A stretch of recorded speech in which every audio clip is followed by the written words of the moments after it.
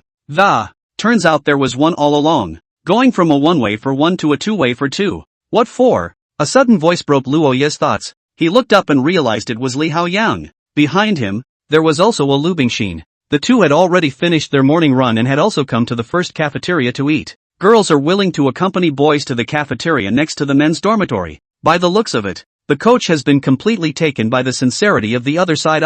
However, when he thought that Lu Bingxin's roommate was Tang Enki, Luo Yi felt a little embarrassed. Nothing for nothing, by the way. It's almost time for class, so I'll go back and get my textbook and help you with that too. I don't know, Lono said. Okay, remember to wake up Sledgehammer. Li Haoyang smiled, then went to buy food with Lu Bingxin. It looks like the naive and honest Li Haoyang will soon be with the long-legged lowly Lu Bingxin. There's just an opportunity missing between them. Come to think of it, half a month of military training, and now it's the second week of classes. Not more than a month full. It's going really fast. Luo Yi returned to the dormitory. Xin Xiao had already gone to the classroom in advance to occupy a position. Only Wang Sledgehammer was left still huffing and puffing. It's Monday, the day with the most classes. Hell Monday. Lono pulled out his cell phone, turned the volume up as high as it would go, and tapped on a handful of Kini Too Beautiful. It was placed next to Wang Sledgehammer's pillow. The moment the music started, Wang Sledgehammer's eyes snapped open and he leapt up from his bed and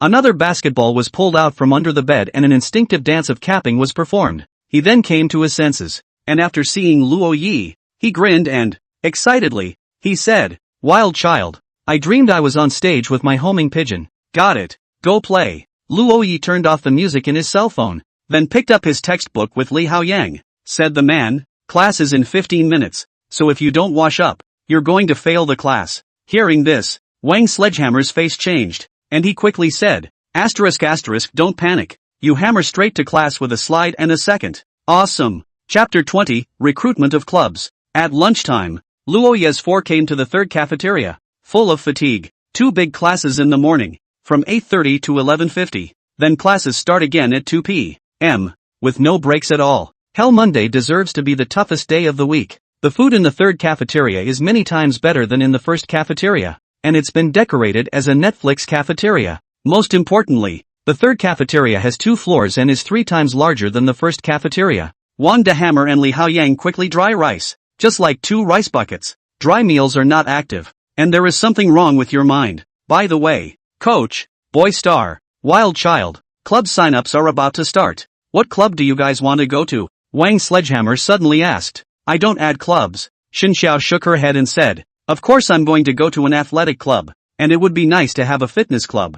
Li Haoyang naively said, and Luo Yi hadn't thought about it yet. He said directly, I don't know, let's just listen to God. Seeing the casual attitude of the 3 people in front of him, Wang Sledgehammer revealed a hateful expression. Zhang said, my son, my father would like to remind you that we have to take credits, join clubs and participate in activities. Taking credits is half the battle. Hearing this, Xin Xiao looked at him with a smile on her face. Said the man, can't figure out your generation, and you want to watch the video again? Fake. That must be a fake. We're all computer science students. Isn't it simple to synthesize a video? Adverse son, how dare you have the audacity to frame your father? Dad. Suddenly, Xin Xiao pulled out her cell phone, and the video had already been released. There was a loud cry of dad from Wang Sledgehammer. He also got it made into a wake-up bell, which rang in the dormitory every morning at 8 a.m. Sharp. Xin Xiao, I'll be at loggerheads with you for 4 years in college. Luo Yi and Li Haoyang both laughed. There's 3 days to sign up for the club. I'm not available today. Let's go and take a look together tomorrow. Li Haoyang said. Each of these clubs has set up a sign-up point down the road from the school. Promote the benefits of your club and invite new students to join. You guys go? I'm not going. Xin Xiao was full of disinterest. Speaking of which, during this period of time, Xin Xiao had become famous in Jiangda University. Among the freshmen, there was an innocent freshman schoolgirl called Tang Enki, but with Subai porridge around. Tang Enki can also only be the freshman school flower, not the JNU school flower. And among the boys, there is also an amazingly high-color male god. That is Xin Xiao, the male star of dormitory 515, with the body and face of a freshman. It makes thousands of girls swoon. However, although Xin Xiao's character was not high and cold, he could be described as withdrawn. Apart from the other 3 people in the dormitory, even if they were in the same class, Xin Xiao didn't know much about them. Good. Tomorrow let's see which club has more girls. Wang Sledgehammer revealed an excited expression.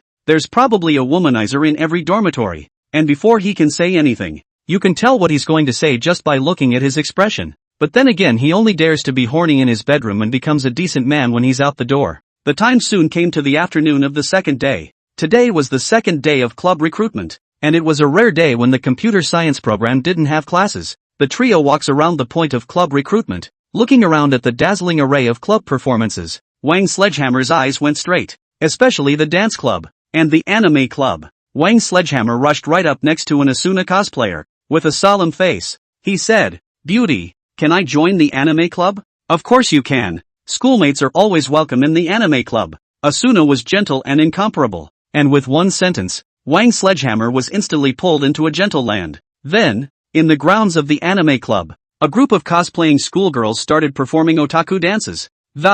Wang Sledgehammer mingled among them, and although he didn't wear a C-suit, his superior dancing skills crushed all the members of the anime club. Genius! Wang Sledgehammer is simply the genius of the anime club since its creation. Luo Yi and Li Haoyang looked at this scene with speechless faces. Only they, the roommates, knew that Wang de Hammer wasn't a genius. He was just the geek, and a social cow. Li Haoyang went to the Fitness Lovers Association and Luo Yi came to the Literature Club. The recruiting spots for the Literature Club and the Magazine Club were next to each other, with Lono standing in the center. The recruiting scholars on both sides of the room had their eyes glowing at once. What a nice little handsome guy with a nice brow. The Magazine Sisters and the Literature Club Sisters came to either side of Lono's. They looked at each other as if they were standing on top of two mountains facing each other across the sky, ready to start a world-shattering duel. Luo Yi felt an invisible pressure appear around him. Was he not supposed to be here? Only to see the two schoolmates take a step at the same time and grab one of Luo Yi's arms with one hand. Schoolboy, join the Magazine Club, join the Literary Club. The two men heard each other's voices, and immediately stared at the person in front of them with angry, fierce eyes, started to break out in loud curses. The last schoolboy was snatched by your magazine. This one goes to our Literary Club. What kind of reasoning is this? Do we have to sign up one person at a time? Our magazine is more powerful than your Literary Club. Isn't it normal to join us? Our Literature Club is the #1 club in JNU. You imposter. The magazine has only been created for a relatively short period of time, but it's definitely more powerful than the Literary Society. What did you say? Magazines are better than literature clubs. Take it or leave it. The next issue of the school newspaper or our magazine has more likes. Two clubs of the same type, splitting the money the school gives them each month for their clubs. So they are very competitive. Lono was caught in the middle and didn't know what to do. At this time, a figure slowly walked over. What are you doing? Hearing this voice, the two sisters from the magazine and literature club's faces changed, even turned into a good little girl. They let go of Lono's arm and bowed their heads, like children who had made a mistake. And, whispering, Sister Sue. They were sophomores, but Subai Porridge was already a junior and the president of the student council. This is the top dog. Club recruitment and competition for new students is prohibited. I'm sorry Su-senpai. We know. The two retreated into their own clubs, but they didn't want to give up such a handsome elementary school boy. Where do you want to go? Subai Kanji looked at Luo Yi and asked softly. I haven't thought about it yet. I'm just checking in. He's an online author, so he thought he'd check out the literary community first. But just as he arrived, he was taken aback by the enthusiasm of the two societies. Sister, are you here to keep order? Luo Yi asked. No, I'm here for club recruitment, Subai Kanji said lightly. I'm the president of the Hanfu Club. After saying that, she bypassed Luo Yi and walked towards the recruiting point of the Hanfu Club. She was still clutching a set of red handboks in her hands, supposedly in a rush of time. And she hadn't had time to wear it yet. Chapter 21, unusual for him. Seeing that the fairy schoolmistress had gone to the Chinese dress club, Luo Yi could no longer sit still and his footsteps unconsciously came to the door of the Hanbok Club as well. The recruiting siblings of the Literature Club and the Magazine Club all wore disappointed expressions when they saw this scene. It can't be helped. Everything is futile in front of Su Baiji's charm. They are not competitive at all. The Chinese Clothing Society is so cunning that they have Su Baiji sitting in on them. But the next moment, an equally pretty girl passed in front of the two. This is freshman schoolgirl, Tang Enki. The two schoolmates lit up, but before they could do anything, a couple of tall boys had rushed over. Greetings, my humble self, Ma Bagua, president of the Martial Arts Association. I see you have amazing bones.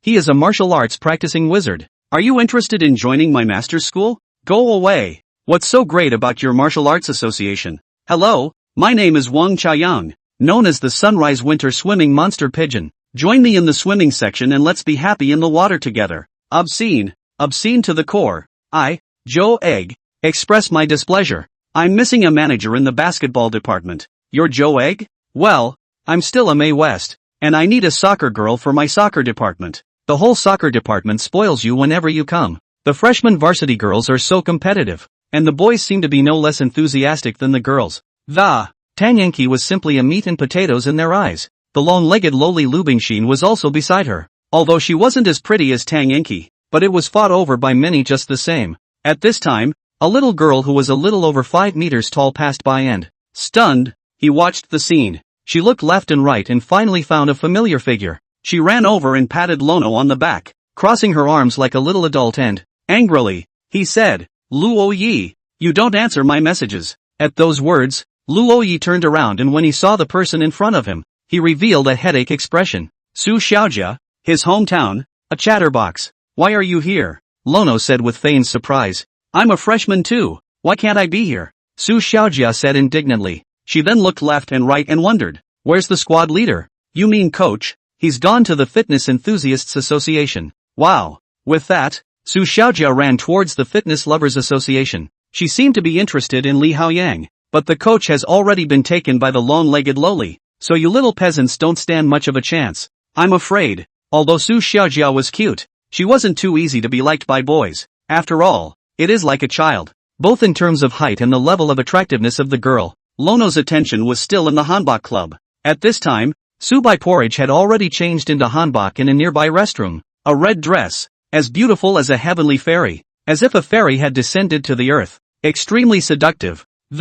Again, one can only see it from a distance. As if it came out of a painting. Lono stood silently. The hanbok club's performance has begun. Subai Kanji stood on the C-seat, and next to her were 4 other schoolmates, dancing together in an ancient style dance. Elegant, dignified, gentle, and a hint of solemnity. However, if it wasn't for Subai Porridge holding the stage, not many people would have watched this dance. Not everyone can appreciate the beauty of the hanbok and the kind of mood of classical dance. After this dance, Subai Porridge was ready to leave the place. The orientation was handled by the vice president of the hanbok club, and she had other things to do. At this time, Qin Yuan arrived and walked towards Subai. Seeing this, Luo Yi waved his hand and shouted, Senior Sister Qin. Hearing this, Qin Yuan had not yet reacted, but Subai Kanji's face changed slightly. The former wondered, called me? She looked over at Luo Yi and said in amazement, it looks a bit familiar. Oh, come to think of it. It's not the elementary school kid who was posted on the confession wall for singing in military training.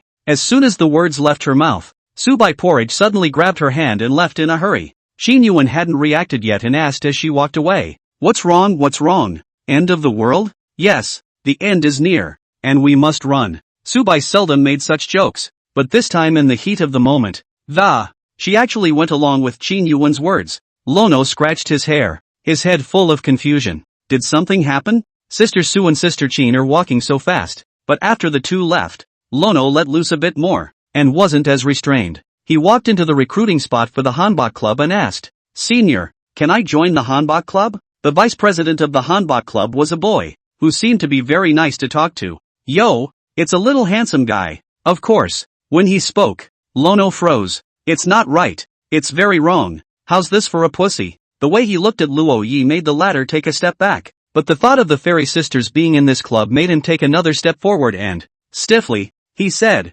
I'll sign up. Brother, just a word of warning. If you're here for Sister Porridge, then it's not really necessary because she's a junior and will be quitting the club soon. Whether it was the student union or a club, Subai Porridge was in a state of imminent withdrawal. After orientation is over, the ministers of the clubs, the officers of the student council, are in for a round of refurbishment. The sophomores will take over. No, I simply love hanbok, Lono said righteously. Yeah, this senior glanced at Luo Yi with a smirk, then crossed his orchid fingers and, writing Lono's name on the sign-up sheet, he said, add a group and you'll be notified when the first meeting is. Good. Lono signed up for the hanbok club to end the day. On the other side, Tang Enki and Lu Bingxin finally escaped from a group of boys. The two men also came into the hanbok club. So beautiful. Tang Enki sighed. Indeed, Kiki, why don't we go to the Chinese dress club? Lu Bingxin also said with interest. The hanbok club? Yes. The two of them walked up to the Hansei club.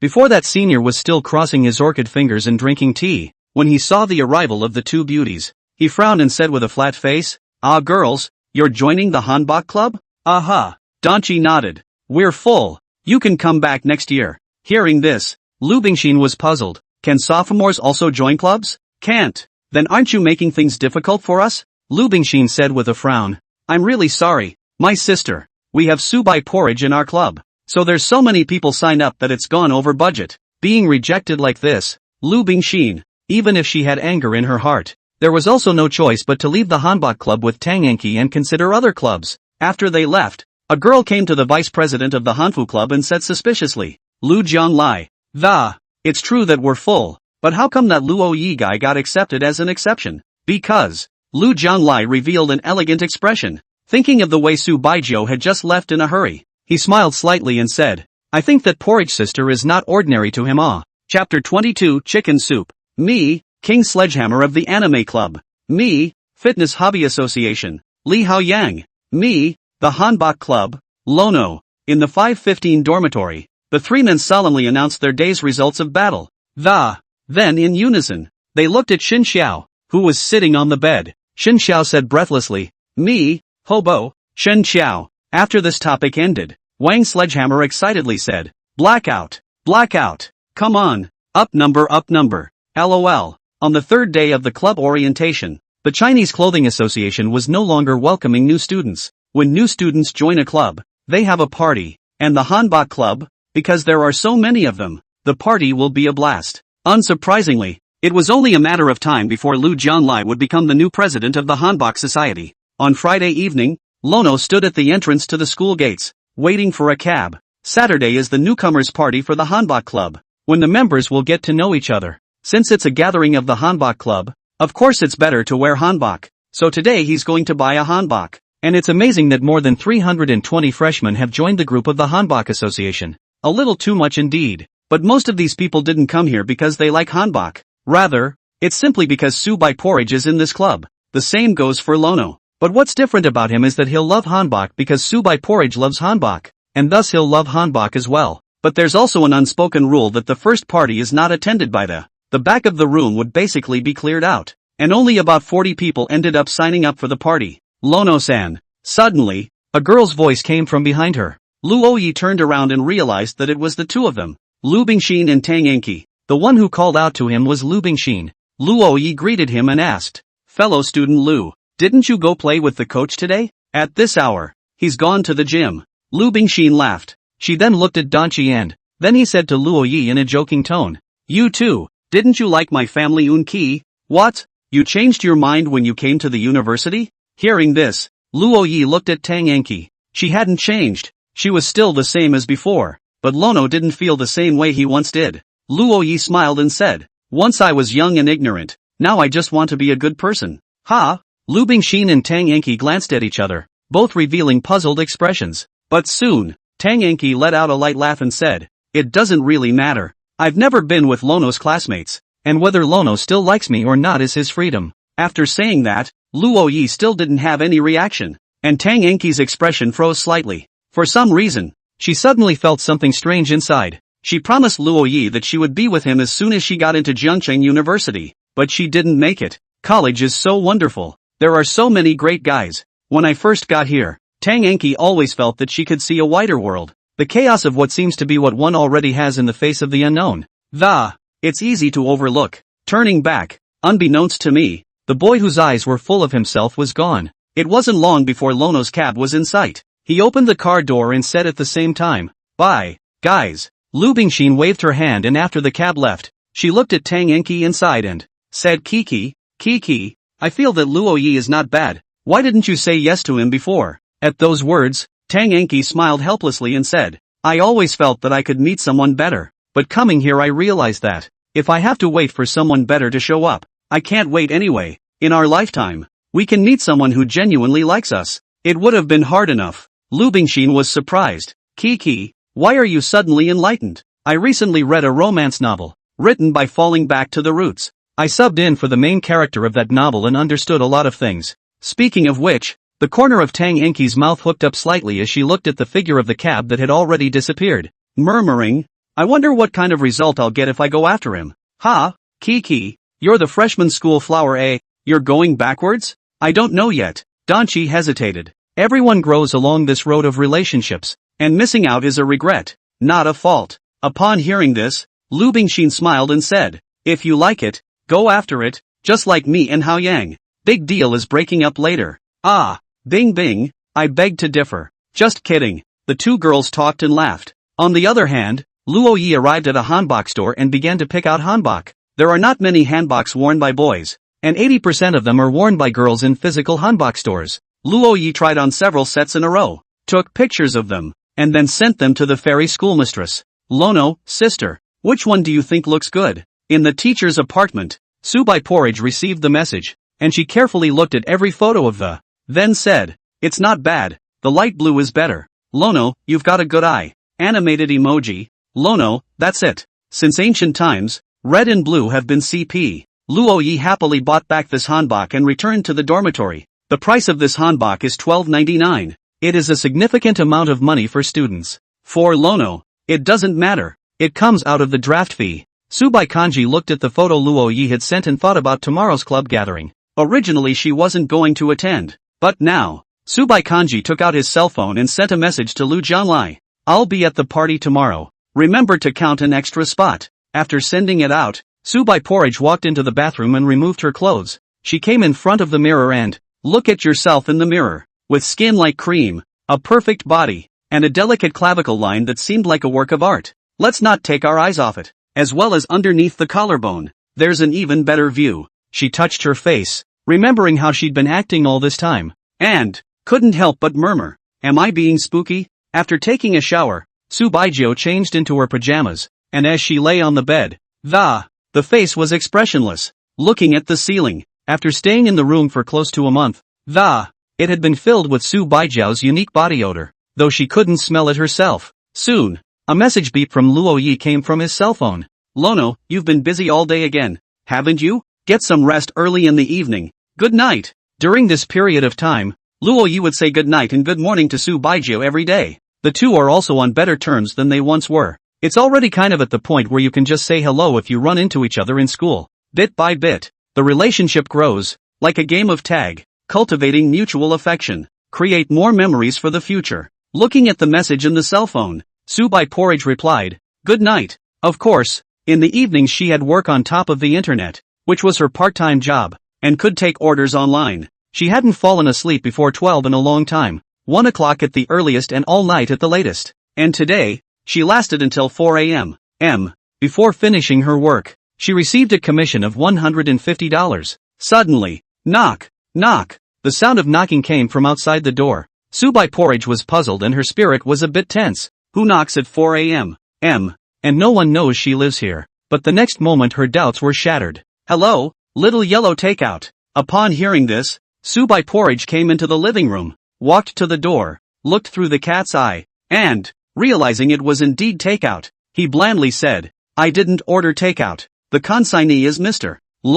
Mr. Law, Luo Yi? Su Baijiu was cautious and still didn't open the door. She wanted to ask Luo Yi, but Lono had sent her a message ahead of time. Luono, sister, I see you have heavy dark circles under your eyes, so you must have stayed up late a lot, right? Special delivery of warm chicken soup. The body is the most important. Oh, Lono, if you're already asleep, you can also heat it up when you wake up and eat it for breakfast. Seeing this, Su Baijiu was slightly stunned. She opened the door and looked at the chicken soup handed over by the delivery man with a slightly dazed expression. Chapter 23, so it's a schoolmate. Another weekend and also the end of the month in which the school year started. End of September. After this weekend, just 3 more days of classes. It'll be a 7-day mini vacation. A lot of flirtatious young men and women will finalize their relationships this weekend. And then the 7-day vacation would be spent together somewhere. Of course, it must be far enough away that you couldn't get home. The kind of place that, this way you can stay in a hotel, know it all,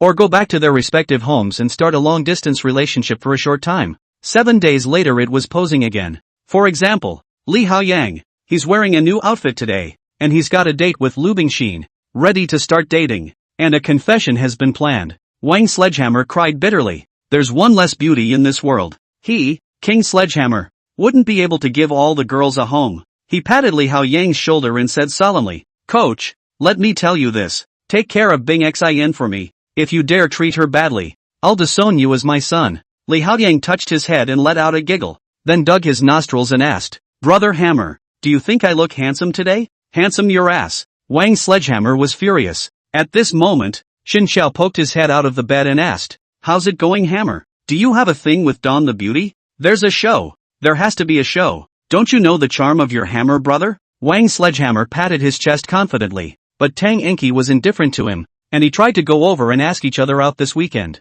As a result, the other party rejected him outright and said he already had an appointment. "Alas, I, Wang Sledgehammer, am handsome and dashing. Is this weekend going to be another weekend alone with these two guys? Is it true that no one has found me King Sledgehammer attractive?" Suddenly, his face changed as he looked at Luo Yi, who had picked up his school bag, and he couldn't help but ask, "Wild child, what are you doing again, kid? You snuck off last weekend and now you're trying to pull the same stunt?" "Hanbok club meeting. Hanbok in a book bag. Mostly, I wasn't sure if I wanted to wear a hanbok for the party, so I just brought it with me first." Hearing this, Wang Sledgehammer breathed a sigh of relief. "It's good that you're not going to ask a girl out. While my own failures hurt, my friend's successes are simply hard to accept." "Coach, the confession was successful. Expulsion from 515. The confession was unsuccessful. You are still my son." Hearing Wang de Hammer's words, Li Hao Yang smiled, then turned around and prepared to leave the dormitory.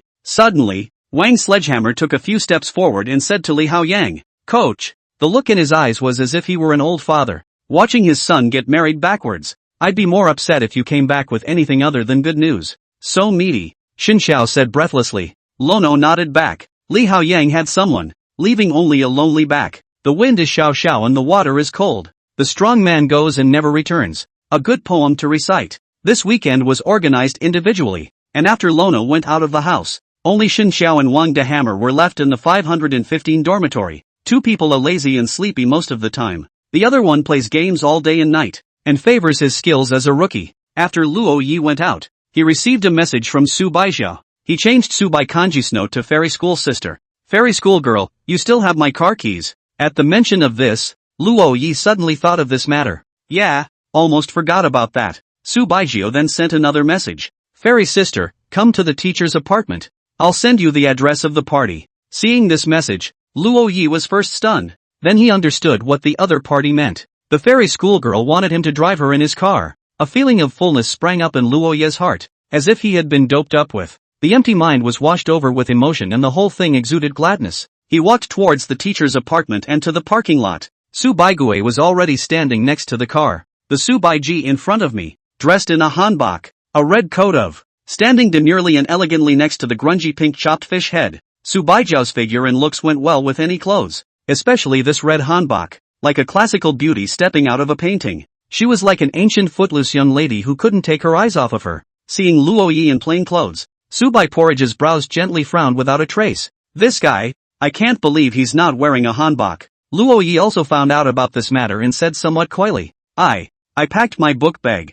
Yuck. This mouth. Why are you stuttering again? Change. Su Bai Kanji said faintly. Ha? In here? Lono looked around for a moment, somewhat doubting his ears. It's early. Go change at home. Home? Lono gave a puzzled expression. Aha. Su Bai Kanji nodded as if nothing had happened. She was going to say that she would go to her house to change, but when she thought that Gu Mingxian was this elementary school brother's older brother, she was just a little speechless. It wasn't her home. It was Lono's home, if you ask me. But she couldn't say, I'll change it at your house. So it's just a matter of not having a persona and just saying you'll go to the house and change it. But it seems like no matter how you say it, it's easy to misunderstand. Lono understood, but didn't joke about it. He was just a little curious that, why would the fairy schoolmistress say home directly? He wasn't so self-absorbed that he thought his schoolmates treated him like family. Just because he likes fairy schoolgirls doesn't mean that before he's with each other. Just make jokes that only couples can make. At this time, Luo Yi still did not know that the person who sent himself to the bureau in the first place was Su Bai Kanji,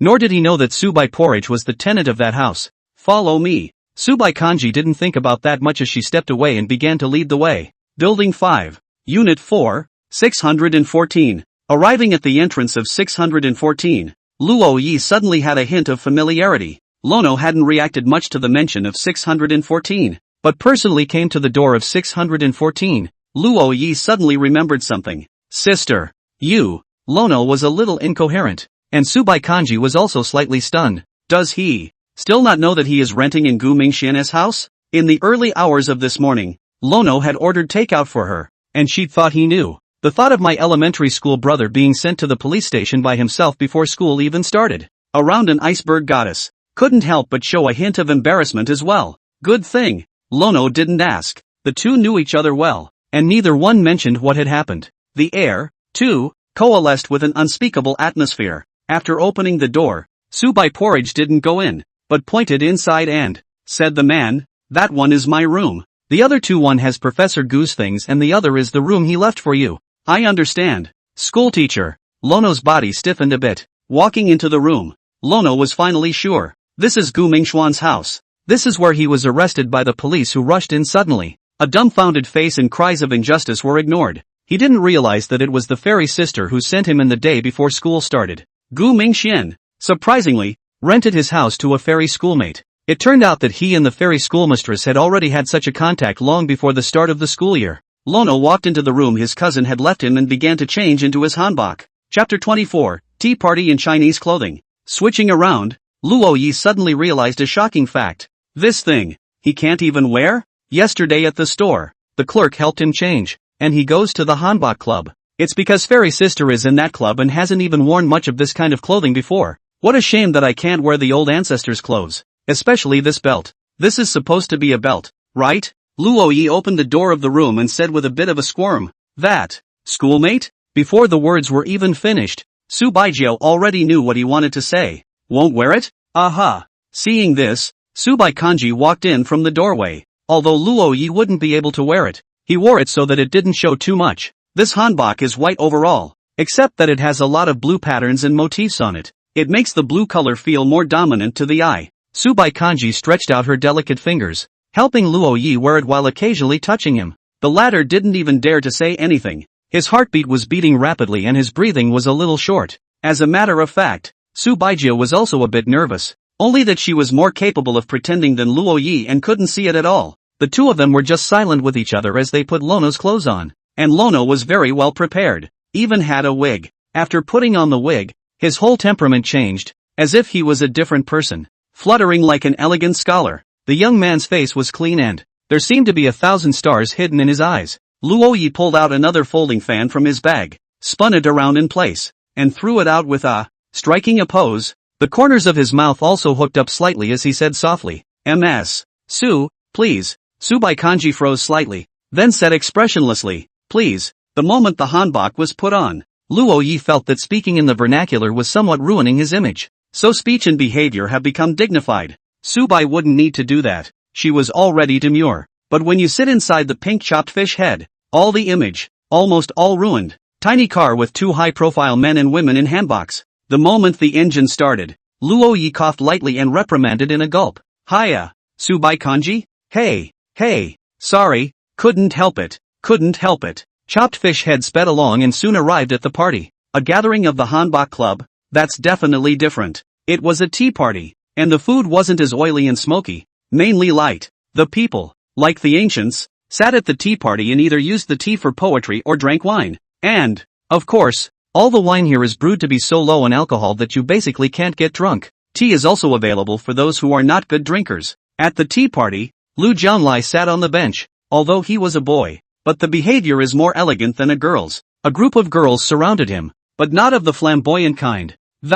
Apparently thinking of him as a sister. Ahem, schoolgirls, so enthusiastic. I'm going to start the roll call below. So white porridge, the first name, that's their president's. Turns out the first name wasn't there. Lu Jianlai seems to be accustomed to it. Subai Porridge is very busy, often miss the activities of the club, so he skipped right over it and proceeded to start the roll call. Until Lono. No one responded to Lono? Still no response. After the roll call, Lu Jianlai realized that the ones who signed up for this party, only Su Baijia and Luo Yi were absent. Soon, his expression changed. Doubt, surprise, amazement, excitement. Is it possible that our sister Porridge has really blossomed? Thinking of this, Lu Jianlai revealed a pleased expression. As a fellow traveler with the girls, he hated not being a woman. If he were a woman and had looks like Subai Porridge, he would have a harem of 3,000 beauties. When he came to the Chinese dress club and saw Su Bai Porridge's stunning face, Lu Jianglai's first reaction was not desire.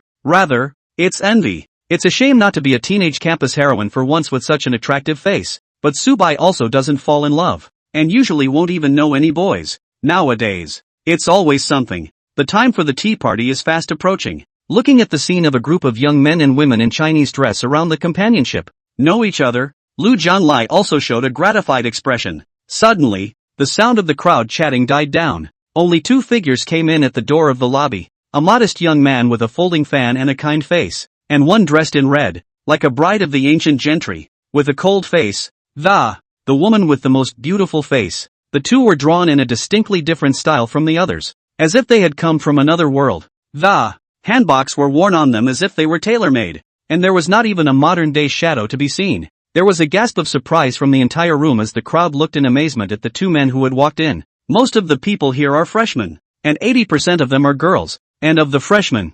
not everyone was like Wang the Hammer, who knew the high and cold schoolgirl who was already a junior, much less any Luo Yi. They just thought the two people in front of them were so good-looking that they were drawn in for a moment. Lu Jianglai stood up and spoke. This one, a lot of schoolmates haven't met her yet. She's the president of our Chinese dress club, Su Bai. Upon hearing the name Su Bai Kanji, many people came to a realization. Just because they hadn't seen Su Bai Kanji didn't mean they hadn't heard of the name. The university flower of JNU, a talented computer girl, and a role model for many. No wonder it's so beautiful. So she's Su Bai Jia. So here's the thing. Rumor has it that Su Bai Porridge is as cold as an iceberg. No activities of an entertaining nature, much less any men around. So why is she here at this very moment? And what about the boys around her? Seeing the strange expressions of the people around him, Lono slowed his pace from the original side-by-side walk.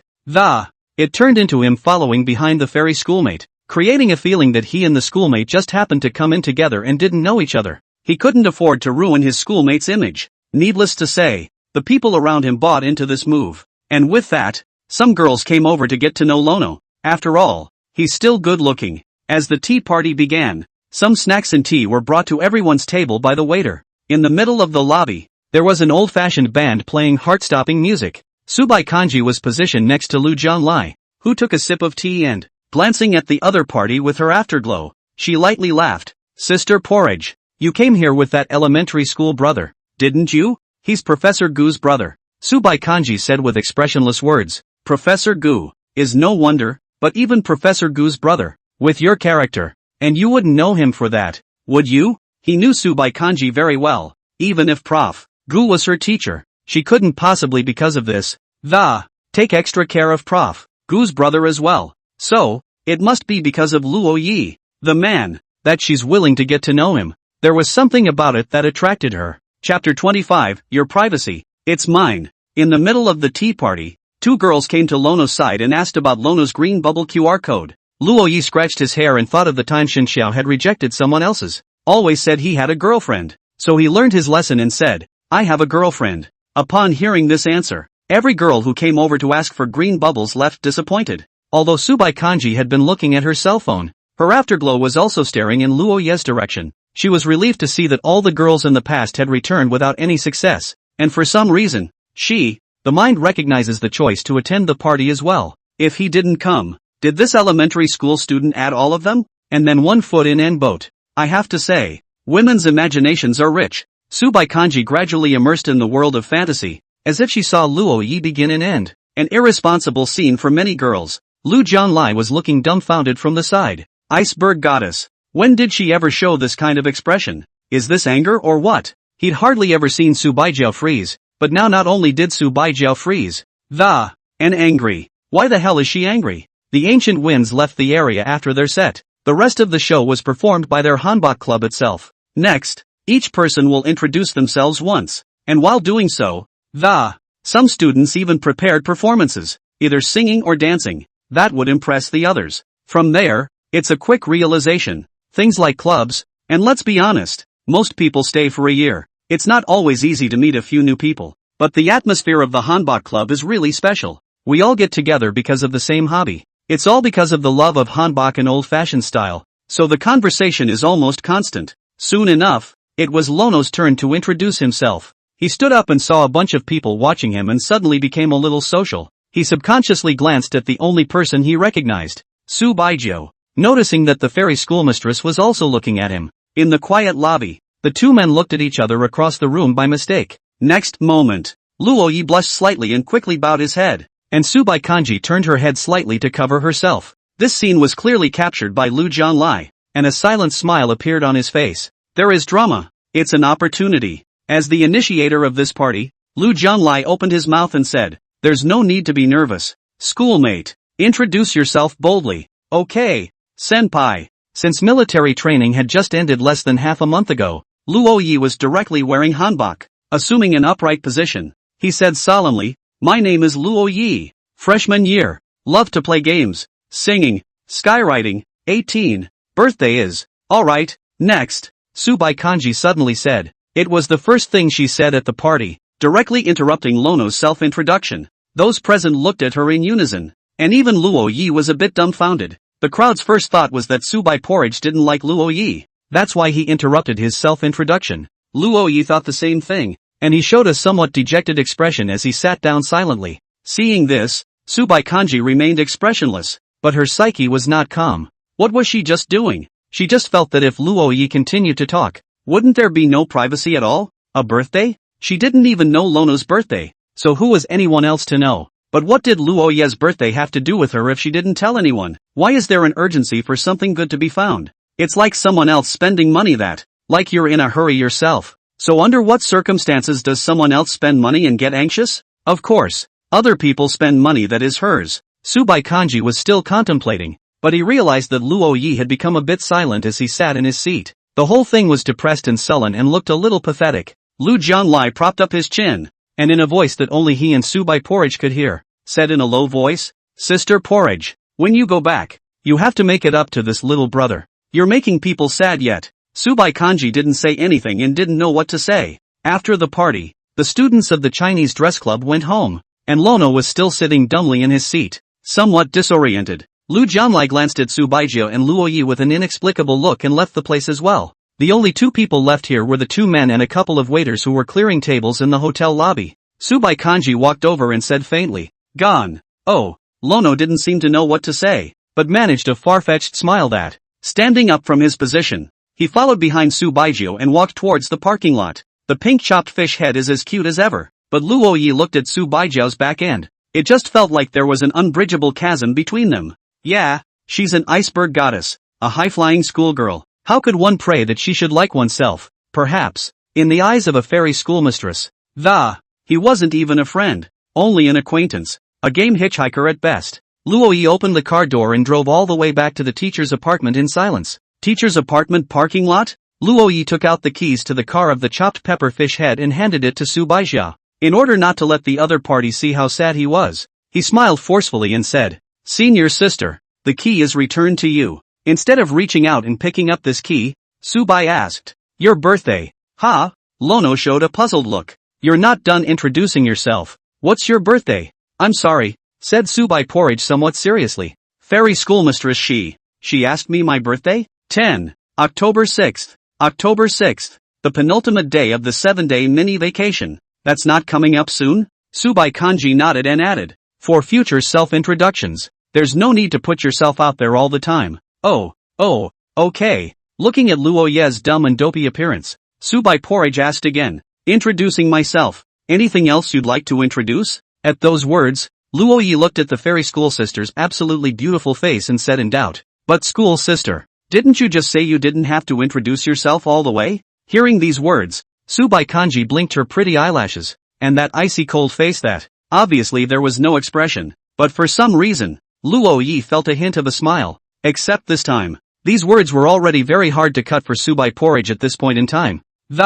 It had taken a lot of courage in her mind to say what she did. Lono thought for a moment, then said, "My parents are police officers. They are my proudest parents." Parents are cops? It's no wonder that this elementary school kid is trippy, polite, and respectful in his words and actions. Luo Yi looked at Su Bai and buried his last self-introduction in his heart. "The person I like is the fairy schoolmistress. It's you." Chapter 26, Sister Cooking. The car keys. "I'll leave them with you until I learn how to get on the road." "I'm sorry," Su Bai said softly. She then turned, ready to leave the parking lot. After walking 2 steps, she suddenly turned back, her eyes staring at Luo Yi, and added, "What are you doing frozen? Aren't you going to change?" Without changing his clothes, Luo Yi would have to go back inside the school in his hanbok. Going to school marm's house to change? Su Baichue didn't answer. Luo Yi also felt that it was too much to ask. He stuffed the car keys into his bag, then followed his schoolmate. Back in the teacher's apartment building 5,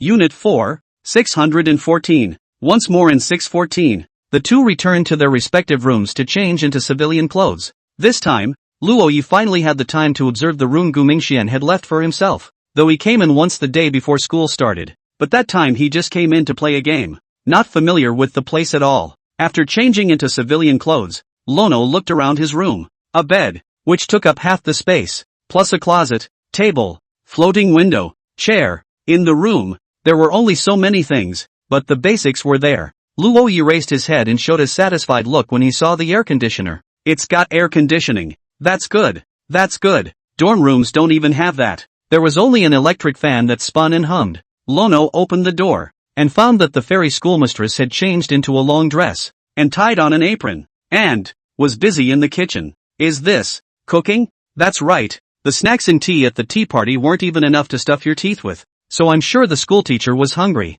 Luo Yi explored his head and said in surprise, "Sister, it smells so good. I didn't realize that not only was fairy sister pretty and a talented woman, but she was even so virtuous at home." Up in the hall and down in the kitchen. In the kitchen, Subai Kanji was at the helm of the stir-fry, and when she heard this, she didn't say anything. Instead, they continued to be busy. Luo Yi left his room and walked into the kitchen, coming next to Su Baijia. He looked at the contents of the pot and realized that it was obvious that so many schoolmates couldn't finish it. Then it's obvious that the schoolteacher made it for 2. Thinking of this, Luo Yi volunteered and said with a pat on his chest, "Sister, let me help you." The movement in Subai Kanji's hand gave a start. Thinking of the time when he had roasted the meat before, Lono, who wasn't even very good at roasting pancetta, instantly whipped out his spatula and blocked Lono's approach. No need. Subai Kanji continued to stir-fry. A few moments later, she added, "This is your reward for ordering me takeout early this morning." At those words, Luo Yi could only watch from the side with bated breath. Soon, Subai Kanji made 2 dishes and 1 soup, and also cooked rice. Although the meal in front of us was not a sumptuous one, but the thought that it was made by the fairy schoolmarm, Luo Yi just thought it was the best delicacy he had ever eaten in his life. It's also true that Su Baiji is a very good cook, compared to Luo Yi, who knew nothing about this area. It was as if all the latter's cooking skill points in his life had been added to the former's. In Su Bai's expressionless, but vaguely hiding a hint of anticipation, Lanaroi took a bite of her cooking. At once, Luo Yi's eyes lit up with satisfaction. Yummy! Receiving an affirmative answer, Su Baijiao's heart was relieved and filled up. Then start eating too. The meal was quickly swept away under Luo Yi's wolfish appetite. Luo Yi stood up and said with some glee, "I'll do the dishes." Saying that, before Subai Kanji could respond, he started to pack up the dishes on the table, went straight to the kitchen. This time, it was Subai Kanji's turn to watch Luo Yi busy in the kitchen, but it didn't take long to do the dishes, and a few minutes later, Lono was back in his room. Grabbed his bag and was ready to go back to his dorm room. "Goodbye, school teacher." Luo Yi waved his hand, and Subai Kanji just nodded silently. After Luo Yi left, Su Baijiao sat at the table, looking at the empty living room in front of her, and in her eyes, showed a hint of doubt. "What's it like? Why is it that as soon as he's gone, there's an emptiness that comes over me?" It felt that this house seemed to be missing something. Obviously, he had only been here for more than an hour in total, and it seems they've been seeing each other more often lately. Thinking of this, Su Baijia shook her head. Although, she may indeed be starting to have a crush on this elementary schooler, but also be reserved. Yes, be reserved. Leaving the 5 buildings in 4 units, Luo Yi dialed Gu Mingxuan's phone. "Hello, brother, I want to ask, did you rent your house to Susan?" On the phone, Gu Mingxuan's laughter was heard. Then he asked, "What's wrong? Subai is my student. What's wrong with renting the house to her when I'm away?" "No problem, but there's no air conditioning in the dormitory, so if I'm not in the dormitory, where am I going to live? On top of that, there's a vacation coming up. 7 days, where am I going to stay? Yo, don't you know this? Older brother, go raid Subai Porridge. Can you live in it? It's up to you kid to make her your girlfriend." Hearing this, Luo Yi panicked. What kind of strategy? Fairy school sister is not a game character. It's just a description. Don't tell me you don't like her. I know exactly what kind of character you kid has. Lono fell silent. Cheer up, old boy. I won't be back for at least 6 months. Hopefully I'll have a nephew by then. Hearing this, Luo Yi was filled with shock. 6 months to give you a nephew? But the phone had also been hung up, and Luo Yi could only sigh helplessly. His parents were police officers who had him at the age of 32 in the first place because of their busy official duties. At that time, Gu Mingxian was already 10 years old, so he was kind of brought up by Gu Mingxian, and what little he had in mind, Gu Mingxian could guess almost immediately. It was 4 o'clock in the afternoon when I got back to my dorm room. Wang de Hammer was tired of playing the game and was lying on the bed, huffing and puffing, and Xin Xiao was sitting on the bed, in a daze. What's up, male star? Lono asked curiously. Xin Xiao looked at Luo Yi, revealed a bitter smile, and said, something in my family. Every family has its problems. Lono lamented. To be able to make Xin Xiao all worried at school meant that something big had happened at Xin Xiao's home, and more than likely it has something to do with Xin Xiao. Speaking of which, the actor keeps saying he has a girlfriend. At first they thought it was to turn down girls who wanted contact information, but when they, his roommates, asked about it in the dorm room, he also said he had a girlfriend. Thinking about it, Lono asked curiously, male star, honestly, I'm curious if you actually have a girlfriend. I have a girlfriend. Mentioning his girlfriend, Xin Xiao's face eased a fraction, always with a smile on his face, but the look of sadness in his features seemed to deepen. He pulled out his cell phone, showed Luo Yi his cell phone wallpaper, and laughed. My girlfriend. Tears? How was it? It's pretty, isn't it? Good looking. Lono marveled. Not bad for a male celebrity's girlfriend. Ter and I, we met freshman year of high school and have been together for 3 years. Hearing this, Luo Yi was surprised. No wonder the male celebrity usually looks mature, but he has had such a rich relationship experience. In the age of fast food, to be able to talk to someone for the rest of your life, Lono didn't even know how happy that would be. And where is she? Is she at school in River City too? Aha! Xin Xiao's eyes carried an inexplicable look, and she let out a strong laugh. Said, at Zhengcheng Medical University. Chapter 27, Cousin's Phone Call. That night, Li Haoyang came back. Seeing his playful smile, Wang Sledgehammer angrily said, Coach, you're smiling so brightly. Did you give my cabbage away? Right. Li Haoyang couldn't stop the smile on his face, and he glanced at the 3 people in the dormitory. Zhang said, I, Li Haoyang, am the first to get off the hook. Expel 515, began King Sledgehammer, shouting slogans. At the same time, he changed the name of the group chat in his dorm room. For 515 read, dog, dog, everyone, everyone. The expressions of 2 dogs, and 2 little people, a man and a woman holding hands, for little emojis that make up the name of the new group chat in dorm room 515. Wang Sledgehammer wrapped his arm around Luoya's shoulders and said painfully, Wild child. What's so great about being off the grid? Let these stinking present-day people see how happy we single dogs are. Saying that, Wang Sledgehammer suddenly frowned. It was because he had discovered something on Luoya's body that shouldn't be there. Hair. Long hair. It's very long. This length, at least up to the waist. Noticing this, Wang Sledgehammer's brain thought quickly and countless girls' faces instantly surfaced in his mind. And finally, stopped at the image of one person. ***, wild child. I say why you've been gone all day today. So it's gone on a date with Tang Enki. Lono? What the hell? Wang Sledgehammer thought for half a day about possessing such long hair. And there was only one person who could still get to know Luo Yi and hang out with him in less than a month after college started. That would be Lono's high school classmate, Tang Enki. Plus Tang Enki refused his request for a date today and said she had a date. This made Wang Sledgehammer even more convinced of this. Good oh wild child. You Hammer Brothers woman dare to move. Say it. Progress to which step? In the first half of the sentence Wang de Hammer just feigned anger, and the second half of the sentence directly exposed his nature, revealing a strong color of gossip. I didn't go out with Tang Enki. I went out with Xian. With a schoolmate. School sister? Wang de Hammer glanced at Luo Yi with seeming disbelief. That's right. School marm. What age? Junior. ***. Wang Sledgehammer said incredulously. Junior sister? Wild child. I can advise you one thing. Juniors who are still hooking up with freshmen are usually the ones who can't find a date in the same class. So watch out. Don't get starved for it. Hearing these words, Luoya's mind floated back to Subai Kanji's stunning face. Can't find a date for a fairy schoolgirl? What a joke. Lono was furious. Sister's suitors can line up from here to the moon. Unbelievable. Wang Sledgehammer's mouth turned up. Then he blinked and, playfully, he said, unless, shows me a picture. No way. I'm not with my schoolmate yet. Wouldn't showing you the picture tarnish the reputation of your schoolmate? Not so much. It's just a picture. Wild child, do you have your own little privacy now? It really hurts for my father. But Wang de Hammer didn't have to ask for a photo, and seeing Luo Ye's reluctance to, and he's not going to continue the conversation. By the way, it's almost vacation. What are you guys going to do? This question was mainly asked of Luo Yi. After all, the other three were all from the province and were all going home. Only Luo Ye's hometown was in the capital, which was more than 1,000 kilometers away from Jiangcheng. It's too much of a waste of time to go home. I don't know. If I don't go home I'll be in my dorm room coding I guess, Lono said with some hesitation, unsure of what he was going to do.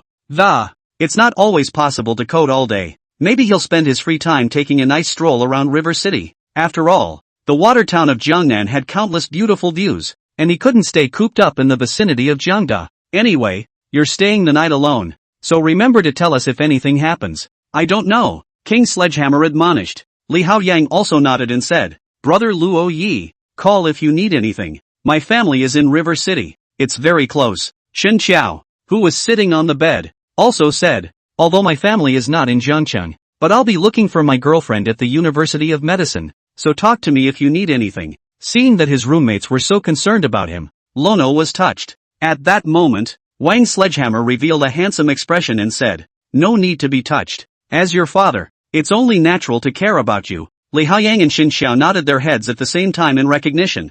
Luo Ye's head was full of black lines, but it's only Saturday, and the vacation is next Wednesday, so there's no need to rush just yet. 4 days later, Lono sent the last of his roommates away, and then looked at the empty dorm room, felt a pang of loneliness. So boring. It's amazing how he gets a little uncomfortable when his roommate is away and his dorm room is so quiet. Even playing games has become tasteless. Today they only have one morning class a day, so after the morning class, they would be the equivalent of a vacation. Xin Xiao accompanied Luo Yi for lunch and also left the school. Not only was the dormitory quiet, but the entire boys' dormitory building was quite empty. Even talking in the hallway echoes. Scary. There are no demons at night, are there? As an online author, the last thing Lono lacked was imagination. If there is really a demon, it's too scary, so wide and scared, needing a hug from a fairy schoolmate. Thinking of this, Luo Yi opened Green Bubble and sent a message to fairy schoolmate. Lono, are you going home, too, school teacher? The other party didn't reply first,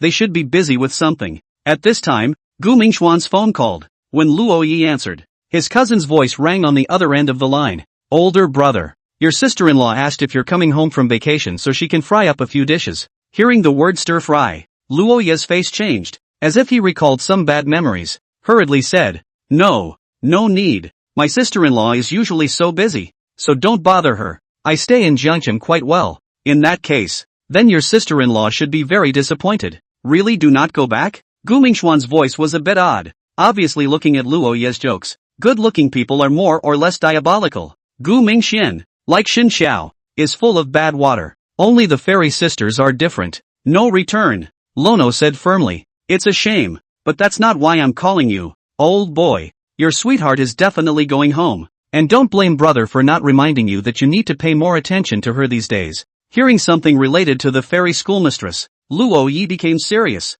Asked, what's wrong with the schoolteacher? On her side of the family, there's quite a bit of gossip about her. But, knowing what I know about you, you would have done it even if I hadn't said anything, wouldn't you? Abroad. Gu Mingxian hung up the phone. Next to him, a handsome man approached and asked, is that your brother? Well, but I'm being redundant, and with Ono's heart, there shouldn't be anyone better at taking care of people. Because of the death of his parents, Lono grew up boarding at their house. Foster. So much so that of his peers, Lono would know better. At this time, a woman who looked even colder than Su by Kanji appeared beside the two. The woman was stunningly beautiful and tall. She, an international superstar, the top diva of the summer entertainment industry. AI Wenjun. Its sister-in-law. Have you guys finally decided to bring Qingyu back to China? Well, Qingyue is not fit to grow up in this country, and Wenjun and I have decided to bring her back to Xia. I don't know, the man said. Ai Wenjun was pregnant when she graduated from college, but by then she was already a top star. In order to stay out of sight, she and her husband, Michael Yap, chose to give birth to their child in another country. Gu Mingxian looked at the little girl hiding behind Ai Wenjun. The little girl was peeking at him with a slightly frightened expression. Seeing this, Gu Mingxian smiled faintly and said softly, Little Chinue, do you have any dreams? I want to be a top diva, like my mom, the little girl said with courage. At those words, Gu Mingxian smiled. There will be a day. Chapter 28 Decisions. Even though it is said to be a holiday today, tomorrow is only the first day of the 7-day mini vacation. It was already 4 in the afternoon after Luoyi finished writing what he wanted to update today in his dorm room. He looked at his phone and saw that someone had messaged him, but it wasn't Subai Porridge. It was Tang Enki. The other asked him if he wanted to go home, and if he did, then she did, too, just getting together on the road. If it was the Luoyi of the past, I'm afraid that at this moment, he would be so excited that he would agree to the other party on the spot. But right now, all he can think about is his fairy schoolmates, as well as some strange words Gu Mingxian had just said, so he directly rejected the other party. Besides Tang Enki, Su Xiaojia also sent a message to Luoyi. Although Su Xiaojia and Luoyi were not high school classmates, they both came from the capital. So it's on the way if you're going home. She was also asking if Lona was coming back home. For this chatterbox, Luoyi actually sympathized. Su Xiaojia should like Li Haoyang, but she doesn't know that the coach has been taken down by Lu Bingxin yet. Lono didn't know what to tell her. This little girl also came all by herself from the capital to go to school thousands of miles away. And because of her talkativeness, not many people usually pay attention to her. On the first day of school, with her heavy bags, when it was raining, she happened to run into Li Haoyang, who she thought was the orientation senior. Until that class meeting before the military training, it was only then that she realized that Li Haoyang was actually her classmate. Plus, Li Haoyang is the class president, and she's a little girl who loves to get into trouble. Usually there is no shortage of Li Haoyang to help her. And over again, the little girl likes the safe and reliable class president. As a result, the class president had been taken down by the long-legged lowly. It's a sin. Luoyi similarly tells Su Xiaojia that he's not going back. Then he walked out of his dorm room, ready to wander around. As he left the school, Lono's cell phone rang again. He took it out and realized that fairy schoolmate had finally messaged back. Fairy schoolgirl, not really wanting to go home. Seeing this, Luoyi thought about it and typed and asked, if you don't want to reply, just don't reply. Su Baiguei was silent for a while longer, then replied that the mother was not well. Seeing this reply, Luoyi then understood why his schoolmate had to go home every time he was on vacation. It's no wonder that the schoolteacher stays up late every day to make money by taking part-time computer jobs online. It didn't take long for Subai Porridge to send a few more messages. Fairy sister, I bought a ticket and I'm leaving tomorrow. Fairy sister, you can stay in the teacher's apartment while I'm gone. Lono looked at the messages contemplatively. Gu Mingxian said on the phone that in Fairy sister's house, there's a lot of gossip about her. So schoolteacher doesn't really want to go home. Every time you go home, you have to flat out suffer the indignities of your relatives and friends. I'm sure you'll be in pain when you get home, right? Thinking of this, Luoyi sent a good to his senior sister. Then silently he began to look online for a ticket to the fairy sister's hometown. My schoolmate's home is near Jiangcheng, also a city in the ranks of Jiangnan water towns, called Hangchang. It was only less than 200 kilometers from Jiangcheng, and it was about an hour or so away by high-speed train. As for after arriving in Hangzhou, Luoyi didn't know where the fairy school sister's home was. He couldn't possibly ask his schoolmate directly either. They had only known each other for a month, and their relationship was not yet such that they knew each other's home addresses. But the thought that his schoolmate might be upset gave Lono a fidgety feeling. No matter what, he can't stay in Jiangcheng. He can't do anything that way. Even if something happened to his senior sister, he could only remain indifferent. As for the rest, let's wait until he gets to Hangzhou. If you're in a bad mood, he's in Hangzhou. You can go as fast as you can to be with your schoolmates. It would really be great if something didn't happen to Sister Scholar. If Xin Xiao was here, he would have cursed a licking dog. But there's nothing wrong with deep love. There's no such thing as desperate courage. What makes it possible to meet that sincere and valuable relationship? At least,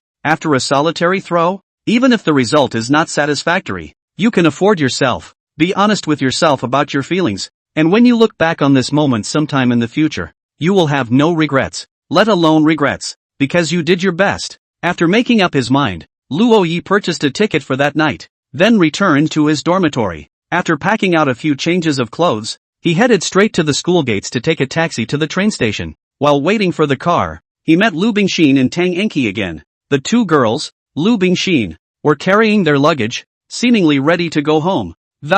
And Danchi only carried one bag. It wasn't hard to see that she was helping Lu Bingxin carry it. Upon seeing Luoyi, Tang Enki queried, "Classmate Luoyi, didn't you say you weren't going home?" Hearing this, Luoyi said, "Well, I'm going to Hangzhou for 2 days. Hearing this, before Tang Enki could say anything, Lu Bingxin said, Hangzhou, it's really developed well there in the past few years, and how Yang and I would like to go there when we have the chance. Tang Enki poked her and said with a puckered mouth, I told you, no showmanship, ha ha, you're still the same. Didn't you go out with the handsome senior last weekend? He's the one who kept asking me out, and I didn't want to go, but he went straight to squat me downstairs in the women's dormitory. It's really pissing me off. Saying that, Tang Enki also looked at Luo Ye's expression and noticed that the other person didn't react much after hearing those words. I don't know why, but Tang Enki's heart had some feeling of loss. It was as if something that had once belonged to her had been completely lost to her. But who was she to lose it?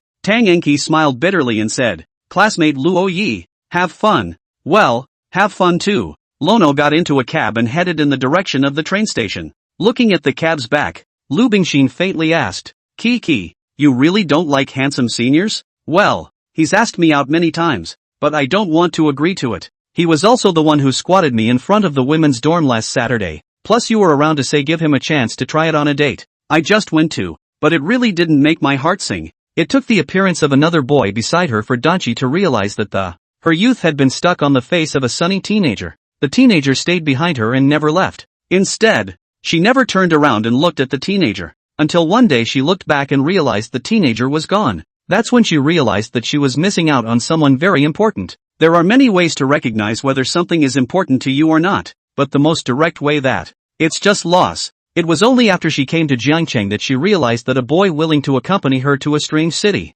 just how much courage it took. From the moment Luo Yi enrolled in JNU, because of her, it meant that this boy stay for at least 4 years, but she, who had personally brought Luo Yi to Jiangde, had abandoned the latter in this place. And the beauty, it won't sink just because she's abandoned it. Beauty that will be found, picked up, owned, and cherished by others. Chapter 29, This picture is so white. Lono prefers high-speed trains, as well as trains, to airplanes. Airplanes are so cramped, and squeezing into tiny seats for hours on end is depressing. First class, of course, is the exception, but it's several times the price. It wasn't that he didn't have that power, but Lono didn't want to spend that much money on a transportation ride. The high-speed train sped along the railroad, the scene around it rapidly regressing through lakes, elevated, caves, mountains. The journey was not a long one, and Lono had no supper in the carriage, and when he got off the whole thing was starving and weak, though he doesn't know what it's like for other fictional authors but he usually just likes to go to more places and see more sights so he can write more exciting stories.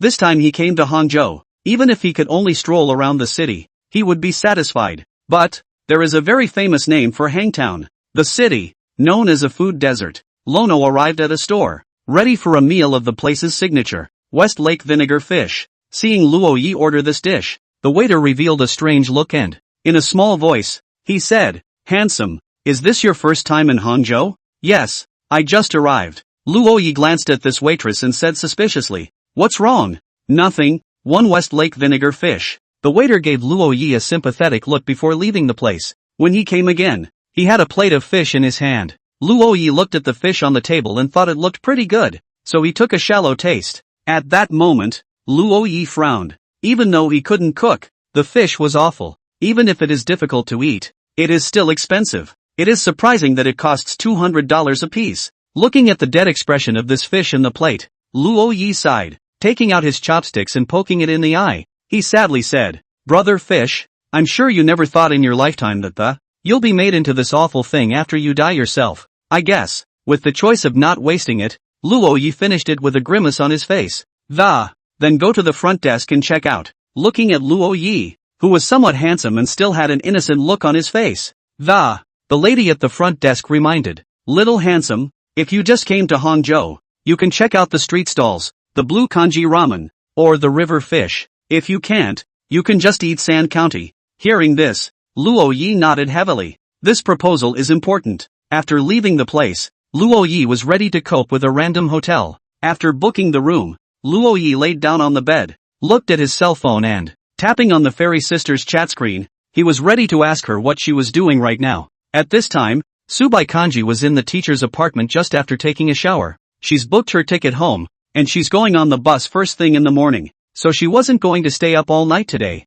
But if her mother wasn't home, she didn't want to go home at all. Her parents didn't have a good relationship. Her mother was in poor health and needed care. But her father never took care of her mother. A mother who could give birth to a superb beauty like Subai Kanji was naturally a first-class beauty at one time. So his father, many times suspicious of his wife. You may even get into a fight over it. When Subai Kanji was small, her mother resigned from the company. And the reason is simply that the company has a suitor for her. The suspicion, once created, could not be terminated. And in order to prove his innocence, Subaiji's mother chose to resign. But such behavior did not satisfy his father. Instead, he felt that he was being a thief. Then my mother's health deteriorated, and she did not look as good as she used to. The father is also growing cold towards the mother as well. And then later, when Subai Porridge graduated from high school and was rumored by her suitors-to-be, her father didn't say half a word for her, but instead made a comment that made Subaijia incredulous. You're just like your mother. You like to hook up with men. Subai Kanji bit her lip, feeling irritated at the thought of going back again. She lay back on her bed and looked at her cell phone as if she was expecting something. At that moment, a message alert sounded. What am I doing? Subai looked at the ceiling, then took a picture of nothing and sent it over. Seeing this, Luo Yi froze. In the photo, it's the ceiling, and a light, like the sun. Lono could imagine that at that moment, the fairy schoolmate was lying on her bed with her hands up on her cell phone. Looked at the screen of his cell phone and then snapped a picture like this over. While this photo is a bit nonsensical, talking to your favorite person is nonsensical in itself. If you need to find something to talk about to get a conversation going, it only means that the other person has no feelings for you. Two people who really like each other, who think about how to talk to each other. So even if it's a photo that doesn't mean much, you can talk about it. Lono, sister, I'm guessing you're tired of lifting your cell phone, and at this point, lying on your side on the bed, left leg on top of right leg. As soon as this message was sent out, Subai Porridge just happened to roll over in bed, left leg on top of right leg. After doing these actions, the message beep sounded, and Subaijio saw the message from Luo Yi. She froze slightly, realizing that at that moment she was doing exactly what Lono had said. She then rolled over again, facing the other way, and put her right leg over her left. Fairy schoolgirl, wrong guess. After sending this message, she also took a picture of her legs and sent it to Luo Yi. Prove that Lono is indeed wrong. As soon as the picture is sent, Luo Yi then saw a pair of bright white slender jade legs appear in his cell phone. Subaijiao's skin was incomparably smooth, and coupled with the fact that she had just taken a bath, these white legs, it has become a stunning treasure that no man can take his eyes off. Besides, Subai Porridge is wearing shorts today, and she's at home in the didn't really care what she was wearing, so she showed almost her entire long legs. The next moment, though, the photo was withdrawn. Subai Kanji was lying on the bed, her originally high and cold face incomparably blushing. How the hell did she take a picture of her legs for Lono? She was just thinking about proving the other side wrong in their guesses, and not even thinking that much about the rest. It was only for a second. I don't think he saw it, did he? Subai Kanji thought this way, praying in her mind that the other party hadn't seen the photo just now. But the thought of him if he really did not see it, did not know why. Surprisingly, a hint of pity appeared in his heart. The perfect body she had protected for 21 whole years, the only one in the world who had ever seen it,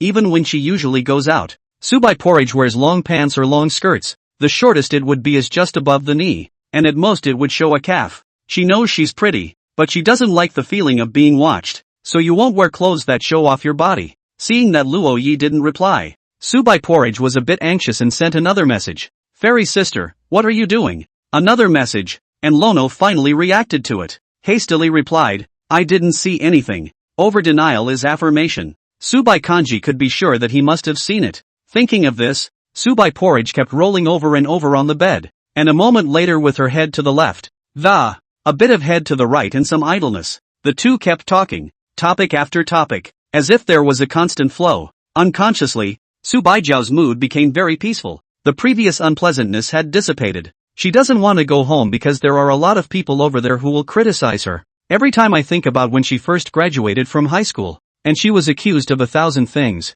Subai Kanji's heart would fall into a heaviness. Chapter 30, Gourmet Desert. Without realizing it, it was already 11:30 at night, and it would soon be the next day. After saying goodnight to each other, Lono looked over the chat logs and realized that he had spent the night. I can't believe I talked to my schoolmate for hundreds of messages. Looking at these messages, Luo Yi didn't know why, but a feeling of satisfaction filled his heart. Soon, Luo Yi fell asleep. Originally, for the 7-day vacation, his novel was going to be extra. After all, everyone was on vacation. And, just in time to relax with a novel. But now that he's preoccupied with his fairy schoolmates, how can he think of any novels that? But it can't be completely ignored. So just make sure you get the most basic number of updated words a day. For Lono's hand speed of 18 years of singleness, a base word count of 4 to 6,000. It's simply a piece of cake. Soon, Luo Yi fell asleep. Early the next morning, he opened his eyes on the king-size hotel room and, then with a bewildered look on his face, he began to wash up. Looking at himself in the mirror, Luo Yi's heart sent out a soul-torturing question. Where am I? What am I doing? Oh, I'm in Hangzhou, because schoolteacher's home is in this city. After washing up, Luo Yi decided to visit some of the more famous attractions in Hangzhou. But it's not a big city, and there's not a lot to do. But a very interesting city, because the city has a lot of netizens, and even some of the famous pedestrian streets that walk a few steps and you'll see a webcam holding up a cell phone stand and broadcasting live everywhere. So much so, that the city abounds in handsome men and women. Lono went out for breakfast and then got ready to start coding today's word count. Yard work in the morning and go sightseeing in the afternoon. Still, the first thing I did upon waking up was to send a good morning to my fairy school sister. Subai Kanji also replied with a picture. The picture shows the window of a high-speed train, meaning that Subai Porridge is already on her way home. Lono won't pick her up at the train station. Clinging to a member of the opposite sex like that, even if it was a girl he liked, felt a little inappropriate to him. What's more, the schoolmarm doesn't know he's in Hangzhou. If he goes to the station to pick up the schoolmarm, mostly offensive. It was enough that he was there when his schoolmate needed him. So the question arises, what should he eat today in this food desert? Luo Yi began to search the internet for some food about Hangzhou.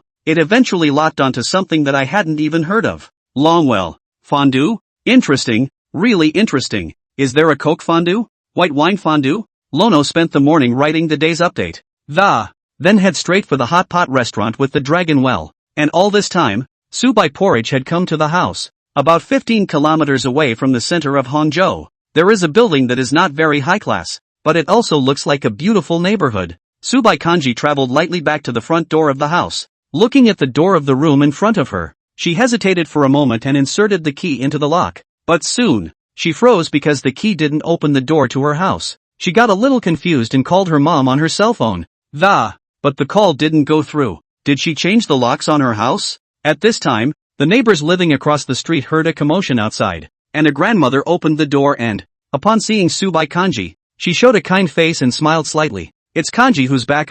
Come to grandma's house to sit down? Grandma Lu's character is very good. Also grew up watching Subai Zhao. That's why Subai Porridge was very kind to her. Subai Kanji came to Grandma Lu's house, although it is a holiday, but Grandma Lu's children are not at home. Only a granddaughter of about 4 years old is snacking in his room. Subai Kanji sat on the sofa. Grandma Lu poured her a cup of tea. Then he said, Porridge, lately your parents' relationship is getting worse and worse. Last month after you started school, your father drank alcohol and, late at night, and your mom's not well. When you fall asleep at night you don't hear the knocking, and then your father kicks the door in. You say, it's all family. Why do you have to live like this? Hearing this, Subai revealed a worried expression and couldn't help but ask, Grandma Lu, where's my mom? Grandma Lu glanced at Subai Jiao, then sighed. Looking at this, Subai Kanji's gaze became pity. She said softly, after your father kicked open the door, he woke up your mother by shouting at her. If I hadn't heard the commotion and come out to talk him down, he would have already done it. And the next day your uncle picked up your mom. And recently, it seems like a divorce is in the works. Upon hearing this, Subai Jiao's expression was not surprised. Divorce? She thought her mom should have divorced the guy a long time ago. It's just that mom's health isn't good, and if she gets a divorce, I'm afraid she'll have to live alone all the time from now on. That's why it's still on the fence until now. Even if they want a divorce, they have to wait until Subai Porridge graduates and has time to take care of her. Yet she didn't want to drag her daughter down, so she kept going. And now, she couldn't hold out any longer. Subai Kanji sat on the sofa and froze. As soon as I get home, I have to face so many things, and now I can't even go back to my own home. Suddenly, there was a commotion outside the door, and Grandma Lu looked in the cat's eye and found a man drunk and sitting on his doorstep knocking on his door. It's your dad. Now that he's drinking all day and Subai Porridge's mom isn't around, so he often forgets his keys. Asterisk. Open the door for me, Su Chongqing shouted, punching and kicking at the door in front of him. Hearing the insults against her own mother, Subai Porridge stood up from the sofa. She walked quickly, opened the door, grabbed the man's arm, and swung the other. It hit the man hard in the face. Mind your mouth. Su Baikanji stared at him indifferently. Su Changqing covered his face and woke up 1 point from the wine. He looked at the girl in front of him, and his face began to contort as he said angrily, "Wild seed. You're an A** like your mom." Behind her, Grandma Lu also said angrily, "Is there a way for you to talk about your own daughter? It's not your place to interrupt how I educate her." Saying that, Su Changqing swung out his arm and slapped Su Baijiao's face as well. Snap! A clear slap mark appeared on that peerless face. Su Baikanji's gaze became a little dim, and lost the last trace of the forefather's expectations. When did this man, since when, become like this? Because her mom's pretty? Because her mom's suitors were all better than him? Because he's accomplished nothing in his life, and all his mom had to do was lay down a little dignity, so you can live the life of the rich and famous? But her mom never let go of her dignity, and Su Changqing, who had slapped his own daughter, completely sobered up. He looked at his palm and showed a hint of regret. Porridge.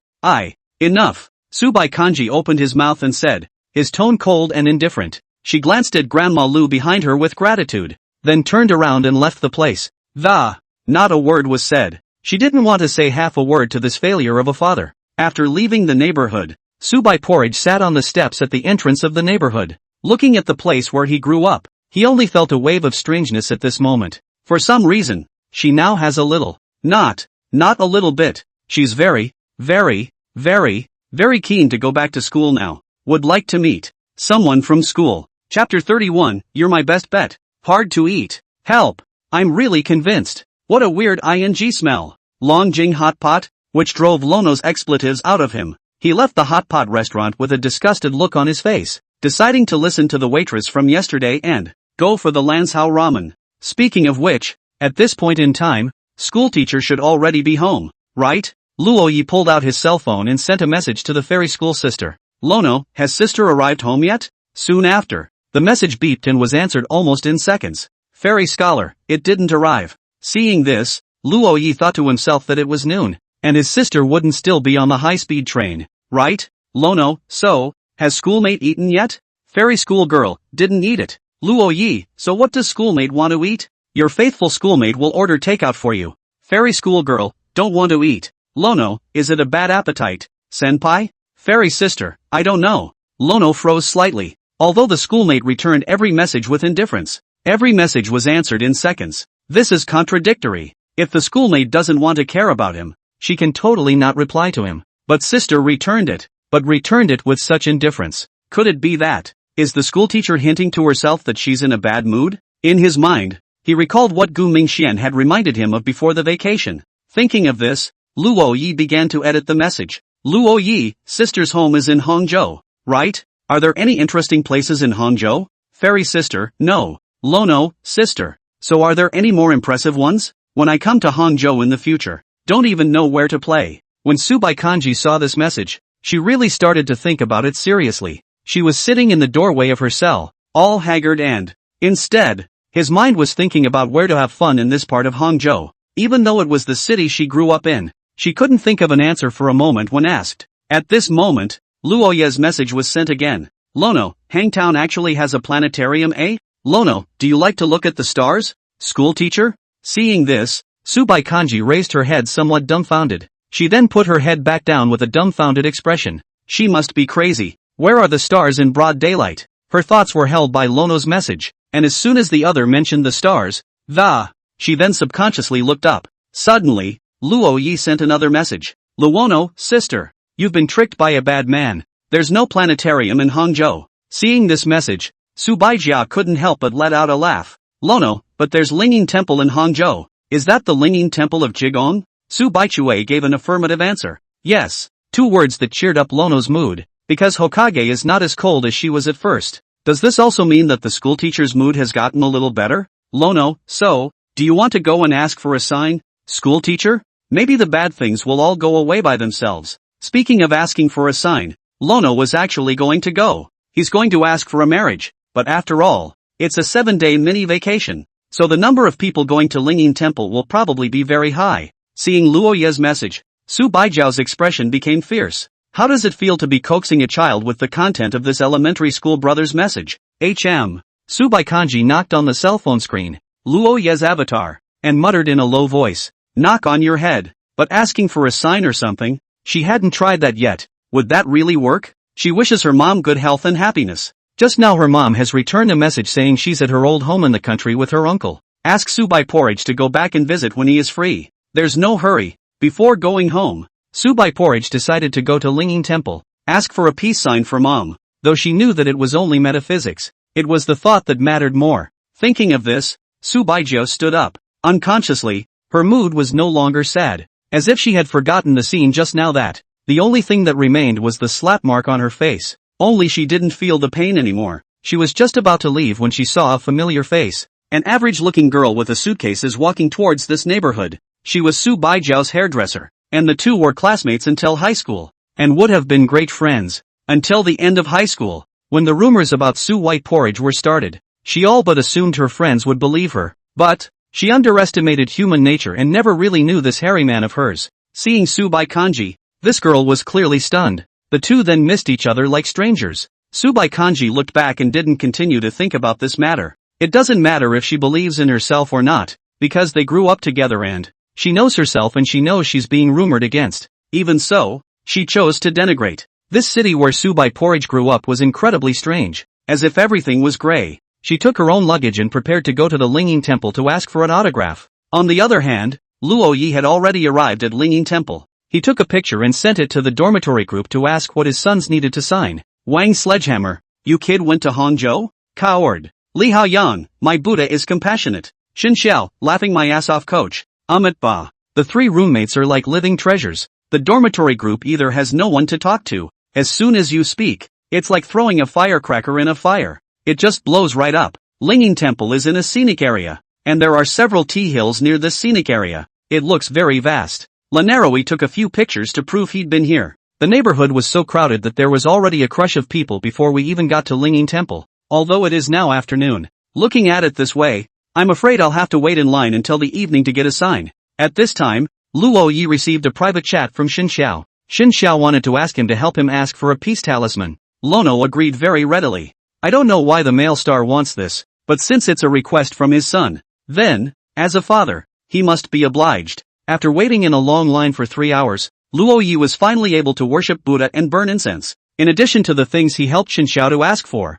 he himself also made 3 wishes here. First, I hope that my parents are reincarnated as adults and will be happy for the rest of their lives. Secondly, world peace. Thirdly, fairy schoolgirl can be the happiest girl in the world. Originally, he wanted to seek a marriage, but then on second thought, he gave up. You shouldn't ask Buddha for a marriage. Rather, he begs for himself. It was 6 o'clock in the evening when he left the Linging Temple, which was closed for. Nowadays you can only get out but not in. It's worthy of being a heavy Buddhist center, and the work schedule is just regular. Lono put one foot on the doorbell and prepared to leave the place. Suddenly, he saw a familiar figure in his afterglow. Not far away, an incredibly pretty-looking girl, carrying a suitcase, was. Quietly, he sat on the doorstep, his face a little confused. Subaicho is late. She also stood in line for a long time, but by the time she got there, the place was no longer taking customers. So what's the point of her being in line for so long? Was it destined that she couldn't get this sign? Think about it. Isn't it a result of not being able to ask for it? Subai Kanji stared at the ground in silence. The whole person was like lost in thought. At this time, she didn't have the aura of a high-flying goddess, but more of a vulnerable girl. Suddenly, a figure stood in front of her. Amit Ba. A somewhat familiar voice entered his ears. Subai Kanji raised his head and saw a handsome sunny boy who was saying to her with his hands united and a smile on his face, "What bothers you? Monks, can you tell the poor monk about it?" At the sight of this face, a welcoming wave of emotion flooded through the Subai Kanji didn't know what to use to describe this feeling. All she felt was a sore nose, and if she hadn't held it back, tears would have flowed just now. While there were many doubts that arose in her mind, the most important thing was, she hadn't gotten nothing out of this line of work today. She got, like, the best sign in the whole world. Chapter 32 Sister's Face. Why are you here? Subai Kanji asked. Come and play. Luo Yi handed the milk tea in his hand to Subaija. He saw that the fairy schoolmarm was here and took the time to get a cup of milk tea before returning. Seeing the clear slap marks on the fairy school sister's face, Luo Yi's heart snapped. He didn't ask anything though. Something unpleasant must have happened. If the schoolteacher wants to say something, she'll say it herself. She didn't say, then she wouldn't ask herself. Receiving the milk tea, Subai Kanji stood up and said, "This place doesn't take customers anymore." Yeah. Lono looked back. and then his stomach started growling. Last night, and up until now, he's not been eating very well, and for lunch, he had blue porridge ramen, and now hungry too. Hearing the sound of her stomach growling, Subaijia picked up her suitcase and stood up. Softly, he said, "Come on, let's go eat." But because of the vacation, and the fact that Linging Temple is on a hill, that's why the cabs and buses down the mountain are very crowded. The two chose to walk down the mountain, and it was quite a long way. Luoyi grabbed the suitcase from Subaijiao's hand and helped her carry her luggage. Then it was on to this downhill journey. After walking for about half an hour or so, they'd left the rush hour section of the road,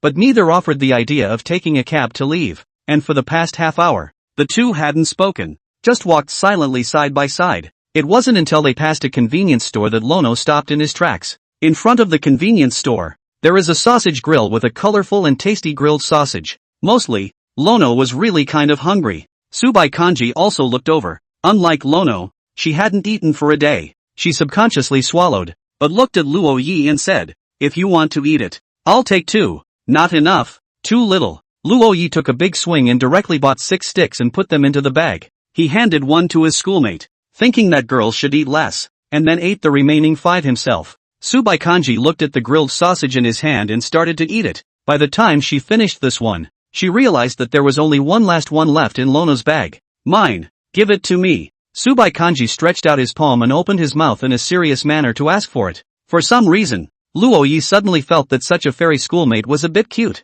There's a sense of contrast between a fairy coming down to earth and cooking on the stovetop. Such a schoolmate is even more attractive. I don't know when the fairy schoolmistress, who once felt out of reach, nowadays even appearing by one's side, or even taking a side-by-side walk together, has become a rarity. After a few grilled sausages, Luo Yi was finally not so hungry. He looked at the time and realized it was after 7. The sky was completely dark. Luo Yi and Subai Kanji walked for some more time and came to the lake. This is the most famous place in Hangzhou and the West Lake in the name of West Lake Vinegar Fish. In addition to Luo Yi and Subai Kanji, there were many other couples around holding hands, was taking a leisurely stroll. The lake is beautiful, and you can see the mountains where Linging Temple is located across the lake. On the mountain stood some temple-like buildings that glowed beautifully. Luo Yi was surprised. "It's so far. I didn't think we'd traveled for so long." If this were in the past, he would have cried out in exhaustion, but with the fairy schoolmistress by his side, he only felt that the road could not be traveled in any way,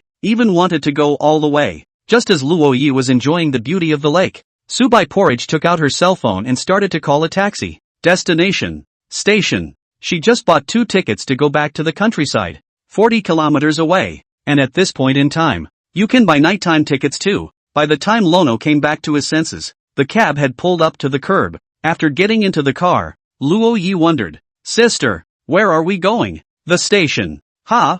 Going back to River City?" Luo Yi asked. "No." Subai Kanji looked out the window and opened the car window a little bit. The wind came in through the gap, blowing Subaijiao's long hair up and an intoxicating scent drifted down the wind to Lono's body. The charming smell that came to his face made Luo Yi's heart start to beat faster. And looking at his schoolmate's absolutely beautiful side face, he broke off and asked, "So, where does that go?" "Go to my house." Subai Kanji knew that Luo Yi definitely didn't have a place to stay when he came to Hangzhou, so it's just going to have to go back to her mother's with her. Hearing this, Luo Yi lowered his head, a little nervous in his heart. His luggage is still at the hotel. "Forget it, it's just some clothes anyway. Don't want them." "Where are the clothes as important as the schoolmates?" The cab came to the station. The two found the bus they were on and embarked on a long night ride. There weren't many people in the car, and there was silence all around, and the grass around the sound of crickets chirping rang out. The moonlight went through the car window and poured onto Subaijiao's face. That delicate face was stunning no matter how you looked at it. Subai Kanji sat on the inside seat while Luo Yi grabbed her suitcase and sat outside. Subai Kanji put her hand against the side of the window, propped her chin up, and looked out the window with a calm gaze. Lono, on the other hand, was looking down at his cell phone. When he was bored, he would check out the freshman group, because inside the group, there are always a few conspicuous packages. Right now, for example, there's a guy who calls himself Richie Rich, posting a picture of a supercar in the group. He said, "I should have known better than to drive here. I didn't realize it would be such a hassle to park at school." Some of the people below sent out breathless emoticons. Afterwards, this rich second generation actually aided Tang Enki in the group. At Tang Enki, "Enki girl, do you think my car is handsome?" Tang Enki didn't dare to reply at all. While this guy might actually be a rich kid, this is a school. and more than money. People care more about face. A direct reply makes them look like gold diggers. Of course, leaving school, face and money, most people would choose the latter. But school, undeniably, is one of the few places where everyone can appear to be equal. Suddenly, the bus shuddered, and Su Baijiao's body unconsciously leaned over. Lono only felt a soft thing pressed against his shoulder. His face changed, and at this point, his mood had reached the most nervous he had ever been in his life. Sister? Lono lowered his voice to a whisper, but there was no response from the person next to him, and he turned his head slightly to look at the iceberg goddess next to him.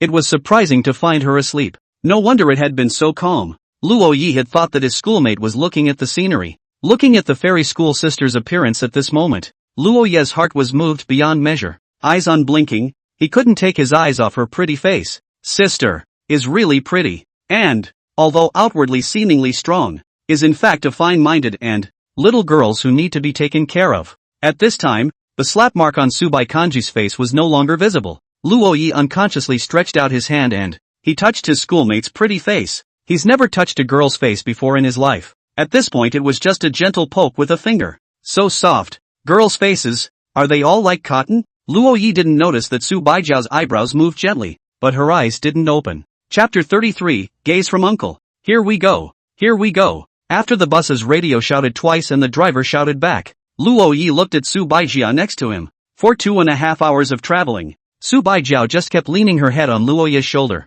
I'm not sure if it was real sleep or fake sleep at first, but it's definitely real sleep now, because there was a crystallized mass on Luo Yi's shoulder. I didn't realize that my schoolmates were drooling. Hokage, wake up. Lono gently touched his schoolmate's arm. The latter's beautiful eyes moved slightly and opened in some confusion. The entry point was a handsome, green face. Subai Kanji froze, looking somewhat dumbfounded over. The freshly awakened fairy schoolmistress didn't have that air of coolness about her that. Instead, it was a cute and cuddly girl, and the dopey look was mesmerizing for Lono to watch. It turns out that the fairy schoolmistress would also show this kind of expression. But at this moment, there was still a little bit of transparent liquid hanging from the corner of Subai Kanji's mouth. When four eyes meet, Lono broke the silence, hastily pulling a tissue from his pocket and then wiped the edge of his schoolmate's mouth. Finally, Subai Kanji came to her senses completely. Surprisingly, she did fall asleep, and slept so well that she was drooling. It's so humiliating. A very visible blush appeared on the face of the iceberg goddess, and she held out her arm and, grabbing Lono's hand, he snatched the tissue from the latter's hand. Thanks, she spoke softly, returning to her usual self. The two stood and left the bus. This is a town in the countryside, far from Su Baijiao's mom's house. There's still about 5 or 6 kilometers to go, and it's almost 10 p.m. And there's no other buses in town at all, much less a cab. Subai Kanji took out his cell phone and wanted to call his uncle to drive to pick him up. Lono tensed as the phone hung up. Uncle? And fairy schoolgirl's mom? He swore that he was really just here to hang out, though the reason was because of fairy school sister. But he didn't feel like he could actually meet a fairy schoolmate. But not only did he meet, he even had to meet his schoolmate's family. Things were gradually progressing towards the unbelievable, and Lono wasn't ready for it. Noticing the appearance of the youth beside him, Subai Porridge spoke. They're very good at getting along. At those words, Luo Yi revealed a somewhat bitter expression and let out a bitter laugh. Senior sister,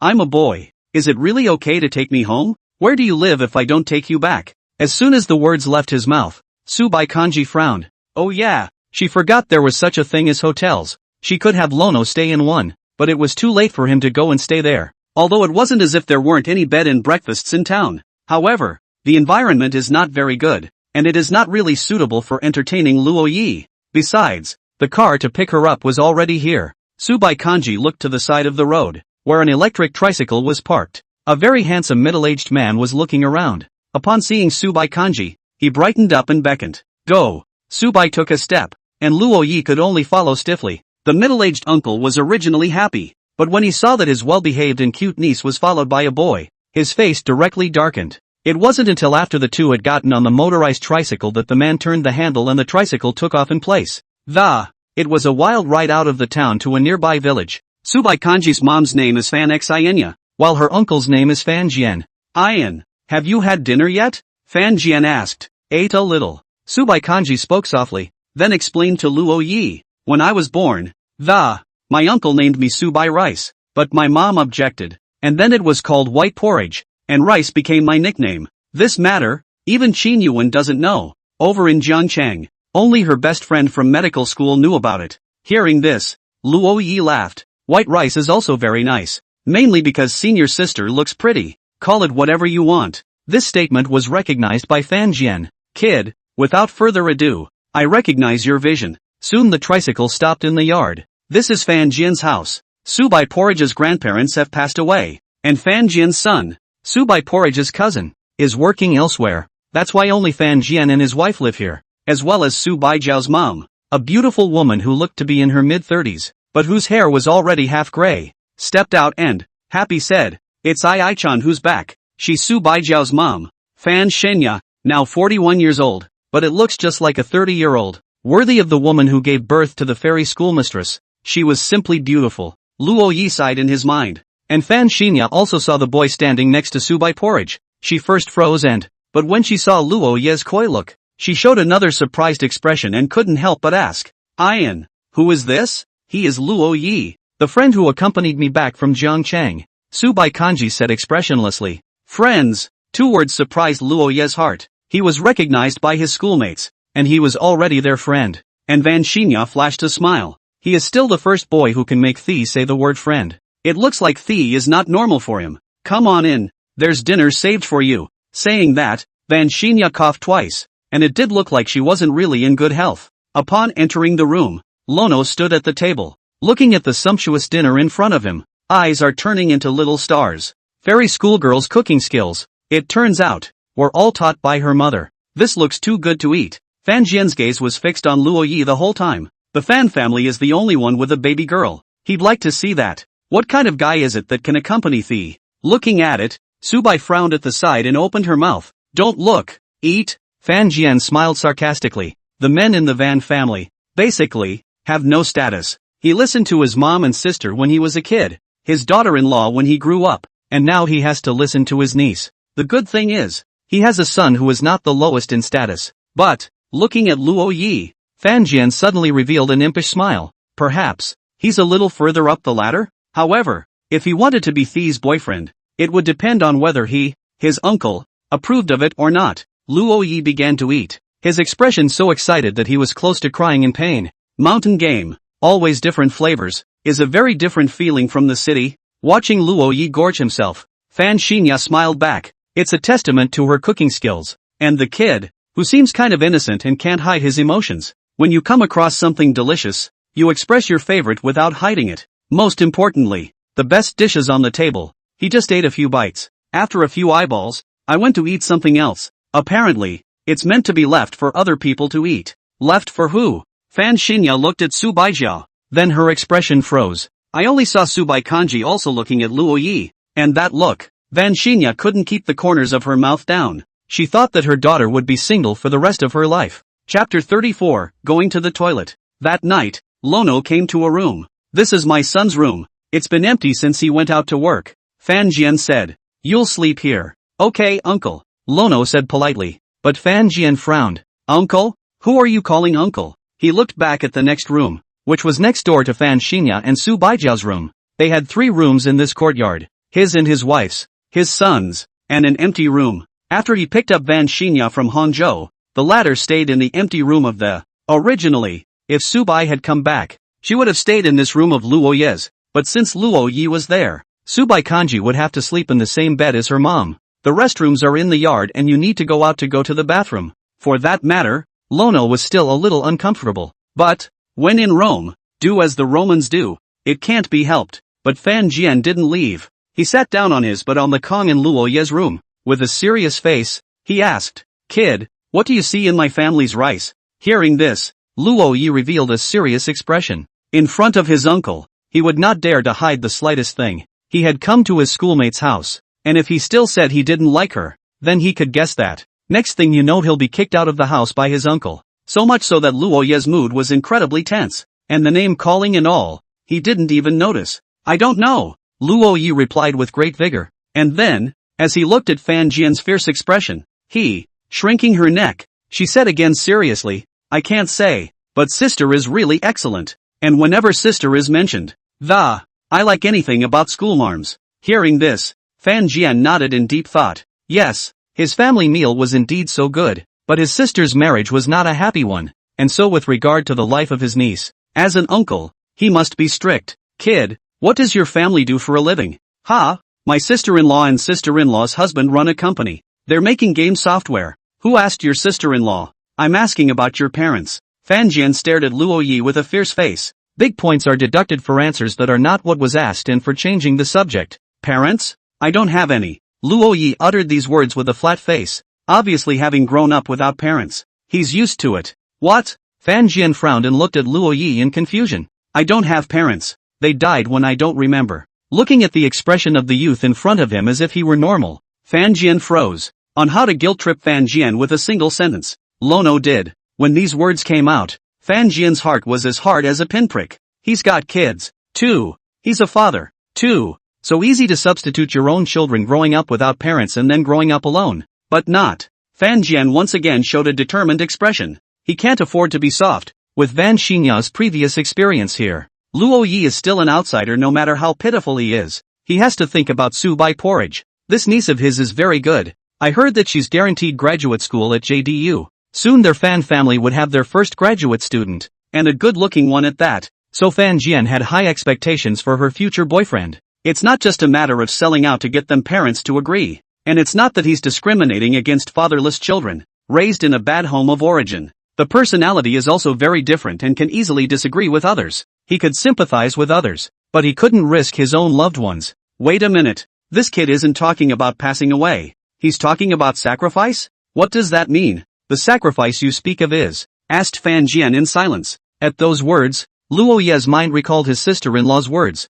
His parents didn't leave him behind on purpose. His parents were the most loving people in the world, but they're not destined to stay with their loved ones, because of who they are, ultimately sacrificed in the pursuit of criminals. Hearing this story, Fan Jian wept bitterly. Oh, abominable criminal! He pounded his fist on the Kong, then hugged Luo Yi and solemnly said, Son, from now on, I am your uncle and your family. Lono, you're also too emotional. Lanaroi gets the nod from Fan Jian, but it doesn't really help. Fan Jian was only higher than his son in the status of this family, not as high as the rhubarb in the yard. Rhubarb is an old, yellow-haired dog that's been around for almost 10 years, watching over the house and protecting the neighborhood. Much more useful than Fan Jian. After Fan Jian left, Luo Yi lay on the bed and looked at the somewhat rough ceiling. It's not as noisy as the city, but it creates a cozy feeling. Lono began to think back on his day. A fragment in my mind, quickly framed by the bus ride that, the way the fairy schoolgirl leaned on her shoulder. Lono rolled around on the bed in excitement at the thought.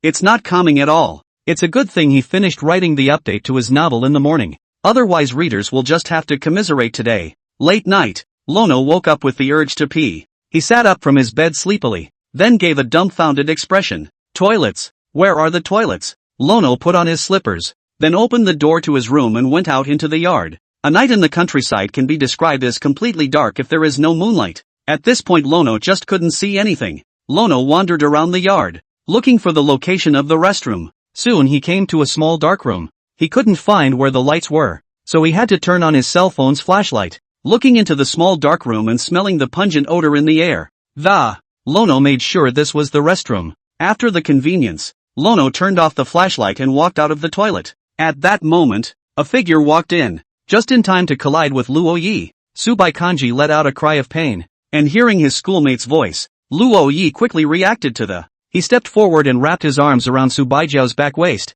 and just as he was about to play it cool, his foot suddenly slipped and still fell through. But before he fell to the ground, he pulled Subai porridge in front of him and became a cushion. Senior sister, are you alright? Luo Yi asked. It's okay. Subai looked at the youth who was close to him. His tone was without sadness or joy, but the darkness of the night. Lono couldn't see her already reddened features. It was too dark to see anything but that glimmer of light in the eyes of the two men. The two subconsciously stared at each other, neither of them speaking. Her schoolmate's body was soft, and she usually wore loose-fitting clothes, and only when she was close like this did. It was only then that Lono realized that the other man's body was perfect. He could clearly feel two rabbits squeezed against his chest, unable to move. Holding his schoolmate's body, Luo Yi had only one thought in his mind. Happiness. Have you hugged me enough? Although Subai Kanji didn't resist, she was afraid that she would pass out if it continued. For some reason, she was blushing and her consciousness was blurring. Chapter 35, Fairy Sisters Can Cut Prices.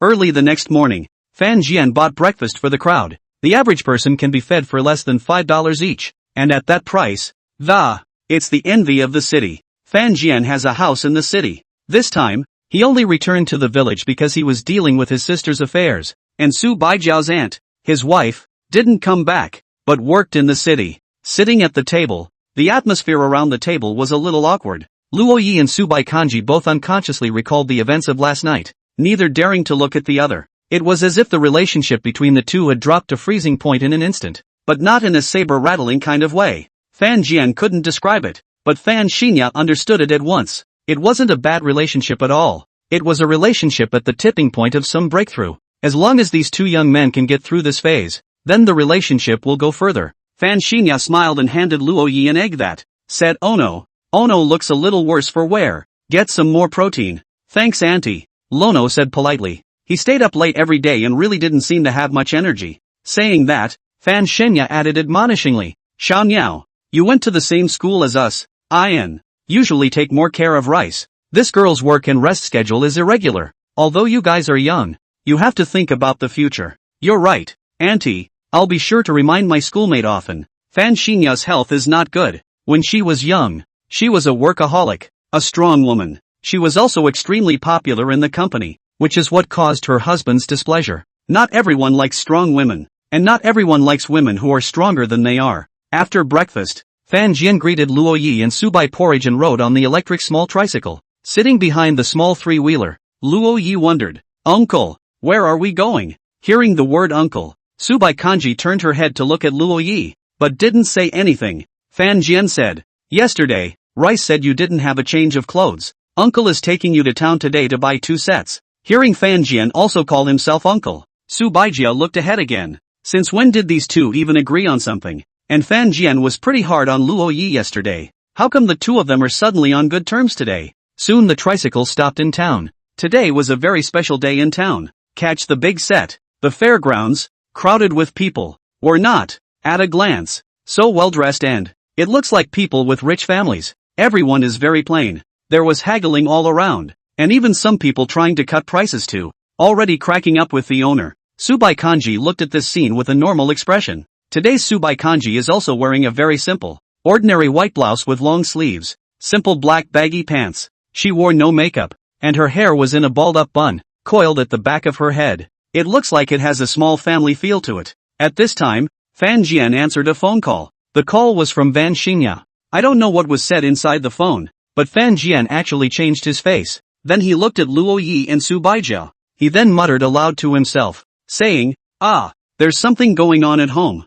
Let me go back? Okay, I'll go right back. Without giving Luo Yi and Subai Porridge time to react, Fan Jian mounted the electric tricycle, said, Ai-chan, buy 2 sets of clothes for Ono, take Ono shopping, and call me when you're done. I'm coming to get you. As soon as the words left his mouth, the electric tricycle seemed to have turned into a motorcycle, and surprisingly, a roaring sound was emitted by a direct 360-degree head swing and instantly left the place. Only Luo Yi and Subai Porridge remain, dumbfounded, watching the tricycle disappear. That schoolmate? Luo Yi glanced at the side of Su Baijiao's face and, once again, the events of last night came back to mind. He lowered his head, embarrassed to look at his schoolmate again. Subai Kanji turned around and said faintly, let's go. Subai Kanji walked in front and Luo Yi followed behind while still looking around curiously. Next to him, an ant pulled Luo Yi and said enthusiastically, young man, the freshly baked chub. Want one? No need. Lono politely declined, but the loud noises around him gave him some sense of panic. Clearance sale, $9.09. Field snails, fried snails. Young man, would you like one? Sell cheap watermelon. Don't pay if it's not sweet. The enthusiasm of the people around him was too much for Lono to handle, and he scowled and, hurriedly, he walked over to Su Baijiao's side and leaned a little closer to his senior sister. He felt like he was going to be abducted by the enthusiastic stallholders if he didn't get next to his schoolmates. Looking at Luo Yi beside her, the corners of Su Baijiao's mouth rose slightly. It seemed like it might come out laughing at any moment. She whispered, what color do you like? By this time, the two had arrived at a street where they were buying clothes. There were all kinds of clothes in front of him, so dazzling that Luo Yi could hardly look at them. And the price tag is very cheap. The pants next to Luo Yi, surprisingly $99 for 3 pairs. Isn't that for nothing? All. Whatever. What do you like? School marm? Upon hearing this, Subai Kanji stepped away and walked towards one of the vendors. At some point, Luo Yi realized that Su Baijiao's sleeves had been rolled up and there's a sense of being ready to go for a dry run. Subai Kanji pointed to a pink blouse with a price tag of $300 and opened her mouth. This one, is it for sale for $50? Luo Yi's eyes widened at once. Take less? Cut 6 times? Is it true that you won't be beaten? Only to see the vendor's face change. It was obvious that he had met his match. I didn't realize that this little girl looked young and cut the price so boldly. 50? Little girl. The cost price is not even there. Let's say 260. You take it away. 80 at the most, and I'll leave if I can't. Subai Kanji turned around and took a step away, directly choosing to leave. Hey, is 150 okay? 120? 100. Based on the mechanism of bargaining, Luo Yi felt that the schoolmate was going to turn back. 300 cut to 100 is a miracle. But Su Baigui didn't turn around. The stall owner gritted his teeth and shouted, 80 is 80. Luo Yi's mouth opened into an O shape, and his entire body was shocked. Fairy sisters of the school. Bull crap. Luo Yi gave his senior sister a thumbs up in his mind. Then it was time to follow my schoolmate around and cut prices. In the end, Subai Porridge bought him 2 sets of clothes, spending less than $300 in total. Although none of the clothes were very pretty, they all suited Lono, and it was bought for him by Subai Porridge, with her own school sister Aura. The two then went shopping for other places to buy food. Today Subai Kanji is going to cook herself. Fan Xinya cooked yesterday, and seeing Luo Yi eating so happily, Subai Kanji was a bit unconvinced in his heart. So then, Subai Porridge bought a fish and a chicken. Lono was holding a fish in one hand and a chicken in the other. Standing outside the fair with her fairy schoolmistress, she waited for her uncle to come and pick her up. Both the fish and the chicken are still alive. Lono asked, going back to kill? Well, I'll send them to the afterlife myself. When these words came out, Luo Yi first froze, then laughed. There seemed to be no more awkwardness between him and his schoolmate. And there's always an old married couple feeling when you go to the fair together. Chapter 36, King of Otter. Fan Jian playfully picked up Luo Yi and Subai Porridge. Today's lunch was made by Subai Porridge and Luo Yi. Subai Kanji to do. Luo Yi cut vegetables to play auxiliary. A gourmet dish was brought out from the kitchen by Luo Yi. Fan Xinya and Fan Jian looked at this scene and only felt that this was a really good day. After placing a dish on the table, Luo Yi said, Auntie, Uncle, if you guys are hungry go ahead and eat. I'm going to help my sister in the kitchen. Hard work. Oh no. The more Fan Xinya looked at him, the better he looked, and he only felt very satisfied with the boy in front of him. After Luo Yi returned to the kitchen, Fan Xinya sighed. This kid, it's full of love for our rice. I can see that. Fan Jian suddenly fell a little silent as he whispered, Sis, do you know about his family? Fan Xinya looked at him and shook her head. When did our Fan family ever look at family when we married our daughters? Brother, if the other party is rich, and our rice is good enough to be perfectly worthy, and if the other party is poor, there's no way our rice could dislike him. No, sis. Fan Jian whispered something in Fan Xinya's ear. The latter's face changed slightly, revealing a surprised expression, and with it, deep regret. So it is. When Luo Yi came out of the kitchen once more, Fan Xinya looked at him with even more kind eyes and it was as if Luo Yi was her own son. At this time, the phone rang. Fan Xinya picked up her cell phone and frowned when she saw the caller. Fan Jian even snatched the cell phone directly and answered the call. Angrily, he said, What the hell else have you got the nerve to call my sister? On the phone, came the voice of Su Baijiao's father. Su Chongqing, Xinya, is Porridge at your place? Rice is my niece. What does it matter to you if she's here with me or not? Fan Jian's entire body was enraged. Didn't wait for Fan Jian to continue arguing, Subai Porridge tied her apron and walked out. She grabbed the cell phone and, in a gruff voice, he said, If you divorce my mom, I'll divorce my mom. She then hung up and returned to the kitchen with a flat face. Fan Jian and Fan Xinya froze in their seats, then looked at each other, not knowing what to say. It didn't take long for Luo Yi to bring plate after plate of food to the table. It was the result of two people, him and his fairy schoolmate, though he hadn't been much help. But looking at the sumptuous lunch made his heart very content. After lunch, a neighbor's family was going to harvest corn, so they asked Fan Jian to help. The latter's warm-hearted character also agreed without hesitation, and also brought a Luo Yi with him. It's been an amazing experience for Lono. It made him feel the hard work of the farmer's uncle. October, though, has come to the end of summer and into the beginning of fall. But it hasn't cooled off yet. The sun was high in the sky, causing Lono's sweat to stop pouring down. He spent the last 2 days in the fields collecting corn. And his unpretentious character, it was also liked by the neighborhood. In the end, he was paid $200. That's $200 in cash compared to the nearly tens of thousands of dollars a month in manuscript fees.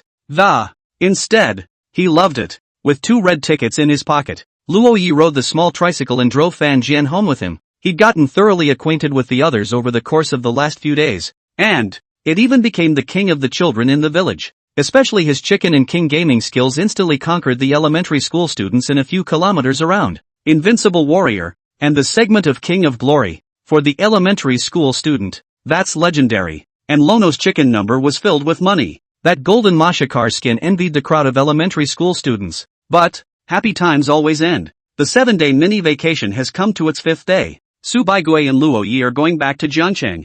At the entrance of the village, the two sat in Fan Jian's motorized 3-wheeler. The car was followed by a large group of children, one of whom, a little chubby boy, cried and wailed, "King of Otter, I'll wait for you to come back." Hearing this, Subai Kanji subconsciously looked at the youth next to him. Lono wore an embarrassed expression. "And I, Father of Otter, await your return. I, Deja, will wait for you too," the other little children said, as if there was a light in their eyes. A girl shouted, "Brother Luo Yi, I want to marry you when I grow up." At those words, Subai Kanji's face darkened. Luo Yi trembled, only feeling as if a murderous aura had appeared beside him, making him fidget. When he looked at the source of the killing aura, he only saw Subai Kanji looking elsewhere with an expressionless face, like nobody's business. Fan Xingya laughed. Rice, it's going to turn cold in a while. Buy a few more clothes, don't catch a cold. Well, you take care of yourself too. Mom, maybe all the concern from parents is simple. They can't do much to help their children with their schooling and work. So I can only tell you to be careful not to catch a cold and to eat well in general. Mom, divorce him, I'll be on your side, Subai Kanji said seriously. I know, and when I've been recuperating at home for a while, I'll go back and talk to him about it. After the mother and daughter chatted for a while, Fan Jian sat in the front of the car and turned around and said, "Sis, don't worry about it. Both of these kids are quite understanding, and we have Ono to take care of our rice." At these words, a group of elementary school students covered their mouths and let out a gasp of shock. The eyes that looked at Luo Yi and Su Baixiao became mischievous. Subai Kanji glared fiercely at Fan Jian, who touched his head and smiled sardonically, then started the power to the tricycle. "Let's go." The tricycle is still such a stretch. It's obviously a motorized vehicle. Instead, it gave the impression of a spray of exhaust fumes, leaving a layer of splattered dust in its place. Coming to the station, the two of them boarded the train back to Jiangcheng. Subai and Luo Yi seemed to have reverted back to the way they were before when they were in school. The two sat in their respective seats, neither speaking. Luo Yi looked at Subai and consoled. "Sister, don't be sad. The bad ones don't go away. The good ones don't come. I'm not upset." As a matter of fact, Subai Porridge really wasn't sad. In her mind, her mom should have divorced the guy a long time ago. So now she's just happy for her mom. Then why is senior sister keeping a stern face? Luo Yi was curious. Hearing this, Subai glanced at Luo Yi and, faintly, he said, "Don't I always look like this? It's just that she's been acting like a good girl in front of her mom the last few days." So suddenly back to his old self, Lono was a bit out of sorts. The schoolmate's expression was cold, and Luo Yi stared at the side of her face, mesmerized. At first, Subai Kanji was able to pretend she didn't see it, but Luo Yi kept staring. She felt like her heart rate was starting to get out of whack. She had just turned her head to question what Luo Yi was looking at her for when she suddenly froze. The moment she turned her head, her eyes met Luo Ye's eyes. Luo Ye's eyes were beautiful and had a clear and clean aura. Those eyes seemed untainted by the world, and through them one can see what its owner is thinking. Luo Yi was like that. He wouldn't hide himself at all in front of the fairy schoolmates. Only Luo Yi spoke in a small voice. "Senior sister, in front of me, you cannot be so tired." Chapter 37, let's see how you do. Jiangcheng University, Family Building 5, Unit 4, 614. Subai Kanji opened the door and brought Luo Yi in with him. Subai Kanji pointed to the empty room and said, "You can stay there, but only for today, tomorrow, and the day after." Hearing this, Luo Yi asked curiously, "What about the end of the vacation? Then we'll see what you do in the next 3 days." Subai Kanji turned around and smiled gently. This smile put Luo Yi in a slight daze, and in his heart, he felt a surge of affection. He realized that after he had said that to the fairy schoolmistress in the car, the schoolteacher really wasn't that high and mighty with him anymore. But when the senior sister said that it depends on the performance, Luoya's complexion flinched and his whole body became serious. He's going to spend the next 3 days behaving like the perfect man that he is. Otherwise you'll be kicked out by your schoolmates. Seeing him in a serious manner, Su Baijiao only felt a little funny in her heart, like a mischievous little child who, in order to be rewarded by his teacher with a little red flower, trying to play nice. For today's dinner, you go buy the ingredients. Subai Kanji suddenly spoke. I buy? Lono was a little puzzled. Well, you buy. Whatever you want to eat, go get it. Buy it and I'll make it. Hearing this, Luo Yi understood. He gave an okay sign and left the living room in the middle of the room and walked out. Seeing Luo Yi gently close the door behind him, Subai Porridge sat on the sofa and propped up her chin. She then turned on the television and watched a random program that, instead, his eyes showed a contemplative expression. They're kind of living together? No, it's only a share house. So, should we make some kind of covenant like the novels? No, he can only stay for 3 days. He has to go back at the end of his vacation and it would be rude to stay any longer. But it's his cousin's house, and he's only renting a room himself. Do you really want him to go back? Su Baijiao's expression was tangled beyond measure. That's when her cell phone rang. Subai Kanji picked it up and connected the phone, and a girl's voice came from inside. Kanji, how come you haven't contacted me even on vacation? Do you want to come to my place to play in the next 2 days? No. Subai Kanji refused. I have things to do in the next 2 days. You have something? What could be more important to you at JNU than me? Came the questioning voice of the girl on the phone. She's Subai Porridge's best friend. Her name is Li Xia, and now she's at Jiangcheng Medical University, is an internist, and likewise a high school and middle school classmate of Subai Porridge, and even the same table in elementary school. The two have been close since childhood. Right now of course you're the most important. But tomorrow I've got something going on. I'll see you the day after tomorrow. Subai Kanji's heart snapped and he almost said something. Tomorrow, October 6th, was Lono's birthday, and she remembered it well. On the phone, Ri Xia said skeptically, what do you mean I'm the most important right now? Am I not the most important in the future? Kanji, I feel that you have suddenly changed. I haven't changed. Subai Kanji's tone was still as cool as ever. A familiar look to Ri Xia, but the latter just felt like something was wrong. All unknown changes lead to a conclusion. Ri Xia's eyes condensed and she said in a condensed voice over the phone, Porridge, if someone you know very well suddenly acts like a different person, do you know what it's because of? Don't know, and don't want to know. Subai Kanji said indifferently. There's only one truth. That can change people fast, and it's falling in love. Dodo. As soon as the word love came out, Subai Porridge hung up the phone. Boredom. How can she be in love? She was just helping Professor Gu take care of her brother. Take care of brother. Lono? Why does the mention of being in love make you think of Lono at this very moment? Thinking about it, Subai Porridge realized that his mind was now filled with the face of a youth. She may indeed have some good feelings for Luo Yi, but just because she has good feelings doesn't mean she likes it. Even if you really like it, it doesn't mean you have to be together. That's right. On the TV, a cartoon is playing in which a young man uses the skill of. At the same time, he cried out, you already have a way to take your death. Subai Kanji frowned and switched to the next channel. In the second program, the TV character points at the screen and shouts the phrase dead duck. At those words, Su Baijiao stood up, stared at the characters on the TV, and solemnly said, I didn't. And you say you're not. You're clearly in love with him. The TV character said with great certainty. Subai Kanji shook his head and switched to the third channel, but as she watched, she felt that all the dramas being made now were boring, so the TV was turned off. Sitting on the sofa for a while longer, Subai Porridge frowned. Why haven't you come back yet? She looked at the time and realized that from the time Lono had left the house until now, only 10 minutes have passed. Why is time going so slow? On the other hand, Luo Yi arrived at the food market. Today, his senior sister is cooking again, so he'll have to pick out the ingredients for dinner. King crab special, 588 a pound. Special now. At that, Luo Yi came to the seafood boss lady's stall, opened his mouth and said, give me a king crab. Well.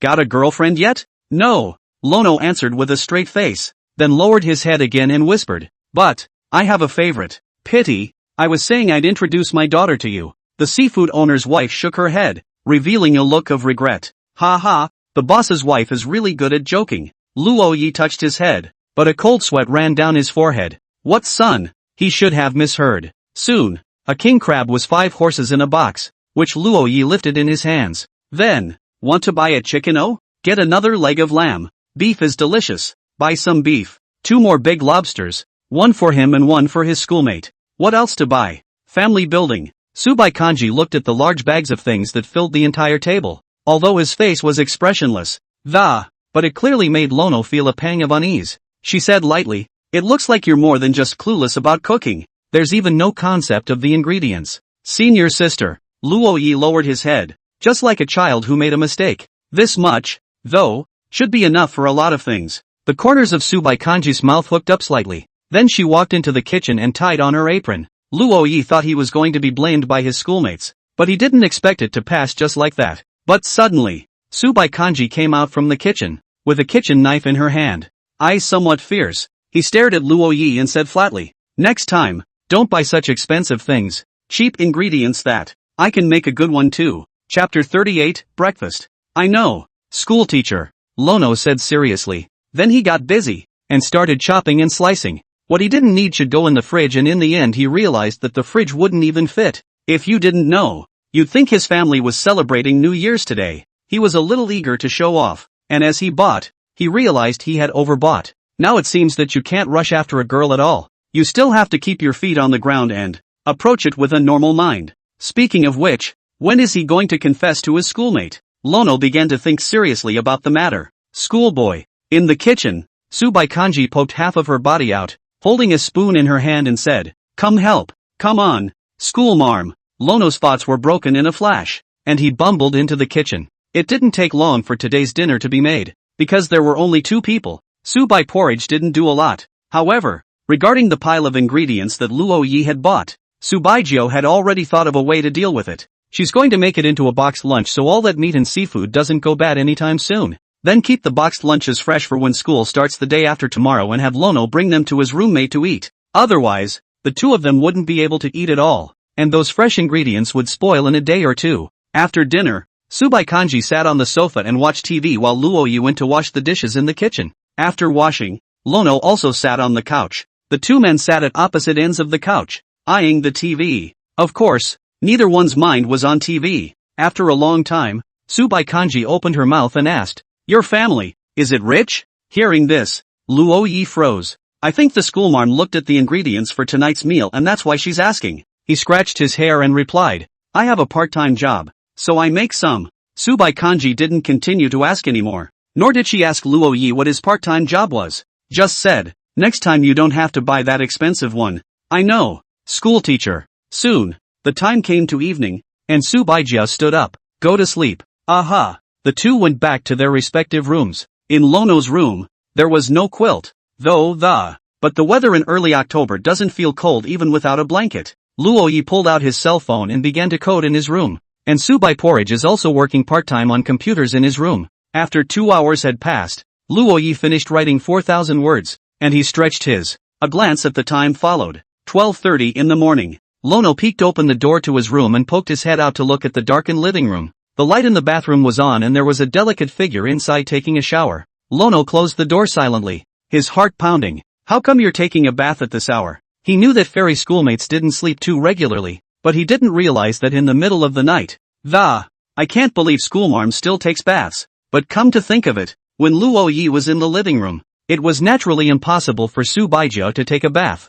She was the only one who thought Lono had fallen asleep, so she came out to wash, but Lono wasn't asleep. Plus the computer wasn't there, so he was using his cell phone to code. It didn't even make a sound. The room was silent, with only the sound of water running from the bathroom echoing throughout the living room. Lono sat on a chair in his room, absent-mindedly swiping through short videos. In the freshman group, that rich kid is still showing his presence. He posted a picture of his luxury car to the group and was asking how to park it. And 1 out of 5 sentences. 8 Donchi seems to be very interested in this freshman schoolgirl. Speaking of which, this rich kid is considered one of the 3 most popular freshmen in the name is Gao Yuming. Another is Shin Xiao, the freshman schoolboy known for his face. The last one is Tang Anki.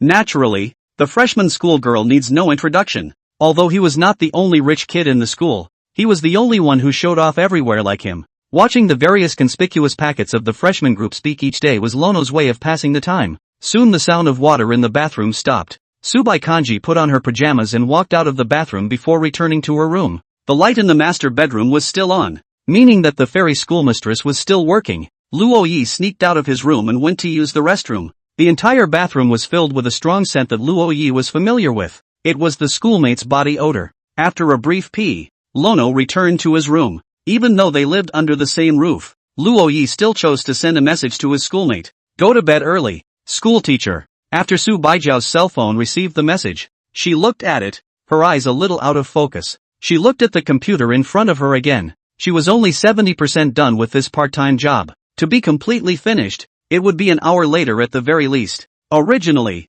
during the vacation, Su Baijiao didn't have to be so busy, but tomorrow she had something to do. So I'm still up late today. She'll be free all day tomorrow. At 2 o'clock in the morning, Subai Porridge stretched out and prepared to sleep. Watching the lights finally go out in the fairy sister's room, Lono climbed onto the bed as well and closed his eyes. Start sleeping. Next day, 8 o'clock, Lono opened his eyes. He changed his clothes and got ready to go wash up. Upon leaving the room, and looking at the table neatly set for breakfast, a surprised expression appeared in Luo Ye's eyes. 1 cage of Xiaolong Bao, 2 donuts, 2 cups of soy milk, 2 tea eggs, and Subai Kanji was sitting at the table, waiting for Luo Yi to wake up. Lono walked into the bathroom and suddenly realized that he had no toothpaste, not even a towel. It could only walk back and sit in front of the fairy schoolmistress. Looking at Luo Yi with little spirit, Subai Porridge said lightly, "Are you like this every day?" "It's okay, I'm sleepy when I wake up early after staying up late." Lono yawned,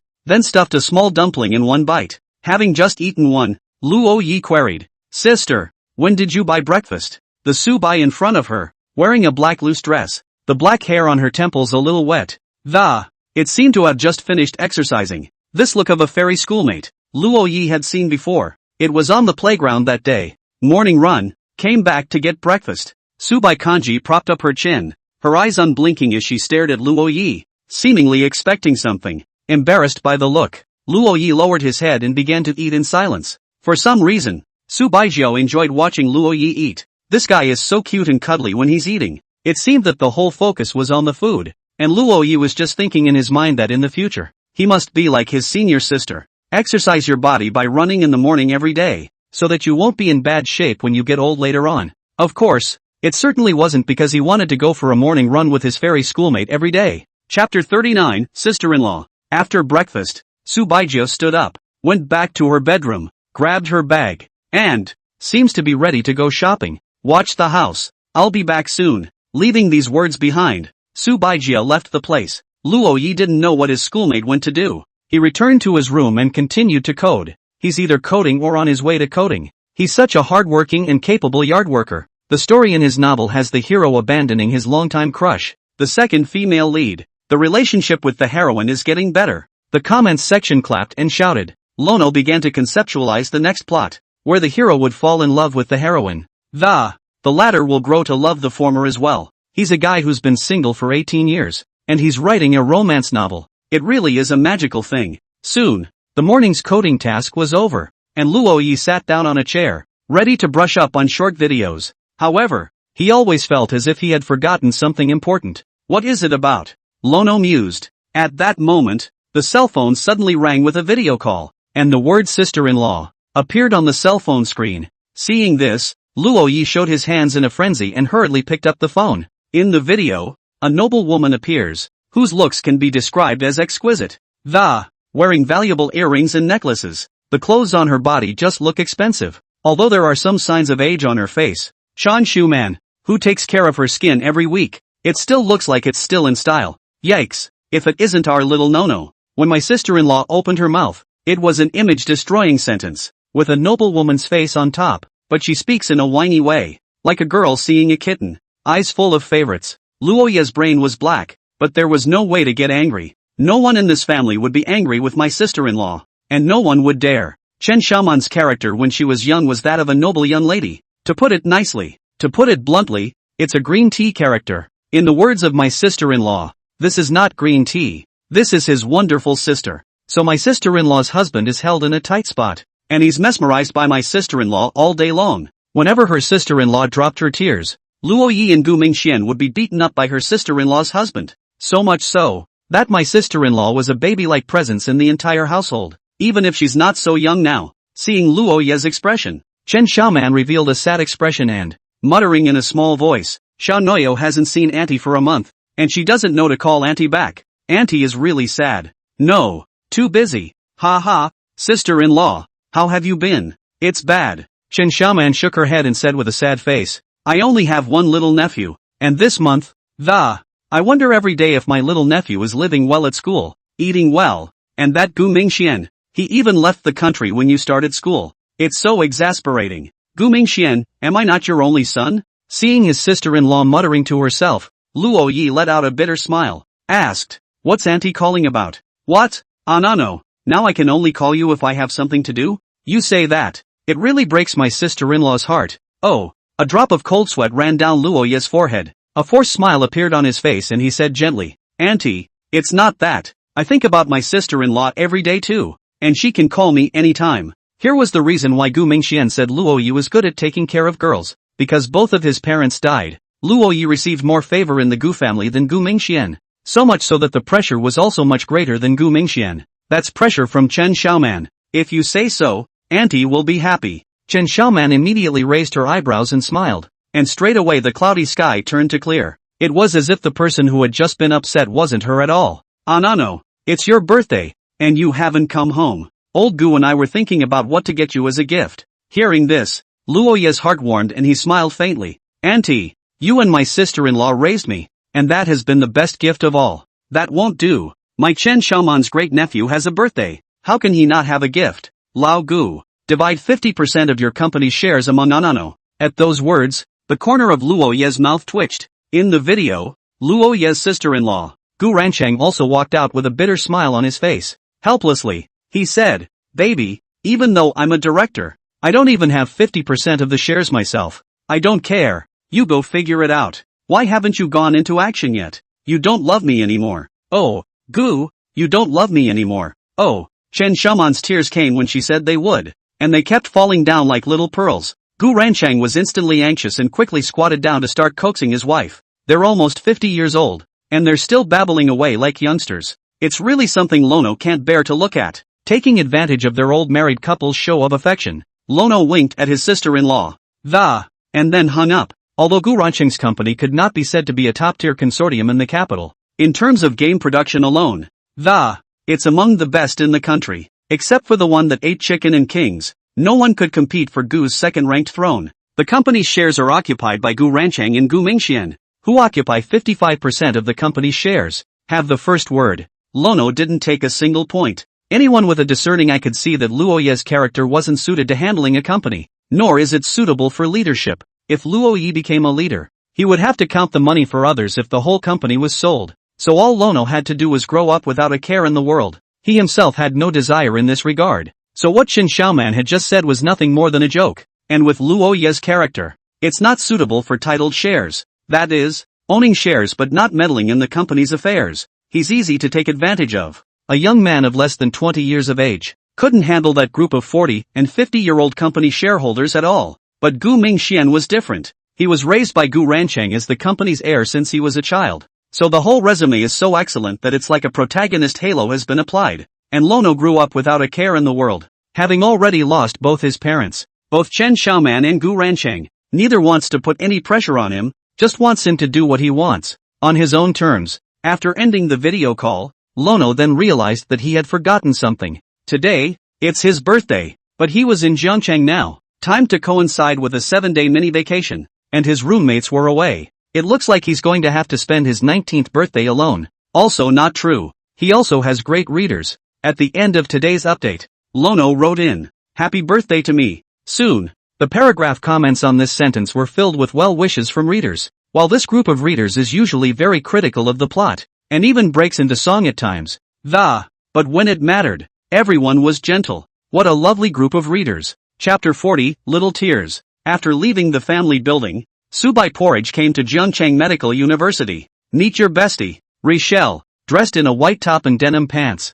Ri Xia has a natural, standard Netflix face, tall and slender, but flat-chested. She crossed her legs and sat in a coffee shop near the hospital of Jiangcheng Medical University. Seeing Subai Kanji sitting across from her, she smiled slightly and asked, "Kanji, we doctors only get this one day off. I'm used to seeing you, so tell me, what's the matter with me?" Upon hearing this, Subai Kanji faintly said, "You're still just an intern doctor right now, right? The kind that runs errands." Hearing this, Ri Xia said indifferently, "It's not that easy to be a doctor. I can't do surgery without a few years of experience." Subai Kanji also did not talk nonsense with the other party, directly opened the door and said, "Xia Xia, what do you usually get your boyfriend for his birthday?" "Boyfriend? Which one do you mean?" Ri Xia was puzzled. Subai Kanji. Li what?" Subai Kanji asked tentatively. "That one split," Ri Xia said with a flat face. Then, she suddenly realized something, and her face changed, staring at Subai Kanji in shock.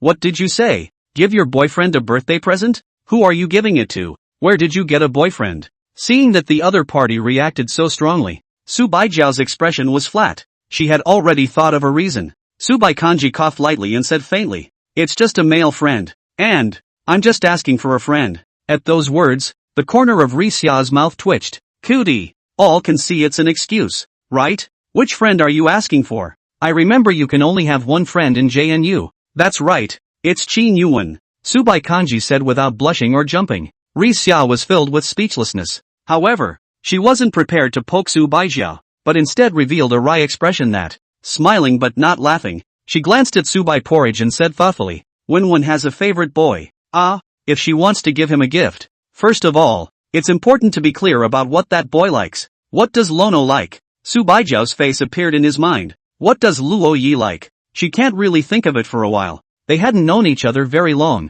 only a month or so full time, and that was just knowing each other. Getting really acquainted is something that's happened in the last few days. Stupid porridge. Ri Xia forced a smile and said, "I guess, that boy likes one for sure." Wouldn't it be the best birthday present if you let Raven give herself to him? As soon as the words fell, an image emerged in Subai Jiao's mind. The image appeared for just a split second and then immediately disappeared. Two clouds of red surfaced on Subai Jiao's face but her expression remained flat as she said, "Worthy of a relationship master who has talked about a dozen boyfriends, but when one is a yellow flower girl." How do you talk? "I've been talking a lot, but it's all online dating. I'm yellow too." But looking at Subai Porridge already blushing and having to pretend to be serious, Ri Xia was all happy and crazy inside. "Iceberg goddess, you're in deep, you've fallen in love. Subai Ji, you've had your day." Ri Xia coughed lightly, then said, "Porridge, since you asked the question in good faith, then I'll be merciful and tell you. With men, it's not what you give, it's the thought that counts. So the question arises, what kind of mindfulness fills a man's interest? Make this birthday different for him and I'll tell you the answer. It's a sense of specialness. You're going to give him. Oh no, Shizuku is going to give him a gift that only he can receive. No one else can receive it but him, and that's the special sense of mind." After listening to the passage, Subai Jiao fell into deep thought. She then raised her eyebrows slightly and, with a cold face, he said, "You're not still asking Raven to give herself to him? Qin Yuan, Chui, Porridge, why don't you get the hang of it? Unique feeling, not the only one. Come on, walk. I'll take you to the mall to pick out a gift." Not waiting for Subai Kanji to say anything, Li Xia had already grabbed her hand and, together, the two left the coffee shop and headed to a nearby mall. Just as the two of them left in the front foot, Luo Yi appeared at the entrance of the affiliated hospital of Jiangcheng Medical University in the back foot. The peace talisman he had begged for Xin Xiao had nothing to do anyway, so he just happened to give it to Xin Xiao today. Why was the address Xin Xiao gave the affiliated hospital of Jiangcheng Medical University? Puzzled, Luo Yi walked in and arrived at a ward according to the address Xin Xiao had given him. In the ward, Xin Xiao was massaging a girl's body. The girl was very pretty. Xin Xiao showed him a picture. The girl doesn't look anything like her picture. The only difference is that the girl in the photo is optimistic and cheerful. With a smile on her face, the girl in front of her was dressed in a hospital gown and lying motionless on the bed. Seeing Luo Yi, Xin Xiao smiled slightly as he beckoned Luo Yi to come in. The latter walked into the hospital room. He glanced at the girl on the bed, then looked at Xin Xiao. Doubtful. Brother Xin Xiao, this is Tier, my girlfriend, the plant. After handing the peace talisman to Xin Xiao, Luo Yi sat in the hospital's activity area and, look at the variety of patients here. It turns out that the male celebrity really does have a girlfriend. Her name is Little Tears. Xin Xiao says she likes to cry, so he calls her Little Tears, Little Pearl, Crybaby and various other nicknames. After graduating from high school, Tear traveled out of town with her family and ended up in a car accident. All 3 members of the family would have died on the spot, but Tear's parents both shielded their daughter, resulting in the latter being a mere vegetable. And now, Xiao Tear, who has lost both parents, has all her medical expenses being paid by Xin Xiao's family. Even then, the chances of waking up are slim to none. Xin Xiao's relationship with her family is getting more and more frosty as a result, and she's been fighting lately. He was not obligated to stay by Little Tear's side, much less pay for everything for Little Tear. But, in high school they kept their distance to get into a good college, and although they were lovers, but to an outsider it's no different than a regular friend. The two had originally agreed to go to the university in Zhengqing together, having fantasized about a bright future together, being a normal couple together, making up for high school regrets, having dinner together, going out on dates, travel together. It's like a bird out of its cage that's been targeted by a hunter before it's seen the wide world. When Little Tear was in trouble, it was also when Xin Xiao loved her the most. Lono, being a fiction writer, has a strong sense of agency. He had substituted Xin Xiao's feelings. If he were Xin Xiao, how could he possibly be willing? Watching your favorite girl be nothing more than a vegetable for the rest of her life. God has endowed Xin Xiao with unusual handsomeness that allows him to easily obtain love. Again, he was given the triad of concentration and then given a girl who made him fall deeply in love. And finally, take her again. Thieving God, do you want to see what you're doing? Chapter 41, The Coach is a Fish. Luo Ye's mood was a bit poor. After leaving the hospital, he casually strolled around twice and just get ready to go back to the family building. After walking through the door, Luo Ye realized that Su Baijiu hadn't returned yet. He sat down on the couch, turned on the TV, and began to watch. Looking at it, his posture changed from sitting to lying down, and then he quickly fell asleep. By the time he woke up, it was already afternoon, and Su Bai Porridge still hadn't returned. It's a vacation day, and I don't know what sister went to do all day. Luo Ye looked at his cell phone and sent a message to Su Baijiu. Lono, sister, when are you coming back? Hungry expression. Seconds back as always. Fairy sister, evening, you haven't had lunch yet? Lono, accidentally overslept. You should be able to heat it up, right? Lono, that's for sure. Ending the chat, Luo Ye opened the refrigerator and found one of the boxed lunches that his senior sister had prepared for his dormitory. It's all yesterday's leftovers. They couldn't even finish it, so they made it into boxed lunches. Give it to his sons when school starts. Luo Ye then went into the kitchen, took out the steamer, poured water, put on the steamer tray, and turned on the gas. He'll heat it up. I just don't know for how long. He searched the internet and then started counting the hours. When the time came, Luo Ye opened the lid of the pot and looked at the rice inside, revealing a craving expression. It's worthy of being cooked by a fairy schoolgirl. The leftovers smell so good. Lono held out his hand, ready to bring out the plate. The moment his hand touched the plate, a wave of heat came over him, wrapping Lono's fingers. Luo Ye retracted his arm like a reflex, but his fingers were still burned a little. Lono said helplessly, people who don't cook just don't have common sense in the kitchen. Still, this small injury is nothing to worry about and will heal itself after a while. Lono found a rag and brought the plate out. After eating, Luo Ye washed the dishes again and cleaned up the house. Then he went downstairs to get towels and get ready to take a shower. There are no toiletries for him in this house, so he didn't wash yesterday. After walking into the bathroom, Lono turned on the showerhead and began to bathe. As he washed, Luo Ye suddenly saw 2 magical little clothes hanging on the wall next to him. It's white, with some lace patterns, and it looks very plain and innocent.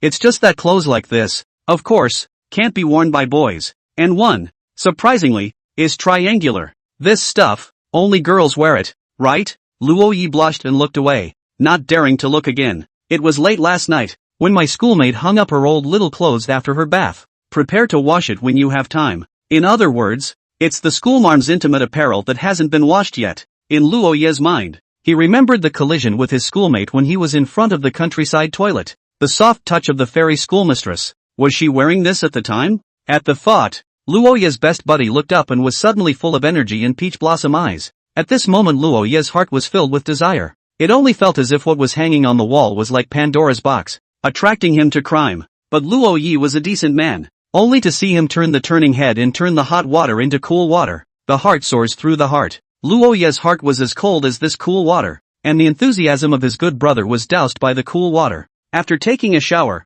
Luo Yi sat on the sofa, but his mind had already drifted to the sky. Soon after, sensing a resurgence of the good brother's enthusiasm, Luo Yi said with hatred, "No interest, capable. Go and let the school sister be your girlfriend." "Not everything." Lono stood up and walked back into his room. Push-ups. 1, 2, 3, 4. No way. Lono ran out again, running laps and laps around the schoolyard. Exercise. 18 years of being single. No. Today passed. It's the 19th year. Lono, who hadn't been in a single relationship, was becoming a little less clear-headed. Today is the 6th day of the 7-day vacation, and one after another students have already started to return to school. Lono ran 5 laps and stopped running, tired, but he has improved by 2 laps from a while ago. It was getting dark, and soon it would be dark. Lono sat down on the playground to regain his strength. Suddenly, his gaze settled on the curb outside the playground. There was a man and a woman walking side by side there.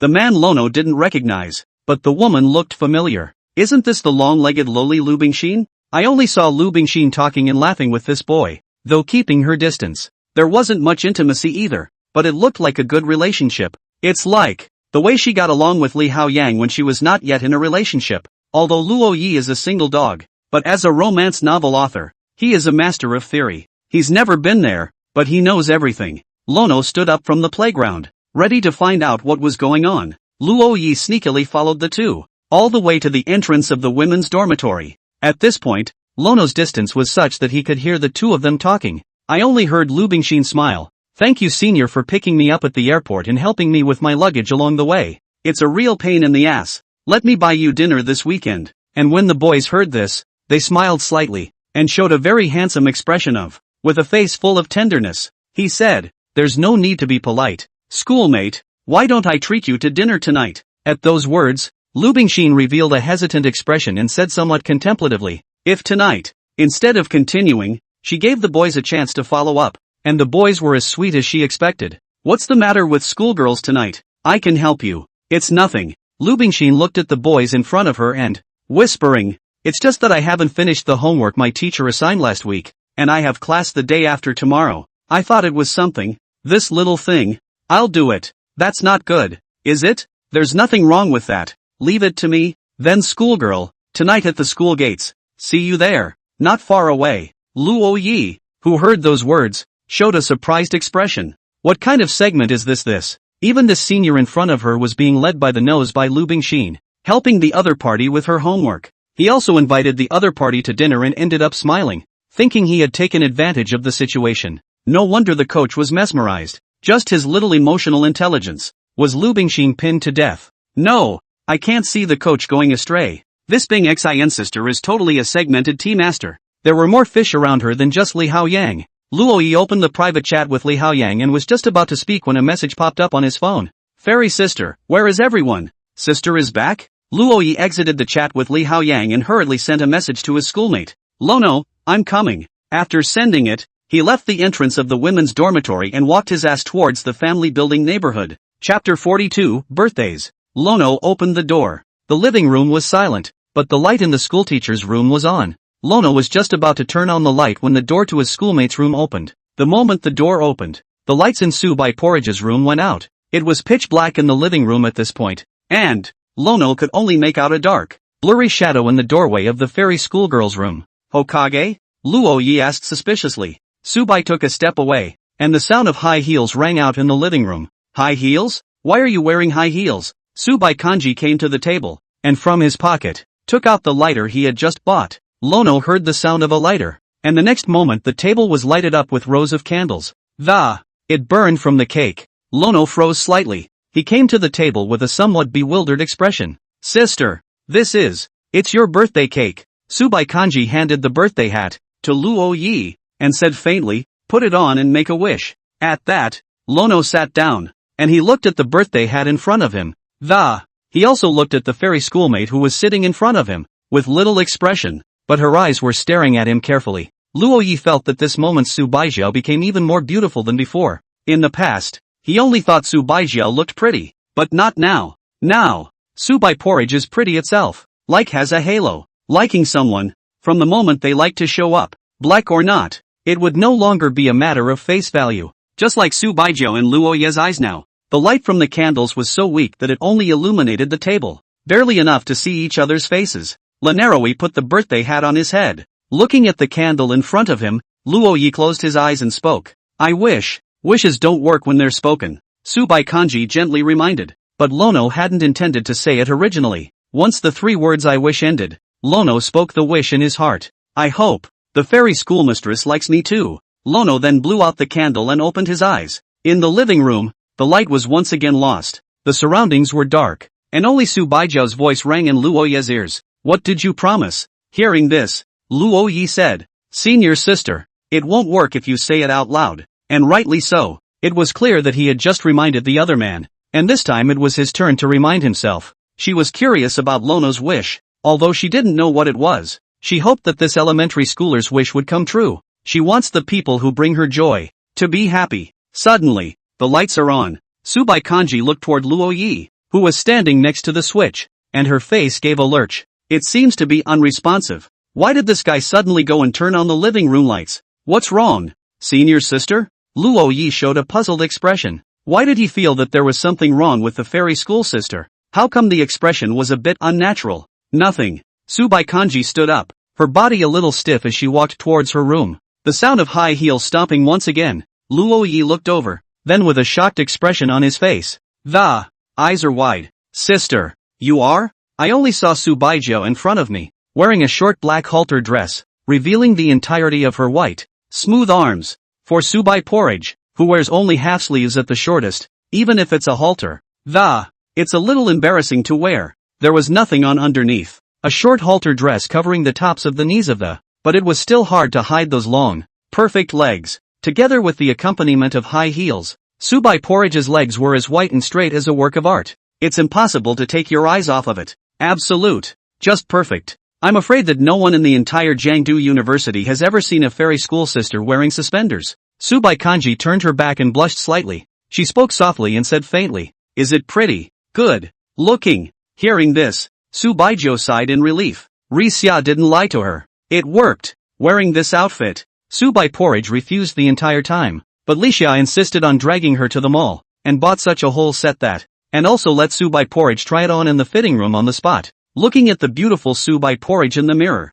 even Li Xia, a girl, felt tempted beyond measure. Not to mention Lono, the boy. When the iceberg goddess plays innocent temptation, that sense of contrast is simply unrivaled. Under the strong request of Ri Xia, this set of clothes, Subai Porridge bought, but by now she was in a state of panic, and after giving Luo Yi a glimpse of she then rushed back into her room and changed into her pajamas. Her pajamas were conservative, a pale blue ice silk half-sleeve and pants that, it has bunnies on it. At the same time, Subai Kanji was holding another gift for Luo Yi in her hand. Surprisingly, it's a keyboard. It's still pink, Subai Kanji said lightly. I heard Prof. Gu say that you've been playing the keyboard every day at home, so this is for you. Hearing this, the corner of Luo Yi's mouth twitched. Well, he's coding by hitting the keyboard, but it was a gift from the fairy schoolmistress, so of course Luo Yi accepted it with satisfaction. Little did he know at this point in time that from the moment he took over this keyboard, the soon to come, his knees will be bound in deep love with this pink keyboard. The night was silent. The next day, Lono woke up. Today is the day of JNU's homecoming, and this evening their class is going to have a group roll call. It also meant that he was going back to his chambers to meet his 3 sons. Today, Luo Yi woke up early in order to have a morning walk with his fairy schoolmates. In the living room, Subai Porridge changed into the black clothes she usually wore for running, and was just about to go out. Then I heard movement behind me. Seeing Luo Yi's listless appearance, Subai Porridge said, Can you do it? These 3 words directly irritated Luo Yi. I'm sure I can. Subai Kanji didn't continue talking, but walked out of the living room. Luo Yi followed her, and the 2 of them came next door to Jiangda together. Start running on the playground in the early morning. At this point, the sun hadn't even shown its head yet, except that it was already light. Not far away, a pair of old men were playing Tai Chi. The 2 old people, a man and a woman, should be an elderly couple. One of them, that old man, even gave Su Baijiao a greeting when he saw her. The latter nodded politely. Lono wondered, who is that man? Vice Dean of Jiang University, my senior. Subai Kanji opened his mouth. The Vice Dean of JNU? So powerful? Wait, what does Master Chief mean? It is known that Fairy Sister's teacher is Gu Mingxian. Then Gu Mingxuan's teacher was Fairy School Sister's master. After thinking this through, Luo Yi once again looked at the old man. So, the associate dean of JNU is a teacher of his cousin. Then he was more than a teacher-student relationship to Luo Yi. He was also an elder. Chapter 43, Pervert Wang Sledgehammer. After running, Luo Yi went to have another breakfast with Su Bai. Lono was there this time, so they were eating directly at the breakfast place. The lady who owns the breakfast place knows Su White Porridge very well. After all, the latter came here every day after his morning jog to buy breakfast to eat, and only occasionally went to the cafeteria. And this time, seeing that the other party was accompanied by a boy, the boss's wife smiled knowingly and didn't say anything. After breakfast, the two returned to the teacher's apartment family building. Lanaroi sat on the couch without saying a word. He's more than likely going to be kicked out of the house. On the side, Subai Kanji changed into her usual clothes and walked out of the room. Said, "The student council is changing, and I've been busy lately." Changing of the guard? Well, I have an internship my senior year, so we have a lot of things to do my junior year. Would give the position to a sophomore. Upon hearing this, Luo Yi then remembered that his senior sister was already a junior. In less than a year, his schoolmate would be interning, and he would be a sophomore at that time. I also wonder what his relationship with his schoolmate would be at that time. Watching Su Bai about to go out, Luo Yi asked again, "Senior sister, how have I been these past few days?" Subai Kanji was slightly stunned. She'd forgotten about it. But looking at Luo Yi's expression of a little worry in the midst of his seriousness, she suddenly wanted to tease this elementary schooler. "You guess, the iceberg goddess," with an expressionless face, uttered these two words that Luo Yi couldn't figure out the mystery for a while. But the fairy school sister had already left, and Luo Yi could only sigh. He looked around, especially in the kitchen. Lono went into his room and packed his bags and he brought a boxed lunch from the fridge, put the pink keyboard that fairy sister had given him into his bag, and made his way to the door. Taking one last look at the set, Lono made up his mind to, "I'll be sure to straighten out my stay in the future." After leaving the place, Luo Yi returned to his dormitory. Dormitory 515, as always, was empty. Like the beginning of the school year, Lono was again the first to arrive. Still like the beginning of the school year, Li Haoyang was the second to arrive. Seeing the coach, Luo Yi then remembered that he had something very important to tell him. "Coach, I've got something to talk about later. Brother Luo Yi. Brother Chen is looking for me." Before Luo Yi's words could be uttered, Li Haoyang put down his luggage and hurriedly left the dormitory. He is the class president after all. It's normal for Counselor Chen Xiangjin to look for him. He'll do all the signing and counting later. It is also because of the position of class president. Li Haoyang is usually the busiest one in the dormitory. Fitness, class affairs, relationships, that last thing, though, is probably going to be yellow before long. Lono decided to discuss the matter with his other roommates first, and then find an opportunity to have a solemn chat in your dorm room. Although they usually pitted each other against each other, when it came to the crunch, no one would be ambiguous. All of them have the character of going through fire and water for their brothers, especially Wang Sledgehammer. It wasn't long before Wang Sledgehammer rushed in with his school bag on his back. "Ha ha, sons, Miss Dad." A monkey-like figure scurried in, sat down on a stool with when he saw that Luo Yi was the only one in the dormitory. Wang de Hammer was puzzled. "Wild child, didn't the coach say in the group that he had arrived? Where is everyone? Get busy." Afterward, Luo Yi looked at Wang de Hammer with a serious face and said, "Brother Hammer, I have something to tell you." "Something?" Wang Sledgehammer looked suspiciously at Luo Yi's pink top, and the pink keyboard on the table. He was shocked and exclaimed, ****. Wild child, you're in love?" Lono. The emotions that had been brewing were all of a sudden broken by Wang Sledgehammer. "How the hell do you get serious when you talk to this guy?" "No, it's something else." After telling Wang de Hammer what he had seen, the latter's eyes widened in shock and, turning to Luo Yi, he accused, "You brat, don't slander Bing Xin Beauty in front of me, even though she's already coach's girlfriend now. But I suddenly think she's more flavorful. Hey, oh yeah, don't tell coach about this. I'm afraid he'll beat me up." At those words, Luo Yi became anxious. "Licking dog. I can't believe you don't believe me, brother." "Well, wild child, I can see that Iceheart Beauty might not be all that nice, either. But you have to realize that the coach has a very low emotional intelligence. And how can he grow without going through something like this?" Wang de Hammer suddenly got serious. It was Luo Yi's turn to be uncomfortable. "Can you kids not be so startled?" Suddenly excited and suddenly calm. Brother Sledgehammer is right. Shincho walked in, and as usual, with a calm face, he said, "If we don't give the coach a long memory, there will be a second and third scummy girl approaching him in the future. So we don't do anything?" Lono asked. Xin Xiao thought for a moment, then said, just tell him truthfully. As for what he thinks, it's up to him to decide what to do. Luo Yi and Wang the Hammer both nodded. Suddenly, Wang Sledgehammer pounced on Luo Yi, wrapping his arms around his shoulders and, the thief said, wild child, don't change the subject. What's with the pink and tender outfit? The fabric of this dress is a bit trashy. Didn't you go to Hangzhou? How did you find the time to come into the village? What did you say? This dress trash? Luo Yi was anxious and immediately fought with Wang the Hammer. The two were just fooling around with the fight, but Xin Xiao found it so interesting that he took advantage of it and, quickly stepping forward, he stripped off Wang Sledgehammer's pants. Who sneaked up on me? Wang Sledgehammer turned around. Xin Xiao bristled and whispered, Birdie. Hearing this, a look of shame and indignation appeared on Wang the Hammer's face, and he lifted his pants up and, angrily, he said, I'll you up. Xin Xiao was not amused, but soon, his expression changed. In Luo Ye's shocked expression, Xin Xiao was unexpectedly pressed onto the bed by Wang the Hammer. The clothes were on, so Wang the Hammer was just disgusting Xin Xiao. Wang Sledgehammer, UTM, Rao Xin Xiao, at this time,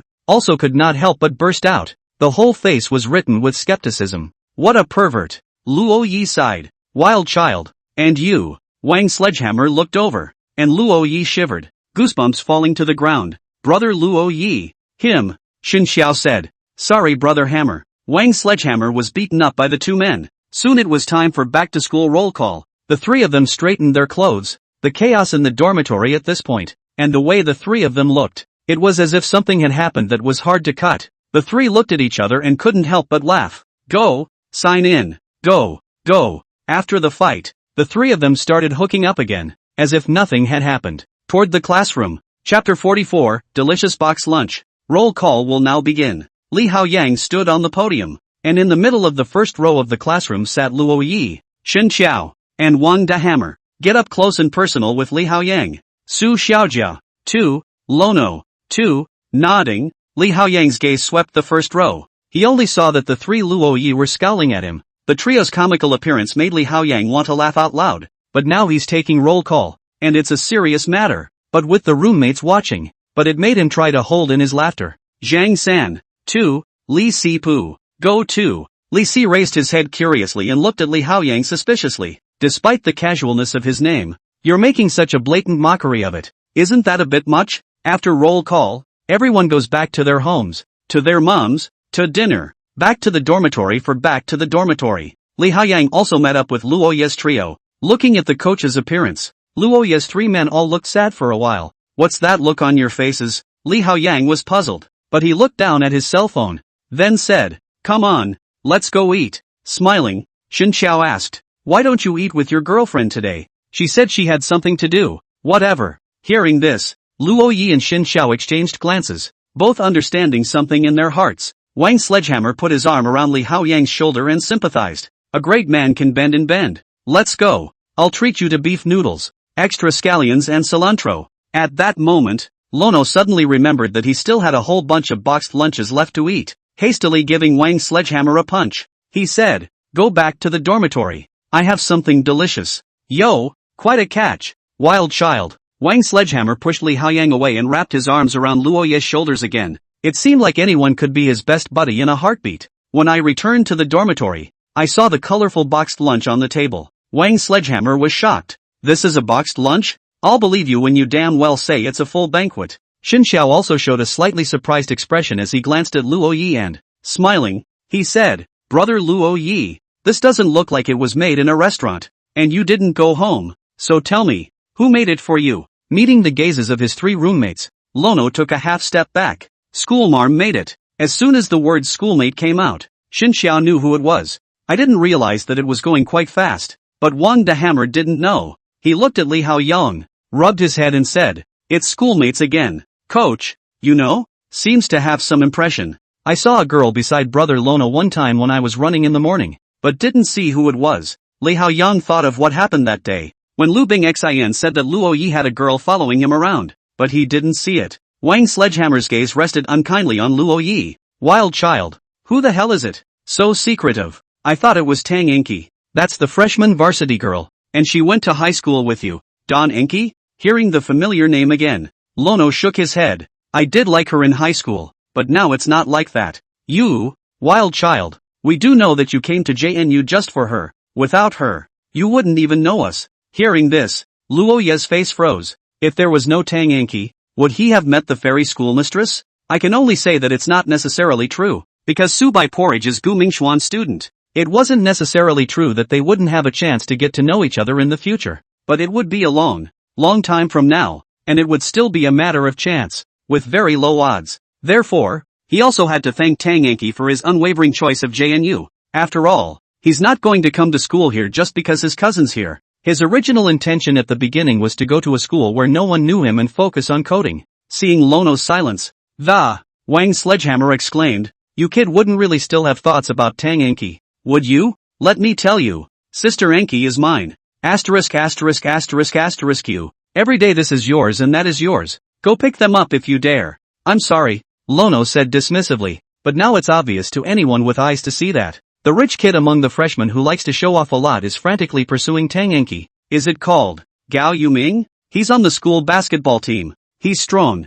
He's handsome. He's rich. Aside from a somewhat cocky personality, he's pretty much a perfect boy. When compared to him, Wang Sledgehammer was again compared to him. Luo Yi mourned for Wang the Hammer in his heart for 3 seconds. Nowadays, no one in the entire Jiangda University knows about Luo Ye's relationship with Subai Porridge. Even Xin Xiao. It all just seems like they just know each other and the exact progress isn't clear. Lono is going to sulk and amaze everyone in the near future. A few people were eating boxed lunches in their dorm rooms. You know these boxed lunches are from Su Baijiao. It is not something that these mortals can easily savor. Having just taken a bite, even Li Haoyang, who has a mean streak for ingredients, it also lit up and gave a big finger. In less than 10 minutes, the table was swept clean of boxed lunches.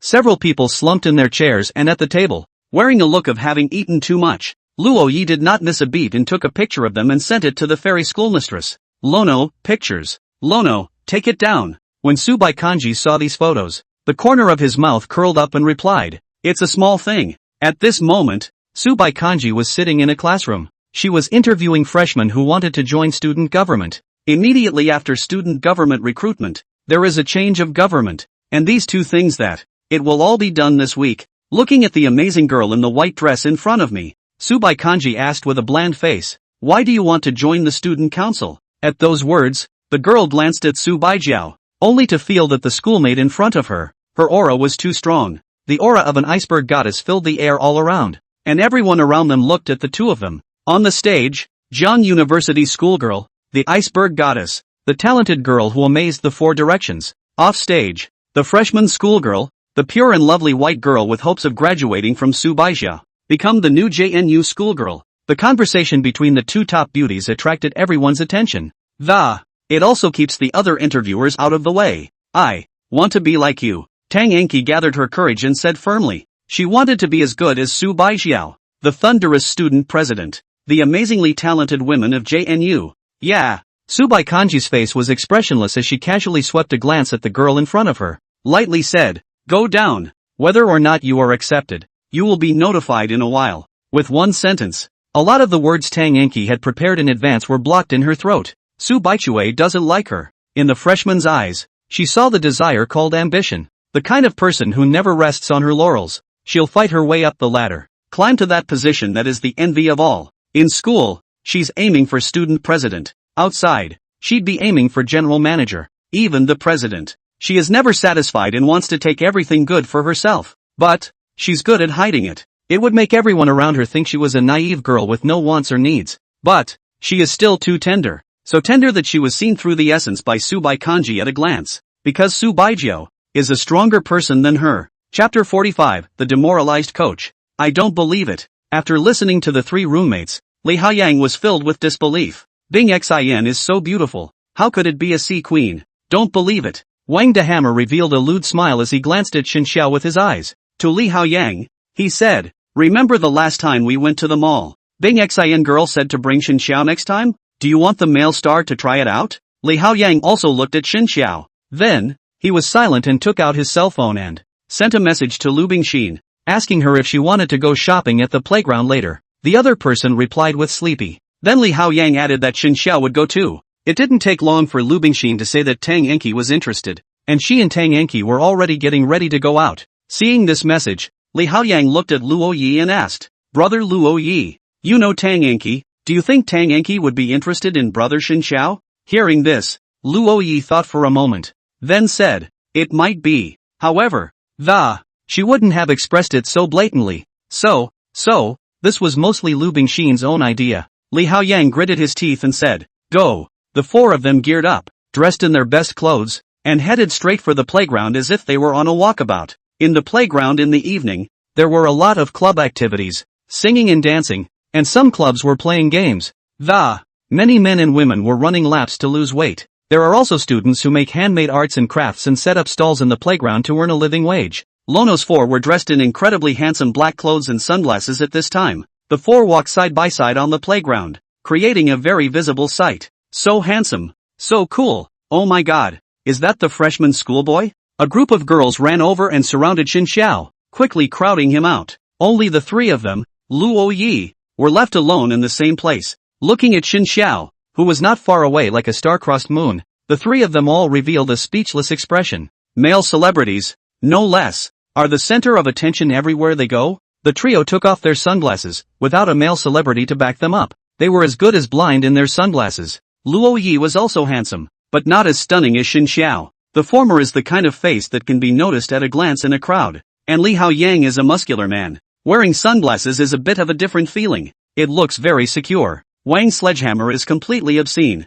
Soon, two familiar figures walked towards the playground. Long-legged lowly Lu Bingxin, freshman school girl Tang Enki. The arrival of the two also attracted a lot of attention, especially from the boys running in the playground.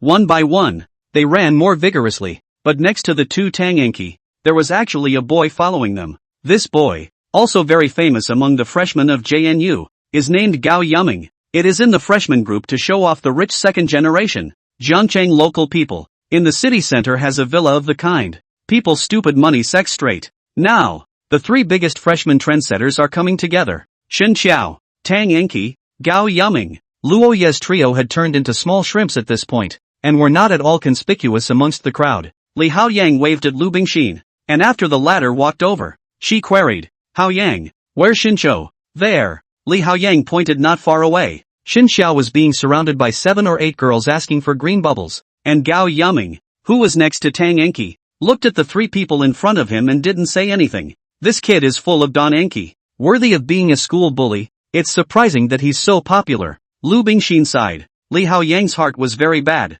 Once he thought of what Luo Yi had said in the dormitory. He then felt that his girlfriend had become unfamiliar. Though, he wasn't supposed to be familiar with the other side either. They were together less than a month after they met. Until now the total time they had known each other was just a month out. Come to think of it, does Li Haoyang really like Lu Bingxin? The latter was pretty and had a good figure. Plus Li Haoyang had never been in love. Emotional intelligence is also a stick in the mud. A beautiful woman of 90 points or more approaches him and expresses her affection for him, and how could he possibly refuse? Nevertheless, he had some hard time with his heart. After all, Lu Bingxin was also considered his first love. "Haoyang, what's wrong with you?" Lu Bingxin asked curiously. "Not much." Li Haoyang was not in a high mood, but sighed and, to Wang's sledgehammer and Luo Yi both said, "I'm going back to sleep." There was a moment of silence as the two men watched the coach's forlorn figure. What does he mean? Lu Bingxin frowned slightly, probably in a bad mood. Tang Enki said from the side. Luo Yi and Wang de Hammer had a heart-to-heart,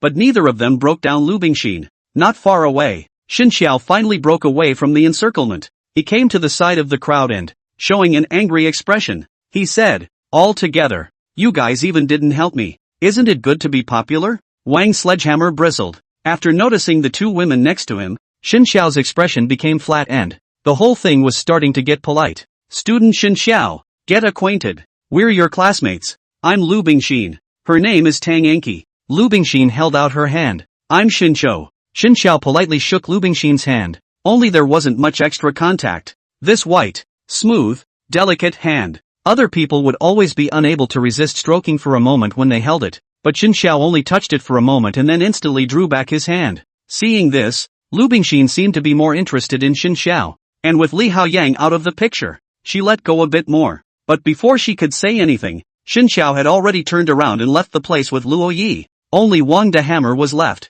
Although he was happy to hang out in the playground with two beautiful women, but between the beautiful woman and his roommate, he chose the latter without hesitation. After everyone in dormitory 515 left, Tang Enki wondered. Bing xin. Isn't Li Haoyang your boyfriend? Why are you still interested in Shen Xiao? Isn't it normal to like handsome guys? Even though my current boyfriend is Haoyang, but not necessarily later. Hearing this, Tang Enki was somewhat incoherent, not knowing how to retort for a moment. Behind him, Gao Yuming's eyes were even wider, and in the end, he could only utter a sentence of cow pie. A moment later, Tang Enki also just sighed and said helplessly, Bing xin, you're living it up. Kiki, in this day and age, loving someone seriously can be a losing proposition. A look of remembrance appeared on Lu Bingxin's face. Li Haoyang wasn't her first boyfriend. She was deeply in love with a certain boy once, but it's played on the emotions. Since then, feelings have also become the cheapest thing in her eyes. Kiki, I'll treat you to dinner. Ha, Gao Yuming suddenly said. It's so late, Tang Enki said with some hesitation, but she was somewhat tempted to eat it again. After all, the food that Gao Yuming had treated her to was something that the average person couldn't afford to eat. It's now 8 p.m. and it's the 7th day of a 7-day mini vacation. Although you have returned to school and signed in, school has not really started yet, so there is no gate. Come on, why not eat a free meal? Lu Bingxin grabbed Tang Enki's hand, and the two of them walked ahead of her. Gao Yuming playfully followed behind. Chapter 46, Fairy Sisters Contrasting Game Name. After returning to the dormitory, Li Haoyang wrapped himself in the quilt and didn't say a word. The sorrows of men are not connected, and the 515 dormitory is not large, but the perils of human nature.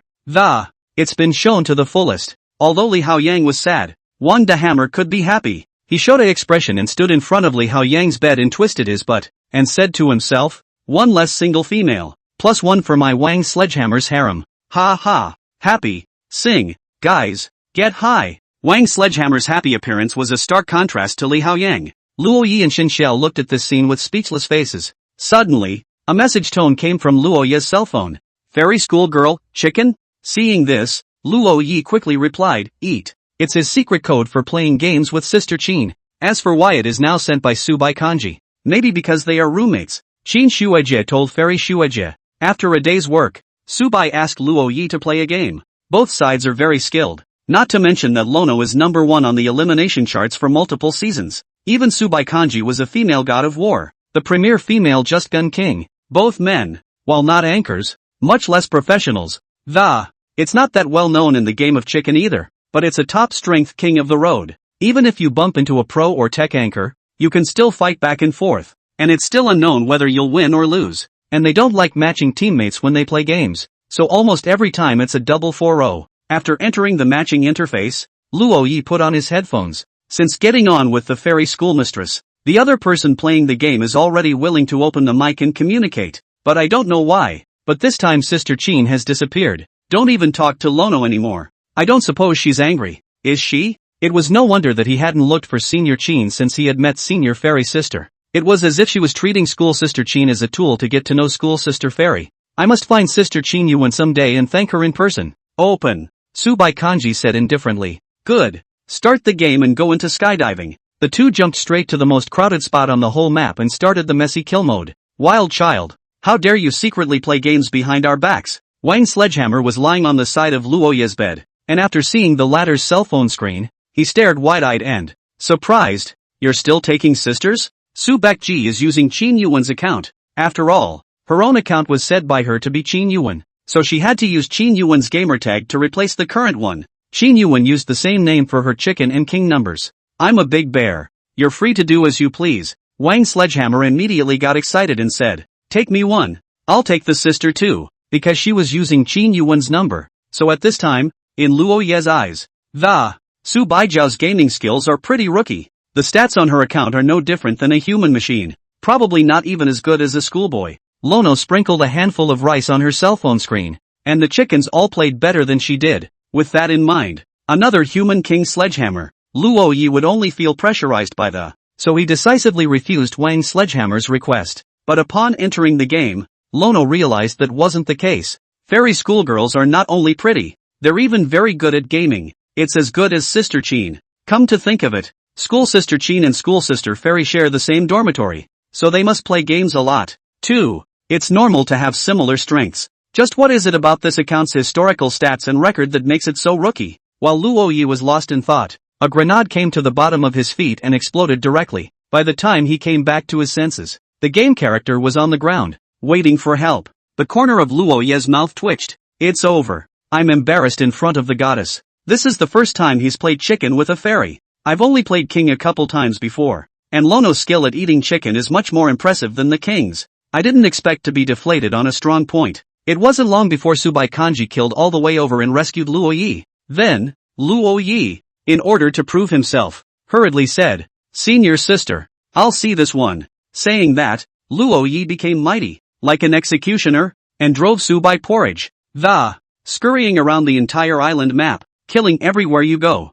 Qin Yuan's account segment was very low, only platinum, so for Luo Yi, this segment is literally the low end of the low end of the low end of the low end of the low end of the low end of the low end of the low end of the low end. After finishing the round, Wang Sledgehammer finally got a chance to interject with. He wondered, "Wild child, is this the schoolmate you've been pining for lately?" Hearing this, Luo Yi nodded and subconsciously replied, "Right." As soon as the words left his mouth, Lono suddenly realized something and, panicked, he turned the game's microphone off. "It's over. It's over." The schoolmarm heard it, and in the teacher's apartment, hearing this heartfelt thought, Subaijia was also slightly stunned. She then smiled, typed, and asked, "Still coming? Come on." Playing a game with a fairy schoolmate, Luo Yi wouldn't refuse no matter what. The other side, women's betting. Tang Enki logged into the game, and after seeing Luo Yi online, her eyes moved. She knew Lono was good at this game. In high school, she'd fought with the other side herself. I also know that the other guy has a game hitchhiker called Love Hotpot, but that's just online. Not even really sure about the gender. And now, after tapping into Luo Yi's group information, Tang Enki suddenly realized that the person who was playing the game with Luo Yi at this moment, the ID was surprisingly called, "I'm Bear Big You're Casual." It's obviously a girl's name. And the name, or a girl who was confident in her body. Thinking of this, Tang Enki clicked on Luo Yi's reservation message. "Playing together next inning? The other party has denied your request for an appointment." Donchi froze slightly. Reject. This was the first time she had seen the word rejection since she had known Luo Yi. Rejecting a girl for the sake of the girl he's double teaming with at the moment? Tang Enki's brow furrowed lightly. Lono could dislike her. She could accept that. But she couldn't accept that Lono went and liked someone else. What's hers, she can live without, but no one else can pick it up, especially since she still has a crush on Lono. And she hasn't given up on Lono, she's just still considering it. She'd like to see who it was that could make Luo Yi fall in love. In the cell phone, there were still non-stop messages from Gao Yuming. This Gao Yuming, on account of his family's little money, the whole person is floating around. Donchi didn't like it, and he kept harassing himself. So in contrast to that, Luo Yi didn't know how many times better than this guy in other aspects except that his family was not as good as this guy. In the dormitory, Lu Bingxin was not there. After they went out to eat with Gao Yuming, Lu Bingxin went to sneak around with another senior. It was the senior of the junior class, named Shui Kuan, who had courted himself before, but after finding it fruitless, then he went to pursue Lu Bingxin. As wonderful as college is, the forest is full of such scum. Chapter 47, The Daily Standard of Subai Kanji. In the 515 dormitory, Wang Dehammer and Xin Xiao joined the team, and only Li Hao Yang was in a bad mood, still grieving alone inside the covers. Luo Yi and Subai Kanji both take flight and kill in a straight mess. The next morning, no classes. Lanaroi got up and washed as fast as he could. He looked at Li Hao Yang's window and realized that the guy had even smothered himself in the quilt. The coach who used to be the first one up every day for a morning run has fallen off the wagon today. Luo Yi didn't say anything, but walked towards the playground. After arriving at the playground, Luo Yi looked around and didn't find the fairy school sister's figure. Strange, didn't the fairy schoolmistress come today? At that moment, Su Baijiao's voice came from behind him. "What are you doing?" Luo Yi turned around and saw the figure of the fairy school sister. As usual, he was dressed in loose-fitting black clothing and a black ducktail hat, tied the ponytail behind the hat. It turned out that it wasn't that the schoolteacher hadn't come, but that the schoolteacher hadn't arrived yet. "Senior sister, what a coincidence. Are you here for morning jogging too?" Luo Yi said with a face full of innocence. "Well, it's quite a coincidence." Subai Kanji came to Luo Yi's side and said indifferently, "Still not starting? I won't let you this time." "No need." Luo Yi waved his hand and said very cheerfully, "Hokage, just follow the usual rhythm." The first time he ran in the morning, Subaijio accompanied Luo Yi for only 3 laps, and this time, Lono decided to impress his schoolmate. The two started running side by side in the middle of the playground. "Don't you have classes?" Subai Kanji asked softly as she ran. There's a session in the morning and one in the afternoon. Where's sister? I only have 6 classes a week. Hearing this, Luo Yi revealed an envious expression. It's so nice to be a junior, with so few classes. By the way, senior sister, has the student council changeover ended? Luo Yi suddenly asked. Not yet, Subai Kanji said with an expressionless face. She doesn't like to talk while she's running, but the elementary school kid next to her asks her things that. It wasn't like she wanted to keep her mouth shut, and as she chatted, she realized that it wasn't that she didn't like to chat while she was running. There was just simply no one to run with her, especially if this person was Lono. She would still enjoy chatting on the run. Soon the two had run 3 laps. The first time he came for a morning run, Lono was out of breath by the time he got here. The whole thing was so tired it was close to spitting out its tongue, and after about half a month, he was only slightly out of breath. But before that, it wasn't like he couldn't run. He just hadn't exercised in too long. It's a little disconcerting to run so much right off the bat. At the end of the 6 laps, Lono sat on the grass of the playground, sweating. It's almost fall and the weather is turning cooler. Not to mention the early mornings. A cool breeze blew toward Lono, causing him to shiver. Seeing this, Su Baijiao pulled out a towel from her own bag and handed it to Luo Yi. Thank you, sister. Lono took the towel and began to wipe away the sweat. On the towel, there was a scent that belonged uniquely to Subai porridge. A scent that, Lono had smelled it in the bathroom of the family building. So, this is the towel that schoolteacher always uses? Here you go. Remember to bring it on your next morning run or you'll catch cold easily. What about the school marm? I'll get a new one. After saying that, Subai Kanji turned around and prepared to leave. Seeing Luo Yi still sitting dumbfounded on the playground, she turned back and asked softly, aren't you going to eat? Schoolboy, eat, eat, eat, 3 eats in a row, and Lono gets up straight away with a big jump. As a result, he got up so hard that he blacked out and almost collapsed.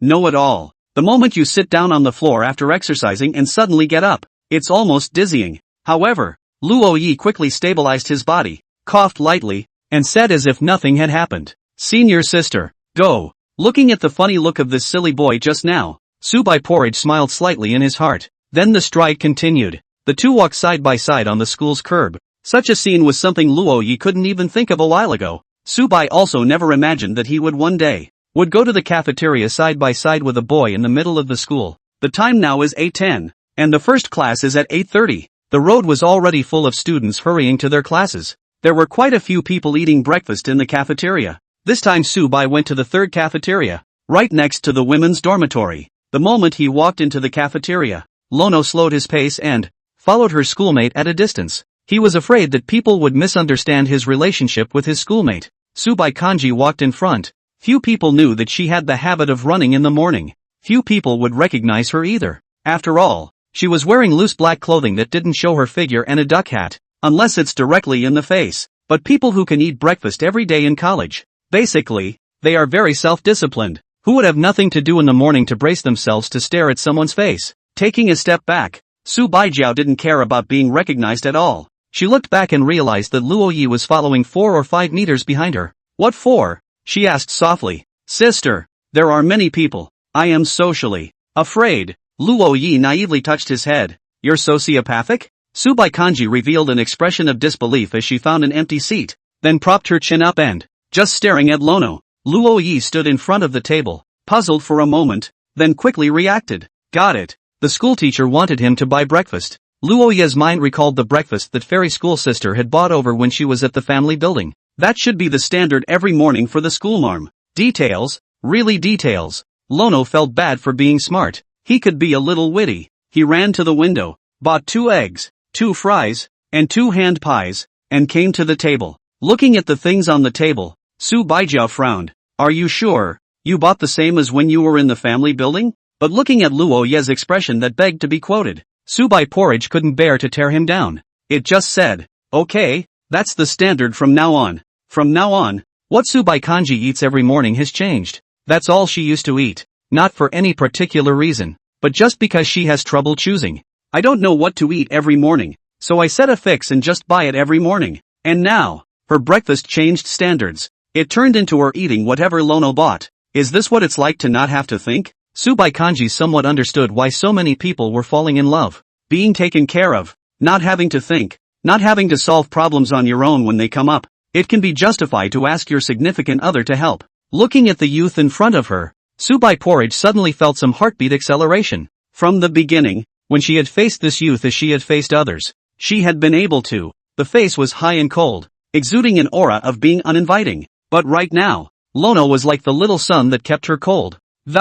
It also doesn't hold back the high and mighty expression. After eating, Subai Porridge is ready to go back to the dormitory and visit the widowed elderly Qin Yuan. And Luo Yi also went back to get ready to go back to the dormitory. Although there was no class in the first period today, but the second class starts at 10:20, just under 2 hours later. He also wanted to go back and catch up on his sleep. Luo Yi sent Subai Kanji into the women's bedchamber. He stood on the steps of the entrance to the women's dormitory and watched the fairy schoolmate's figure disappear bit by bit. Suddenly, a voice came from the side. Lono! Lono turned his head to look, but saw no one. I'm here. A small girl stood at the bottom of the steps, and she jumped up, waving her hands and attempting to get Lono to see her. Chapter 48 Tang Enki's Confidence. Su Xiao Jia? Looking at the small and cute girl, Luo Yi was surprised. What are you doing? Humph. And ask me what I'm doing. I'm seeing it. You came out of the cafeteria with a pretty girl. Say, who was that? Luo Yi couldn't remember when he'd gotten so familiar with Su Xiaojia, but Su Xiaojia is a chatterbox,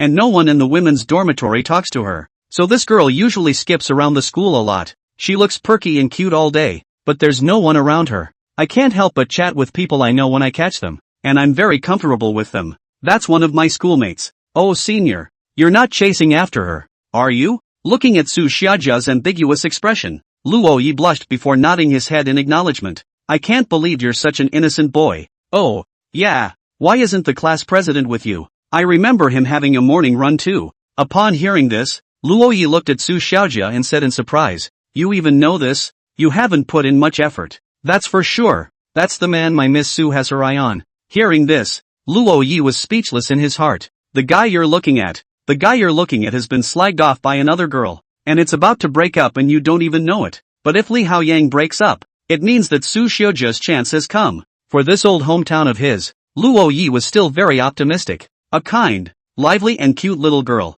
Legend has it that he is small, talks tugging, eats and studies harder than anyone else. And looking at Su Xiaojia, she might still be a little rich. Unlike Luo Yi, who was raised by someone else's family, this one might be really rich. Brother Haoyang might not be in a good mood lately, Luo Yi said in a serious manner. What? Su Xiaojia got serious, and she frowned her cute eyebrows. Seriously? What happened? He's about to break up. I can't believe that happened. That's really quite sad. Wait, what? What did you say? The expression on Su Xiaojia's face became extraordinarily wonderful. What? Lono listened to her and repeated the word. No, that's not what I meant. You're killing me with laughter. Shocked. Hilarious. Two expressions switching back and forth. For a moment, Su Xiaojia didn't know what to use to express her emotions at this moment. Quickly, she faded but still a little surprised. He asked, when did he fall in love? Just before the 7 days of vacation. Take a vacation.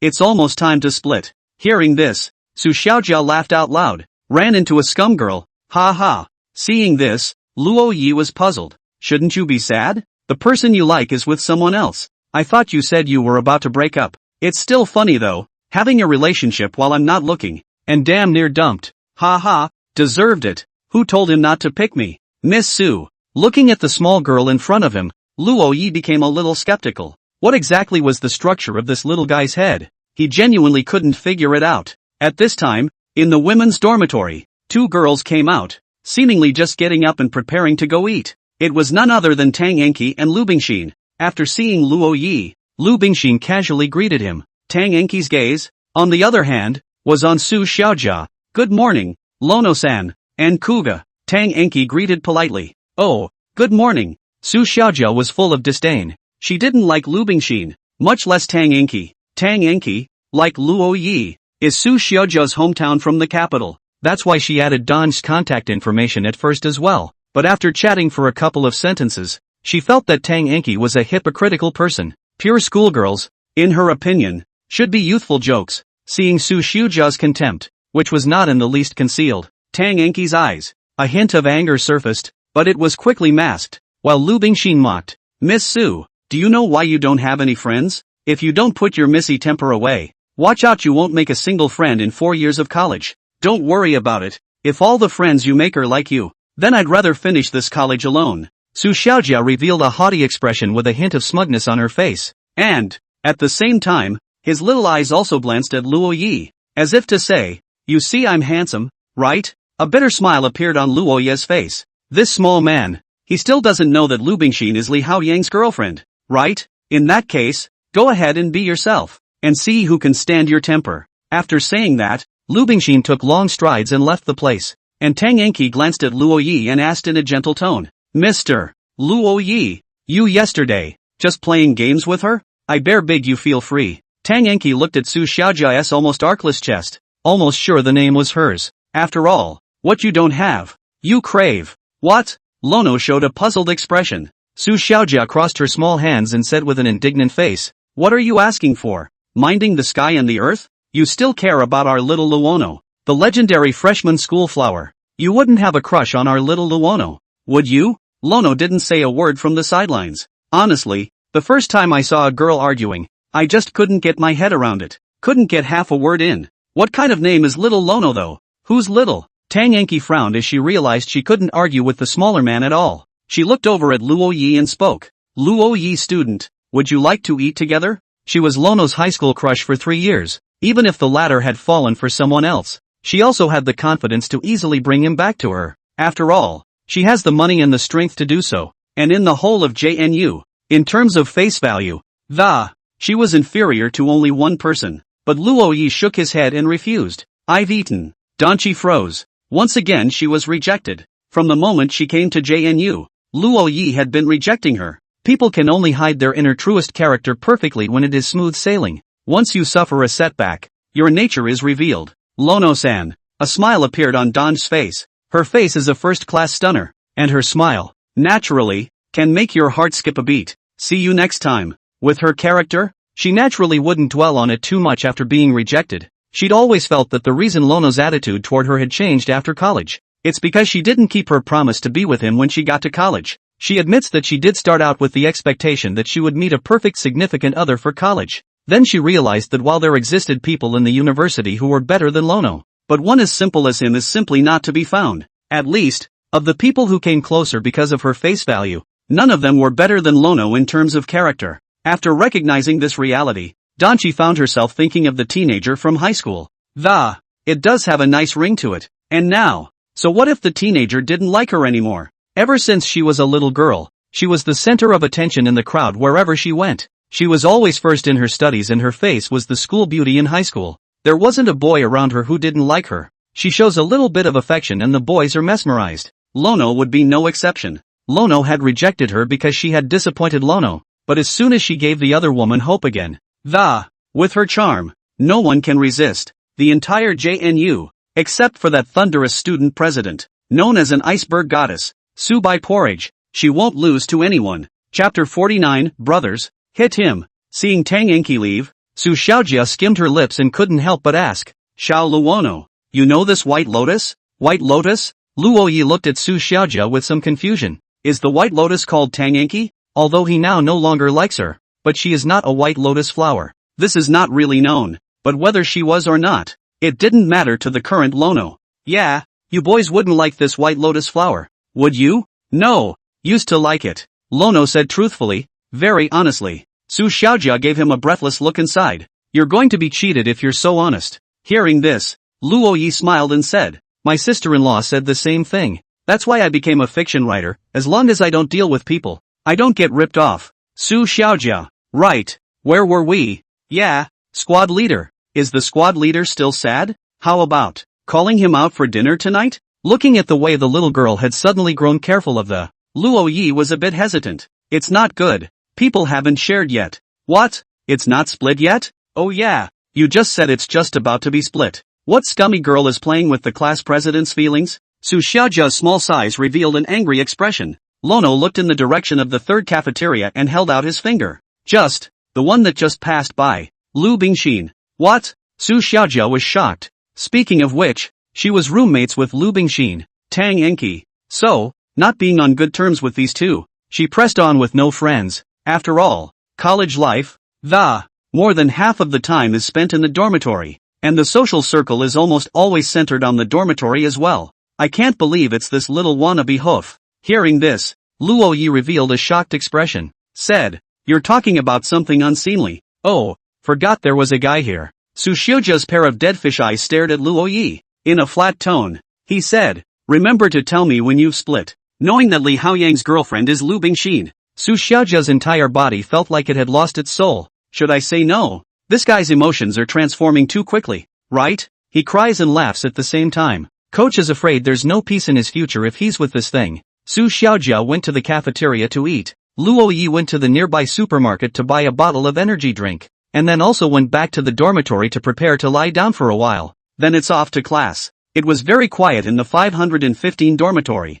Most people choose to sleep in if they don't have class for the first period, and if they don't have class all morning, most people will choose to sleep until noon. If it wasn't for the fact that Fairy Sister had a habit of running in the morning, Luo Yi would have been one of the majority of these people. He bought breakfast for the whole dormitory, and when he got back to his room, he looked at the sleeping faces of his roommates and a strange feeling welled up in his heart. It's like the old father who wakes up early to get ready for work and looks at his children who are still asleep. Very accomplished. He coughed lightly and was just about to get his roommates up for breakfast. Suddenly, a panda appeared in front of Luo Yi and met him at eye level. Luo Yi was startled and fixed his eyes on the panda, realizing that it was not a panda, but Li Haoyang. "Coach, are you this? You're still alive?" Only Li Haoyang's eyes were lifeless, and his dark circles were as thick and dark as if he had drawn them on with a hairbrush. "Ha?" Li Haoyang looked at Luo Yi listlessly and said somewhat blankly, "Am I still alive? I'm asking you. I don't know. Is this a case of grief and brain dead?" Seeing Li Haoyang's appearance, Luo Yi thought of high school graduation and the day I got my own acceptance letter from JNU. If he gets into JNU, he can be with Tang Enki. So he was the first to share the news. But Donchi didn't reply. Didn't return the first day. Didn't return the second. Haven't been back all summer. In the beginning, like Li Haoyang, he felt that he had lost his motivation in life. It feels like there's no point in taking this college test. But life, in the end, is for oneself, and one cannot remain in the shadows. Luo Yi patted Li Haoyang's shoulder and solemnly said, "Coach, do you want to drink at night?" Xin Xiao and Luo Yi accounted for 11% of the alcohol consumption in dormitory 515. Wang Sledgehammer and Li Haoyang owed 10%. But Lono invited the coach anyway. Hearing the word drink, Li Haoyang seemed to be motivated. His eyes became spirited. It's like finding some kind of spiritual support. Being sad isn't scary. The scary thing is that you have to grieve alone. And the coach, there's still him, the father. We're adding an extra night study period today on situation and policy, and the administration teacher is on vacation tomorrow. At the end of second period in the afternoon, the crowd heard this announcement from the school board. A bitter wail rang throughout the classroom, and Li Haoyang, as the class president, slept through the day. After all, he had an all-nighter. During that time, Lu Bingxin came to see him, but after realizing that she couldn't wake him up, she could only leave. Until now, no one had told Lu Bingxin exactly why Li Haoyang had suddenly become like this. But it didn't matter, because the senior who had gotten very close to Lu Bingxin in the past few days, appeared in the doorway of their classroom after this class was over. Senior, Shuaikuan. When he started courting Tang Enki, he guarded the door of the women's dormitory in order to go on a date with the latter. And now he changed his target and used the same method, guarding the door of Lu Bingxin's classroom. Shuaikuan, as his name suggests, is very handsome, 1/3 of Xin Xiao's face, wearing backpack pants, wearing a center parting. Luo Yi had met this person, and he told his 3 roommates about this senior. At once, the aura of the 4 people in dormitory 515 changed. Li Haoyang turned into an awakened lion, and Xin Xiao's eyes stared like a high-cooled schoolmarm. Even Wang Sledgehammer looked like a grimacing teddy. Soon, the class was gone, leaving only the 4 people in dormitory 515, as well as Tang Enki, Lu Bingxin and the 2 of them. Seeing that there were fewer people in the class, Shuaikuan actually walked straight in and headed towards Lu Bingxin. A hint of panic appeared on the latter's face, and she hadn't expected that. This senior was so bold that he dared to squat her at the door of her classroom. But her boyfriend is still there. Bingxin's schoolmate. Going to dinner together? Shuaikuan sat next to Lu Bingxin and a smile appeared. Lu Bingxin shook her head, though she wasn't a nice girl but not cheeky enough to agree to dinner with your suitor in front of your boyfriend. But she doesn't want Shuaikuan to know she has a boyfriend. She was just about to refuse when she heard a violent slap on the table. Only Li Haoyang stood up and slapped the table. The muscles in his arms were all rippled and looked extraordinarily intimidating.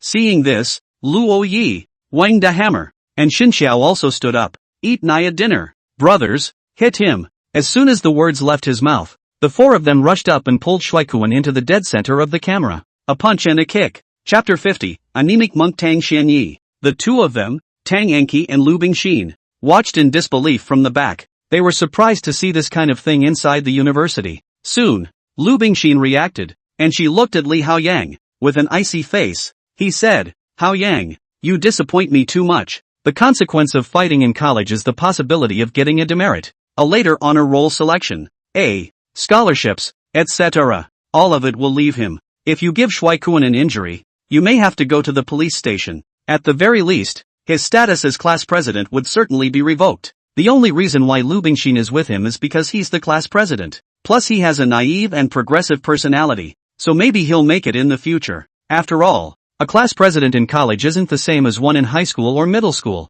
The class president in college is the position closest to the counselor. Being close to a counselor means that any good thing that happens during the 4 years of college will be prioritized to him. And at this time, Li Haoyang had already killed madly. At the sound, he turned his head and prepared to swing his fist. Coach, calm down. Big brother, look closely. You're going to hit a woman. Luo Yi and Wang De Hammer pulled Li Haoyang's right and left hands one by one. It took all his strength to barely pull it together. Li Haoyang finally sobered up a bit, even though he was a fitness slugger but it was also his first fight. Ice Heart.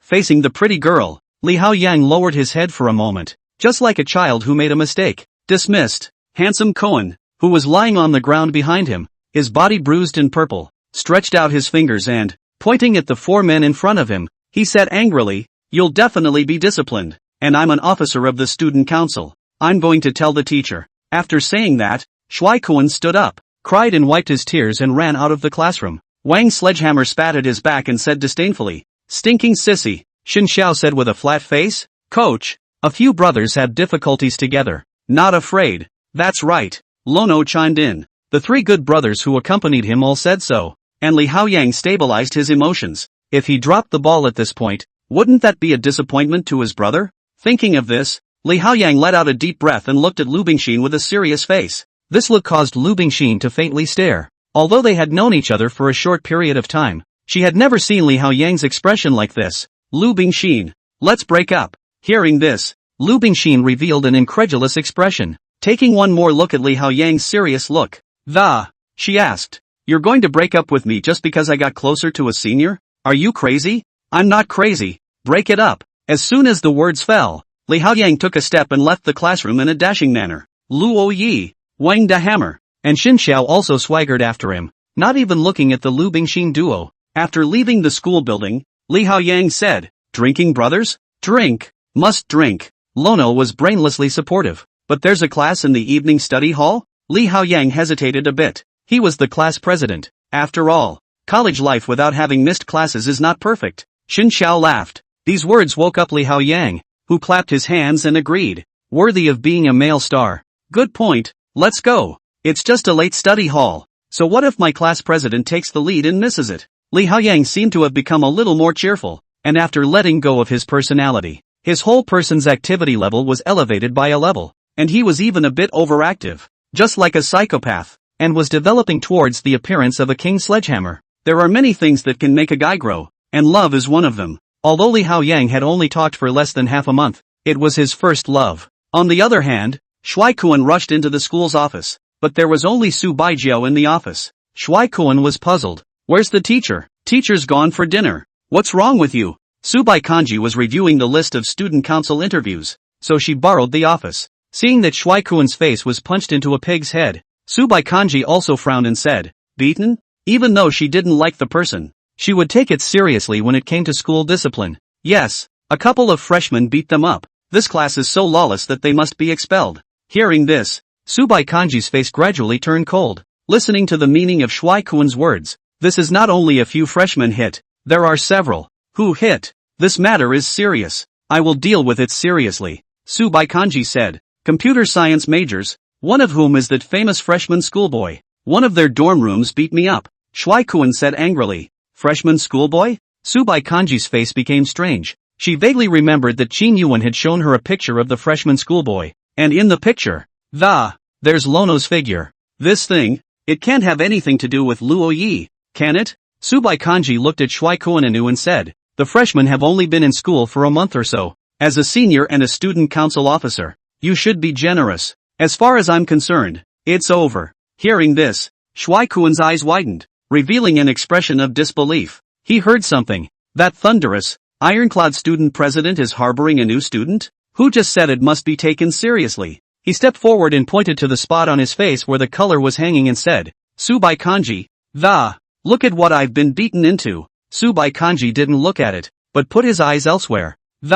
Lightly said, you are a boy. This small injury, it should be no problem. You're not the one who's getting beaten. You're the one talking smack here. Shuai-kun was completely furious. Upon hearing this, Subai Kanji frowned. What did you say? Seeing this, Shuai-kun wilted again and said somewhat nervously, no, it's nothing. He wouldn't dare to go against Subai Porridge. The other party is a famous talent of Jiang University, or the school flower. If this pissed off the other party, he wouldn't want to hang around in Jiangde. Since President Su has said so, I'll give this face, but at least the whole school should be informed of it. Verbal criticism, right? As soon as the words fell, Shuai-kun realized that Subai Kanji had already sat back down and continued to busy herself with her business. The other party acted as if he hadn't heard the two words he had just said. Shuai-kun clenched his teeth. There was nothing he could do in the face of Subai Kanji. One can only leave the office helplessly. Seeing him leave, Subai Kanji pulled out her cell phone and sent a message to Luo Yi.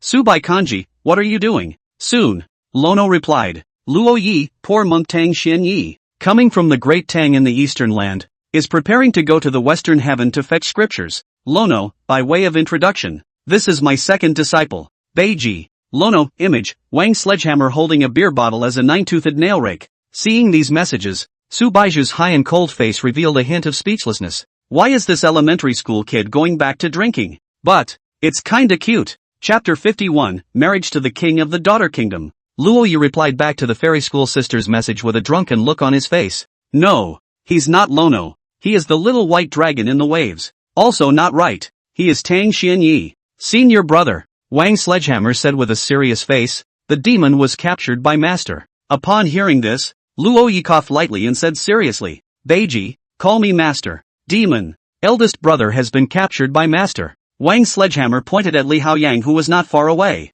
At this time, Li Haoyang carried a bottle of wine in one hand, taking a sip from the left and a sip from the right. It was as if there was a beautiful woman on the left and right. Ha ha, what Lu Bingxin, sister wine, I still like you guys the most, ha ha. Li Haoyang kissed the wine bottles on both sides respectively, his eyes ambiguous. Seeing this, Luo Ye's eyes stared, stretched out his finger, stomped his foot, and shouted, Vixen, let go of my eldest brother. Eldest brother, Master has come to save you. The three of them staged a role play at this point. Watching Xin Xiao froze. How come he couldn't understand what these three people were saying at all? However, he still chose to pull out his cell phone and silently recorded the hilarious scene. They'd been drinking for an hour and a half. Lono had one case and he'd had two. Wang De Hammer and Li Haoyang drank 2 bottles each. Especially Li Haoyang. These 2 bottles in his hand are what he's been drinking for the past hour or so. And it's not even finished. Soon, as with their first dormitory get-together,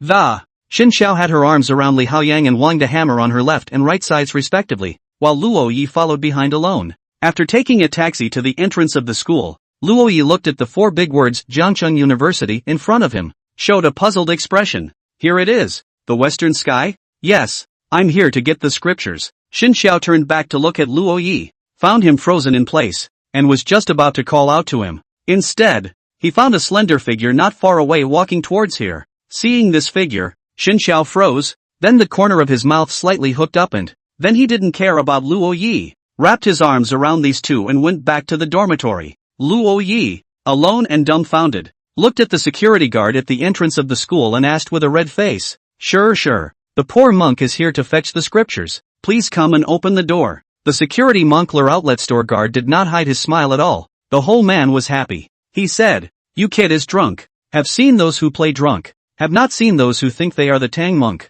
That's right, poor monk is Tang Xian Yi. Okay. The security guard waved his hand. 40 to 50-year-old people froze by Luo Yi amused to come up for air. Hurry up and go in. By the school leadership to see certainly want to scold you a meal. School leader? Do you mean Rudra or Kuan Yin? Luo Yi stood trembling in front of the face recognition at the school entrance. The electronic door had opened long ago, but he hadn't gone in yet. Behind her, A girl walked over and stood next to Lono. When the security guard saw the girl, he hurriedly said, "It's Sue, the who. Hurry up and get in. This is your school flower. You've lost your face to the school flower. We know each other," Subai Kanji said softly. At those words, the security guard Moncler outlet store was slightly stunned. Hearing the fairy schoolmate's voice, Luo Yi turned his head in bewilderment and, seeing the heartwarming face of the girl in front of him, he gradually blushed and then lowered his head. Sure, master. The poor monk is a monk, not able to stay in the daughter country." "Oh," Subai Kanji gazed at the cute older boy and asked curiously,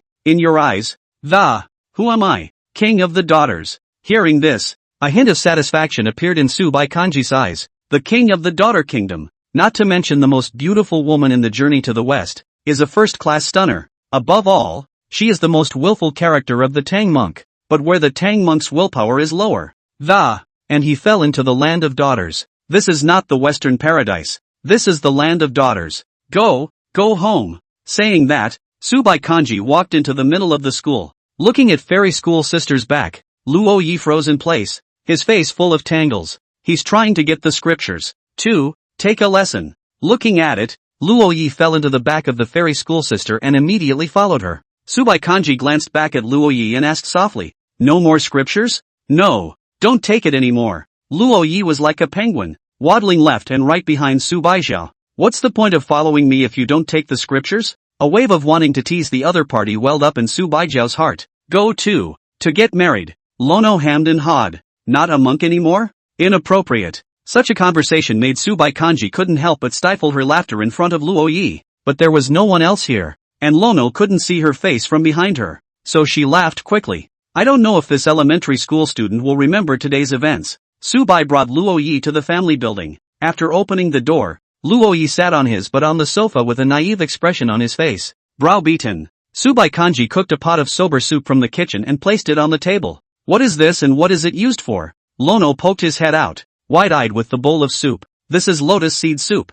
made with the beads of the golden cicada." Hearing this, Luo Yi's eyes widened in shock. "My Buddha beads? Well, eat it or not. I'll pour it." "Eat?" Luo Yi honestly drank the sober soup. Then he glanced at the king of the daughter kingdom beside him and asked cautiously, "My lady, when are we getting married?" "Marriage?" Su Baijiao looked at him with a sideways glance. Seemingly smiling, he said, "Are you mistaken about the order of precedence? You have to get married first before you can call your mother." "No, is that the point?" Subai Kanji's heart stirred, feeling that there was something wrong with the answer he had just given. Shouldn't she retort to the other side? Why was her first reaction that? It's subconsciously reordering them for each other. "I know. First mother, then Nariko." Su White Kanji, "You want to hear what you're talking about?" Suddenly, Luo Ye's mind went into a trance, and his head gently leaned on Su Baijiao's shoulder. Subai Kanji's face changed, and his heart began to race. What's going on? Why is this elementary school kid suddenly leaning over?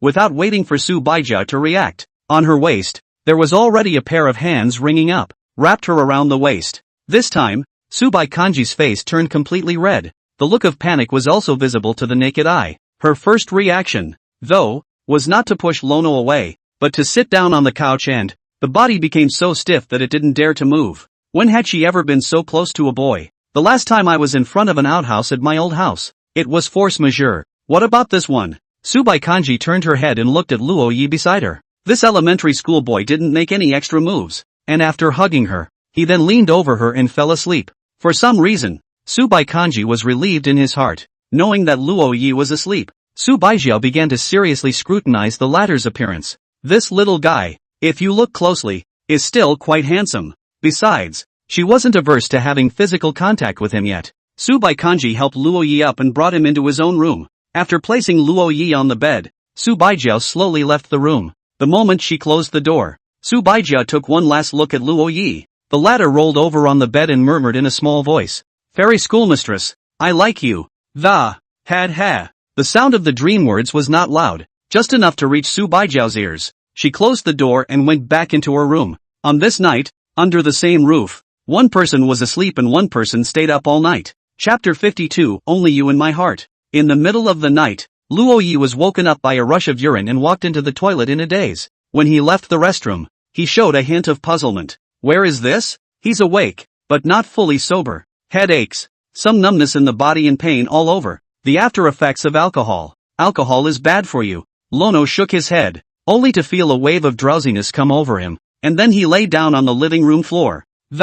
Sleeping on all fours. The floor was hard, but he slept well. At 7:30 the next morning, Subai Porridge came out of her room in her pajamas, and was just about to go wash up, only to find a man lying in the doorway of the restroom. She walked over and gently kicked Lono with her foot. Lono rolled over and went back to sleep. Seeing this, Subai Kanji's good-looking eyebrows gently frowned as she squatted down and there was a frantic photo shoot of Luo Ye's sleeping face. After taking dozens of shots, she picked the ugliest one and sent it to Gu Mingxian. Soon, the other party replied with a surprised expression and then asked, Ai-chan, what did my brother do wrong that you drove him to sleep on the floor? If you ask me, a young couple quarrels at the head of the bed and makes up at the end of the bed. It's really not necessary. Subai Kanji revealed a speechless expression. Had she known she wouldn't have sent this photo to Gu Mingxian? I thought that Professor Gu, as an elder brother, would criticize Luo Ye's drinking behavior. I didn't realize that the brothers wore the same pants and their focus was elsewhere. It looked like she was going to have to criticize this matter herself.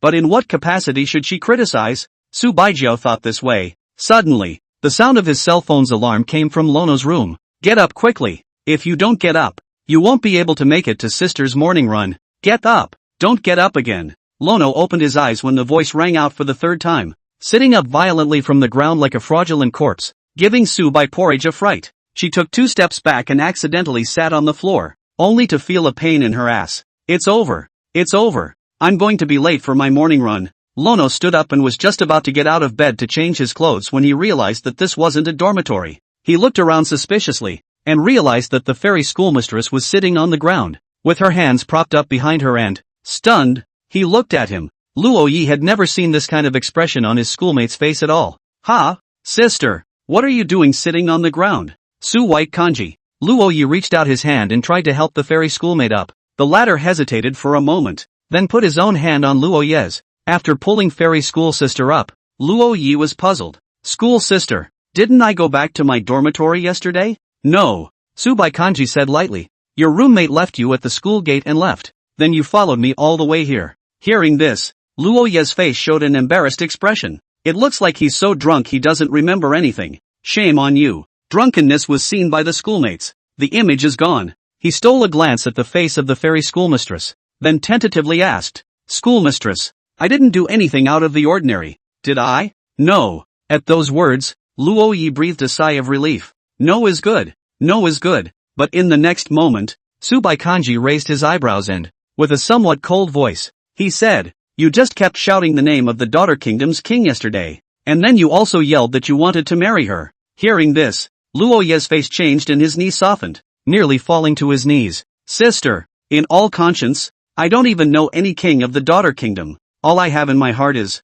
only. Seeing that he couldn't go on, Subai Porridge stepped forward and, almost in a forced tone, only what? Under the powerful aura of his schoolmate, Luo Yi instantly wilted. But, he's a man. He couldn't keep acting as the weaker party in front of his schoolmate. So, what goes around comes around. And this moment of being pressed by the schoolteacher, Luo Yi instead summoned up the greatest courage in his life. He stared at Subai Porridge's face and said seriously, only you. Subai Kanji froze. Then 2 blushes could not be suppressed from appearing on his face, though she heard Lono's dreaming last night. But it wasn't at all the same as what Luo Yi felt in his waking state at this moment. Subai Kanji turned away, not wanting her elementary school brother to see that her face had turned red. Seeing this, Luo Yi instead calmed down as he looked at Su Baijiao's back, but Subai Kanji hadn't said anything, and the atmosphere around him became awkward. There was a moment of silence on both sides, and Lono tensed again, rubbing the back of his head as he said, Senior sister,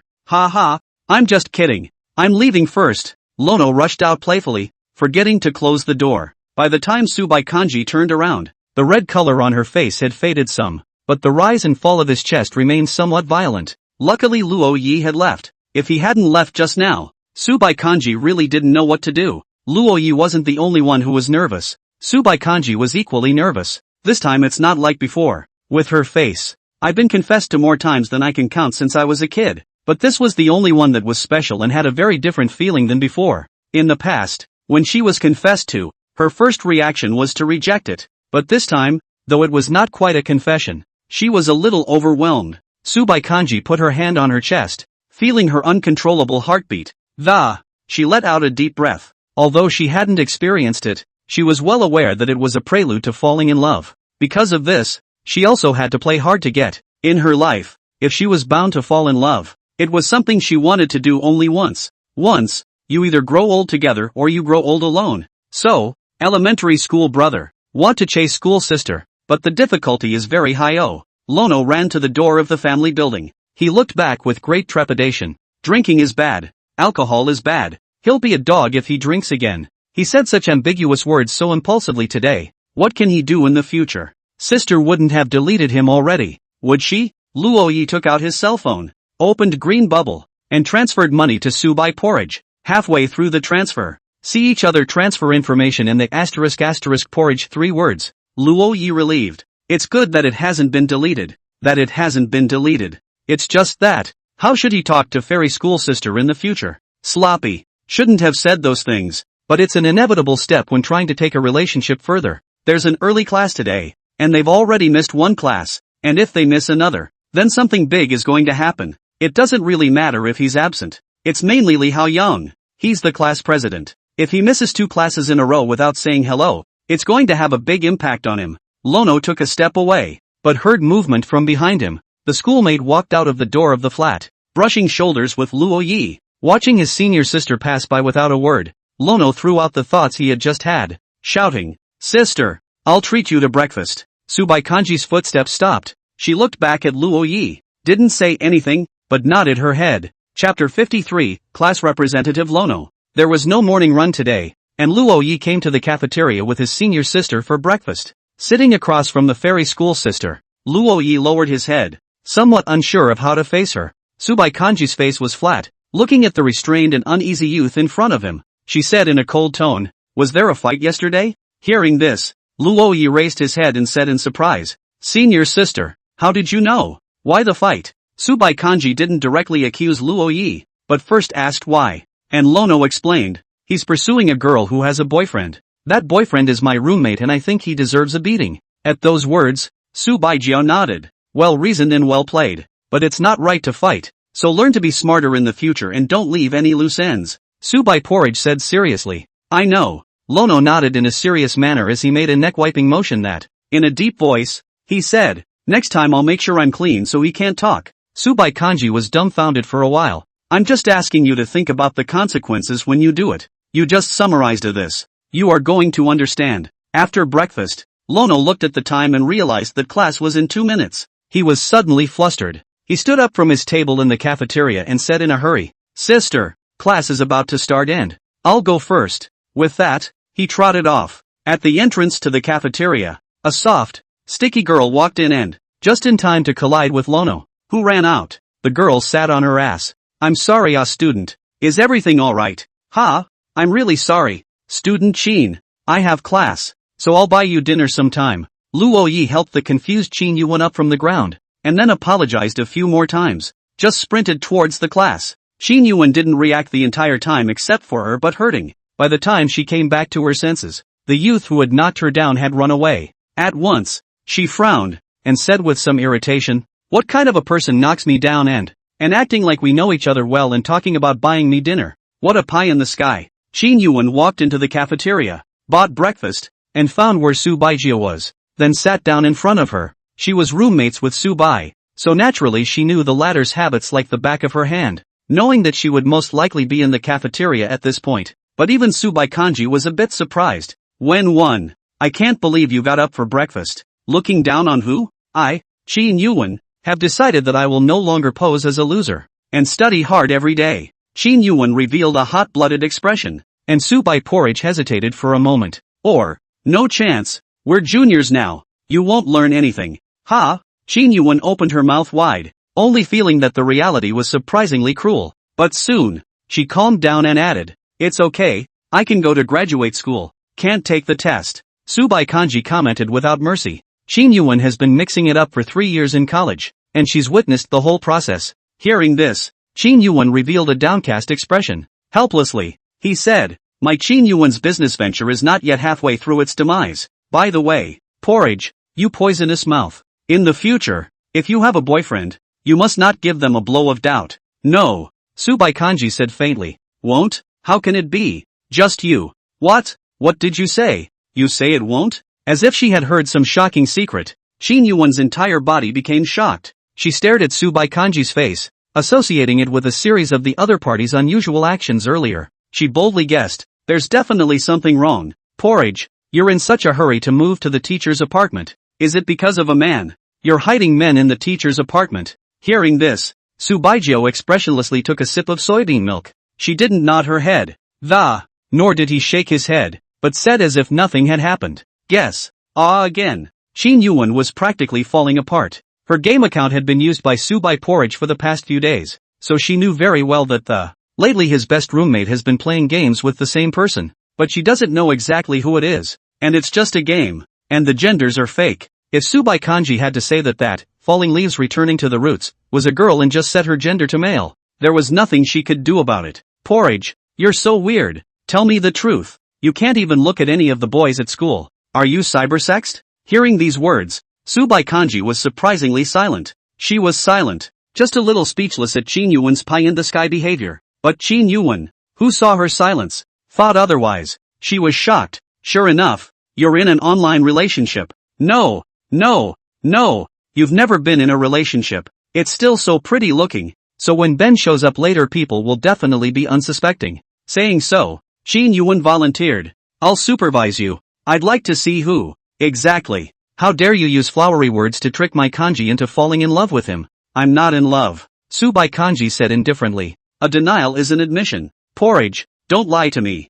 White Kanji. On the other hand, 3 minutes after the class bell stopped, Lono arrived at the classroom door. In the last row of the classroom, Wang Dehammer and Xin Xiao both scowled at him. Lono didn't see it, but said in an embarrassed voice, Professor, excuse me, I'm late. Seeing this, a look of hatred appeared on Wang Dehammer and Xin Xiao's faces. From the podium, the somewhat older-looking professor frowned. Puzzled. Late? Class president, didn't you just say no one was late when you took roll call? Li Haoyang stood up and said awkwardly. Professor, Luo Yi was in the restroom during roll call. Upon hearing this, Luo Yi instantly reacted and said, Yes, teacher, I have a stomachache, just in the bathroom. Okay, find a seat and listen to the lecture. Okay. Luo Yi sat next to Xin Xiao and Wang Dehammer. It was then that he realized that there was something familiar about the professor who was teaching the class at this very moment. It's not a division. The vice dean of Jiang University, Prof. Li Ping, is Gu Mingxuan's teacher and Fairy Sisters senior.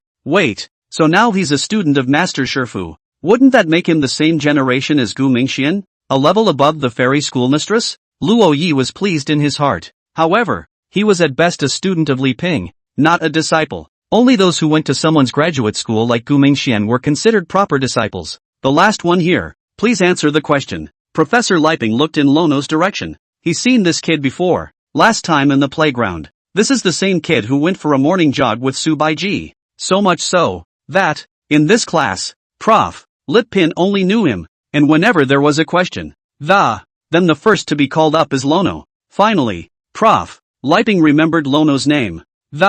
He asked Lono by name to be his class rep. Chapter 54 Replacement of the General Assembly. After returning to the dormitory, Luo Yi gained another title in the 515 dormitory, Lot Class Representative. Wild Child, you are now a role model for us to learn. Class Representative of the Lu. I'm sorry, said Wang Sledgehammer, sitting in his chair a bit conspiratorially. Hammer, what's that look on your face? You seem to be very unconvinced that I'm the class rep. I don't know. Lono queried. Humph. There are 4 of us in the dormitory, a class president, a class rep and a school bully. It's just me, with no title whatsoever. Wang Sledgehammer was a bit frustrated. Don't feel bad, Hammer. You're the dormitory head of 515. Hearing this, Wang Sledgehammer was instantly energized, and at once stood up, with his arms folded, and full of smugness. That's right, I'm still the head of the dormitory in 515. Sons, the mountain is high. But never forget that I'm the old father of dormitory 515.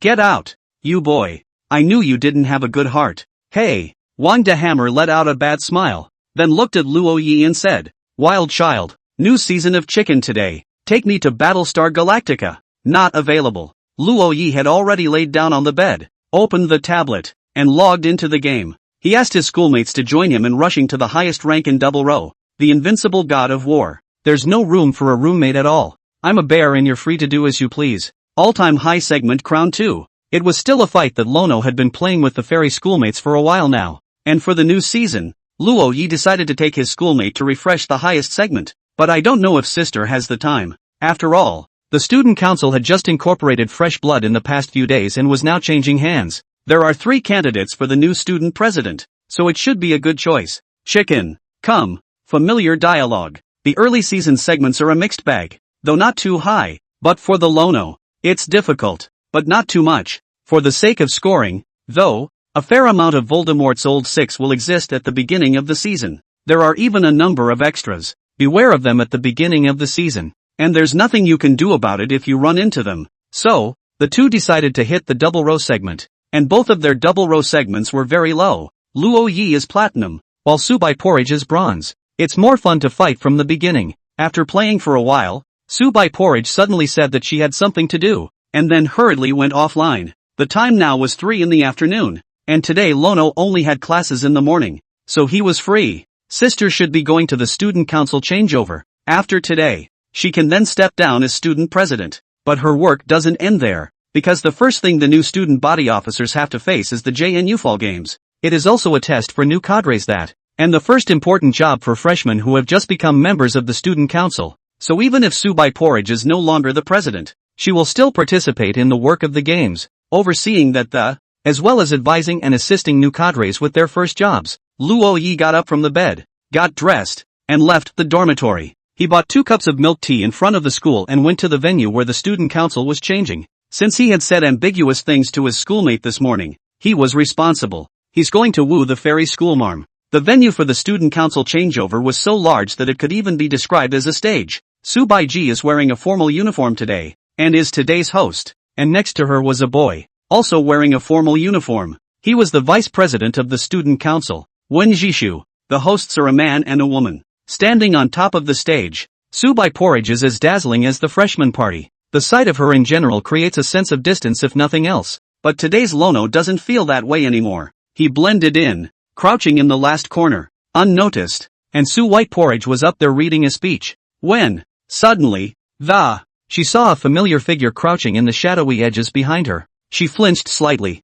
After the speech, she announced the new student president. Lu Jiang came. Meanwhile, the latter is also the president of the Hanbok Club of JNU. The scene resounded with applause. Subai Porridge handed the microphone to Lu Jianglai. Then it left the stage. She found a female classmate, and I don't know what she said to this female classmate. The latter looked in Luo Ye's direction. Then, Subai Kanji stood on the side, her eyes looking at Lu Jianlai who was giving a speech on the stage. She's got her work cut out for her, and there's a lot of eyes on her in the field. The first row of seats even had a bunch of teachers sitting in them, causing her to not be able to walk around freely. And that female classmate walked towards Lono. This student, there are seats over there, please follow me. Hearing this, Luo Yi was puzzled.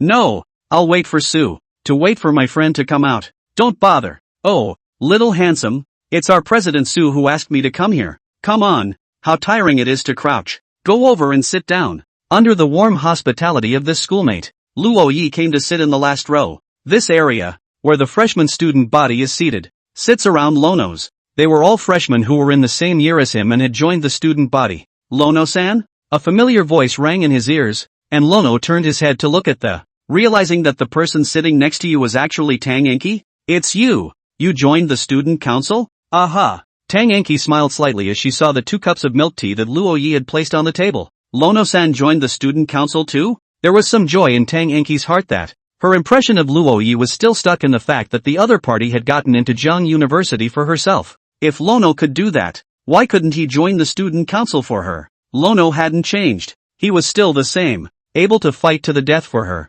Who wouldn't be moved by such a Lono? Why hadn't she, before, realized this? Looking at Luo Yi beside her, Tang Enki whispered, Luo Yi-san. Shoo. Luo Yi shushed, imploring Tang Enki to keep quiet, because the fairy sister had already taken the stage to speak, and he had to listen carefully. At that moment, Tang Enki was dumbfounded, with some consternation on her face. Then, she also looked at the stage, her gaze resting on Su Baijiao's body. A look of longing appeared in her eyes as she asked in a small voice, Lono-san, do you know who she is? No. Upon hearing this, Tang Enki laughed. That's right, It's estimated that the entire male population of Jeongda University, there's just no one who doesn't know her. Right. I'm going to be like her. Afterward, the student president of the university. In the end, it's just the same thing when you enter the society. No one pays attention to whether or not you're in student government at your university, and they don't care if you're some kind of student president. But not so with Su White Porridge, even though she's still only in school. But she was already quite famous in the computer industry throughout Zhangcheng, under the tutelage of that computer professor, Gu Mingxian, and in Li Ping's lineage, which is traditionally passed down from one generation to the next. It made Su Bai Kanji already in the limelight. She also holds the position of student president, which just goes to show that she can multitask. Being an all-rounder is the icing on the cake for her. So much so that the position of Su Bai Porridge student president was very different from the others. Chapter 55, Holding a Schoolmate's Little Hand. The student council changeover ceremony was underway, and Luo Ye's gaze was always on Su Baijiao's body. The fairy schoolgirls in their formal attire are very pretty, too, and the latter knew that this guy had been looking at her, and her whole body was a little uncomfortable standing on the stage. It's not that I don't like being stared at. After all, there were so many people there. There would have been a lot of people staring at her. Only Luo Ye's gaze gave her a strange feeling. Today's occasion was very solemn, so Su Bai Porridge wiped a lipstick. Usually she didn't like to put on makeup.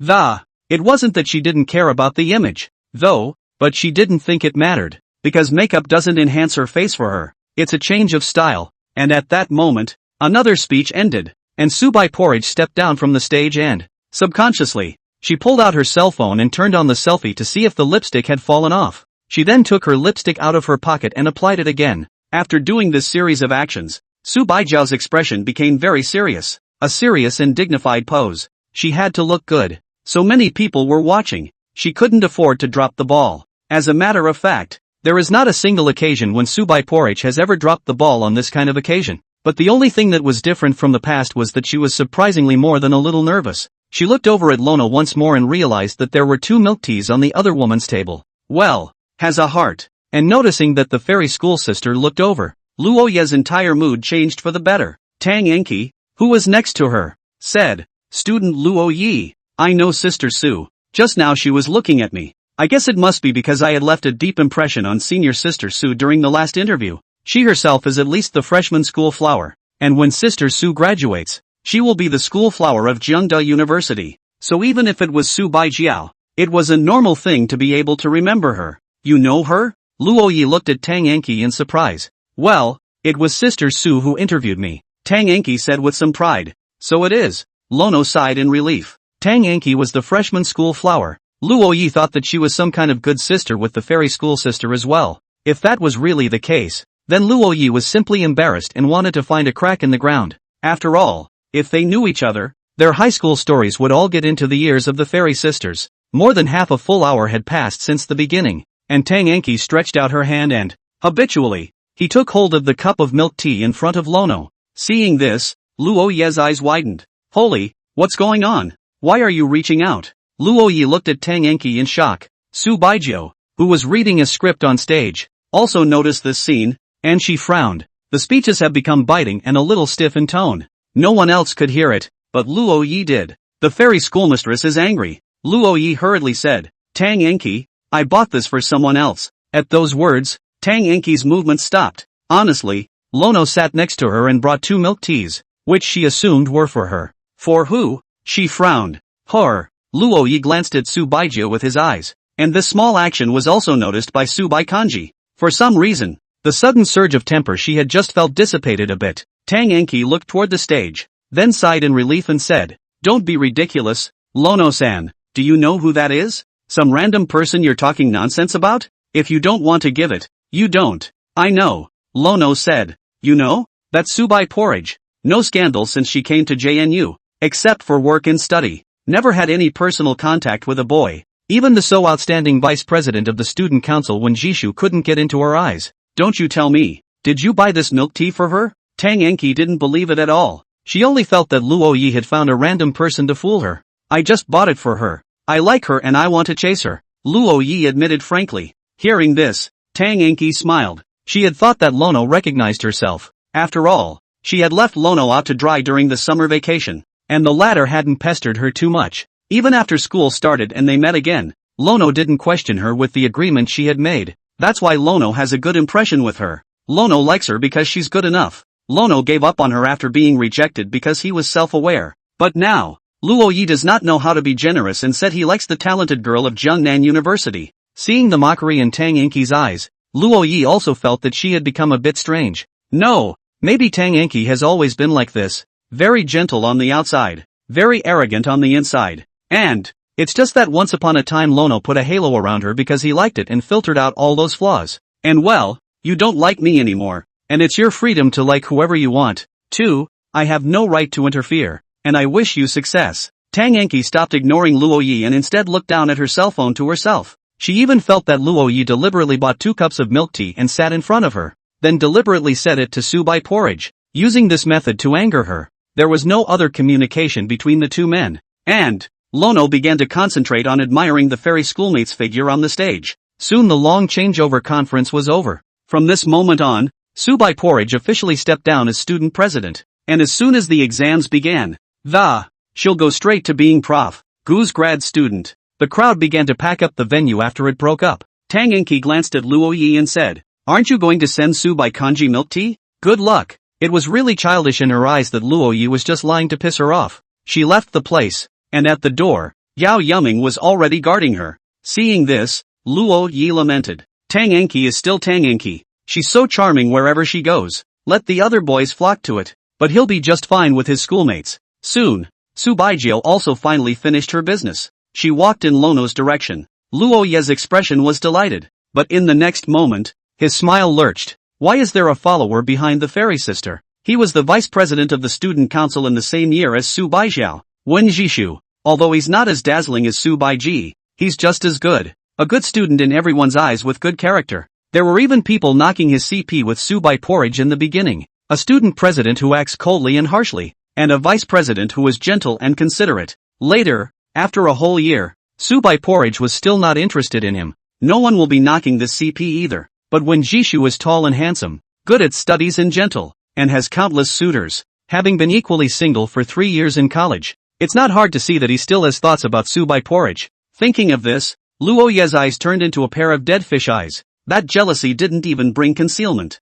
In addition to Wen Jishu, Su Baijiu was followed by the schoolmate who had previously found Luo Yi a seat. She was also a member of the same student council. Her name was Yang Xing, and she was considered to be on better terms with Su Baijiu in the student council. She waved at Luo Yi with a lively and cute personality. Su Baijiu walked up to Luo Yi. She turned back to the two behind her and said, "You guys go ahead. Porridge, would you like to have dinner together tonight? I'll call the rest of the student council. We'll all have a casual dinner together." "I'm not going," Su Bai Kanji said with a frown. All she wanted now was for these two to hurry up and go. "Porridge, we've worked together for so long. Even if we leave the student council, we're friends too." "Ha?" Wen Jishu said unforgivingly. "Not a friend," Su Bai Kanji said in a somewhat cold tone. "You're not in the same profession as me. Much less will there be any communication in the future. What kind of friends can we be?" "Porridge." Seeing Wen Jishu still wanting to speak, Luo Yi stepped forward and grabbed Su Baijiu's hand. Yang Xing covered his mouth,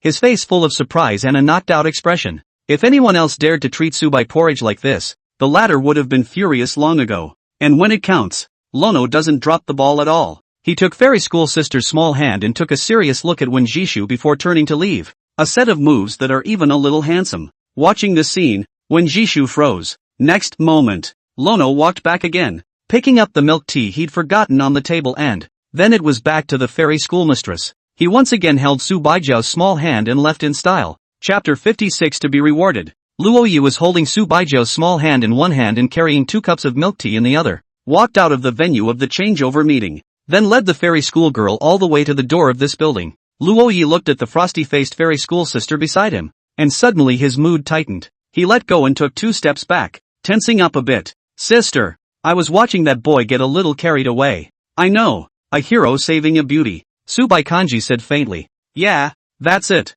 Lono agreed in his mind. But although her expression was a bit cold, the little hand the schoolmate had just held was warm and it's also smooth and soft. "Sister, I bought milk tea." Luo Yi handed Su Bai Kanji a cup of milk tea, then added, "In this way, the work of the student council will be over, and I heard that you've even gone to graduate school, so will you be very idle in the future?" Hearing this, Subaijia thought for a moment and said, well, but it will probably be busy after graduation. Lono showed a contemplative expression. He wanted to chase after sister, but he didn't want to disturb her, so before she got busy, well, he's going to have to work at it. Subai Kanji took a sip of milk tea. She looked at the label on it and said, half sugar? Aha! Lono remembered that last time. The fairy schoolmistress even drank her sugar-free coffee straight out of the bottle. That's supposed to be unsweetened, so I got the semi-sweetened milk tea. A little bit of sweetness, but not a lot. Next time none of the taro bobo. Drink is drink. Eat is eat.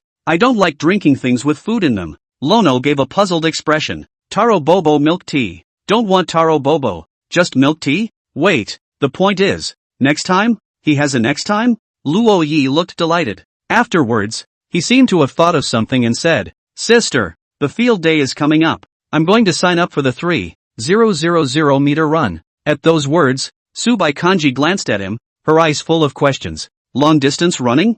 3,000 meters? That's 7 laps of the playground. You're a jogger who can't breathe for 6 laps. Would it be okay to go to a higher intensity sport? There are times when Subaijia doesn't need to speak, and with one look from her, Lono knew what was going through her mind. After all, there were only a few expressions on Subaijia's face. Lono had memorized which expression meant what. More interestingly, as one becomes more familiar with the schoolteacher, Lono realized that his schoolmate's expression was also growing. Although she was a high and cold schoolmate, Luo Yi actually had a wonderful feeling of exploring unknown territory in her heart. It's as if it's a kind of alternative foster system. Sister, the games are in half a month. Just watch. I must take the first. Must not take the last place. Luo Yi originally wanted to say first, but he really didn't have that confidence. But not taking the bottom spot, he was still confident. Yeah, Subai Kanji didn't have much of a reaction. Speaking of which, the games, she hadn't participated in them once in her 3 years of college. If you don't attend junior year, you won't have time to attend senior year. Subai Kanji thought about whether or not to sign up for a few programs for this session of the games. Next to him, Lono said, sister, if I don't take the bottom spot, what will be the reward? Hearing this, Subai Kanji froze. Then her expression was a bit hesitant as she looked towards Luo Yi. Asked softly, where did you search for this? As soon as the words left his mouth, Luo Yi froze. It's over. It's been discovered. He searched the internet on how to chase girls and found a lot of ways. One of them is, set goals and be rewarded. Very cheesy approach. But for Lono, who's never been in love before, it's just too good of an idea to be true. And very avant-garde. And I don't know what talent invented it. The result was that the fairy schoolmistress saw through it all at once. Hasty, he had underestimated his schoolmate's intelligence. Seeing the entangled appearance of the youth in front of him, Subai Porridge pondered for a moment. Murmured, bottom of the list. If you can get the top 3, it's not out of the question. At those words, Luo Ye's expression instantly brightened. Schoolgirl, good love. The first 3, though, do seem a bit too difficult for him. There are more than 3 people from the track and field club who participate in the distance running events every session. Lono's desire to get a top 3 ranking means that he's going to have to, in half a month, reach the level of the JU track club. The track and field club, although only the president is a national level athlete, the rest of them, track and field enthusiasts at worst. Anyone who can get into that stuff is above average physically. And Luo Yi, a code boy who sits in the dormitory every day, wants to reach their level. It just sounds a little unrealistic. But, what is the need for a reward if it is something that can be obtained easily? The bumpier the process, the deeper the significance of passing the finish line. He wanted to prove to his schoolmate that he was serious about his feelings. Lono was ready to book a special training session with the trainer. Although the latter was a fitness enthusiast but I'm sure it's quite good for long distance running.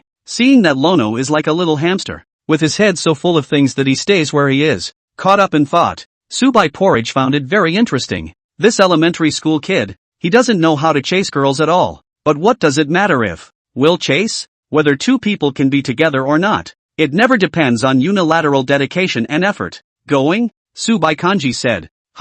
What did you say? Lono's thoughts returned to the front of his mind. And looking at the fairy schoolmate, he sent out a soul torture question. Did you say go? Where are you going, sister? Upon hearing this, Subai Kanji was silent for a moment and said softly, you heard that. Why even ask me what I said? She found this bit of human behavior a little amusing. Sometimes, and the other person obviously hears what you say, but the first reflex is what?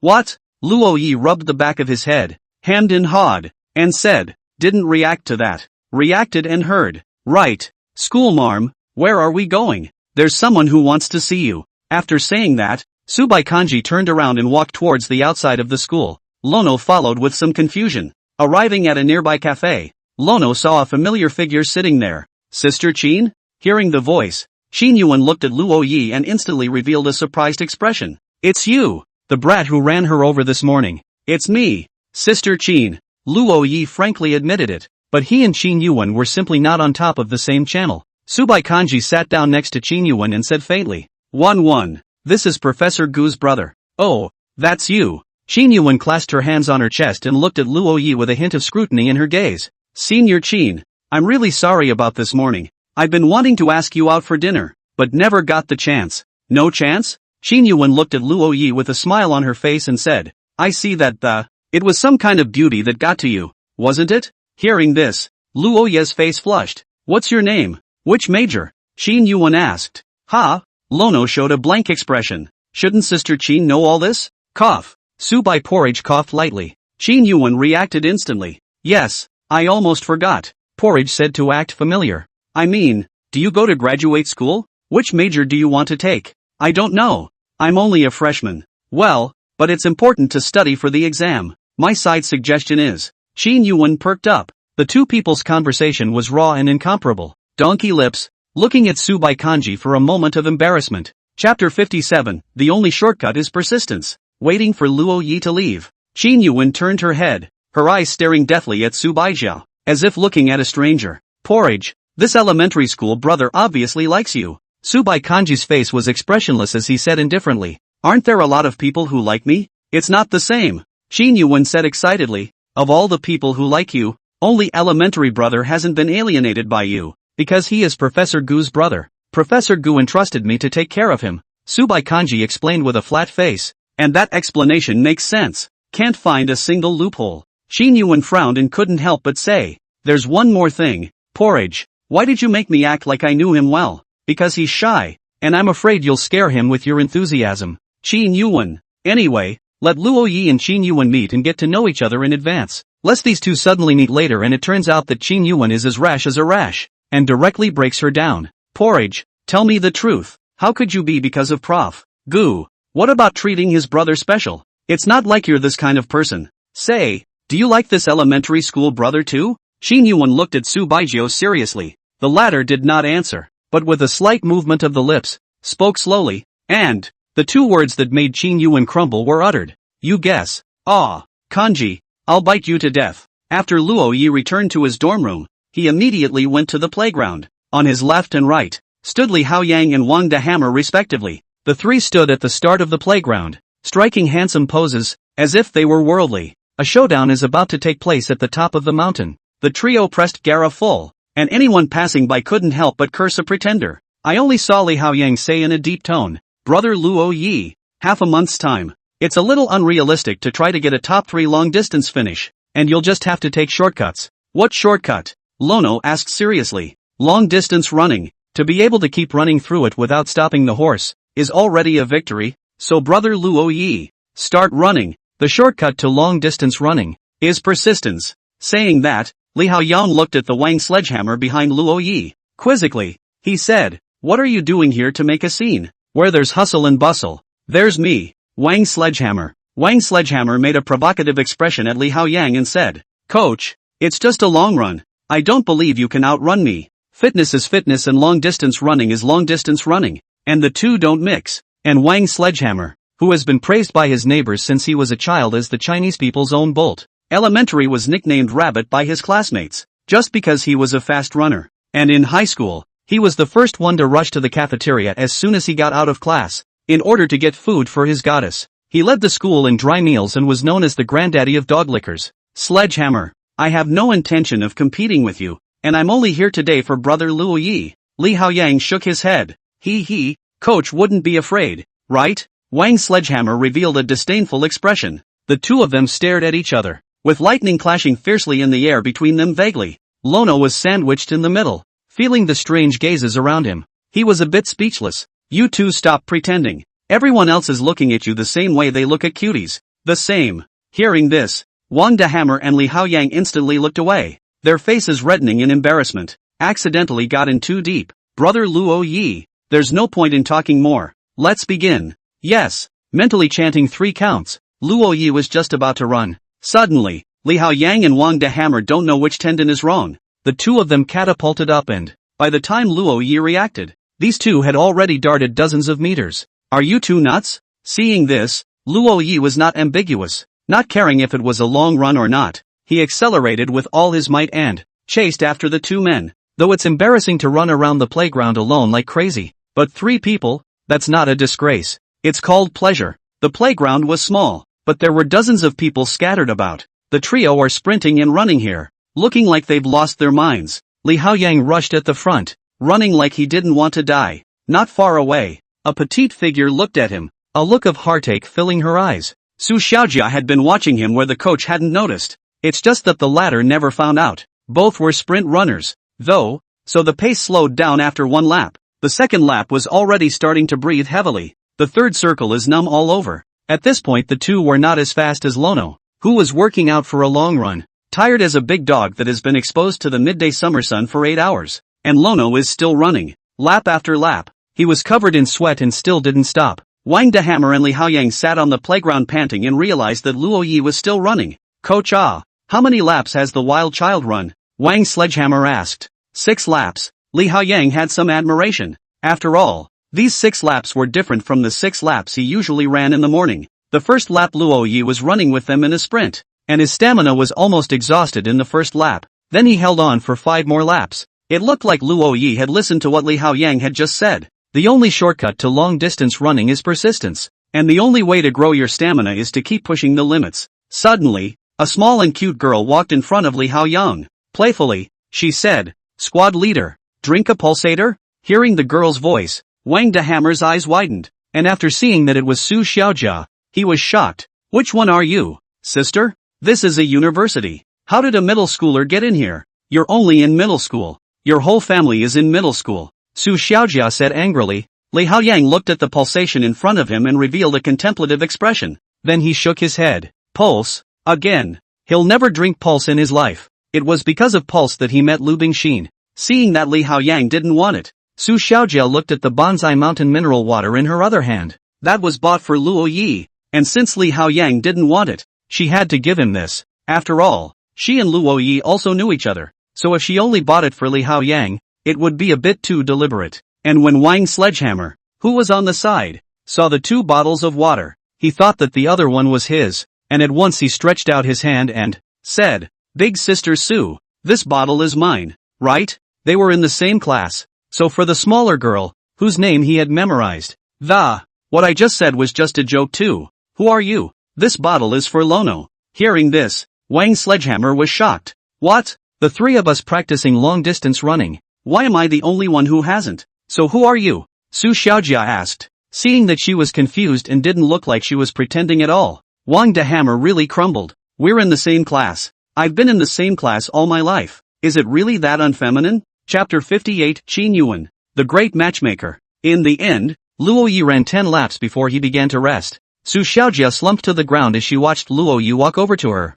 "Curious?" I asked. "Is there some kind of event? Why are you guys suddenly running?" "Games there are still about 10 days. Li Haoyang said. "Games?" Hearing this, Su Xiaojia asked, "Why don't I know? I'm the class president, and there's a tidbit of information that will be announced in the class group in a few minutes." "So it is." Su Xiaojia nodded. It makes sense that the class president would know the news ahead of time. So much so that the class president's one dorm room would know. "Class president, what program are you participating in?" Su Xiaojia asked again. "I'm not participating. I've worked my muscles so hard, I don't want to damage them." Saying that, Li Haoyang stroked his biceps with a doting face. Su Xiaojia was filled with speechlessness and even wanted to scold Li Haoyang, but still struggling to maintain her ladylike image. Seeing this scene, Luo Yi also felt that it was a bit hard for her to endure. He was well aware of Su Xiaojia's nature. This little girl's straightforward nature. See anything to say a few words, but also cynical. Cannot spit. Coach has been the best.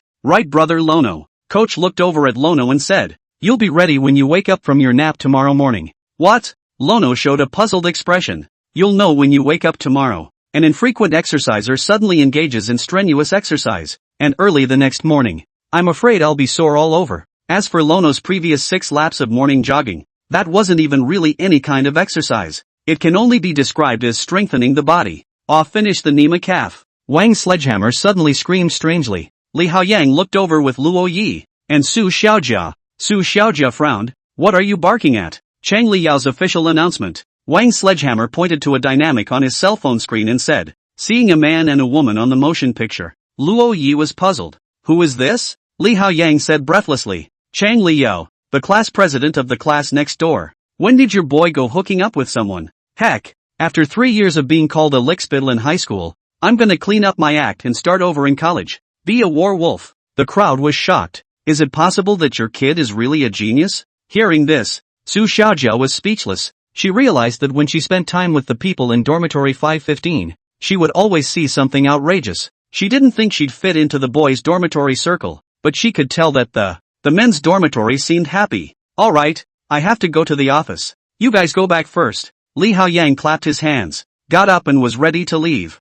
Coach's personality seems to have changed a bit since the breakup. 2. From being a simple and honest person, he has gradually become a bit hammered. Luo Yi was also almost rested, and immediately stood up and asked, what time is it? Dinner's ready. Wild child. Come on, dry rice. Go. The two of them had a heart-to-heart, and when they mentioned dry rice, Luo Yi and Wang the Hammer instantly set off without hesitation. Su Xiaojia looked stunned. Wait for me. She followed. She's alone if she doesn't follow. She's always been alone. 2. Going to class alone. Going to dinner alone. In her dorm room, with no one to talk to. She also had nothing in common with the others in her dorm room. Wang Sledgehammer walked towards the third cafeteria with Luo Yi, because Wang the Hammer wanted to look at the girl to feed his eyes while he ate. In response, Lono said he didn't care to be associated with it. In the third cafeteria, Wang the Hammer's eyes glanced east and west, looking for his prey. Suddenly, a long-legged girl passed by, and Wang the Hammer silently lowered his head and blushed, somewhat coy. Seeing this, Luo Yi said with hatred, Brother Hammer, you're really not giving a damn. Usually Big Talk is prettier than anyone else, and you're the first to blush when you really meet a girl. You think I want this? Wang Sledgehammer also retorted. Don't look like you, Hammer, have searched for hundreds of girls, but still a pure beauty who's never been in love. Vomit. Su Xiaojia showed a vomiting expression. After this meal, Luo Yi and Wang the Hammer brought the meals packed for the coach as well as Xin Xiao, back in the dormitory. On the other side, Subai Kanji also left the cafe with Qin Yuan, came to a noodle shop across the street from the school. The two ordered a random noodle and then each played with their cell phones. At the doorway, a handsome youth passed by, and after seeing Subai's figure, he revealed a smile, and walked in. Porridge, who are you? Did you call porridge too? Qin Yuan heard the voice as if she had exploded and turned around with a contemptuous expression. Upon seeing the person who came, her expression became even more disdainful. Wen Jishu, she didn't like this moralistic hypocrite. This guy didn't fall in love for 3 years in college, claiming that he likes Subai porridge, but it's really a central air conditioner that comes and goes and describes itself as innocent. This is what Qin Yuan personally tried to find out, when she also knocked the CP of these two people. Even thought for a moment that these two would actually get together. So, as Subai Porridge's Imperial Guard, head of the Iceberg Goddess's backup group, Qin Yuan then sneakily went to inspect Wen Jishu. You know, Qin Yuan herself is quite good looking, at least she is a famous beauty in Jiangda University. As soon as the school year started, she was treated as a goddess by Wang the Hammer. Plus Wen Jishu didn't know that Qin Yuan and Subai were roommates. That's why she was also very enthusiastic about Qin Yuan. She could be sure that this Wen Jishu was a central air conditioner that warmed anyone, and it comes and goes. Subai Kanji looked up at Wen Jishu and said indifferently, the school is so big, it's a coincidence that you showed up here. Hearing this, Qin Yuan instantly understood and questioned, you followed Kanji? Subaicho had just finished attending the general meeting, and then she went to the cafe, came out to this noodle shop. If Wen Jishu had been following Subai Xiao since she left, that would indeed tell that the latter was in this place at this time. Seeing that he had been dismantled, Wen Jishu asked with some reluctance, that freshman what exactly is better than me? He's like Subai Kanji for 3 years, and he hasn't even touched the other guy's clothesline. And that freshman grabbed her hand as soon as she came up. He was extremely upset, so he went out with them to see the. I didn't expect Subai Kanji to accept the other party's milk tea and chat with the other party. You know, he's known Subai Porridge for 3 years, and they've only talked about work and other personal matters. All were rejected by the other side. We're better than you? Qin Yuan sneered. though she did not know Luo Yi, she saw today that the latter, in some ways, it has crushed Wen Jishu. For example, Wen Jishu's favorite is known throughout the school, and Luo Yi's favorite, even she, Su Baijiao's roommate, had just found out about it, and she guessed it herself. I tell you, he's careful in his fondness, in his fear of affecting the porridge. It's that even if he and porridge aren't together in the end, they'll still earn everyone's respect. And you, by telling everyone what you like, are not trying to tell others that are you already in love with Kanji? How can you be so possessive? Kanji doesn't even have a crush on you. So why are you playing the lovey-dovey persona? Single since college. Who are you proving your deep love to? Are you something? You let the whole school know how deeply in love you are. What? Do you think that porridge will be touched by this? Or is it, you've been moved to tears by yourself? Speaking here, Qin Yuan said in a heavy tone, Wen Jishu, you only like yourself. You just think that porridge is the school flower. And if she became your girlfriend, you would get great satisfaction and fulfillment. So, maybe you're better than Lono, but he's a million times better than you. Emotionally, he has sincerity. You don't. Chapter 59, The Little Matchmaker Su Xiaojia. When Jishu is gone, being scolded by Qin Yuan, she didn't have the face to stay here. Su Baikanji looked at her with some surprise and said, Wen, I didn't expect that. You know quite a lot. That's for sure. I'm a well-known relationship guru. Yeah. Su Baikanji revealed a questioning expression. After all, Qin Yuan could only be considered a theoretical master at best. She had just read more romance novels, and in reality, the real-world experience was a blank sheet of paper just like Su Baijia. Otherwise, it wouldn't have been so easily fooled by Su Bai Porridge all the time. But today's events had already made Su Bai Porridge somewhat impressed with her. After all, she wouldn't be able to tell Wen Jishu so many things, and she didn't bother to tell the other party either. She didn't like to bother with irrelevant people, and Qin Yuan directly transformed into a mouth substitute. Moreover, hearing from Qin Yuan's mouth the compliments she had just paid to Luo Yi, Su Baikanji's heart also had a trace of recognition in it. It wasn't long before the owner came out of the back kitchen with 2 bowls of noodles. Qin Yuan asked as she ate the noodles, Porridge, if you really like your little brother, I can be the matchmaker. Hearing this, Su Baikanji revealed a strange expression. Qin Yuan doesn't know yet that she has become a matchmaker without her knowledge. No need, Su Baikanji said faintly. After finishing this meal, Su Bai Porridge revealed a somewhat hesitant expression. It seemed to be thinking about something. She's a junior now. She doesn't have many classes during the week, and her student council position is gone. While everyone else was preparing for grad school, she had bailed. She knew she'd be idle, but now that she thought about it, this coming seems a little too idle. After this meal, Su Baikanji brought Qin Yuan to the teacher's apartment. Now that Qin Yuan was the only one in their dormitory, she was bored to death. So once in a while, they would come to visit Su Baijiao. She knew that Luo Yi was Gu Mingxuan's brother, so I wasn't surprised to see some Lono stuff here or anything, but it was Su Baijiao that surprised her. With the other party's character, if he knew that Lono could also live here, it should have been the first thing to back out of the lease. When this semester first started, Su Bai Porridge mentioned this matter to her, but at that time, Gu Mingxian said that whether Luo Yi could live here or not depended on whether she was willing or not, so she didn't mention this matter. Now it seemed that Su Baikanji had actually acquiesced in this matter. Qin Yuan felt like she didn't recognize Su Baijiao anymore. Porridge, it really amazes me that you would live under the same roof as a man. Upon hearing this, Su Baikanji said unconcernedly, sort of sharing a room. Isn't it common for men and women to share apartments these days? It's true that sharing a room between a man and a woman isn't an unusual thing, but you're Su Baiji, and if I may say so, you just like him enough to tolerate him. Hearing this, Su Baijiao did not reply.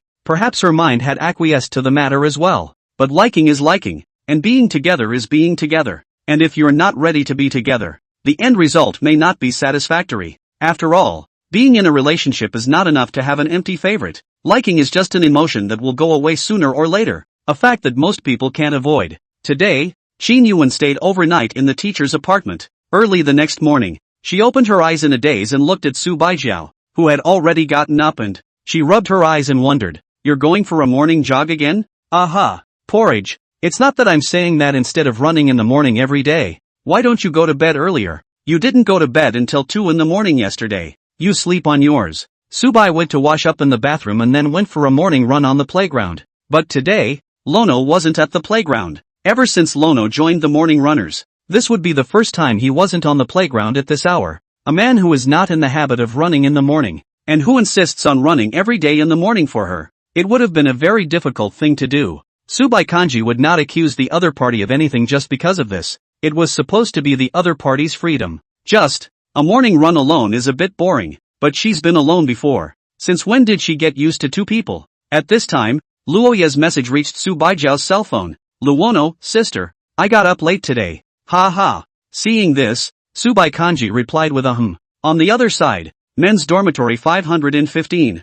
Lono sat on the bed as if he were dying, and, with a face full of pain, he looked at Li Haoyang, who was preparing to go to the playground to exercise. Legs hurt, arms hurt, back hurts, everywhere. Upon hearing this, Li Haoyang laughed. This is normal, it will be fine after a few days. Coach, help me up, I'm going to the playground. Lono was ready to get out of bed, but when you move a little, your body is sore and achy. If I had known, I wouldn't have done it so hard yesterday. Come on, it's just as well you wait until you've recovered. There's no need to endure the pain. Li Haoyang put on a sports bag and left the dormitory. Lono sat on the bed, his heart in his mouth. Of course he could have told his schoolmate that he wasn't feeling well, but what did it have to do with the schoolmarm if he was not feeling well in his body? Letting his schoolmates know that he's fighting for his reward? This kind of small matter. He didn't want to let his senior sister worry about it, and even more so, he didn't want to affect her. And after Li Haoyang arrived at the playground, he happened to brush shoulders with Subai Kanji, who had just left the playground.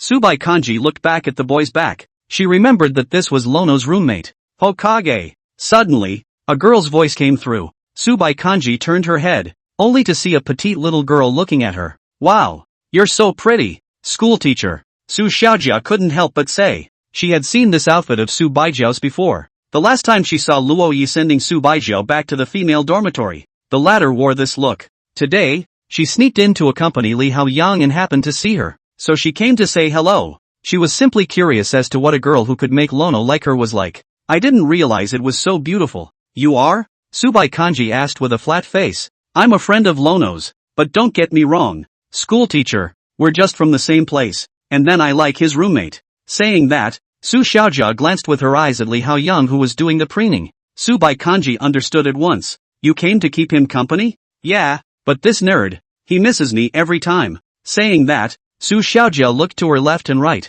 not finding Luo Ye's figure. At once, he said, Luo Yi didn't come. Sure enough, Li Haoyang was right yesterday when he said that after strenuous exercise, you will be sore the next day. Hearing this, Subai Kanji raised an eyebrow. Strenuous exercise? Yeah, yesterday Lono ran 10 whole laps of the playground for some field day. Ha ha, what a fight. After saying that, Su Xiaojia asked again, is schoolmate going to eat? Aha, let's go together. Li Haoyang is estimated to run for half an hour. I don't want to watch foolishly. Su White Kanji, is the little girl so self-possessed? Chapter 60, Selection. Lanaroi only rested for the morning. In the evening, he came back to the playground and ran more today than yesterday. Only by breaking through a little bit at a time could he progress in the shortest amount of time. This one was also exhausting though, plus the body pain was a little hard to get through, but he still ran one more lap than yesterday. After running, Luo Yi looked at the time and realized that it was now 4:30 p.m. It's almost 5 o'clock.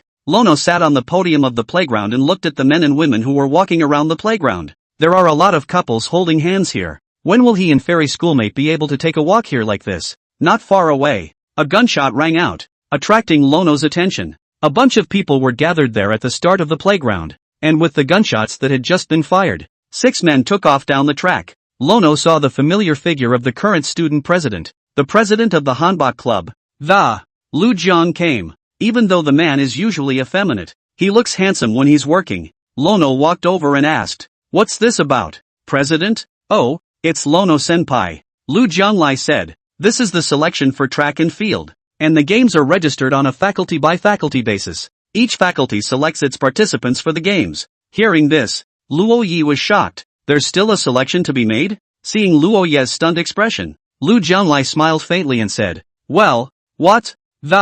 You signed up for the program too? I signed up for 300 meters. Lono's face was filled with worry. If every faculty athlete is drafted up, can he really be drafted? In that case, let alone officially participating in the games, he was afraid that he wouldn't even pass the selection process. A long run? That's fine, Lu Jianglai said, although track and field is based on faculties and departments, but there's no limit to the number of people who can run in the long run. which is kind of an unspoken rule that the school gives a chance to anyone who wants to take on the challenge. At those words, Luo Yi then put his heart down. Otherwise, if the selection were to take place at this moment, would he not die before he could make his way out? By the way, Lono-senpai, the field day was held in conjunction with the fun games. If you're interested, you can join some of the sports in this area. Fun games? Luo Yi looked at Lu Jianlai in confusion and asked, "What is this? Ever seen boys and girls forward?" "Seen. It's just a non-traditional sport like that." Saying that, Lu Jianlai moved closer to Luo Yi. Quietly, he said, "There are a lot of double events in the fun games. Oh, you can sign up and see." Luo Yi showed a heartfelt expression. Want to participate? There had to be a way to ask the schoolteacher over, and although it was a bit difficult, Lono wanted to try. And the most interesting thing about fun games is that they require special props and special rules. That is, there's basically no way to practice ahead of time, and when the time comes, it's all on the spot. It's great viewing and a lot of fun. Lono watched the others pick from the playground, where a lot of sports enthusiasts had gathered, as well as the track and field club. It also taught Lono a lot. Although Li Haoyang was a fitness professional, he was still an amateur when it came to track and field. Beside Lu Jianlai, standing next to him is the president of the athletics club, whose name is Meng Chao. Not exactly tall, but lean, and the muscles in his arms and legs were the kind of layered that could be seen with the naked eye. But if you look at the muscles alone, it's still the coach that's better. Luo Yi stood beside Meng Chao. Is this the national athlete? Doesn't look like anything special, but he's so famous. He's rumored to be the fastest college athlete in all of Zhangcheng. Even in the province, it can be ranked in the top 8. He also signed up for sprints, and at this point the tryouts are just a passing phase for him. With the sound of a gunshot, a new round of selection begins, only to see Meng Chao scurrying out like lightning, throwing off the unattainable distance from the second place. The gap is clearly visible and can even be described as far ahead. Meng Chao, like Lu Jianlai, is a sophomore. As president of a different club, they naturally knew each other. After the run, Lu Jianlai nodded and said, "Old Meng is still fierce. Hey, old Lu, why don't you kids sign up too?" "Forget it, I don't have the athletic cells." Lu Jianlai laughed. Suddenly, a short-haired girl in sportswear appeared in front of Lu Jianlai. Her complexion wasn't white, even a little dark, but her eyes were bright. "President Lu, when will our girls' selection begin?" Upon hearing this, Lu Jiang looked toward Meng Chao,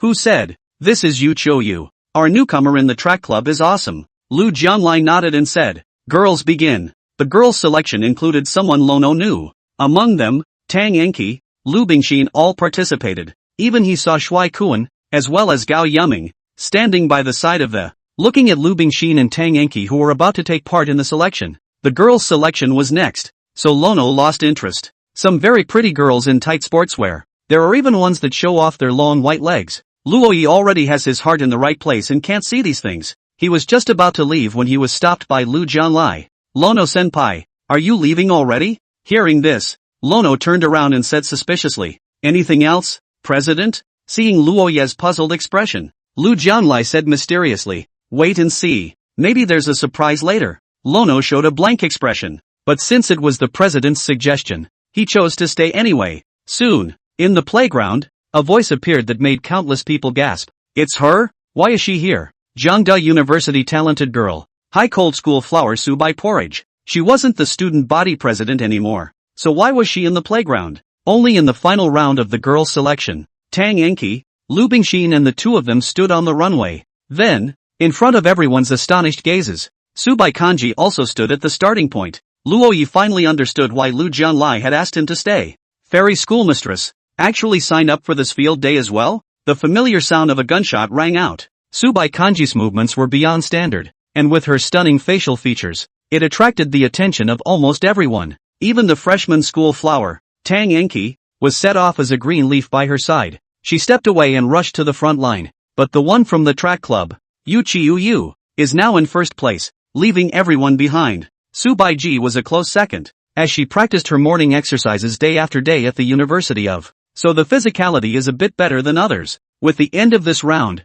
today's selection comes to an end. There are 3 days of auditions, and you can still sign up today and tomorrow. At the end of the day, the rankings of each faculty will be selected based on the combined scores to determine the candidates for each program. After it was over, Lu Jianlai was also the first to come to Su Baijiao's front and greeted him. That said, he's kind of the other guy's successor. he took over the positions of student president and president of the Hanfu Club from Su Baijiao. Chapter 61 Drinking Sister's Milk Tea. Seeing Luo Yi behind Lu Jianlai, Su Baijiao pretended not to see it, but gently nodded her head. And, sort of a response to Lu Jianlai, the latter froze. What's going on? Is there a problem? Lu Jianlai glanced back at Luo Yi, then looked at Su Baijiao and asked, Senior Sister Su, any interest in joining a fun sport? Like, two-person three-legged? Not interested. Su Baikanji turned around and left straight away. Looking at his back, Lu Jianglai's expression lurched as he turned his head and said, Schoolmate Luo Yi, you pissed her off.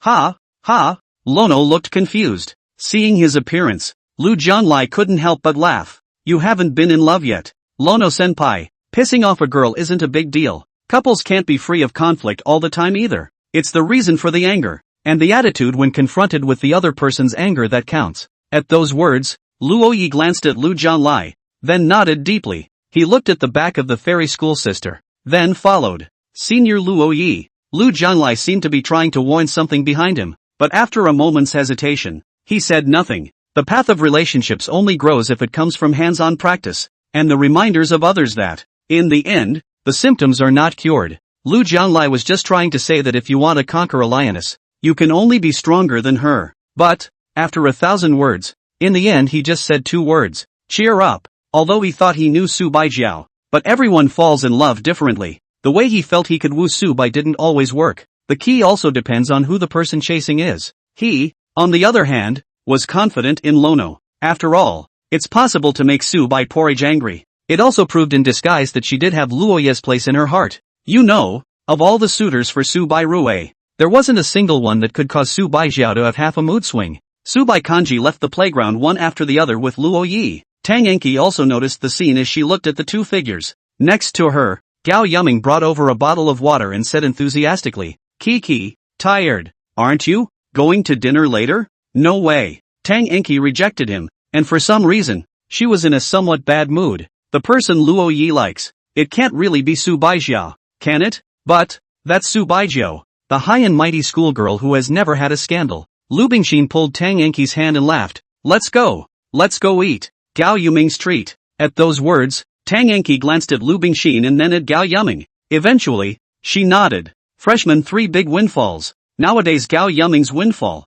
from the rich second generation who likes to show off, turned into a rich lickspittle, clinging to Tang Enki all day long. Hot face on coldness every day. I don't know what he was thinking. He was obviously a rich second generation, but he insisted on pursuing Tang Enki. The other side. Su Baikanji left the school and came to the door of the family building. She knew Luo Yi was following him, and the whole thing was as sneaky as if he had been a thief. Su Baikanji felt some amusement in his heart. She wasn't actually mad at Luo Yi, but this morning, Elementary clearly didn't come to the playground because he was sore, but told her it was a late start. She didn't know how to describe her feelings, but it just felt like, to give Lono a little face to show him that lying is wrong. In layman's terms, it's a girl's own little mood that comes on suddenly and inexplicably. Su Baikanji has never looked like this before, and lately. Maybe it's just that I've been so idle lately, so I've been a little more emotionally active. Su Baikanji was standing at the door of the unit in the 5th building. Unit 4. Lono didn't move a muscle in the back. He didn't hide either.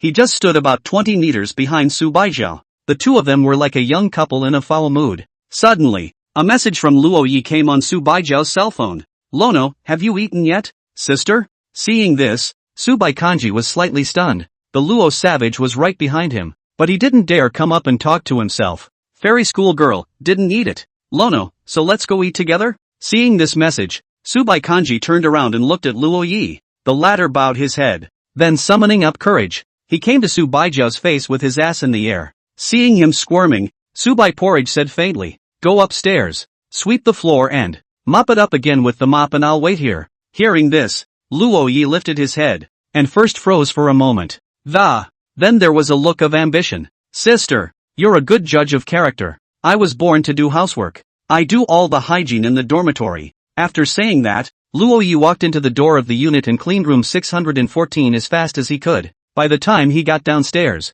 it was half an hour later. The downstairs had lost its fairy schoolmistress. Lono looked around for a moment, then came over to the trash can and opened it to look at the murmuring, not here either. Where did schoolteacher go? What are you doing? Su Baigui's voice came from behind him. Luo Yi turned around and saw not only his heartfelt schoolmate, I also saw 2 cups of milk tea in the hands of my schoolmate. Noticing Luo Ye's gaze, Subai Porridge said expressionlessly, "You've been up there for too long. I was thirsty and bought a cup." "1 cup? That's 2 cups. And the other glass is?" Lono asked knowingly. "The second glass is half price, so it's a no-brainer. I'm going to give it to my neighbor." Hearing this, Luo Ye's happy expression stiffened. "Neighbors? Who's the neighbor? Do you know your neighbors well? Go." Subai Gue turned around. Seeing this, Luo Yi was puzzled. "Sister, isn't it for the neighbors?" Subai Kanji's footsteps lurched, then turned back to stare at Luo Yi. She didn't say anything, but then she seemed to say everything. Luo Yi felt that fairy school sister's eyes were like looking at a little cutie. But he was clearly not stupid. He thought he was smart as hell. Wait, neighbors? Isn't the neighbor of the fairy schoolmistress herself? Thinking of this, Luo Yi stepped forward and took the milk tea in Subai Kanji's hand. "Take a swig. Fairy schoolgirl, I'm sure you bought it for him after all," and sweetly helped him with his straw, though usually cold but is actually a gentle schoolmate. But soon, Luo Ye's eyes noticed the fairy school sister's other hand, carrying a full unopened cup of milk tea. As well, the schoolteacher's coldness was mixed with a hint of being caught off guard. What's the situation? Could it be that? Lono looked at the straw of the milk tea in his hand. Fairy schoolmate drinks milk tea and has a habit of biting the straw, and at that moment, the straw on the milk tea in Luo Ye's hand, deflated, was obviously bitten. Chapter 62, The Master Stroker and the Example of No False Shooting. Opposite Jiangdae, Jiangcheng beef noodle. Subai Kanji comes here often, and this place has a batch of delicious noodles. Sitting at the table, Lono's eyes were still on the milk tea on the table. The thought that this was what his senior sister had drunk gave him a small thrill in his heart. Luckily, the schoolteacher just took it as an accident and didn't care. Even if she cared, what good would it do? The wood's already been turned. The raw rice is cooked. The results can't be changed. Lono seemed to have discovered some new continent, but he quickly shook the thought from his mind. That's bullying. That kind of thinking is dangerous. Not desirable. Not desirable. Looking at the fairy schoolgirl in front of him, Luo Yi asked, "Schoolgirl, what program did you sign up for?" "Women's 800 meters. Women's 60 meters. Women's 3,000 meters. 3 sentences. 15 words. Shocked Lono for the rest of his life. The first 2 are fine. What's the last one? Women's 3,000 meters? Is there 3,000 meters for girls too? And schoolmarms are going to participate too." Lono couldn't imagine fairy sister participating in the 3,000 meters, but since sister had signed up, too, then Lono felt he had to work even harder. So, schoolmarm, is the fun games of any interest? Fun games? At those words, Subai Kanji fell into deep thought. Honestly, she's been student president for so long. Naturally, I know what the fun games are, and that the most lively and popular part of every games is the fun games. So she's still interested. But fun games are about an interactive. Not good for Subai Porridge who doesn't have many friends. Seeing the fairy school sister hesitate, Luo Ye's heart moved. There's drama. It's still up for grabs. Sister, the prizes for the fun games are interesting now. For example, there's a 2-person program. I heard the prize was a plaque that said most in tune duo. Hearing this, Subai glanced at Luo Yi, secretly saying that I don't know what you're thinking, but Subai Kanji didn't say yes or no the first time. Instead, he lowered his head and ate his noodles carefully. After eating, Subai Jiao stood up. If it was before, then Subai Porridge, in addition to work courses and meals, it would be back to the dorm room to study or work part-time on computers. And now she stood in front of the noodle shop, looking at the school gates not far away. Isn't it too early to go back? It's a rare trip, so let's go back later. Subai Jiao never took the initiative to let Luo Yi follow her, but she knew that, as long as she didn't say anything, Lono would follow her silently. Sure enough, after leaving the noodle shop, Lono was like a follower of the, always following behind Subai Jiao. Followed by. Luo Yi came from behind Subai Jiao to the side and became walking side by side. To chase a girl, you must first be persistent. To put it nicely, it's persistence. To put it badly, it's chutzpah. If the cheek is thick enough, then we're good friends. JNU is located in the center of the city, and there are still plenty of places around where you can have fun. Less than 2 kilometers away from the school neighborhood there is a big shopping mall. The negative floor of the big shopping mall is the most lively food city in this area. Of course, the 2 men who had just finished eating couldn't have come to the food court. There were rows of crane machines on every floor in the mall, and that was Subai Jiao's goal. As a talented girl of Jiangde, Subai Porridge has never bowed down to anyone in her life. but she bowed to the doll machine. She came here with Qin Yuan during her freshman year. It was then that the two little girls noticed the crane machine here and started grabbing it. The result is that the two men have been catching for half an hour, and not a single one of them has been caught. Later, Subai Porridge sneaked here alone as soon as he was free, and even used physics formulas, and still didn't get caught. Then later, she became disinterested in the crane machine and wouldn't even look at it every time she passed by. But is she really disinterested in them? That's certainly not possible. People will always hold on to things they've worked hard for and can't get. So here she is again. Su Baijiu. This iceberg goddess stood in front of the crane machine. Her originally high-flying face. A leap of faith was shown at this moment. That expression, as if a challenger. Seeing this, Luo Yi was puzzled. Sister, you like catching dolls? Subai Kanji didn't say anything. Her eyes were focused beyond measure. The expression was serious as he stared at the robot in the crane machine. It was easy to see that she was mentally calculating the angles. Next moment, Su Baichue pressed the button. The mechanical hand went down and grabbed the doll's head in the glass door. The doll was then lifted up with a mocking smile on its face. The dolls inside this doll machine are just all kinds of expression faces, and this one that Su Bai Porridge grabbed up, just in time for the mocking emoji. In Su Baijiao's expectant gaze, the doll fell and smashed against the edge of the exit. She flinched slightly, but it doesn't matter. She bought 20 human coins, 2 coins for 1 catch. There are 10 chances in total. Next, Lono looked behind her. At every opportunity, Su Baiji has been incredibly serious, hesitating for a long time, taking great pains to. None of it turned out to be helpful. Soon, all the chances were used up, and Su Bai Porridge froze in place. Shortly afterward, her face returned to its normal color. It doesn't matter. If you can't catch it, you can't catch it. She's never caught it in her life anyway, and that's normal. The crane machine. It's just a roadside IQ tax.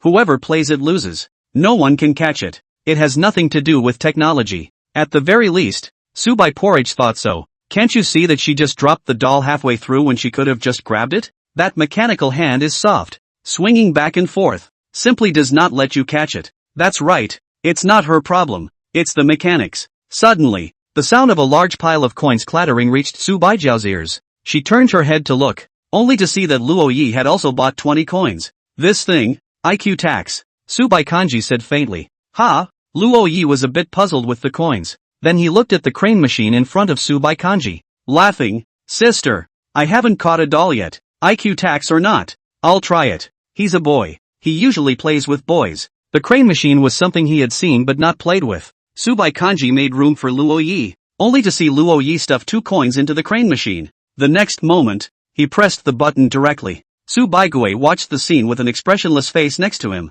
The grabbing is too casual. How can you get a doll out of this way?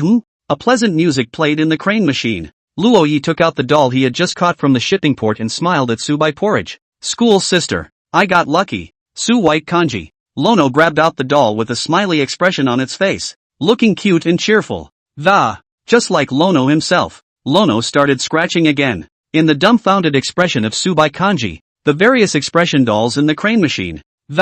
It's all been captured by Lono. Out of 10 chances, Lono caught 7. The other 3 times he didn't catch it. He missed it on purpose. It's just a matter of using the robotic arm to adjust the doll to a good spot to grab it, and the next time it's straight up. Chapter 63, The First Doll in Life. This makes no sense. A clear skepticism appeared on Su Bai Kanji's face. It was obvious that Luo Yi caught them randomly every time. But why did he catch them every time? She, on the other hand, scratches at every turn, carefully examines the angles, and fails to do so every time. She's always thought doll machines were an IQ tax, put in place to scam people out of their money. But Luo Yi's performance today completely put that one idea of hers to rest. So what is the problem? You really haven't played before? Su Bai Kanji asked. No, I've just seen it before, but I haven't played it. Luo Yi was holding a whole 7 dolls, 1 for each expression, and it was almost too much to hold. It just happened to be time for school to end, and there were a lot of kids in the mall, looking enviously at Luo Yi.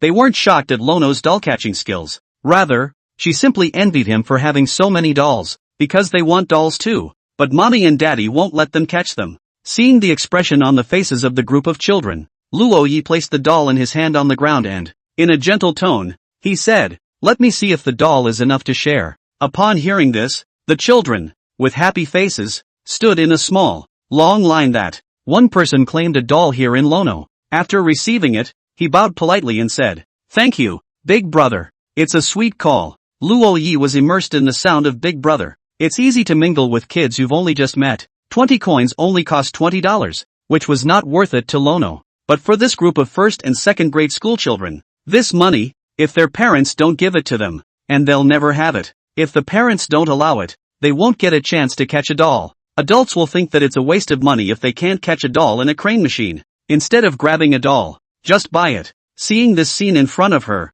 Subai Porridge thought of the time when her elementary school brother was with her in the village. The other is also quickly becoming the king of the children in the village. This guy, he's really popular with kids. Soon the dolls in Luo Yi's hands were claimed, but there was still a little girl who hadn't been claimed. She looked at Luo Yi blankly, her expression a little aggravated, but still said very politely, "Big Brother, it's okay, I'm going back to find my mom." "Wait." Luo Yi touched the little girl's head and smiled. "Your doll. Let your sister catch it for you, okay?" Luo Yi looked in the direction of Su Baijiao. The little girl looked over as well. Subai Kanji was slightly stunned, and his heart was actually a little nervous. Yes, the little girl was obviously very happy to get a doll. Lono bought another 20 coins, and it wasn't that he didn't want to buy less. Rather, the minimum starting sale for this game coin is 20. Handing the game coins in his hand to Su Baijiao, Luo Yi said, "Senior sister, over to you." Upon hearing this, Subai Kanji nodded with some hesitation. She looked at the little girl's adorable face and said in a somewhat gentle tone, "Which one do you want?" The little girl looked seriously at the big sister in front of her. Subai Kanji's beauty was at a point where even a child would find it stunning, but the little girl didn't answer at first, but looked at Luo Yi and asked, "Are Big Brother and Big Sister a couple?" Hearing this, Luo Yi was flustered in his heart and quickly said, "Not yet." Oh. He leaned close to the little girl's ear and whispered, "But Big Brother likes Big Sister." "Oh," the little girl exclaimed. She looked toward the other doll machine, then took a serious look at Su Baijiao. "That bunny hat." The little girl pointed to the white bunny in the crane machine. "It's a hat that looks cute and cuddly with a little bunny grinning on it. There is a small switch on each side. Pull it and the ear will move." Subai Kanji walked over to this crane machine. She let out a deep breath and prepared to try it, but it was not to be. First chance, fail. Second chance, fail. The third, fourth, and ninth times were all failures. Even Subai Kanji was a bit aggravated at this point.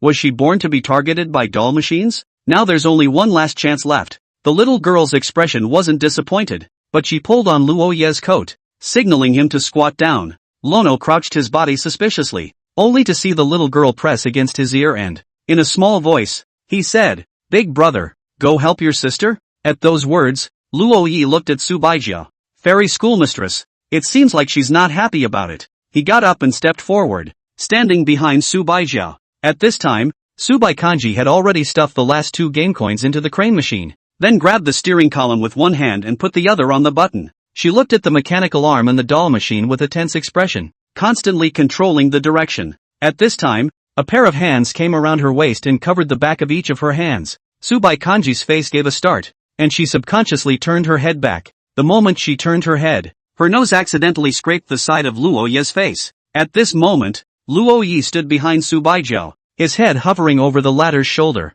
To outsiders, they looked like lovers. It looked like Luo Yi was holding Su Baijiao behind him. "Senior sister, look ahead," Luo Yi said softly. Subai Kanji, whose brain was blank, subconsciously obeyed Luo Yi's words and turned her head back. "Sister, there's a skill in catching dolls, and that skill, can't be understood. So, I'll teach you little by little." Luo Yi grabbed Su Baijiao's hand, then slid the steering lever. Whether or not you can catch a doll depends on feel, and there are times when feel is more important than angle. Like right now, the voice reached Su Baijiao's ears. Feelings are more important than angles. Her heartbeat, which was pounding and accelerating at the moment, had indeed proved it. If there's no feeling, then no matter what the angle of, she wouldn't even let a boy get this close to her and touch her hands. As music blared from the crane machine, a small white bunny ear fell out of it. Caught! An obvious joy appeared on Subai Kanji's face. It's like a smiley face on a rabbit ear hat. It was with the help of Lono, but it was really the first doll she had ever caught in her life.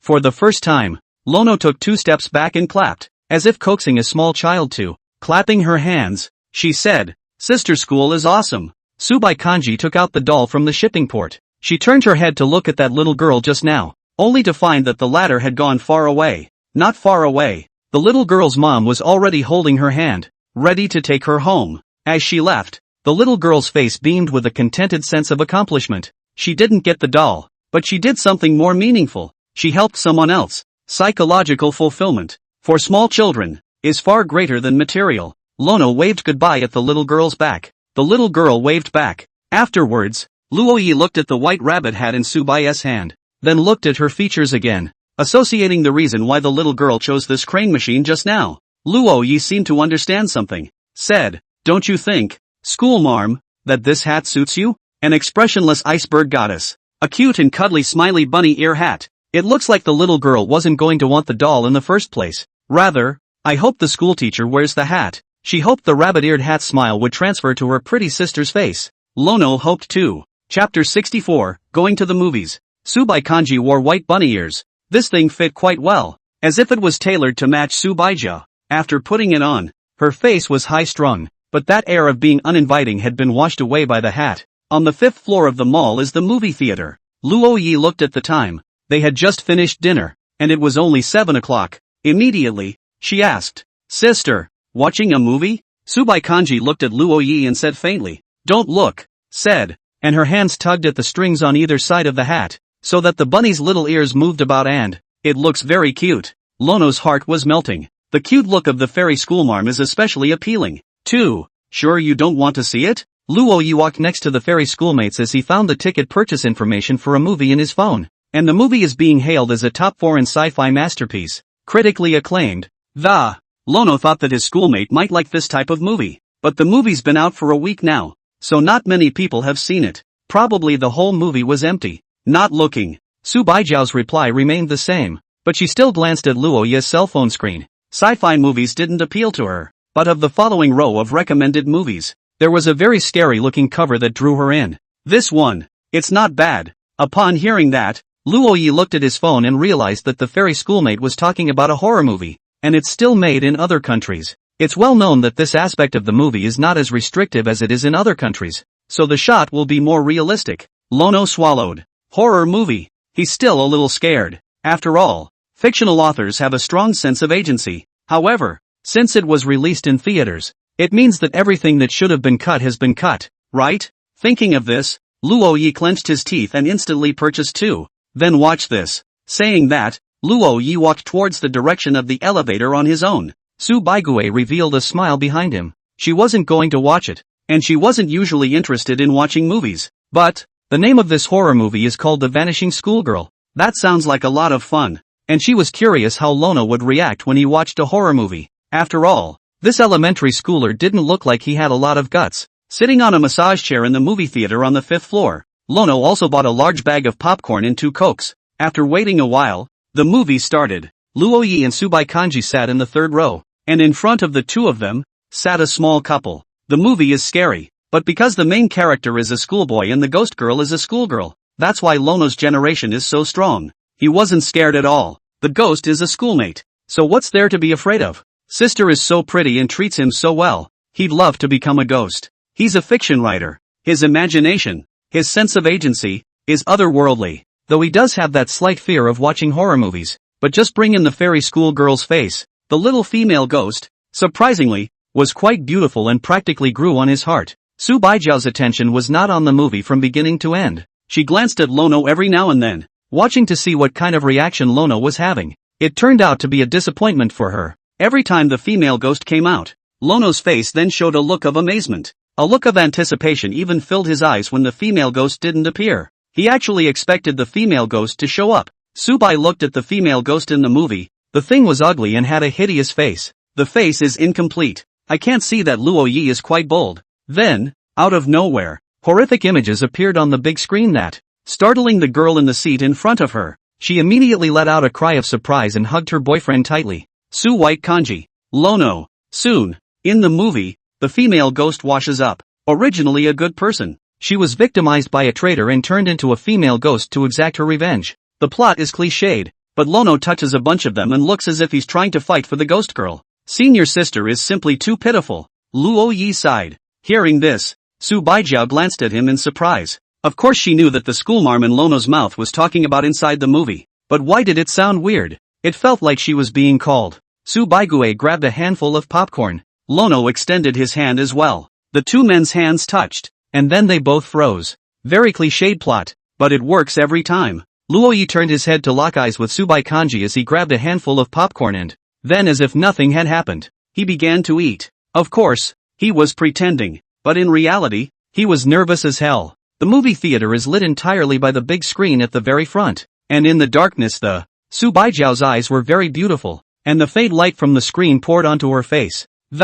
It made her look as if she was a beauty under the moon. Coupled with the simple physical contact, how could this keep Lono's heart from fluttering? It is said that between men and women, the ambiguous period is the most uptight. Is this the period of his flirtation with his schoolmate? For Su Baiji, to be near her, 3 times alone, it would already be considered ambiguous. Not to mention watching movies together and holding hands and all that physical contact. No one in the entire Jiangdu would believe it if they said it. When Lono first searched for how to chase girls, the great Duo Nyang told him that, you have to hold the woman's hand later in the movie. Luo Yi stole a glance at the fairy schoolmistress. Originally, Su Baijiao's attention was on observing Luo Ye's expression, but when she saw Luo Yi turn his head, she instantly set her sights on the movie. Fairy schoolgirl, so serious about watching the movie. Luo Yi sighed in his heart. The doohickey said to take advantage of the girl's immersion in the movie, unconsciously holding each other's hands. As long as the other party doesn't refuse, then they have a game behind them.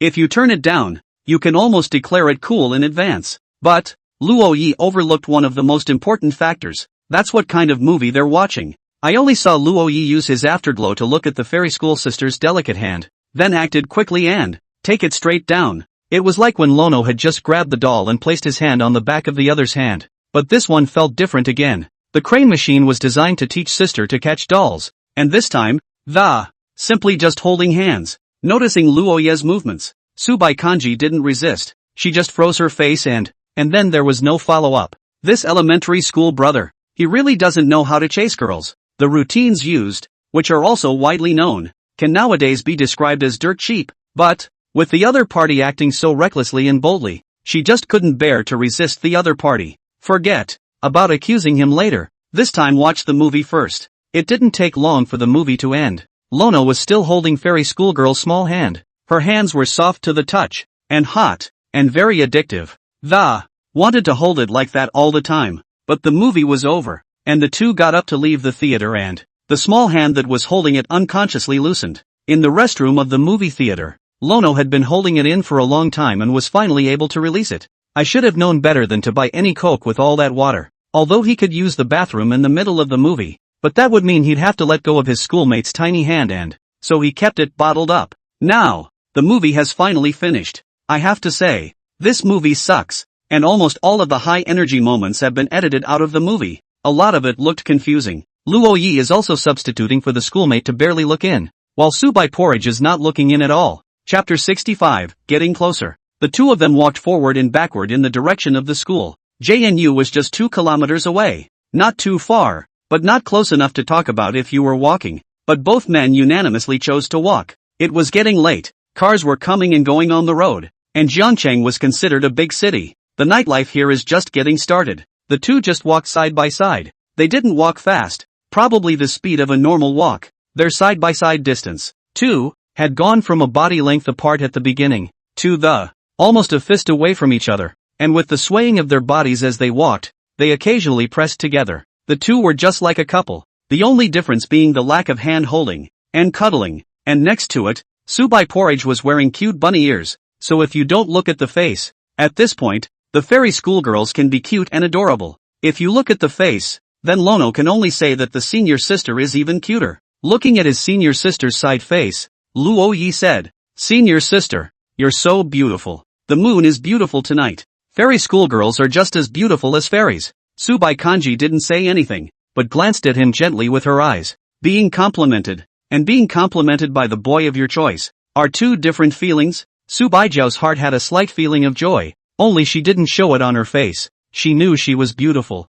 but coming from Lono's mouth, she felt that this elementary school kid has a sweet mouth. She didn't say anything, but scratched the little ropes on either side of her head, and her bunny ears flecked, and it seemed that was what she was feeling at the moment. It was the first time she had ever caught a doll, by her and with Lono. Soon, the two of them saw the entrance to JNU. Subai Kanji was slightly stunned. 2 kilometers isn't a short walk. but with this elementary school kid. And yet it feels like time is going by so fast. The back door of the teacher's apartment was just inside JNU, so the two were kind of on their way. The two walked into the middle of the school, and their pace became unconsciously slower. In the school, there is a small forest. It was a place Luo Yi had never set foot in, but he had heard rumors about it. That's all what Wang Sledgehammer told him. This guy seems to know everything. A little bit of all the gossipy things going on at school. The two passed by the side of the grove. The grove was beautiful, but the two were just passing through. Arriving at the back door of the family building,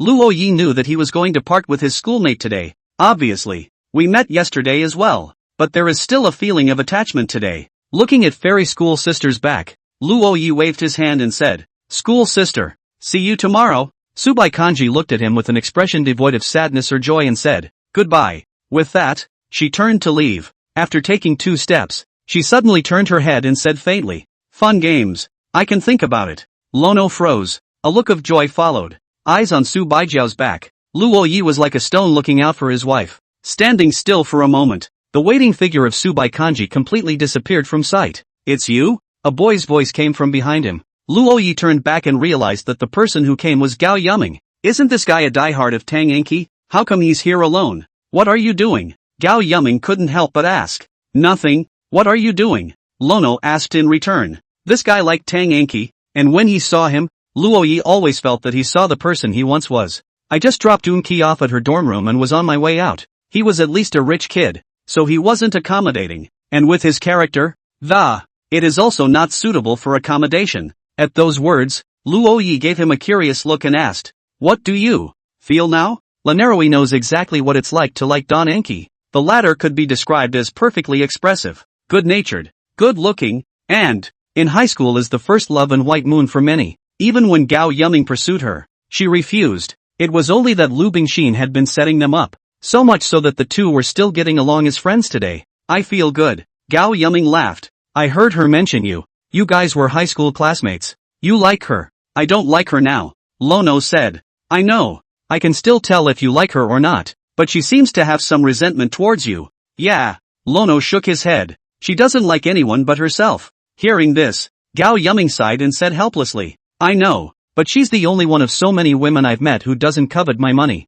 Compared to that Lu Bingxin, the difference between the two of them will be very obvious." Luo Yi glanced at Gao Yuming in surprise. They say he's a brainless rich kid, but is he really brainless? Encountering love, in the beginning, may be the same for every person. He's just pursuing his love, too. Gao Yuming stood next to Luo Yi, and after a moment of hesitation, he asked, "If she wants to pursue you, what would you choose?" "Like I said, she only likes herself, so she's not going to put her pride aside to pursue me. Who knows, the future. I mean if she realizes she likes you, then you." Gao Yuming did not continue, but looked at Luo Yi seriously. The latter substitutes for that scene as well. If Don Enki suddenly confessed to him one day no, he couldn't get into it at all. All he could think about now was the fairy schoolmistress. Luo Yi shook his head and said, "There won't be a day like that, and if there is, I think that someone on my side might get jealous, I guess." Thinking about how indifferent she looked when she held Fairy School Sister's small hand.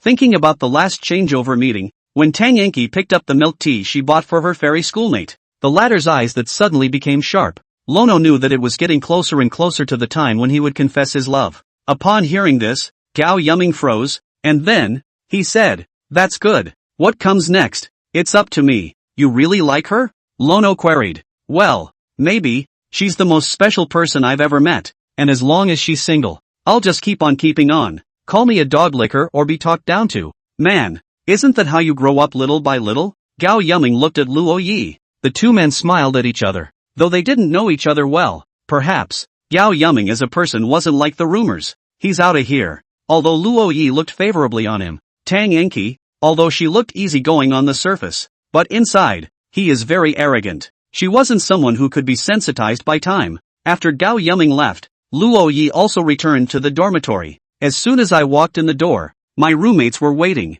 Dorm room hacking is missing. Wild child, why are you back so late? I'm telling you, the next dormitory is fighting against us. You're the hope of the whole dormitory." "What? Someone dares to provoke us?" "Him." Lono feigned anger. It was then that a message came from the schoolteacher in the cell phone. "Fairy sister, go to bed early." Seeing this message, the expression on Luo Ye's face disappeared. In its place was a smile as good as honey. Seeing this, Wang the Hammer exclaimed, "Grandma's leg, wild child. What kind of expression do you have?" Smiling like a daisy. Chapter 66 Basketball Girls. The next dormitory, 517, used to play basketball with 515, and over time, the two bedrooms then became rivals. Whether it's basketball or the game, there's usually a point to be made. Chicken 4v4, both high and low, and father and son. However, with Lono around, nothing will go wrong in this bout. 3 wins in 5 innings. Right off the bat, Lono rushed in alone, and went straight for a 1-on-4. Strongly crushed the other side. In the second game, the other team learned the hard way, and the 4 of them began to use grenades to attack Lono. But Lono's use of grenades was more powerful. A thunder double, then an incendiary bottle to seal the way. Pick up a flashbang, then a barrage of bullets that, clean take. In the third inning, for the sake of the game's experience, Lono didn't strike. Wang's sledgehammer and the 3 of them swarmed up. They rushed forward and fought each other back and forth. It's a crouching dragon and a vegetable chicken. In the end, the 3 even won the fight. Well, at least they've been playing with Lono for so long that their skills haven't plateaued. It's more or less improved, much more so than the average roadie. The chicken eating contest, which they won. Basketball is next. If they win both, dormitory 515 gets the highest rating among the boys. Count on you. The 8 joined together in the playground and began a basketball scrimmage. The people in room 517 were usually very warm, and they both weren't in the same major. Lono is in the computer science department. Computer science department, class 1 computer science major. And the next dormitory was the School of Film and Television, a photography program. One of them is a fat guy called Lu Guangfu, with a personality similar to that of Wang the Hammer. The 2 stunk and quickly hit it off, only to see the basketball court. Lu Guangfu a dunk. Dunk failed. He jumped up with full force, but it was only a 20-centimeter jump. Then, after being slapped away from the basketball by Shen Xiao, Wang's sledgehammer scurried over like a rabbit and hugged the basketball. 3-step layup, and shot it right in. Score. Lu Guangfu showed a chagrined expression. Next to him, there was a thin, tall, and the big guy, who stood a full 6'9", said, "Don't you have any idea of your height? What did you say? Don't look tall and skinny as a bamboo pole. Who can you defend against?" The 2 began to battle it out. The 2 of them, one tall and thin, the other short and stout. Like the waist duo from the anime. The taller one, called Wang Kai, is older and a veteran. The basketball exchanges continue, with Luo Yi playing a moderate game. And here, on Shen Xiao's home court, handsome, good basketball player, simply the dream guy in college. Although it was late in the day, the girls passing by couldn't help but stop and look at him. So handsome. Who is this? You don't even know him? He's famous among the freshmen. I heard his name is Shen Xiao, computer science major. A computer guy? Holy crap. So much love. A lot of female spectators appeared in the neighborhood, so that every boy on the basketball court was as if they were playing chicken blood, as if the one they were playing basketball with was some kind of life and death enemy. At that moment, a short-haired girl wearing a jersey and sneakers came to the basketball court. "Where's the shortage?" The girl seemed a little shy, asking from pitch to pitch. It wasn't until he came to the scene of Lono's that, after noticing the girl, Lono thought something looked familiar. Soon, he remembered who this person was. You, the freshman from the track club, the sports girl, because she was running with, and in front of, the fairy schoolmistress. That's why he remembers it even now. "You take over for me. I'll rest for a while," Luo Yi said. "Really? Thank you." Yu Qiuyu's face became visibly happy. Not many girls like to play basketball. She usually couldn't find any buddies to play with, so she had to run to the court alone every time and ask them one by one. However, she was average looking and had some dark skin, so she was generally not accepted. So much so, that most of the time she had to watch from the sidelines, and occasionally the court was empty and she can also shoot baskets all by herself. You didn't know Luo Yi. He just thought he was not bad, and Lono left the field. He wanted to take this time to go for a few laps in the playground. Take advantage of every opportunity to work on yourself. Seeing Luo Yi walking away, the 3 of them, Wang's sledgehammer, revealed a puzzled expression. But then a girl came, seemingly a friend of Luo Yi, and Wang's sledgehammer wondered, "Who are you? Fighting together?" Yu Qiuyu asked. Her character is, internally, cheerful and externally socially fearful. The last time she had a big grin on the playground because her friend was in, and this time she was alone, so she was a little coy. "Okay, don't drag your feet." Wang's sledgehammer didn't care. But, to everyone's surprise, Yu has a strong motor nerve. Although not physically dominant, she was better at being flexible. And being in the track club, she had more stamina than most of the boys. After a few fights, Wang Sledgehammer and Xin Xiao were both out of breath, and she was still excited. At halftime, Wang Sledgehammer went to buy a couple of energy drinks from one of the vending machines next to the stadium. Then it was divided up. He looked at Yu Qiuyu and marveled. Nice fight. What's with the wild child? Upon hearing this, Yu Qiuyu was puzzled. Wild child? That's the boy you replaced down there. Oh, I don't know him. No? Aha. Yu Qiuyu drank 2 sips of the energy drink, then asked, add a green bubble, please. I'll pay you for the water. What? Wang Sledgehammer's eyes widened in disbelief. What did you just say? I'll give you the water money. Yu Qiuyu said in a bit of a daze. No. The first half of the sentence? Wang Sledgehammer swallowed. It was as if he was hallucinating. Hearing this, Yu Qiuyu thought of something. She cocked her head and, try, add a green bubble? Yeah, ha ha. Plus, Wang de Hammer's entire body was excited. This was the first time in his life that a girl wanted a green bubble. Yu Qiuyu frowned as he looked at him, thinking that this guy couldn't be some kind of pervert, right? They weren't familiar with each other, though, and she couldn't drink someone's food for nothing, so add contact information to pay people for their water. And most importantly, adding contact information. They'll be ballplayers from now on. Feel free to reach out anytime you want to play. In this way, you did not have to ask questions every day at the stadium. After transferring the water money to Wang de Hammer, Yu Qiuyu went to practice his shooting, and Xin Xiao and Li Haoyang were ready to go back to bathe and sleep. Wang Sledgehammer also followed, ready to leave together. Seeing this, Xin Xiao turned around and said, you left someone else's girl alone here? At those words, Wang Sledgehammer looked at the pitch. The 517 dormitory had just left. There's still 20 minutes to go before the lights go out at the stadium, and there's not a lot of people in the huge venue. It looks a little empty. Okay, then you guys go back and I'll wait until she's done fighting. Chapter 67 Rice with Extra Water. Lono was the last to return to the dormitory, and he was sweating profusely, took a shower and hurried to bed. The rest of the 515 saw how hard he worked during this time to get in shape. I don't know what the reason is, but it's obvious that Lono is serious about getting a place in the 3,000 meter run. Though things have changed, his novels continue to stay up to date. During this time, I don't know if it's because I've gotten to know the fairy schoolmistress. He writes novels in which the hero and heroine get better and better. The sweetness is overwhelming, and the critical acclaim grows. There's even been a gradual trend towards caricaturing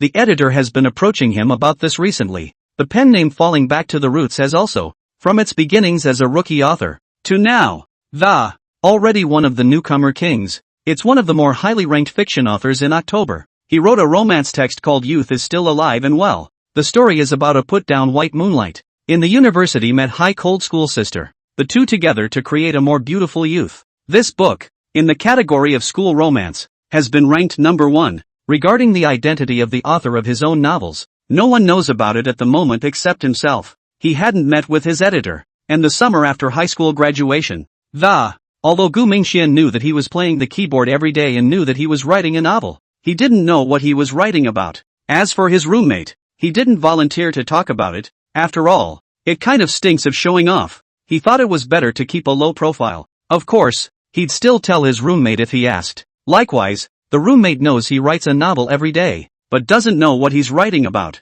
Especially Wang de Hammer. It hadn't been a day or two since he had asked Luo Yi to write the 18 band for him. Lono was certainly happy that his own work was getting better and better. Every novelist's dream is to have their work seen by as many people as possible. Whether it's adapted into a manga, an anime, or remade into a TV series, that's all something to be happy about. Luo Yi was lying in bed and had just received a message from his editor. His novel, which is ready to be adapted into a manga. But since he's a new writer, the manga artist who helped him adapt also a newcomer cartoonist. But there's nothing wrong with her drawing skills. She's a computer whiz. It also has a very high level of art skills. And adapting a manga that just follows the plot of the novel isn't too difficult. The cartoonist's pen name is Rice with Extra Water. The cartoonist is said to have only signed with Tomato in the last few days. And just as soon as he signed on, he suggested he wanted to adapt the book Youth Still Lives. That's why we're talking about a manga adaptation through Lono's editor. This newcomer cartoonist, however, seems to have a less than stellar personality and is a bit of a loner.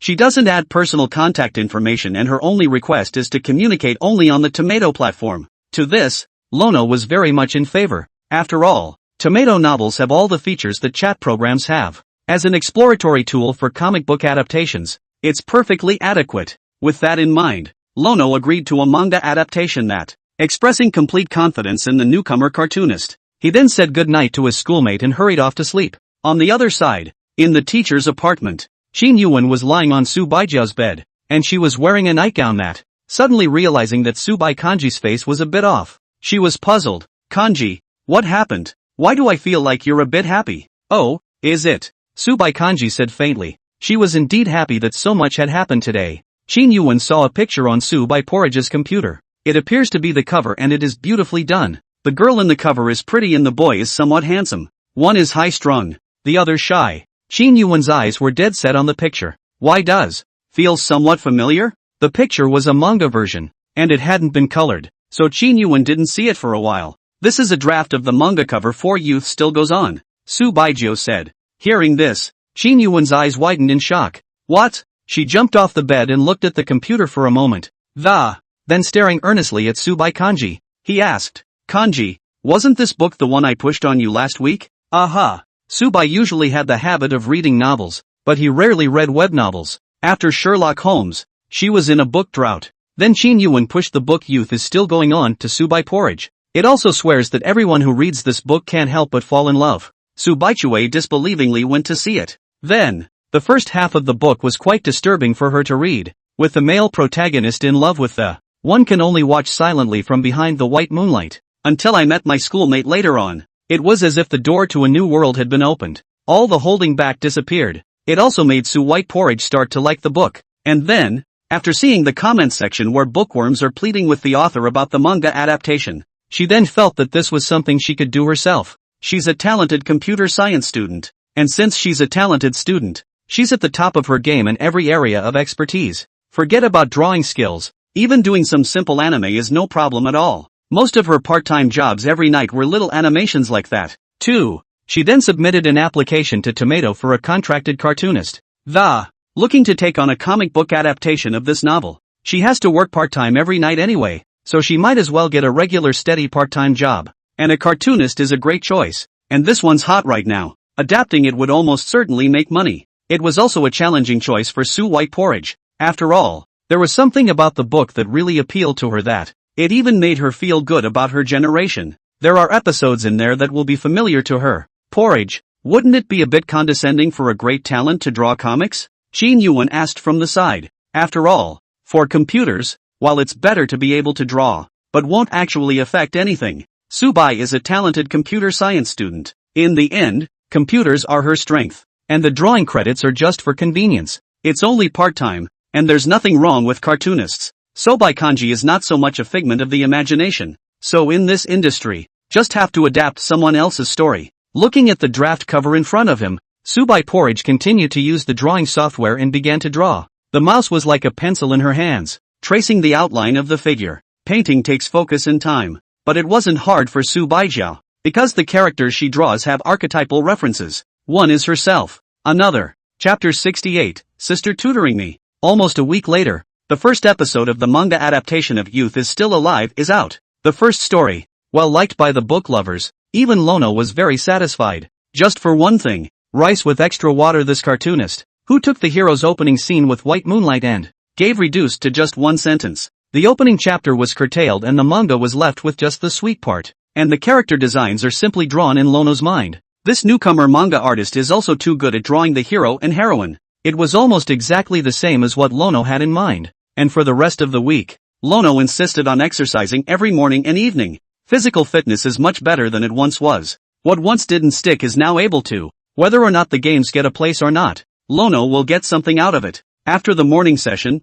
Luo Yi returned to his dorm room, turned on his computer, and eyes locked as he looked at a large number of unreadable symbols on the screen. Brother Hammer, there's something, Luo Yi said with a serious face. What's the matter, wild child? Dad help you. Wang Sledgehammer stood behind Luo Yi. Curious, he looked at his computer. Isn't this the homework Mr. Wang assigned just now? Yeah. Lono scratched his hair and just felt like there was no way he could complete this assignment. You know, when he was in high school, his grades were just sloppy, not up and down. It was Tang Enki who said that he would be together if he got into JNU. so he rose to the occasion and studied hard. With a score of 750 out of 100, he progressed from an average of 480 on his monthly exams to a score of 590.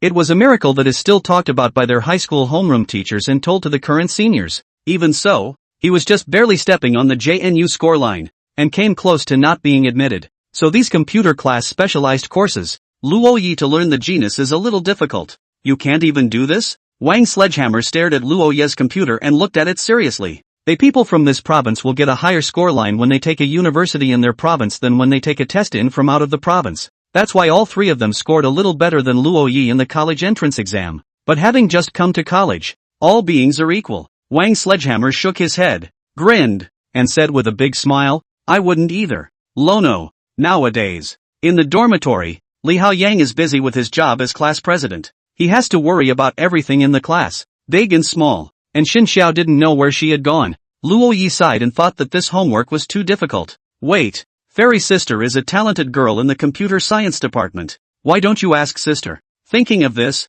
Luo Yi closed his computer, put it in his bag, and left the dormitory. Wang Sledgehammer looked at the empty dormitory and revealed a lonely expression. We all have our own things to do. We're not busy with our classes every day. It's just going out mysteriously and coming back with an anti-smile on your face. In the past, Xin Xiao would still sleep in his dormitory when he didn't have classes, but lately he went out whenever he didn't have classes, and I don't know where it went. Only Wang Sledgehammer, most of the time in the dormitory, except for classes and meals. There's just nothing to do. No one understands him, he's simply too lonely. Wang Sledgehammer sat at the table, opened the game, and played the skydiving simulator. On the other hand, Luo Yi had arrived at the door of teacher's apartment 614. He knocked on the door and, calling out, Are you home, school teacher? It didn't take long. Enter. Subai Kanji's cool voice came from inside the door. Luo Yi pulled out the key and walked straight in. At this time Subai Kanji came out from her room and sat on the sofa.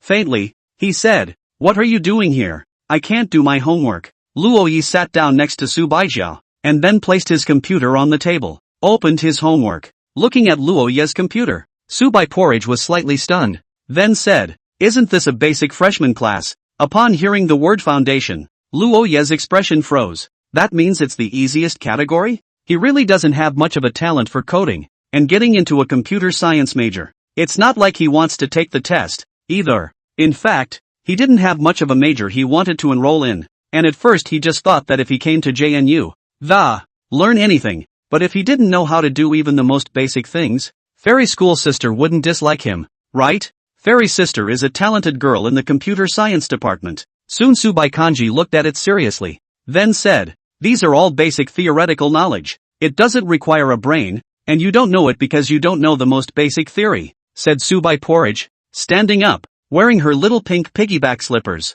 walked back into his room. Fairy Schoolmate's room was one that Luo Yi had never been in before. A few moments later, Subai Kanji walked out of the room with a book in his hand, A Basic Theory of the Computer Curriculum. Seeing the title of the book, a bad feeling welled up in Luo Ye's heart. The first chapter of this book, Section 6, has something to do with your homework. At that, Lono flipped open the book and looked at it. A minute later, his brow was furrowed and his eyes were fixed. Can't read.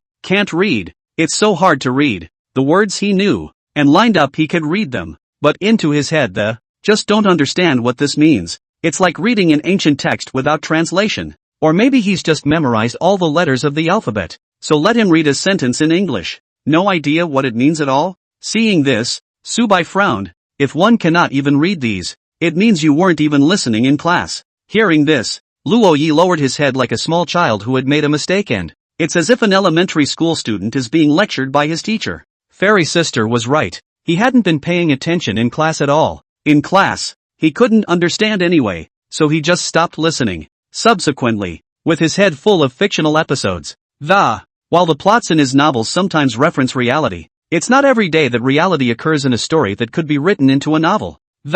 So most of it had to be conceptualized by him. As soon as Subai Kanji spoke heavily, Luo Yi didn't dare to speak. But this can't be done sloppily. Subai Porridge said seriously, At this rate, you'll fail your major. Hearing this, Luo Yi looked at Subaijiao, puzzled. Aren't college finals easy? Well, it's pretty simple, Subai Kanji said with a stern expression. But if you receive the paper and can't write a single question, then the odds are that you'll end up flunking. With a twist of words, Subai Porridge continued. Your brother asked me to take care of you, and if you flunk out, it's my face that's going to be disgraced, and from this day on, I'll tutor you in your major. Hearing this, Luo Ye's expression was delighted. Sister, you're my god. But the next moment, tutoring presupposes that your basics can be memorized. This book of basic theory will be memorized 20 pages a day, and I'll check it every day, and from now on, you can't leave until you've memorized it. Looking at the fairy school sister's stern look, Luo Ye's face darkened. What?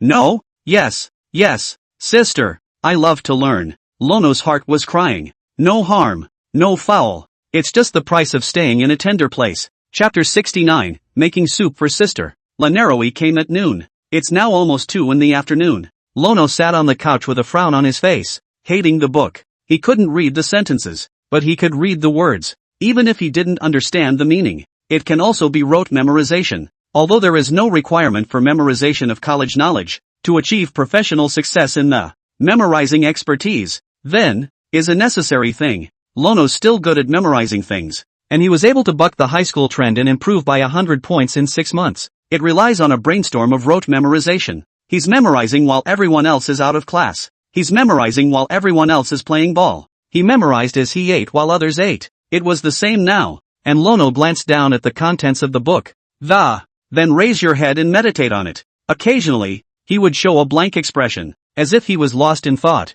but in less than 2 seconds, Lono shrugged it off, then began to memorize it again. When he couldn't memorize it, he would frown and think hard about what he had forgotten. Subai Kanji sat on the dining table and watched the scene with a serious expression. It's still fun to see your little brother studying, but Luo Yi came over at noon and didn't seem to have eaten herself. Subai Kanji got up and walked towards the kitchen, frying an egg fried rice with the leftover rice. After frying, she frowned, then covered her stomach with one of her free hands and, it seemed to hurt. After enduring it for a while, she felt less pain, then served a bowl and put it on the table.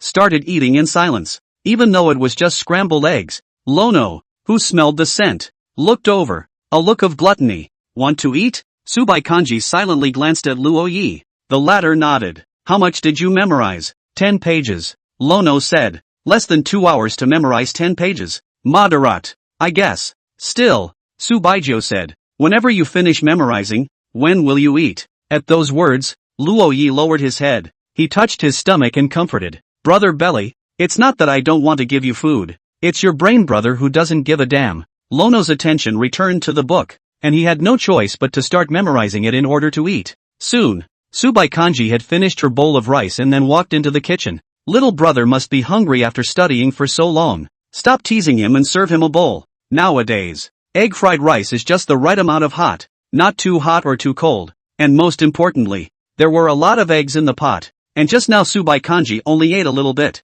Subai Kanji returned to the living room with the bowl in hand and put the egg fried rice on the table. Faintly, he said, it's ready to eat. Lono, zzz.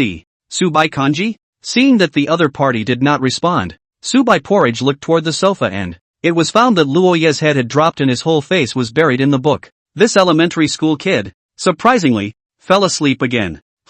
Why use again? Mind. Recalling the first time they went out, Lono also fell asleep while drinking afternoon tea. Subai Kanji walked over and gently patted Luo Ye's shoulder. After realizing that the other party didn't wake up, Subaijiao touched Luo Ye's head. After touching Luo Ye's head, Subaijiao suddenly had a magical feeling. She placed her palm on top of Lono's head and slowly stroked it, touching boys' heads. In the next moment, Luo Yi suddenly moved, and Subai Porridge took 2 steps back. Luo Yi raised his head and saw the stern face of the fairy school sister, and immediately said, School sister, don't worry, I'm almost done memorizing. Don't carry it. Subai Kanji said softly, and in his heart, he also sighed with relief without a trace. No, I want to carry it. Lono's brain was a one-track mind, and he grabbed the book, staring at the words on it. Wait, where did the stuff he just carried go? Lono searched desperately in his mind for the dozen or so pages he had just memorized, only to find that half the words no longer came to mind. It's over.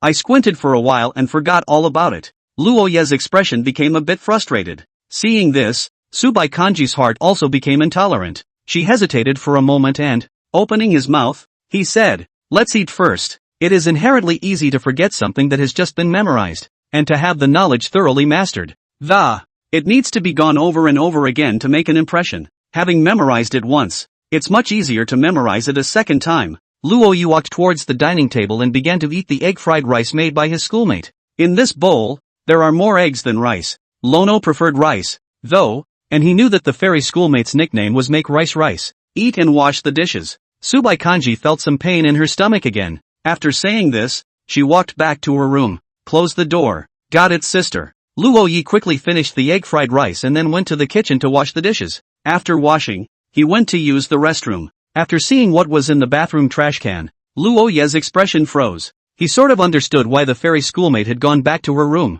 So it's a relative who's coming. Even if you're a fairy schoolgirl, you can't escape the things that girls have to go through every month. But the fact that she was able to get her schoolmate to go to her room meant that she had a stomachache. Thinking about this, Luo Yi panicked a little. He searched the internet for pain relief. Drink brown sugar water, lots of hot water, ibuprofen, a warm baby, and a rub from your boyfriend.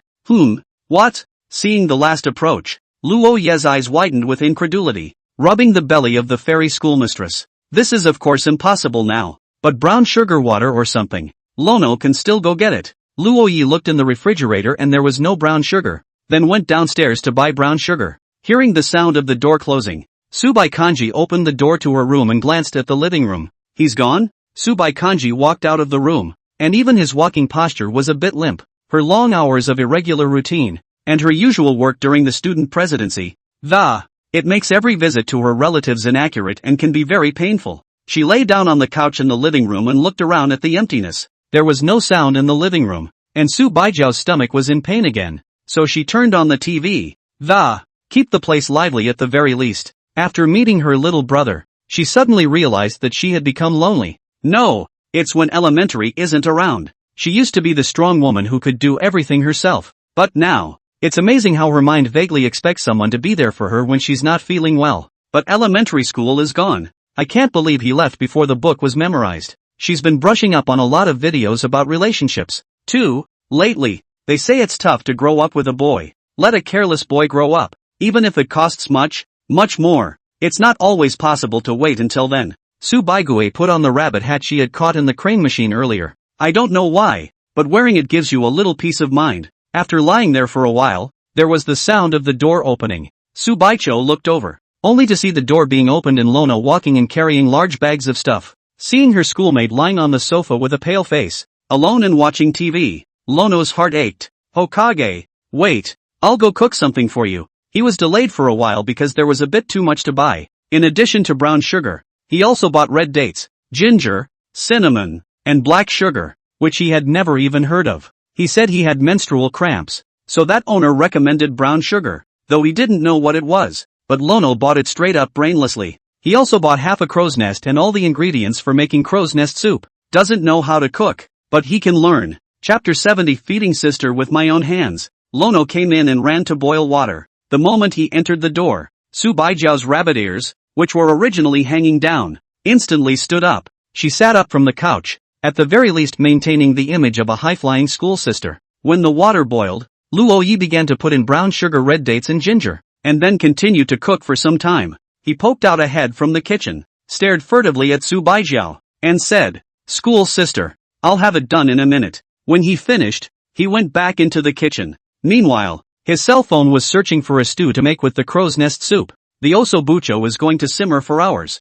so Lono's going to have to make it ahead of time and, in the evening, I give it directly to my schoolmate to drink as supper. Although I've heard that the odds are that these won't work right away when you drink them. But he can't do nothing. When the brown sugar water was ready, Luo Yi took a sip first. A little light. Finished. Brown sugar put less. All the flavor of ginger. Luo Yi added a little bit of brown sugar and took another sip before nodding in satisfaction. Hearing that you can boil eggs in brown sugar water, Luo Yi cracked another egg into it. I don't know what the flavor of eggs cooked this way is either. After the eggs were cooked, Lono seemed to suddenly think of something and he broke the eggs into tiny, fine pieces and stirred them in so he could drink them in along with the brown sugar water. Finally he poured this deluxe version of brown sugar water into a large bowl of. It was served on the coffee table in front of the couch. "Sister, would you like a drink?" Luo Yi looked at Su Baijia expectantly. The latter didn't say anything as she looked at the deluxe version of brown sugar water in front of her, her expression a little lost in thought. "Goo, look at my brain. How can I drink without holding a spoon?" Lono stood up and stormed into the kitchen. Winded And then he winded up again and ran out, handing Subai Kanji an iron spoon. But the fairy schoolmistress was as frozen as if she hadn't moved a muscle. Luo Yi froze, then angrily cursed himself in his mind. It's so hot, how can I drink it? He ran to the kitchen again, got out a small bowl, and served it from a large bowl to a small, then took another small spoonful from it and gently blew on it. Afterward, Luo Yi sat next to Subai Kanji and brought the spoon to the latter's mouth. Use a small bowl to follow underneath so you don't spill the water inside the spoon. At this point, Subai Kanji glanced at the spoon at her mouth, and it was already too late to refuse. What did she just stare at? Looking at Luo Yi's expectant gaze, Subai Kanji could hardly refuse, and could only slightly open her mouth and, a shallow taste. Honestly, the cooking is average. Too much brown sugar, a little sweet, too little ginger, just like no. The dates are all cooked. The eggs were a favorable review though. Subai Kanji doesn't like to drink with food in it, so I usually buy milk tea. She doesn't want any of the taro boo-boo or the pearls. Those things can choke if you don't chew them in your mouth. But by now the eggs in the brown sugar water had turned into tiny pieces of. It doesn't need to stay in your mouth, you can drink it all together. Even so, it still doesn't taste great. It could even be said to be the toughest brown sugar water Subai porridge had ever drunk in his life. A little brown sugar water can cook like this. Maybe Lono is a genius in some ways too. But without giving Subaijio time to continue thinking, Luo Yi had already stretched out his arm and feed her a second spoonful. Looking at the brown sugar water around her mouth, Subai porridge just hesitated for a moment under they. Just once more, he opened his mouth and drank the contents of the spoon. It really doesn't taste good. But she just had the urge to keep drinking. It was the worst of the lot, but it became a flavor she could remember. The moments were drawing her in, wanting to take a sip. Luo Yi just let the fairy schoolmate finish this whole bowl little by little. Is school teacher feeling better?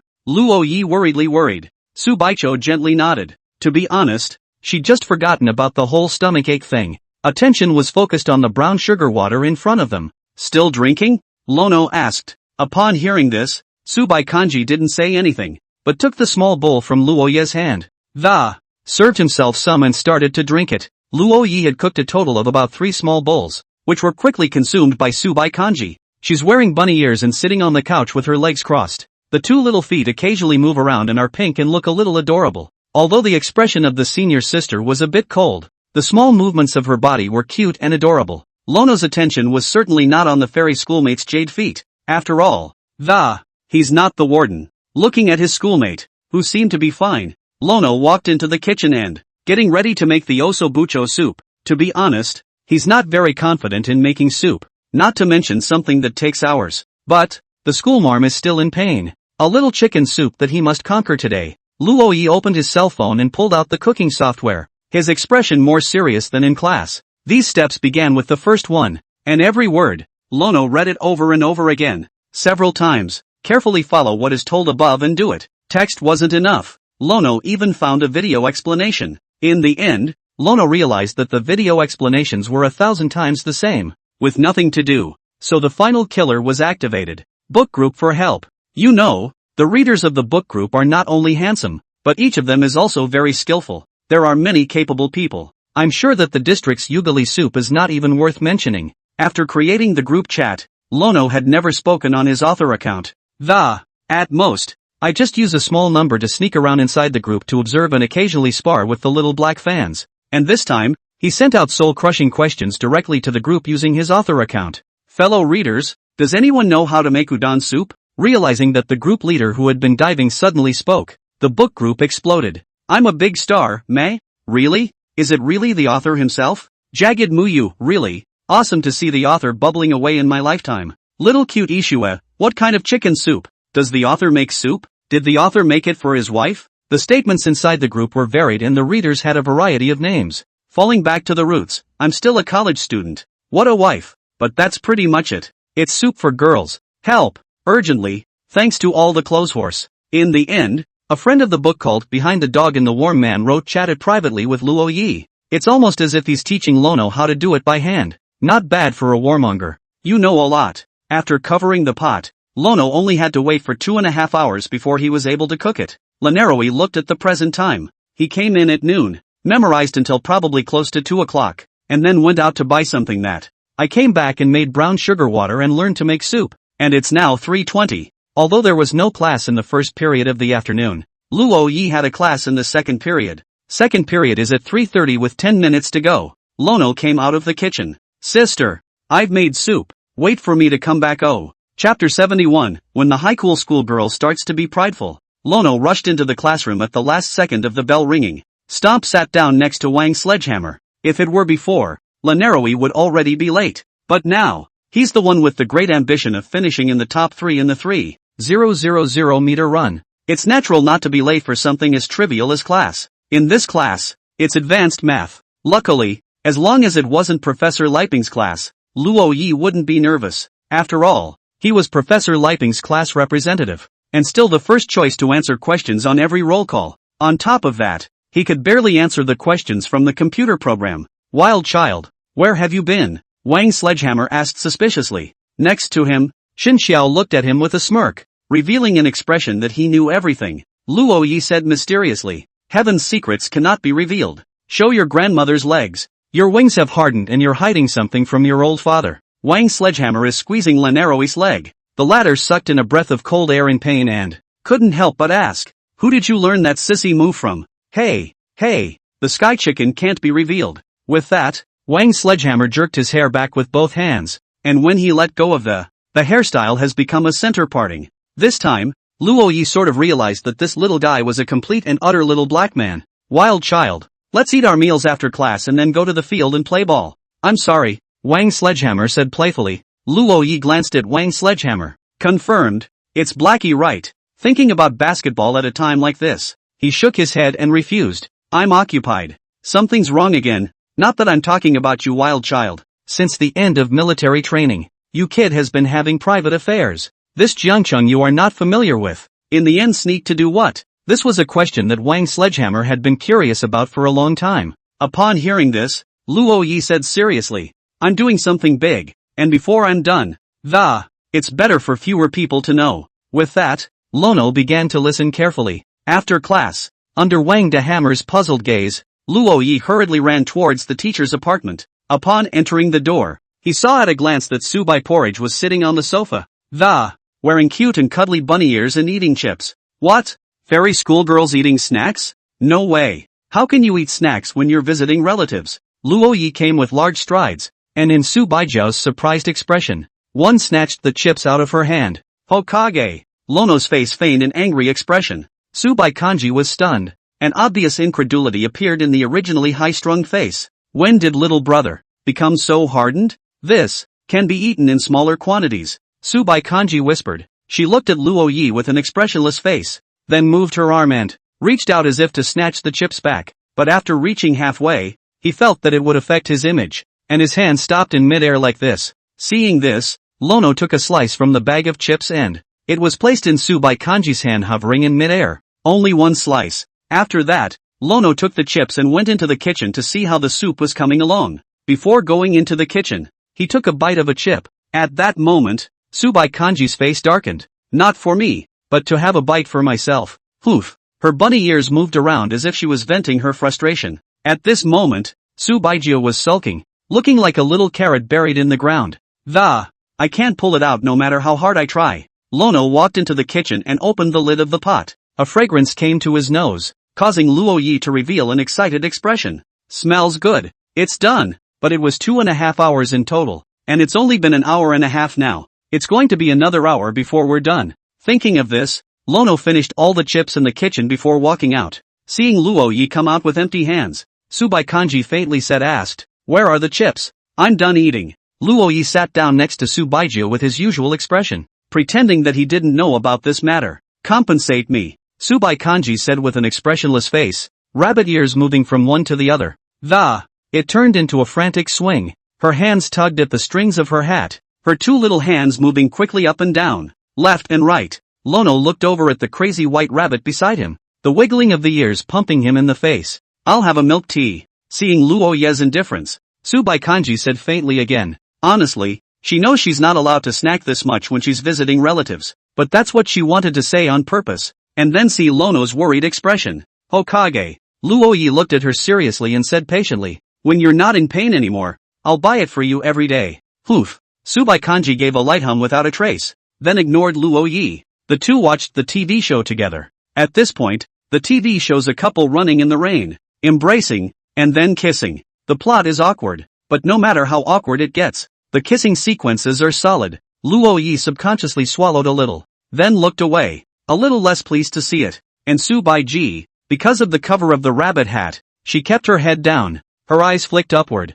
and, staring very intently at the picture on the TV, a blush gradually appeared on her face, too, as she saw the scene on the screen and, her little heart pounded faster, her mind unconsciously brainstorming. For an hour, neither spoke. Soon, Lono's cell phone made an alarm sound. Get up quickly. If you don't get up, you won't be able to make it to sister's morning run. Su White Kanji. A visible panic appeared on Lono's face. He stood up and said in a hurry, "The soup is ready. I'll bring it out." Lono turned off the alarm, then hurriedly got up and headed to the kitchen. Shame on me for forgetting to change the alarm clock ringtone. Looking at his figure, the corners of Su Baijiao's mouth rose slightly. This elementary school kid's alarm clock ringtone still hasn't changed. The last time Luo Yi got drunk and slept on the floor of the living room, Su Baijiao had already heard it. She was just a little surprised that an alarm clock would be used to make a soup. It wasn't long before Luo Yi walked out with the black chicken soup. He was holding the pot with a rag, but one hand had burn marks on it. Lono sat down at the table and dropped the rag on the table, noticing the burns on his fingers after. Subai Kanji then guessed what had just happened in the kitchen. The kid more than likely went straight to the end of his hand and then got burned, which led him to pick up a rag. Hokage, the soup is ready for dinner. Subai Kanji didn't say anything. She stood up from the sofa and walked into her room and found the little medicine chest. Her BFF is a doctor and influenced by her. It's not uncommon to have a small medicine cabinet in the house. Subai Kanji found the external medication. She came to Luoya's front and said softly, "Reach out." Oh, knowing what his senior sister wanted to do, Luo Yi immediately put his hand out. Subai Kanji grabbed Luoya's hand, squatted down, and gave him medicine, all the while whispering, "Gross." At those words, Luo Yi froze. Afterward, he looked at the fairy school sister's absolutely beautiful face and couldn't help but say, "Sister, you're so pretty." Subai Kanji's movements lurched, and a hint of shyness appeared on her face, but it was quickly hidden. Cut is so good at talking. Chapter 72, Only Sister Says It's Delicious. Luoya's burns were bandaged by Subai porridge. It had a very delicate bow tied on it. He looked at the tightly wrapped palm and couldn't help but say, "Sister, I only have one burned finger." "Well, what's the problem?" Subai Kanji looked at him expressionlessly. "No, schoolmarm wrapped it really well. Next time I'll look for schoolmarm again." Upon hearing this, Subai Jiao nodded. "If you can talk more. She likes it." "Lanaroi made dinner today. You know that usually at home, the sister-in-law who was closest to Luo Yi didn't have this treatment. He's never cooked at home, and once in a while, because it's dark food, being mocked and denigrated by my sister-in-law and cousin in no uncertain terms. That's why Lono never cooks. And today's chicken soup was the most serious Lono had ever been about his cooking." Subai Kanji served a bowl, and in Luo Yi's expectant gaze, he first tasted a mouthful of soup. Lono's eyes were wide with fear that his senior sister would frown. But then the fairy schoolmistress took a second sip, and then a third. Very quickly, a bowl of chicken soup just got eaten. Little stars appeared in Luo Yi's eyes,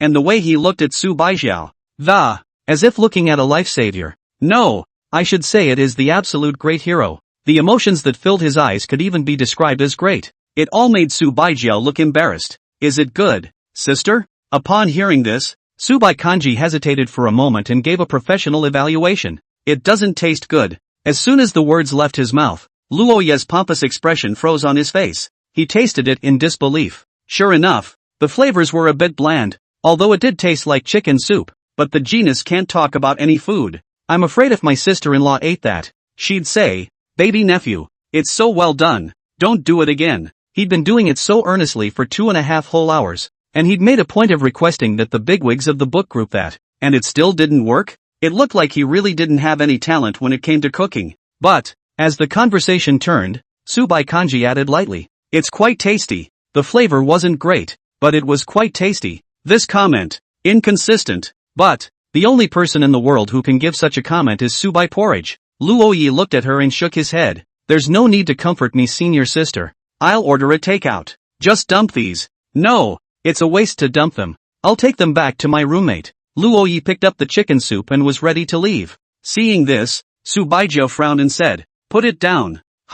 Lono's movements paused and he dutifully put the chicken soup back on the table. "I'm hungry. We'll eat." After saying that, Subai Kanji continued to drink. Such an action moved Luo Yi's heart a bunch. Sister. It's amazing that something so hard to drink could even last long enough to be drunk for his comfort. So touching. He's never going to do it again. He's never going to touch the cooking side of things. The next time his schoolmate comes to visit relatives, he'll order takeout. Never condescend to a schoolmate. All day today, Luo Yi stayed at the teacher's apartment and accompanied his schoolmate to watch TV on the sofa in the living room. In the evening, after seeing his senior sister return to her room, Luo Yi was also ready to go back to his dormitory. It wasn't that he didn't want to live in the teacher's apartment, but the student dormitory had a bed check at 10:30 p.m., so the only time he can stay here is when he's on vacation. Luo Yi stood at the doorway of Fairy School Sister's room and said, "School Sister, go to bed early ha. I'll bring you breakfast in the morning." After saying that, Luo Yi hurriedly rushed towards the direction of the dormitory.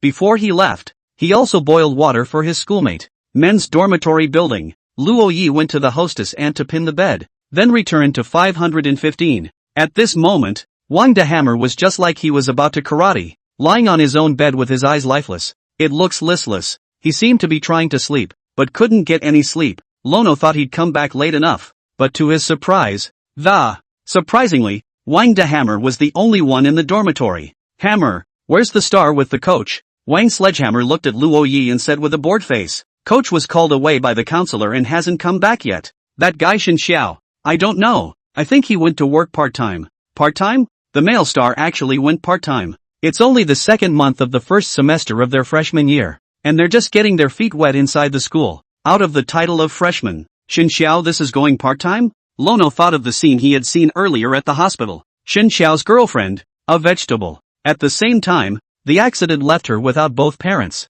and now she's a hot potato. No one wants to pay this medical bill, but she's in the hospital. She's spending money every day. It had been Shin Xiao who had begged her parents to pay the medical bills, but before the 7-day-long vacation, Shin Xiao's quarrel with her family should also be because of this matter. Now, male celebrities go part-time, which is to say, explicitly, is the family not going to pay for his girlfriend's medical bills anymore? There's nothing really wrong with standing up for your parents. After all, Shin Xiao's girlfriend was not related to them, nor was she any kind of formal daughter-in-law, so of course they wanted Shin Xiao to change. Lono returned to his bed. Wang Sledgehammer looked at the ceiling with empty eyes. Boring, so boring. He, Wang Sledgehammer, was reduced to guarding the dormitory alone. It didn't take long for Li Haoyang to come back. After another moment, Shin Xiao sent a message in the dormitory group, saying that the door to the men's dormitory had been closed. Tell them to get the boarding house to open the door. Lono got up and left the dormitory, running from the 5th floor to the 1st,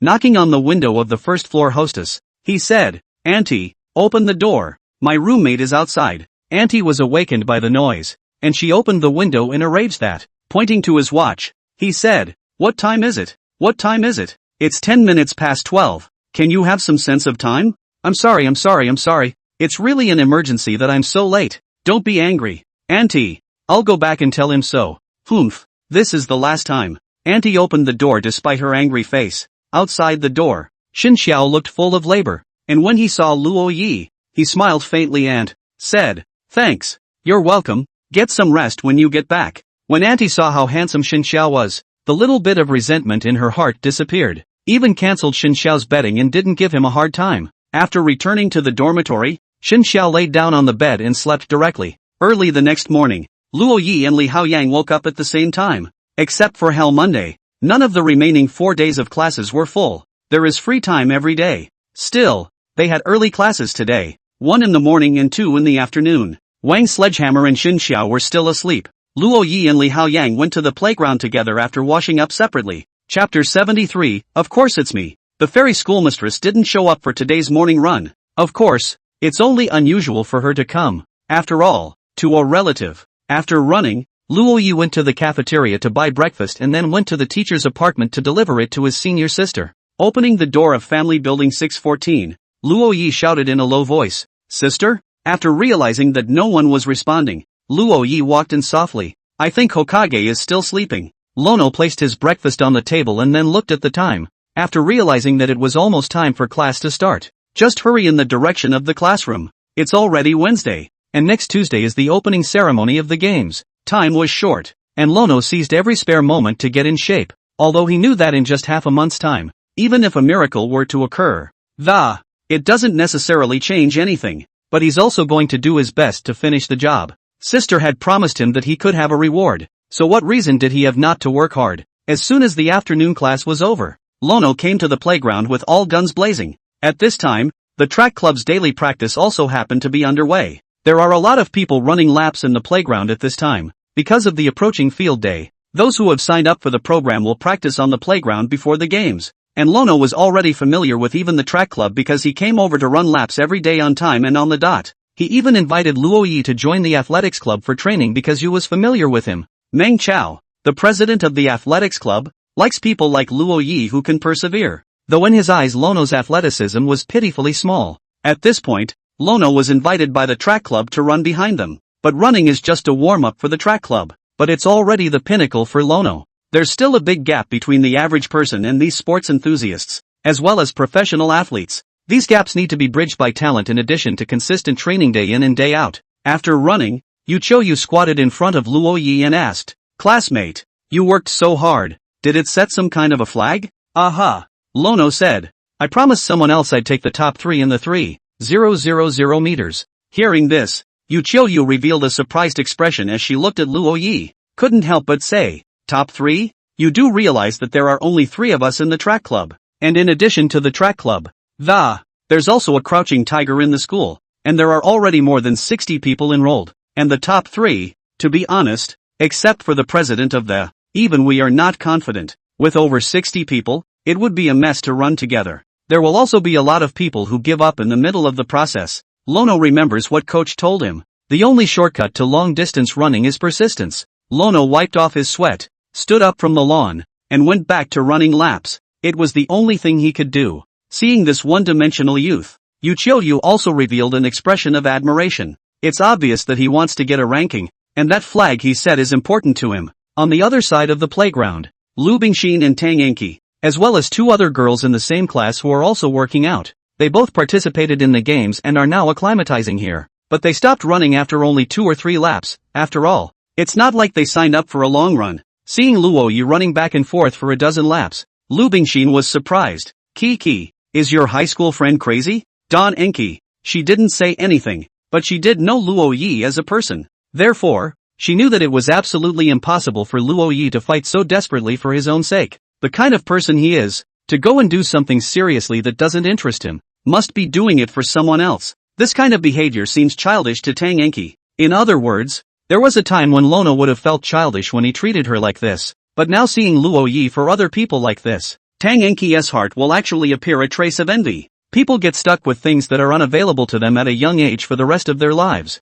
It's regrettable. And what is regret? It's the things you miss when you're young that you regret. Tang Enki's heart was bitter. She didn't know how to describe her feelings at this time. All she knew was that she wanted to cry a little right now. But she couldn't cry out in front of the others. She wants everyone to know that she has no regrets. And only then it was only then that she could find a shred of comfort in her heart. Who made her a high-spirited person at heart? Tang Enki left the playground alone, not even bothering with Lu Bingxin. Outside the playground, Tang Enki, who was in a bad mood, saw a lot of people gathered not far away. But she wasn't in a hilarious mood right now, so she simply passed by. Don Enki. Suddenly, she heard someone call her name and subconsciously looked over. It's just that Gao Yuming is dressed in a pricey outfit, clutching roses, and on his wrist was a designer hand watch. The keys to the sports car were particularly eye-catching, especially hanging out of his waist pocket. As he stepped out of the crowd, in full view of all, handing the rose in her hand to Tang Enki with a bright smile on her face,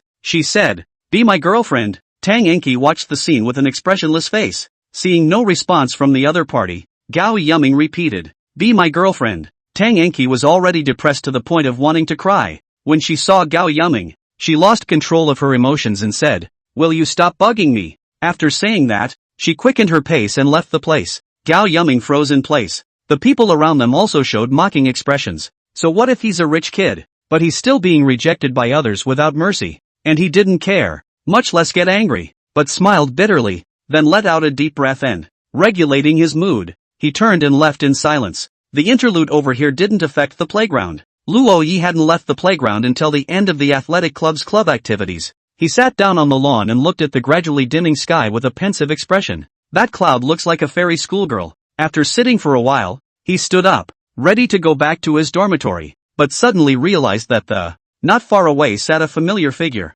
The figure wore a white hat with 2 rabbit ears dangling from the top of it.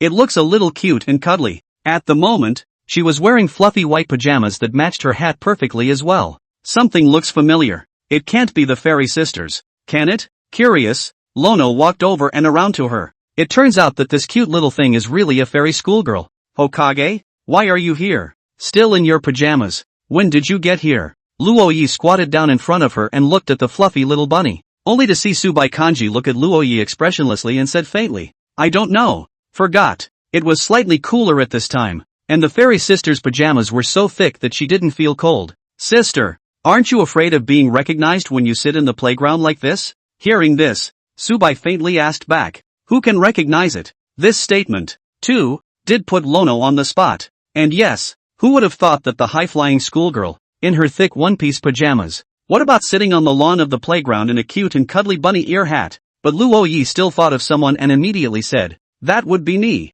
Of course. Chapter 74, The Riddler. Then you're really smart, Subai Kanji said expressionlessly. Looking at her sitting on the playground, Luoyi couldn't help but ask, Sister, what are you doing? Upon hearing this, Subai Porridge said indifferently, someone hasn't approached me to memorize the 20 pages of knowledge for today. Hearing this, Luoyi's originally innocent face froze. His expression turned dark. He'd forgotten all about it. He also had to find his schoolmates to memorize 20 pages of basic computer theory every day. He'd memorized 20 pages yesterday and refreshed today. Thinking of this, Luoyi sighed and hung his head. I see. Let's go schoolmarm. Aha. Looking at Luoyi's aggrieved little expression, Subai Kanji wanted to laugh in her heart. But on the surface there was still a stern expression. You can't be sloppy about this. Failing college is a pain in the ass. And with the amount of knowledge Luoyi has now, there's a high probability that he'll fail the course. Unless, of course, he cheated on the final exam. Although,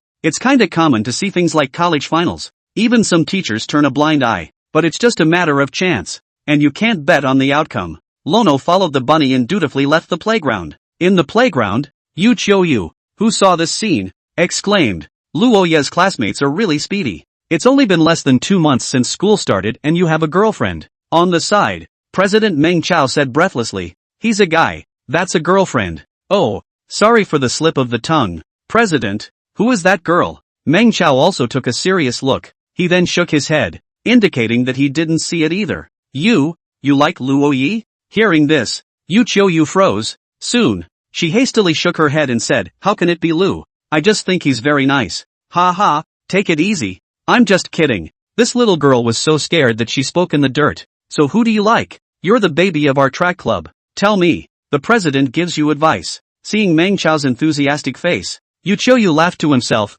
I'm dark and ugly. Who would like me? Don't say that. Our Xiaoyu has charms that ordinary people can't find. Meng Chao patted Yu Qiuyu's head, just like coaxing a child. On the other hand, as soon as Luoyi entered the door, he sat down on the sofa with his butt, opened the book on the coffee table, and started to memorize it. By the time he had finished memorizing, it was after 8 p.m.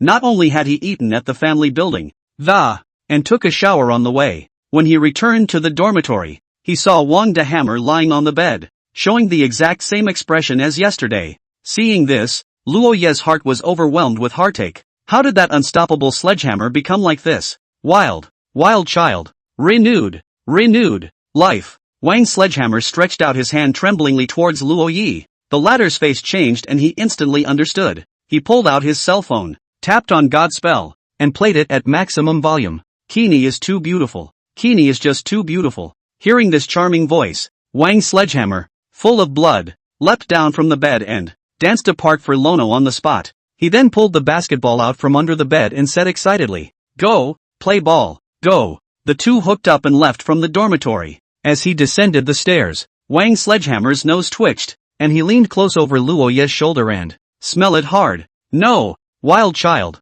why do you smell so good? Because I took a shower. Hearing this, Wang Sledgehammer pushed Luoyi away and, looking at Luoyi as if he was looking at a negative man. There's no body wash in the dormitory that smells like that, and I haven't seen you showering. Where did you wash it? Then of course it's somewhere else. Luoyi smiled mysteriously and didn't tell Wang de Hammer at all. At this time, Wang de Hammer's mood was simply the boy's version of Qin Yuan, and he was about to go crazy. Riddlers, All of them should get the hell off the planet. The two made their way to the ping pong court. At that moment, on the public seats next to the dugout, two figures, one tall and one short, one thin and one fat, were sitting on the left and right sides of the bench, with a cigarette in his mouth. He looked very handsome by the moonlight. Seeing Wang Sledgehammer and Luo Yi, the two stomped out their cigarettes and the short and fat Lu Guangfu got up and said, "Men's doubles, 3 out of 5 games, 11 balls per game." Hearing this, Wang Sledgehammer said angrily, "Play your sister's ping pong.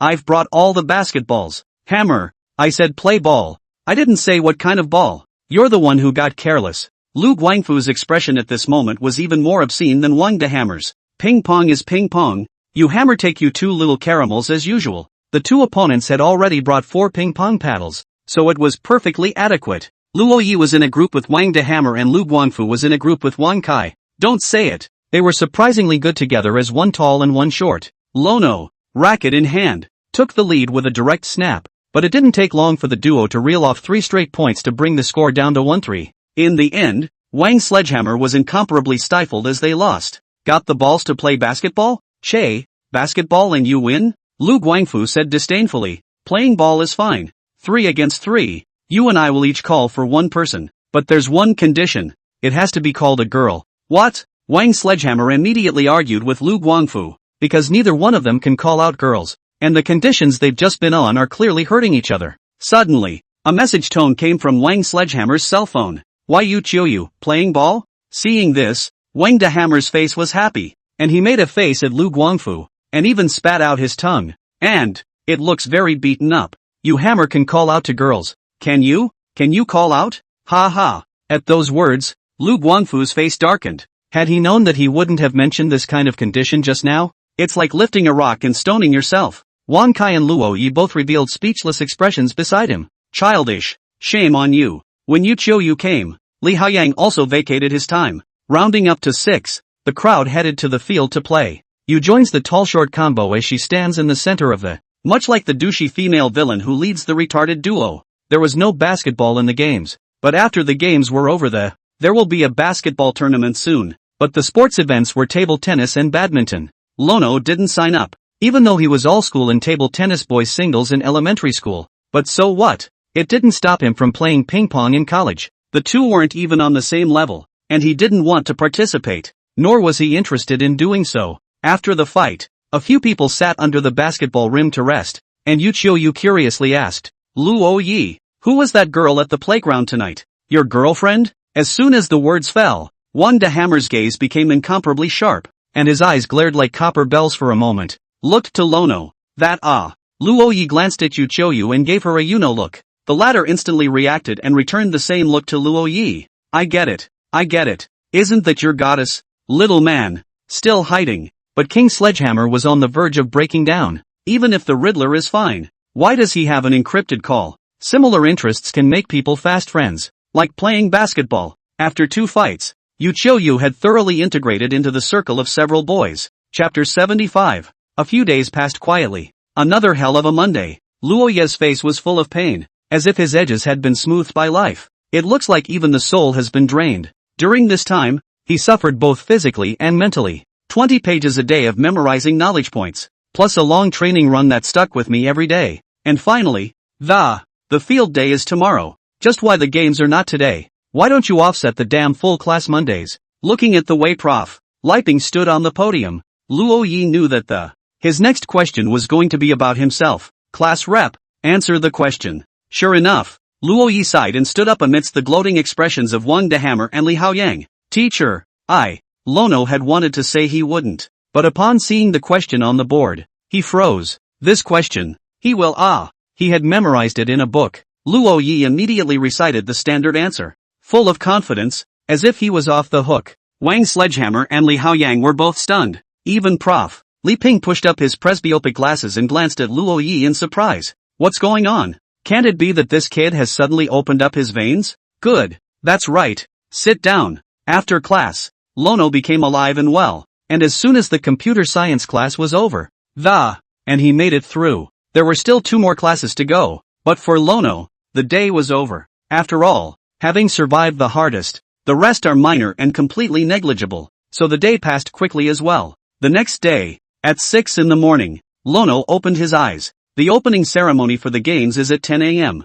And I'm told there will be a fancy show then, but it doesn't matter. Lono only signed up for a 3,000 meter run. This competition doesn't start until tomorrow afternoon, so the first day of the games is his equivalent of a vacation. But he made his way to the audience in the playground, and that's because the very first event to begin is the first round of eliminations in the 60-meter dash. For this project, Fairy Sister signed up. She signed up for the 60 meters, the 800 meters, and the 300 meters. Should I say no? Fairy Sister hasn't been to a sporting event in her 2 years of college, and once she did, it's such a big deal. 2 long runs, 1 short run. After the opening ceremony, there weren't many people in the audience. After all, this is a college sporting event. It will not be mandatory for every class to watch it as it is in high school, middle school. Since it is not mandatory, who wants to watch any games? A 3-day field day is a 3-day vacation. Doesn't vacation smell good? At this time on the lawn of the playground, there are many small tents standing.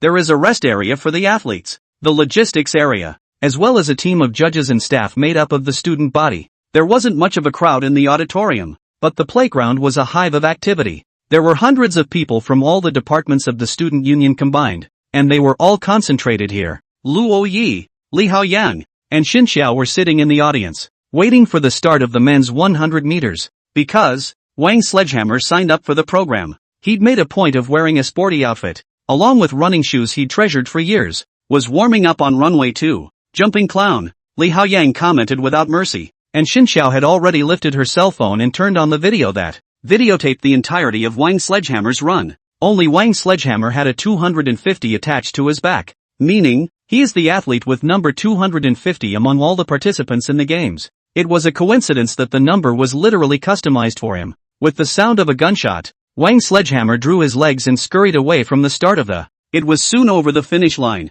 The 100 meters is short, just a matter of 10 seconds or so. 6 tracks, with the top 2 advancing to the next round. Wang Sledgehammer was very lucky. There were no experts in the group, surprisingly letting this kid take the first place. Xin Xiao revealed a disappointed expression and deleted the video she had just recorded. Wang Sledgehammer sat dashingly next to the trio, his face all happy. Are you Hammer handsome? Just lucky, Xin Xiao said. The remaining 2 nodded. Next up is the second group. These programs are faculty-based. Only the 3,000 meters is open to all faculties and is voluntary. After a long wait, it was finally the turn of the women's 60 meters. In the first round, you crushed it strongly and took away the first place in the first group, became the favorite to win the title. It wasn't until the 4th round that Luo Yi finally saw the Fairy School Sisters figure. The audience was sparse, but 70 or 80 people were still there. Everyone was stunned to see the figure standing on runway 3. Who was the girl with the ponytail and all black baggy clothes? Why is it so beautiful?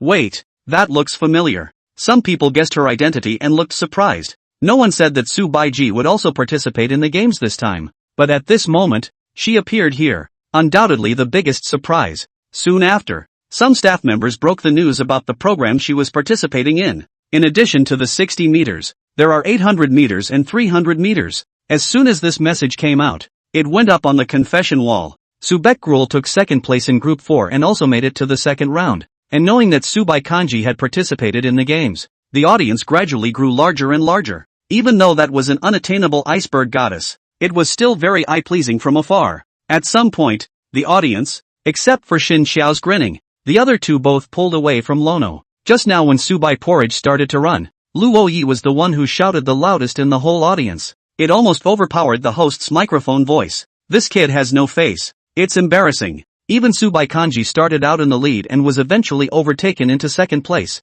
They had reason to suspect that this iceberg goddess was frightened by Luo Ye's voice. Wang Sledgehammer said cheaply from the side. You kid, you're an avid fan of Subai Porridge, right? Coincidentally, so am I. At this point, the audience was growing, and from the 70 or 80 people at the beginning, by now there are 300 or 400 of them. Ever since Su Baiji stepped down as student president, this iceberg goddess just rarely shows up at school anymore. Recently the face of the school has become Tang Enki. Regarding the figure of the iceberg goddess, people haven't seen it for a long time. The iceberg goddess proved to be popular. After the run, Subai Porridge stayed on the lawn and watched the other groups compete. Then it was off toward the athletes' rest area. Qin Yuan trotted over with a bottle of mineral water and said excitedly, "It's so great, Porridge Porridge. Look at the audience. Less than half an hour since the confession wall announced your participation in the games. There were 4 or 5 times as many people. It's so exaggerated. You look like a diva. At those words,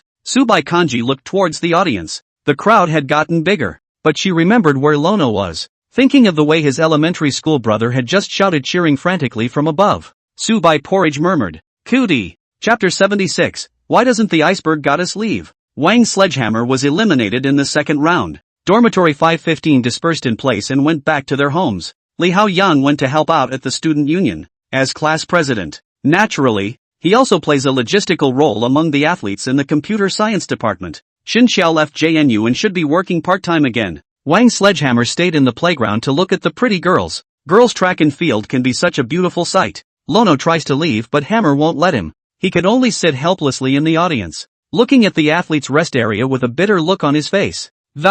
Looking for the fairy schoolmistress. There was no program for him today. He had come to the playground purely to see his schoolmate. Now that his schoolmate is temporarily without a program, he has long wanted to run away. It didn't take long for the second round of the women's 60 meters to begin. Lono stood up. On the side, Wang Sledgehammer seemed to have sensed something, and his face changed. Hurriedly, he pulled away from Luo Yi. But the auditorium is not the same as it was before. With Subai Kanji holding down the fort, the number of people is now close to 1,000. As Subai Jiao began to run, except for Luo Yi, there were also a lot of people yelling and cheering for her, which made it less awkward for Lono. There aren't many girls who can run faster than Subai Porridge, as long as they don't run into Yuchioyu. Almost no one could outrun her. Come to think of it, I heard from my uncle that fairy schoolmistress grew up inside the village when she was a child. At that time the body didn't grow and the face was like a tomboy. Subai Kanji runs around inside the village every day, and even holds and pinches a goose with one hand. He stomped on the old yellow dog at the head of the village, and shot the freshly laid eggs of the neighbors' hens with a slingshot. A real village bully. I can't imagine that fairy schoolgirl was so naughty as a child. It's lovely to think about. But if Subai Porridge knew that uncle even told Luo Yi about this, most likely, he would go back and scold Fan Jian. Coupled with the morning run at the university, sister was still a pretty fast runner, at the very least better than most people. In the second round, Subai Kanji won first place in her group, and cleanly advanced to the third round. When the third round is over, it's time for the final round. Most of the people in the audience were surprised to see Subai Porridge running in first place. No one expected that Subai, the high school flower, was not only a talented girl in the computer science department, former student council president, even the sports cells are so good. Is there anything in the world that she wouldn't know how to do? It's amazing that such a perfect girl has been single in college for over 2 full years. The crowd showed chagrin. I don't blame Subai Porridge for not being able to look at men. I only blame them for not being good enough to get into Subai Porridge's eyes. At this time, the morning's competition program was declared completely over. A group of girls in pretty dresses came out onto the runway and the playground also played support music. The varsity cheerleaders. They're starting to dance in support. The person who led the way was, surprisingly, Qin Yuan. Seeing her, Wang De Hammer's eyes went straight and he instantly stood up and, excitedly to Luo Yi, my goddess, my goddess. Seeing this, Luo Yi moved to the side and pulled away from Wang Sledgehammer. Peak to peak, it's your turn, Hammer, to be disliked. After the cheerleaders finished their dance, the morning came to a complete end. The afternoon program starts at 3 o'clock, while the women's 60-meter final starts tomorrow. In other words, the playground is no longer Lono's business. He decided that he would go back to his dorm room and play games in the afternoon and then prepare for the 300-meter run tomorrow. Luo Yi walked towards the third cafeteria with Wang De Hammer. The third cafeteria was overcrowded at this time, and there were long white legs everywhere. Even though the weather is turning cooler, everyone wants to be the brightest pup on the playground. Show your body if you have a body. Show your face if you have a face. Only Subai Porridge, after running his own project, the whole person was like disappearing. The only one who knew it was Lono, who put on her hat after the run and came out into the audience, watching the game from the corner with everyone else. At this time, Subai Kanji was also in the cafeteria, eating lunch with Qin Yuan. Tables in college cafeterias are basically tables for 6. While Qin Yuan and Subai Porridge sat at one of the tables, the remaining 4 seats were empty. Although at this time Subai was wearing a black duck-tongued cap, and only the lower half of one face could be seen, but just that alone was enough to show her stunning beauty. Coupled with the fact that she was sitting across from Qin Yuan, it wasn't hard to guess that she was the iceberg goddess Subaiju. That's why no one dares to sit at their table, mostly for fear of embarrassment. It's not like no one's ever sat on one before, but when you do, It would be downright embarrassing for people to get up and leave before they finish their meal. And by now, the girls and most of the boys were packed into the third cafeteria of the. It makes the first cafeteria next to the men's dormitory look a little pathetic. After Wang de Hammer finished buying his meal and realized that there were no seats, he directly walked towards Qin Yuan's table. The crowd gave a thumbs up at the sight of this warrior. A model for my generation. Thick burials. Only Wang Sledgehammer sat next to Qin Yuan as if nothing had happened. Table for 6. With a seat in the center. They sat on each side. For Wang de Hammer. Although he likes to look at beautiful women. But the district beautiful women. And how could it be more important than eating? There was an empty seat here. So he took it. That's all. For no particular reason. Even though Qin Yuan was his goddess. But really staying next to Qin Yuan's. He also just treats the other guy like a stranger. He could still tell the difference between fantasy and reality. Seeing someone sitting next to her, Qin Yuan glanced at him, then frowned. Porridge. Let's pack up and go back? I haven't finished eating. Subai Kanji said indifferently. Not far away. Luo Yi was carrying a bowl of noodles, looking around in confusion. There were so many people. He got lost in the cafeteria. Where's Hammer? Where did Hammer go? Wang Sledgehammer stood up and waved at Luo Yi. Upon seeing him, Lono walked towards him. As he walked, he realized that in front of the table where Wang de Hammer was sitting, the fairy school sister was also there. Did this kid do it on purpose? Luo Yi sat down stiffly next to Su Baijiao, again with a seat between them. Seeing this, the others around them were stunned. Another warrior, but why does something feel wrong? Why isn't the iceberg goddess leaving yet? Hammer, why are you sitting here? Luo Yi asked in a low voice. There are seats right here. Look where else. Lono looked around and realized that this was indeed the case. It's you? Qin Yuan looked at Luo Yi and seemed to have thought of something. She couldn't help but say, I knew you were painting a picture. Last time you said something about buying me dinner to make it up to me. How long has it been? At those words, Wang Sledgehammer's eyes widened as he looked at Luo Yi incredulously. That look, even though he didn't say anything, Luo Yi already knew what he wanted to say. You even know Qin Yuan? Chapter 77, I'm not alone anymore. Senior Qin, I forgot, Lono said with embarrassment. It wasn't that he didn't want a treat, but he really didn't have the time. Lately, he's either been running or going to the teacher's apartment to memorize his knowledge. There wasn't even a single message sent to Sister Qin. Humph, that's just it. I'm not going to bother with you as an elementary school student. Saying that, Qin Yuan looked at Su Baijiao. Thinking about the last time, she suddenly realized that for once, his good roommate didn't resist the approach of a boy, and it was most likely because of Lono. Wonderful. Finally a new continent has been discovered by my Miss Qin Yuan. She swept her thieving eyes back and forth over Luo Yi and Su Bai's two bodies, but because she was a beautiful woman, the action didn't look obscene, but rather somewhat cute. Wang de Hammer had been eating with his head stuffed, glancing at Luo Yi every now and then, as if looking at a stranger. It didn't take long for Subai Kanji to finish. She glanced at Luo Yi with a flat face, then got up and prepared to leave. Seeing Subai about to leave, Qin Yuan followed. When the two left, the cafeteria crowd looked at Luo Yi and Wang de Hammer with admiration. It's like a dragon slayer, returning in triumph. Sobeek porridge was indeed popular and sought after by many, even in the beginning. But knowing her character, by now, not many people have actually pursued her. When a person gets too good for his own good, in fact, not too many people tend to want to go out of their way to engage with her romantically. It's like a celebrity. You'd love a celebrity, but it's hard to think romantically about celebrities. After all, ordinary people are so far removed from the stars. The same goes for Subai Ji, because of the high and cold temperament that makes other people see her.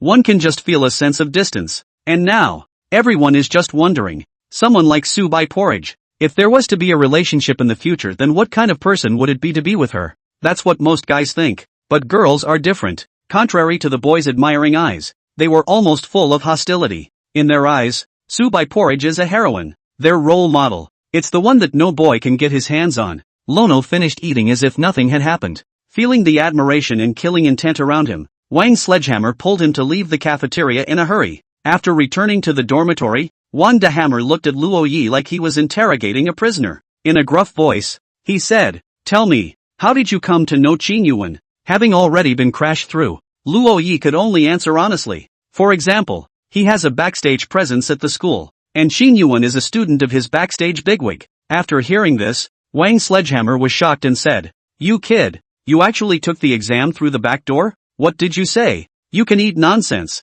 but you can't talk nonsense. I got in on real merit. seeing Luo Ye's appearance. Wang the Hammer skimmed his mouth and said, "I'm just kidding." Then, with a face full of gossip, he looked over and put his arm around Luo Ye's shoulder and, sneaking in his ear, he asked, "So the mysterious senior sister you've been talking about all this time is senior sister Qin Yuan? What did you say? You can eat nonsense, but you can't talk nonsense. I'm innocent with sister Qin." Luo Yi repeated what he had just said again, which made Wang the Hammer puzzled. That's odd. He knew there was no way the wild child would lie to him. So this mysterious schoolmate was most likely not Qin Yuan. But apart from Qin Yuan, how could he know any other schoolmates? Is it possible that it's a sister from their Chinese dress club? Aside from clubs, Lono didn't join the student council, either. Usually there was no chance to meet any schoolmates at all. As for whether or not it was Subai porridge, that was the first answer that Wang the Hammer ruled out. How can that be? Last time at the freshman ceremony, Luo Yi just sang a song on the same stage with Subai porridge,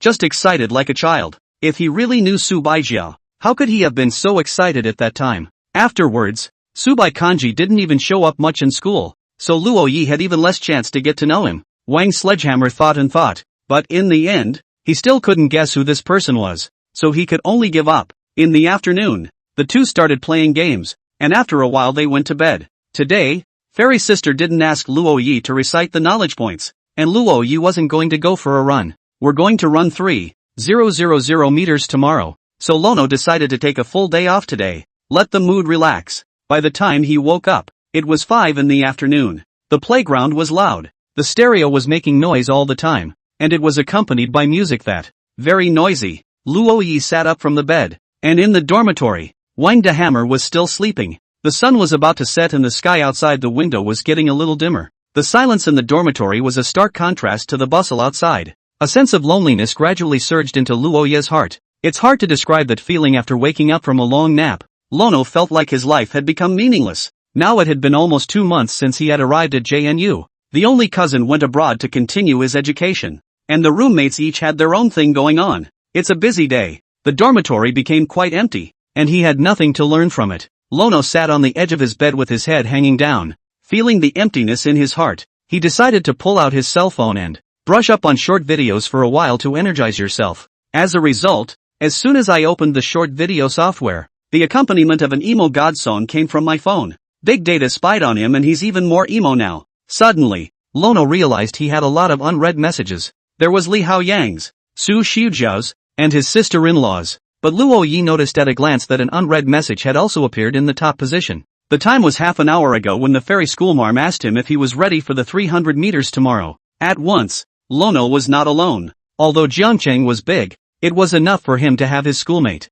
Lono, ready to go. Promised to get the job done. Fairy scholar, not top 3. No reward. Lono, animated emoji, cheering duck. I'll cheer. Fairy SCHOLMAID, aha. Lono, sister 2. Today is too valiant. Tomorrow together. Fairy SCHOLMAID, aha. After ending the conversation, Lono looked at the other messages. Li Haoyang asked him if he was in the dormitory, and he didn't have a key. Su Xiaojia asked him where he had been and if he had watched the games. Auntie said she missed him and made a video call, but Lono fell asleep and didn't connect. Seeing this, he returned a video call over to his sister-in-law. As soon as the video was connected, Chen Shouman's voice sighed. The kids are so big and winged that they don't even answer my sister-in-law's calls anymore. Hearing this, Luo Yi shivered and hurriedly laughed. How could it be Auntie? I fell asleep and didn't hear it. Don't explain. Explanations are cover-ups. 3 or 4 p.m. You told me you were sleeping. I am not convinced. Angie, are you? Woof. Look, Angie doesn't believe it either. Lono. In the video, Angie is a teddy that Lono hates the most. It's just a licking dog raised by my sister-in-law. Chapter 78, A Little Girl's Heart. After hanging up his sister-in-law's phone, Luo Yi patted Wang the Hammer's face. The latter woke up in a daze, wondering, wild child, it's morning? Well, it's time for class. Still sleeping. If I sleep again, I won't be able to sleep at night. Lono decided to go out for a couple of laps, and if he really slept through the day today, then tomorrow the body becomes lazy again. At this point in time, the sports events were over, but there were still a lot of people on the playground. And at that moment, it was actually drizzling outside. Those who still remained on the playground stayed inside their tents to escape the rain. And Lono came over to the student council side of the room, found them eating a boxed lunch. Almost all of the events in today's games were some sort of elimination round, with semifinals in the later rounds. as well as the finals are tomorrow and the day after. So they're going to list the people who advanced today, make a table, and announce it tomorrow. Apart from this, there are many other tasks to be handled as well. Lu Jianlai sat in his seat and looked at his cell phone, while almost all of those in charge of the work were freshman newcomers. Upon seeing Luo Yi, Lu Jianlai put down his cell phone, greeted him, and said, "Fellow student Luo Yi, come to the playground again." "Ha, yeah, we're running 3,000 meters tomorrow." "President, what are you doing?" It's almost too busy to see the freshman class. That he, the student president, was still here leisurely playing with his cell phone. Luo Yi couldn't help but be curious. Of course it's for the newcomers to hone their skills. They're the backbone of the student council in the future. Hearing this, Luo Yi became speechless in his heart. You've only just become student president yourself. You'll be working for at least a year or so, and calling people new. But he also knew that if the student body president had to do even this bit of paper and pencil work himself, then the position can be taken by whoever wants it. Not far away, Li Haoyang was also helping out, and Tang Enki was in a hurry over there. They can't do anything without the guidance of their seniors. There was also a program for Danj today, but she's been eliminated. Next to Li Haoyang, Su Xiaojiao was chattering, and every now and then she would do a backward favor. It made the crowd busier. Luo Yi came next to Li Haoyang, and the latter was as if he saw a savior. Immediately, he pulled Su Xiaojiao's arm and walked over, pushing this little girl to Luo Yi and instructing, "Keep an eye on this waif, wait for me to finish." At this point Su Xiaojiao was like the little troublemaker who had all sorts of good intentions but screwed it all up. She stood behind Luo Yi in embarrassment and spat out her tongue at Li Haoyang. After Li Haoyang went back to help, Su Xiaojiao sighed and said helplessly, "I didn't want this." "I know." Luo Yi brought Su Xiaojiao to find a place where there were fewer people to sit. Seeing the latter's sad face, Luo Yi felt like he was taking care of someone else's naughty child at the moment. "Do you really like coaching?" Lono asked suddenly. Hearing this, Su Xiaojiao's face flushed and she hurriedly stood up. He rushed to Luo Yi and said, "Keep your voice down. Of course it's true, only you don't want to tell him." Lono nodded. It is precisely because of the character of a child that he possesses this frankness. With a very honest heart, there was a hint of cowardice mixed in. Su Xiaojiao's character is that of a flower grown up in a greenhouse. A young lady who maintains a childlike heart. I also don't know how her parents were relieved to let her come here alone from the capital to go to school. Thinking of this, Luo Yi asked curiously, "You're a girl. Are your parents really comfortable with you coming to school so far away?" "Uneasy," Su Xiaojia said with a simple face. "So my father bought a house in Jiangqing for me to live in. He also has friends who work in River City and can usually take care of me." Hearing this, the corner of Luo Yi's mouth twitched. He then asked a redundant question. Seeing him like this, Su Xiaojia had a fussed expression on her face. He said, "It's just a 20-square-foot bachelor's apartment. Not a lot of money." Lono, although Jiangcheng is not as good as the magic city next door, it's still a first-tier city. The average home price is a minimum of $10,000 or more. It's outrageous to spend hundreds of thousands of dollars on a house directly in the area for your daughter's schooling. What can a coach do? LOL. Lono sighed again. Not to mention the coach, but how could he not be himself? To be able to get acquainted with a fairy schoolgirl, and the same for him, what a virtue. Still, a few $100,000 would have been something he should have earned after all this time. Lono began to count how much he'd gotten in total for the manuscript. At this time, Su Xiaojia asked with a face full of gossip, "Luo Yi, I've seen that schoolmate last time. She's so pretty. You kid is so lucky." At those words, Luo Yi's face revealed an expression of surprise. "You've seen it?" "Yeah, and I had dinner with her. And then I realized that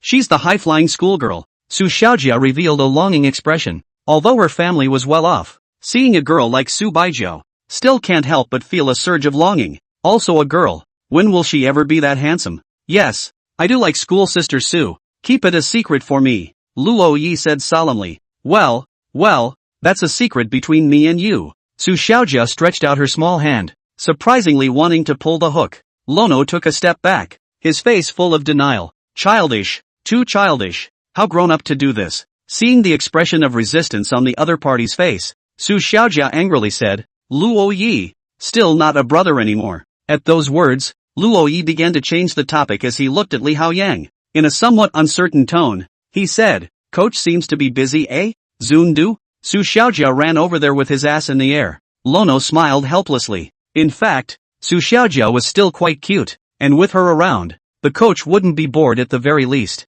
Not long after Luo Yi left the playground, Su Bai Porridge arrived. Seeing her, Lu Jianlai stood up and smiled. Senior Sister Su, what brings you here? I'll take a look. As the previous student president, it made sense for her to come here and inspect the work. However, her gaze was not on Lu Jianlai's body, but rather she looked around. Seeing this, Lu Jianlai contemplated for a moment and tentatively asked, Senior Sister, you're not looking for Lono-senpai, are you? Hearing this, a trace of unnaturalness appeared on the face of the high-cooled schoolgirl. She blushed slightly, then said in a serious voice, No, he just left. Without giving Su Bai Porridge a chance to explain, Lu Jianlai said decisively, Su White Kanji. Seeing that Su Bai Kanji hadn't left yet, Lu Jianlai asked again, Sister, is there any particular reason why you and Lono-senpai both signed up for the 3,000 meters? Upon hearing this, Su Bai Kanji glanced at him and said softly, It's nothing, just trying to get a top 3. Top 3 ah. If it's Su White Porridge, it's a real possibility among the girls. Well, good luck to Sister Scholar. Lu Jianlai waved his hand and looked at Su Baijiao's gradually departing back. There was always a feeling that school sister Su Bai Kanji's personality wasn't as cold as it used to be. It's an illusion. Chapter 79 Go! No-chan. The women's 800-meter run is in the morning, while the 3,000-meter run is in the afternoon. Lono was sitting in the audience, looking at the fairy schoolgirl standing at the start of the, so excited that he stood straight up. Fortunately, Wang Sledgehammer's strength was so great that he hard-pressed down on Luo Yi. The two sat in the audience, their eyes earnestly watching the rows of girls on the track. There were 36 girls who participated in the 800 meters. There is only one round of the long run. Everyone runs together, and one round determines the winner. With a gunshot, all the girls started running. You did not participate in the 800 meters, so even the girl who ran in first place, it didn't pull away from second place by a long shot either. There were too many girls. The audience was looking for Su Bai Porridge, only Luo Yi from the very beginning. The eyes were on her. Su Bai didn't run in first place, but she didn't fall out of the first few places either, keeping up with the first couple of guys, swimming and running with them. 800 meters is only 2 laps in this 400-meter playground, so pretty much right off the bat it's going to be a sprint run, probably around 200 meters. Most people's speeds just drop off. After running a lap, it was clear that everyone was getting a little tired. No professional athletes, or sports enthusiasts. Then Su Bai Kanji easily surpassed the few people in front of him and ran into first place in the last 200 meters. You know, her morning runs lasted for 2 years while she was in college. Maybe she wasn't the fastest in terms of extreme speed, but when it came to spelling endurance, no one could beat her except the pros. Seeing that fairy sister ran into first place, just 100 meters from the finish line, Wang Sledgehammer can't hold Lono down anymore. The latter snapped to his feet and held up the sign of support he had made in advance. On it was written, Go Su Bai Kanji. 5 big words, and 3 big exclamation points. Su White Porridge, go for it. Su Baijiao, go for it. This voice was directly heard by Su Baijiao on the runway. She wasn't embarrassed that. The voice did also fill her heart with some unspeakable emotions. The words to describe the emotion would be, she wanted to put her best foot forward for the one who had been watching her. She took one step, crossed the finish line and crossed the red line. A large crowd had already gathered at the finish line to greet these athletes for the long run. Qin Yuan was also here, and she opened her arms, wanting to hug Su Baijiao after she crossed the finish line. But Su Baiji stopped in front of her and looked at her as she assumed the expression of a rock spreading its wings. Puzzled, Shizuku, what are you doing? Qin Yuan sniffed and awkwardly withdrew her hand as she coughed lightly and, feigning bashfulness, she said, Ahem, congratulations, Porridge, for taking first place. Aha. Su Bai Kanji stood in the middle of the crowd. She raised her head and looked towards the audience. The man, too, was looking at her. The two of them exchanged glances across a distance of over 100 meters. 800 meters, for her, was just a warm-up for the afternoon. In the audience, Luo Yi saw that his senior sister took the first place. The whole person was a batch of excitement, as if it was he himself who took first place. After the excitement, Luo Ye's mood became nervous. In the afternoon, it was the 3,000 meter race. After preparing for so long and finally arriving at this day, Luo Ye's mood was instead a little apprehensive. But, for the sake of the schoolmarm's reward, he must get the top 3 places in this 3,000 meters. After a quick lunch, it was soon 3 p.m. The competition program continued on the second day. Lono went to collect his number. He inherited Wang Sledgehammer's number, which is 250. This was something that Wang Sledgehammer had specially requested the staff of the student union to arrange. Carrying my number is like something I've been encouraging in my own son. Wang Sledgehammer finally couldn't help himself as he sat in the audience, covering his stomach and laughing. There was Luo Ye's competition program. Shen Qiao and Li Haoyang also came to the audience. The three men sat side by side, ready to wave the flag for Lono. The flag, made by Wang Sledgehammer. The person waving the flag is Li Haoyang. Shen Qiao, like last time, was in charge of videotaping. The 515 dormitory has a sense of ritual that no one else can envy. Lono stood on the runway, looking up at a couple of conspicuous bags on the. In his heart, he could only pray that the guys would not be too humiliated in a while. The number of participants in the 3,000 meters is about the same as in the 800 meters, more than 30 boys, and at the same time, nearly that many in the girls' 3,000 meters. Together there were more than 60 people, and at this point, in the men's 3,000 meters, there was no split track, with more than 30 men huddled at the starting line, standing in rows of 3 or 4, just waiting for a gunshot. 400 meters of playground, 3,000 meters of long run, 7.5 laps in all. It's a contest of endurance, and it's remarkable that you can keep going. Soon, Lu Jianlai himself took the starting gun and stood at the edge of the runway. Looking at the athletes in front of him, he chanted, "Ready!" Luo Ye's heart was incredibly tense. He looked at the runway in front of him, emptied his brain, thought of nothing, and only ears waiting for the trigger of the starting gun to be pulled.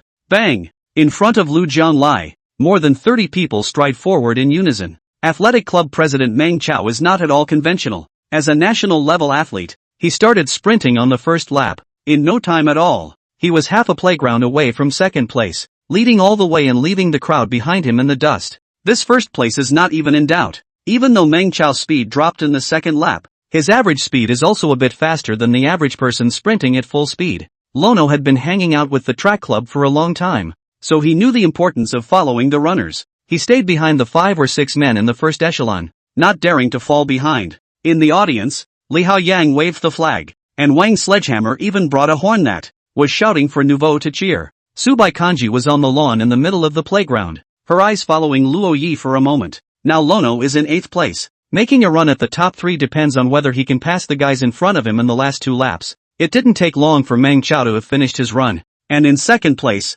it's still a lap away. Last place, even just after 2 laps. The gap between before and after is so wide and polarized that it's not even in the same subgenre. Some compete for a place, while others value participation. No one noticed that the last place was the vice president of the last student council, Wen Jishu. At this point, even Luo Yi pulled away from him by 3 laps. It's almost the last lap. He didn't want to live up to all the hard work he'd put in during this time. Even if you grit your teeth, fight as hard as you can, and drain yourself of the last of your strength. He's also going to sprint through the final lap. Lono began to pick up speed and soon passed one person. He was already 5th in the final lap of the sprint. Half a month ago, this was an achievement he couldn't even think about. Today, he is only 2 away from the top 3. He continued to sprint. Not far away, a man was skulking along as if he were taking a walk. He was none other than last place Wen Jishu, and Luo Yi was about to overtake him another lap. He noticed Su Baijiao in the middle of the playground and, however, he found Su Baijiao's gaze looking behind him. When Jishu turned around and saw the freshman from last time, and the look in Su Baijiao's eyes at this moment was something he had never seen before in the past 2 years. At the thought, he wore an expression of resignation, and as Lono was about to cross his, he pretended to stumble and fell to the side. Luo Yi, who was sprinting, had a blank mind, with only the runway in front of him. Suddenly, as if he had tripped over something, he felt nothing but a whirlwind of, rolled around the playground a few times, and when he came back to his senses, he could see, except for a pang of pain all over his body, and just the clouds in the sky. The audience let out a look of shock. The fall was so hard that it hurt at first glance. Wang Sledgehammer immediately opened his eyes in anger, jacked up his grapefruit, and started spewing profanities with his horn. Naya, you're doing this on purpose, aren't you? Xin Xiao and Li Haoyang were also filled with anger. The trio stormed off from the audience, but someone was closer to Lono and went faster. At some point, Subai Kanji had already arrived next to Luo Yi. Chapter 80, cute as a button. As he lay on the ground, the only thought that came to Lono's mind was, done, the top 3 are gone, though my body hurt now, compared to my half a month's hard work gone to waste. Physical pain is nowhere near as bad as the pain in your heart. Lying on the playground, Lono's eyes had nothing but a glimpse of the, but it looks beautiful, beautiful blue sky, and the fairy schoolmarm.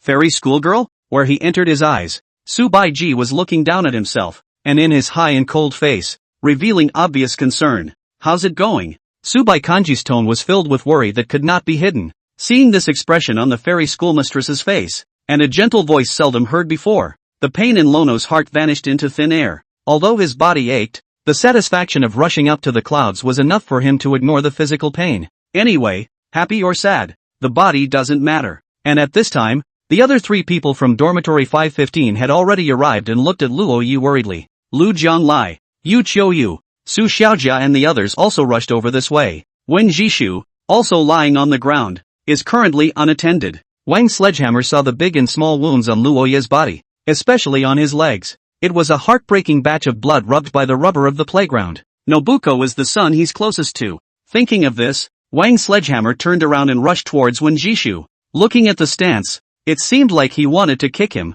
Compared to Luo Yi, Wen Jishu only had a little bruise on his arm. But at this moment, he cried out, pointing at Luo Yi and complaining. Such a big playground. You just have to pass by me, and kicked me and broke me. Can you afford to pay for it? I'll pay for your grandma. Wang Sledgehammer jumped in place and went straight for a flying kick. Luckily, he was stopped by Li Haoyang, who was also blaring angrily at Wen Jishu. To Wang Sledgehammer, he said, Brother Hammer, this is the playground. So many people are watching. The most urgent thing is to send Brother Luo Yi into the medical care room. Upon hearing this, Wang Sledgehammer also calmed down. The 3 of them hurriedly ran towards the medical room with Luo Yi on their backs. Looking at their backs, Su Baikanji turned her head to look at Wen Jishu. It was also the first time she had looked at the man seriously. Compared to the way she had just looked at Luo Yi, her eyes became extraordinarily cold at this time. Again, it was a look Wen Jishu had never seen before. Su Baikanji's eyes were usually just plain, and very few people had seen her when she was truly indifferent.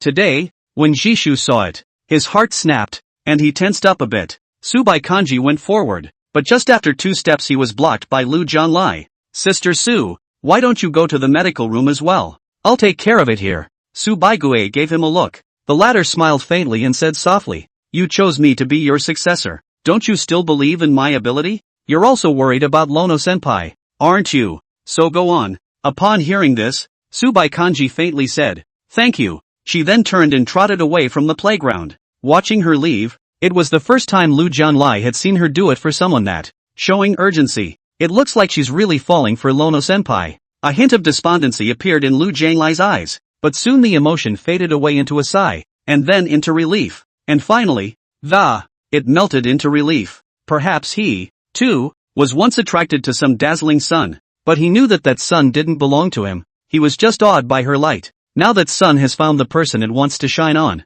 and he, going to be the new sun. Lu Jiang came to look at Wen Jishu and said with a stern expression, Chief Wen, I've always admired you, but in this case today, you've gone too far. Lu Jianglai, did you only see him fall to the ground and didn't see that I was injured as well? And he was behind me, and as far as responsibility goes, he's the bigger one, and he deserves whatever he's hurt to be. Upon hearing this, Lu Jiang's eyes towards Wen Jishu went down in complete disappointment, and you stood up and said, What are you talking about? Anyone who knows anything about track and field knows that. That was totally on you just now. I just fell. He bumped himself up. When Jishu was dead set on this one statement, Yu Qiuyu wanted to say something else, but she was a bit tongue-tied and don't know how to dislike this guy at all. Soon, the teacher also came here, and when Jishu saw that things were getting worse and worse, just get up from the floor. By the looks of him, he wasn't even injured enough to warrant a trip to the med bay. On the other side, in the medical room, Lono's leg has been bandaged,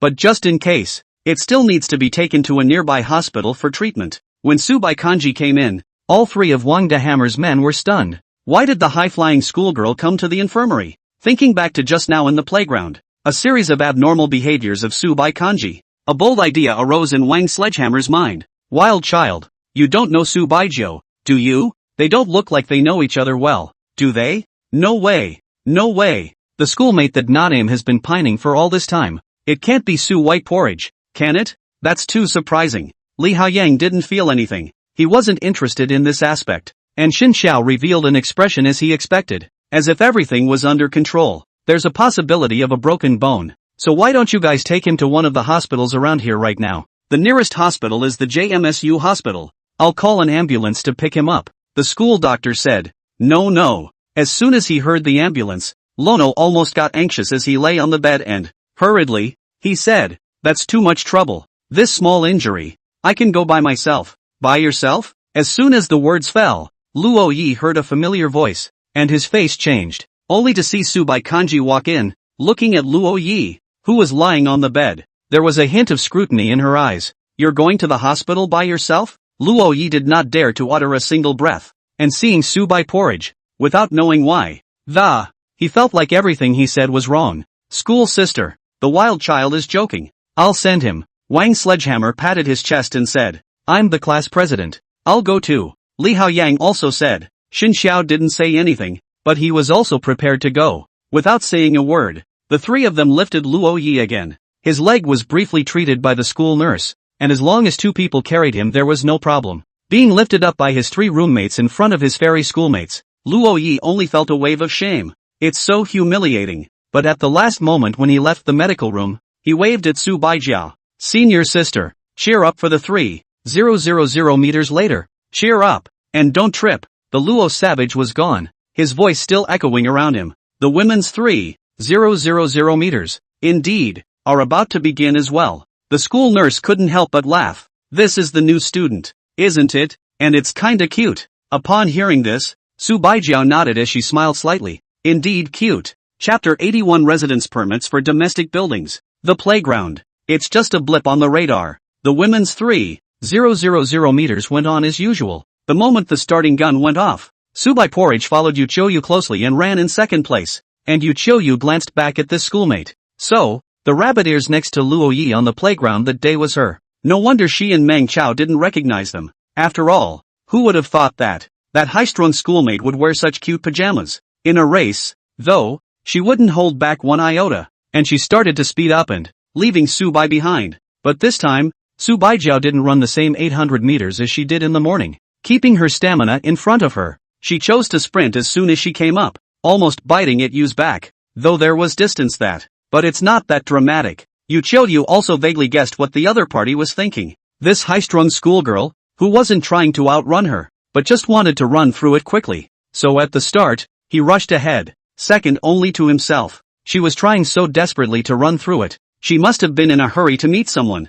Yu Qiuyu sighed in her heart. When would she be able to meet such a person? "You, come on, not far away." Students from the track club had gathered and were shouting for her. Meanwhile, a few seniors ran after her inside the playground, cheering her on as they ran. Although Yu is not pretty and his skin is a bit dark, but she's the only girl in the track club, the treasure girl of the whole club. Sure, she wasn't the only girl in the track club, but she was the only one who really loved the sport that everyone else is just mixing up their club credits. So for them sports fans, Yu is the only girl in the track club. The crowd and the audience, on the other hand, didn't react much to what had just happened. After all, Subai was at least the last student president. This sports meeting was the first job for the new student council officers, and it was normal for her, as a veteran officer, to see an emergency and go over to check it out at the first opportunity. Soon, the women's 3,000 meters ended. Su White Porridge was second. It just so happened that she didn't have enough physical education credits,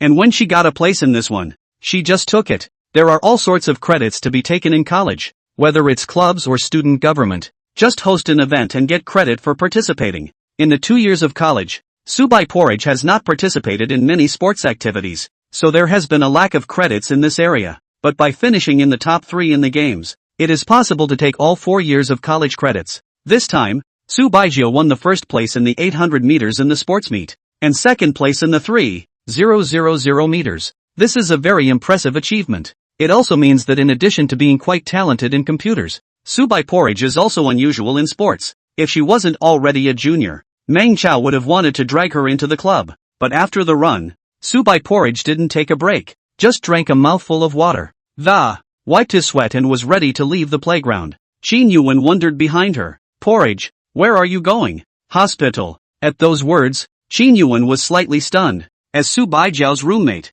she had never seen the other party like this before. Afterward, she put on the act of wiping her tears and said with relief, "Our kanji has grown up, but she can't accompany Subai Porridge, because she's on the cheerleading squad. There's going to be dancing at intermission later." Affiliated Hospital of Zhongcheng Medical University. This is a place Xin Xiao knows well. His girlfriend is here. Coming here, he had a somewhat sad expression on his face.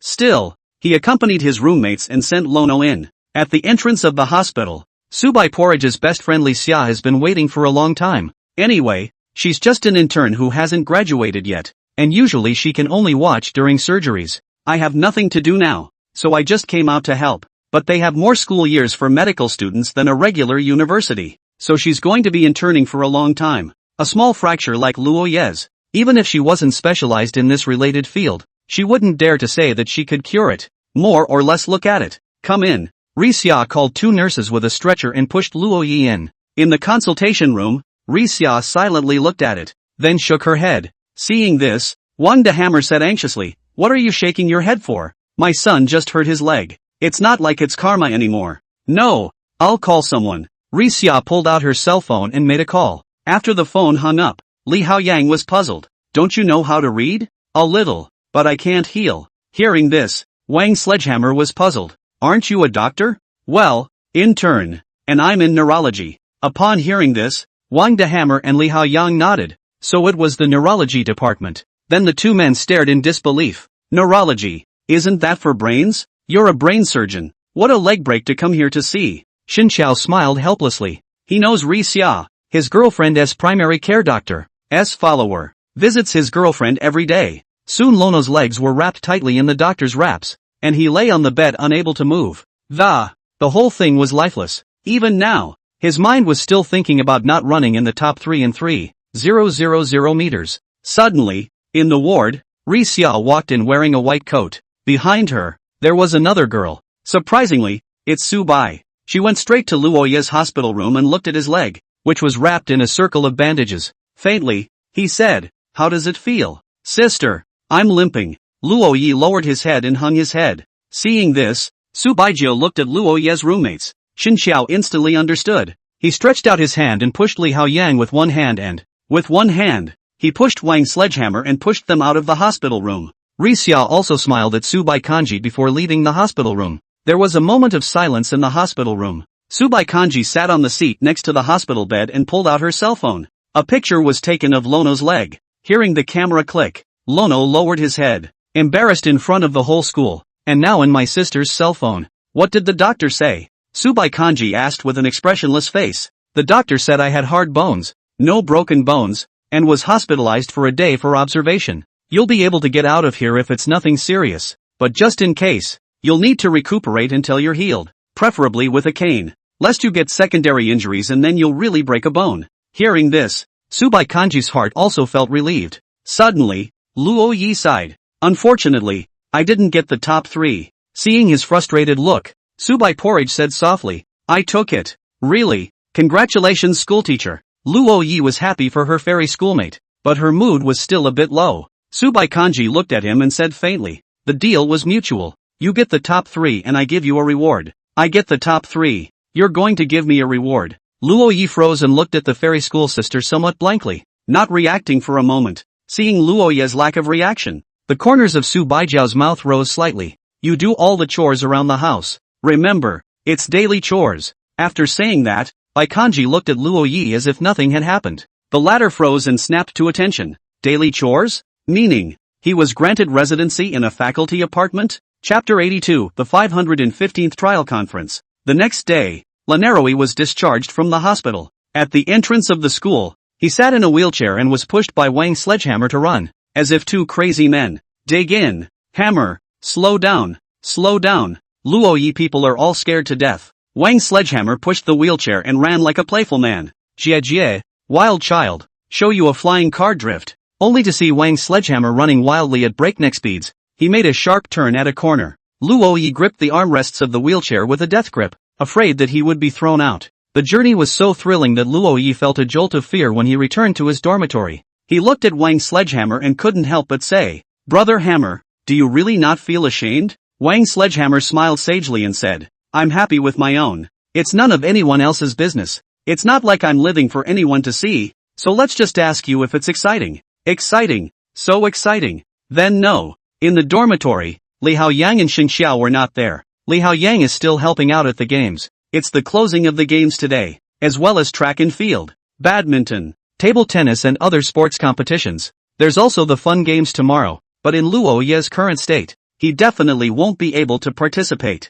Granted, just because you can't attend this year doesn't mean you can't attend next year. Next year Fairy Sister is a senior. Although normally sports don't happen senior year, but there is no restriction on the fun games that even teachers can participate in. Not to mention students. Lono is already planning for next year's funfair. Suddenly, Wang the Hammer said, Nuo-chan. Ah, do you know what happened to that Wen Jishu now? Upon hearing this, Luo Yi was puzzled. Wen Jishu? Who is it? It sounds a little familiar, but I can't recall. Wang Sledgehammer said breathlessly, the one that tripped you up. Oh, what's wrong with him? Lono said with disinterest. Wang Sledgehammer gave a humph and said with a disdainful face, that guy insisted that it was your responsibility, and said you deserved it. And guess what? Without waiting for Luo Yi to speak, Wang Sledgehammer said with a relieved face, he didn't expect that. The male celebrity videotaped the entirety of your run, and it's obvious to see that he did it on purpose, and the kid even looked back at you before he fell. He got a big demerit from the school and a stain on his record, so he deserved it. Hearing this, Luo Ye's focus was elsewhere. What? Xinxiao videotaped me? Lono exclaimed. The only time it's normal to behave like this is during the games. If Xinxiao usually watched him running in the games, wouldn't he be laughed to death by Xinxiao? Ugh, don't mention it. Who in our dorm room hasn't been videotaped by him? I called out to my dad when I was drunk. He's still listening now. Good boy. Wild child. You're itching again, aren't you? Although there were only 2 of them in the dormitory, it didn't stop the 2 of them from bickering. So like lively Sledgehammer brother, we'll soon have to live alone in the dormitory.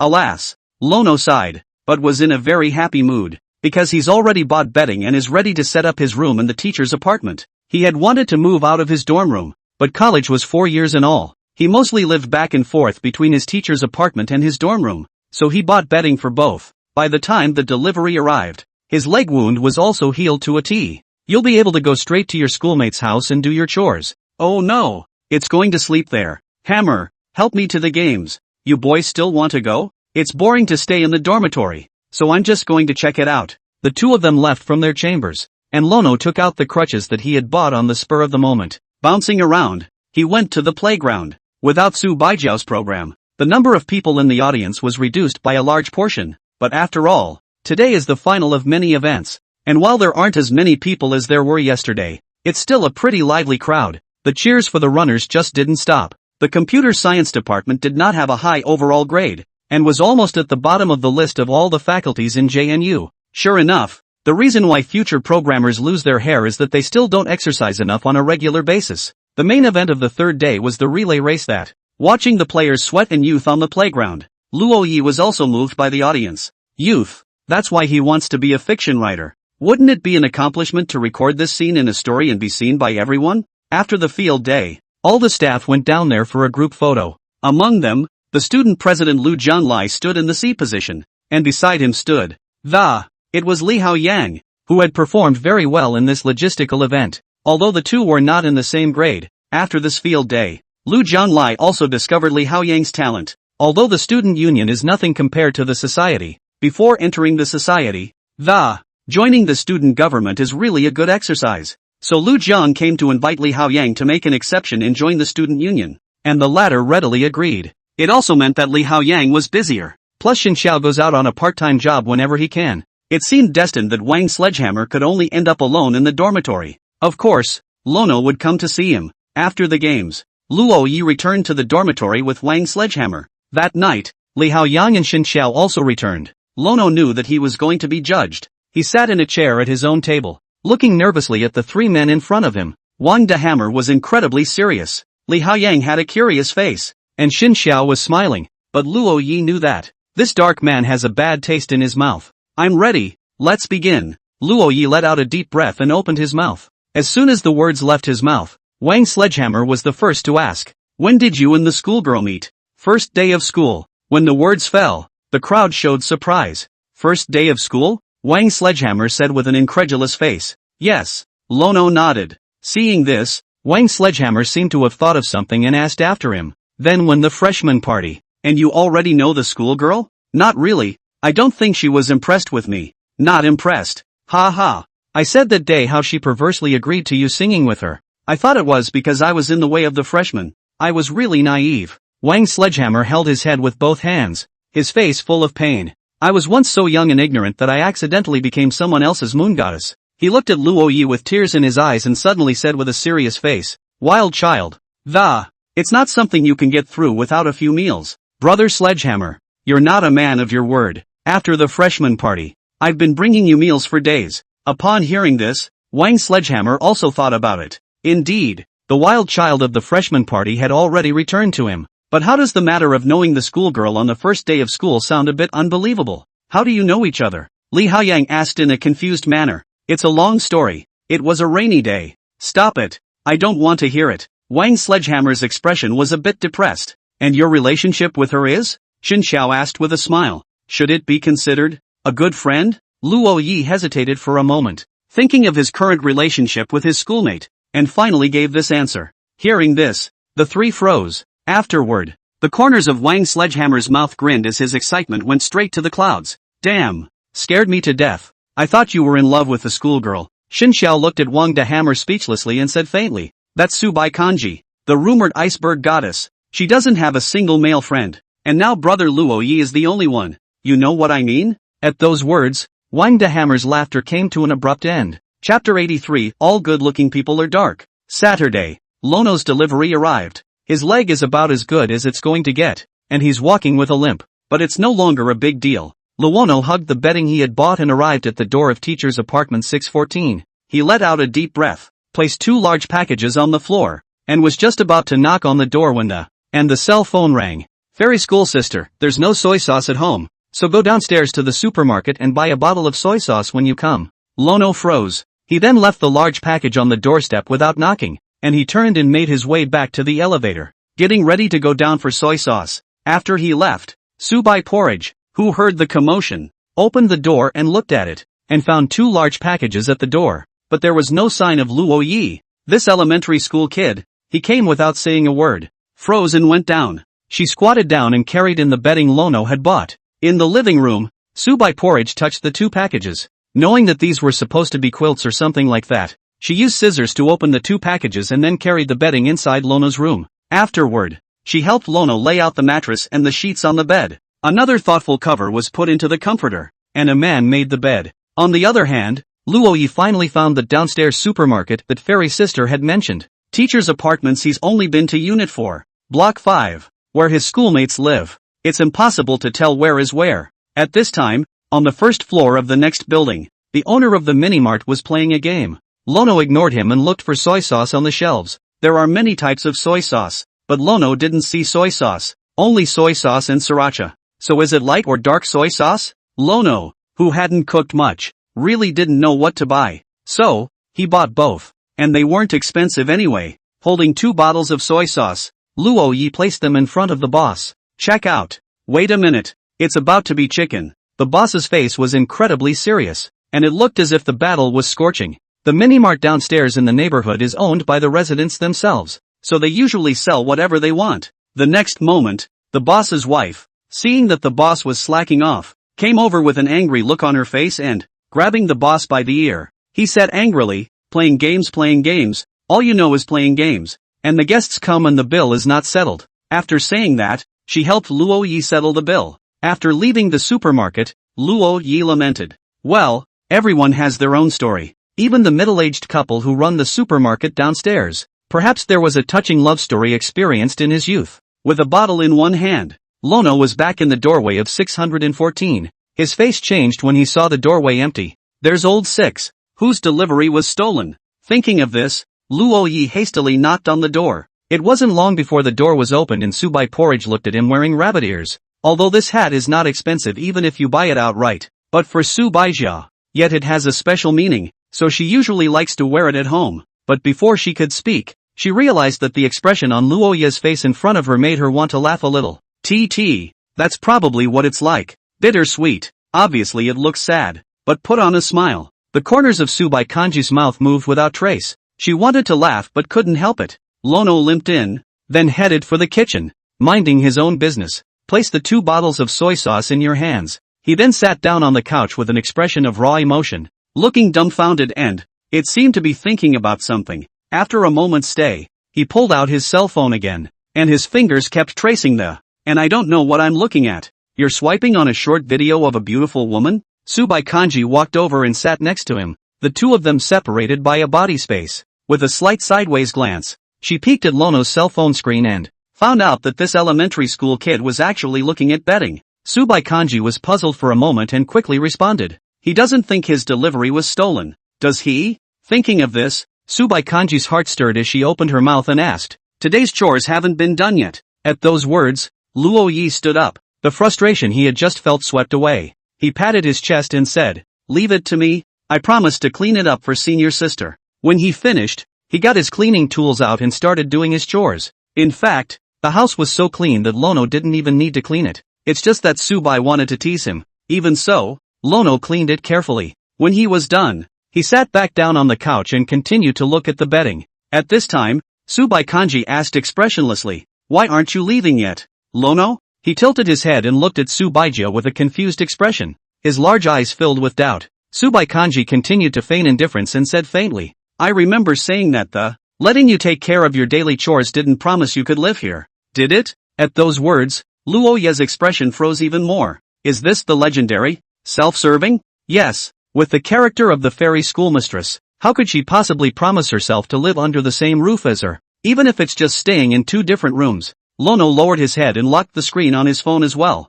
You can't live there, so there's no point in buying bedding.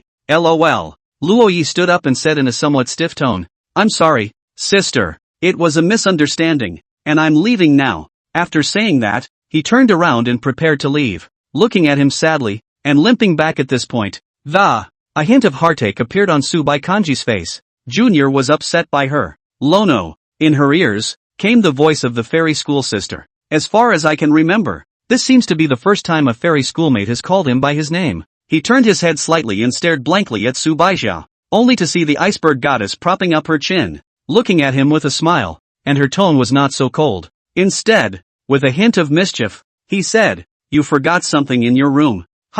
Lono was a little puzzled, but he still had to listen to what his senior sister said. He turned and limped to the door of his room again. On the door of the room, the key to his room was inserted. This key had been inserted in it since Lono first came here. Only today is a little different. On the fob, there was another key. That's the key to 614 that Gu Mingxian gave to Luo Yi. Only after knowing that a fairy schoolmate lived here, Lono returned this key to the schoolmate. After all, if he, a boy, had a key, it would be more than a little disconcerting for a girl to live there. The room was unlocked and the key was just stuck in it. Lono turned the doorknob and stepped inside. The moment the door opened, Lono saw the well-kept bed and, as well as the unwrapped courier package on the floor. Behind her, came the voice of the fairy school sister. This room hasn't been cleaned yet. Chapter 84, Falling Back to the Roots. Seeing the neat batch of their beds, with the sheets and covers already made up, Lono froze at first. The surprise came so suddenly that he didn't know what to say for a moment. He recognized it. It was the bedding he hadn't seen before. And the schoolteacher was the only one in this house. So it was safe to assume that the schoolteacher was the one who helped him with these. By helping him with all of this, the fairy schoolmistress was obviously agreeing that he could live here. But, schoolteacher still molested him like that just now. In that case, Luo Yi also had to admit something. He retracted his earlier remark. All good-looking people are dark. Even fairy schoolgirls. Lono walked in. Looking at the clean room, he opened the window and, then the room was filled with courier packages. He didn't say a word the whole time. Not that he didn't want to talk, but the ups and downs of his mood. It made his voice a little shaky at the moment. Simply put, he'll stutter. So he left the teacher's apartment, clutching his garbage, ready to go downstairs and get rid of them. By the way, cool down and calm yourself. Seeing Luo Yi leaving with a large pile of trash in his arms, Su Baijiao's rabbit ears twitched twice. It seemed to express its doubts. He's not going to get played by her, is he? Forget it. Elementary school kids are weird. I don't care about him. Go to your room and draw a comic. Recently, Subai Kanji has been regulating her routine, going to bed before 12 o'clock every day. She recently got a tablet, so she's been drawing comics at a much higher rate again. And the manga had a lot of positive reviews for the first story, and she got her first paycheck. She skipped the White Moonlight segment, so she's not very far from the latest chapter of the novel now. When she got back to her room, she opened the book, Youth is Still Alive, and prepare to take a look at the latest chapter. But the novel doesn't show a prompt to update. But, take a vacation? Falling back to the roots, big readers. Something came up today and I took the day off. So you know that. I didn't even take the first couple days off from work when I was limping, so today was really important. Published, just now. Reader comments below. Cutie Ishue, don't, it's the only fun I have every day. You can't not update. Scummuyu, dog author don't make up names wife. If you're so bored, just join me in protecting world peace. Cutie Ishue, childish. Ha, that's even more boring. Please call me Lord Vampire Queen, leave of absence? You dare to take a vacation? You're so young you take time off. Are you human? Behind the warmonger platoon dogs, author. You're not going to meet the goddess, are you? So too emotional to write? Author likes. Seeing that the comment behind warmonger platoon dogs was liked by the author, Su Baicho's expression became strange. In looking at falling back to the roots leave of absence update, it says he limped the other day. When he thought of this, Su Bai seemed to have thought of something. She opened Lono's green bubble personal page and looked at his nickname. Remarks, brother of Prof. Gu. It was the first note she gave to Lono, and she never changed it afterward. But the row of nicknames below showed Lono's screen name. Falling leaves returned to their roots. Subai Kanji looked at this scene and only felt some magic. She hadn't read the novel when Gallo's wild green bubbles started, so I didn't care about his screen name, and then when I changed my notes, I didn't notice it even more. No wonder she empathized so much when she saw this novel. It was no wonder she felt some familiarity. This falling leaf returns to its roots. It can't be Luo Yi, can it? Come to think of it. Subai Kanji flipped the novel Youth Still Goes On over and over again. The more she read, the more she realized that the author of this novel was Luo Yi. But along with that, here's some description of the novel's male protagonist. Su Baijiao looked at the clips. It describes the hero's feelings for the heroine and is something that countless readers have been moved by. Even Subai Porridge liked the novel because of these snippets. If only this novel had been written by Lono using himself as a template. So he's interested in me. Su Baijiao's expression showed a hint of confusion. Soon, however, her expression became cold again. She remembered something important. That's the beginning about the hero's high school white moon that she ignored. Subai Kanji sulked while reading it, and the more he read it, the more angry he became. And the more angry he became, the more he read it. Even the sound of the door opening with Lono already back was not heard. Eventually, Subai stood up, her entire body on the verge of exploding in anger. Though she knew that these were all things that happened before Lono knew her. It was also known that Lono actually had nothing to do with that white moonlight at all. But she was just angry. Anger requires coaxing. Subai Kanji left her room and sat on the sofa in the living room. Next to him, Lono's agitation had calmed down considerably. Still, a look of pleasure spread across his face. But when he saw Su Baekji sitting next to him with an I'm pissed off look on her face, Lono was then instantly confused. Wasn't it fine just now? Why did it turn into a thunderstorm? They say that a woman's heart is like a needle in the bottom of the sea. But I didn't realize that my schoolmate's heart was also so hard to guess. Second only to my sister-in-law. The reason why it's second only to my sister-in-law is because Lono is only familiar with these two women. The rankings are also only first and second. Sister? Lono gave a tentative shout. Poof. A haughty muffled grunt reached Luo Ye's ears, causing his heart to melt. What kind of cute and cuddly voice is that? The fairy schoolmistress was angry. Though she seemed a little cold, but she seemed to be using all sorts of hints to get Lono to coax her. Sister, who pissed you off? I'll go beat him up. Lono held out his fist and leapt to his feet. At those words, Subai Kanji glanced at Luo Yi, then let out a humph. I don't know when it started. The fairy schoolmistress took on an extra touch of haughty attributes in front of him. Was I the one who upset the schoolteacher? Lono pointed to himself. He then stood up, picked up the TV remote on the table and held it against his neck. Posing to cut himself. To make my sister angry. I am simply not worthy of death. Sister, I retired. This retired. It's just a. Shut up. Oh, Lono sat back honestly. That pompous acting just now did get a little embarrassing too. Subaiji glanced at Luo Ye's side face. To be honest, she hadn't been angry when she saw Lono. But staying with Lono, for some reason, she just felt like a little kid. The kind that can't help but want to be capricious at all times. Soon after, Subai Kanji clasped his hands on his chest and said with a flat face, Is the freshman school flower pretty? Hearing this, Luo Yi cocked his head and said honestly, You mean Tang Enki? Pretty. Ha! But in a twist of words, he added, Of course, Hokage is the prettiest person I've ever seen in my life. Upon hearing this, Subai Kanji was a bit puzzled and said, She doesn't like you, and you still praise her for being pretty? She's just beautiful, and she's a great person. She doesn't like me, and that's my problem, not hers. These words caused Su Baijiao to freeze a bit.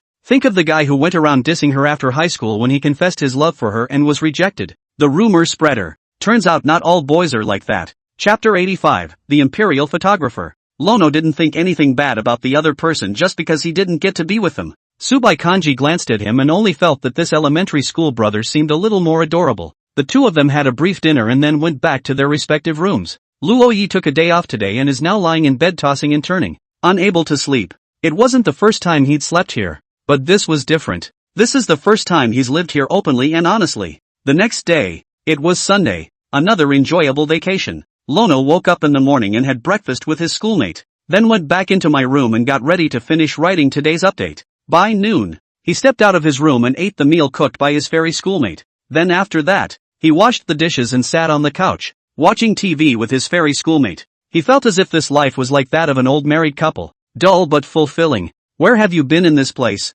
Jiangchang? Subai Kanji suddenly asked. Hearing this, Luo Yi thought seriously. Jiangchang, being a member of the Jiangnan Watertown cities, has a lot of well-known attractions, among which the ancient towns, the ancient streets with countless museums. To say where he's been, on second thought, he doesn't seem to have been anywhere. After military training, he got together with his roommates for dinner, then opened Fairy Schoolmarm's chopped fish head and went to River City Park, then to Hangtown. Then, it's like it's gone? He had been in Jiangcheng for almost 2 months, and surprisingly, he hadn't been anywhere. Seeing him like this, Subai Porridge guessed the result. Bring the keys. Subai Kanji turned off the TV and went back to her room and started to change her clothes. Lono knew that the fairy schoolmistress was going to take him for a ride, as an older sister, showing an underclassman new to the school the sights of the city. That's normal. When Subai Kanji came out, Luo Yi realized that she had actually changed into a Chinese dress. Unlike the red hanbok of the last time,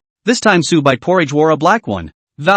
And it's neutral. She had tied her hair into a ponytail and her bangs were gone in the front, exposing her forehead. Black hanbok, as handsome as a small general in ancient times. Of course, although the fairy schoolmistress had dressed herself up as a boy, still, the average person could tell at a glance that she was a girl. After all, the amplitude of her chest was clearly different from Lono's. Luo Yi subconsciously looked over. Subai Kanji noticed his line of sight, and with her hands protecting her chest, her eyes looked sharply at Luo Yi. The latter blushed and hurriedly turned her head away. Subconsciously, and it was only subconsciously, a man's instinct, not what he wanted to see. Go. Luo Yi was just wearing civilian clothes. If he had known that fairy school sister was going to wear a hanbok, he would have worn it as well. But it would be too much of a hassle to go back and put it on now. So Lono simply went out like this, once more in his schoolmate's pink chopped fish head. Lono gripped the steering wheel and drive towards the outside of the neighborhood. Go to the ancient town of Jiangcheng. Subai Kanji opened his mouth. Luo Yi opened his cell phone and brought up the navigation. River City, as its name suggests, has a very wide river that bisects the city. The south and north city districts were carved out. JNU, right in the southern city, is about 7 kilometers away from this river. And near this river, there is an ancient town that is the most famous attraction in the whole River City, the old town of Jiangcheng. It was a weekend, so there was a half-hour traffic jam on the road. After finding a place to park, Lono got out of the car in a hurry and ran to the other side of the car. Leave the passenger door open. He then stretched out his hand and stopped in front of Subaijia. The latter, seeing the palm in front of him, did not refuse, but hesitated a little, and just put his hand on it, touching his fairy schoolmate's small hand. Luo Ye's heartbeat began to accelerate, but after his schoolmate got out of the car, and he let go. Not far away, the old town could already be seen. Although Luono had been to the old towns of the capital, a different city, the style of the old town varies. The architectural style of the place, which is almost predominantly water-based, is, many bridges of various sizes can be seen in the old town, all with clear rivers below. Above the river, there are small boats rowing, the buildings on either side of the river, and the floors aren't all the same. And not only is the first floor available for strolling, you can shop on the second floor as well. And some places even have a third floor. This was the first time Lono had seen this kind of fresh building. He walked side by side with his fairy schoolmate, and the two of them came to the top of a small bridge. Subai Kanji turned slightly and said faintly to Luo Yi, "How was it? How about what?" Lono's eyes were filled with clear stupidity and looked innocent. "Landscape. The view is beautiful." "Aha." Subaijia nodded. He then handed Lono his cell phone. Lono took the cell phone from the fairy schoolmistress. Fairy Sister's cell phone is a distant second to the brand, but it's not the newest model.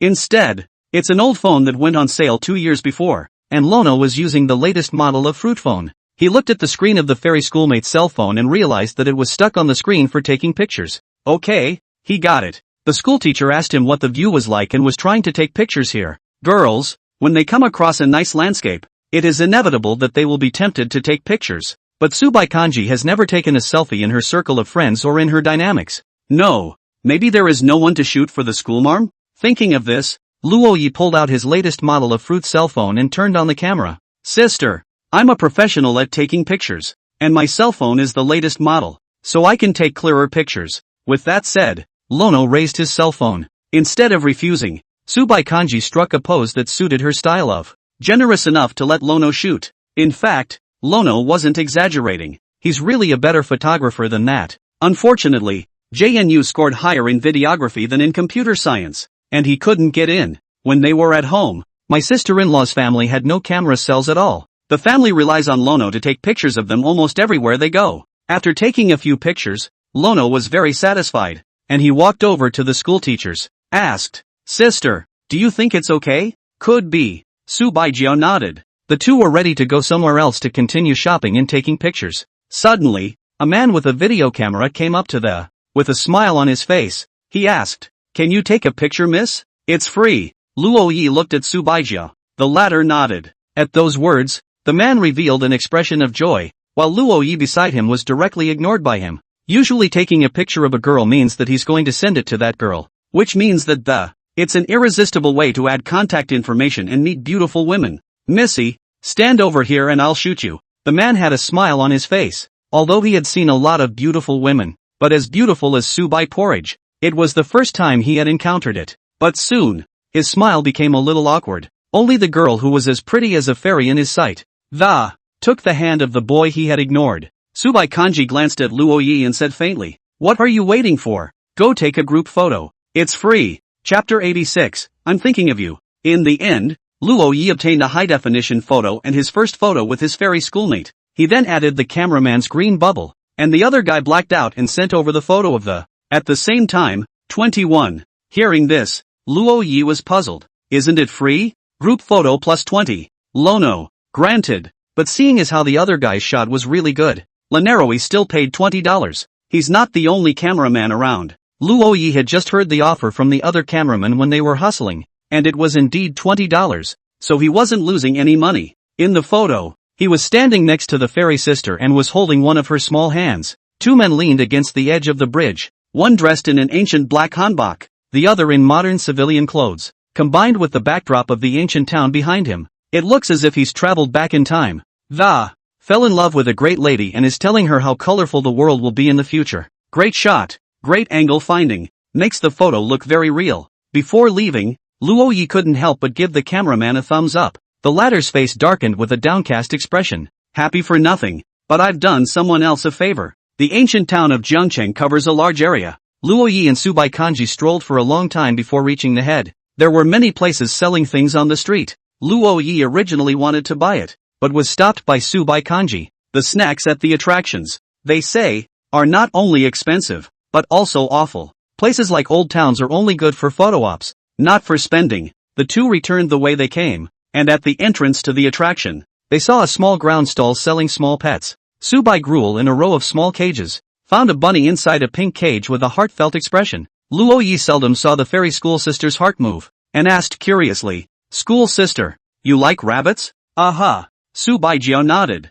Hearing these words, Luo Yi's expression flinched. Knowing that this is the time for him to show his manhood, he stepped forward, pointed at the rabbit and said, Boss, I'll take it. The owner, clutching a large pile of differently colored hoops, queried, We're lassoing here, $10 a time. Upon hearing this, Luo Yi revealed an embarrassed expression, then said, Come once, 5 to start. The owner pointed to a sign not far away that had the rules written all over it. Beginning to wonder if Lono's brain isn't working too well. Lono, after buying 5 hoops, Luo Yi aimed at the pink cage and instantly threw it. Missed. Throw again. Missed. He also threw. Missed. On the 4th circle, he let out a deep breath and thought to himself how this is different from catching a doll. He used his 4th chance and missed. The last time. Hit the mark. Luo Yi grabbed the bunny with an excited look on his face. The owner of the stall was already happy, because the rabbit wasn't worth $50. It's not even a pet rabbit. It's what you normally use for food. Holding the pink cage,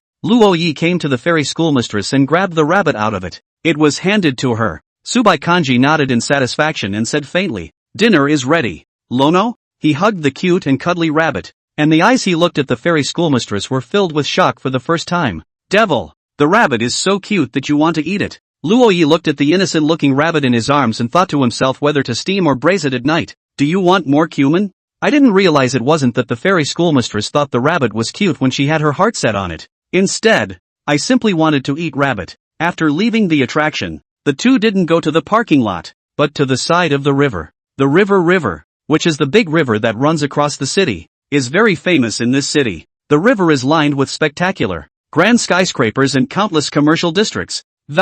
At night, it's the most dazzling place in the whole city. But whether it's Jiangcheng, or Magic City next door, or Hangchang, the fairy sister's hometown, or Lono's hometown, the capital, these first-tier cities, and super first-tier cities, only if you have the money to. It's the metropolis of paper and gold. If you don't have money, then there's malice and stress everywhere in the city. It's a brutal machine that leaves you breathless at all times. Subai Kanji was lying on the guardrail of the riverside pedestrian observation deck. The face was expressionless as he looked across the river at the skyscrapers across the river. Luo Yi also looked at the scene and only found the city very beautiful. Looking at fairy school sister, Luo Yi asked, "School sister, have you thought about the future?" "No," Su Baichue answered dryly. She never thought about the future. Her life is all about taking one step at a time. Because she's so good, her future seems to be set all the time. Who is setting her up? Maybe it was herself. Maybe it was the voices of those around her. In elementary school,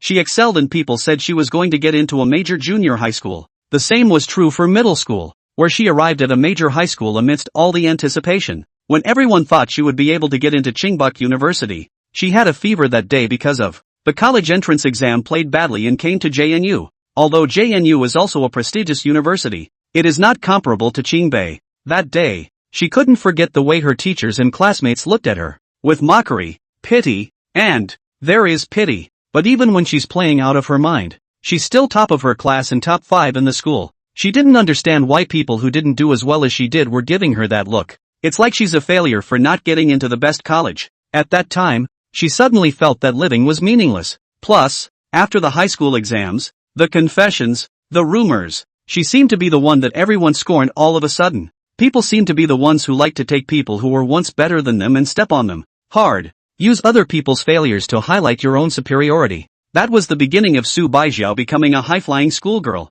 When she came to JNU, she was still as good as ever, and was the first person in her class to be guaranteed graduate school. She also meets the teacher who gave her a guaranteed spot in graduate school, which is Gu Mingxian. Gu Mingxian was in the same category as her, but fundamentally different. Gu Mingxian also noticed Su Baijiao's problem at a glance and spoke to her. "Your name is Su Baijiao, right? Your grades are good, but only good. You scored perfect marks in your papers and practical simulations, but you lack a lot of flexibility if you really want to pursue a career in computers." That was the first time she was denied. But Gu Mingxian was right. She was just rote memorizing, just based on her teacher's words that, step by step, so she gets full credit for everything her teacher has taught her. As for Gu Mingxian, because he is the heir of the group, since he was a child, he has been under more pressure than Su Bai Porridge. It's also being noticed by more people, and his life is even more impervious to any stains. But he had a smile on his face the whole time, and his whole being looked relaxed. As for the reason,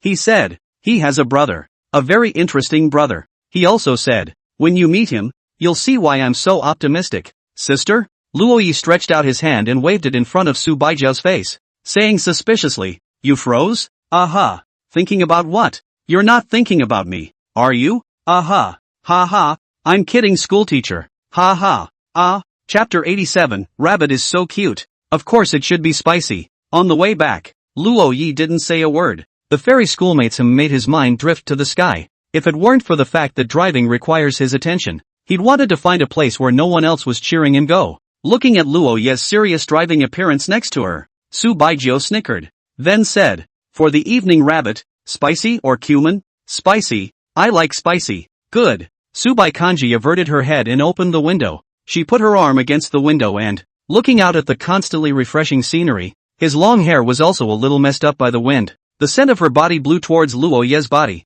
making the latter's heart flutter. The fairy schoolmate's every move was flirting with his heart.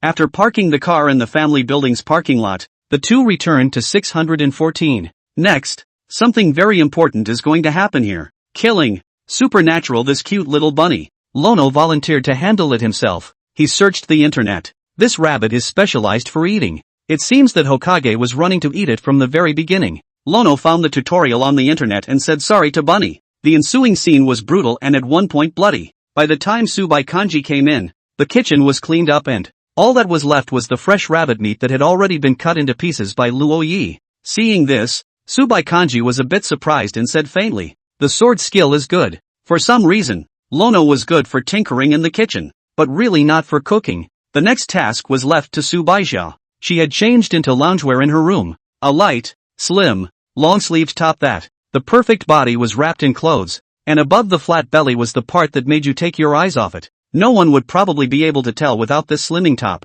This high-flying schoolgirl is so loaded. And underneath she had beige pants that, being able to feel a pair of slender jade legs hidden in the pants. Obviously it's a very homey dress, but there's just something different about wearing it on a schoolgirl's body. No wonder schoolteacher likes to wear loose-fitting clothes when she goes out. If you were to wear short skirts and shorts, like the other girls, fairy schoolgirls must not go out and charm a bunch of people to death. Noticing Luo Ye's mesmerized appearance, Tsubai Kanji didn't feel any resentment. Instead, he walked towards the kitchen, and the corners of his mouth also rose slightly, and within his expression, there was even a hint of smugness implied. Girls, of course, still have some care. The outfit, of course, was worn on purpose. It didn't take long for an enchanting aroma to come out of the kitchen.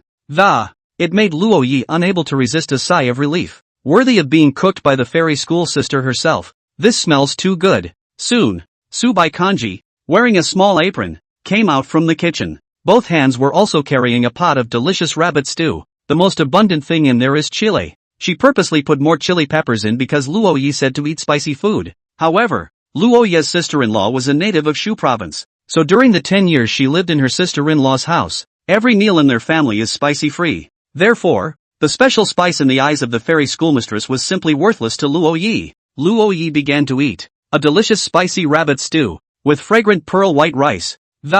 It really is so down home. Luo Yi dried 3 big bowls in a row, and finally covered his stomach with satisfaction and sat down on the chair. Then realizing that the fairy schoolmistress was still sitting in front of him, he sat up straight in a hurry and, "Maintain your image." Seeing this, Tsubai Kanji felt very amused in his heart. It felt like a good way to pass the time by observing my little brother's behavior on a daily basis. But I didn't realize that my elementary school brother could eat spicy food so well. Tsubai Kanji also started to eat, but this was real special spice for her, so she had a carton of milk ready to go. There was also a full glass of plain water on the table. After 2 bites, her mouth was red with chili oil. "It looks like, seems sexier." Lono stole a glance, then lowered his head. The schoolteacher was mostly spiced up, and the circle of her mouth was red with spice. At this time, Tsubai Kanji still maintained a bland expression. It seemed unaware that his mouth had gone red. She continued to eat the meal in front of her, taking sips of milk when she felt spicy and, occasionally,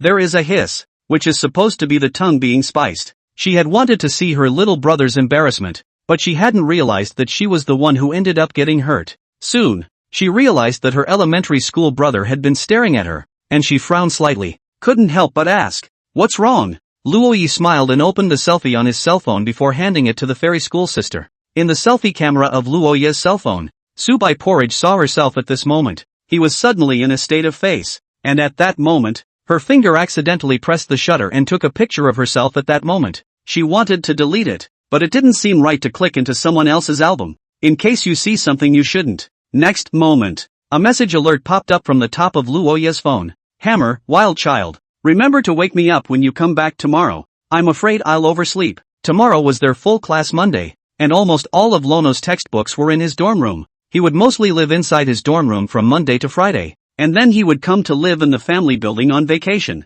"Your roommate sent you a message," Tsubai Kanji said faintly. She then seemed to be noticing that she was looking a little less than stellar right now. "Start eating with your hand in front of your mouth. Fairy schoolgirls look cute and cuddly." "Why did he call you a wild child?" Tsubai Kanji suddenly asked. "I don't know. Nicknames, I guess. If we're polite in the dormitory, one would address the other as brother, or son if they were not polite, but most of the time they would be called by nicknames." Upon hearing this, Tsubai Kanji didn't say anything. but continued to eat, even though it was very spicy. But it's pretty tasty. When she was done eating, she watched as Lona went to the kitchen to wash the dishes and she went back into her room. Tomorrow, Monday, is also the release date for the second installment of The Youth is Still Young manga. And to be honest, Subai Kanji was still a little nervous. Despite her deep art skills, this was the first time she'd ever go for the one thing that everyone expects. Her parents, her classmates, even her best friend, had never thought that. I can't believe she's drawing comics now.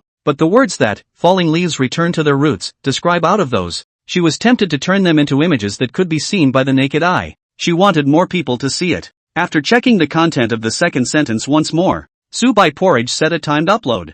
Male dormitory 515. Looking at Xin Xiao reading a novel as soon as she came back, Wang de Hammer was puzzled. What novel are you reading? Wild boars can't taste fine chaff. Romance novels? You can't read them. Upon hearing this, Wang Sledgehammer said angrily, "What did you say?" Xin Xiao smiled, and after reading the latest chapter, he went to chat in the book group. You know, he's the most active bookworm of all time. It even gained the status of a book group administrator. The name is Warmer Row Behind the Dog. Chapter 88, Xin Xiao's Decision. Monday. Lono plays Wang Sledgehammer's exclusive wake-up call. The latter jumped up from the bed as if by reflex. The body is awake, but the person is not. As for what his exclusive wake-up call is, seeing him in action at this point in the Iron Mountain Lean, know it all. Luo Yi looked at Xin Xiao's bed and realized that he wasn't there. He didn't think much about it and only thought that Xin Xiao should have gone to take up a place in the classroom. Luo Yi went to the classroom with Li Haoyang and Wang de Hammer and sat in the first row. Don't ask why it's the first row, because they love to learn. However, in the classroom, there was no figure of Xin Xiao,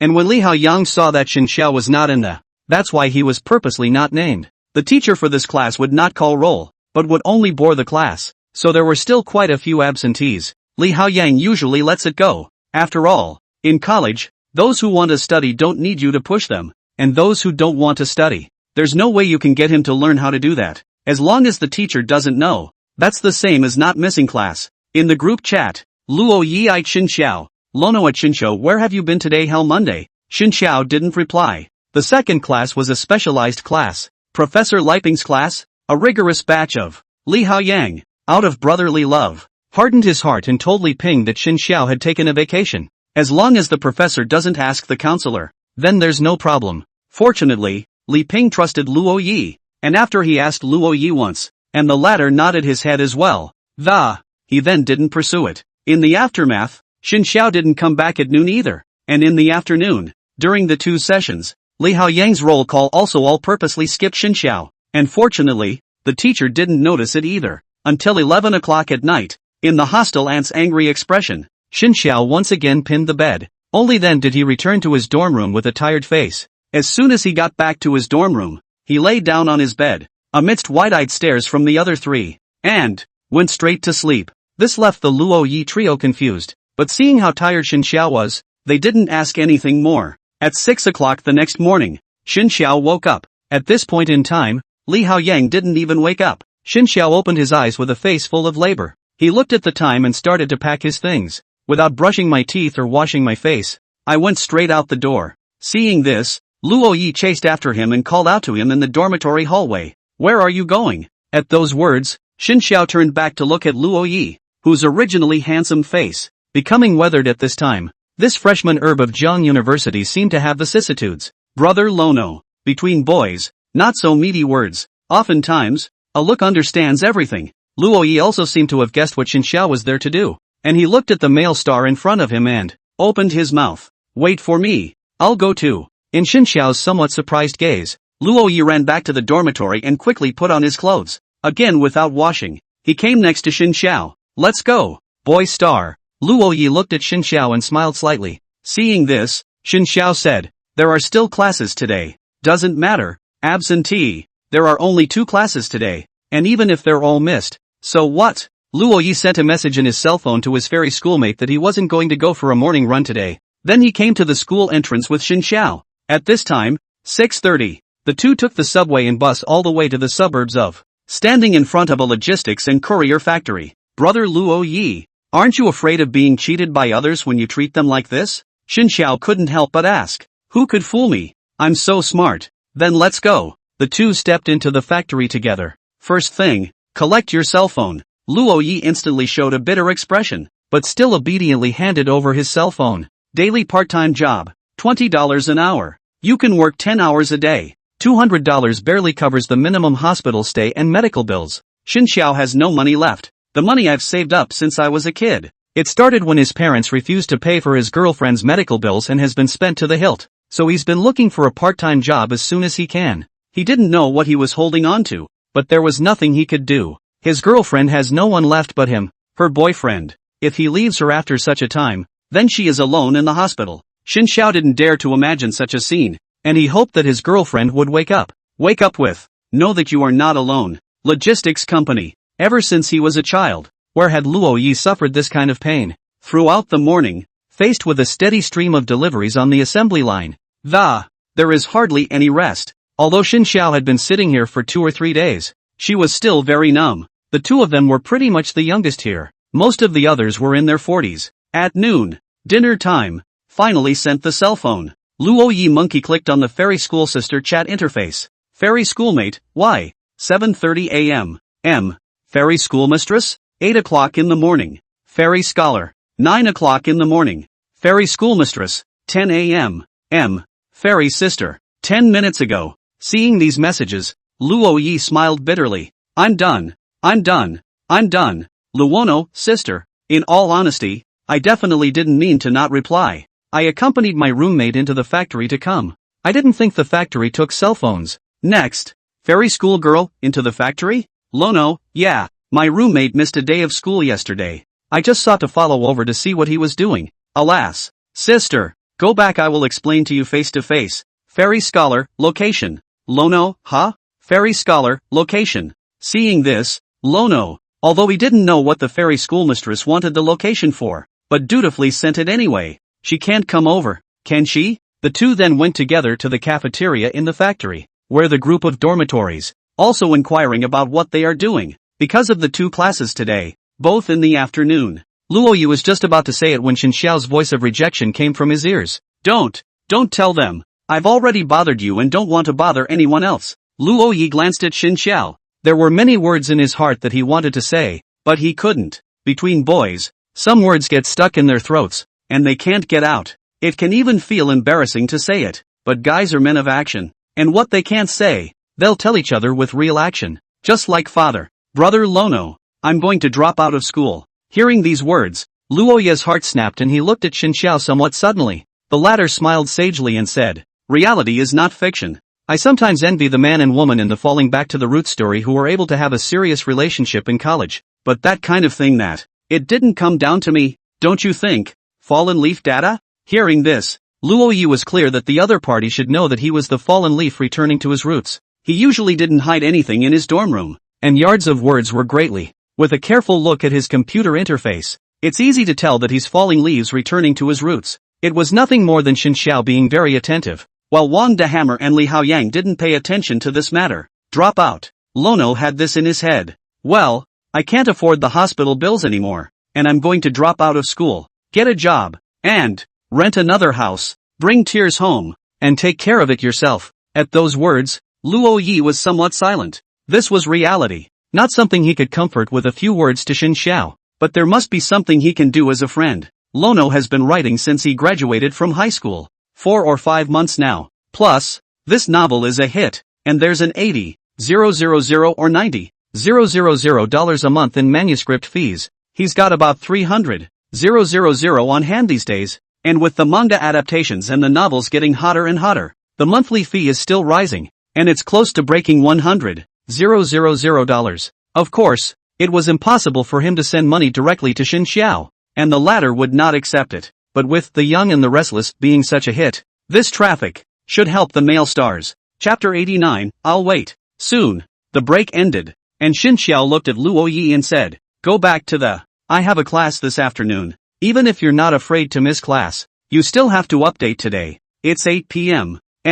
Here. By the time we get back to the dormitory it'll be after 9. Lono looked at him, though did still want to stay here with him for a while. But there were still readers over at the novel waiting for him to update it, and he couldn't just focus on Xin Xiao alone. After nodding, Luo Yi watched Xin Xiao leave the cafeteria. Soon, apart from the staff in the cafeteria, only Luo Yi was left here alone. An ant saw him and came up to him and said, "Young man, you look pretty young. What brings you here to work?" Normally, the factory is only full of student-looking people during the summer and winter vacations. And now, at the end of October, it was logical that there shouldn't be a young man like Luo Yi. "Auntie, I'm only here for half a day, so I'm leaving." So, Auntie thought of that handsome guy, Xin Xiao's look-alike. Just now, this, coupled with his boyish face in relation to the others, made Auntie say, "You're a friend of that young man, aren't you, who came here a few days ago and..." Not comfortable with this side at first, but somehow it stuck. After saying that,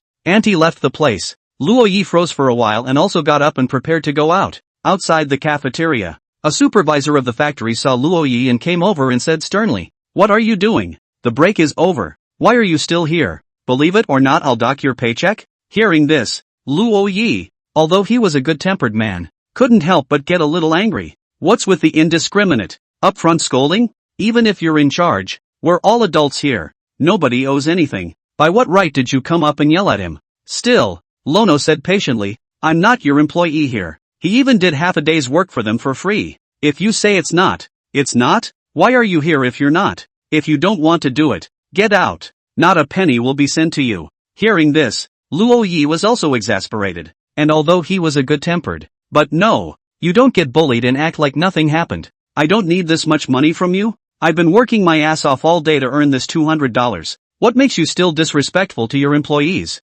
At that, the supervisor said disdainfully, "Respect? Ha, kid, just out of school, right? Who will respect you if you have no money and no background? Workers should behave like workers. If you're capable of being a supervisor, think about it. Why am I in charge and not you?"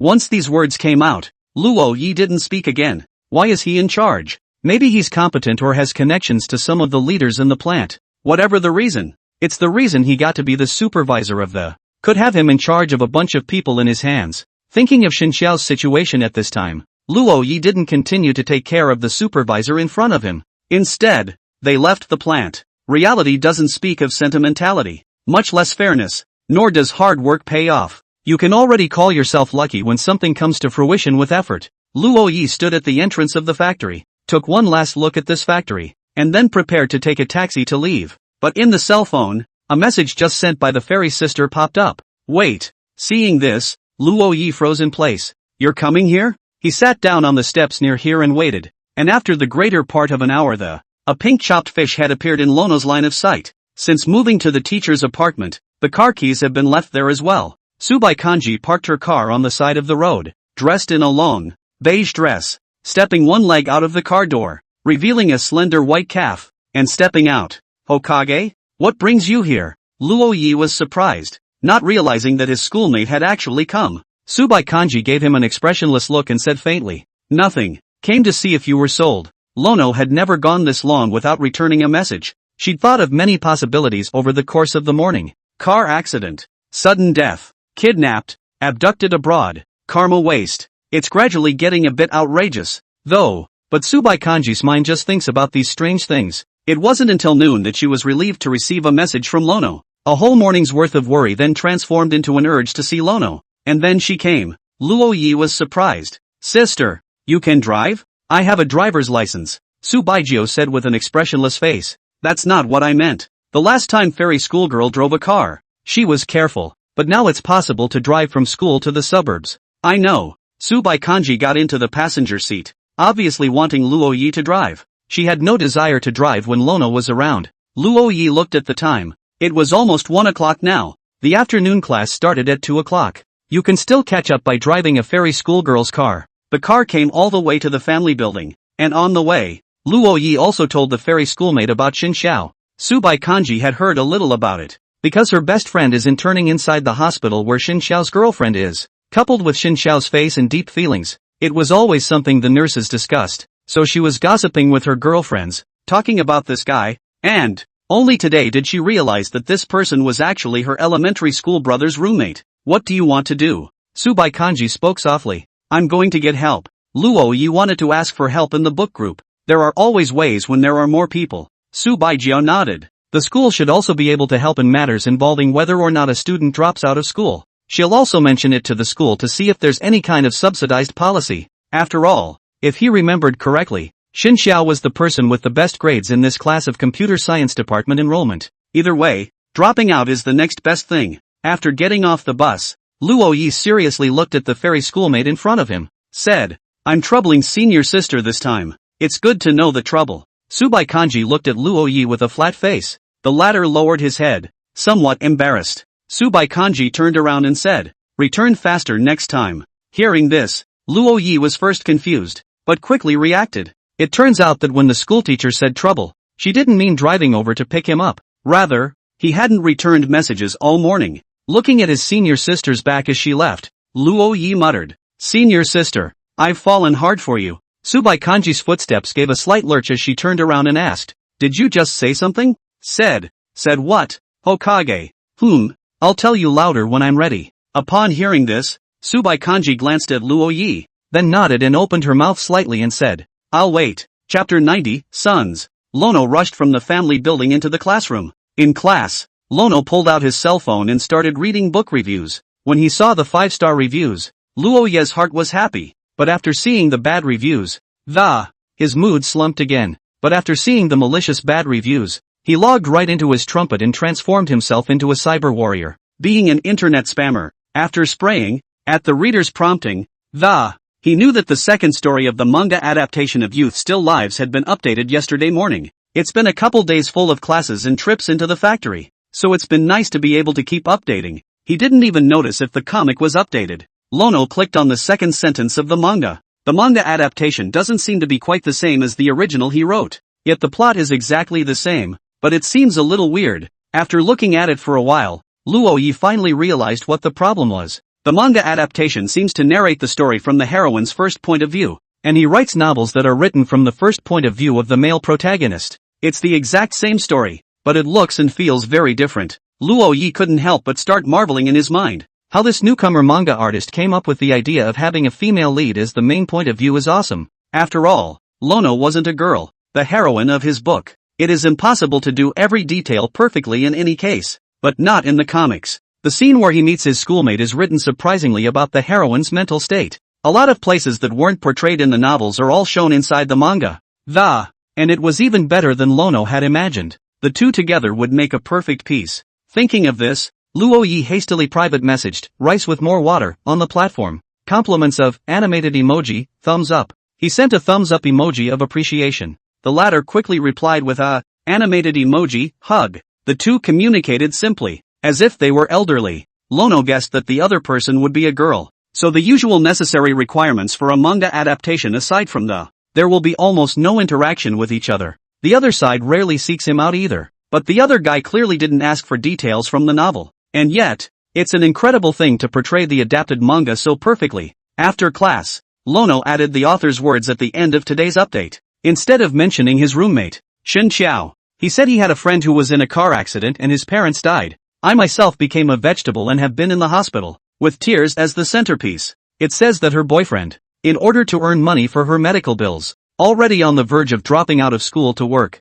Having Tear as the first person is two very different concepts from having Xin Xiao as the main character. After all, little Tear was the one who really needed help, not Xin Xiao, and by directly helping Tear, he could also preserve Xin Xiao's dignity. The message went out and was known by many, with some book fans suggesting ways they wanted to build a group to donate. But Luo Yi is just a fiction writer, and a public figure of sorts. It's not quite right if he builds a group to donate. It's easy to be criticized by people with ulterior motives. So with the help of the book fans, Lono found a platform for regular donations. Then posted Little Tears there. He then posted a link to the donation route to his book group. With the retweets of the bookworms, Little Tears' message quickly rushed to the top of the platform.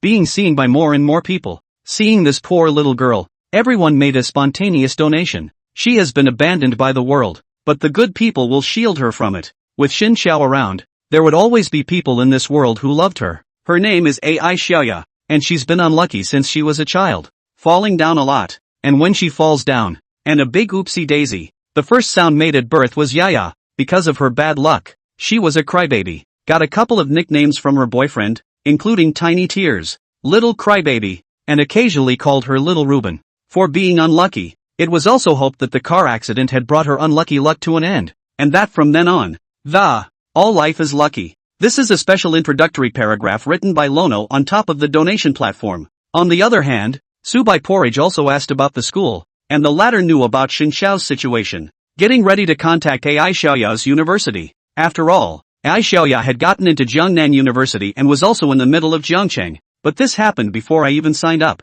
After contacting her university, it should be possible to make a donation through the school. After all, Xin Xiao had no reason to let Jiangcheng University make a donation, and this matter could only be done by Jiangnan University. After doing so, it was already the end of the second period. Luo Yi stood at the entrance of a road and hesitated for a moment. The left leads to the men's dormitory and the right is to the faculty apartments. It can't be helped. It can't be helped having two homes. Luo Yi touched his nose in embarrassment and turned his head to see Wang de Hammer's angry face. Lono froze, puzzled. Hammer? Wild child, are you going to fool around again? Looking at Wang's sledgehammer beside him, who suddenly became unsuspecting, Luo Yi's heart snapped. There's a bad feeling. What is it, Hammer? Lono asked a little nervously. No big deal. Can you kid push the green bubble of Goddess Qin for me? Wang's sledgehammer winked at Luo Yi with a lewd face. The corner of Luo Yi's mouth twitched, and he said helplessly, I can only ask for you. It's impossible to push it straight for you. Okay. Big help, bro. I'm finally getting off the hook. 2 King Sledgehammer. Looking at Wang Sledgehammer's excited expression, Luo Yi was filled with speechlessness. He hasn't even asked yet, and you're looking like you're already talking about it. But with senior sister Qin's character, she most likely shouldn't agree. Speaking of which, he still owed academic sister Qin a meal. Thinking of this, Luo Yi took out his cell phone, opened his button, and sent a message to Qin Yuan. Luo Yi, Sister Qin, are you free? On the other side, the teacher's apartment. Subai Kanji and Qin Yuan had just gotten out of class, and although there were very few junior year classes, they weren't non-existent. The two returned to the teacher's apartment together, and seeing the black men's slippers on top of the shoe rack by the door, Qin Yuan revealed a shocked expression. The expression with which she looked at Su Xiangbai Porridge also became incomparably unfamiliar. What's with the men's slippers at Kanji's house? No, this is not the Su by Kanji she knows. Taking over? Kanji must have been taken over. Who are you? Qin Yuan took 2 steps back and hurriedly picked up the broom at the side. Cautiously, he asked, how can there be men's slippers in Porridge's house? And who are you? Upon hearing this, Subai Kanji looked at the psychotic girl expressionlessly, then spoke faintly. You guess. Hearing this familiar tone, Qin Yuan put down her broom and sighed in relief. Still, seeing the men's slippers on the shoe rack, she said incredulously, Porridge, you really let that elementary school kid live in? Ha, aha. Subai Kanji said lightly. It can't be helped. He's my teacher's brother. Qin Yuan, what am I to you? Cootie. Oh, yeah, are you going to fool me with this excuse for the rest of my life? At this time, Qin Yuan noticed that in the cell phone that Subai Porridge had placed on the table, a message popped up. She looked at it curiously. Son, Sister Qin, are you free? Qin Yuan? Son, what the hell? Seeing this, Su Baijiao's expression became a bit awkward. All she could remember was that the last time her little brother had told her that they call each other sons when they are close in the dorm. Chapter 91, The Little Baby. Let's not talk about that for now. Porridge, this is a junior high school student, isn't it? And what does Sister Qin mean? Why would he ask you if I'm available? Qin Yuan felt like she had discovered a new world. Porridge has changed. Porridge has really changed. But with the change in Porridge, it was surprising that she only just realized that it was really emotionally fading. Countless thoughts flashed through Qin Yuan's mind, and she thought of many possibilities. One thing was finally understood. She really couldn't guess after all. She stared at Su Baijiao like a curious baby, attempting to get an explanation from the other party. Subai Kanji slightly opened her lips. Qin Yuan subconsciously swallowed her saliva, afraid to hear those 2 familiar words from the other side. But this one disappointed her. Subai Kanji didn't say those 2 words, but explained seriously. I gave your name when he and I met online. Hearing this, Qin Yuan's eyes widened. No wonder that after the freshman military training that time, Kanji Porridge mysterious, but also looking for her to borrow the game number. Thanks to her, she thought she was being kind and helping her score, but she didn't realize that she was running out of numbers. You met online? Qin Yuan griped. When? How come I don't know? Prof. Gu is very good at playing games, so he asked his brother to take him, but his brother couldn't carry it alone, and pulled me. Again there was another position at the time, and it was you I pulled. At those words, Shin Yuan revealed an expression of sudden realization. It was as if the light bulb that had been going off overhead had finally come on. Is it the gentle brother of that time? Shin Yuan finally remembered. At that time, Lono was still a high school student. I heard Prof. Gu say that Luo Yi hadn't been in love at that time. Prof. Gu also said he was handsome. Prof. Gu also said, wait, this Prof. Gu isn't a brother controller, is he? It doesn't matter. Shin Yuan was very impressed because she was reading romance novels every day. There's not a shred of resistance to the innocent boy high persona. Her gaming skills are also very poor. The reason why she has to follow the two masters, Luo Yi and Subai Porridge, to play together. Wasn't it just to hear the voice of a pure male high? Porridge, you've even taken Professor Gu's brother down? Sibling love, eh? Seeing Shin Yuan's fussing expression, Subai Porridge said lightly, I have nothing to do with him. We're pure. Yes, yes, our iceberg goddess's mouth is harder than her bones. I know. It's really nothing. It's just a normal boyfriend/girlfriend relationship. Very innocent indeed. You're both in your first relationship, of course it's innocent. Su White Kanji. Nothing to say. However, from a certain perspective, in fact, Subai Kanji's heart still agreed with what Shin Yuan had just said. She picked up her cell phone and responded as Shin Yuan, free. Soon after, Lono sent the message once more. Son, my roommate wants your green bubbles. Seeing this, Subai Kanji handed her cell phone to Shin Yuan, letting her chat on her own. This is also the first time that Luo Yi chatted with the real Qin Shuejiao on the button. Shin Yuan, which roommate? The freshman schoolboy? Son, no. Shin Yuan, I refuse. Seeing this message, Luo Yi was slightly stunned. Why does it feel like school sister Qin has suddenly changed like a different person? But when Wang Sledgehammer, who was next to him, saw this message, his face instantly darkened. Skittishly, she said, male celebrities are guilty as charged. Come on, people don't add up. And you and the stars are strangers to them. Of course people pick handsome ones. Ugh. Wang Sledgehammer sighed and said helplessly. Could it be that I, Wang Sledgehammer, am destined to end my life alone? Never meet love? At that, Lono didn't even want to talk. Is that love for you? From Lu Bingxin to Tang Enki to Qin Yuan. Let's not look at the character first. Just look at the face value. Each one is a great beauty. You're obviously horny. I'm too embarrassed to expose you when you're craving for someone else's body. Luo Yi just thought about it in his heart, and then comforted. Hammer, love needs to be found by oneself. Maybe you'll be there when you turn around? Hearing this, Wang Sledgehammer looked back. Behind him, Yu Qiuyu passed by with a basketball in his arms, and saw Wang Sledgehammer, who turned back. She walked over and said in surprise, Wang Sledgehammer? What a coincidence. I was just about to go play soccer. Together? King Sledgehammer. Lono. He swore that he was really just saying it off the top of his head. Okay. Even if love is rough, I'm still going to be in the ballpark scenery. Wang Sledgehammer puffed out his chest and raised his head, and his entire person became confident again. Yu Qiuyu put his arm around Wang de Hammer's shoulders. She's only 5 feet 2 inches, though, and needs to be on her tiptoes. With her personality, when she became familiar with people, no matter male or female, she could easily become a brother. So, she and Wang de Hammer are already good buddies. They went to the field together like two boys. After leaving Luo Yi alone, he once again initiated a message to Senior Qin. Son, Sister Qin, I still owe you a meal. I'll treat you to dinner later? On the other side, Qin Yuan, who saw this message, directly exploded and immediately said angrily, See King, this scumbag, he has you and still wants to invite me to dinner. Kanji, this man can't do it. I don't agree. Hearing this, Subai Kanji didn't have much of a reaction, but said with a flat face, 3. Ha? Qin Yuan was confused, but Subai continued. 2. What? Qin Yuan was confused. How did the countdown suddenly start? 1. As soon as the words fell, a message from above the green bubble came from Subai Porridge's cell phone. Son, sister, would you like to have dinner together tonight? Son, I bumped into Sister Qin in front of the cafeteria last time, and I promised to buy her dinner. Do you want to come with me? If you don't want to go, I'll wait until you're free and ask Qin to go. Seeing this, Qin Yuan had nothing to say. However, she suddenly covered her mouth and laughed, pointing at Su Baijiao's cell phone and mercilessly mocked. This note is really funny, haha. Kanji, don't you change it? Haha, laughed me to death. Su White Kanji. Her icy cold eyes swept over Qin Yuan, who shivered and hurriedly said, I was wrong, Kanji. The note is really funny though, haha, I can't stand it, haha. After laughing, Qin Yuan calmed down a bit and said, Porridge, give me your cell phone. I'll reply to elementary. Subai Kanji handed her cell phone to Qin Yuan. After receiving the cell phone, Shin Yuan replied to Luo Yi on the button, saying that she could have dinner in the evening. She then stole a glance at Su Baijiao, and while the other was watching TV, she was quick as a flash to directly changed Luo Ye's note to little baby. Buckle and green bubble were changed.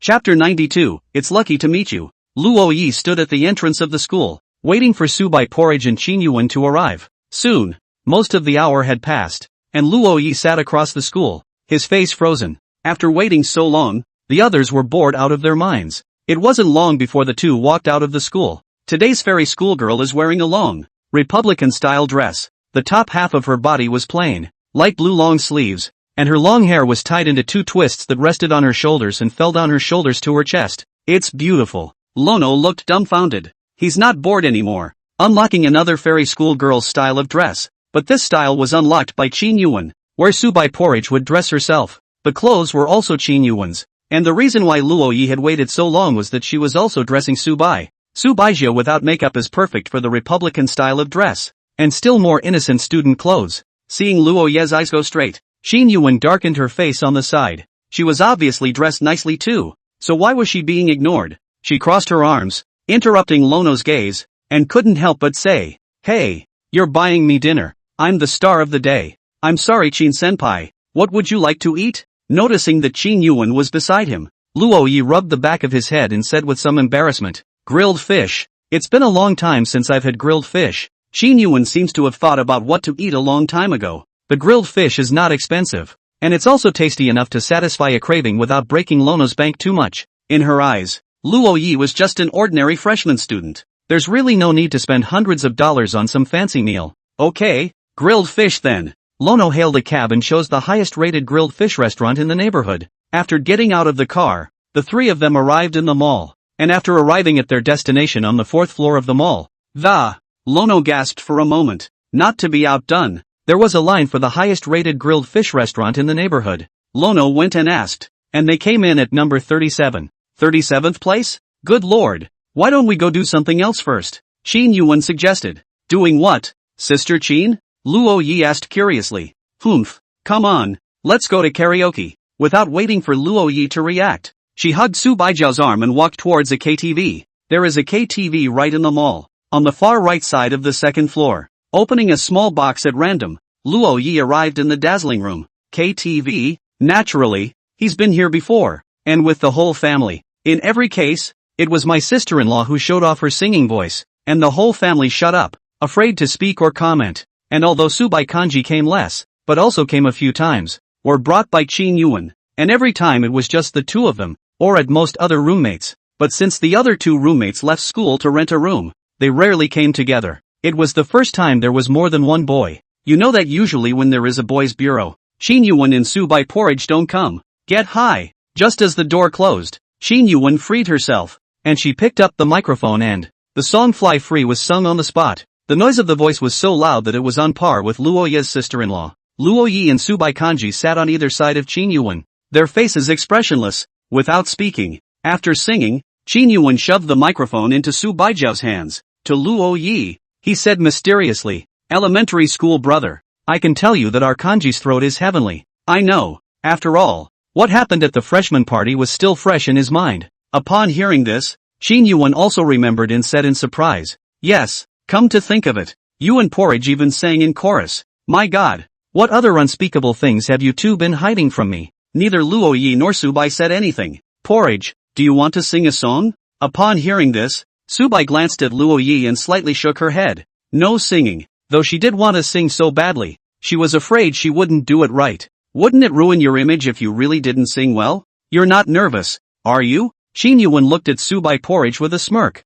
then handed Luo Yi the other microphone. Said, "It's okay, schoolboy will sing with you, so you won't be nervous." With that, Qin Yuan stood up and, helping Luo Yi and Su Bai Kanji, he ordered a song they once sang, a little bit sweet, and then walked to the door, saying, "I'll go see where the grilled fish lineup is, and you guys sing." Watching her leave, Luo Yi and Su Baijiao exchanged a glance, then simultaneously averted their heads. In the box, the beautiful accompaniment of "A Little Bit Sweet" rang out, accompanied by Su Baijiao in her Republican school uniform. A look of pure dress made Luo Ye's heart incomparably moved. There are times when the accompaniment is more charming than the song. Like right now. Without the song, they would have the lyrics in their minds, even with the music video in their heads. At this moment Luo Yi's mind was filled with Wang De Hammer's voice. Then he goes on stage to sing the scene with the fairy schoolmates. There was silence in the room and everyone was listening to them sing. And right now, they don't have an audience. But the fairy schoolmistress was still beside herself. And their relationship has been turned upside down. Soon the accompaniment was over. And they didn't sing a word or say a word. The song automatically plays the next song. This one, titled Little Luck. The song's accompaniment comes with its own picture. I'm sure everyone who hears the song thinks of something unconsciously. Some of them even have a hidden pain in their hearts. That is the beauty of the song. After the accompaniment is halfway through, the song came to the second half, and Subaijio silently placed the microphone to her mouth. With the slight opening of Subai's mouth, the accompaniment, mixed with the voice of the fairy schoolmistress, the two worked together without any sense of incongruity, and a feeling that made Luo Yi's scalp go numb surged to his heart. What is it like to suddenly hear the person next to you sing a song that rivals the original? Luo Yi looked at Subaijio in surprise. The fairy schoolmistress who was singing didn't have such a high and mighty look on her face. She gripped the microphone with both hands and sang rustily and cautiously, singing every word of the lyrics to perfection. And, for some reason, the schoolteacher's voice seemed to hold an emotion that, blending with the song, it traveled into Luo Yi's heart. The girl's stunningly beautiful side face, her defined jawline, and the soft, sticky corners of her lips. Nothing moved Luo Yi's heart. Soon, the song ended, but Luo Yi's voice still echoed in his head as his schoolmate. Subaijio put down the microphone and realized that Luo Yi was staring at her blankly. Look what I'm doing. Look at the fairies. This is a KTV. No fairies. At those words, Luo Yi froze slightly. He then cocked his head and said seriously, look at my fairy. Chapter 93, The Lady of Jiangnan Under the Rain. Qin Yuan broke through the door and glanced at Luo Yi and Subaijio with a bad smile on her face. Finding the two men looking as they did, and their clothes intact and without signs of crumpling, Qin Yuan was instantly disappointed. How come it's not like the TV episodes where a man and a woman are in the same room together? Shouldn't something happen? After singing for a while longer, Qin Yuan looked at the time. Come on, it's almost our turn. Back in line in front of the fourth floor grilled fish place, with 4 tables ahead of them, should be lined up soon. The 3 sat in the doorway seat, but Qin Yuan was the only one who was very animated. Chatting one sentence to the left and one sentence to the right. This mall is the closest mall to JNU. The last time Luo Yi and Subai Porridge caught dolls was also here. Soon the waiter called out to them and the 3 of them got up and walked in. Is this grilled fish good? Sitting at the table, Luo Yi asked suspiciously. Even though he picked the place, he didn't eat it. Yummy yummy yummy. There's a lot of schools near this mall. He dared to make it less than delicious? Never underestimate a college student's obsession with food. The words college student have gone from being what they used to be, to being an adjective. After the waiter brought out the grilled fish, looking at the freshly grilled fish in front of him, Luo Yi suddenly had a big appetite. I've been in the courier factory half the morning, and I've had a light lunch. After coming back and taking 2 more classes in a row, Luo Yi was about to starve to death. After ordering 3 bowls of rice, Lono began to eat the rice with grilled fish. Lono never kept up appearances in front of food. Seeing him act like a starving ghost, Subai Porridge was already accustomed to it, and Qin Yuan was surprised. It's good to be able to eat.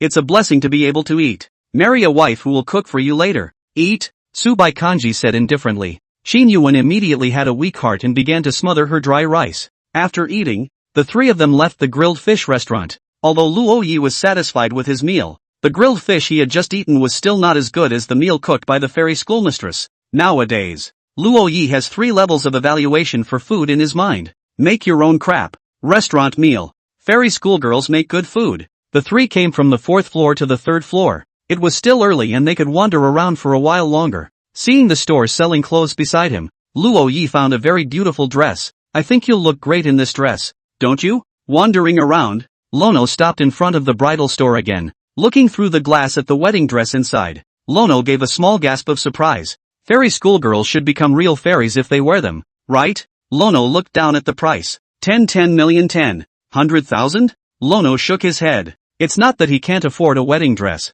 $100,000. Not yet worthy of the fairy schoolmate in his heart. When he got married, he would make sure that his fairy schoolmate wore the most unique wedding dress in the world. For both of them, it was the priceless kind. Bah! He hasn't chased after his schoolmates yet. What's the point of getting married? Think far away, think far away. Lono sighed, realizing that a dozen meters in front of him, Subai and Qin Yuan were silently looking at themselves. Ahem. I was just tying my shoes. Lono quickly stepped forward to follow. Qin Yuan glanced at Luo Yi and said casually, I heard that the boy stopped in front of the bridal store. It's fantasizing about your sweetheart in a wedding dress. Schoolboy, do you have a sweetheart? At those words, Luo Yi subconsciously glanced at the fairy schoolgirl. Noticing his gaze, Su Baijiao gently turned her head away. This stupid schoolmate. What's he looking at her for at a time like this? Should he be so obvious? Qin Yuan snickered and whispered to Luo Yi. Do you want to know porridge's circumference? Triple? That word is foreign to a green boy like you,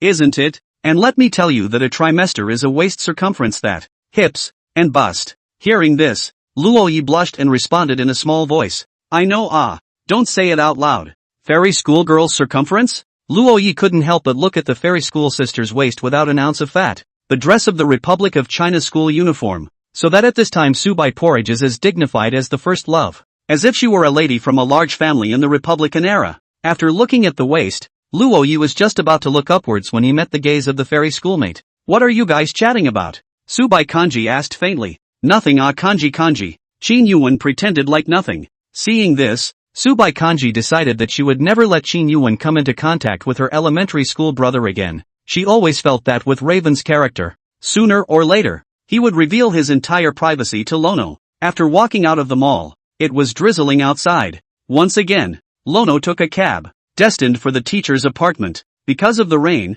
if you go to the entrance of the school, cabs can't get in. They're going back in the rain. However, cabs can enter the teacher's apartments and park in front of the units. Luo Yi took the initiative to sit in the passenger seat, allowing school sister Qin and school sister Fairy to sit in the back. He looked out the window of the car, on which the rain was pelting at that moment. It made a continuous ticking sound. The front wiper keeps moving back and forth. It's raining in the Jiangnan water town, as if washing the dust from the city clean. It gives the city a new look. Even the air is cleaner. No words on the way. The car pulled up in front of the entrance to the teacher's apartment building 5, Unit 4. The three of them got out of the car and jogged all the way to the door of the flat. At this time, Subai Kanji's hair had gotten a little wet, but it didn't affect her absolutely beautiful face at all. It even adds a point of temptation. If senior sister Qin is also there, I'll stay back in my dormitory today, Luo Yi said. It's a different room, but it can still be inconvenient. Do you want to go back now? Subai Kanji said faintly. Yeah, it's just a rain shower, Luo Yi said indifferently as he stepped away, ready to run wildly all the way back. Later, Subai Kanji opened her mouth and then led Qin Yuan up the stairs first. Although Lono didn't understand why the schoolteacher told him to wait. The words of the schoolteacher that he never did what he was told. It wasn't long before Subai Kanji came out of the elevator with an extra oil paper umbrella in her hand. Seeing this, Luo Yi sighed. Fairy schoolgirls, they seem to love these things. He was in the Jiangnan water town, as if he had met a genuine Jiangnan woman. Come on, I'll give you a ride. Subai Kanji left the door of the flat, then stood in the rain, holding an oil paper umbrella, looking back at Lono. This scene, rooted in Luo Yi's mind, became an image he could never forget. He followed and came under his schoolmate's umbrella, while reaching out a hand and grabbing it. I'll hold the umbrella. Aha! The two stepped out into the rain together. The umbrella wasn't very big, so the two people under it were pressed tightly together. Close enough that Lono could smell the scent of the beautiful person next to him. As close as, the two unintentionally looked at each other. They were able to see each other in each other's eyes. Chapter 94, The Return. Wang Sledgehammer wants the door to the men's dormitory. This was the first time Luo Yi had been sent back to his dormitory by a girl, and it's usually the guys who walk the girls back to their dorm rooms now. There aren't many like Su Baijia who are willing to send boys back. Lono decided to reflect on himself when he got back. It's obvious that he's the one who likes sister. He's the one who's courting her. Why did it always feel like Hokage was taking care of him in every way? Hokage, be safe on your way back. Aha! Looking at Luo Yi standing at the entrance of the building of the men's dormitory, Su Baijiao nodded, then turned around and prepared to leave. Sister, remember to send me a message when you get back. At those words, Su Baijiao's movements gave a slight start, then nodded again. Watching his schoolmate's figure disappear into the rain, Luo Yi was still looking at the doorway. Don't look, it's all gone away.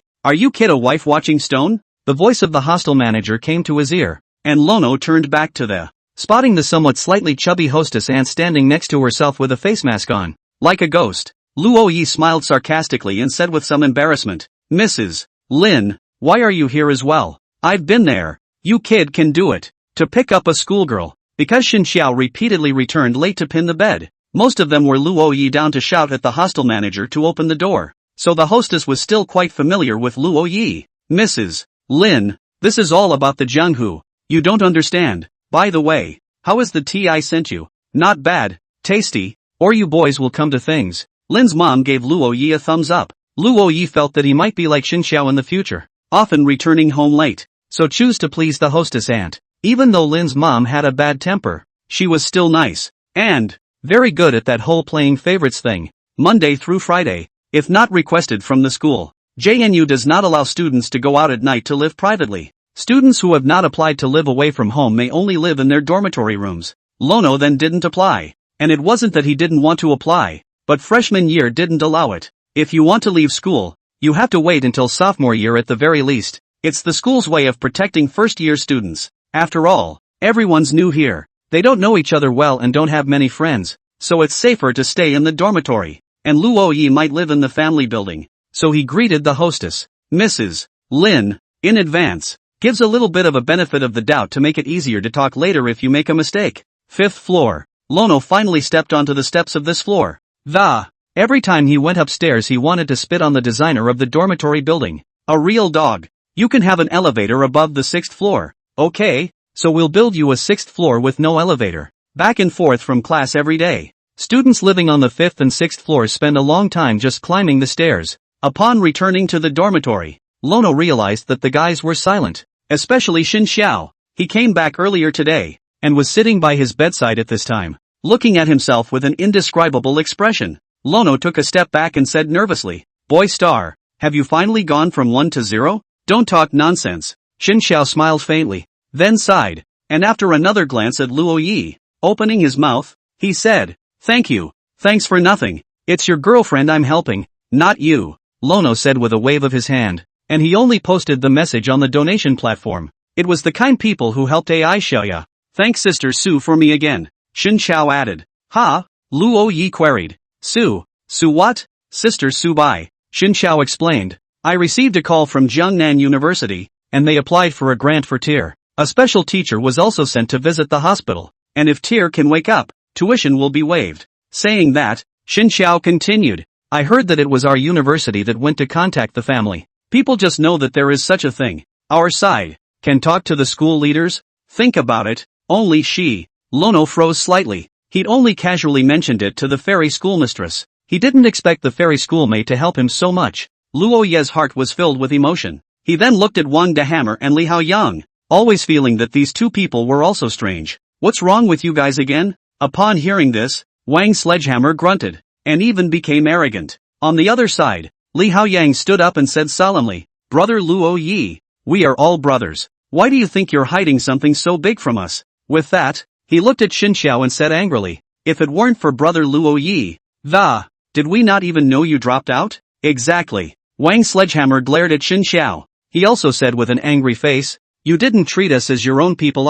The wild child did his best for you. Did you even hide it from him? Is this still something he found out on his own?" Looking at the two men, Xin Xiao opened his mouth, but said nothing. He just didn't want to bother anyone else. "Wild child? What are you doing?" At this time, Wang Dehammer suddenly noticed that Luo Yi was looking at his cell phone, seemingly looking for something. "Nothing. Look at the platform's donation history." Found it. Lono looked at the message on his cell phone and said, "I'm Xin Xiao's dad. This is you, right, Hammer? Donation of $1,000. I drop mom. You a month living expenses only $1,005. You do not eat? That's not me." Wang Sledgehammer's face turned red and he immediately retorted. He was angry with Xin Xiao and suddenly said this. How else could he be angry? And he'd kept his name a secret. So how was it that a glance at the wild child had revealed it? "Oh, and coach, the world's #1 slugger. If I'm not mistaken, this would be you. $300 in donations. Coach, you still have to go to the gym every month, and buy protein powder, and all that low-fat food. $300 is a lot of money for you." Li Haoyang turned his head away and didn't say anything. He was also a bit shy. We're all men, and all this tenderness is off the table. Getting on stage becomes awkward. However, since it was said and done, Wang Dehammer wasn't angry. He clasped his hands to his chest and, opening his mouth, he said, "The wild child helped you so much. The coach and I also donated a lot. Should not we compensate us?" Hearing this, Xin Xiao looked at him seriously. "You say, women's clothing. Wang's sledgehammer revealed an evil expression as he looked at Shen Xiao lewdly. Filled with anticipation, he asked, "You're so handsome. Your female costume must be at the level of a schoolgirl as well. I'm curious what it's like." "No, you're not curious." Luo Yi was speechless. Having a male star in the men's dormitory and a female. What's your boy's ulterior motive? Li Haoyang nodded, deeply impressed. Don't you guys want to see it? Wang's sledgehammer was surprised. After a moment of silence, Luo Yi and Li Haoyang still nodded. Wouldn't that be nice? The three of them looked at Shen Xiao at the same time, their eyes filled with anticipation. The latter sighed, only to feel that he had fallen into the clutches of the devil. He had never been the only one to bellyache others, and this time he was afraid that he had planted it. But, who let those three do him such a great favor? It's just women's clothes. I'll wear them for you this weekend. Is this true? Wang's sledgehammer's eyes glowed. True. Ha ha, good. Wang's sledgehammer was incredibly excited. Shen Xiao women's wear must be schoolgirl level. They go out on weekends. Having a schoolgirl by your side, it's a face-saving experience to think about. Chapter 95, Concert Tickets. The next day, there was an early morning class. Shen Xiao had already resigned from the factory, but he was supposed to be a part-time day laborer, so you don't have to say anything to resign, just walk away. The four came together from the dormitory into the classroom. It's a well-known fact that not many people are awake for their first class in college. Even most of the girls didn't wear makeup. It's a good thing there's only the first class in the morning. It is still a specialized class taught by Prof. Li Ping. Luo Yi looked at the PowerPoint on it with a serious face. During this time under the tutelage of the fairy sisters, the expertise he's acquired has outpaced the teacher's lectures. While there are still some questions he can't answer, he can almost always answer the memorization questions. Science was hard for him to learn. Halfway through the lesson, Wang's sledgehammer suddenly exclaimed. Li Ping glanced at him from above and said faintly, "Don't yell." Wang's sledgehammer lowered his head and was filled with embarrassment. Lono whispered in confusion, "Hammer, what are you barking at the dog for?" "Wild child. Amazing news." Wang's sledgehammer placed his cell phone in front of Luo Yi, pointing to a message on it. He said, "The top stream actress has returned home." A top stream actress? Lono looked at his cell phone and realized that the woman on the cover was extremely beautiful. The face is almost on par with a fairy schoolmate. But when he saw her face, the corners of Luo Ye's mouth twitched and it was as if some bad memory came to mind. The top stream actress Ai Wenjun. Ah, she's been abroad for the past 2 years. I heard that she's coming back to China this winter vacation, holding her first concert back in the capital, and tomorrow's the ticket pre-sale. It's probably going to be a clean sweep. Wang sledgehammer sighed. Even if he could grab a ticket, he doesn't have the money. This is considered the hottest woman in the whole of China today. Almost no one who has been on the internet doesn't know her, and the posters inside the subway have her picture on them. Noticing Luo Ye's not-so-normal expression, Wang's sledgehammer asked, "What's wrong with you, kid? You're not a fan of Evangeline too, are you?" "Ha, oh yeah, I'm a fan of hers too," Lono replied absent-mindedly. "Ah, Ai Wenjun, that's a pretty scary woman. His sister-in-law's husband's company has dealings with all the other big companies, and in some cases invest in smaller companies. One of them is Dynasty Gaming. This was proposed by his cousin Gu Mingxian. The owner of Dynasty Gaming is an acquaintance of his, and it's very capable,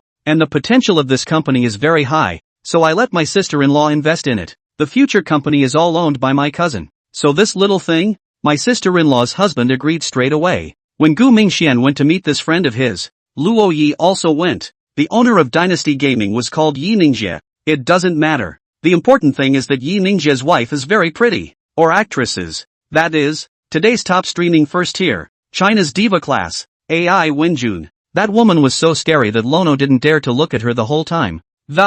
Just being around her gave me the urge to gasp for air. I heard that Yi Mingjie and Ai Wenjun have a daughter. But this matter, in the entire country of China, there would be few people who knew about it. No one even knew that Ai Wenjun was married. She's come back this time to announce that she's married. She wasn't about to reveal about her daughter though. Looking at some of the crazy batches of rabid fans in the comments on Wang Sledgehammer's cell phone, Lono couldn't even imagine that. What a pain in the ass fans would be if Ai Wenjun said she was married, and Evangeline could only expose that she was married. Won't reveal a single thing about Yi Ningjie, because Michael Yip is just the owner of a small company, and it is still a company that plays games. If this is known by the fans that their goddess married a person who is not a businessman, the saliva can spray Yi Ningjie to death. But Luo Yi believes that his cousin's vision can't be wrong. Dynasty Gaming. It will surely be able to break the situation where the gaming industry is monopolized by other countries and then create a gaming heyday. At this time, a message popped up in Luo Ye's cell phone.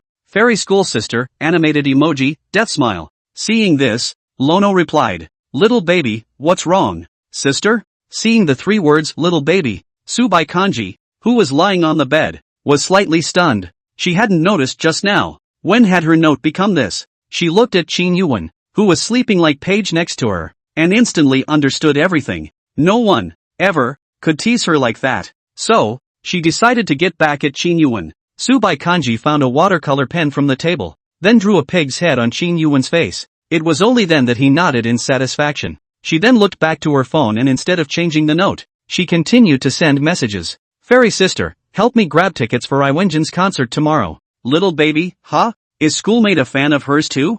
Fairy sister, you too? Little baby, huh? Yes that's right I am. Lono sighed.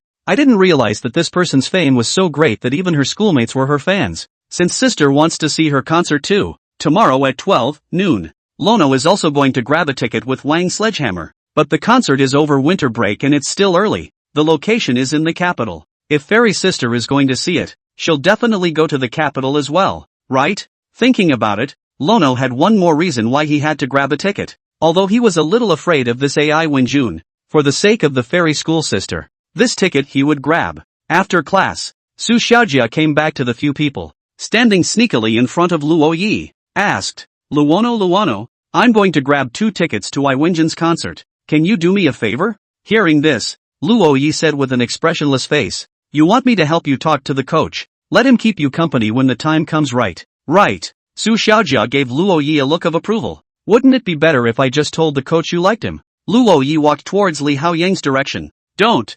tell him. Su Xiaojia was anxious behind her, pulling Luo Yi's clothes with a face full of anxiety. Lono turned around and said, I'm kidding. Su Xiaojia. Why does she feel that Luo Yi had become a little bit darker than before? Who did he learn that from? Chapter 96. After Su Xiaojia left, they were ready to go back to their dormitories as well. The sky was gray and heavy at this time, and a large dark cloud was approaching the entire Zhangcheng. It rained yesterday, and I'm afraid we're going to get more rain today. I heard the weather report say that the temperature will plummet after this heavy rain. It also completely announces the end of the summer season. In a month or two, it would be Luo Yi's first winter after coming to Zhangcheng. The 4 of them from dormitory 515 walked together in the direction of their dormitory. On the way back it rained sporadically, and the drizzle quickly became heavy and turned into a downpour. By the time the 4 of them got back to the dormitory, the sound of rain was already clattering outside. It's a good thing there are no more classes today. They really don't want to go to class in this weather. All 4 members of the dormitory went back to their beds, tucked in, and got ready for bed. It was obvious that all 4 of them liked to sleep in the rain. Of course, they have to play with their cell phones for a while before going to bed. Wang Sledgehammer exclaimed from the bed and opened his mouth. Wild Wazi, I swiped to the video and it says that falling leaves returning to the roots, who is number 1 on the chicken list, is an outlier. Ha! Luo Yi got up with a confused look on his face. Wang Sledgehammer added, it's falling leaves returning to the roots, who had previously been dominating the elimination list at number 1. I haven't been able to see it on the charts lately, so a lot of marketing numbers say you've been banned. Oh, Lono understood, which is not open and blocked. This is clearly a game affected by love. It's just the first place on the district list, so it's not a good idea to rush. Still, Fairy School Sister smelled better, and in the future, he could rush the list with Fairy School Sister. Speaking of which, I had previously agreed to rush the Double Road Warlord together, and had done so some time ago. This was Luo Yi's first time playing the highest segment of a double row, and it was with a girl. After rushing the highest segment, he found the game tasteless. It was as if it had been passed by him and his schoolmate. Before, he played the game because he was bored. Now he's not bored. The game doesn't seem to matter as much. And when King Sledgehammer finished swiping through the short video, he clicked on a 2-word game that Mezzo began to play. Seeing this, Luo Yi was puzzled. Brother Hammer, what are you playing at? Why are you happy as hell? I play Ape God. It wasn't long before the 4 were sitting on the edge of the bed, led by Wang Sledgehammers. They all downloaded this 2-word game, playing a lot of tit-for-tat games between players, and occasionally playing one of these beat-em-up NPCs. A game with a bit of character development seems good. It's not right. It's kind of addictive. Kill the Choo-Choo Man. Lono was maneuvering a cute and cuddly character to go after an NPC. It ended up being countered by the NPC. Wang Sledgehammer's tears were almost coming out of his eyes as he laughed. He pointed to Luo Yi's cell phone screen and said, laugh me to death wild child. Even will be Chio man single kill. You little grass god. Little grass god? Seeing the game character on Luoya's phone, Wang Dahammer's eyes widened. Incredulously, he said, how did you get the part? I just saw a raffle. Didn't know what it was. Clicked on it and this came out. I don't know, Lono said with a flat face. At those words, Wang Sledgehammer fell silent. Dog toy. Don't try to trick me into charging. Wang Sledgehammer is on the verge of being poor enough to eat dirt this month. Well, it's a good thing it's the end of October and it's almost November. You will be able to receive a new living wage when the time comes. Come to think of it, the month school started. September. He and his coach went poor for a month just to treat a girl to a shopping spree. Donated to my brother's girlfriend this month and got poor again. Next month, he must save money. Wang Sledgehammer swore in his heart, and then the in-game raffle drew his attention. Not good. There's a return character next month that I want to smoke. With a flash of golden light, another rare character appeared on Luoya's phone screen. King Sledgehammer. You're rich. You're awesome. Kryptonite makes you happy. He already had some regrets about exposing Lono to this game. On the other side, Li Haoyang was also a bit addicted as he asked, Brother Hammer, what is this little grass god you were talking about? It's the white-haired lowly in green. Oh, Li Haoyang looked at the character and seemed to have thought of something. Couldn't help but say, same size as Su Xiaojia. Hearing this, Luo Yi instantly felt like he was possessed by a moon god, and immediately asked, Coach what do you think of Su Xiaojia? What do you think? I think she's a pretty cute girl. Li Haoyang thought seriously and gave an answer that everyone recognized. What kind of answer is that? Luo Yi opened the door and asked directly, do you like her? In the boys' dormitory, it's never straightforward. You have something to say. You open your mouth with a question. Like? I don't know. Li Haoyang shook his head. He didn't turn it down though. It's in play. It hadn't been long since he experienced what happened to Lu Bingxin, so naturally there was a wave of resistance to falling in love. But Su Xiaojia clung to the crowd every day, especially Li Haoyang. He was getting a little used to the girl's usually loud voice now. To say you don't like it, it doesn't seem like it, but to say I like it, there is something in my heart that resists falling in love. Seeing his tangled appearance, Luo Yi patiently advised, Coach, it's not Su Xiaojia you're resisting. Rather, it's a relationship. It's times like these when you can try to ask someone out and get to know them a little better. Maybe people are different from Lu Bingxin? Hearing this, Li Haoyang said with some hesitation, I'll give it a try. Lono laughed. He was a romance author, born to be a moon goddess. Usually people like him are masters of theories, summarizing others in a set of, when you encounter a relationship yourself, you become a love child. Someone else's feelings are always different from your own. The authorities are in the dark. The onlookers are in the dark. However, if the other party was a fairy schoolgirl, then Lono was willing to stay enamored for a long time, jumping into the trap of love and falling into the swamp of love. Suddenly, there was a loud bang outside the window. Thunder rolled and a torrential downpour ensued. It's thundering, Xin Xiao said as she looked out the window. The weather forecast is as fake as it gets. It was promised to be a downpour, but now it's a thunderstorm. And there's a gale. Even afternoon classes have been cancelled, because of the thunderstorms. Although they would have had no classes. Sleep. Wang Sledgehammer shut down the game and covered himself inside the quilt.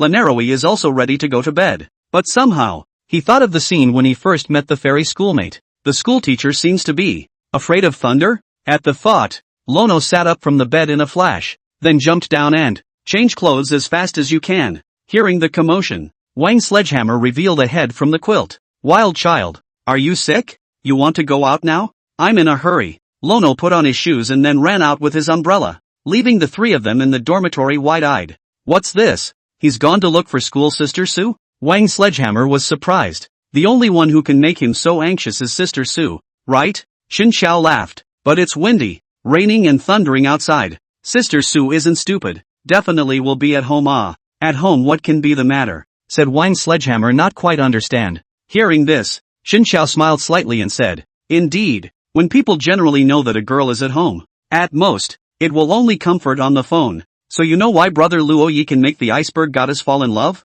It's probably because the power of action goes more into the heart than the words that come out of your hand. Li Haoyang also said. Chapter 97, Sister Sue. Teacher's apartment 614. Sue by Kanji was sitting on the sofa, wearing a cute rabbit ear hat, and was watching TV to catch up on the drama. Her bunny ears twitched when the thunder rattled a little outside the window. When she was a child, she was not afraid of anything, but she was very afraid of thunder. Then her uncle Fan Jian scared her with thunder, saying that the thunder god would punish naughty little children. Every time she's naughty, Fan Jian makes a point about Lei Gong. So every time there is a thunderstorm, Subai Porridge feels that the thunder god has come to arrest her and is too scared to move. Though she now knows they were all false, the childhood shadows still stick in her mind. Even though she wasn't afraid of thunder anymore, she still instinctively froze for a moment when she heard it. However, with these bunny ear hats on, it doesn't seem so scary. Granted, living alone and hearing a thunderstorm outside does give you quite a palpitation. After watching the drama, Su Baijiao sat up from the sofa, getting ready to go to the kitchen to get myself something to eat. At that moment, there was a knock at the door. Su Baijiao walks over, looks through the cat's eye and Lono was found standing in the doorway soaked to the skin. She threw the door open and looked Lono over, from head to toe. Frowning, he said, "What are you?" Lono didn't know what to say for a moment. And there's something slightly awkward about the situation. Not only was he soaked to the bone, but even the umbrella he had taken out was blown. Eventually, he lowered his head and whispered, "I'm hungry." He hadn't eaten at lunch, and he wanted to eat his schoolmates' cooking. Upon hearing this, Subai Kanji said faintly, "Come in, take a shower, and change your clothes." Oh, seeing that the fairy school sister wasn't much afraid, Luo Yi was relieved in his heart. He grabbed a set of clothes out of his room and walked into the bathroom to take a shower. By the time he came out, Subai Porridge had already made lunch. It's just 2 simple bowls of noodles with 2 eggs. She didn't go grocery shopping because it was raining and all she had in the house was noodles. Lono sat down at the table and ate with gusto. Although the noodles tasted ordinary and were just casually cooked by the schoolteacher, what the schoolteacher had made, both have a schoolgirl aura, and Lono loves them all. Seeing him eating, Su Baijiao propped up her chin and, in a calm voice, he asked, "Did you come over just for this bowl of noodles?" "That's certainly not the case." Luo Yi touched his head and muttered in a small voice, "I thought school sister was afraid of thunder." Hearing these words, Subai Kanji was slightly stunned. It's something she's never mentioned to Luo Yi. I can't believe he can remember those little reactions she had when they first met. "I'm not afraid of thunder," Subai Kanji said faintly. As soon as the words left his mouth, a clap of thunder sounded outside. Subai Kanji subconsciously grabbed the strings on both sides of the rabbit ear hat. Both ears instantly stood on end. The thunder ended and the ears drooped again. Thunder rumbled and his ears stood up again. What kind of magical switch is this that has a voice-activated function? Boom! Lono couldn't help but mimic the sound of thunder. And sure enough, the fairy schoolmarm's bunny ears stood up again. At the same time, after noticing that something was wrong, Subai Kanji's eyes were fixed on Luo Yi. With a hint of a questioning look, Luo Yi scrunched his neck and spoke, Can't help it. After dinner, Lono, as always, went to wash the dishes and then sat down on the couch. Next to her, the fairy school sister looked out the window, watching the scene outside. It was just afternoon, but it was cloudy outside because of the dark clouds, combined with the howling wind and the sound of rolling thunder. It was indeed quite frightening. Subai Kanji turned her head to look at Luo Yi. Noticing that Lono was looking at her as well, she turned her head back again and continued to look out the window. What's there to be afraid of, with a guy like that next to you? And at that moment Lono was struggling with another problem. He'd been called schoolmate for so long. When would that title change? As the saying goes, if you want 2 people to take their relationship further, you have to start by changing the name. Don't ask where the saying came from. Lono made it up himself. Then how should he address the fairy schoolmistress? Kanji? No. It seems a bit rude to call schoolteacher that. Rice? It was a term of endearment between the schoolmarm's family, and it was inappropriate for him to call it. Thinking about it, Luo Yi dismissed any kinds of calls, and still did not come to a conclusion. Immediately, he asked, Sister. Subai Kanji turned her head to look at him. There was no icy coldness in the pretty eyes that met at the beginning of there was even a hint of uncatchable tenderness. Lono looked away somewhat coyly. You don't say.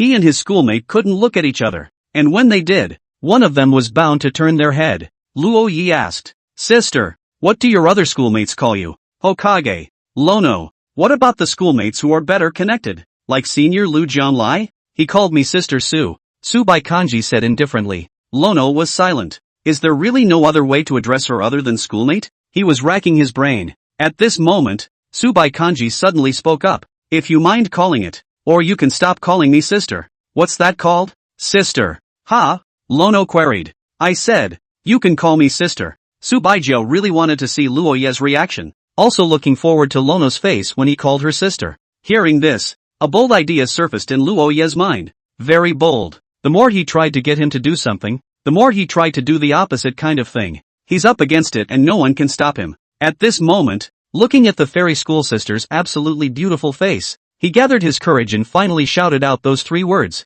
Sister Sue, roll. Okay. Lono sat up from the couch and went back to his room as if running away. Looking at Luo Ye's fleeing appearance, Subai Porridge gave him a blank look. But this flavorful look, Lono is not seen anymore. She looked out into the quiet living room, wondering what had come to her mind, and suddenly laughed softly. After meeting her little brother, she even smiled more. Women's bedding. She knew when curled up under the quilt, alone in her dormitory, listening to the thunder outside her window, and the whole thing was shaking. Is no one really paying attention to me? I'm scared of thunder. There was no one in the dormitory. Only a bulging comforter could be seen shivering. Chapter 98 Application approved. After the heavy rain, the bright sunshine pierced through the clouds a little and shone in the city after the rain. It rained for hours and hours and didn't stop until after 4 p.m.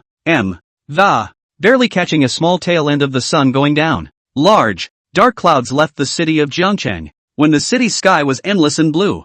A few clouds were slowly drifting in at the far end of the sky. Against the setting sun, these clouds turned into a beautiful sheet of flaming clouds. There are hidden rainbows in the background. Lanaroi has never seen a rainbow in his life. Upon awakening from his nap, he stood by the window of his room, gazing out at the beauty of the. Couldn't resist recording it on my cell phone. The moment he actually saw the rainbow, he realized that rainbows don't look like the ones painted in elementary school art books, and the colors aren't as vibrant and colorful, but it sure is beautiful, interspersed with clouds of. It's as if a bridge to a fantasy door. After taking a picture, Lono posted it to his author account. Share this with all your readers, with the caption, I hope everyone who sees a rainbow has happiness. The first person to click on this is, behind the warmer row of dogs. Luo Yi now knew that this person was Xin Xiao. No wonder he'd never seen this reader before he went to college. And after college, he suddenly has a rabid fan in his readership. Xin Xiao most likely already knew that he was, falling leaves returning to the roots.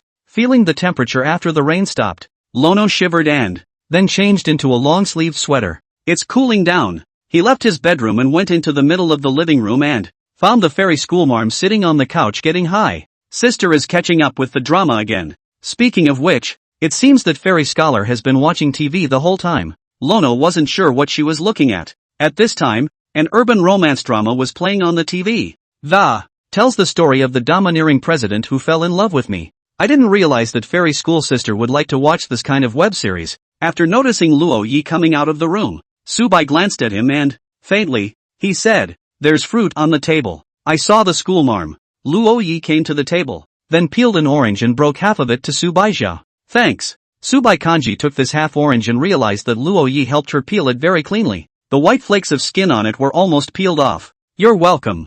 Luo Yi smiled, then sat down next to his schoolmate. Between them, still separated by some distance, the sofa could accommodate 3 or 4 people sitting in a row of, and they sat on each side of the couch. Luo Yi had been taking the initiative to maintain a relatively normal distance between a man and a woman with Subai. Perhaps this is also some of the details of Subai Porridge gradually putting down her heart to Luo Yi. 1 or 2 details may be hard to spot, but too many details accumulate, and already in dribs and drabs, changes one person's attitude toward another. It's only in retrospect that I realize that the other guy is becoming more and more reliable. Where exactly? Because it's all about the little details. It's hard to tell when you think about it. It's the same with a lot of couples that don't know exactly what they like about each other. A favorite that builds up over time. And how can it be described in a few words? The growth of love is supposed to be the best proof that love exists. Soon after the drama finished, a commercial was shown on TV that Lono realized that his schoolmate was actually still looking at it. Seeing this,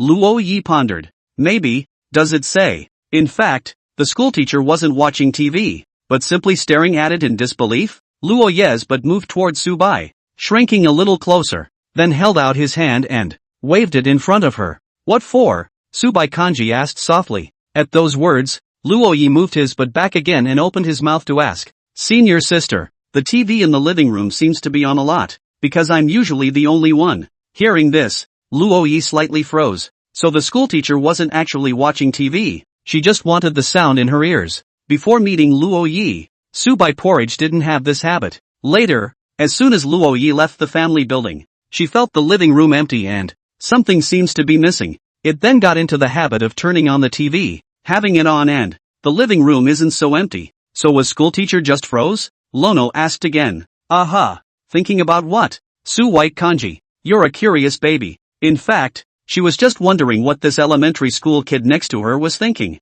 Of course, she wouldn't open her mouth and ask like Lono did. She stood up and walked out into the balcony, bracing her hands on the edge of the, looking at the already fading sunset. Lono walked out as well. He glanced at the side of the fairy schoolmate's face. He suddenly realized that the girl beside him, compared to the very beginning when they met, it's as if he's a different person. From the thunderous student president to the virtuous and demure homegirl. From being an iceberg goddess with a high-strung demeanor, she's becoming more and more like a little girl. During this recent period of time, when staying with the fairy schoolmistresses, Luoyi always felt that the other party's face seemed to have something written all over it. Luoyi also lay down on the edge of the balcony, while looking at the sunset view, while pretending to be offhand. She asked, "Sister, what is your ideal type?" Ideal type? Just what kind of boys would you like? Hearing this, Su Baijiao gently glanced at the boy next to her with her afterglow. After a moment of silence, she blurted out, "Lono. Ha? I didn't call you." Oh,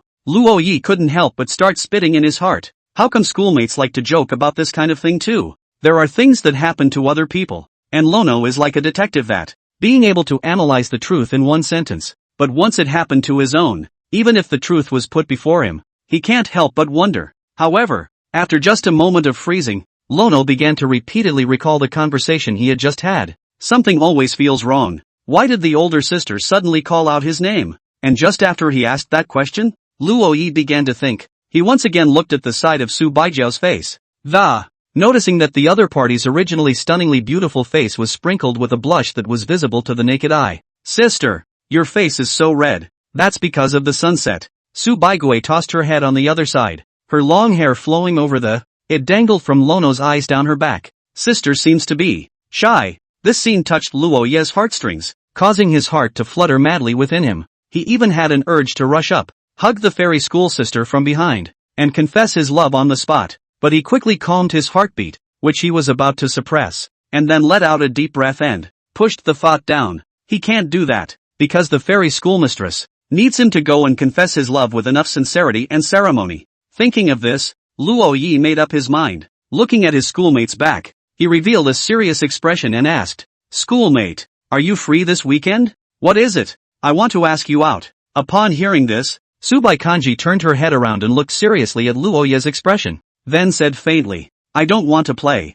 Hearing these words, Luo Ye's heart snapped. The first reaction to rejection is to flinch and try to run away. But looking at the serious expression of the fairy school sister, he gradually revealed a determined look as well. "Again, I'm formally requesting a date with Sister Subai." Words. The corners of Subai Kanji's mouth rose slightly as she said softly, "The application is passed." Schoolmate Luo Yi. Chapter 99, The Dating Planner. In the family building, after having a dinner with the fairy schoolmates, Luo Yi returned to his dormitory. After all, he was only a freshman, and staying out all night was a point deduction. When he pleases the hostess, he can do whatever he wants from now on. After returning to the dormitory, Luo Yi's expression was all as if he had eaten honey, humming a little song beautifully. Seeing this, Xin Xiao asked curiously, "What good thing happened?" "What?" Before Luo Yi could say anything, Wang Sledgehammer rushed in front of him and, wide-eyed, he asked, "Wild child, you're not really in love with school sister Su, are you?"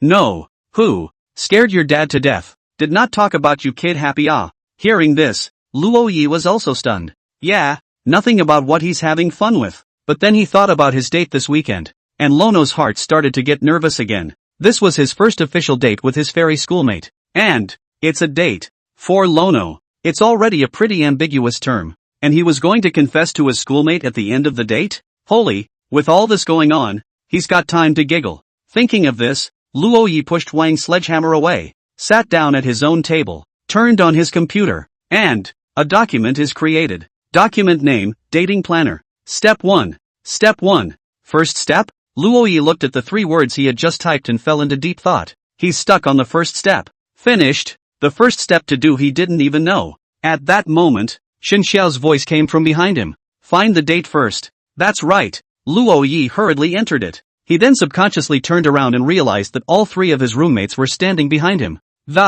Full of anti-smiles, she looked at her computer screen. Frightened, Lono pressed the laptop screen straight down. "Don't be shy, a wild child. This is your life event. Brothers to help you planning? I'm sorry, said King Sledgehammer lewdly. Li Haoyang said seriously, I have experience. I'll teach you. No, coach, you're inexperienced. Wang Sledgehammer hurriedly blocked Li Haoyang's mouth. This one has also only just been in a relationship once and talked about scummy women. Can you call your experience? Xin Xiao said from the sidelines. Brother Luono, people can teach you how to date, but the confession is up to you. Hearing this, Luo Yi was surprised. How did you know I was going to confess? At those words, the remaining three looked at him with smiles and laughter. Should I say no? Luo Ye's little heart is written all over his face, and to make Luo Yi say the word date, it must mean he wants to confess his love. Otherwise he wouldn't be Lono. It's Wednesday, a couple days before the weekend. With the hand speed of Lono's novel writers, if it's a 9 to 6 morning work routine, he can pound out 20,000 words on a keyboard. But the planner in front of him gave Luo Yi a headache. He couldn't have done it alone without the help of his roommates. After all, he hadn't dated yet. Soon the four men in the dormitory were discussing it. It's clear that Lono is the romance author, but at this point, he's like a blank sheet of paper. Even Wang Sledgehammer can educate him twice. Until late at night, Li Haoyang was still arguing with Wang the Hammer. One person thinks Lono should do this, and one person thinks Lono should do that. Only Xin Xiao could give a few pertinent and reasonable suggestions. Lono was touched. It's a good thing there's a male celebrity, or else all of them in dormitory 515 would be emotional rice bowls, including himself. For a date, you need to pick out an outfit, and since confession requires a ritual, then clothes are the basics. When I recalled the last time I went to the ancient town of Jiangcheng, the fairy schoolmate was wearing a hanbok. She is also the president of the JDH Plains Hanbok Association. Sister loves hanbok, and with her character, she will definitely wear hanbok again. Lono decided that the clothes would be hanbok, and bet on it. No, it's not a bet. This is what he knows about his favorite people. Other steps and processes were discussed for a long time in the dormitory. It's obviously Lono's confession, making it seem like every single one of them. Lono was dreaming about these things. The next morning, Thursday. What happens over the weekend won't affect Thursday's progress, because they have classes to teach. The four of them woke up with dark circles under their eyes and went to the middle of the classroom listlessly. The first row of the classroom, and Su Xiaojia has become a regular visitor to the entire class. The only friends she had were these guys in 515, so she would often seek them out to sit with her in class. She looked at Luo Ye's black eye next to her, then at Li Haoyang's. Finally realizing that all four of them had panda eyes, he was surprised and said, "What unseemly things did you guys do last night?" At those words, Luo Yi looked toward Su Xiaojia. Next moment, a light filled his disoriented eyes as if he had seen a savior. Saved. They were both girls, and Su Xiaojia definitely knew better. Hearing this, Su Xiaojia was puzzled. What? Are you stupid? Lono was about to say something when the teacher walked in. Seeing Professor Liping's serious face, Luo Yi whispered, "Say it after class." In front of this professor, he still didn't dare to make a move. After all, he was Gu Mingxuan's teacher and Fairy School Sisters Senior. Luo felt pressurized at the sight of him. At this time, Xin Xiao, who was sitting at the other end of the room, was looking at the novel in boredom. Yesterday when Luo Yi posted a dynamic with his author account, he was the first to like it. Xin Xiao then went to the platform's comic book section and read up on the manga adaptation of The Young and the Restless. After reading it, Xin Xiao felt an emptiness in her heart and he casually clicked on the personal page of the manga's author, Rice with Extra Water. When he clicked on it, he froze slightly, because Rice with Extra Water also posted a dynamic yesterday. Side note, saw a rainbow today. Again, it was a photo of a sunset interspersed with a rainbow, and Xin Xiao took a closer look at another comparison with the one Lono had posted showed that the two photos were different, and posted just a minute after Lono posted it. Lono's text is that he hopes that those who see the rainbow will have happiness. Rice with extra water, the text is, "I saw a rainbow today." The text below seems to be in response to the above. Wait, rice with extra water? Isn't that porridge? But this was just a guess after all, and Xin Xiao didn't take it to heart. It's also hard to associate one with a talented computer science student and the other with a cartoonist, even if it really is the same person. Then if Luo Yi didn't know, it meant that Sister Su hadn't told him. Then the only person who could tell him about this matter would be Sister Su herself. Chapter 100, Predating Nerves. 11 o'clock 50 minutes past noon. Luo Yi guarded the purchase site of AI Wenjun's concert tickets, ready to grab the tickets. These days, you have to squat to get tickets for slightly famous celebrities. There are even people who have to hire a substitute robber, but Lono's always been lucky, so all he had to do was tap grab a ticket. Just 100% able to grab it. At 12 o'clock sharp, Lono tapped grab tickets. Please fill in your real name information. Lono? When he finished filling out his real name information, he was surprised that he still needed to fill out his cell phone number and then send a verification code. Then pick your seat. It was a few minutes past 12 when a series of things were done. At that moment, Luo Yi saw that all the tickets had been snatched up. Seeing this, Luo Ye's face darkened. He lost. He lost because he was inexperienced. He'd never been to a concert before. Didn't know there was all this red tape. At that moment, Su Xiaojia came to him to report his good news. A picture popped up in her cell phone from the other side, and she managed to snag 2 tickets and it's still a front row seat. Looking at Luo Yi, he was envious. But Lono was only envious for a moment, because he's ready to use his connections. Lono let out a deep breath, then dialed his cousin's number. As soon as the phone was connected, Gu Mingxuan's laughter came from the other side. What made you think of calling me, old buddy? Say, what's up? Normally without something, Lono wouldn't call him for no reason. Luo Yi said somewhat less kindly. Brother Gu. That. AI Wenjuns. Ha? You want tickets to her concert? I do have a couple of those. But didn't you say last time that you were never going to see her again?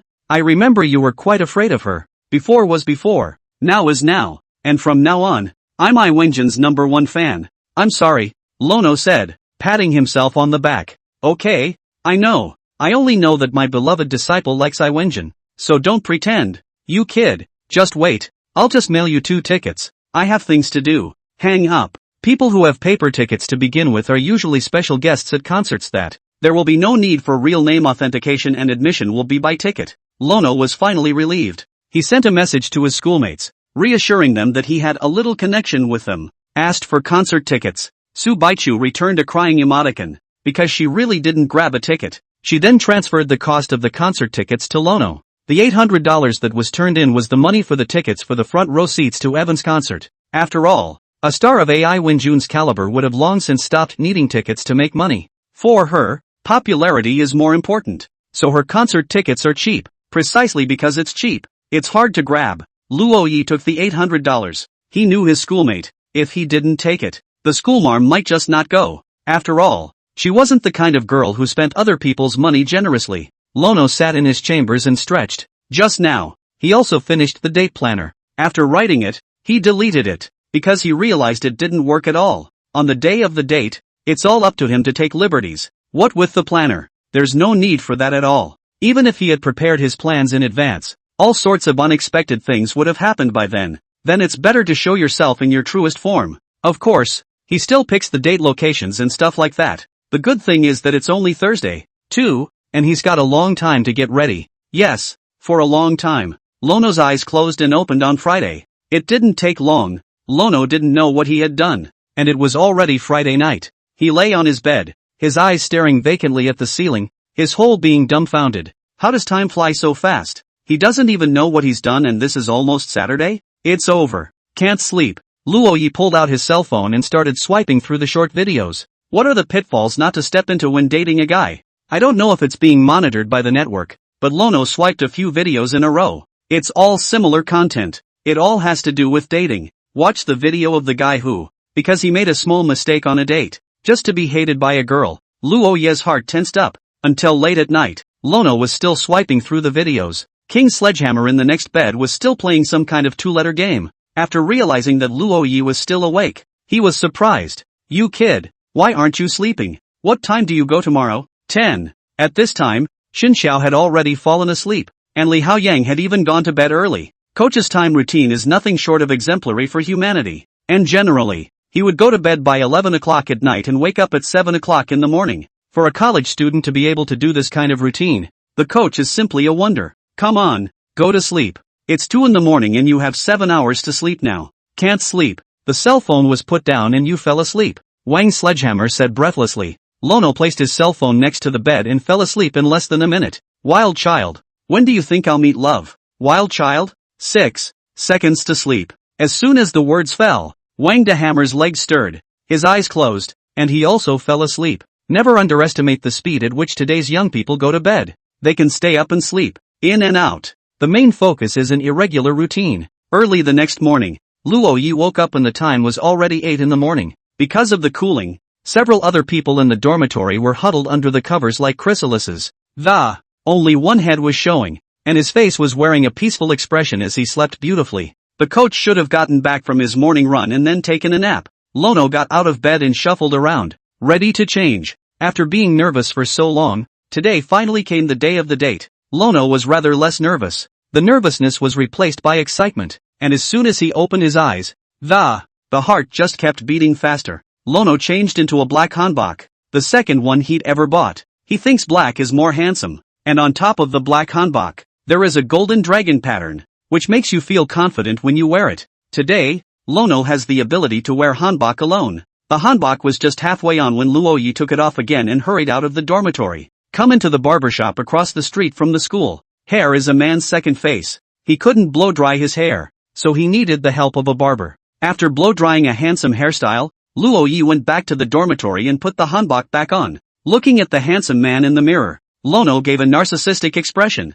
and even posed with took a selfie. Looking at the time, it was 9 o'clock out. Luoyi hurriedly left the dormitory and walked in the direction of the teacher's apartment. He was sneaky all the way, afraid of being discovered. After all, he was going to do something amazing. Chapter 101, Peachland Town. Teacher's apartment 614. Lono knocked gently on the door. Soon there came the sound of slippers from inside the house, and the door was opened with. Subai Kanji looked at him in dismay while brushing her teeth. Subai Kanji's eyes had a little bit of dark circles, and it looked as if she hadn't slept much either. I don't know if it's because I'm nervous or what, but, nervous? How can it be? How could a fairy schoolgirl be as nervous as she was that she couldn't sleep because she had a date tomorrow, only to see Su Baiju pointing to the breakfast on the table, and then returning to the bathroom.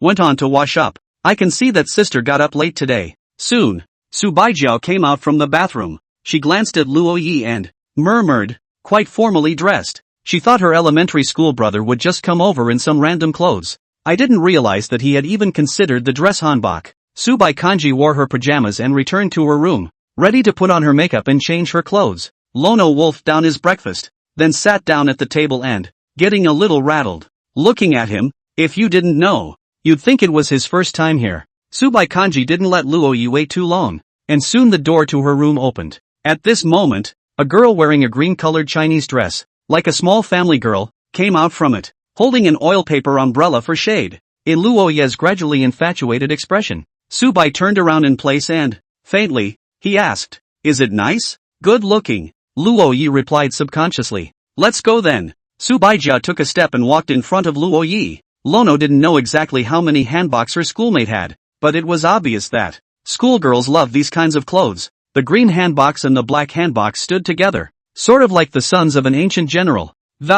Falling in love with a literary talent like a woman. Two very different styles, worn by two people who inexplicably match. Of course, it's not the clothes that match, it's the people. As long as the people match, whatever you wear will match. At this time, Subai Kanji was holding an oil paper parasol, walking on the roadside, right in front of Luo Yi, and Luo Yi followed behind her, saying softly, "Sister, go to the subway entrance." It was a short walk to the subway entrance, and he hadn't chosen to drive. It's because the distance is a bit far. For dating, it's not where you go that matters, but who you go with. Even though it was a weekend, the subway wasn't very crowded, and weekdays were for commuters and the weekends are out and about for students. Seeing that there were no seats around, Subai Porridge stood in the corner by the subway door, with her hands hanging at her waist, her long hair falling behind her, and her back against the inner wall. She looked like a weak woman. Lono stood in front of her, shielding her. The schoolteacher was so beautiful that everyone around her was already looking at her in awe. Luo Yi could feel that the eyes of many people around were on the fairy school sister. Of course, there were a lot of eyes on him. Traveling in hanbok is not an uncommon thing in big cities, but like Luo Yi and Subai Porridge as if they had walked out of ancient times, it was indeed rare. Some people even couldn't help but raise their cell phones and take a shot towards the two. Lono didn't stop it. If it was a normal day, he might even go up and theorize about it if someone was secretly filming a fairy schoolmate. But today they were filmed. It only means that the clothes they wear are liked as well as respected by passers-by. Even children can't help but look twice. The subway arrives at the high-speed train station. It was nearly 11 o'clock, and the sun was high and blazing, when the fairy schoolmarm's parasol did the trick. Subai Kanji looked at the scene and faintly asked, "Where to?" "Peachland Town," Luo Yi said. It was a date spot he'd been researching for a long time. This is a large old town preserved as a paradise. There are hills and mountains. Unlike the old town of Jiangchang, Taoyuan is the real deal, and there are still a lot of people living in it.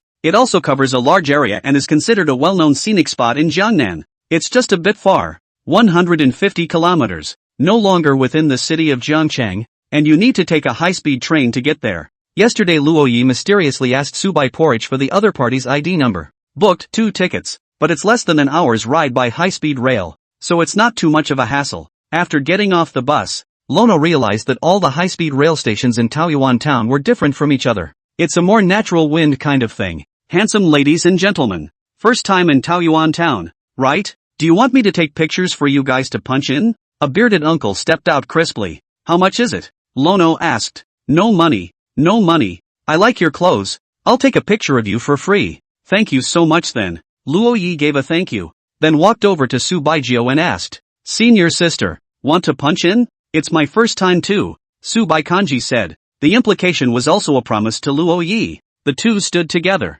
not doing anything extra, simply standing there, and it would already be a beautiful sight. Behind the two of them was the Taoyuan Town high-speed railway station, with the 4 big words Taoyuan Town Station written above it. This high-speed train station is the place where everyone who comes here for the first time hits to take pictures. Lanaroi received a picture of Uncle Beard. Looking at the photo of myself and my schoolmate, Lono felt as if the photo was priceless. The bearded uncle waved his hand and said, Young man, Taoyuan Town is fun. Take your girlfriend for a nice stroll. At those words, Luo Yi blushed and said somewhat coyly, Okay. After saying that, the two left the high-speed train station together. Strolling along the streets of Peach Blossom Town, Luo Yi looked at the figure of his fairy schoolmate beside him. A hint of a magical mood surfaced in his mind. He knew it was strange to describe the mood as magical, but he couldn't think of another adjective. They had been through a lot from their first encounter in the rain until today. Liking someone, and being liked by someone, are two very different things. Having both at the same time is one of the luckiest things in the world.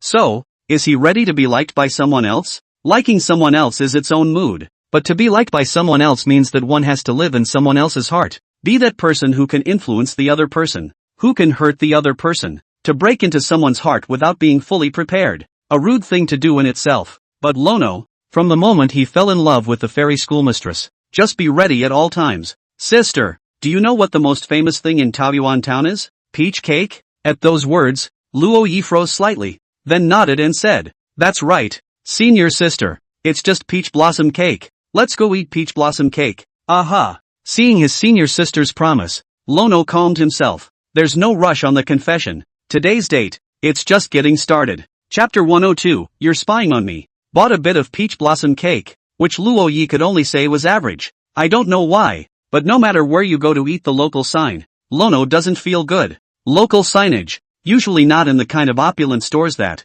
it's usually the small, unassuming facades that are the real signposts. Lono got it from one of the biggest pastry stores in Taoyuan Town, so the flavor doesn't taste bad, but it's not much different from pastries from other places. Luckily, he tasted it first and didn't let his schoolmate have it. Lono glanced at his fairy schoolmate who was sitting in front of the coffee shop not far away, waiting for him. Another glance at the street across from this store. There's a very small patisserie there that looks like your usual breakfast place, and there's not much to go around. The only few buyers, who also look very rustic and appear to be locals, are. There wasn't the same sense of curiosity on his face that there had been when he first arrived. It's a real signature when you can get a local to choose a store. Luo Yi walked over, bought some, and then bumbled over to the fairy school sister. Sister, I just ate one. It's quite tasty. Luo Yi handed the peach blossom cake in his hand to Su Baijia. It's not the same as the first time I bought it. This piece doesn't even come in a package. It's like buying buns on the go. Su Baikanji stretched out her hand, took the piece of peach blossom cake, and took a small bite of it. A somewhat surprised expression followed. It looks like schoolteacher thinks this is delicious too. The two were sitting in the doorway of a coffee shop and Su Baikanji bought Luo Yi his favorite vanilla-flavored latte in advance. Lono doesn't like coffee, but is not averse to vanilla-flavored lattes, because this flavor of full sugar is so good. He can't drink sugar-free coffee. Su Baikanji's eyes glanced at the pastry store that Luo Yi had first visited. Another glance at the small storefront across the street. She propped her chin up with both hands, the sleeves of her hanbok sliding downward and two small white and tender arms were revealed. She also had beautiful, long, slender, green fingers. Hokage Luo Yi, why did you choose the second store? Hearing this, Luo Yi was puzzled for a moment and, I don't understand why fairy school sister would suddenly ask such fumbling questions, but he said truthfully, Because I tasted both and the second one was better. Then why do you care if this stuff tastes good? Subai Kanji looked at the first pastry store. Many tourists lined up in front of the door. It looks as if the store is very popular, coupled with its exquisite decoration. It is one of the landmarks of Taoyuan town, as well as one of the hit spots. I thought that since I was here, the least I could do was have an authentic pastry. If it's a regular pastry, you can get it anywhere, Luo Yi said. And suddenly, he noticed the gaze of the fairy schoolmate. The other party still had her chin propped up with her hands, and her beautiful eyes were staring at her. He suddenly realized that this wasn't the answer the fairy schoolmate wanted. He scratched his hair for a moment and, once again, because I want to make my schoolmate eat something more delicious. At those words, Subaya's face gave a slight lurch, and then, from the movement of her hands propped up on her chin, it became two arms overlapping on the table, like a schoolboy listening attentively to a lecture. She tilted her head sideways, seemingly shy, and didn't continue the conversation. She had wanted to tease her little brother, but she didn't realize that what the other person said instead made her fall first.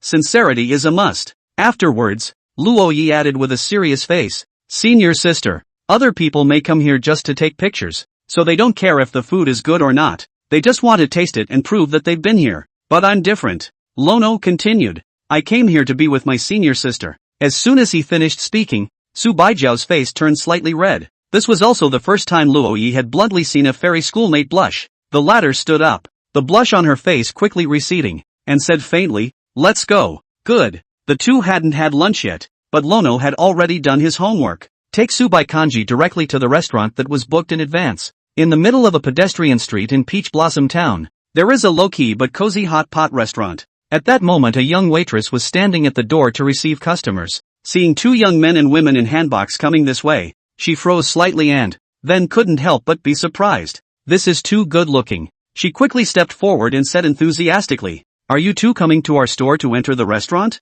I have an appointment. My last name is Lo." Luo Yi signaled this waiter with his eyes, revealing a mysterious expression. The waitress froze for a moment, then snapped to attention and responded Lono with the same mysterious expression. The look on his face seemed to say, "I got it, I got it." The eye contact between the two was silent, but it was watched by Su Baijiao the entire time. She didn't break it down, but let Lono have free rein. The waitress extended her hand and smiled. "Mr. Luo, the themed box you reserved has been reserved in advance. Please follow me." Led by the waitress, Luo Yi and Subai Kanji walked into the restaurant, came inside a small room. Before entering the door, Subai Porridge thought about what it was like inside, but the moment she opened the door, her eyes twitched slightly, revealing a somewhat surprised expression. In the room, it was completely decorated in the ancient style, and there were many murals of Chinese costumes on the walls all around. When you think about it, this store is decorated in a rather old-fashioned style. At this point, the waitress introduced, "This is our specialty hanbok-themed box. Mr. Luo's reserved entree is a hanbok look-alike dish put together with ingredients." The waiter left and soon walked back with the ingredients. Lunch was fondue, and that entree was made with pork as well as beef. The plus bok choy and so on are paired with each other to put together a dish that resembles old-fashioned clothing. After the waitress left, Subai Porridge faintly asked, "Is it expensive?" "Good value for money." Speaking of which, Lono couldn't help but compliment himself. And he perked up and said, "Sister, I admire myself for being able to find this kind of treasure restaurant." Subai Kanji has just checked the per capita consumption of this store as well. 200 per capita. Not cheap, but something the average person can afford. After all, the dishes may look good, but none of the ingredients are of the particularly expensive kind. It's just a couple bucks more for the craft fee. More than price. Lono picks taste flavor. As well as a restaurant more suited to the style of a fairy schoolgirl. For people who know each other, heart is far more impressive than money. Lanaroi started shabu shabu. The cooked items were then placed in the bowl of the fairy schoolmistress. In return, Subai Kanji also chucked a piece into his bowl. Courtesy. The two looked at each other and, as before, turned their heads at the same time. But after this turn of the head, both men simultaneously stole another glance at each other. The collision of sight caused Su Baijiao to turn her head again, but Luo Yi did not. As if he had discovered a new world, he said in surprise, "Sister, are you peeking at me?" "No. Yes, I saw it. You're looking at it wrong. I'm not mistaken." Humph. Narcissism. Chapter 103, A New Beginning. After lunch, the waitress at the beginning of the day brought out two little gift boxes handed it to Luo Yi and Subai, saying, "This is a small gift from our store for every new customer. when you two go home and open it. There's a surprise, said the waiter, gave Luo Yi a range look. Luo Yi also revealed a look of recognition. What a great store. 5 stars and coming back next time. The color of the gift boxes for both of them matched their outfits. 2, 1 teal, 1 black. It's like a little satchel. And Lono was carrying 2 bags, one of which was a gift box from the fondue restaurant that had just been. One is the bag the fairy schoolmistress carries around. Senior sister. The most famous place in Taoyuan town is a peach blossom forest. Luo Yi was walking side by side with Subai. In a somewhat expectant tone, he said, "Let's go check it out, shall we?" Subai Kanji nodded, then got into the cab with Luo Yi. They had a late lunch, so by the time they arrived at the peach blossom forest, it was already afternoon. It's not exactly peach blossom season these days. That's why Subai Kanji didn't understand why Luo Yi wanted to take her to see the peach blossom forest. But Lono had asked her at the very beginning what the most famous thing about Taoyuan town was, and the answer to that question, maybe it's the peach grove, because it is not the peach blossom season. There are not many tourists in the peach blossom forest. Instead, some cameramen can be seen looking around for something. The two of them got out of the car at the entrance to the peach blossom grove, and Lono opened the door of the. Habitually, he took the hand of the fairy schoolmistress. When the fairy schoolmarm came down, he let go, entering the peach blossom forest, where almost all of the peach blossom trees are down to their trunks. There wasn't much to view, but Luo Yi still took Su Baijiao for a walk around the place. Lono was still looking around, seemingly searching for something as well. There should be such a big peach forest. Lono felt he could find the one thing he wanted to see. Soon, Luo Yi found a peach blossom tree in full bloom not far away from the. The cranes stood out as if they were born out of life in a withered land. Subai Kanji said faintly, "October peach blossom? Well, it's rare, but it's still found. And I've heard that the weather in October is similar to spring. There will be peach blossom trees that mistake the arrival of spring and thus bloom peach blossoms that are not supposed to be open at this time of year." Luo Yi walked forward and looked at the peach blossom, revealing an unspeakable expression. Nearby videographers also spotted this peach blossom blooming in October and rushed to the. The camera was up and shooting. Soon they noticed something more worthy of filming. Behind them stood 2 figures dressed in ancient style, in the middle of a peach blossom forest. It caught the eye of all the camera enthusiasts. "Sister, get ready to go." Seeing this, Luo Yi took the fairy school sister's hand and then trotted away from this place. He didn't want to be caught by a cameraman taking pictures of him in place for an hour or two. For videographers, they won't let go until they get a satisfactory shot. Seeing them running away together, hand in hand, a cameraman turned his camera on them and photographed the backs of the two. They left together as if they were laughing and joking around. This photo of the 2 backs was posted on a short video platform by this videographer, reaping hundreds of thousands of likes. There are times when what catches people's attention may be the photo that comes out of a casual snapshot. After leaving the peach blossom forest, Luo Yi let go of the fairy schoolmate's hand, then turned to look at the other party, and his face became serious. The original plan was that this was where he was going to confess his love. He looked into the face of the fairy schoolmistress, let out a deep breath, and was just about to say something that, only to find his mind going blank. What's he gonna do? Right, confession, but what to say? "I like you." For words that appeared in Lono's blank mind, he opened his mouth and spoke. One word came out of his mouth, but the 3 that followed stuck in his throat. Something that's been prepared for a long time, and then suddenly the moment comes to do it. Instead, he was too nervous to speak. At this time, Subai Kanji was also looking at the somewhat nervous Luo Yi. Lono was looking at her too. The two stared at each other, and for once, neither one looked away. For some reason, Lono's nervousness gradually eased. The words that could not be said were hidden in the gaze, and in the collision of sights, they exchanged their feelings for each other. "Sister, the October peach blossom has a moral." "I know." Although Subai Kanji didn't show any expression, but his eyes couldn't fool anyone. She said softly, "It means longing, it means marriage, it means the right person." At that, Luo Yi took over the words of his schoolmate. Continuing, he said, "They say that the beginning of a relationship starts with a flower. And what I'm giving to my senior sister is the October peach blossom. The flowers will wilt, but the flowers of memory will always take root in memory and never fade. More than 1,000 roses, the one just now growing on a tree. The peach blossoms that bloom in October are even more impressive. So, what feelings are you going to let start?" Subai Kanji stared at Luo Yi's face and the corners of his mouth gently rose as he asked with a smirk. Lono's face bristled with red. He stammered a little. "When? Of course.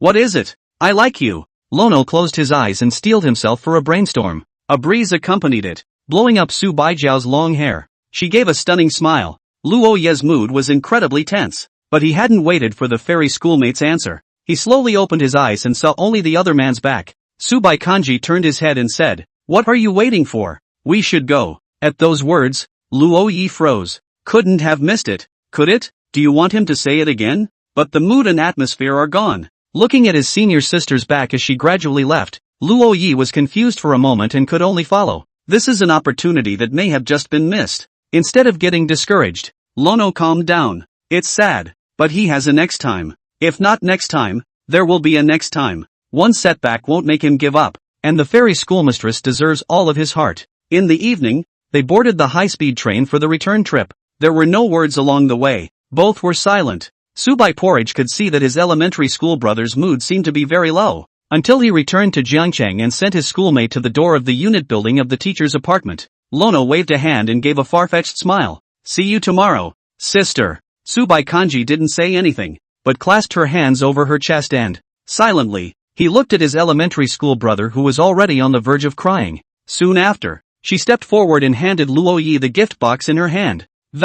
Said, "I think your colors look better." Hearing this, Luo Yi revealed a dumbfounded expression. Subconsciously, he said, "Then, let us change it?" Aha! Luo Yi got the green-colored gift box, while the black one was taken back by Su Baikanji. This is what Luo Yi purposely explained to that hot pot restaurant. He was afraid that he couldn't say it. So plan B was prepared and the confession was written in the gift box. Lono looked down. Sure enough, the gift box already showed signs of having been opened. Sister must have secretly opened it and read it while she was on the high-speed train. To give it back to him now would be to reject him, wouldn't it? Thinking of this, Luo Yi returned to his dormitory room in a state of disorientation. Dropping the gift box on the table, Lono got into bed and smothered himself under the covers. Wild child? What? Fall out of love? Wang de Hammer got curious. He saw the gift box on Luo Yi's table and got excited. Good boy. A date and you know to bring your dad a gift. That's nice. Know your stuff. Oh. Saying that, Wang de Hammer opened the gift box,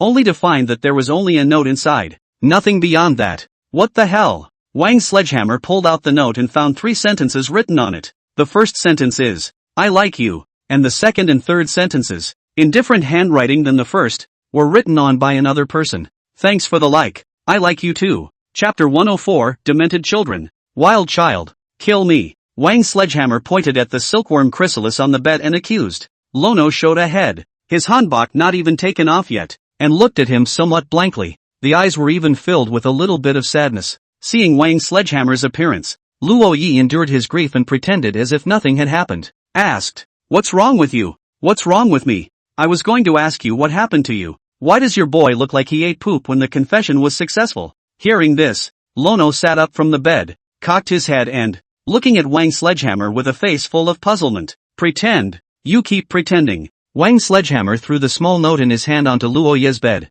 pointing at his nose. He said, "The evidence is here. You don't still want me to comfort you, do you?" Lono lowered his head to the small note that had landed on his bed. He flinched slightly. Wasn't this his plan B? Hammer found out about it. Thinking of this, Luo Yi grasped the note in his hands and sighed. "Prepare to take one last look at your plan B." Then his eyes froze. He stared at the 2 extra words on the note and for a moment his mind went blank. And with it, the uncontrollable emotions that come to mind. A sense of surprise that was about to overflow was filling his body. Hammer. Luo Yi looked at Wang de Hammer and asked a question that even he wanted to laugh at. "You didn't write this, did you?" Hearing this, Wang de Hammer's eyes widened in anger, feeling that his dignity was being insulted. But Lono was also just so slammed with this huge surprise that he had trouble believing the facts that's why it's an idiotic question to ask. After all, how could he not recognize the handwriting of a fairy schoolmate? Letting the Wang Sledgehammer next to him get angry. Luo Yi's mind. I thought back to the day I had spent with my schoolmate.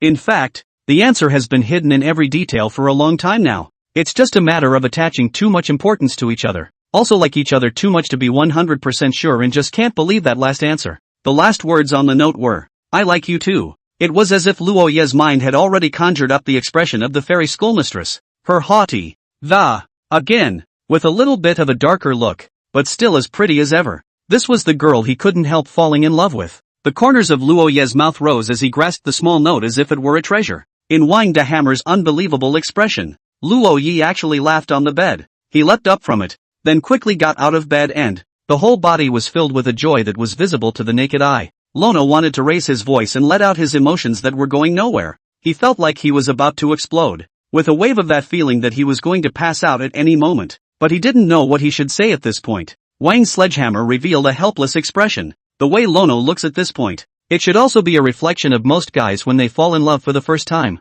This kid, it feels like the whole thing has turned into a demented child who can only giggle. At this time, Xin Xiao and Li Haoyang, who had gone out to bring food, also returned to the dormitory. Seeing Luoya's face of excitement, Xin Xiao laughed. Looks like it was a success? At those words, Luoyi turned his head, snatched the rice from Xin Xiao's hand, put it on the table, and dried it violently. After 2 mouthfuls, he looked again at the little note, and gave a sudden joyful cry of. Then it went back to dry cooking. The 3 people behind him watched this scene, and Wang de Hammer asked Li Haoyang in a low voice, "Coach Ah, was it like that the first time you fell in love?" Li Haoyang shook his head and said, "I'm quite happy to talk about it for the first time, too, but it didn't turn into a cutie either." "Ha, can that be the same?" Xin Xiao said, "You're straight up together before you even know that Lu Bingxin. How can you feel anything other than that she's well built and pretty?" Li Haoyang, he lowered his head in shame and became embarrassed. "Next time don't get ghosted by the damn beauty." But, as the conversation turned, Xin Xiao looked at Wang de Hammer and reminded, "It's about time for you to be in a hurry, isn't it?" "What's my hurry?" Wang's sledgehammer was instantly anxious, his face as red as a monkey's ass. Then he clasped his hands to his chest and, pretending not to care, he said, "I've never been in love, and that's because I don't want to." "No, I mean that." Xin Xiao glanced with her eyes at the meal Luo Yi was eating. Wang's sledgehammer also looked over. After a few moments of silence, his eyes widened and he said angrily, "Dig it, that's my chicken leg rice. Nova, save some for me." After eating and drinking, Luo Yi was still in a state of excitement. He carefully tucked the little note inside his cell phone case, portable and secretive.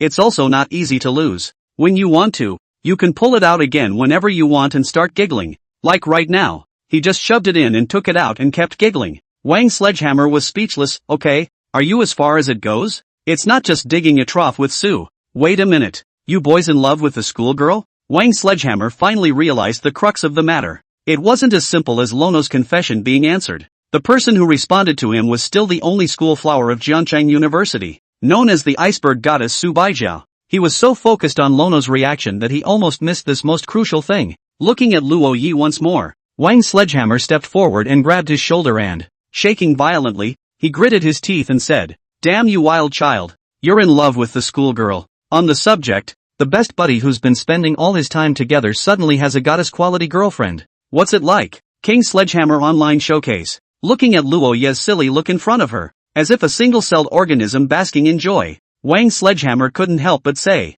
"Are you worthy? Are you worthy? Are you worthy? Are you worthy?" Not to mention Lono himself, he didn't think it was real. That high-flying schoolgirl who claims to have never had a man around her. That's how you like his good oldest child? Lono was left to sway like a seaweed, keeping a goofy look on his face. It's hopeless. The boy is hopeless. Wang's sledgehammer slapped his forehead. Lono is going to the mental hospital. The kid's brain is dead now. Suddenly, a message beep came from Luo Yi's cell phone. In the next moment, Luo Yi quickly pulled out his cell phone, and his entire internet speed turned from red to green. In his cell phone, a message sent to him by his fairy schoolmate popped up. "Fairy sister, good night." Seeing this, Luo Yi looked as if he had seen some small animal that was cute to the extreme. Showing an unmistakable heartfelt expression, he began to reply, "Little baby, good night, I'll see you tomorrow." Chapter 105, The Internship Couple. The next day was Sunday, and at 7 o'clock in the morning, Luo Yi went to the playground with Li Haoyang. He couldn't wait to meet his heartfelt schoolmate. One night gone, Lono seemed to have waited a long time. However, in the playground, Luo Yi didn't find the fairy schoolgirl. Sister might not be here yet. He sat in the playground for a while, and after realizing that his schoolmistress had not yet arrived, just get ready to go to the teacher's apartment. Sister may have been delayed for something. He also stopped to pick up 2 breakfasts on the way. Standing in the doorway of teacher's apartment 614, Luo Yi let out a deep breath. Obviously, I've been here many times, and I live here myself, but today I came and, instead, he felt incredibly nervous, because his relationship with the fairy schoolmistress had changed. How was he going to face his fairy schoolmate at this moment? Without waiting for him to think about it much, the door had opened, only to see Subai standing inside sleepily.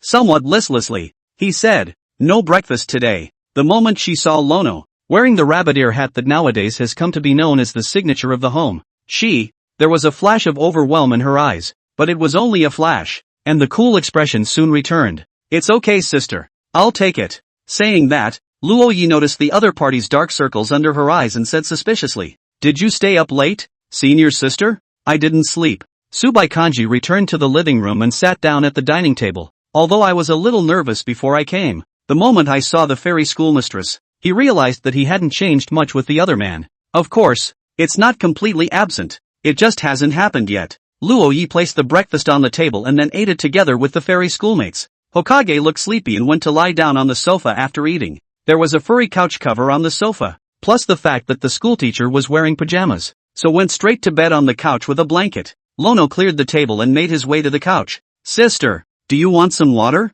Looking at the way the fairy school sister closed her eyes, Lono asked in a small voice. However, Subai Kanji didn't respond. Her eyes were closed, her beautiful eyelashes fluttering slightly. It does look sleepy. Fairy sister had an all-nighter yesterday, but he slept quite well, dreaming of his schoolmate. Lono found a small plastic stool and sat down in front of the couch. Seriously scrutinizing the face of the fairy schoolmistress. What about the fairy schoolgirl who is not so high and mighty when she sleeps? It looks like a sleeping beauty, so pretty that you can't help but want to keep looking at it. Watch attentively. Lono is a mediocre staring stone for a wife. Looking at the fairy schoolmate's face, Lono remembered the 7 days of vacation when the scene where he goes to the countryside with his schoolmate. That time on the bus, the schoolteacher fell asleep against him. He surreptitiously poked his schoolmate in the face. Don't look at the fairy schoolmistress as high and mighty, but her face feels the complete opposite when you touch it. It's soft and cozy. Luo Yi reached out and gently touched Su Baijiao's face again. He then blushed, his heart fluttering. This was the second time he had encountered the face of a fairy schoolmate, but the 2 times felt very different. After all, their relationship changed. Hokage's face is not only soft, it's also warm. Lono opened his cell phone and his cell phone wallpaper had been set to a picture of his fairy schoolmate. It wasn't set up yesterday, but a long time ago. In the wallpaper, Subai Porridge's mouth was red with spice and it was the same one that she had inadvertently photographed herself last time. Lono thought it was cute and used it as wallpaper. Of course, it's not a lock screen wallpaper. He was afraid of being seen by his schoolmates, so he made it a desktop. And his lock screen wallpaper is a group photo taken by a cameraman when he was in the old town of Jiangcheng. And at this time, Luo Yi took another picture of the sleeping face of the fairy schoolgirl and replaced the lock screen wallpaper down. This way, when you open your cell phone it's the sleeping face of your schoolmate. Unlocking the lock screen is a picture of a schoolgirl getting hot. 2 one-of-a-kind photos that he alone in the world has. Lono looked up beautifully. It didn't take long for Subai Porridge to open her eyes and sit up from the sofa. Seeing this, Luo Yi asked, Senior sister, aren't you going to sleep? Subai Kanji silently glanced at Luo Yi, then looked at the empty seat next to him. Faintly, he said, Sit here. At that, Luo Yi obediently got up from the small bench, then sat on the far left side of the sofa. Afterwards, Subai Kanji laid down again, resting her head on Luo Yi's leg. Hokage is using his leg as a pillow. Lono panicked for a moment, but as he watched his fairy schoolmate lying peacefully asleep on his lap, he gave a heartfelt expression, as if it was some super cute kitty lying in his lap. Of course, schoolmarms are cuter. Lono placed his hand on top of his schoolmate's rabbit ear hat, but he couldn't move if his senior sister was going to sleep. Lono simply leaned back on the couch and fell asleep as well. The good thing is that the couch is soft enough to be quite comfortable if you sleep. Originally, Lono would have gone back to bed even after his morning jog. After all, college students who are alive and well at 7 o'clock, not to mention it's the weekend. Soon, both of Luo Yi's hands were on the body of the fairy schoolmistress. Occasionally, he would subconsciously rub his schoolmate's rabbit-eared hat and just fall asleep. He also woke up a bit earlier than Su Baijia. Lono woke up just after 10 in the morning, and Subai Porridge was still lying on his lap, only the posture had changed. From lying on her side with her head facing outwards, into a face-up supine position. As soon as Luo Yi lowered his head, he could see the fairy schoolmate's stunning face. Schoolgirls' lips are thin, and they just look like they give off a very sweet and soft feeling. It makes you want to try a bite. Lono looked away, his face red. He felt that his schoolmate didn't have to do anything, just a simple sleeping face that it would be enough to seduce him. Damn it, it's your girlfriend. Have some ambition. Why are you so shy? Luo Yi looked down again, then couldn't help but touch his schoolmate's face once more. With one hand cupping one side of his fairy schoolmate's pretty face, He pulled out his cell phone with the other hand and see if something was posted in the dormitory group. Sure enough, Wang Sledgehammer was already bombarding the dormitory group with messages. Today is the day Xin Xiao promised them women's clothing. Even Lono was very excited to see what male celebrities look like in women's clothing. However, he had to accompany his senior sister now, so he would most likely not be able to see it with his own eyes. He also didn't notice that at some point, Su Baijio had woken up and a pair of beautiful eyes were looking at him silently. Feeling the left side of her face being gently pinched and squeezed, she asked faintly, "Was it fun?" "Fun," Luo Yi replied subconsciously. Then a jolt of nervousness arose in him, instinctively as it were. Sure enough, as soon as he lowered his head, he met the gaze of the fairy schoolmate. "Hawk, sis, you're awake ah? Well, the hand." At those words, Luo Yi hurriedly raised his hand up and scratched his face in embarrassment. Subai got up and sat next to Luo Yi, and this time, the two men shrunk a little further apart on the couch. Only 20 centimeters to go. Luo Yi stole a glance at Su Baijia next to him, then summoned up the courage to ask a question I've been dying to ask myself. "Senior sister, what is our relationship now?" "Internship." "An internship?" Lono queried. "Aha." Subai Kanji nodded and continued. "Internship couple." Hearing this, Luo Yi's face flushed. I didn't realize that he and his schoolmate were already a couple. It's just an internship though, but after all, the senior sister is a high-cool goddess, and it's normal to have a thin skin. And it's an intern couple, not an intern boyfriend. It also means that the schoolteacher wants to work with him to turn the internship around. Chapter 106, The Birth of a Female Clothing Hero. "Sister, are there any activities today?" Luo Yi asked. "No." Subai Kanji was still looking tired, though after a short nap, but it was only a matter of sleeping from 8 to 10 in the morning, when his body revealed a lazy posture. She sat on the sofa and closed her eyes. Luo Yi looked at her face and said, "Schoolmate, why don't you go to your room and get some sleep?" Hearing this, Su Baijio nodded. "Okay, then you play by yourself." With that, she stood up and walked back into her room in her slippers. Lono then realized that the schoolteacher didn't go back to her room just because she thought she might be bored. As the door to the room closed, Lono noticed a change in his schoolmate. He used to be able to hear the sound of locking the door when the fairy schoolmate went to her room,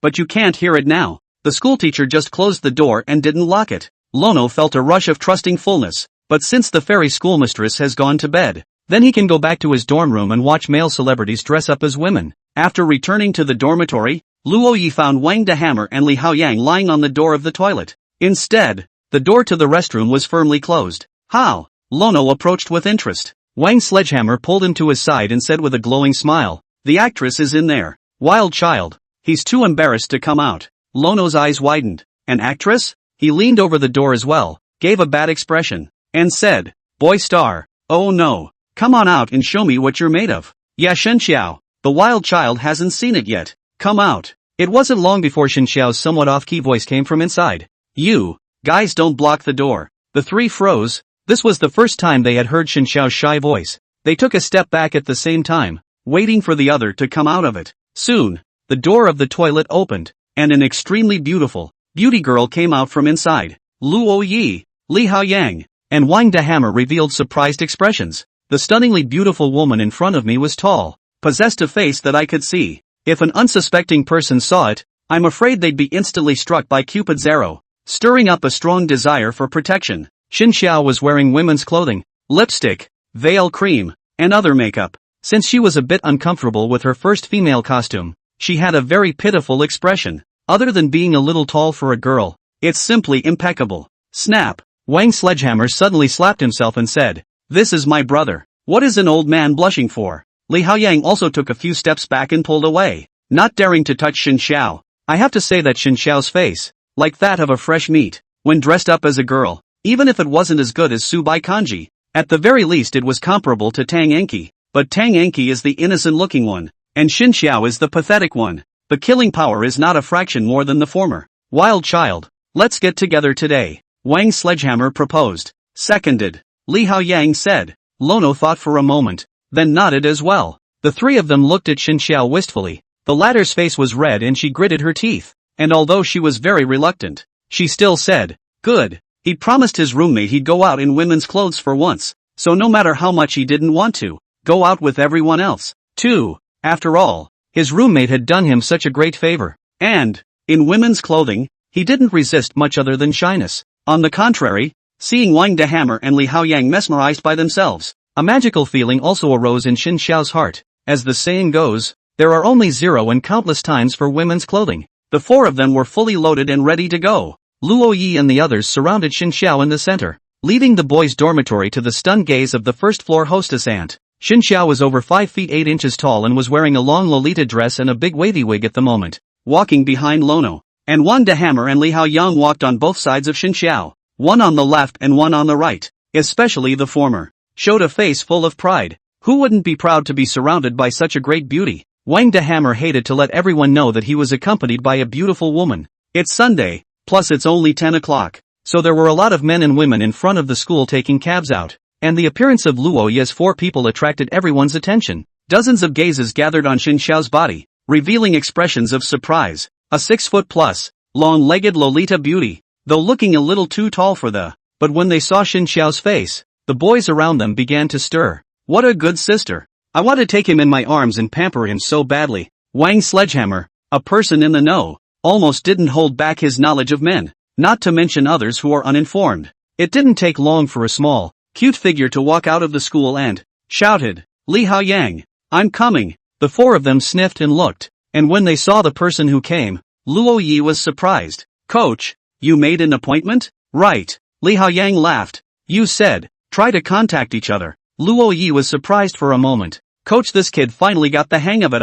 Contact my ass. Wang Sledgehammer put his arm around Li Haoyang and whispered, Coach, you know, right? The only women who can show up for our brotherly get-togethers are family members. Ha! Li Haoyang revealed a puzzled expression. Luo Yi said breathlessly, Brother Hammer, you don't have to be jealous of others just because you can't find a family member. Jealous? What are you talking about? I'm jealous? Who would I be jealous of? Jealous of you? How could I? Wang Sledgehammer revealed a disdainful expression. Solid. He was the most arrogant person Lono had ever met. However, if the men's dormitory can bring so-called family members to the dinner, in Luo Ye's mind, the face of the fairy school sister appeared. This time the schoolmarm is sleeping because she's been up all night. Next time the dormitory get-together, he must bring his schoolmate along. Yes, that's right, as a family member. At this time, Su Xiaojia also discovered Xin Xiao, a great beauty. Her height was only 1 meter 5.5, and at this moment, she was raising her head and looking up at the 1 meter 8 Xin Xiao.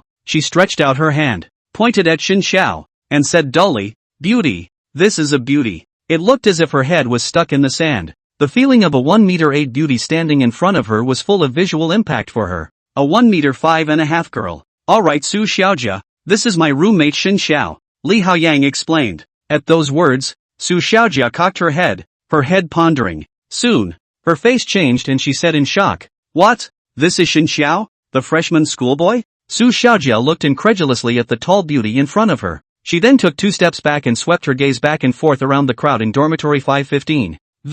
Showing a thoughtful expression, he questioned, You won't be in your dorm room? How? Not waiting for Su Xiaojia to finish, Wang the Hammer sophomorically said, I am a pure man of the 8 books. How could you possibly have feelings for this Xin Xiao kid? Su Xiaojia, don't beat yourself up. Wang Sledgehammer, you pervert. Chapter 107, Everyone's Gone Mad. Since there were 5 of them, they took 2 cabs. Luo Yi, Li Haoyang, Su Xiaojia for one for Wang Sledgehammer and Xin Xiao. Don't ask why Rano was there as a light bulb. He was dragged in at the same time by Li Haoyang and Su Xiaojia. After all, when 2 people are alone, they're too shy to talk. Su Xiaojia wasn't as calculating as Lu Bingxin, and she simply couldn't navigate around the boys she liked alone. That's why Luo Yi, the Moon Elder, is needed to mediate and act as a buffer zone. This was a bitter experience for Wang the Hammer, who had to ride in a car alone with Xin Xiao. They set off together to have a lunch and then went back into the school. They didn't drink because the girls were there.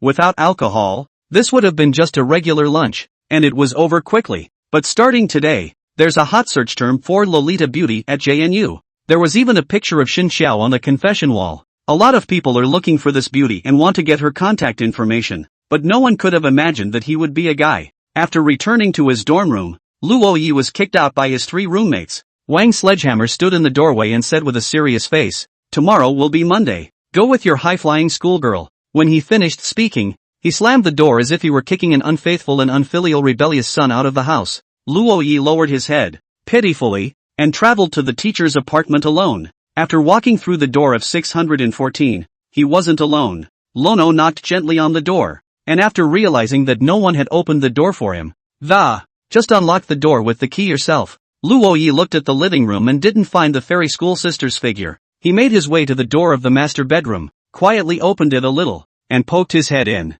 glanced inside, only to see Subai Kanji lying on her side on the bed, hugging a pillow, her eyes slightly closed, still asleep. Lono carefully closed the door behind him, then looked at the time. It was only 3 o'clock in the afternoon, and after she had left herself, her senior sister had already slept for about 5 hours. It wasn't very long, but Lono couldn't help but comment on it. Hokage is such a sleepy little piggy. Luo Yi sat down on the sofa, thinking that his schoolmate might be hungry when she woke up in a while, and a thoughtful order of takeout. He then started playing with his cell phone. It wasn't long before Lono heard a sharp knock on the door. That's odd. He just ordered takeout and it's here so fast? And why are you knocking so hard? Aren't you afraid of a bad review? He walked over and opened the door to the room, realizing that it wasn't the delivery man at the door. Instead, it was a girl with an angry face. Sister Qin? Seeing that the person who opened the door was Luo Yi, Qin Yuan first froze, then raised her leg. Luo Yi reacted quickly and dodged sideways,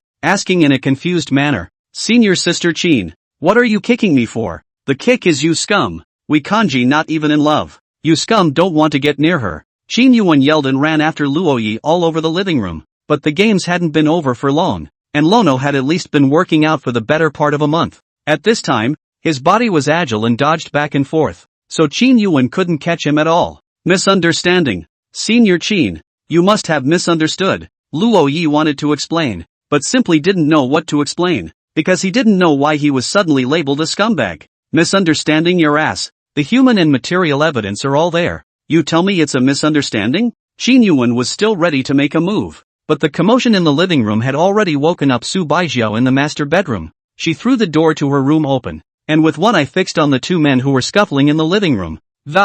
Fade asked, what are you doing, Raven? Hearing this, Qin Yuan took out her cell phone and tapped the photo on the confession wall. Pointing to her cell phone screen, she said, look, Porridge, this scummy guy is hooking up with other girls behind your back, and he's so pretty. Su Baijiao's eyes were on the cell phone screen in front of her. Just a picture of a girl in a Lolita, who looked a little taller than Lono, was hiding behind him, showing a look of pity. The two seemed to be very close and clearly not normal. But what kind of person was Subai Kanji? A glance revealed details that unusual people could not notice. In the photo, besides Luo Yi, there were his other two roommates, Wang Dehammer and Li Haoyang. One person is missing, but one more girl this tall. She realized that the missing one had turned out to be a girl. Subai Kanji looked at Qin Yuan's righteous indignation in front of her and revealed a helpless gaze. She said slowly, you're mistaken. Hearing this, Qin Yuan's eyes widened in shock. Porridge, have you been drugged? How dare you speak for him when the evidence is in your hands? As soon as the words fell, Luo Yi had already arrived next to Su Baijiao. The same saw Qin Yuan's cell phone screen. It dawned on him, and then his heart snapped, and he tensed up a bit. Fairy schoolmistresses aren't going to get the wrong idea too, are they? Thinking of this, Luo Yi hurriedly explained. This is my roommate. Ha? Qin Yuan was filled with confusion. This is my roommate, Shen Qiao. Luo Yi emphasized again. Hearing this, Qin Yuan fell silent. Who Shen Qiao was, of course she knew very well. It was the freshman schoolboy that she thought was very handsome. She looked down and realized that the beautiful woman in the photo did resemble Shen Qiao by 8 points. But who in their right mind would think this was a man? Knowing that she had misunderstood, Qin Yuan's face flushed, and, instantly changing from a cranky girl to a good girl, she sat down on the couch and looked at Luo Yi with a face full of embarrassment. It's fine, Senior Qin. It's all a misunderstanding. Lono rubbed the back of his head. He hadn't been hit for a second anyway, and, instead, school sister Qin had just fallen on her ass while chasing him. Luo Yi's schoolmate is quite nice. Qin Yuan revealed an innocent smile. Luo Yi and Subai Kanji sat on either side of her on the left and right. At this time, Subai Kanji had just woken up from a nap and looked a bit dazed. However, in terms of temperament, she was still a bit high and cold, and the fairy schoolmistress was still the same fairy schoolmistress. Qin Yuan sat in the center without saying a word, her toes in her shoes picking at the soles. She always felt that there was something strange about the atmosphere. Sitting in the middle of these two men, a vague feeling of guilt seemed to come over her that, as if it was blocking something. Something is wrong. A million times wrong. There was a distinct difference from the last time Luo Yi had invited her and Kanji to dinner. It didn't take long for the takeout that Luo Yi ordered to arrive. He got up and went to the door to get takeout, then put it on the table and, to Subai Kanji, she said, "Senior sister, it's time to eat." Subai Kanji looked at it with a flat expression and didn't go over to eat. Instead, he said something that caused Chinyuan to be dismayed. "Lono-senpai, help me over." As soon as the words fell, Chinyuan turned her head violently and looked at Subaijio as if she was looking at a stranger. Porridge's expression was clearly still that familiar. But, what the hell was that just now? She could understand Porridge being a little weak after an all-nighter. But what's going on here? Luo Yi walked over and put his hand in front of Subaijiao's face. In Chinyuan's incredulous gaze, Subai Kanji actually did put her hand on Luo Yi's hand. Crazy. All crazy. She must be dreaming. Chapter 108, Chinyuan's shock. When Subai Kanji was eating, Luo Yi sat across from her and gawked. Your own girlfriend? How to look beautiful. The more you look at it, the more you like it. And on the couch, Chinyuan had been stunned. That Luo Yi kid, staring at Kanji Porridge in such an undisguised manner. How could the latter still eat calmly? If this had been in the past, where would Subaiji have been able to eat her meal? There were usually men at the table. Whether it's a cafeteria or a restaurant, she just walks away. Chinyuan revealed a skeptical gaze, and a bold idea arose in her mind. The state of these two men today. Plus she had suspected before that Kanji's attitude toward her elementary school brother was off. Could it be that they had now? Chinyuan slowly stood up from the sofa, then walked over to the dining table, sitting next to Subaijia. She didn't do anything, but just stared at Subaijia with Luo Yi, showing an ambiguous expression. The latter froze slightly, turned his head to look at her and asked, "What are you looking at me for?" Hearing this, Chinyuan said indignantly, "Porridge, why are you elbowing your way out? Why didn't you say anything when he looked at you? He looks at me because I'm good looking, don't you?" When she said this, Subaijiao's face was flat. It was as if he was recounting a perfectly normal event. When Chinyuan thought about it, this was indeed the case. Porridge is pretty and it's normal for boys to like looking at pretty girls. Normal my ass. It's Su White Porridge. Chinyuan wanted to ask a question, but she didn't dare to ask it. One could only focus on Luo Yi with a questioning expression. "Senior Chin, what are you looking at me for?" The same question was asked again by Luo Yi. The corner of Chinyuan's mouth twitched, and she finally couldn't bear it anymore. Opening his mouth, he asked, "Are you hiding something from me? Sister Chin, which aspect are you talking about?" Luo Yi was puzzled. He thought about it. He had known Chinyuan from the time there shouldn't be anything to hide from her, right? Chinyuan placed her gaze on Subaijio again and asked, "Porridge, is there something you're not telling me?" "You guess." Chinyuan. There it was again. She was really taken by this one. After eating, Chinyuan began to fidget again. She felt as if she was an extra when she stayed in the house. The lights in the living room were bright, but it was still dark, and they weren't on at this time. But because of Chinyuan's presence, there was a surprisingly dazzling illusion here. There's no one in her girls' dorm room. I was originally thinking of moving over to live with Subai Porridge in a while. There was a Lono, but the set had 3 rooms after all. But the scene made her recite a poem. "Nah, I'm not well educated. I can't chant." Chinyuan could only sit on the sofa and a pair of big, dark eyes stared blankly at the other two, their brains racing. In fact, she had already guessed the answer between her mind and her heart. But if Subai Kanji didn't admit it herself, she wouldn't believe it at all. After all, she was the person who knew Subaijia the most in the entire Zhengda University. "I don't know what kind of magic soup Luo Ye's little brother has given to Kanji. I can't believe I'm living under the same roof as her." Inside the bathroom were Luo Ye's and Subaijia's toiletries, which looked like a couple's model. If she hadn't seen it with her own eyes, Chinyuan would never have believed it in her life. Let's not talk about her. The fact that Luo Yi and Subai Porridge are already together. Even they themselves were a bit unresponsive. 5:15 In addition to Xin Xiao, Wang Sledgehammer is incredulous until now. After Subai Kanji finished eating, she sat on the sofa and played with her cell phone, and Lono picked up a broom and started sweeping and mopping the floor, just like a householder. Luo Ye's housework was done very skillfully, and he thought that it was not the first time he had done it. After finishing his chores, Lono saw that there were already 2 people sitting on the couch, just picked up the copy of Basic Computer Theory on the coffee table and went to memorize it on the dining room table. Seeing this, Chinyuan was surprised. "I can't imagine that schoolmate Luo Yi is so good at learning." "Yeah, after all, senior sister is going to inspect it later," Luo Yi casually replied. Chinyuan choked on her tone, but it wouldn't surprise her now that, seeing the scene just now where Subai Kanji didn't resent being touched by Luo Ye's hand, nothing in this world could surprise her anymore. "You guessed it, we talked," Subai Kanji suddenly said with a flat face, as if she was catching Chinyuan's change in demeanor. It's like saying it here and now on purpose. But the person who reacted the most to hearing that was Lono. Fairy's sister is willing to reveal their relationship to Chin's sister. What about an acknowledgement and recognition of him as well? And Chin Yuwen's first reaction was, "Nobody asked you. You shut up." And although Su Bai's tone was bland, between the words that, there seemed to be a hint of pride and braggadocio mixed in. What the hell are you showing off for? However, after getting the other party's answer, Chin Yuwen, although shocked, but the heart was still happy for her good sister.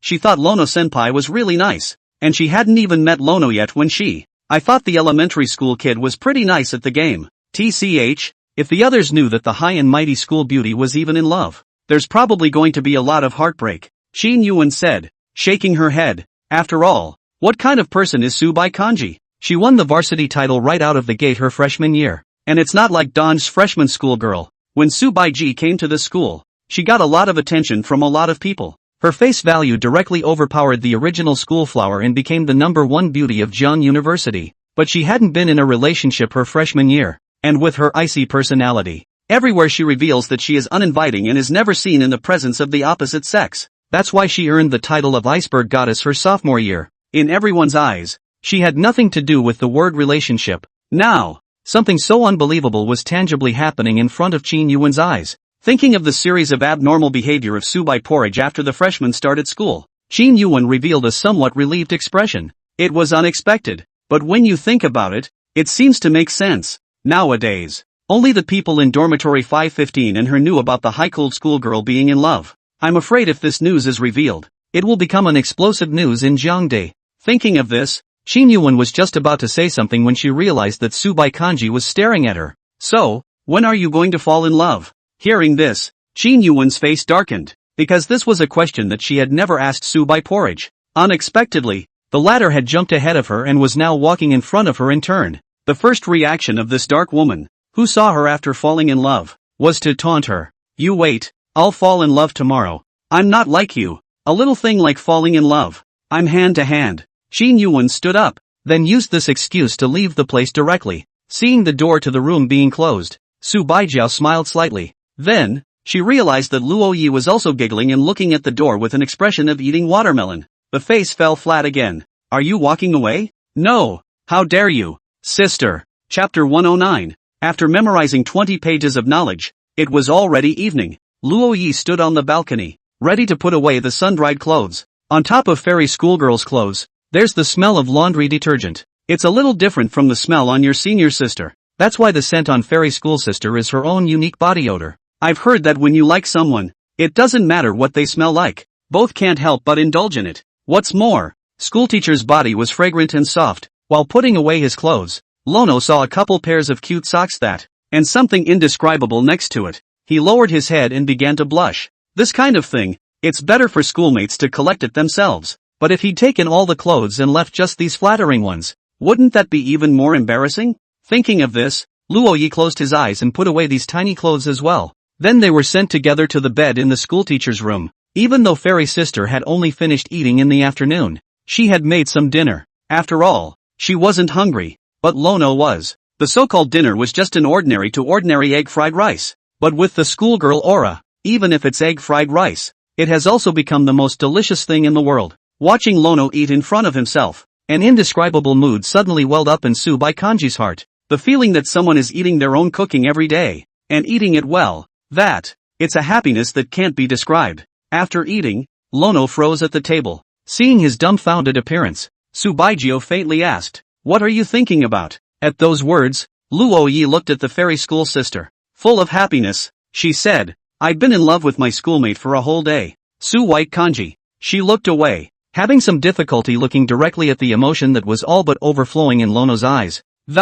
Murmured, "Cutie, hey." Hearing his senior sister call him a little cutie, Luo Yi smiled even more happily. Classes don't start until tomorrow, so Lono will be staying overnight at the family building today. This was the first time he had lived in a family building since he had been with his schoolmate. I don't know why, but when you're together, you always like to keep track of the weird stuff. The day we got together, the day we held hands for the first time, the day we hugged for the first time, but they've only gotten as far as holding hands now, and they're not holding hands very intimately. Just a simple touch. At this time, Subai Kanji suddenly said very seriously, "Schoolmate Luo Yi, I have something to tell you." At those words, Luo Ye's expression also went serious. "Hokage, you say, I hate relationships and don't like men." Hearing this, Luo Yi froze. He looked at his schoolmate's serious expression and didn't say anything.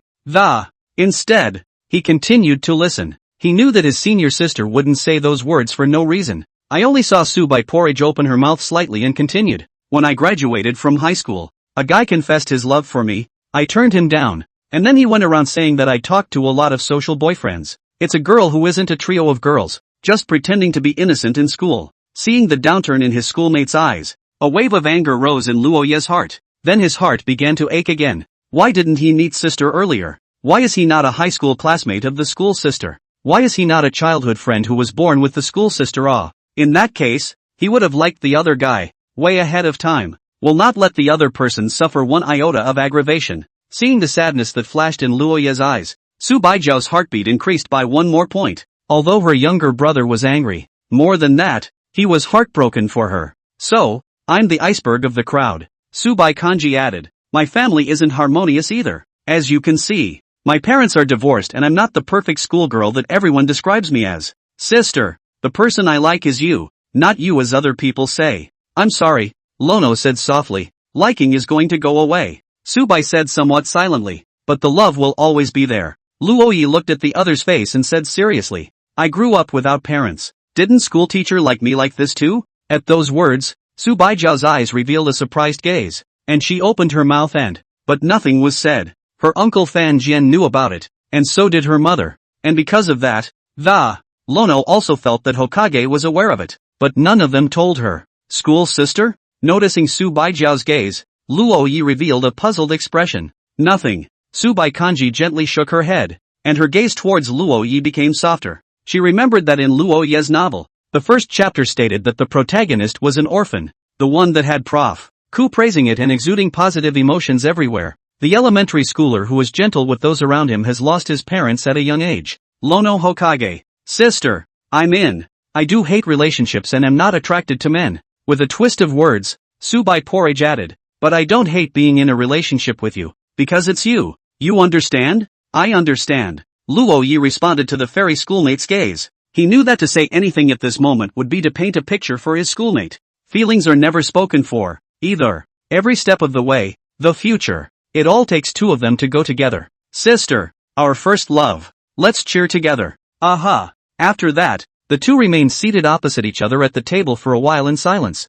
After all, how a relationship should work, they don't even know. Sitting there, both of them looked up at each other at the same time. Then both moved away again. In the end, it was Luo Yi who broke the silence. He asked in a small voice, "Sister, do we want to hug?" Hearing this, Su Baijiao did not say anything, but there was no denial. After all, when you like someone, you're supposed to want to stick it to them. After a few moments, she slowly stood up from her chair, then gently opened her hands. Lono came to her. Being in a relationship justifies holding her in your arms, but looking at the fairy schoolgirl in front of him who had become his girlfriend, Lono's heartbeat was still racing uncontrollably. He took a step forward and ran his hands across Su Baijiao's waist. Then he took the stunningly beautiful girl in front of him in his arms. In this moment, the sound of their heartbeats overlapped, meaning neither side is in a calm mood. Feeling the delicate body in his arms, Lono felt that if he continued any longer, he's probably about to faint from happiness. Shortly afterward,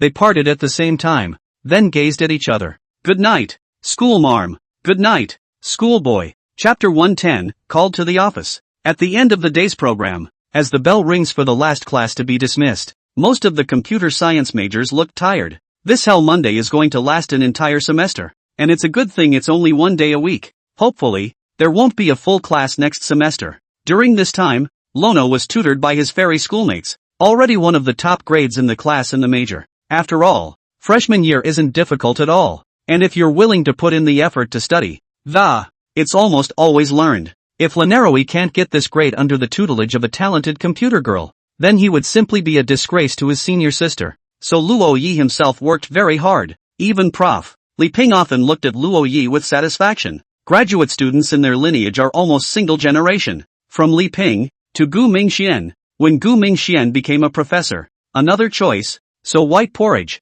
became a graduate student. But when it comes to Sue White Porridge, there might be a disconnect. After all, it didn't look like she'd take on an apprentice anyhow, and she might not be willing to continue to delve into the field of computers. Prof. Li Ping's lineage. After all, we have to rely on cousin to develop after all, cousin is still young, and teach a few more students. Lono was just about to leave with his roommates. He was then stopped by Li Ping, who was holding a thermos on the podium. Lono-san, and Tang Enki-san, you two stay for a while. At those words, the remaining 3 people in dormitory 515 looked at each other and it quickly guessed what Prof. Li Ping wanted to do.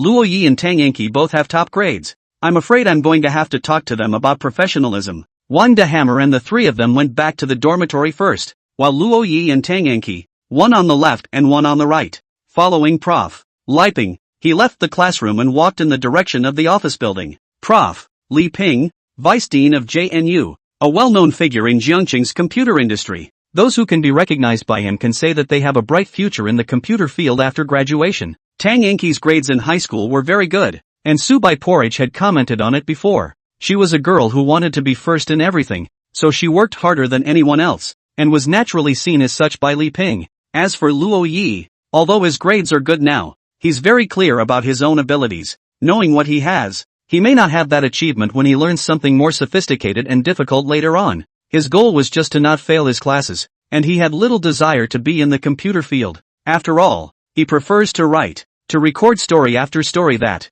then more beautiful stories will be revealed to their readers. In the office, Li Ping placed the thermos on the table and said to the 2, sit. Luo Yi and Tang Enki sat on separate stools across the desk. Luo Yi was Li Ping's class representative, so he came here often, and was kind of familiar with it. Donchi, on the other hand, is a first-timer. She glanced at Luo Yi, a little surprised in her mind. After all, the Luo Yi in her eyes was extremely reluctant to even get into Jiangdudu. Now it's sitting next to her alongside her. Li Ping laughed. Don't be nervous, both of you are students that I am more optimistic about. The main reason I called you here today is to ask if you have any plans for the future. After saying that, he looked at Tang Enki, wanting the girl to answer first. In his eyes, this girl is motivated, hardworking, intelligent and a good seedling. Professor, I want to be like senior sister Su Baixiao, Tang Enki said without hesitation. Luo Yi lowered his head, and for some reason, he became a little embarrassed. The fairy school sister was so crunchy and awesome that even a girl as outstanding as Tang Enki was modeling herself after her. Lono felt proud of himself from the bottom of his heart. He always thought Tang Enki was pretty good. Although some unpleasant things happened after high school graduation, he never felt that Tang Enki was at fault either. After all, we're all young people, and we all have our moments of ignorance. And what Tang Enki did didn't really hurt Luo Yi much. She did dislike Lono because he was an orphan, but no one had ruled that she, a person with a sound family, couldn't dislike Lono, and she'd kept her dislike to herself, never really bothering to say anything to Lono. If dislike is inevitable, can respect. It is the embodiment of the most basic qualities of a person. Having gotten Tang Enki's answer, Li Ping nodded, pleased. Little Sue is indeed excellent, and many people follow her example. But Tang, you're studying because you aspire to her, or do you want to learn before you aspire to her? These words caused Tang Enki to fall silent, and it was a little difficult to answer for a while. Li Ping looked at Luo Yi again, signaling him to answer. Luo Yi smiled. He was quite familiar with Professor Li Ping, so he wasn't nervous, said directly and truthfully, Mr. Li, I won't fail the class on the line. Computers really don't suit me, and I don't have that talent. Humph, let's see. You're using your talent elsewhere. Li Ping feigned anger and, blowing his beard and eyes out, but he wasn't really angry. After all, after watching Lono's performance during this period of time, at this point, the other party's answer was within his expectations. Lo, Li Ping asked curiously, you couldn't answer any questions at first, and for a short time, how did it progress so quickly? Mentioning this, Luo Yi said mysteriously, teacher, of course there is a high-ranking person to help. Tall man? Li Ping smiled. In front of him, who else dared to say that they were a high-ranking person? In front of the office, Counselor Chen Xiangjian is listening to the wall. He scurried out of his office when he learned that 2 students from their class had been called away by the vice dean. Horses came to the door to eavesdrop. Okay, there's gonna be a guaranteed spot for graduate school in the computer science department for your class. There are quite a few good performers in the department these days, and I'm looking at you 2 more favorably in your class. With that, he added seriously, there's only 1 spot available, and while the selection process doesn't begin until the junior year of the Bowling Green, but if you want to fight for it, You have to start working on it now. I know, Professor. Tang Enki's eyes showed a strong sense of goodwill. At this time, a knock sounded at the office. Enter, Liping said. Then, the doorknob turned, and a stunningly beautiful figure walked in from the outside, and she spoke faintly. Between the coolness of his tone, there was a lot of respect mixed in. Teacher, you asked for me. It's sobeek porridge. Seeing her, Tang Enki showed an envious expression, and Lono gave a look of adoration. All right, you guys go on back. Li Ping waved his hand at the two Luo Yi. The two got up and left the office, running into the counselor at the door. Mr. Chen, Lono was surprised. What are you doing? Passing through. After saying that, Chen Xiongjian leaned towards Luo Yi and asked in a low voice as if he were a thief. Luo Yi, what did Professor Li say? Nothing, just reminded us that there's a guaranteed spot. So, I thought you guys had committed something. Chen Xiongjian breathed a sigh of relief and put on his counselor's face again, a bemused expression that, leaving the doorway of Liping's office, Luo Yi didn't leave. And when Tang Enki, who was next to him, saw this, she hesitated for a moment and, eventually, as if she had made up her mind, she came next to Luo Yi and opened her mouth to ask, going to dinner together? Hearing the voice, Luo Yi was dumbfounded, but he still subconsciously refused. No, I'll wait for someone. Waiting for someone? Tang Enki looked towards the office and couldn't help but be puzzled. Who's he waiting for? This is an office building. Is it hard to believe that it's Su Baijiu? Lono. Tang Enki didn't leave, but continued. You said last time that you like school sister Subai. Right. Lono nodded. Seeing his serious look, an incredible thought surfaced in Tang Enki's mind. It's hard to believe. He's serious. But that's so white porridge. Chapter 11, Boyfriends. During this time, Tang Enki had been recalling some of the things that had been. And finally, I'm sure of what I want. She likes Lono. Loved being in high school. That feeling of having someone behind you every time you turned around. When she came to college, she met her roommate, Lu Bingxin, and then the whole world view was refreshed. Because she was close to Lu Bingxin, she had seen a lot of things that were hard to accept. Lu Bingxin's affair with Li Haoyang was one of them, and she took advantage of Gao Yuming's liking for herself too, not stopping to let Gao Yuming treat him to a meal is the second. In her own words, she's just having fun in time, and will be proud of it when it comes to playing with other people's feelings. Tang Enki had also heard her talk about her own once upon a time, when she used to be an innocent little girl, but the summer after she graduated from high school, while working part-time, she was emotionally toyed with by her seniors, who were 3 years older than her. Because of this, Lu Bingxin didn't believe in the so-called feelings and not only scoffed at them, but, still toying with the others. The better the man indulges her, the more awesome she feels, but not Don Enki, her high school, because of Lono. So she's seen what that innocence looks like. When she came to college, she realized how rare that relationship was in the fast food era. Not only is it rare, it's hard to find. Because of her good looks, those who come near her hide themselves in all sorts of ways, pretending to be warm, pretending to be deep in love and creating all sorts of personas, just like the last student council vice president, Wen Zhishu. The ultimate goal is nothing more than lust, as well as enjoying the superiority complex of having a popular goddess as your girlfriend. In her eyes, that rich second-generation Gao Yuming was this kind of person. She's also afraid to let random boys get close to her. She knew exactly how many jackals and tigers her face and body could attract. Looking back, the only person she could trust completely enough to stay behind her for 3 years was Lono. Accompanying her to a strange city was supposed to be the biggest reason for her trust. Thinking of this, Tang Enki's pace that had already left stopped in place, and then she turned slightly and the long hair was tossed around, revealing an innocent side face. Looking at the boy whose appearance hadn't changed from what it once was, she opened her mouth and asked, Luo Yi, do you think I have a chance if I chase you? Hearing this, Luo Yi was silent for a moment. Nothing more. He just thought it was a little strange for the other to say those things at this moment in an office building. But since the other asked, he had to respond seriously. Luo Yi shook his head and said, what if I say no? Hearing this, Tang Enki's eyes dimmed for a minute. Then, with a soft smile, just a little far-fetched smile. That means, I missed you. After saying this, she left the place, her figure a bit forlorn. In front of the office building, Lu Bingxin and Gao Yuming were waiting for her to go to dinner together. Seeing Tang Enki's saddened look, Lu Bingxin asked curiously, what's wrong schoolgirl Tang? Who bullied you? Nobody bullies me. Tang Enki let out a bitter smile as she looked back at Gao Yuming. Then with an expressionless face, he said, go eat by yourselves. I'm not going. At those words, Lu Bingxin stepped forward and hugged her arm. After all, Gao Yuming had invited Tang Enki, not her. Kiki, what's wrong? Is it because of Luo Yi again? If you like Luo Yi, why don't you go after him? With your face, it's easy to take after anyone. He should have a girlfriend, Danchi murmured. Previously, she didn't believe Luo Yi liked Subai Kanji, but all the signs indicated that this should be true. Of course, she was even less convinced that Subai Kanji would like Luo Yi,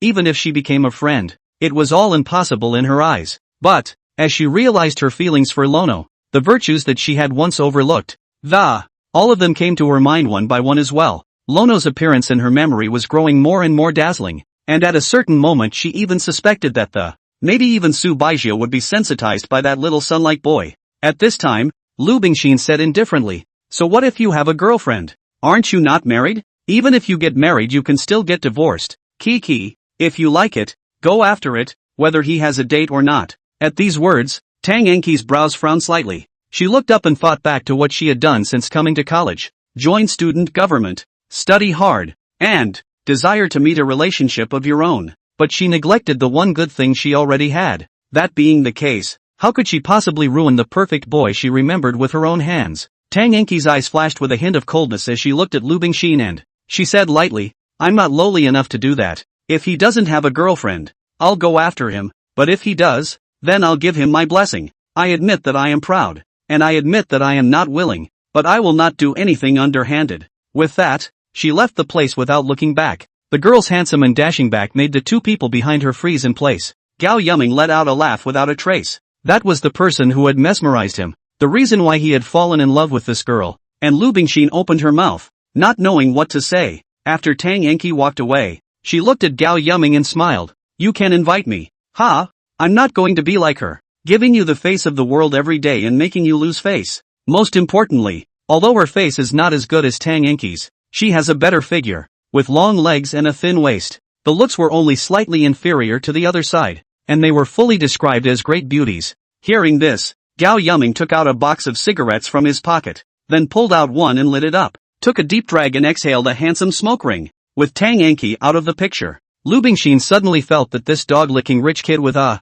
little more distance. Gao Yuming sighed and said, since you know that I have money, then you should understand as well. The so-called rich kids, both in terms of education and quality of life, are ahead of most people, and with that inherent advantage, if I were a three-dimensional dude, then this rich kid's status might as well be given to a beggar. I've seen all the stars. Do you think I'd go after someone just for their so-called face and body? With that, he walked over to the trash can, put his cigarette out, and dropped it in. And then he left the place as well. Office building. Lono waited for a while before the office door finally opened. Seeing the fairy school sister walk out from inside wearing a long light blue dress, Luo Yi hurriedly greeted her. Hokage. Obviously. I woke up in the morning and just had breakfast with my fairy schoolmate, but I haven't seen her all day. Lono then began to think about his schoolmate. Subai Kanji looked at Luo Yi, her hands clasping her chest, her face flat and said, no hugs. Ha? Lono was confused. Do I look like the kind of guy who wants to cuddle in an office building? It seems like. Is that obvious? The door to the office was still open, and Prof. Liping heard the two men talking to. Curious, he glanced over and wondered, you guys know each other well? Aha. Subai Kanji turned around and smiled slightly. Teacher, this is Professor Gu's brother. Also my boyfriend, Lono. Chapter 112, 100. Prof. Li Ping glanced at Luo Yi in surprise, then placed his gaze on Su Baijia's body again. It was instantly clear what was going on. The tall man you're talking about. That's Su, isn't it? Yeah, Professor. Lono scratched his hair, as if he'd been discovered by his elders, somewhat embarrassed. Then Professor, we'll leave first, Subai Kanji said. Okay. Prof. Li Ping turned around and waved his hand, not bothering with Luo Yi and Subai Kanji anymore. It seemed as if they wanted to rush off to do something. Luo Yi went up and closed the door behind him before leaving the office building with the fairy school sister. After the two left, Liping sat down in his own chair. He picked up his thermos and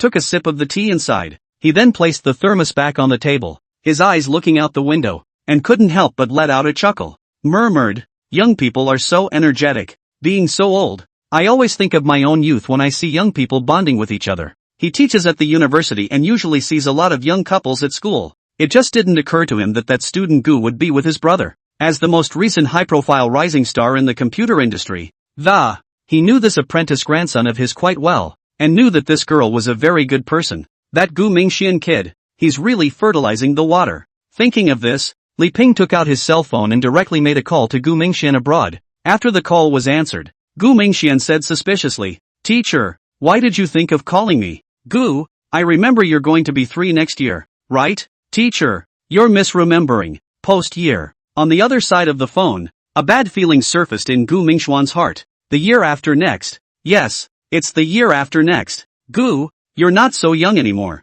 It's time to find a girlfriend. That daughter of mine, she's been pining for you for a long time. When are you coming back? Ha? Sensei, what did you say? Oh, yes, back home. Right away. Not long now. What? They're running out of Chinese food in the cafeteria? That's great. Ma'am, it's my specialty. I'm going to grab dinner. Dodo. Gu Mingxuan's obsession with dry rice was no less than Luoye's. Li Ping shook his head helplessly and let out a light laugh. Why wouldn't he want to fertilize the water? But what happens to young people is up to them young people themselves. It was dark by the end of the second afternoon session. Plus Lono stayed in the office for a while longer. And after dinner with the fairy schoolmarms, it was completely dark. Luoyi walked side by side with Su Baijiu as they strolled along the playground. The playground was dimly lit, with only the warm-colored headlights on the podium.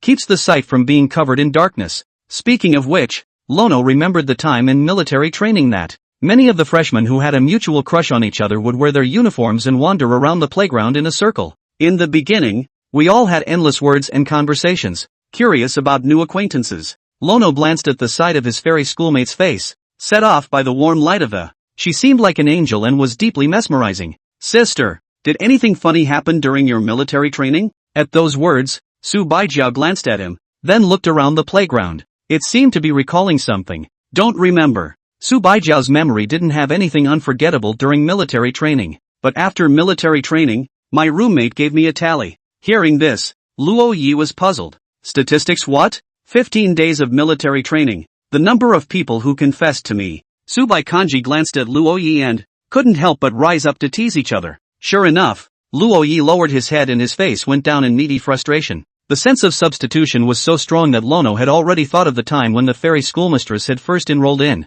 Scene of being confessed to by many people. But he was only sad for a few seconds. Luo Yi lifted his head and whispered, "But now schoolmate's boyfriend is Mie. What's going on here?" Su Baikanji grunted lightly and didn't bother with Luo Yi. The playground of JNU is always filled with people setting up stalls and various club activities. Luo Yi saw a lot of people gathered not far away. It seemed to be very lively. Luo Yi and Su Baikanji also glanced at the edge of the crowd and realized that it seemed like someone was confessing their love. At that moment, Luo Yi's melon-eating attribute erupted and stood at the edge of the crowd with Su Bai porridge. Together, the two looked curiously at the hero and heroine of this confession. In the middle of the crowd at this point, small lights of different colors were placed around a pattern of love hearts. There were also some rose petals laid around. Next to the love pattern is a pathway pieced together by lights. The hero is at the end of the path, blindfolding the heroine with his hands. A little bit towards love. Amidst the uproar of the eating crowd, the heroine walked to the center of the love pattern. Then the hero loosened his grip and gave an innocent laugh as he took the flowers from his friend's hand and, "Get down on one knee in front of your girlfriend and hand the girl the flowers." Looking at the surprise in front of her, the heroine was also very happy. She covered her mouth and showed a touched expression. She then sheepishly took the flowers, gazing nervously and expectantly at the boy in front of her. A new crowd of eaters came behind Luo Yi, and a girl said, "It's so embarrassing that, if I were this girl, I'd be embarrassed as hell. Yeah, cheap lights, cheap flowers, and making such a big deal out of it. So embarrassing." The voices of the people behind him murmured, causing Luo Yi to faintly stare. He always felt the thought outweighed the price. Yet there is no denying that price is part of the heart. Whether it's the thought that counts or the price that counts is, in the end, the one thing that can determine this.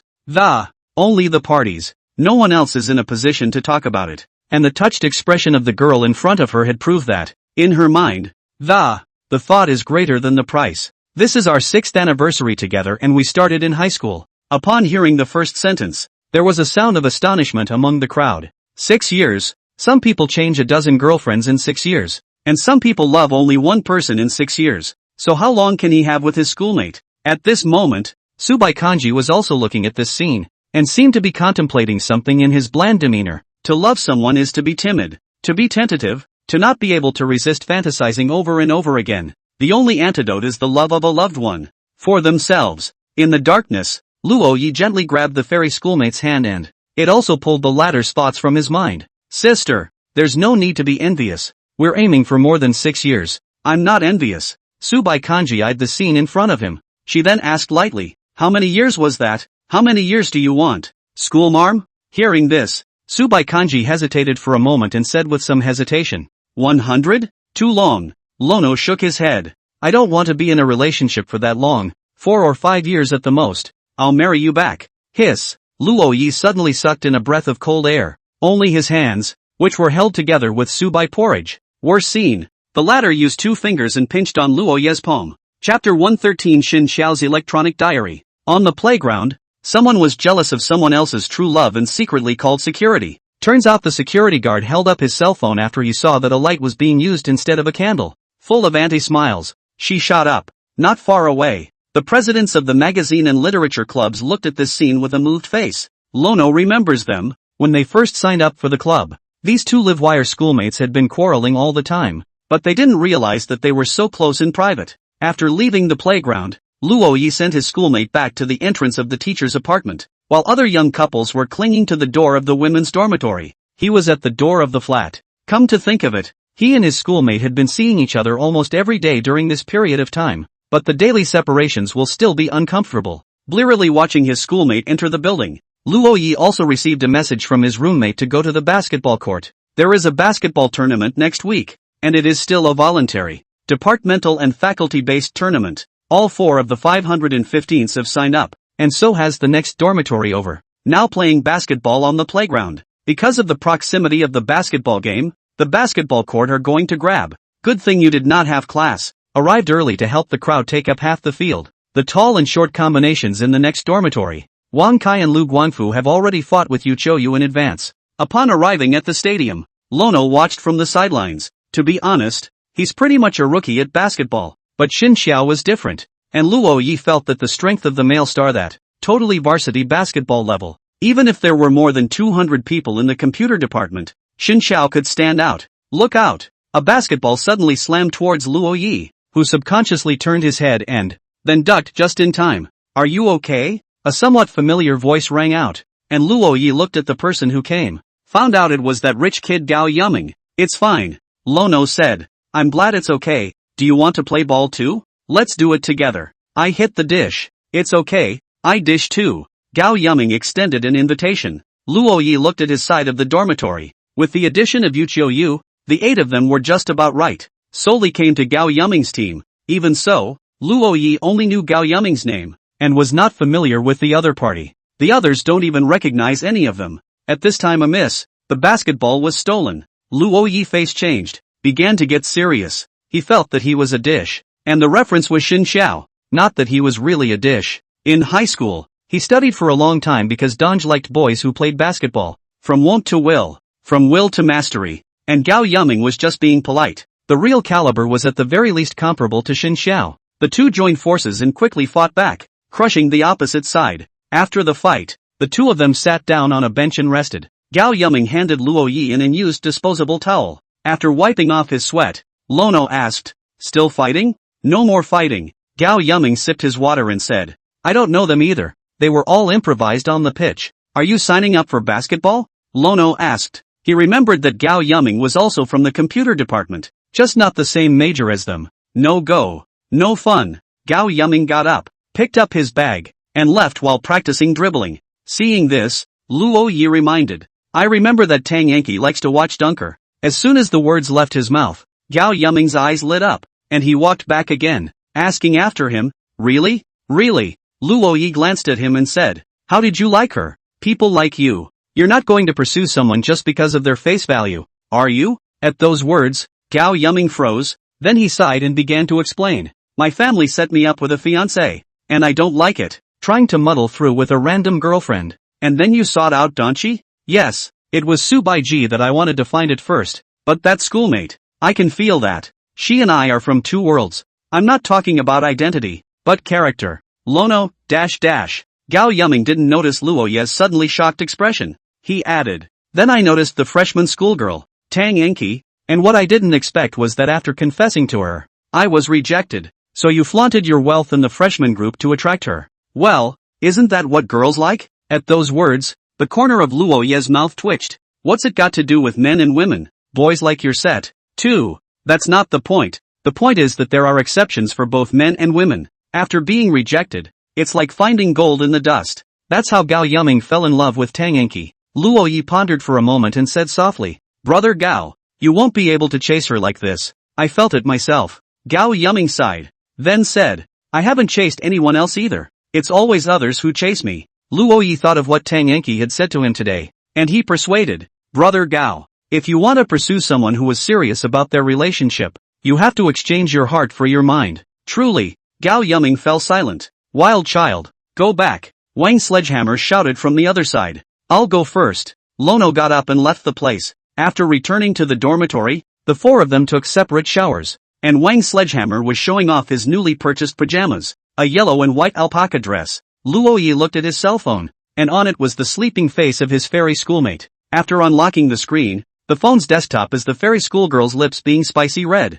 Lono smiled prettily, though he had been playing with his cell phone and, instead, nothing software opens, just repeats back and forth between locking and unlocking the screen. It's Monday. Yesterday was Sunday. He confessed on Saturday afternoon and the relationship was finalized on Sunday morning. Full stop. Today was already his second day with his schoolmate. Lono sat up on the bed clutching his cell phone and lay back down again, turning over from side to side. Eventually, the uncontrollable excitement still made him giggle. Seeing this, Wang the Hammer in his alpaca pajamas said angrily, Wild child, I think you're showing off. Hey. Luo Yi didn't hear Wang Sledgehammer's voice. His mind was filled with the stunning face of the fairy schoolmate in his cell phone. Exasperated, Wang Sledgehammer opened a certain two-character game and played it, taking his anger out on the Choo-Choo Man. He was like a hungry wolf, searching all over the map for innocent neutral monsters. Xin Xiao let out a laugh as well. But today the manga for youth is still alive was updated to the third story. The manga has progressed to the episode of the Hanbatsu Club Party.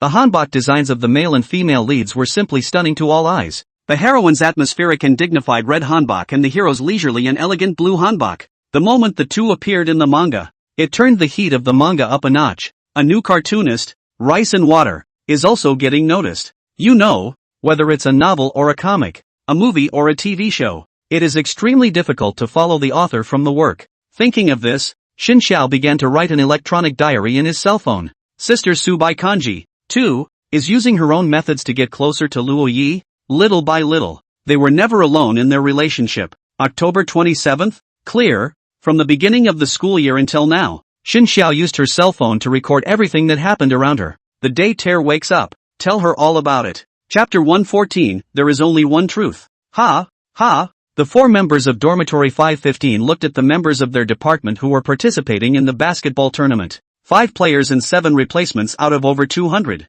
Honestly, the odds are actually pretty good. Xin Xiao took the lead and became a starter with Gao Yuming with an excellent score. Luo Yi was the replacement, while Li Hao Yang and Wang De Hammer fell out. Both men looked at the list in their cell phones at this point and simultaneously sent out soul tortures. On what grounds? Your Sledgehammer brothers' ball skills are clearly the best in the world. Hearing this, Luo Yi couldn't help but spit out. Hammer, shooting 5 you didn't score a single one. I'm just unlucky. Wang Sledgehammer pinched his nose, a little embarrassed. Since things had come to this, there was nothing Wang Sledgehammer could do. He jumped down from the bed and looked at Xin Xiao and Luo Yi with a solemn gaze.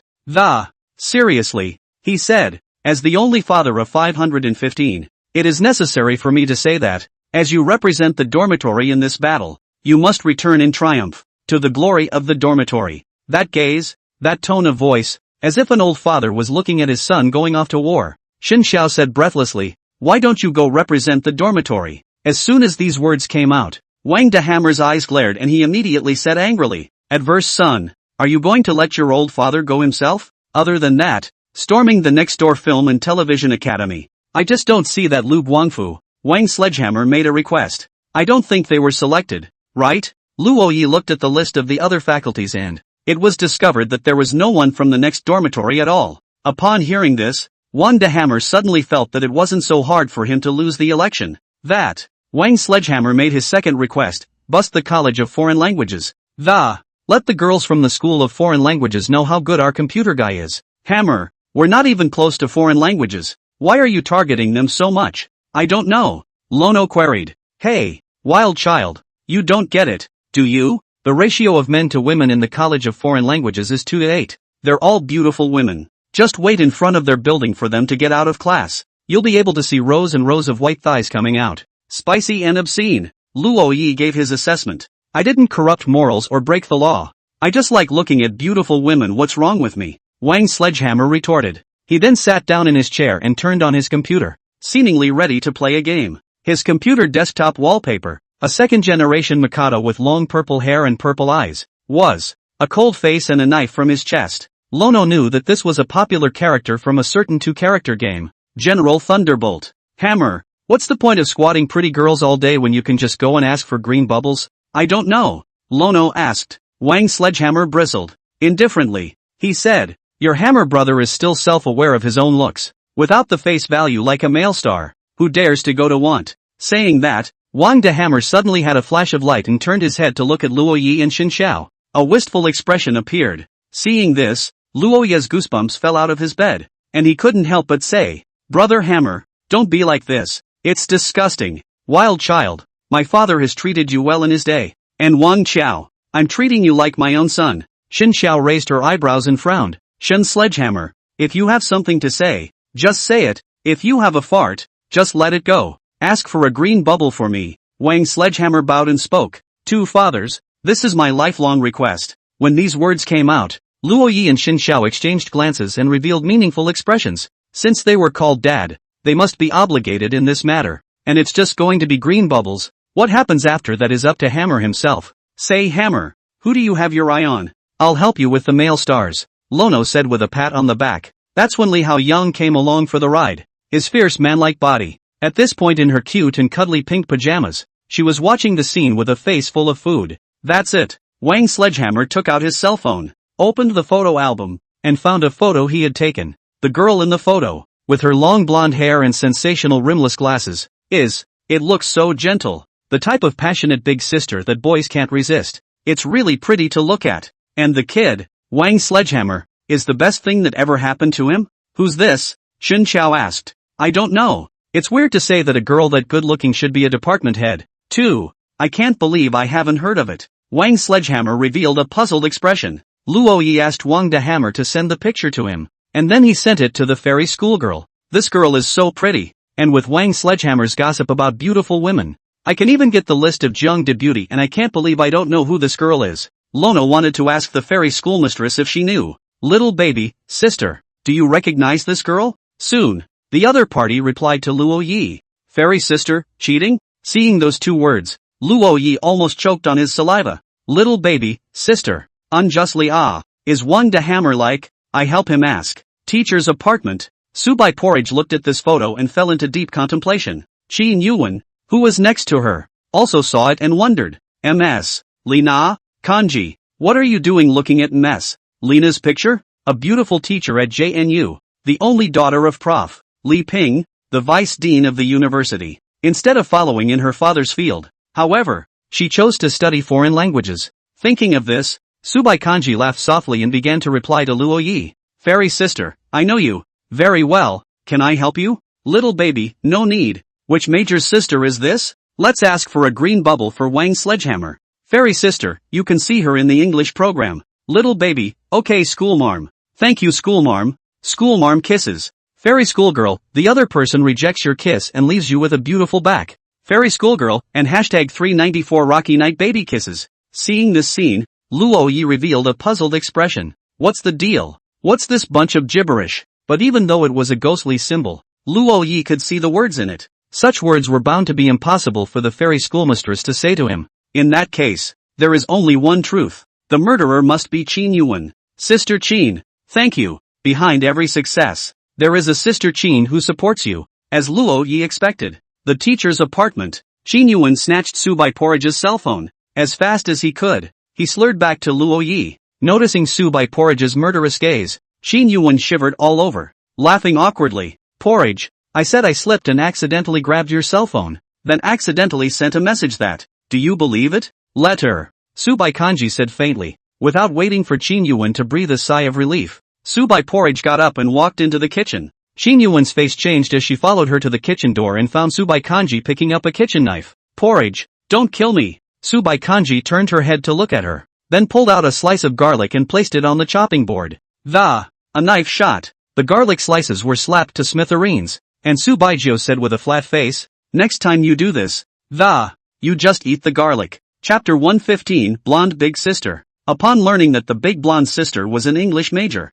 Wang Sledgehammer will soon be arriving at the English major's class schedule, but he didn't know what year it was, so he asked for 3 class schedules. He asked for all of freshman, sophomore, and junior year except for senior year when he didn't have classes. Subsequently, together with Li Haoyang, the 4 of them were furtively observing the entrance of the teaching building of the College of Foreign Languages. Soon, the freshman English majors were out of class. As Wang Sledgehammer said, a whole bunch of long white legs came out from inside the building. There were only a few boys scattered about. Look at it this way. It was indeed quite surprising that Fairy Sister was able to become the Jiang University schoolflower in the computer science department where there were so many men and so few women. Soon, all the freshman English majors had left. The 4 didn't see Wang Sledgehammer's sweetheart either. Isn't it a freshman? Wang Sledgehammer wondered. If you're not a freshman, then you'll have to wait until tomorrow, since sophomores and juniors don't have classes today. Hammer, look! Suddenly, Luo Yi pointed not far away.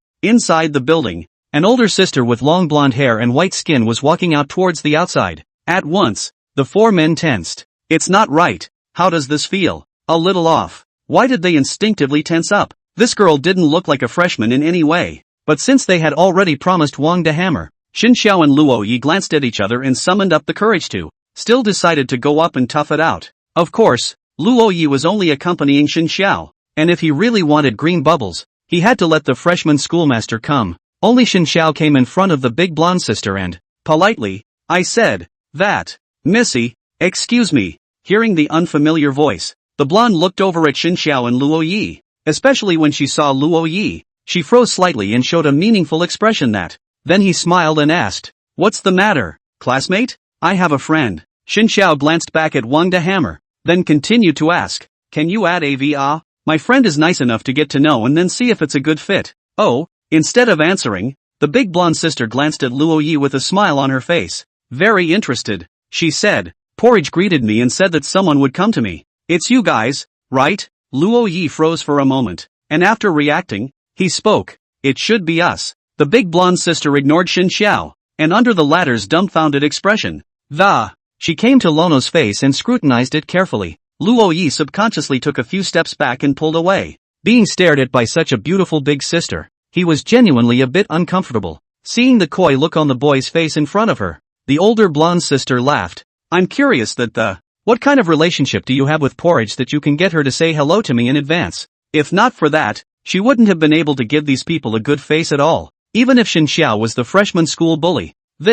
Lono scratched his hair. At the thought of him and his schoolmate being a couple, he then felt somewhat happy. Introduce yourself, the big blonde sister said. I'm Lena, a teacher of specialized courses in the Foreign Languages College. Teacher wait, teacher? Luo Yi and Xin Xiao were shocked at the same time. No wonder with Wang Sledgehammer's information network, he hadn't even heard of this person among the students. Feelings that she is not a student at all. A few students came to the teacher for green bubbles. Luo Yi and Xin Xiao lowered their heads, full of embarrassment. The 2 of them could not wait to grab Wang de Hammer in their hearts and give him a fat beating. Forget about adding sister me, but I have a man of my dreams. Lena skirted around a few people and left the area. After she walked away, Luo Yi and Xin Xiao returned to Wang de Hammer with black faces. The 2 men's appearance made Wang Sledgehammer's heart flutter, and he asked nervously, how is it? It's not add up, is it? Hearing this, Xin Xiao said breathlessly, screwed up. Alas, am I, Wang Sledgehammer,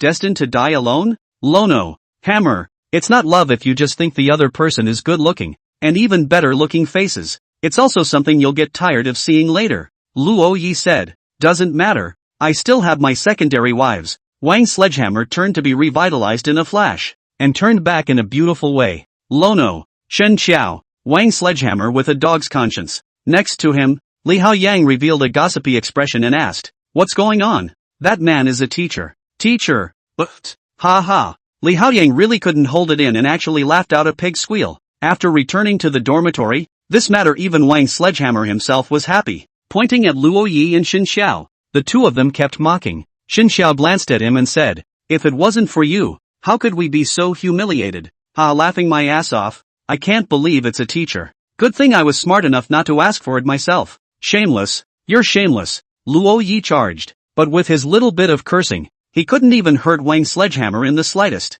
After burying each other in their bedrooms for a while, the four picked up their textbooks and, off to my second afternoon class. There was only one class this afternoon, so it was still pretty easy. It's worth noting that this class is a physical education class. Just after class, the gym teacher made the class run 2 laps. The gym teacher is a muscle man, just like Li Haoyang, but Li Haoyang still has a bit of face value on him, like a veteran. And the gym teacher looks like a chimpanzee. After the run, everyone was free to follow along with the radio gymnastics twice on the playground. Basketball for basketball. Badminton for badminton. Walks for walks. Talking about falling in love. There were also a few bold ones who sneaked straight back to their dorm rooms. At this time, on the basketball court, Su Xiaojia was holding a big basketball. Somewhat confused, he looked at the basketball rim above his head. So high. She then threw herself at it. The basketball brushed against the rim and fell to the floor. Li Haoyang took the basketball, stood on his tiptoes, threw it handsomely and hit it accurately. Not far away, Wang's sledgehammer watched this scene with great resentment. Coach got lucky when that goal went in. After class, Lono was ready to go to the teacher's apartment for dinner. Speaking of which, there's a small basketball court inside the teacher's apartment, only it's not usually used much. At this moment, hearing the sound of a basketball in the basketball court, Luo Yi looked over curiously and it was found to be a stunningly beautiful figure. Alone they're shooting baskets. The posture is off and the alignment is so raw that it's a wonder it's ever thrown in. If it isn't fairy schoolgirl. That's a good pitch. Sister. Lono walked into the stadium, sat on a bench, and watched in silence. Noticing that he was behind him, Su Baijiao turned around and looked at Luo Yi. She knew that Lono had participated in a basketball tournament inside the school, and had become a substitute. So on a whim, he took the basketball left behind by Gu Mingxian and came down to see if it was any good. At this time, Su Bai Porridge stood at the court, rustily holding the basketball, and Lono sat on a bench outside the court, watching her with patience. The two didn't speak, but the moment their eyes met and their hearts moved. Also festering in this quiet place. Chapter 116, Ice Cold. See what? Subai Kanji's voice was light, and although it wasn't big, Luo Yi could hear it clearly. He stood up from his chair and walked in the direction of Su Baijiao. Standing in front of Su Baijiao, Luo Yi smiled slightly and said, "Senior sister, that's not how basketball is played." At those words, Su Baijiao ignored him and turned around to face the ball frame. The moment she turned around, her long hair flung itself over Lono and then it fell back to her shoulders and back. She raised her hands and tossed the basketball to the hoop. Seeing this, Lono looked up and realized that the basketball hadn't even touched the rim and landed on the floor. It bounced off the stadium guardrail and bounced back, rolling slowly on the ground. Looking at this scene, Subai Kanji was slightly stunned, his face slightly lost in thought. She's never played basketball, and she knows she can't play. But I didn't realize the gap between reality and fantasy was so wide. Not waiting for her to say anything, suddenly, the young man behind her stepped forward and approached her. Their bodies almost pressed together. Subai Kanji was slightly stunned, and a bit of overwhelm appeared in his bland face, only to see Luo Ye's hands, grabbing her wrists from behind. "Sister, it wouldn't have been easy to throw it with your hands raised flat, so let me teach you the correct position." He grasped his schoolmate's wrist, and then lifted it up. Seeing that her small, limp hands were at the mercy of the others, he then obediently grabbed his schoolmate's hand. Maybe it's cooler in Fairy Sister's hands are icy, but his hands were warm, making Su Baijiao feel comfortable. After adjusting to the correct motion, Lono ran to pick the basketball back up, handing it to the fairy schoolmistress. She said,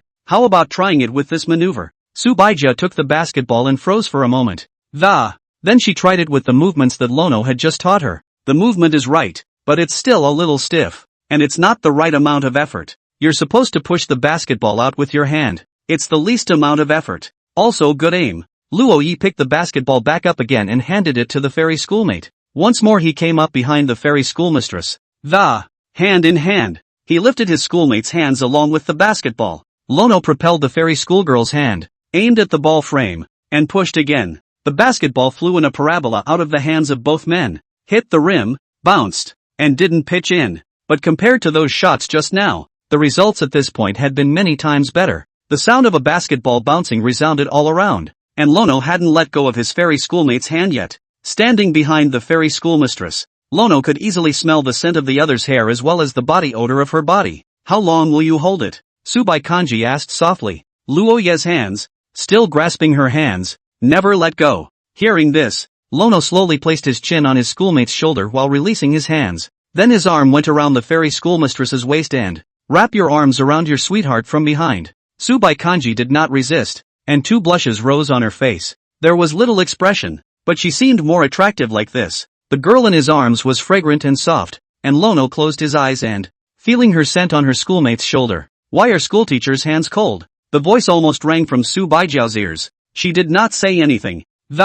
Instead, he covered Lono's hand with his own. Her body also gradually lost its center of gravity and leaned towards the back. Although Luo Yi was a schoolmate 2 years younger than her, such a securely felt bosom that, it was like nothing she had ever felt before. After the first official date with her elementary school brother ended, Subai Porridge stayed up all night without sleeping. She had studied for a long time how exactly a first-time couple should have a good relationship. The ultimate conclusion is that if the other person loves you enough, you can then do whatever you want to be good. Of course, everything is mutual. So, even though she was rusty and nervous, she wanted to be there when Lono needed her, responding clumsily to each other. It wasn't long before a schoolboy passed by outside the basketball court and, it should be whichever teacher's child in the family building is out of school. Hearing the movement, Luo Yi and Subai Porridge quickly separated like a reflex. The two fell silent, neither one speaking. The young student gave a puzzled look with a blank expression and left the place without much thought. After he walked away, Luo Yi came next to Su Baijia and whispered,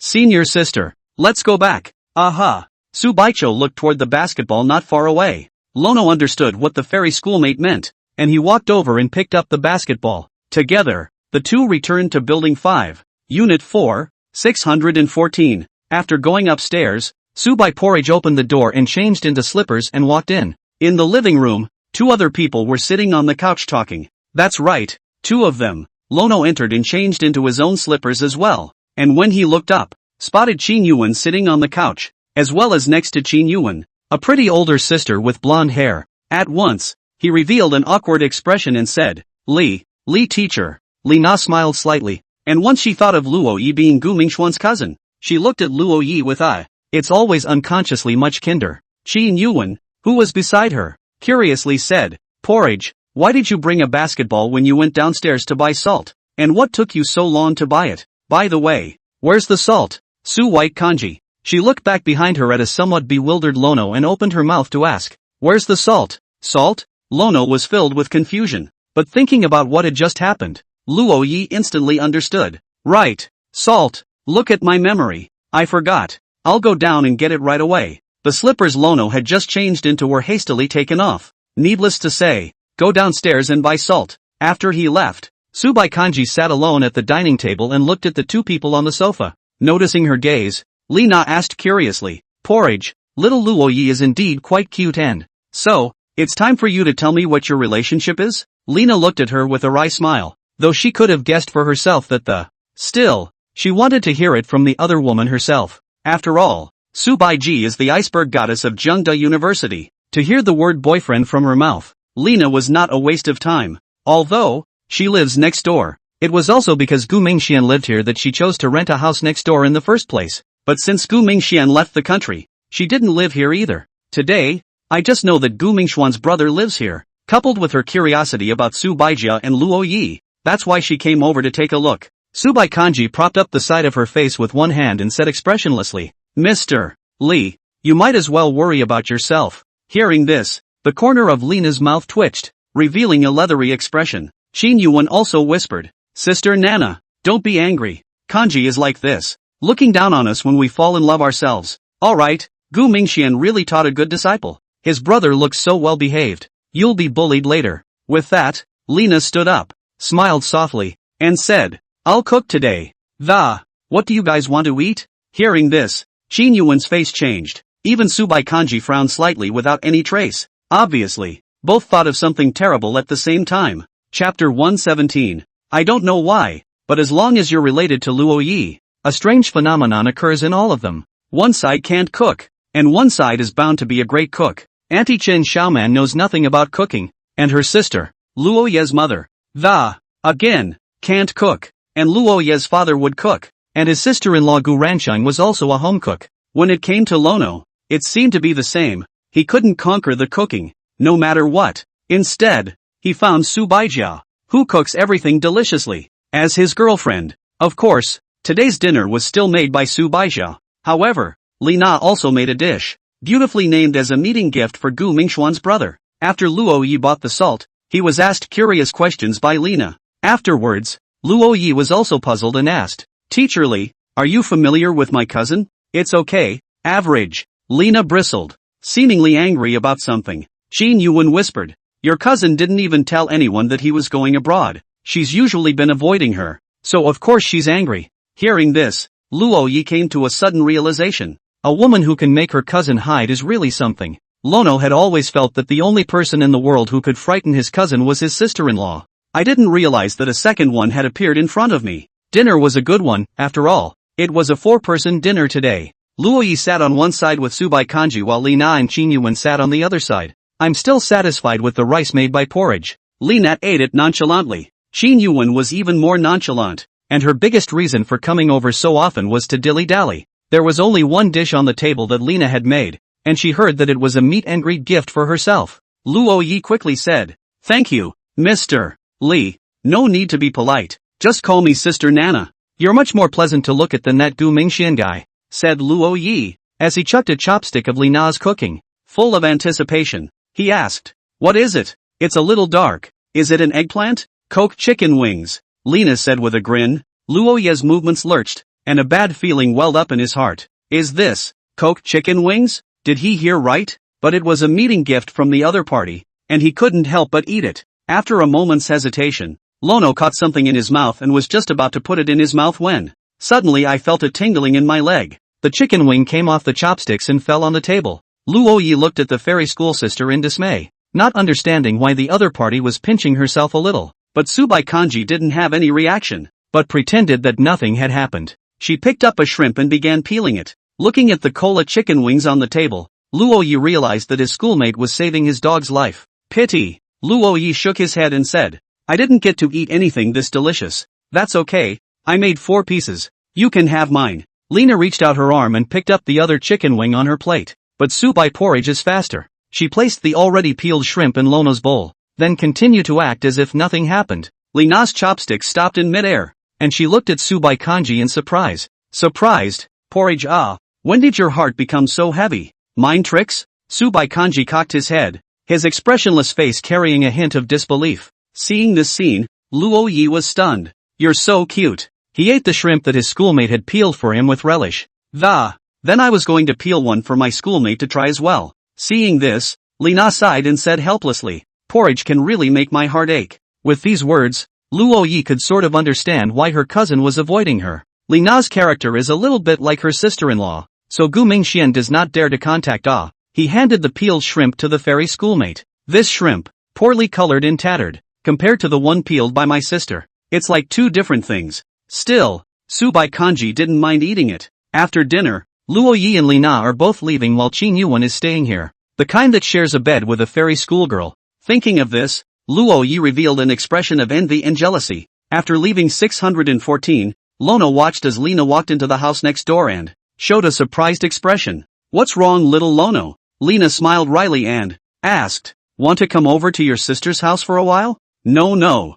Luo Yi shook off his head and hurriedly said, "Nana-san, I'm going back to my dorm room." He pressed the elevator and left the place without looking back. Seeing this, Lina smiled. This younger brother of Gu Mingxuan's was really interesting, to the extent that he was able to make Su Baizhou favor him. She thought before, like everyone else, that it might be hard for Subai Porridge to find a boyfriend. Even always wondered what a person who could make Subai Porridge like him would be like. Now that she had seen Luo Yi, she also knew why Subai Kanji liked him. Unexpected and reasonable. After going downstairs, Luo Yi didn't go back the first time, but came to the small basketball court in the family building. He sat down on the bench again and began to freeze. Lono couldn't even keep the corners of his own mouth down at the thought of teaching his sister to play here before dinner. Having a girlfriend like fairy school sister, he had practically cultivated 8 lifetimes of good fortune. In his last life he must have saved the universe. Lono pulled out his cell phone and looked at the calendar. It's almost November.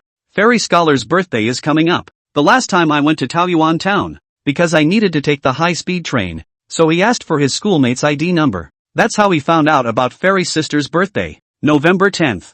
Scorpio's high-strung older sister. Luo Yi had thought about what to give his schoolmate back when she gave him his birthday present. After spending some more time in the playground, Luo Yi returned to his dormitory. He sat down at his table and sent a message to the fairy scholar. Little baby, I'm in the dormitory. Sister. Fairy SCHOLMAID, aha. Afterward, Luo Yi opened the short video software and began to brush it. What does it feel like for a boy or girl to kiss for the first time? Hearing the voice in the video, Luo Yi's expression was serious and he watched it carefully. And the words from his cell phone caught the attention of the other three. Wang the Hammer smelled the odor and came. He was surprised. Wild child. You haven't even kissed on the mouth, have you? No. You kissed? No. Have you ever kissed one? Coach? No.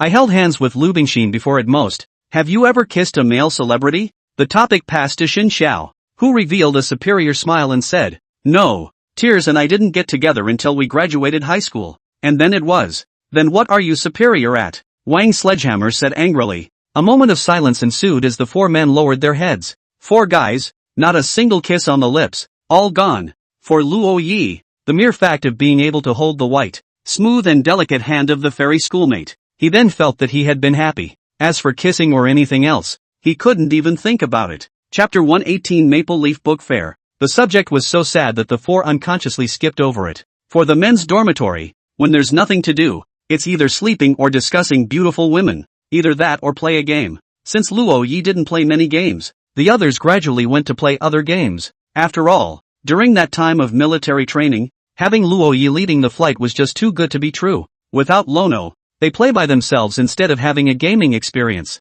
It was after that Wang Sledgehammer got hooked on a certain two-letter game, and Li Haoyang likes this game too. For some reason. In particular, the lowly characters in the game are his favorite. Luo Yi could sort of see that the coach was clearly a lolicon, but he was clearly not a lowly control in the past. This kid won't really like Su Xiaojia, right? Luo Yi revealed a contemplative expression as he looked at Li Haoyang's gaze and, it's all gotten a little ambiguous. It's in play. And in that case, he's going to have to unleash the skills of the Moon Lord. Coach, Luo Yi opened his mouth and asked, what character are you playing? Why haven't I seen it before? Li Haoyang subconsciously raised his head and explained, Bomb lowly, it's this white-haired. It's pretty cute. It is indeed quite cute. Just how does it feel? A bit like Su Xiaojia? I'm sorry, Lono said with a smirk. Hearing this, Xin Xiao and Wang de Hammer's attention was also drawn over. The latter looked at Li Haoyang and said in surprise, Coach you kid bored to death Last time with Lu Bingxin was also sneaky. And this time with Su Xiaojia, they didn't even report any progress to us. What if I meet another scummy girl? Su Xiaojia is not that kind of person. Li Haoyang suddenly retorted. King Sledgehammer. For some reason, he felt like he'd been struck again. Don't pretend. You just like her. Wang Sledgehammer said. No, we're just friends. Friends. Li Haoyang lowered his head and showed an embarrassed look. Is this the legendary Slugger Petulance? By the way, I remember that Su Xiaojia and brother Luo Yi are from the same hometown, right? Xin Xiao spoke out the blind spot. When these words came out, Li Haoyang looked at Luo Yi with a surprised look in his eyes. He seemed to have something he wanted to say to Luo Yi, but couldn't say it out of respect. A failed relationship experience has kept him from reaching out for love, nor are they afraid to tell their roommates about their feelings. Luo Yi smiled faintly and said, Coach, there's no class tomorrow afternoon. Why don't we go eat together? Of course, he's going to call on Su Xiaojia. It doesn't say it, but those who get it get it. But Wang de Hammer did not understand. Directly came to the eat what I also go. Upon hearing this, Xin Xiao glanced at him and said breathlessly, do you know why you don't have a girlfriend? For what? The heart is too thick. If you want to chase a girl, you need to have a delicate heart. Wang Sledgehammer listened in and began to think. He then looked at Xin Xiao with a skeptical gaze and, skeptically, he said, you're not calling me a one-celled organism, are you? Xin Xiao. Then you are indeed a single-celled organism. What did you say? Die. Wang Sledgehammer rushed up and pressed Xin Xiao on the bed to paste. The latter had a look of shame on his face, but there was not the slightest way to do anything about it, so he could only bear it silently. Luo Yi didn't say anything. He was afraid that if he spoke now, Wang de Hammer would be beastly and clean up even him. Brother Xin Xiao. It's not that brother won't help you. There's nothing brother can do. At this moment, a call came through Luo Yi's cell phone. He froze slightly when he saw the person's note, because this person rarely interacts with him, and from the time they've known each other, they've only talked a couple times, too, but that was normal. After all, they had only known each other for a few months. Falling back to the roots, editor. Watermelon. After the phone was connected, the other party was the first to ask, Mr. Falling Leaves, are you in Jiangcheng? Right. Watermelon was a woman with a mature voice, the kind that sounded oppressive, and that's why Luo Yi unconsciously gets a little nervous whenever he talks to her. After receiving Lono's answer, Watermelon continued, it's like this. There's a big book fair in the Magic City, where a lot of famous authors will be there, sharing their insights and giving talks, and there's a big fan meet and greet, book signing. We also have places on our side to attend. Jiangcheng is not far from Magic City. If you want to go, I'll give you the quota. Upon hearing this, Luo Yi was surprised for a moment, and then said with some hesitation, I'm just a newbie author. How can you compare to those seniors? It's okay. Every great author has gone from newbie to newbie, and you're just visiting to learn.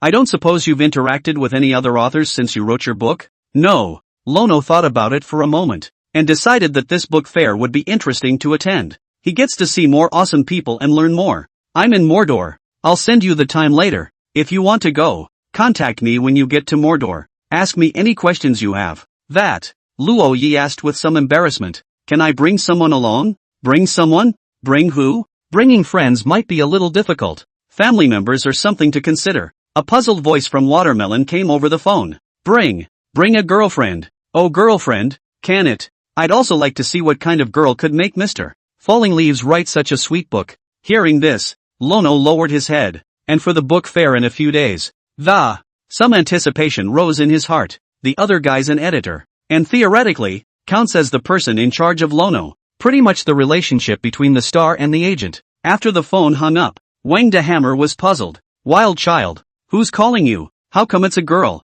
Is it nice? Lono, you just know to ask if it looks good. My editor. Editors? You still have an editor. Ha, ha. Wild child, is it hard to believe that you're a great author with deep pockets? Upon hearing this, Luo Yi smiled and humbly said, Nope, not even close. Wang Sledgehammer didn't care and continued to play his game. It didn't take long for Watermelon to send over the time the book fair would be held. Lono took a look at it, and the organizing time is surprisingly this weekend. That is, the 1st and 2nd days of November. The timing is simply tailor-made for student parties. The theme of the book fair is Maple Leaf Book Fair, which is located at the Maple Leaf Convention Center in Magic City. Speaking of which, it seems that their school has slots available for release from the magazine and literary clubs. It will be a long bus ride to Mordor by then, but the quota is only 30, and of those 30, 20 were inscribed by magazines and literary societies, leaving only 10 spots outside of the clubs to be snatched up. Of course, again, it's all about places,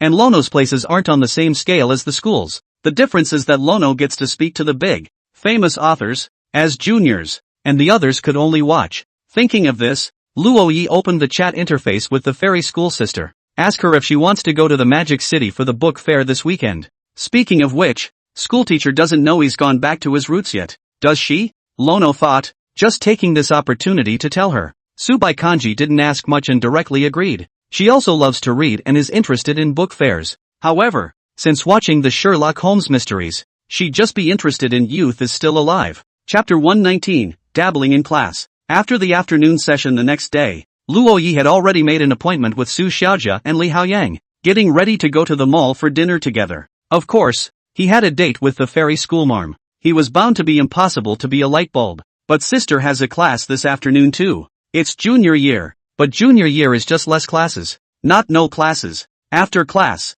Luo Yi didn't leave the classroom, although he and fairy sister were not in the same grade, since they were in the same major. So the buildings and classrooms are basically the same, just at staggered times. The junior majors will be coming to this room soon after first period in the afternoon. Lono sat in the back corner with some trepidation. His 3 roommates were also nearby and didn't leave. As for their reasons for not leaving, curious about the junior year program is one aspect of that. Wanting to see a junior beauty is another aspect, especially Wang Sledgehammer. The anticipation in his heart had been pulled full. The university doesn't have a rule that only students in this class can take this class if you want to. Take classes in any major if you have enough time. It didn't take long for the junior majors to walk in one after another. Wang de Hammer's mood slowly turned from anticipation at the beginning to disappointment. He wants women. Why are all the men coming in? Where are all the lesbian computer science majors? Although there weren't many girls in the computer science department of their freshman year either. But with Tang Enki, the freshman schoolgirl, in, it had always given them the illusion that there was no shortage of beautiful women in computers.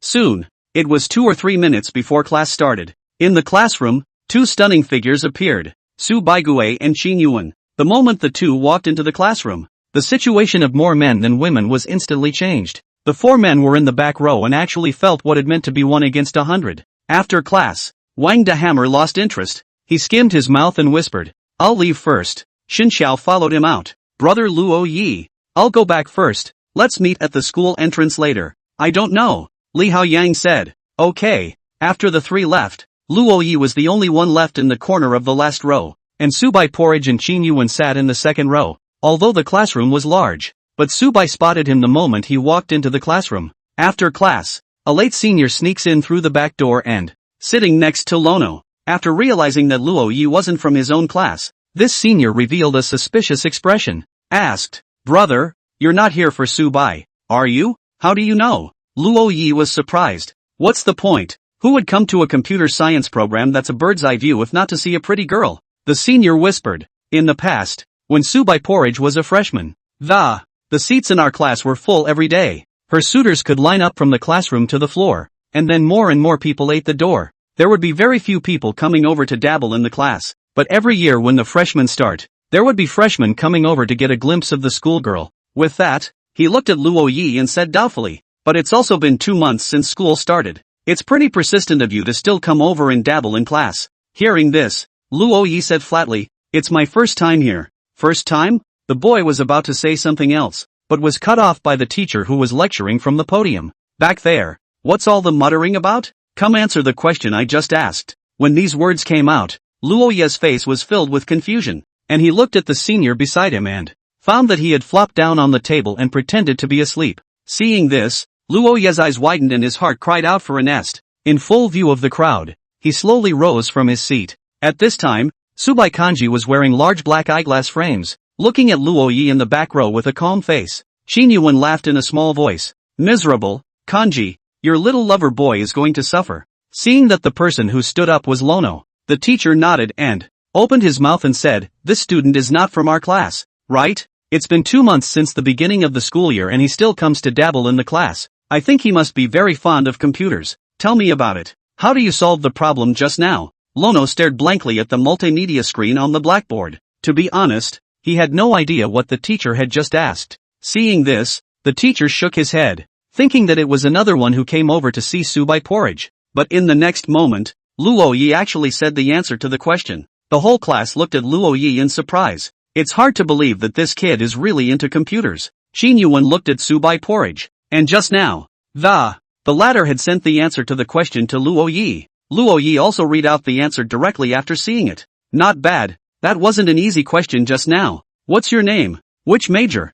I'm Lono, freshman computer science major. Hearing this, the teacher gave Luo Yi a high look, then scanned around the faces of the others and said the student, "Students, freshmen are so good at learning. You need to use this as an example. Don't wait until you fail the final to regret it." At these words, Luo Yi's head bowed even lower. "Shame on you. What a shame." When he sat down, the senior pretending to sleep next to him snapped his head up and looked at him in shock. "You're a freshman? I throw a deep hide. I couldn't even answer that question just now. Just a fluke." Lono scratched his hair, a little embarrassed. "It wasn't a fluke. Say, schoolmate, are you really not interested in Subai Porridge? How could it be?" Luo Yi said, "I'm just running to the senior sister. I told you, if it wasn't for Subai Porridge, how could anyone come to computer class? However, senior, Subai Kanji, that person just can't be interested in men. Senior advises you to give up as early as possible." With that, the senior slumped down on the table and went back to sleep. Luo Yi sat in his seat, propped his chin up and looked at the figure in the second row. "You're so pretty, sister. Sister's back is so beautiful." In the second row, noticing Luo Yi's line of sight, Subai Porridge raised her cell phone up and took a selfie of myself. Even in a casual photo, her face is stunningly beautiful with no dead angles, and in the unobtrusive corner of the photo, that elementary schooler's eyes were looking at the camera. Of course, she knew that it wasn't the camera he was looking at, but her. Subaijio sent this photo to Luo Yi. The latter's cell phone vibrated a bit, and he opened it to see that it was his senior sister who had sent him a picture. "What's it like to have a girl you like send you a selfie?" Lono didn't know how to describe it and would just giggle into his cell phone. After laughing, his first reaction was to save the photo, no matter what kind of photo it was. As long as it had something to do with the fairy schoolmistress, Lono would have saved it. He also built a photo album dedicated to the fairy schoolmates. Just as Luo Yi was giggling into his cell phone, the senior next to him woke up. He took a puzzled look at Luo Yi's cell phone and said in surprise, "I lost that. You even managed to get Subai Porridge's selfie. Are you a hacker?" "Just a fluke," Luo Yi said modestly. Seniors. Chapter 120, The Schoolgirl Scandal. After class, one by one, the class got up and left the classroom, and the senior next to Lono was still sleeping. Does this guy have no friends? He's late for class, and he's still sleeping after class. Soon, in Luo Yi's line of sight, only Subai Kanji was left sitting in front of him. Even Qin Yuan left the place. When she left, Qin Yuan wanted to take a picture of the classroom door, but after seeing the still sleeping boy beside Luo Yi, the corner of her mouth twitched and she could only helplessly withdraw her cell phone. A man and a woman were in the front and back of the classroom, and the breeze was drilling through the windows, blowing the curtains. What a romantic scene, only to be spoiled by a sleepyhead. "Porridge, bye-bye." She waved her hand, and Subai said softly, bye." Soon there were only 3 people left in the classroom. Luo Yi tapped the shoulder of the senior next to him and said, "Senior, class is over." The schoolmaster looked up in bewilderment, and his face was all sleepy with large and small lines of, "It does look like it just slept quite well." Seeing that the senior woke up, Luo Yi got up and walked towards the fairy schoolmate. "Sister, let's go." Upon hearing this, Subai Kanji got up and left her seat. Her textbook had already been taken back by Qin Yuan, who had accompanied her to class. Didn't bring a textbook per se. Now Qin Yuan was bored every day. There were 4 people in a dormitory, and 3 of them had moved out. She's the only one left, so she'll go along for the ride, if she can, all day long like a heartless happy-go-lucky guy. The senior in the back row rubbed his eyes and, seeing Luo Yi and Subai Kanji leave the classroom one after the other, his face was full of dullness, as if he hadn't woken up yet. Was that just Subai Porridge? Why is she leaving class so late? Who's the other boy? Oh, it's the schoolboy from just now. Aha! The senior's eyes widened and he stormed out of the classroom. Looking at the pair in the hallway who were leaving the school building side by side, he looked away, then withdrew his gaze and returned to his seat, smiling softly. He's really not awake, so he'll sleep some more. The classroom was on the 4th floor, and the 2 walked down the stairs one step at a time. Come to think of it, how long have they been together? Almost a week and a half. Luo Yi still had a bit of an unreal feeling until now. After leaving the school building, the 2 walked left and right on either side of the school path. Subai Kanji walked slower and slower, while Luo Yi also unconsciously dropped his pace, until the former stopped dead in its tracks. Luo Yi was puzzled. "What's wrong, senior sister?" Subai Kanji turned her head slightly and fixed her gaze on Luo Yi's body. In a flat tone, he said something that surprised Lono. "You don't love me anymore." At those words, Luo Yi froze, looking at the contrasting appearance of the fairy school sister at that moment. He couldn't help but say, "No, how come? You are so far away from me," Subai Kanji said faintly. Hearing this, Luo Yi hastily moved a few steps in the direction of his schoolmate, came to the latter's side. He'd just thought about all the days he'd spent with his fairy schoolmate. The whole thing was floating without noticing it. Seeing this, Subai Kanji then took a step away and continued to walk in the direction of the family building. But she was not at peace within herself, and she could not have imagined to herself that the words that just, it was amazing that it could come out of her mouth. I have to say, the fairy schoolgirl's face was very striking. Just simply walking around the school, it just makes the people passing around can't help but look twice. Unlike other couples, the 2 didn't walk together and make love, much less any intimate gestures. But to be able to walk alone with a high-strung schoolgirl, already it was something that was enough to surprise everyone. The students passing by had their mouths wide open, looking at the youth next to Subai, curious about their relationship. Looking at the action, the 2 don't look like a couple. There's nothing overly intimate, after all, but it's definitely not simple either. It can't be Subai Ji's relative who got into JNU, right? This was everyone's first thought when they saw the scene. After all, to say that the iceberg goddess was in love, or who does the iceberg goddess like? No one would even believe it unless they saw them acting intimately with their own eyes. And the intimate gestures, they couldn't even imagine. That rumored high school girl. What boys would be intimate with? Just fantasizing about that image in my head was incredible. Not to mention the reality of it happening. Subai Ji will fall in love? No way. Absolutely not. Feeling the sights around him, Luo Yi's face burned a little. It just felt like a great honor had come to me. It's too happy to have a girlfriend like fairy schoolmate. Without realizing it, the 2 had arrived at the teacher's apartment. Since it's the first time I'm going out with Lono's roommate, That's why Subai Porridge will seriously dress up. She went back into her room and got ready to go change. And Lono sat on the couch and messaged his coach, telling him he might have to wait a little longer. The coach returned a crying face to him, saying that Su Xiaojia hadn't come out yet either, and that he was still waiting at the entrance to the women's dormitory. Seeing this message, Luo Yi slightly froze, thinking that girls turned out to be the same. But the fairy school sister didn't make him wait much longer, and after a few minutes, she walked out of the room. She wore light lipstick and a long black dress, and underneath were black marten boots, with 20 centimeters of calf exposed between the shoes and the long skirt that,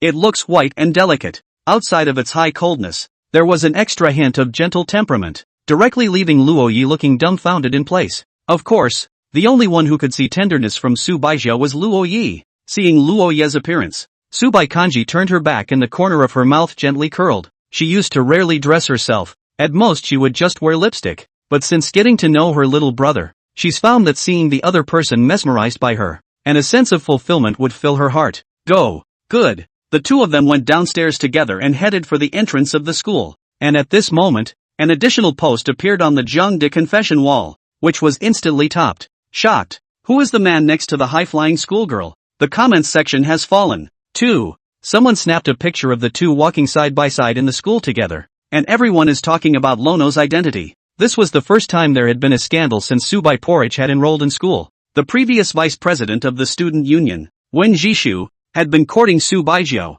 though, even the others thought they were made for each other. But he was rejected so hard that there wasn't much CP at all. And this photo is different. In the photo, the boys are a little green and look sunny and cheerful. There was a strong sense of juvenility all over. And the girl, with her calm, dignified face, seemingly infected by the boy beside her. All of its high spirits are offset a bit. The blend of sunny cheerfulness and high spirits creates a stream of unexpected pairings. Even so, no one suspected that Subai Porridge was in love. And everyone was investigating Luo Ye's identity. Doubt they're related to anything. It didn't take long for Lono's basic information to appear inside the comments section. Freshman computer science major. Lono. It's the same specialty as Subai Porridge. What exactly is the relationship between the two is still being discussed in the comments section. But it has never come to fruition. After all, the correct answer was eliminated at the very beginning. Soon, however, a person in the know, a certain Qin woman, revealed that. It dawned on everyone that Luo Yi was the younger brother of Mr. Subai's teacher. Told you. How can a high school girl fall in love? In the women's dormitory, Qin Yuan watched her like skyrocket and was instantly happy. Yeah, that's it. Wait until you guys bump into them necking and shocking the hell out of you sometime. Just when you guys thought it was impossible for a high-strung schoolgirl to fall for someone else, someone had already taken her under their wing and pampered her. Qin Yuan's heart was very content. The kind of thing that no one else knew about.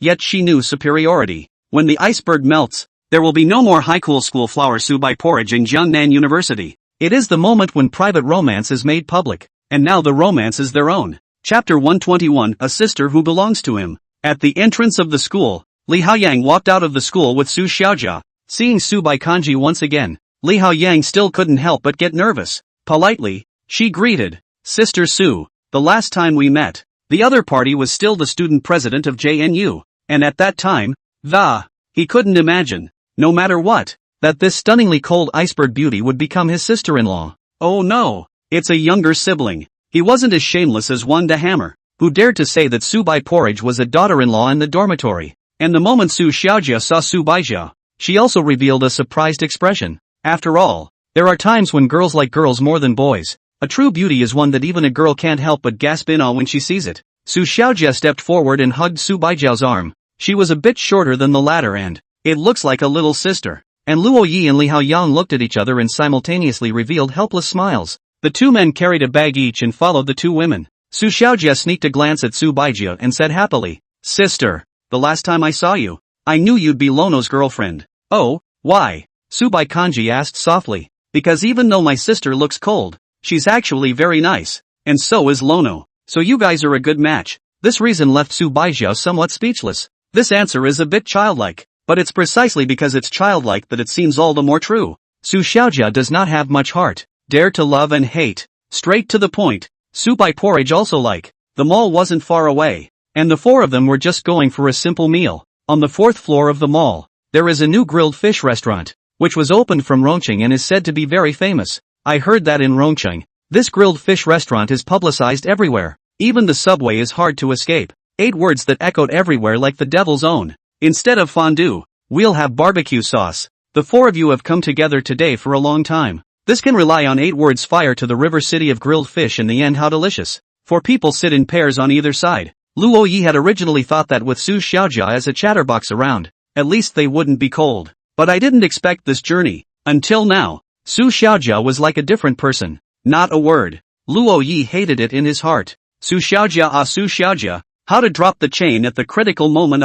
The coach did the same, turning into the same goofy personality he had when he first met him. Luo Yi was really speechless. Since breaking up with Lu Bingxin, the coach's character, even if it hadn't turned into a king sledgehammer like that, it's also pretty much over. So what's with the end at this point? But since this was the case, at times like this, it was Luo Yi's turn for this moon elder to step in. He coughed lightly and spoke. Coach, you remember when we first started school? Did you lend your umbrella to a little girl in front of the school? And you helped someone carry their luggage all the way? Upon hearing this, Li Haoyang revealed a puzzled expression. Soon, he remembered and said, remember, my family is local to Jiangcheng. Thinking of coming to the dormitory early, I ended up seeing a girl in front of the school in the rain, so I lent him my umbrella and, who knew she was from our school? Hearing this, Luo Yi froze slightly. Listen to the coach's tone of voice. It can't be that he still doesn't know that the little girl is Su Xiaojia, right? Noticing Luo Yi's eyes, Li Haoyang glanced blankly at Su Xiaojia.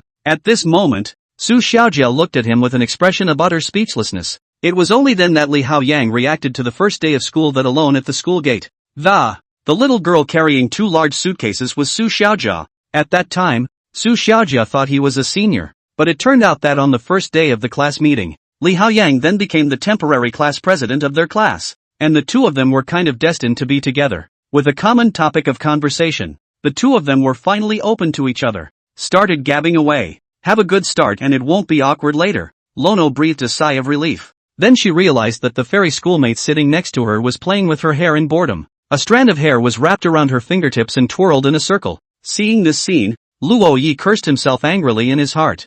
I'll be damned. I can't believe I'm boring my schoolmate by bringing her out. Thinking of this, he pretended to be casual and said, it was also raining the first time I met with my senior sister. Speaking of which, it seems like the same rain you guys are experiencing. With one sentence, Su Baizhou was pulled into the conversation as well, no longer allowing her to be an outsider. Upon hearing this, Su Xiaojia was surprised. Really, Jiangnan deserves to be called a water town. One rain will bring us together. Well, Su Baikanji nodded gently. Luo Yi added, now that I'm already a schoolmate's person, how certain people haven't made any progress at all. Ugh. When these words came out, Li Haoyang and Su Xiaojia lowered their heads at the same time. Both of them felt that Luo Yi was talking about them. It does, in fact, speak of them. In the next moment, Luo Yi's face changed, only to see Su Baizhou's 2 fingers pinching on his leg. Luo Yi subconsciously grabbed her hand and said in pain, senior sister, be gentle, loosen up. Su Baikanji said faintly,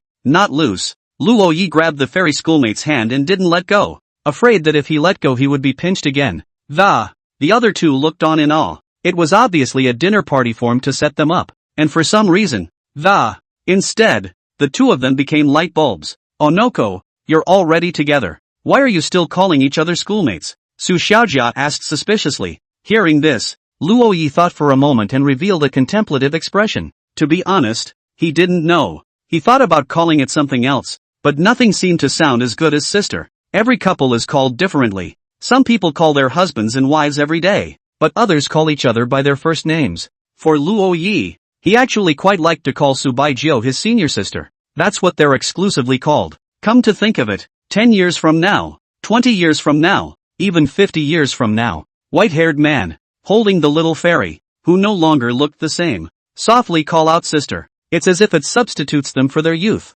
evoking bits and pieces of their first acquaintance. At this moment, Luo Yi was still holding onto fairy schoolgirl's hand. No one would have believed it if they hadn't seen it with their own eyes, that the high-flying schoolgirl that, at the moment was being held by the hand of his favorite boy. Su Xiaojia tilted her head, revealing a puzzled expression, then looked at Li Haoyang next to her. Squad leader, what are you thinking? The girl's voice reached Li Haoyang's ears. As far as I can remember, she seems to have always referred to herself as the class president. Every squad leader rings in your head, and with it, it was Su Xiaojia's innocent smiling face. Li Haoyang was just about to say something when he was interrupted by an unfamiliar voice next to him. Here comes the fish. The waiter placed the grilled fish on the table. Looking at the colorful and fragrant roasted fish in front of her, Su Xiaojia craved. It smells so good. It's time to say no to the fact that grilled fish with this much publicity doesn't taste bad. After eating, the four didn't leave together. Luo Yi felt that the coach and Su Xiaojia needed to be alone. So it's back with the fairy schoolmistress first. The night was quiet and the campus paths were not well lit. There was silence all around. And the fairy schoolmistress was walking right next to herself. Luo Yi gathered his courage and stretched out an arm, gently wrapping it around his schoolmate's waist. Subai Kanji didn't say anything, just followed the other's arm and leaned her body towards him. The pace of the two men also unconsciously slowed down. That doesn't extend the road, but it could extend the time they go back together. Chapter 122. Everyone else is getting all mushy at the door of the women's dormitory, but not Lono. He and his fairy schoolmate were clinging to each other at the door of the teacher's apartment unit, but occasionally some old people who were walking would pass by in the neighborhood, causing Lono to be strangely embarrassed. Can't post and stick with fairy schoolgirl. See you tomorrow. See you tomorrow. School marm. The fairy schoolmistress returned to the building. Lono was ready to return to his dormitory as well. In the dormitory, Li Haoyang hadn't come back yet and didn't know where he had gone to fool around. Xin Xiao glanced at Luo Yi and said, I just snagged a spot in the literature club. Said it was some kind of Magic City Maple Leaf book fair. Hearing this, Luo Yi was surprised. I'll go. 10 places in the whole school. You managed to grab them. It's just luck. Xin Xiao waved her hand, revealing a look of indifference. Literature clubs and magazines compete with each other for resources inside the school. However, the two clubs have always worked together if they participate in off-campus activities. The literature club is an old school club, established with the support of the school, and is considered a basic club, alongside the track club, basketball club, and so on. President Tian is a sophomore majoring in Chinese language, and the magazine club is a new kind of club, like the Hanbok Club, the Fitness Enthusiasts Association, the Anime Club. It is established by students who share a common passion. President Chun Chunin, sophomore journalism major. The two of them were also the hosts of this JNU participation in the book fair, and a lead teacher. Luo Yi was not a member of the magazine or the literary club, so naturally he did not know who was on the entry list. Unsurprisingly, he and his schoolmate would also hitch a ride over with the school bus. The school bus holds over 50 people. There's room for 30. There's obviously still a place for them. It wasn't so much that they wanted to ride the bus, but the pink chopped fish head of the schoolmarm probably couldn't run to Mordor. At 11:30 in the evening, a message from Li Haoyang popped up in the dormitory group. 2 words. Door opens. Luo Yi showed a speechless expression before walking downstairs to open the door for Li Haoyang. He's gone to great lengths to please his hostess, Auntie Lin. It turned out to be a benefit to the entire dormitory. Wang Sledgehammer? It can't be helped. Who makes these people his good oldest children? After going downstairs, as soon as she saw that it was Luo Yi, Lin Ma directly opened the door and let Li Haoyang in. Seeing that it wasn't Xin Xiao outside, she frowned and immediately asked, and who is this? Lin's mom. Is this my other roommate? What? The other one? What's going on in your dorm room? One after the other. Is the last one going to be late and late after a while? 2. The last one? Luo Yi thought of Wang Sledgehammer's face, then smiled confidently and said, Don't worry, Lin Ma. The rest of that one isn't likely to be late anyway. Only then did Lin's mom nod. Alright, get in there. For the last billionth time. Thank you, Mrs. Lin. Luo Yi brought Li Haoyang back into the dormitory. As soon as they entered the door, Xin Xiao and Wang Dahammer's gazes looked over, and the latter's eyes widened and, yelling, I asked, how's it going? What progress? Li Haoyang smiled sarcastically and sat down on his seat, his character becoming naive again, and didn't say a word. He had already experienced a failed relationship once, and the last time Wang Dahammer had asked him with such agitation. And this time, Li Haoyang was a lot more cautious, wanting to wait for the results before telling everyone. In the evening, Luo Yi sat at his desk, using the pink keyboard given to him by his schoolmates to code words. Fingers flew across the keyboard, only barely visible as stumps. Lono is a fiction writer. That's one aspect. When he came to college, he furthered his education in the computer science program for 2 more months. And another point for keyboard attainment. Nowadays, his strength could be described as terrifying as hell. And Wang Sledgehammer even felt that he was fighting blindly. Lono needs to finish writing tomorrow's update before his roommates go to bed. How can you not interfere with your roommate's rest? Of course, every night, except for Li Haoyang. No one sleeps at all. Wang Dahammer stays up late to play games. Xin Xiao stayed up late reading a novel. After finishing writing tomorrow's update, Luo Yi realized that someone had sent him a message. Su Xiaojia, Onoko. Su Xiaojia, ah. Seeing this, Luo Yi revealed a puzzled expression. Lono, are you crazy? Su Xiaojia, I'm excited. I love Li Haoyang so much. Lono, then I'll tell him for you. Su Xiaojia, no. I can't. Keep it a secret for me. I'm shy. Lono, you're shy. Not long after, Luo Yi received another message from Li Haoyang. He glanced in surprise at the coach, who was smothered under the covers of the.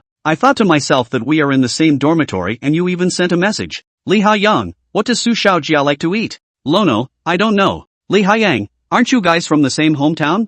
Lono, it's an old hometown. But I didn't know her when I wasn't in college. Li Haoyang didn't speak anymore. Seeing this, Luo Yi pursued the question. Lono, you like her? Li Haoyang, I think so. Lono, then I'll tell him for you. Li Haoyang, don't ever. Keep it a secret for me. Lono. He was truly speechless. Lono didn't think that he would ever be caught in the middle of two people chatting back and forth. And these two like each other. All of them letting him keep it a secret. Luo Yi immediately felt that he was under a lot of pressure. And vaguely, he could feel that whether or not this couple can stay together is entirely up to him. After a moment of contemplation, Luo Yi directly tells Su Xiaojia that Li Haoyang likes her. Betraying your brother? No. It's a big favor to a brother. As expected, Su Xiaojia knew this message. Asked 3 times in a row.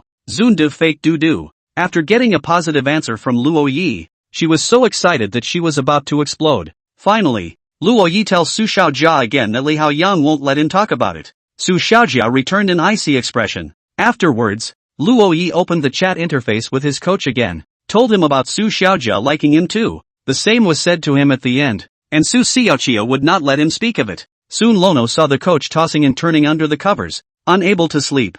LOL. Gentlemen, I've done all I can as a moonbat. The rest is up to you. November 1st, Saturday, at 8:30 a.m. The 30 students attending the book fair assembled in front of the school. Prepare for a special bus ride. Xin Xiao woke up early in the morning with Luo Yi. Li Haoyang is not in the dormitory, and Wang De Hammer is still huffing and puffing. I wonder if when the boy woke up and realized the dormitory was empty, how lonely the mood should be. Brother Luo Yi, what are you doing up so early? Xin Xiao looked at him suspiciously. The book fair, I'll be there. Hearing this, Xin Xiao was surprised. You're going, too, but I didn't see your name in the quota. I was invited to attend. Luo Yi touched his nose and became a little embarrassed. Upon hearing this, Xin Xiao froze slightly, then let out a laugh and said, so that's how it is. The two of them traveled together in a group, so they had something to look out for. Lono didn't go with him to the school gates, though. Instead, he first came to the teacher's apartment to pick up Fairy Sister. Chapter 123 Going to the book fair. At this time in the family building 614, Subai Porridge has already finished washing. After hearing the knock on the door, she went in her slippers and opened the door for Lono. Seeing the fairy schoolmate in front of him, Luo Yi's expression was filled with astonishment. Today's fairy school sister wore a black formal uniform. She accompanied Luo Yi to the book fair, so naturally she had to dress up formally. So put on this barely worn outfit. The skirt of the uniform was neither too long nor too short, revealing 10 centimeters above the knees of the, as well as complete calves. I have to admit, fairy schoolgirls' legs are simply the most exquisite works of art in this world. Can't appreciate it enough. However, schoolteacher usually wears long skirts every day, but today she actually wore a short skirt. It wasn't very short, but JNU, except for her roommate in the women's dorm. No one has ever seen her show anything above the knee. Luo Yi looked at the fairy schoolmistress, and after thinking about it, he spoke. Schoolmistress, why don't you change your outfit if you don't like wearing short skirts? At those words, Subai glanced at Luo Yi and said faintly, don't you like it? Hi, like it, but if you don't want to. Schoolteacher, who says I don't? Subai Kanji looked at him with an expressionless face and said softly, when you are around, I don't mind wearing short skirts. When these words came out, Luo Yi froze in place. His own girlfriend personally said such words to him. Ask what boy is not heartbroken. Subai Kanji returned to her room, now stepping into fall. There's no way she's going out with bare legs. She wears either a long skirt or baggy pants every day. It is indeed because of dislike of the sight of other people. But when Lono was around, she found herself suddenly becoming unconcerned about such things. The sight of other people would make her uneasy, but not when Lono was around. Subai Kanji pulled out a black one-piece stocking from the cabinet and put it on her legs. As the saying goes, when it's cold, add an extra pair of black silk. Subai Kanji stood in front of the full-body mirror. Looking at herself in the mirror, she nodded with satisfaction. Whoever gets her as a girlfriend will surely die of happiness, right? In her mind, Luo Ye's appearance appeared. She smiled slightly and sighed in her heart. It's a bargain for you, La Naroi. Uniforms, short skirts, black silk. The attribute of a high and cold school sister was pulled full by Subai Porridge. Luo Yi froze in place when he saw the fairy school sister who came out of the room. Even if he has the literary prowess of a fiction writer, I also don't know how to describe how beautiful the fairy schoolmate is at this moment. The schoolteacher's legs were incredibly long and slender, and her uniform wrapped around the upper half of her body. It showed off her body perfectly. The black uniforms were already slimmer, and on the fairy schoolmistresses, it was as if the outfit had been created just for her. Stupid? Subai Kanji gently stroked her hair with her hand and asked with some curiosity. Nope, schoolteacher is so beautiful that I accidentally looked away. Hearing these words, Subai Porridge's face was bland, but in his eyes, a hint of arrogance was revealed. Go. Aha. The two left the family building, ready to head to the school gates, the entrance to JNU. After Tian and Chunchun named all the students who had signed up for the book fair, just lead the group onto the bus. Behind the bus, there was a small sedan. That's the car of the teacher who's leading this event. She'll be in the back of the bus. Take your own car. That's right, it's Lena. First place among JNU faculty for fooling around. Upon hearing that she could travel to the Magic City on business, plus it was a weekend, Lena decided to apply to be the lead teacher. Few of the specialty teachers are under 30, and there is an age gap that, normally Lena was dying of boredom in the office, so she wouldn't let go of the opportunity to get together. After sending everyone to the bus, Tian and Jun came to Lena's car. MS. Lena, we're leaving, are you following us? At those words, Lena shook her head and said, you guys go ahead, I'll wait for the others. Okay. The two returned to the bus. Afterward, the bus slowly started and left the entrance of JNU. Lena looked at the time and wondered why those two guys hadn't arrived yet. Although she likes to join in the fun, if it weren't for Porridge saying she was going to the book fair, she wouldn't have applied to be the lead teacher for this one. After all, it was close to a 3-hour drive, and she had nothing better to do than to go to some magic city. It wasn't long before Subaijo and Luo Ye's figures appeared in her line of sight. Seeing Subai Kanji's appearance at this moment, Lena was slightly stunned. Was this still the Subaiji she knew? The once cold student. After meeting a boy she liked, it's becoming more and more like a little girl. No, maybe she was originally a little girl, and only released this heart in front of Luo Yi. In front of your favorite person, in a beautiful dress. This was surprisingly something Subai Porridge would do. They say falling in love changes a person. And now she believed it. Subai Kanji recognized Lena's car and directly led Luo Yi over. After getting into the car, Luo Yi was surprised. Nana-chan? Are you going too? Yes, I'm the lead teacher for this one. With that, she started the engine, then kicked the gas and chased after the bus in the direction it had left. First things first, one person drives for an hour. I can't handle a 3-hour drive. As soon as the words left her mouth, she suddenly blushed, because she saw the scene in the back through the rearview mirror. At this moment, Subai Kanji actually leaned her head on Luo Yi's shoulder and closed her eyes to rest. Seeing this, Luo Yi sighed. On a big weekend, and with schoolmates waking up so early, it's normal to be sleepy. Feeling the softness of his schoolmate's body, he stretched out an arm, wrapped it around her back and it was wrapped around the other side of her schoolmate's arm. He then leaned one side of his face against the top of his schoolmate's head and closed his eyes as well. I don't know why, but I'm always sleepy when I'm with my sister. 3 hours? Just enough for a nap. By the way, did Nana-chan just say something? I didn't hear you. I don't think it's anything important. Otherwise Nana-chan would have repeated it. At this point, Lena drove with extreme resentment. She would repeat herself, but looking at the two men, she simply couldn't speak. These two guys, immersed in a world of two, just ignored her, didn't they? Good. Very good. When she took down Gu Mingxian, that even more infuriating man, let's see how she would clean up this family. In Lena's mind, she was already plotting a plan for revenge later. She thought about it until she got on the highway. Looking once more to the back row, the two young men had fallen asleep. Seeing this scene, Lena sighed and gave a helpless smile. When you look at it like that, they're kind of a good match. She withdrew one hand, picked up her cell phone, and snapped a picture toward the back, prepared to send it to Gu Mingxian. Chapter 124, The Chosen Heroine. The little car raced along, overtaking the bus, and what had been close to a 3-hour drive.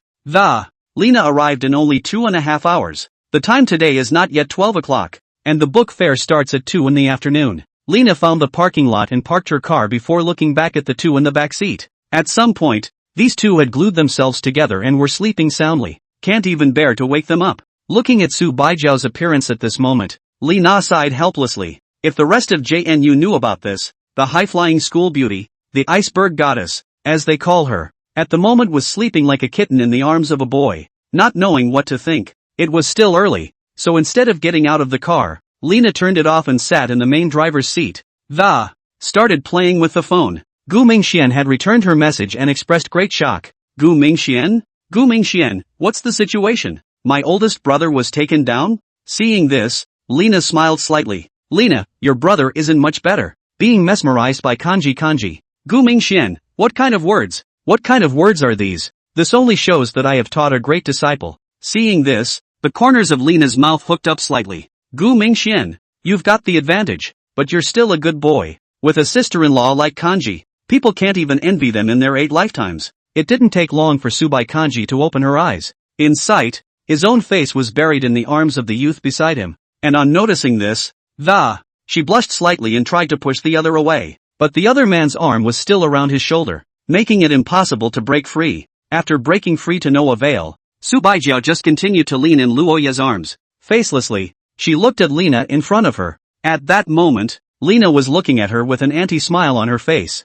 Porridge how's little Luoye's bosom? Subai Kanji didn't say anything. Her face was obviously very cold and, instead, he honestly leaned against Lono's chest. The sense of contrast between the before and after of the high-cool goddess was amazing even to Lena. If they hadn't seen it with their own eyes, it's doubtful that anyone would have believed that Subai Porridge had such a side. Who doesn't like to see a high-flying schoolgirl being clingy? Unfortunately, little Lono is still awake. Lena scared. Suddenly, Lono's cell phone rang, and he opened his eyes and, subconsciously, he tried to pull his cell phone out of his pocket. But the cell phone was on Su Baijiao's side, and the pocket was pressed by the latter's body. Instead of touching his pocket, Lono touched the small of the fairy schoolmate's stomach. Lono looked to the side suspiciously, locking eyes with a pair of big, beautiful eyes. Sister? Luoyi was taken aback and filled with shock. Phone. Subai Kanji took the cell phone out of Luoyi's pocket and handed it to him. Just now when Luoyi reached out to fumble for his cell phone,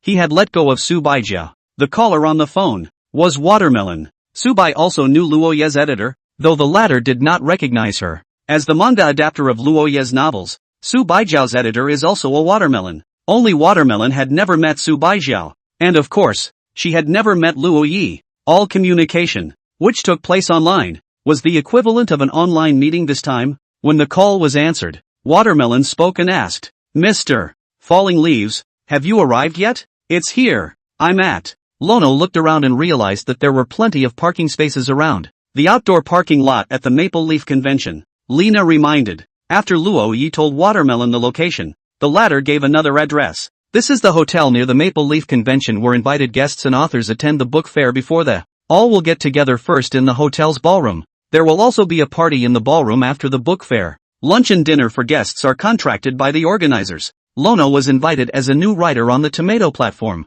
Knowing that new writers who make it here, all are characters that have been in the top few positions on the platform in recent months. After a while, the JNU bus arrived at the parking lot, and Luoyi said, Sister Nana, you go and meet up with them. Schoolmarm and I are going to another place first. Hearing this, Lena raised her eyebrows and said with some suspicion, Don't you guys eat lunch? Our school has found restaurants in the neighborhood. Eat? But I'll eat somewhere else with my senior sister. Luoyi opened his mouth. At this point, Lena doesn't realize that the two people in front of me were not among the attendees of JNU, and it only felt like they wanted to spend time as a duo. Luoyi took Subai Porridge out of the car and then left the parking lot. On the bus, Xin Xiao saw the scene, and he smiled gently. Looking at Luoye's gaze, it's like seeing your own accomplished son. Tian and Chun Chun got off the bus and also spotted a familiar back not far away. The former wondered, Strange? Chun Chun, doesn't that back figure look a bit like school sister Su? At those words,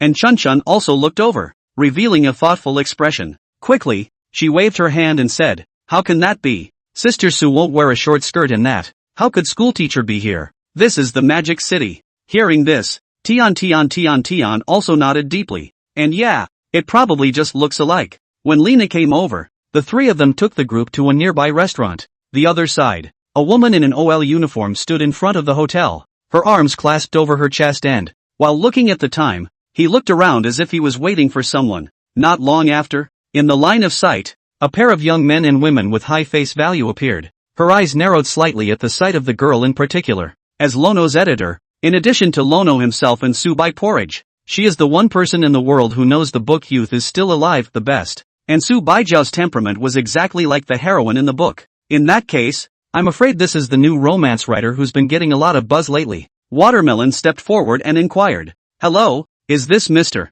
Lono? I am. Are you a watermelon? Aha. First time, Mr. Watermelon. First time, Lono-sensei. Lono smiled politely and shook Watermelon's hand. At this time Luo Yi faced a stranger and displayed a look that Subai Kanji had never seen before. In school, and in society, Lono is almost two personalities. At this time, Luo Yi talked elegantly and had a mature demeanor, which was easy to make people feel good. Come to think of it, the last time Lono sang with her on the same stage at the freshman party. For his first time on stage he wasn't that nervous, except for his shyness. But, it's no wonder. After all, Gu Mingxuan's younger brother, who had been raised by Qin Xiaoman and Gu Rancheng since he was a child. And how can you get stage fright when faced with a big game? Granted, Subai Porridge is even better at this. When Watermelon's eyes went to her, she smiled faintly and, showing a serious but unassuming look, he similarly extended his hand. Hi, I'm Subai, Falling Leaves Return's girlfriend. Watermelon's expression became astonished.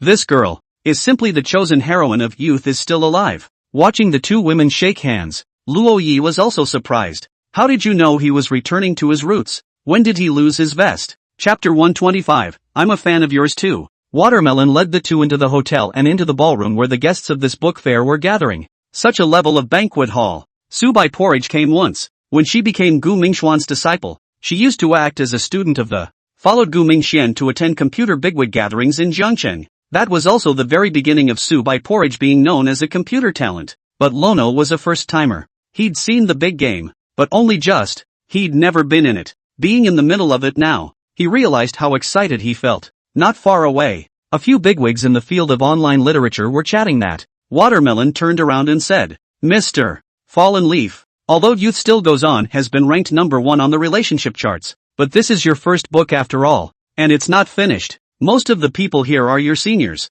so remember not to be proud. I know, thanks for the advice MS. Watermelon. After that, the Watermelon left them, seemingly to go and receive the others in front of the hotel. Luo Yi and Subai Kanji casually found a seat and sat down, followed by a period of silence. Looking at the youth next to him, Subai Porridge said lightly, Nervous? No, just don't know what to do. Luo Yi rested his arm on the table and just looked at Subaijia. That's right, when you don't know what to do, just admire the little face of a fairy schoolgirl. Sister is so pretty. Desserts and drinks are self-serve all around, and no one has arrived yet, so the waiter didn't bring in lunch. Online authors, it's an amazing industry. It doesn't take much diplomacy in this business too.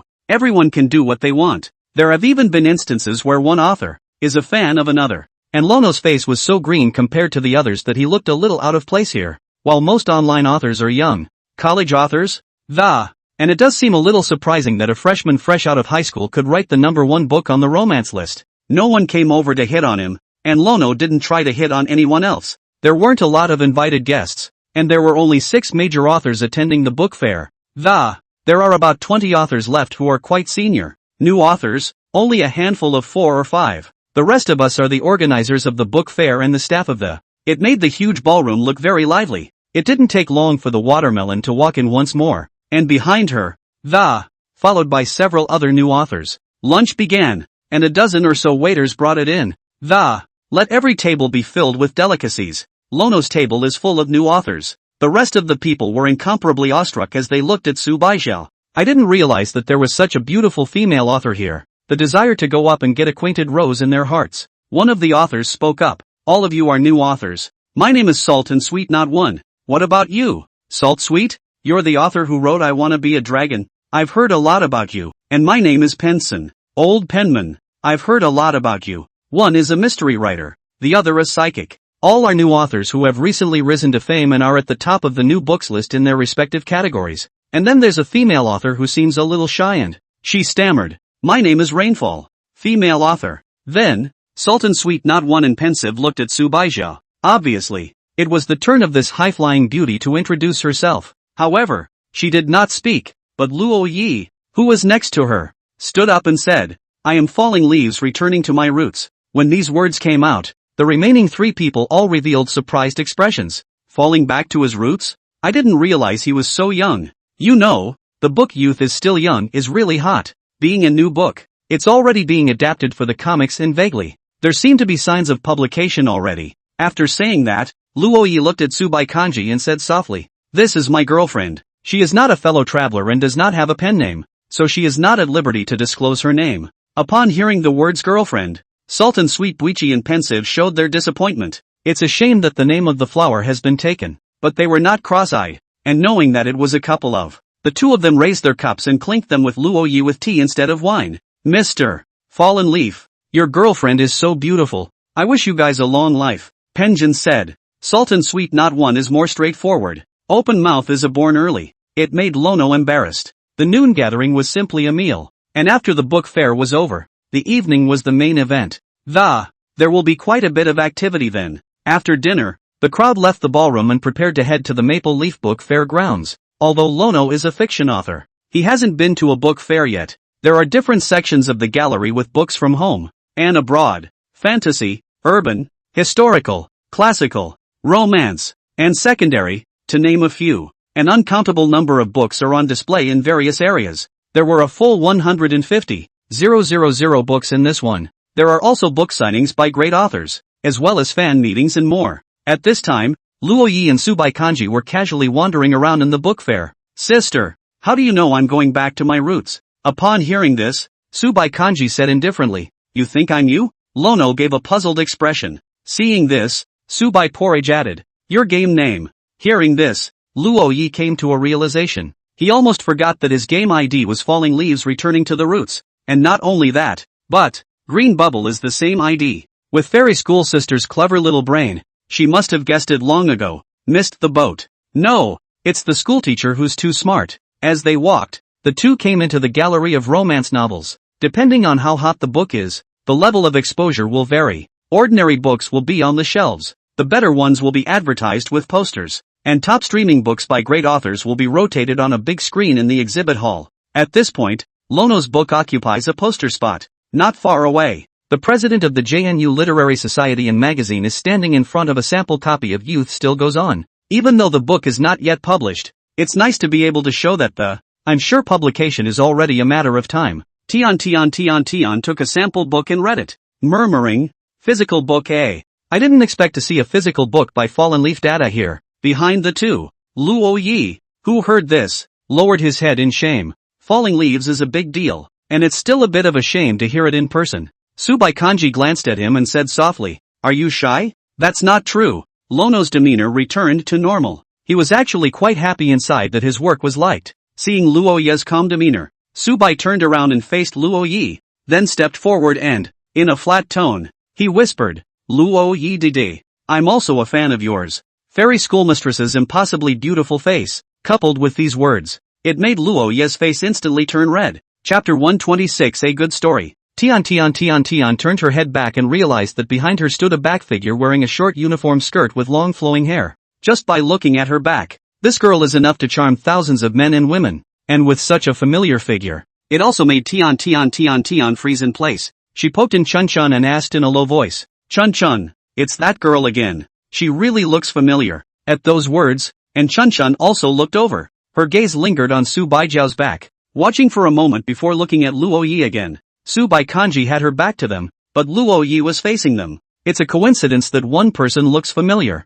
What if 2? And Chun frowned and asked, "Sweetie, does that boy look familiar to you too?" The 2 looked at Luo Yi and fell into deep thought at the same time. Could it be someone from our school who was participating in the book fair? But I didn't see him at roll call this morning? The 2 were incredibly curious, but not so self-involved that they went up to find out what was going on. Luo Yi was completely engrossed in the fairy schoolmistress's face, and didn't notice that not far behind the schoolmistress, there were 2 straight eyes watching him. Suddenly, Fallen Leaves, a couple other newbie authors came up to me, and Sultan Sweet said, "There's an insight lecture over there come along?" Lono's thoughts were interrupted as he looked at the others and nodded, saying, "Good." He turned around and took the fairy sister with him to another area in the lecture. Behind her, Tian was puzzled. Mr. Falling Leaves? Sweets. I know that girl. She's a famous author of female frequency. Rainfall, who has shown her face. Hearing this, Tian's eyes widened.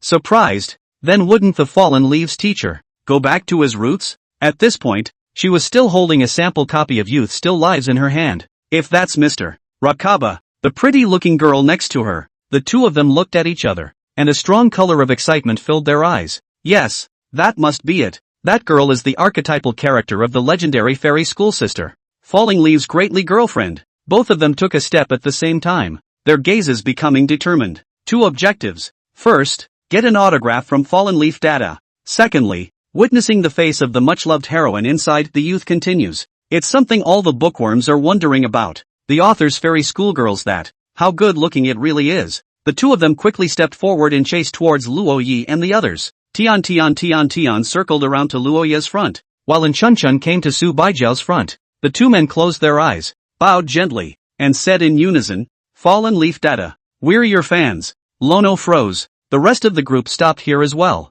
Both women looked up at the same time and saw Luo Yi's face first. Then he noticed Su Baijiao next to him. Next moment, Tian and Chunjun's expressions froze. Their faces extremely wonderful. Just describing what they look like at this point, Luo Yi thought he could write 1,000 words. Luo Yi remembers them, but they shouldn't remember Luo Yi. After all, when the club was recruiting, they've only met on one side, but it doesn't matter. They know Su White Porridge. The two women immediately took a step back and then stood in place, somewhat nervous, even now that Su Bai is no longer the student president. Still, they felt instinctively afraid. School sister Su, why are you here? Tian asked in a small voice. Upon hearing this, Su Bai Porridge said faintly, participate in the book fair, and Chun was beside herself with fear, unable to say a single word. Tian hurriedly took Chun's hand and said to Su Baijiao, sister, you guys have a good stroll. June and I will go first. The two pulled up their legs and ran away, quickly losing sight of each other.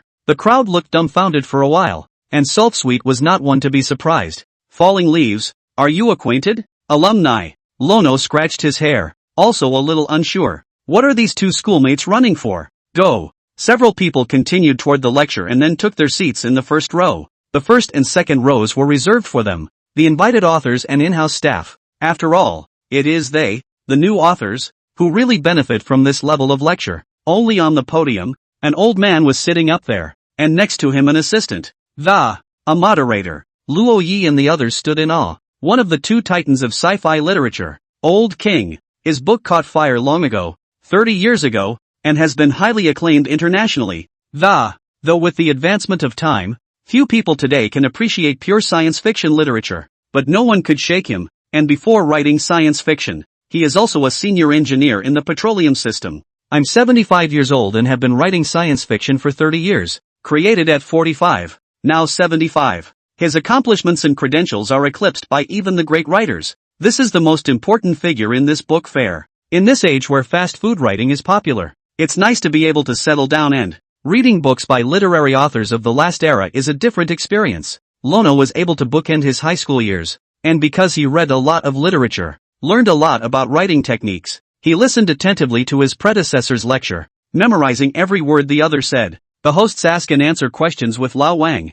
and relate their experiences in a conversational manner. The aged man spoke earnestly in strong, powerful words about his creative endeavors. Most of the spectators in the back were playing with their cell phones, and some were taking pictures of the punchline of the, basically, I'm sitting here out of curiosity. Times have changed, and the literary charms of the last era are rarely appreciated. Eventually, the old-timer asked, does anyone know what a novel is? When the words were spoken, no one on the stage spoke. Su Baijiao quietly glanced at Luo Ye's expression, and she could feel that at this point Lono had a leap of faith. After a few seconds, and still no one spoke, Lono stood up and, opening his mouth, he said, Mr. Wang, I think fiction is a mirror of reality. When these words came out, everyone looked at Luo Yi. The old man smiled slightly and asked with great interest, young man, you're very thoughtful and fiction comes from fantasy and is divorced from reality. So why do you think it's a mirror of reality? For fantasies arise from the longings of the human heart,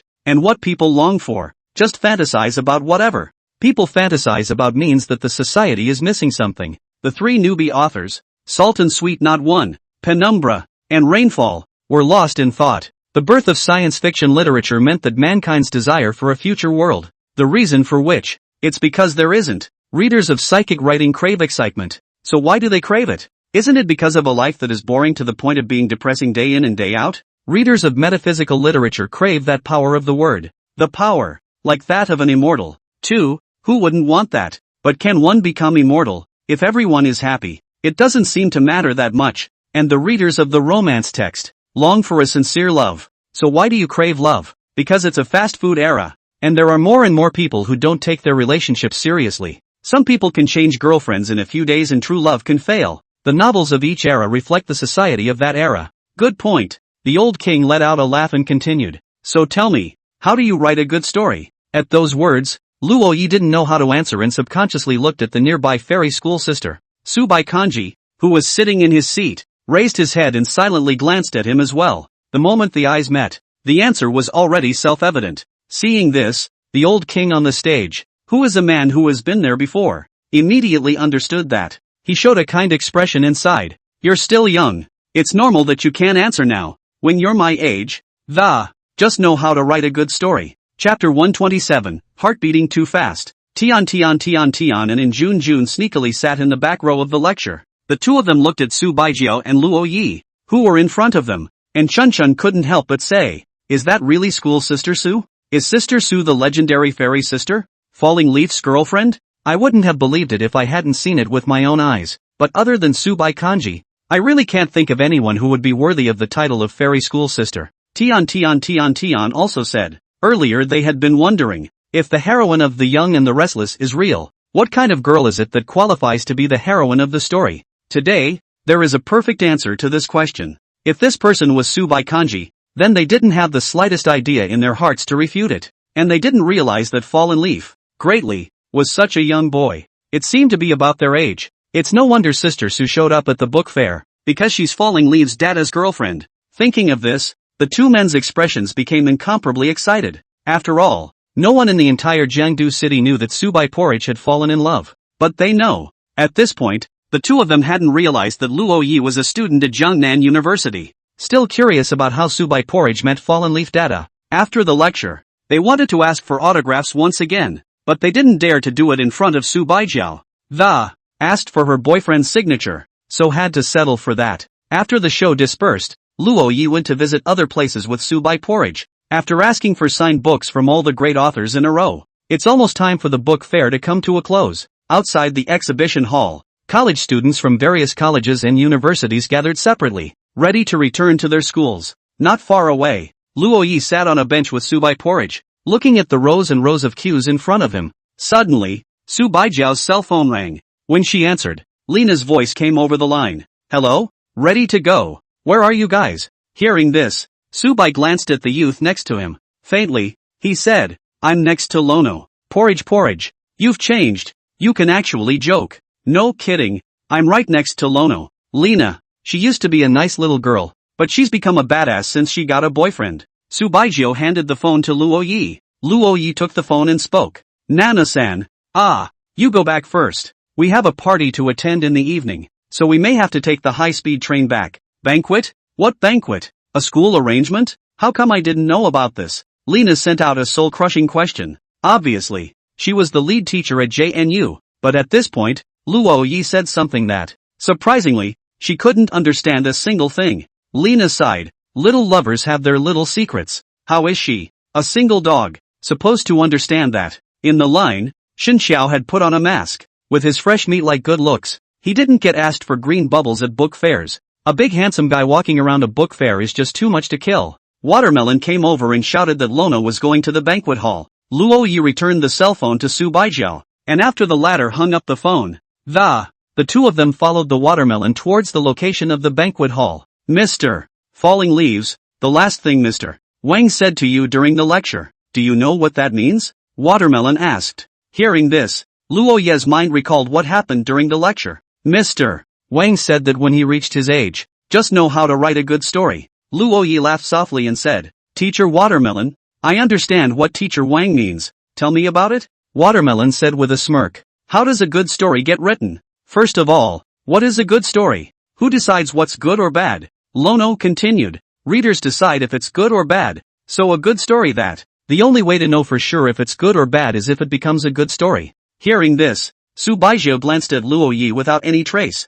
I didn't realize that my elementary school brother was quite handsome when he was serious. Although he is sloppy with computers, he is really talented in the field of fiction. To be able to accompany him to this book fair and see him differently, Subai Kanji felt that this time hadn't been in vain. She knew a little more about the boy she had handpicked. Watermelon nodded and said, "You're right. So when you have more experience, it's only when you look back at a scene from the past again that you can see how to write a good story. By the way, Mr. Fallen Leaf, there's something I need to tell you guys." The watermelon stopped where it was and looked back at Lono. The party may not end until 8 or 9 o'clock in the evening. Have you guys booked the high-speed train back? If not, the organizers will get you a hotel. Watermelon glanced at Su Baijiu, then said, because the invitee is Mr. Falling Leaves, and MS. Su is just accompanying, so the organizer only prepared one room, so I guess the two of you are a couple. It shouldn't be a problem, should it? Hearing this, Luo Yi froze, while Subai Kanji didn't say anything. Seeing the double silence of the two, Watermelon smiled slightly and turned her head to continue her stride. The ballroom was obviously more lively in the evening, with the organizers arranging a number of events that there were small gifts for each invitee. After the party, Lono was given a room card. This is the hotel room where the ballroom is located. 2801. Without waiting for Luo Yi to react, a waitress lady had already appeared in front of him. Mr. Luo, Miss Su, I'm the private butler of the Imperial China Hotel. Your rooms are on the 28th floor. Please follow me. Luo Yi couldn't help but ask. I'd like to book another room. The waitress lady cocked her head and said, "Excuse me, sir, your organizer has booked all the rooms for tonight. Let's see if there are any spare rooms." "No need." Subai Kanji spoke softly and said in a flat tone, "Let's go." "Okay, Ms. Su." Located near the Maple Leaf Convention and Exhibition, the Empire Hotel is, naturally, a 5-star grand hotel. Every room was luxurious and the service was impeccable. In the room, there is a queen-size bed, a couch, large living room, kitchen, and bathroom. In the bathroom, there is also a bathtub. The window on the 28th floor is a floor-to-ceiling window, through which a magnificent maple leaf-shaped building can be seen. True to its name, the 5-star hotel has everything in the room. Subai Kanji sat on the bed with Luo Yi, one on the sofa, and no one spoke. The two looked down at their phones as if they had just met, looking a little rusty. It was inevitable that the young couple would be a little uncomfortable sharing a room at night for the first time. It didn't take long for both men to look up at each other at the same time.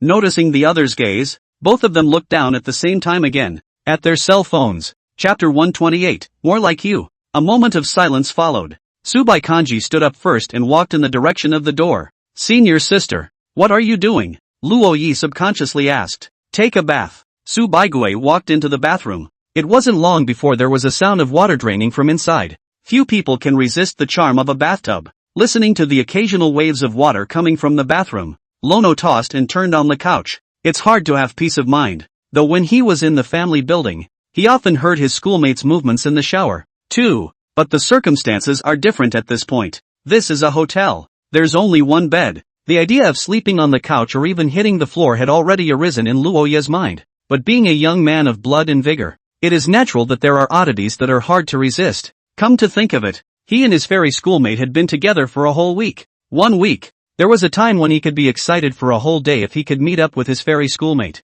He could even jump for joy the moment the other man agreed to be his green bubble buddy. Unconsciously, he had met with his fairy schoolmate every day during this week, but he couldn't help but feel his heart fluttering every time he saw his fairy schoolmate. A heartbeat is a momentary liking. A liking is a long-lasting heartbeat. It didn't take long for the commotion in the bathroom to disappear. Fairy school sister changed into the hotel's ladies' bathrobe and stepped out of it. This hotel knows how to design, as the robe was short, revealing a pair of straight, slender legs that, like a work of art, it was so exquisite that Luo Yi couldn't take his eyes off it. Looking at the appearance of the youth on the sofa, Subai porridge gently don't head. Faintly, he said, "The water is hot for you." At those words, Luo Yi stood up and walked into the bathroom in a six-pack. He feels like his head is floating, and he doesn't know what he's thinking about.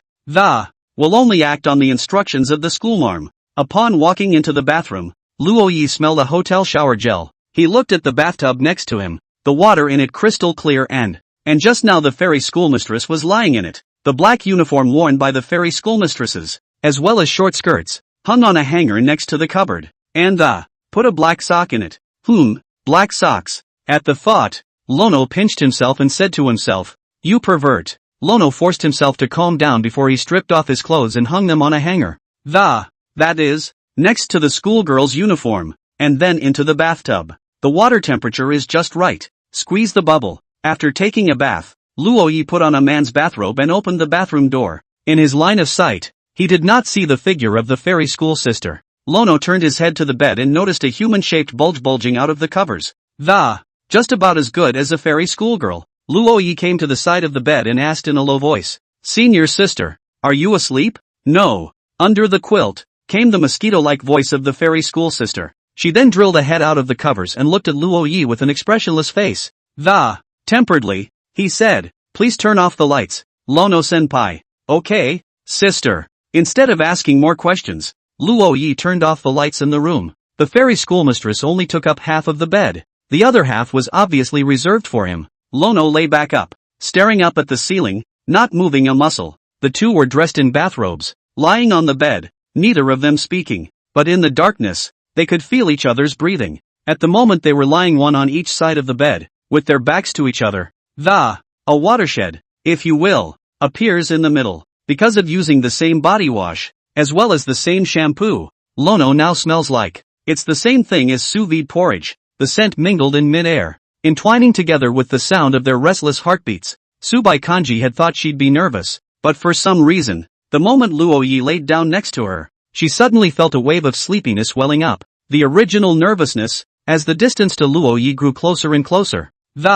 Instead, it became a lot more peaceful. Subai Kanji sneakily turned her body around and looked at Luoyi's back. The corners of her mouth hooked up slightly, revealing a look that even Lono hadn't seen before. It was the look of looking at one's sweetheart, the look that every time one laid eyes on Lono, all can't help but avert their eyes. Courage mixed with timidity and courage. This is the throbbing of youth.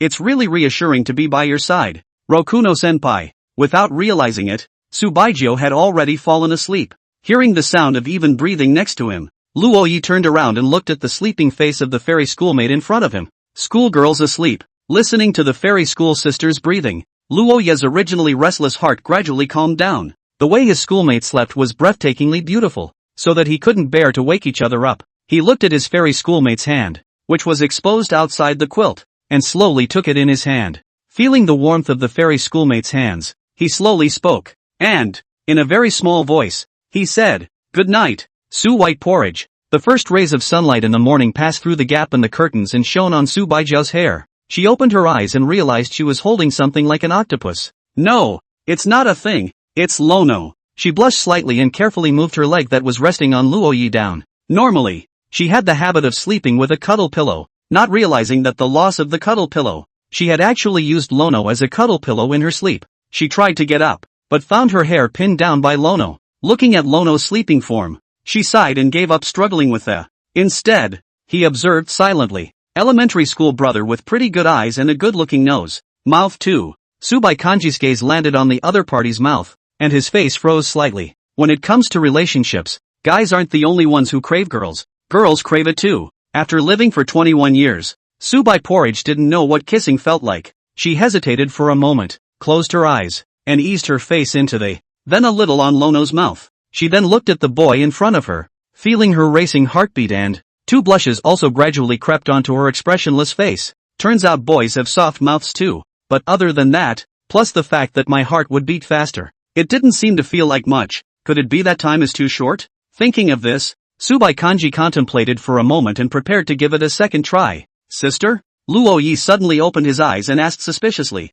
As soon as the words fell, the moment Luoyi's eyes moved, Subai returned to normal and, faintly, he said, "You're crushing my hair." At those words, Luoyi blushed and hastily adjusted his body. Looking at the youth in front of him with his hands full, Subai Porridge smiled without a trace. "Lono-senpai, I found out. I may like you more than you think." Chapter 129, Your Little Darling Suddenly Appears. After a simple breakfast, the two of them went to the high-speed train and boarded the high-speed train for the return trip. Mordor isn't far from Zhangcheng, and although it takes 3 hours by car, if it's a high-speed train, It takes just under an hour to get there. When they arrived in Jiangchang, Luo Yi and Subai Porridge took a taxi back to the entrance of the family building of Jiangda University. It's only a one-day trip to Mordor, but the long haul can be really tiring. The moment you walk into the family building, the smell of home hits you, as if a body's exhaustion had been released. Subai Porridge sat down on the sofa and directly lay down. Lono made his way to the kitchen, pulled out a broom,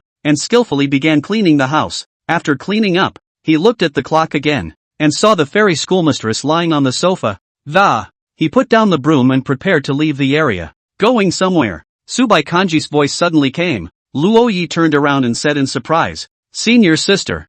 I thought you were asleep. Is sleep all I do in your eyes?" Upon hearing this, Luo Yi smiled sarcastically and hurriedly said, "Of course not. Senior sister can write and fight. Up and down the hall. Hardworking and capable." Saying that, Luo Yi added, "Senior sister, I've customized a dress. I'll go take a look." "What clothes?" Subai Kanji asked with an expressionless face. "Secret." Luo Yi suddenly became mysterious. After leaving the family building, Luo Yi took a taxi to the entrance of a Chinese dress store in Jiangchang. The receptionist already knew him. After all, Luo Yi had been here many times. "Has my hanbok material arrived yet?" At that, the receptionist laughed. "Based on the thoughts you provided.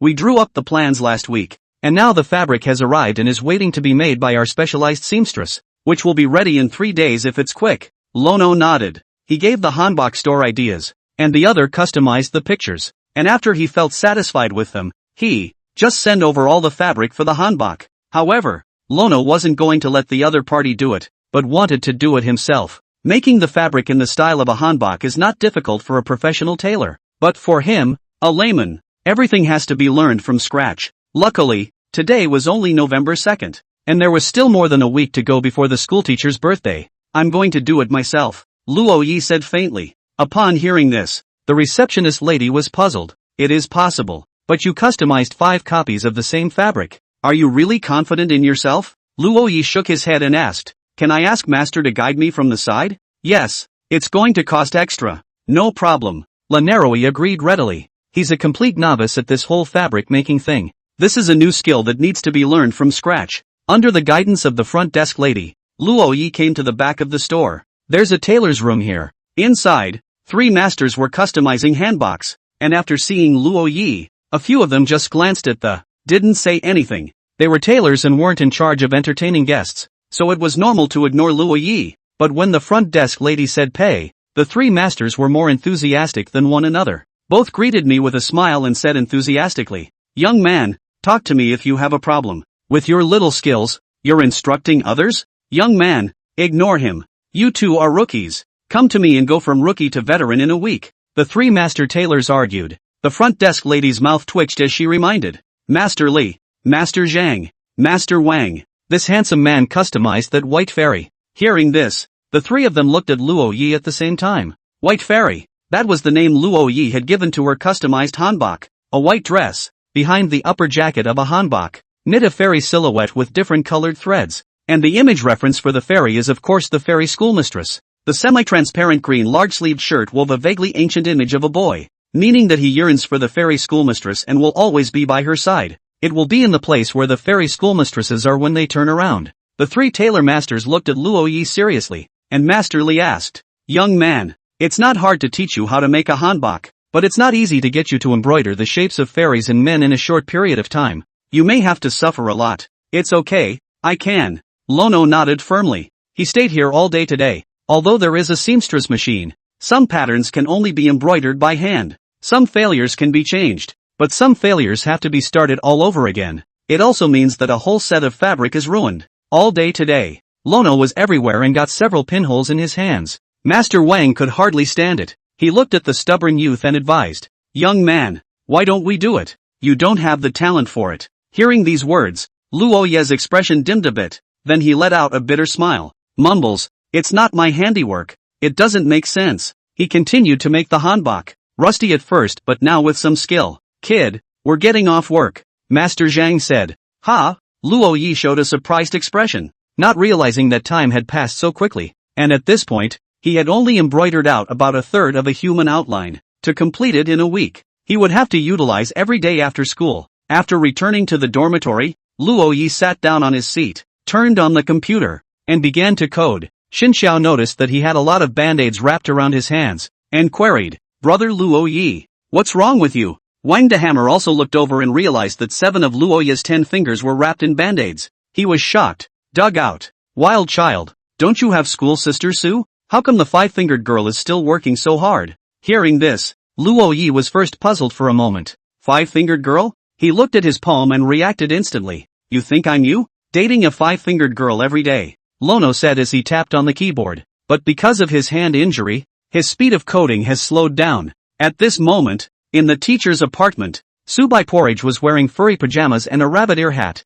Checking for updates for tomorrow's comic. Well, tomorrow's Monday again. 2 different people, in different places, looking at their same work. Only, one is a text and the other is a picture. This is their story. It didn't take long for Subai Porridge to set a timer to upload the 4th sentence of "Youth is still going on." A stretch followed. She picked up her phone and realized that Lono hadn't messaged her all day since he left. After thinking about it, Subai Porridge opened the chat interface with Luo Yi. Sent a cute bunny emoji. The emoji's head is topped with a few large letters. Your cutie pops up. Chapter 130 Clash of Training Matches. Seeing the emoticon sent by the fairy school sister, Luo Yi was slightly stunned. Then the corners of his mouth couldn't help but rise, and a beautiful sweetness welled up in his heart. Little baby, animated expression, what's wrong? Fairy sister, animated emoji, what's going on? The two opened the fighting mode. Not fighting, not knowing, a fight shocked. Lono realized that the fairy schoolmistress had an unimaginable number of emoticons. Basically every sentence can come out with an emoji instead.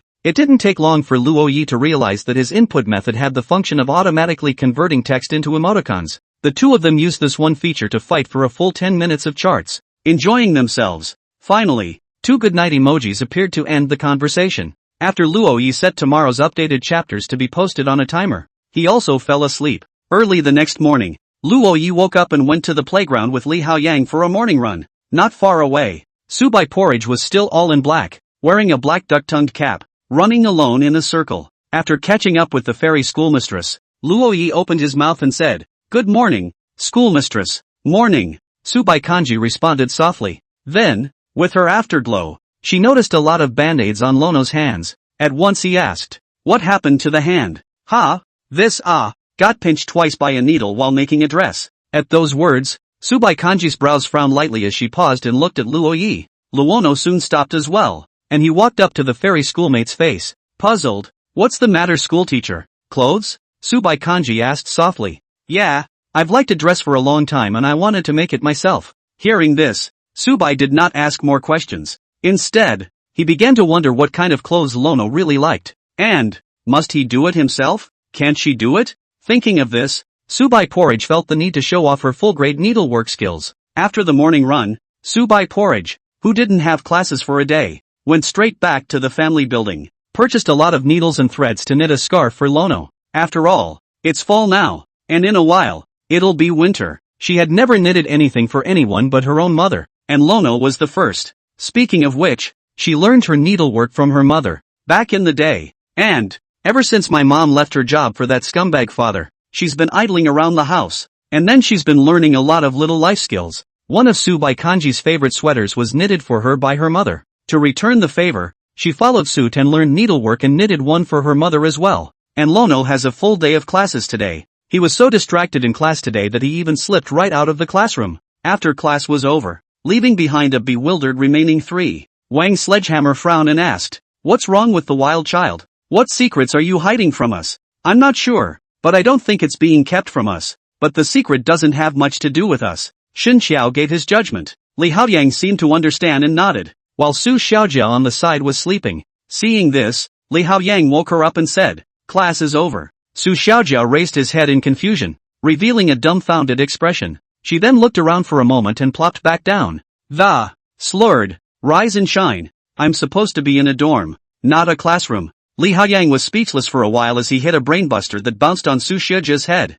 The fitness slugger's brain crash, predictably, sobered Su Xiaojia up in an instant. She stared at Li Haoyang in front of her with wide eyes, shocked. Feeling the pain in the top of her head, she said with a small grin of resignation, "Squad leader, I seem to have been beaten. I hit it." Li Haoyang frankly admitted it, not bringing concealment at all. As soon as the words left her mouth, Su Xiaojia's face darkened and she raised her pink fist and it was a tiger's heart to Li Haoyang's chest. At once, the latter revealed a pained expression. Don't look at Su Xiaojia's small size, but he can beat up people without any ambiguity. This scene made Wang Dahammer and Xin Xiao tsk. These two seem to have awakened to some strange fetish of sorts. There's been a lot of small fights lately, but this is normal. After all, physical contact is a process of emotional enhancement. Of course, if Li Haoyang was serious, one slap could make Su Xiaojia stay in the hospital for a week. The two of them were just joking around with each other. I'm going to go train, so you guys go on back. Xin Xiao left the school building and walked towards the basketball court.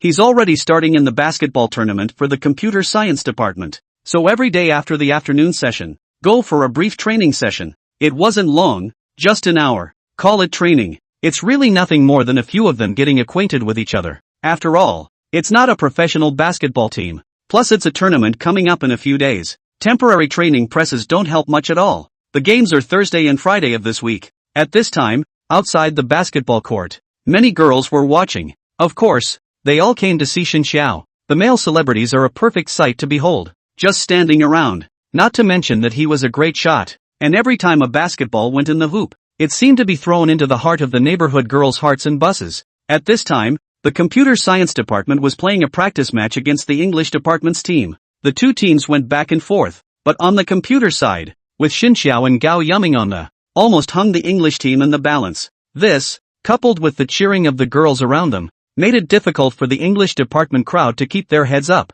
It didn't take long for a boy to stare at Xin Xiao sinisterly, and bad thoughts arose in his mind. Because, among the girls cheering at Xin Xiao around him, one of them was his goddess. A goddess cheering on another man is not something he can stand. He rushed up, a single defense against Xin Xiao, and then slammed hard, knocking Xin Xiao to the ground. The next moment he held up his hands to show his innocence. Then he rushed at Xin Xiao and shouted, "Can you play ball?" Because Xin Xiao is going to carry the ball over the people, so it is extremely fast, and he rushed up to defend Xin Xiao. It looks like Xin Xiao hit him. The four teammates hurriedly surrounded Xin Xiao. Gao Yuming got up and frowned. "Can you play ball? Blocking fouls, understand?" It was an offensive foul on him. The English department got into a fight with the computer science department. Soon the basketball court was crowded with people watching. Outside the stadium, Danchi passed by alone. She'd just gone off campus to get dinner, and for some reason, they hadn't spoken much since the last time they had a fight with Lu Bingxin. Without Lu Bingxin, she seemed to have become a person. Movement on the basketball court not far away drew her in. Tang Enki walked to the edge of the crowd with her boxed lunch. She stood on her tiptoes and looked out onto the field, and it was discovered that it was Gao Yuming who led the charge against another group of people. Xin Xiao was behind him covering her arm, which seemed to be slightly injured. So, is he protecting his teammates? Tang Enki couldn't help but look at him highly. This guy, on the other hand, isn't a rich kid who's been fooling around. Chapter 131, Someone Will Always Remember. Luo Yi returned to the dormitory room, found a burst of silence. The faces of the people are not very good look, and Xin Xiao's arm was surprisingly in a cast. At this moment, Luo Yi, with a few more band-aids on his hands, but with a somewhat flinty expression. Obviously the hanbok finish has improved a bit more. Noticing the strange atmosphere around him, Luo Yi queried, "What's wrong, wild child? You are the hope of the whole village." Wang Sledgehammer walked over and spoke solemnly. He then told Lona what had happened on the basketball court today. The original delight on the latter's face disappeared when he heard it, and in its place was the color of deep anger. The male star hurt his arm and won't be able to attend the Thursday through Friday basketball game. This also means that he, the replacement player, is going up. Thinking of this, Luo Yi nodded deeply and said, "The English department, right? I'll blow them away for the male stars. Good job, wild child." Wang Sledgehammer was overwhelmed with relief and nodded his head in praise. Xin Xiao sat on the stool, sighed softly, and said, "Sometimes being too handsome is a kind of trouble, often jealous, tbh. Hearing this, Wang Dahammer's face changed and he said angrily, "My son Xin Xiao, watch your words. I'm not jealous of you." When these words came out, Xin Xiao raised her eyebrows and said in surprise, "I didn't say anything about you?" Luo Yi and Li Haoyang also gave him a suspicious look. Seeing this, Wang Dahammer knew that he had misunderstood, and immediately blushed. With a haughty grunt, she sat back in her seat like a schoolgirl. Afterwards, Xin Xiao looked at Luo Yi and said seriously, "Brother Luo Yi, there's no need to take revenge on others for me. You fight well and do your best. There's no need to say more." Luo Yi waved his hand and said, "Someone bullied my brother. Then I'm bound to get it back. Of course, on the pitch fair and square. Hearing this, Xin Xiao did not say anything, but the surprise in her eyes was hard to describe. I never imagined that brother Luo Yi would have such a side. Lono was like an innocent little boy in the dormitory, dumb and stupid all day long. I didn't realize it was like this when facing outsiders, but when you think about it, from the time you knew you'd miss school and come into the factory and be able to accompany yourself, until now, what a guy he's always been. Someone who treats those around him with little ill will. Lono sat down at his desk and began tapping away at the keyboard again. Lately he's had more and more going on. Another hour out of an already small amount of time to hone the teams for the basketball tournament, plus coding, 20 pages a day of memorized computer expertise, and hanbok making. His time has been drained to the last drop. What had been only hell Monday was now a week of hell for him. Lono understands that giving doesn't always pay off, but it also depends on who the giving is to. With some people, giving just pays off. He keeps updating every day, and the readers will reward him. After all, today's #1 spot on the relationship list is the best proof of that. And the same goes for the fairy schoolmistresses. Giving to someone who loves you can get someone who loves you more. After updating tomorrow's chapters, Lono said goodnight to his fairy schoolmate.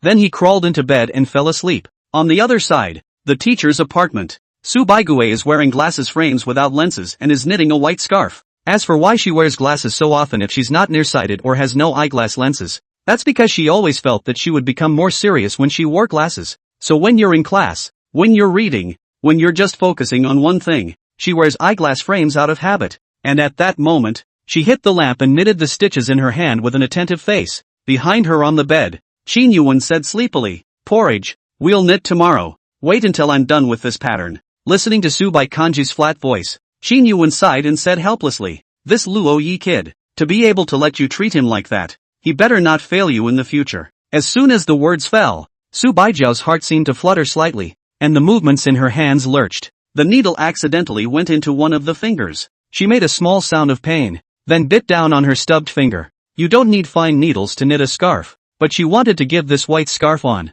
Weave a pattern of 2 delicate figurines with thin colored threads. This requires a fine needle. Seeing this, Qin Yuan hurriedly climbed up from the bed and worriedly said, "Is it alright? Blame me. It's distracting you." Su Bai didn't care. The words of Qin Yuan just now made her subconsciously fantasize about the scene where she was let down. So she froze. When she came back to her senses, Lono's face came to her mind. She opened her cell phone, and the good night that Luo Yi had sent her was still displayed on the screen. Seeing this, she shook her head and said faintly, "Anyone would fail, but not him." At those words, Qin Yuan froze, then she put on a bitter face and pretended to be downcast. Said, porridge, I wouldn't know. Su White Kanji. In the past few days, Qin Yuan had already found a house and would be moving out of the dormitory in a while. As for where she moved to, yes, it's right next door to here. Lena's house. Qin Yuan was filled with the idea of coming to dabble in the meals made by Su Baijiao, so she soft-pedaled Lina for a long time. This is what made the latter agree to rent her a room.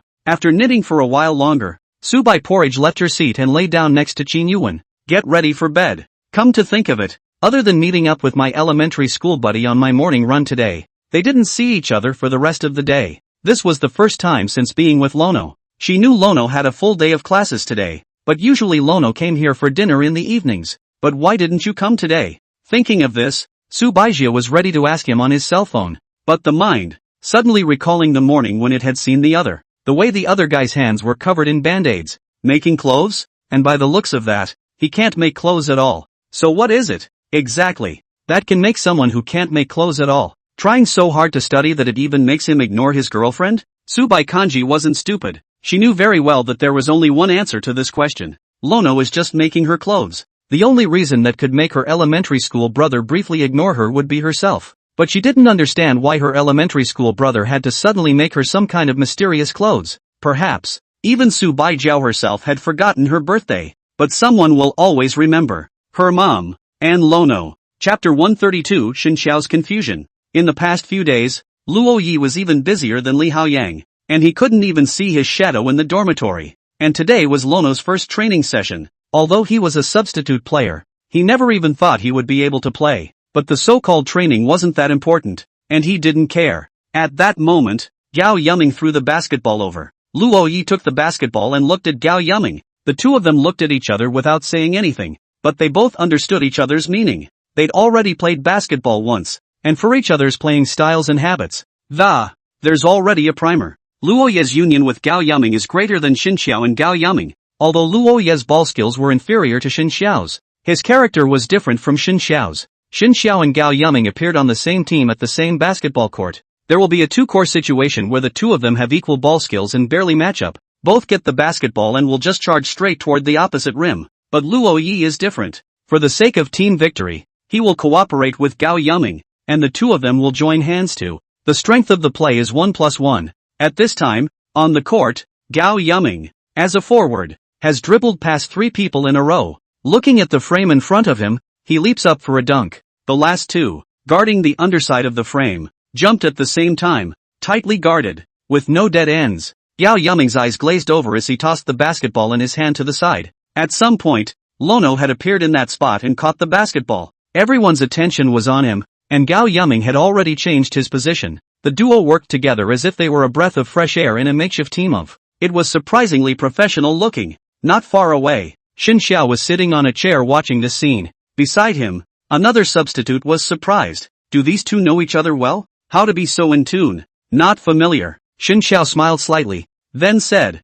however, they are indeed more similar in some aspects. After the training match, Gao Yaming wanted to invite everyone to dinner. Mostly, we're asking for Zhou Shen, who got hurt yesterday, resulting in the loss of his starting job. Treat him to a meal today and mentally balance yourself. To deal with people in the world. This is what Gao Yaming has been taught since he was a child. But it was rejected by Xin Xiao. Gao Yaming was surprised, somewhat unsure of why he had been rejected. After he left, Xin Xiao sighed and said to Luo Yi, he's quite nice. It's just a different environment than the average person's life. And there are some cognitive differences. Maybe that's why he likes Tang Enki. Luo Yi muttered. Upon hearing this, Xin Xiao pondered for a moment. He looked at Luo Yi and slowly said, it's not just Tang Enki. Ha? Lono gave a puzzled expression. Only Xin Xiao continued. He probably likes you too. Hearing this, Luo Yi's eyes widened in disbelief and he said, stop. That's no joke. I didn't mean it like that. I mean, he should kinda want to be friends with you.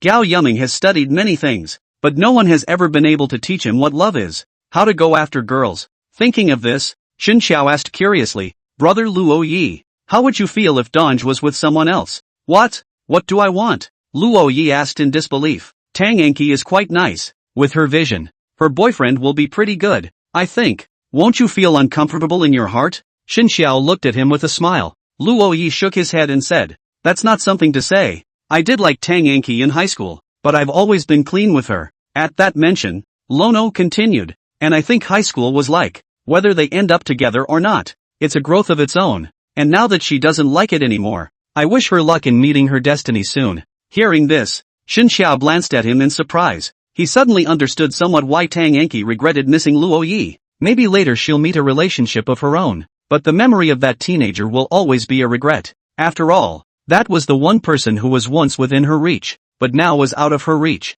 Thinking of his girlfriend's state at this moment, Xin Xiao hesitated for a moment and, in a low voice, he asked, Brother Luo Yi, you're a romance author. I have a question for you. Say it. Lono crossed his arms with a you asked me a good question look. What's the point of having a relationship without results? At those words, Luo Yi raised an eyebrow. No results? Male celebrities, are they worried about their girlfriends? He had paid too much for AI Shoya, and now his relationship with his own parents was at a standstill. Even after doing this, it's unknown whether AI Shoya will wake up or not. It could be months. It could be years. It could be a lifetime before you wake up. Xin Xiao has the confidence to insist on taking care of her, but sometimes he falls into a funk. But if it all comes to nothing in the end, so what's the point of what he's doing? Luo Yi didn't think for long as he asked rhetorically, asking, what do you mean by no results? Xin Xiao froze, and Lono went on to ask, if the end is bad, then that's the result. That's why I don't think there are things in this world that don't work out at all, only that they don't work out as well as they should. Shen Xiao, it sounds reasonable, but saying it seems as good as not saying it. Only Luo Yi gave a laugh and said, instead of pondering the meaning of fruitless, it would be better to think carefully about the significance of other things, such as the significance of waiting. The meaning of waiting. Shen Xiao fell into deep contemplation. What does his waiting and holding on mean to him today? During the waiting period, he could have done a lot of things to be able to make himself better. Let Tyr wake up and see a more perfect version of herself. Shen Xiao closed her eyes and sighed. I've realized, Master. Not bad. The children are teachable. Lono nodded in satisfaction and put on an inscrutable face. He then looked at the clock and realized that training had been over for 10 minutes. He hurriedly prepared to pack up his things and go to a hanbok store to have his hanbok made. Come to the exit of the basketball court. Lono found a stunningly beautiful figure sitting on a public bench not far away. Across from the bench, there is a ping-pong table, while to the left and right there are two willow trees that, dancing with the breeze. The girl's long hair, too, slowly fluttered along with the willow, as if it were an exquisite painting. She was dressed in a long white dress and gazed in the direction of the stadium with a flat expression. Chapter 133. Meeting her gaze, Luo Ye's original anxious mood flattened out. He bumbled his way over to the girl, then squatted down and looked at her curiously. Sister, when did you get here? Looking at the youth squatting in front of him, Subai Porridge said indifferently. It's been a while. She heard that Luo Yi had gone from the bench to the starting lineup and, curious, came over to take a look. I didn't realize that my little brother was really eye-catching when he played, so she just sat here and watched from afar. Silently watched. Have you eaten? Lono asked. Eat? A very common conversation, but for some reason, Luo Ye's heart just felt incredibly full. It's like seeing a cute little kitten that doesn't have to do anything, just a casual movement, even if it was only a sleeping position, was capable of mesmerizing humans. Looking at Luo Ye's hands, Subai Kanji said with a flat face, stretch out your hands. The unquestioning tone of his voice made Lono somewhat hesitant to put his hands out. He squatted in front of the bench and stretched out his hands as if he was begging Subai Jiao for a hug, but his palms were dirty and black from playing basketball half the day. Subai Kanji didn't care, but grabbed one of Luo Ye's hands. The band-aid had long since come off because of the playing, and the otherwise modest pinhole wound that, slowly expanding as it is rubbed by the basketball countless times. She pulled out half a bottle of mineral water from her bag and poured it onto Lono's hand, then gently wiped the dust off of it with a paper towel. Luo Yi looked dumbfounded at the appearance of the fairy schoolmate in front of him. The gentleness from the iceberg goddess gradually indulged him. It's simply to die for. At the entrance of the basketball court, Shen Qiao, who had just walked out, saw this scene. He couldn't help but let the corners of his mouth curl up as he recalled what Luo Yi had just said to him. Murmuring, he said, Brother Luo Yi, what does this relationship you have with schoolsister Su mean to you? A nearby substitute who hadn't left yet tapped him on the shoulder.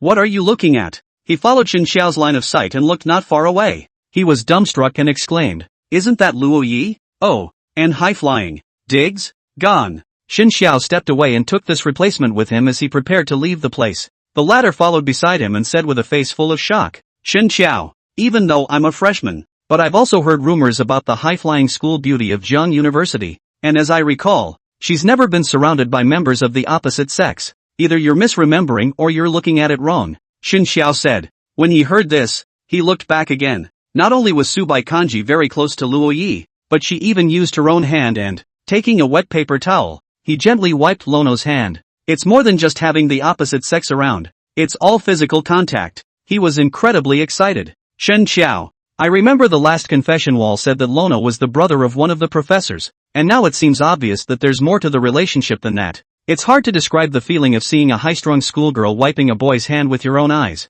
It made him feel a little unreal. Shen Qiao said mysteriously, maybe in a while, you'll be able to see even more incredible things. Really? Is it hard to believe that the schoolgirl is already pregnant? He'd obviously read too many comics, and the image was already floating around in his head. Shen Qiao was speechless. It's incredible a little too much, isn't it? No wonder it's called Mahu. It's a monkey's head. The other side. Subai Kanji put a new band-aid on Luo Ye's hand and said, I'll still be here tomorrow. The implication is that I'll post it again for you tomorrow. Good. Fairy schoolmistresses are really unsmiling, but with a very gentle personality. Lono stood up and sat next to his schoolmate. Occasionally, students would pass by, though most didn't see the two sitting on the bench. A small portion of those who saw it didn't necessarily recognize Su Baijiao. They just thought she was pretty. After all, even if she was a high-strung schoolgirl, she wasn't so outrageous that everyone knew about her, especially freshmen. There are still a lot of people who haven't seen her, but someone always knew her.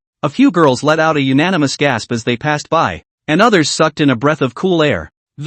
Shocked beyond belief, he looked at Luo Yi and Su Baijiao. Subai Kanji's teacher asked her to take care of her brother, and now this is not a secret in JNU. But this doesn't feel right, does it? Is it necessary to take care of your brother and sit on a bench together, the same as on a date? Is it possible to talk about life? The girls chirped away. Seeing this, Luo Yi was surprised. Sister, Why do we feel like we're in an underground relationship? Lucha underground? Subai Kanji murmured, then shook her head and said, it's not like I'm a star. But schoolteacher is better looking than a star, quipped Lono. Subai Kanji didn't say anything, but clearly enjoyed being praised by Luo Yi. Suddenly, Luo Yi thought of something and couldn't help but ask, Senior sister, when does our internship end? Hearing these words, Subai Kanji was slightly stunned. She glanced at Lono, seemed to have thought of something, and turned her head back. Lono gave a puzzled look, wondering why that. He felt as if his senior sister was shy just now. Not long after, only to hear Subai Porridge faintly asked, is the first kiss still there? All the time. Luo Yi blushed and subconsciously glanced at the fairy school sister's tantalizingly incomparable lips. Having received Luo Yi's affirmative reply, the corners of Subai Kanji's mouth gently rose without trace. She said in a flat tone, whenever we're not there anymore, our internship is over. When she finished, she stood up and got ready to go back to the family building. Looking at the back of the fairy school sister, Luo Yi's heart also had a goal in mind. Kisses with the fairy schoolmistress. Oh no. Conversion. He left the place with a happy face and headed to the store where he ordered his hanbok. After falling in love with his schoolmate, he felt the air was sweet. All the time he was embroidering in the store, he was humming a little tune, and the whole thing was beautiful. Behind him, the three master teachers came together and looked at him with suspicious faces. Master Li whispered, why do you think this kid is in such a good mood today? Won the lottery? Master Wang tried to answer. At that moment, Master Zhang scorned, you think everyone is like you, buying a $10 scratch-off every day after work.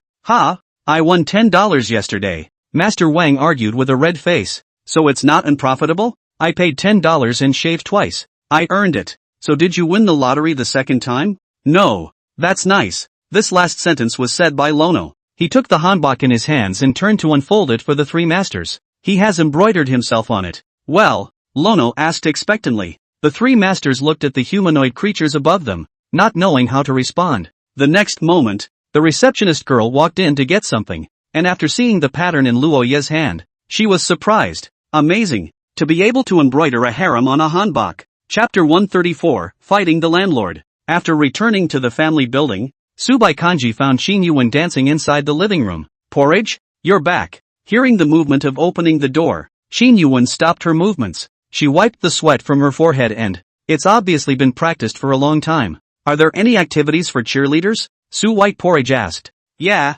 isn't the basketball tournament in a while? Halftime of the finals. We cheerleaders are going to do 2 dances. Hearing this, Subai Kanji nodded and didn't say anything, but went to the kitchen to cook. Seeing this, Xin Yuan also stopped practicing as she sat down in front of the table with an expectant face. Grabbing the chopsticks in his hands, he gave a look of impatience. After eating, Su Baijia went back to her room to continue knitting scarves. Based on today's progress, it's estimated that she'll be just about done knitting by the time the basketball game is over. When the time comes, if Lono gets a place, he'll give him a scarf as a reward. If you don't get a place, give him a scarf to comfort him. It was a good thing that she didn't have many classes. Otherwise, coupled with the progress of the manga, Su Baijia wasn't free right now. After a couple of hours of dinner, the food was pretty much digested. Xin Yuan started practicing dancing in the living room again. It's a new dance, so it needs to be practiced from scratch, and it doesn't move too much, and so there's not much noise. Otherwise, if she gave Xin Yuan 10,000 guts, she wouldn't have dared to spill her guts in Porridge's house. The other side, Lono stuck his point and rushed through the dormitory door. Lin's mom was putting on a mask, and when she saw Luo Yi, she was surprised and said, your kid can 1 minute later and I'm closing. That's for sure. How could I trouble Mrs. Lin? Luo Yi made some polite conversation with Lin's mom, then returned to the dormitory. At this time, the remaining 3 people in the 515 dormitory were playing poker. To the A. Xin Xiao swung a big hand and hit 2 cards on the table. Can't afford it. Wang Sledgehammer and Li Haoyang said with sad faces. Looking at their expressions, they should have lost many times already. To 1. I'm sorry. Wait. What the hell is a pair of 1? You split the bomb into 2 outs? Wang Sledgehammer clapped and screamed. The anger of being completely abused finally could not be suppressed. Immediately, he said angrily, you insulted us? How? Xin Xiao smiled and placed the last 8 cards in his hand on the table. Even bombing. Wang Sledgehammer's eyes widened as if they were a pair of bells as he said in shock. Son thief. You designated cheating. It's not like you didn't shuffle the cards. How could you be allowed to have 3 bombs? Xin Xiao looked at him with a smile on her face. Obviously one arm was still in a cast. However, The whole person exuded an oppressive feeling of a descending blow. Who shuffled the cards? Lono asked as he walked over. Xin Xiao shuffled. Right. I say you an arm how still have to shuffle. Feel like you're counting on us? Wang Sledgehammer suddenly remembered the scene just now, when Xin Xiao placed a stack of playing cards on the table, washed slowly with one arm. Now that I think about it, he didn't have a good heart. Willing to bet? Can't you guys afford to play? Xin Xiao said with a smirk. You cheated. Empty words. Xin Xiao was in a good mood. He looked at the cards on the table and, to Wang Sledgehammer, he said, this time you shuffle the cards and see if you can still beat me? Okay. Wang Sledgehammer gathered up the cards and then shuffled them for a full half-minute. When the deal was over, he looked sadly at the cards in his hand. Xin Xiao had always been breezy and chesty. Luo Yi stood behind Xin Xiao, looking at the broken card in his hand and, not sure why he's acting like he's winning. Surprisingly, Xin Xiao won this round again. Looking at the cards in Li Haoyang's hand, Wang Dahan was surprised. Coach, you're a sure winner here. Why did you tear down the shunts yourself?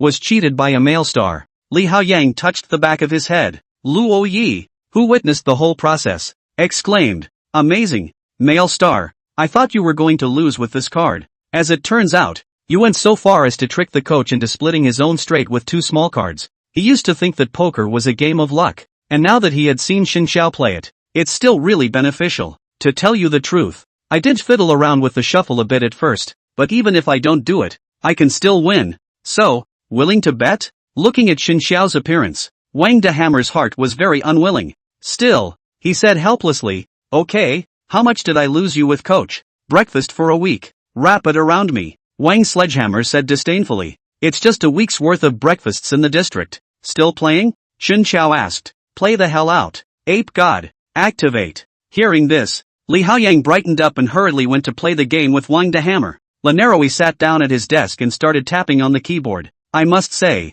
the pink keyboard that his schoolmates bought for him does work well, and looking at the keyboard that, he feels like he's inspired every day and doesn't break his schedule at all. After writing, Luo Yi looked at the time and realized that it was almost 12 o'clock at night. There was only one class tomorrow, and Lono wanted to go straight to the hanbok store after it. In the past few days, he had kind of familiarized himself with the process of making hanbok. Just a little rusty. Those three masters couldn't teach him anything anymore. Luo Yi wanted to take the materials for the hanbok back to his dormitory. That way he'd have more time to craft and still not have to run east every day. Thinking that he hadn't said goodnight to his fairy schoolmate today, Luo Yi opened the chat interface. The word goodnight was typed in, but Lono didn't click send. He was too busy these days to spend time with his schoolmate. He wanted to play the game with his fairy schoolmates so badly. Thinking of this, Luo Yi deleted goodnight and sent a small program over. Two-player landlord. It didn't take long for Subai Porridge to agree to his invitation to the game. It's been a long time since the two of them played a game together, but a game of chicken takes half an hour. It might as well be a painful game of landlord. It was the first time Luo Yi had ever played the double mode landlord. He also thought of it because his roommates had just been playing poker. Without speaking, the two entered the game and began matching opponents. Match successful. Well, the time had come to test his tacit understanding with his schoolmate. Game on. First game, lost. In the second game, lost again. Luo Yi sat up from the bed, his expression becoming serious. When have they ever been so aggravated after beating everyone in a game of chicken? Their opponents thought the two of them were rookies, and never quit trying to pull the wool over their eyes, drain their joy beans. A voice call came through, and Lono picked up the phone and, only to hear Subai Kanji on the other side say faintly, listen to my command. Good. Luo Yi nodded solemnly, so the call went on for a full 30 minutes. Luo Yi has a record of 16 defeats and 4 wins with Subai. The two were silent for a few moments, and it was not long before the Subai Kanji said on the phone, this game, deleted it. Ha ha, senior sister, want to listen to my command? Luo Yi said tentatively, then we'll play another round, and if we lose again, we'll unload. At those words, Luo Yi revealed a confident expression. He clicked start match and the words match failed appeared on the screen. A prompt then popped up. Your teammate has lost all his joy beans and cannot be matched at this time. On the other side of the phone, Subai Kanji was silent for a moment and whispered, wait for me to charge $6. Hearing his senior sister's voice, Luo Yi felt like his heart was melting. You're so cute. Chapter 135, Cilantro. Under Luo Ye's command, the two were no longer on a losing streak, and their win rate was at least 60 or 70%. After playing landlord for a while, Luo Yi didn't hang up the phone. Instead, he made small talk with the fairy schoolmistress. What are you doing, schoolmarm? Lie down. What's for dinner? Potatoes. Are you sleepy? Not bad. When the remaining 3 people in the dormitory saw Luo Ye's appearance, each of them revealed a speechless expression. Wang Sledgehammer opened 515's dormitory group and set up an updated group announcement. Relationships prohibit phone calls in dorm rooms. Silent protests are the deadliest. For indeed there was no sound, and Lono did not even see it. Green Bubble's voice call didn't hang up until Lono fell asleep. Lono opened his eyes at 7:30 the next morning and discovered that the phone had been making calls for 8 hours and still hadn't hung up. He said to himself, strange, forgot to hang up. Morning. On the other side of the phone, came Su Baijiao's voice. Luo Yi froze, and then asked, Senior sister, you awake? Well, woke up 5 minutes before you did. Subai Kanji is now washing and changing clothes in the family building, ready to go out for a morning run for dinner. Okay, school teacher. I'll go to the playground right away. Lono jumped off the bed and briefly washed up in the bathroom. He left the dormitory in front of Li Haoyang. He now had to follow his fairy schoolmistress on her morning jogs every day. Or else, when you get older you will be prone to some occupational diseases. The author of the novel sits for long periods of time, resulting in back pain whiplash. Everyone thinks Luo Yi went to follow the morning run in order to pursue Su Baijiao. When he catches up, maybe he won't bother. But after they got together, Luo Yi still went to the playground every day and insisted on working out with his schoolmate. Arriving at the playground, today's fairy schoolmistress didn't wear the all-black she had before. Instead, it was a black jersey with baggy shorts and sneakers. Girls in jerseys are no less lethal for guys than JK or Lolita. There's even more to it than that. Plus that trademark high ponytail when schoolgirls work out. This is too handsome. Luo Yi was surprised. Senior sister, you are, isn't it nice? Good looking. Schoolteacher is so good looking. Today was Lono's second week with her fairy schoolmate. So it's been that long. Waiting for the second month. The second year. Lono now considered number 2 more romantic than number 1. By the time week 3 rolls around, he'll feel better about number 3 again. To summarize, every moment with my schoolmate was the best. After the run, the two left the playground and prepared to go to the second cafeteria for dinner. Looking at the girl in the jersey next to him, Lono held out his hand and, taking the small white and slender hand next to him, then he eyed ahead, a little tense, his body stiffening as he walked, like innocent boys in love for the first time. Though it wasn't the first time he'd held a fairy schoolgirl's tiny hand in his, but every time 2 palms touch, the feeling of not being yourself, but belonging to you, is overwhelming and intoxicating. Subai Kanji just let the other party hold him. She's slow and doesn't initiate most of the time. Because of this, she wouldn't refuse when Luo Yi took the initiative, because what Lono wanted to do was what she wanted to do. Together, they came to the cafeteria. Luo Yi bought 2 braised beef noodles, and added 2 eggs along the way, 2 cups of soy milk. No cilantro, by the way, Lono reminded. He remembered that in the noodles cooked for him by his schoolmates when he was in the family building, not once was cilantro put in, although it didn't matter if he ate cilantro or not. If his senior sister didn't eat it, he wouldn't eat it either. Carrying 2 bowls of noodles and placing them on the table, he watched the fairy schoolmistress take small bites of the noodles. Luo Yi asked curiously, Sister, why don't you eat cilantro? Upon hearing this, Subai Kanji bit off the noodles and said silently, Stinks. Isn't cilantro aromatic? Stinky, and stinky assholes. Hearing this, Luo Yi froze. Come to think of it. Really? Think about it more carefully. No, can't think about it. He is going to be led astray by his schoolmates. Subai Kanji suddenly raised her head, glanced at Luo Yi, and faintly asked, You eat cilantro? Eat? Before the words were finished, Subai Jiao's eyes suddenly became sharp. Sensing the killing intent, Luo Yi hastily changed his words and said, Eat it or not. I'm not like that.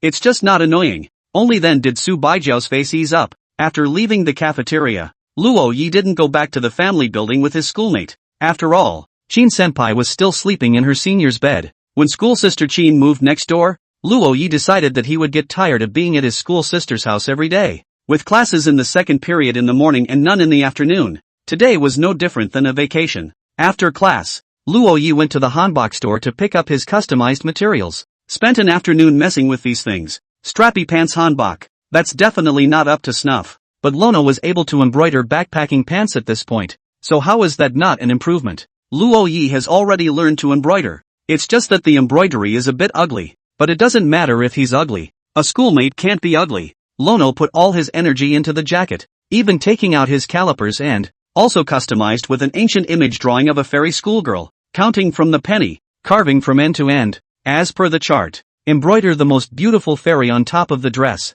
This embroidery took all afternoon. He'd finally gotten the general outline a third of the way there. Brother Luo Yi, let's go. Xin Xiao greeted him. Now that it was time for basketball practice, Luo Yi cleaned up a bit, then prepared to leave the dormitory. The entrance to the basketball court, where people come and go, and everyone who passes by looks not far from that is, on the bench near the ping-pong table. There were two girls sitting there, Qin Yuan, Su Baijiu. Qin Yuan likes to look at handsome men, so it's not surprising that she can come here. But the arrival of Su Bai Porridge was undoubtedly a shot in the arm for the entire court of boys. Is it possible that the high-strung schoolgirl finally wants a boyfriend? Luo Yi and Xin Xiao also saw this scene, and the latter poked Luo Yi with his arm wrapped in a plaster cast and, laughing, she said, "Sister Su is looking at you." Luo Yi looked over and locked eyes with the fairy schoolmate. The latter still gently averted her head, with a slight shyness on her expressionless face. The breeze blowing through the willow trees, paired with the fairy school sister's side face,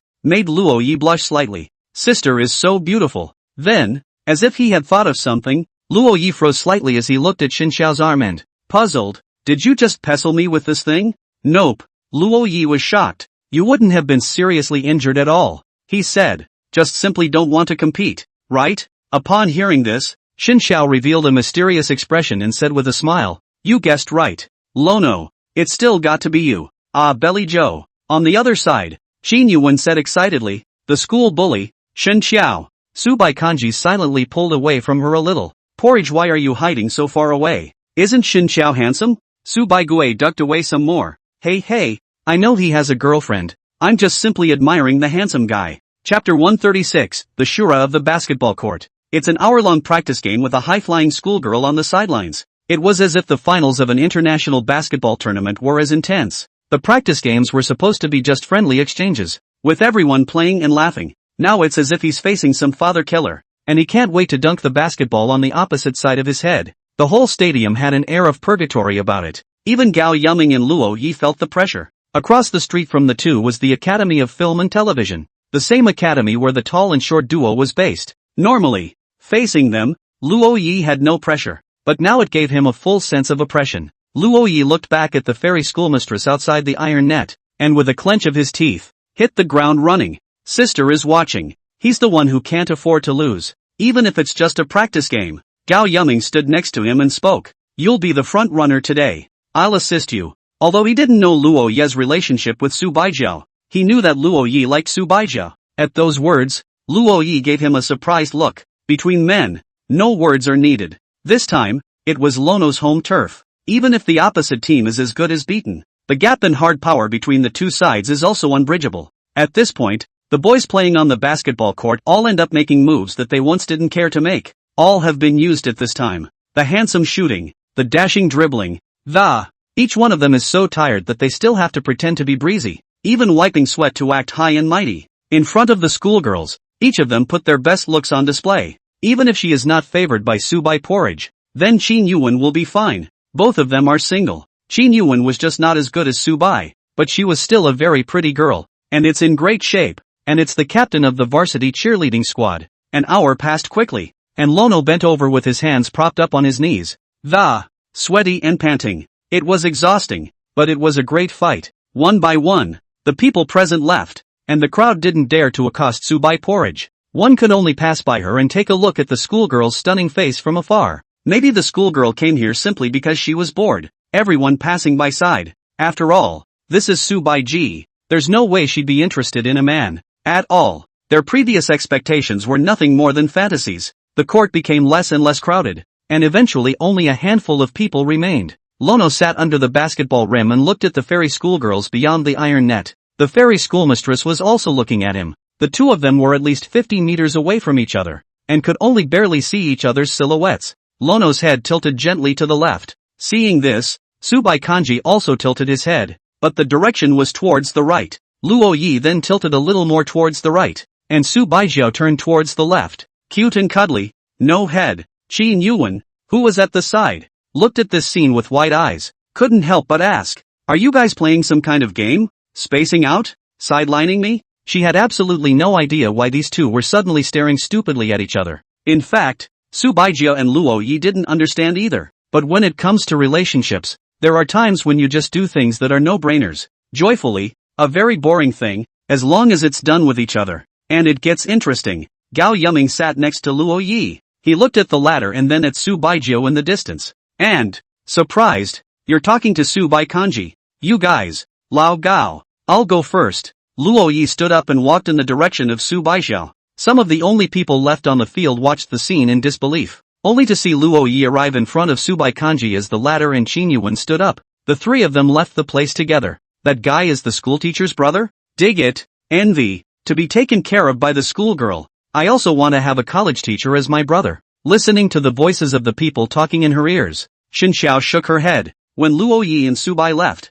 they were just walking side by side together, and Qin Yuan was also present, so the others didn't think that these two were a couple. But those two never shied away from anything in front of outsiders, and sooner or later in the future, their relationship will be discovered by everyone. Now, vaguely, there are rumors going around the school. The same girls who accidentally saw Su Baijiu wiping Luo Ye's hands yesterday. But since not many people saw it, even if it was said, people would think it was a rumor. Even so, the scandal of the high-flying schoolgirl is gradually revealing itself. When there's three of you, there's a light bulb. Qin Yuan's face was expressionless as she was sandwiched between the two, and at this time, her expression was cold. If you didn't know, you'd think she was a high-strung schoolgirl. Luo Yi and Su Bai walked on either side of her. After walking around for a while, she finally couldn't stand it any longer and, immediately, he asked, "Why are you guys putting me in the middle?" "I should. Sister Qin. I owe it all to your help that sister and I are where we are today. So of the three of us,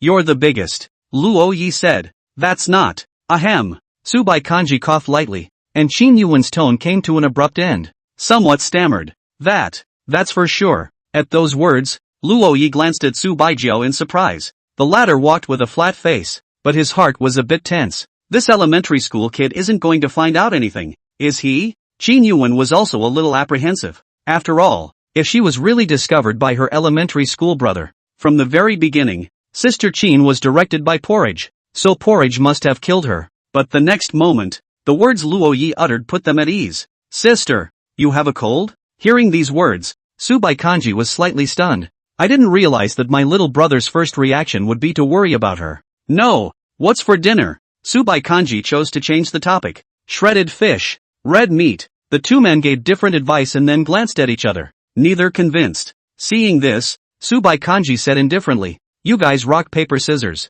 As soon as the words fell, Luo Yi and Qin Yuan immediately struck out. In this game of chance, Lono rarely lost, but apparently, Qin Yuan's luck was better than his and she actually won. She crossed her arms and said triumphantly, "I won." "Well, let's eat braised pork tonight," Su Baikanji said. Braised pork, that's what Lono just said he wanted to eat. Qin Yuan was still having a good laugh and didn't notice the problem in the slightest. After a while, she froze in place and looked at Su Baijiu. Surprised. "What? The loser makes the choice." Hearing this, Qin Yuan's eyes widened and she couldn't help but say, "Porridge, I'm your roommate. We're beloved family friends. How could you do this to me? To eat or not to eat?" "Eat." Qin Yuan finally chose to be obedient. Something is better than nothing. Chapter 137 Empty. After eating dinner at his schoolmate's house, Luo Yi returned to his dormitory. Tomorrow, Thursday, is the start time for the basketball tournament. This one is the same as the games. If you win first place, it is then possible to take the physical education credit directly.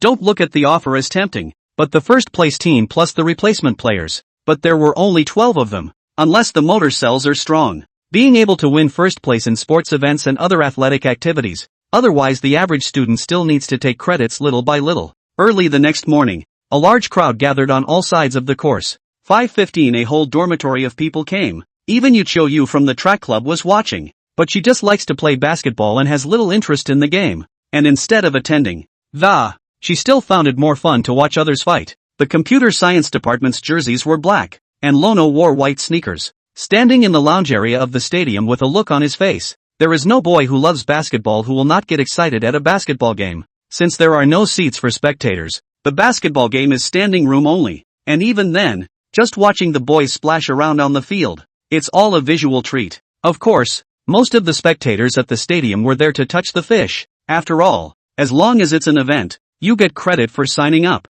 including basketball game spectators. First place in basketball gets you a full gym credit, and people who don't have athletic One would have to sign up to act as a spectator and earn very few credits that add up. Luo Yi was sitting in the players' rest area. He looked around and there was no sign of the fairy schoolmistress. In his cell phone, he had sent a message to his schoolmate, and the other person hadn't replied yet either. I think schoolteacher is busy with something. Let's go. The first game we play is English, Gao Yuming said. Hearing this, Luo Yi's face became serious. Even though his senior sister didn't come over to visit today, he wasn't going to let it get him down. He participated in the competition not only because he wanted to be seen by his schoolmates, but also because he wanted to get back for the male stars. With that thought in mind, Lono stood up and began to warm up. We don't want to win. We want to crush and make the other team hold their heads up in basketball. Shame on you in front of all the viewers, Gao Yuming said. Lono nodded. 5 men in black jerseys. The boy with the word computer written behind him walked out onto the field, looking handsome and oppressive. The computer science department, being a science and engineering department, has more men than women, and there are a lot of people who can play basketball. Several figures spread out across the court, pinning the English department down. 10 minutes have gone by and the English department hasn't scored a single goal. 5 boys in white jerseys watched the scene with black faces and gritted teeth. Captain, they're so bullying. They're all from the same college. They don't do anything humane at all. Do you have to tear your face off? The boy who had knocked over Xin Xiao earlier said grimly. Hearing this, the captain was enraged. He pointed at the nose of the boy who spoke and cursed. It's not because you don't have the balls for it. Their computer science department is in the top 3 in basketball every year, and you've offended them so much. How could they not zero in on you? You mean it's my fault? You're the one who's playing poorly. You're all poor, but if you've got any skill at all, how can none of them get in? What did you say? A comment that pissed off all his teammates. The 5 boys got into a fight on the spot, shoving each other. The referee blew his whistle in a hurry and sent this whole team off the field.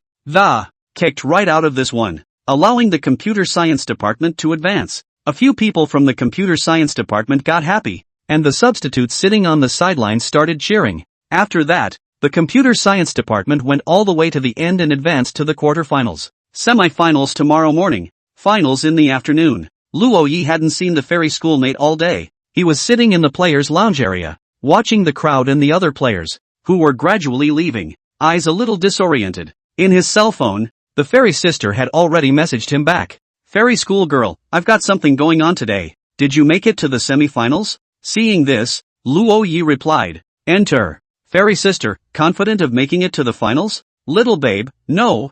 I need my schoolmates to say cheers to me to get it. After this message was sent, the other party did not reply at the first opportunity. After a while, a voice message popped up on the chat screen. Way to go, my boyfriend. Lono first converted his voice to text, and after seeing the words, the depression he had felt all day went straight up in smoke. He stood up in place, full of excitement, and then pressed the speaker of his cell phone to his ear. The voice repeats on a loop. Way to go, my boyfriend. Way to go, my boyfriend. Looking at Luo Yi's excitement, Gao Yuming was puzzled. What's wrong with him? Xin Xiao smiled slightly and said, boys in love. You don't understand. That I really don't understand. Gao Yuming was struck by Xin Xiao and silently lowered his head. Lanaroi quickly regained his spirits. Though, even if the fairy schoolmistress hadn't come, Lono wouldn't find anything wrong with the other side either. But really seeing that she didn't come, for some reason, Luo Yi always felt that something was missing. An empty feeling lingered in his chest. But the sound of his schoolmate cheering him on just now made all of Luo Yi's lost emotions sweep away. He bid farewell to Xin Xiao and the others and went to the teacher's apartment alone. Upon arriving at 614, Lono knocked on the door and found no one inside. So he pulled out the key and unlocked the door. Fairy schoolmistress is not here, and neither is Qin schoolmistress. Lono sat on the couch, feeling the empty living room. The surroundings were quiet, no sound at all, and Lono finally realized that why does Hokage habitually turn the TV on when she's alone? He also turned on the TV, and after cleaning up the living room, just sat on the couch and watched the TV show listlessly. Watching, he fell asleep. After playing basketball all day today, Luo Yi was exhausted by now. It didn't take long for the jingle of keys clashing to ring out. Subai Kanji walked in with Qin Yuan, and after seeing her elementary school brother on the sofa, both of them froze at the same time. At this point, they were wearing the same clothes. A small white JK uniform skirt with white knee socks wrapped under the legs. Subaiji's legs were so perfectly shaped that even white stockings could be easily conquered. Its jade legs were long and slender, and the touch of whiteness between the short skirt and knee-high socks was a mysterious area that one could not take his eyes off of. Seeing the sleeping Luo Yi, Shin Yuan whispered. Porridge. If Lono doesn't make it to the finals, won't you have practiced for nothing? Hearing this, Subai Kanji said indifferently, he didn't enter, so I can show it to him alone. Chapter 138, Supporting Cheerleaders. When Luo Yi woke up, there was already a lot of food ready on the table. However, Shin Yuan and Subai Kanji had already changed into their casual at-home clothes. After seeing her elementary school brother wake up, Subaijio said softly, come eat. Good. Lono had just woken up, though, and his mind was blank. But still, when she heard her schoolmate's voice, she instinctively sat down at the table and began to dry her meal. After this meal, tomorrow is Friday. After the Friday afternoon class, Shin Yuan would move out of the women's dormitory, stay next door at Mrs. Lena's house. I should say no. Shin Senpai has quite a lot of luggage, and she and Fairy Senpai alone. It's simply not possible to move it all in a short period of time, so the assistance of Dormitory 515 was needed, and Wang Sledgehammer immediately agreed. The cast on Shin Xiao's arm had been removed, and Li Haoyang was so muscular that he was sure to come. Of course, Su Xiaojiao will also make a mess. By the time the move is over, there will be a big dinner. It should be hilarious. After all, that was the equivalent of him and his senior sister treating him to a whole dormitory for dinner. He had been in love until now, and it was time to formally introduce the fairy schoolmistress to the three righteous sons. Speaking of which, what were the other roommates of the schoolmate doing? Lono didn't seem to have seen them once. Sitting down at the table, Luo Yi asked curiously, senior sister, apart from senior sister Qin, where are the other two in your dormitory? Hearing this, Subai Kanji said in a flat tone, the relationship is not good. Hearing that, Luo Yi didn't continue to ask. Next to her, Shin Yuan said, the women's dormitory. Well, I'm sure you've heard a little about it. I see. Lono understood, although he had never lived in a women's dormitory, but he did hear a lot of all those rumors. What 4 people can set up 7 or 8 dorm room group chats where each person can only use their own stuff.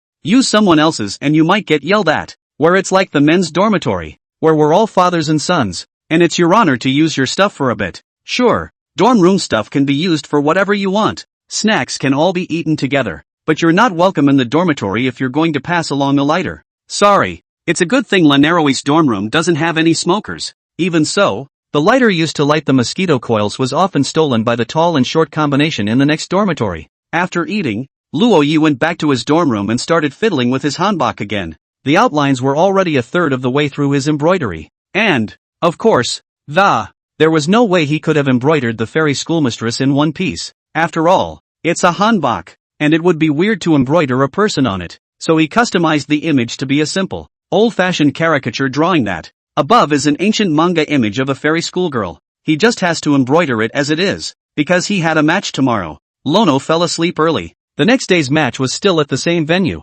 only with fewer spectators. After all, there were only 2 games this morning and only one in the afternoon. Luo Yi looked and realized that the fairy schoolmistress still hadn't come. But it didn't matter now. Lono pulled out his cell phone and opened the voice message that Fairy Sister had sent yesterday. Way to go, my boyfriend. Okay, the fight is full. Their semi-final opponent is a formidable foe in civil engineering. The opponents are strong, and their performance is even above that of the computer science department. But it was clear that Lono and the others weren't afraid of the challenge either. And as the basketballs were thrown into the air in the middle of the court, Gao Yuming jumps up and down with his opponent, fighting for the basketball. Now that we've come to the semi-finals, then Lono has one goal in mind, to the glory of the college. That would be a bit false. Give it all you've got and be worthy of the fairy sister cheer. There were very few spectators, but the competition was much more intense today, resulting in fewer spectators to touch the fish. In the end, the computer science department won the game by 3 points and advanced to the afternoon's final.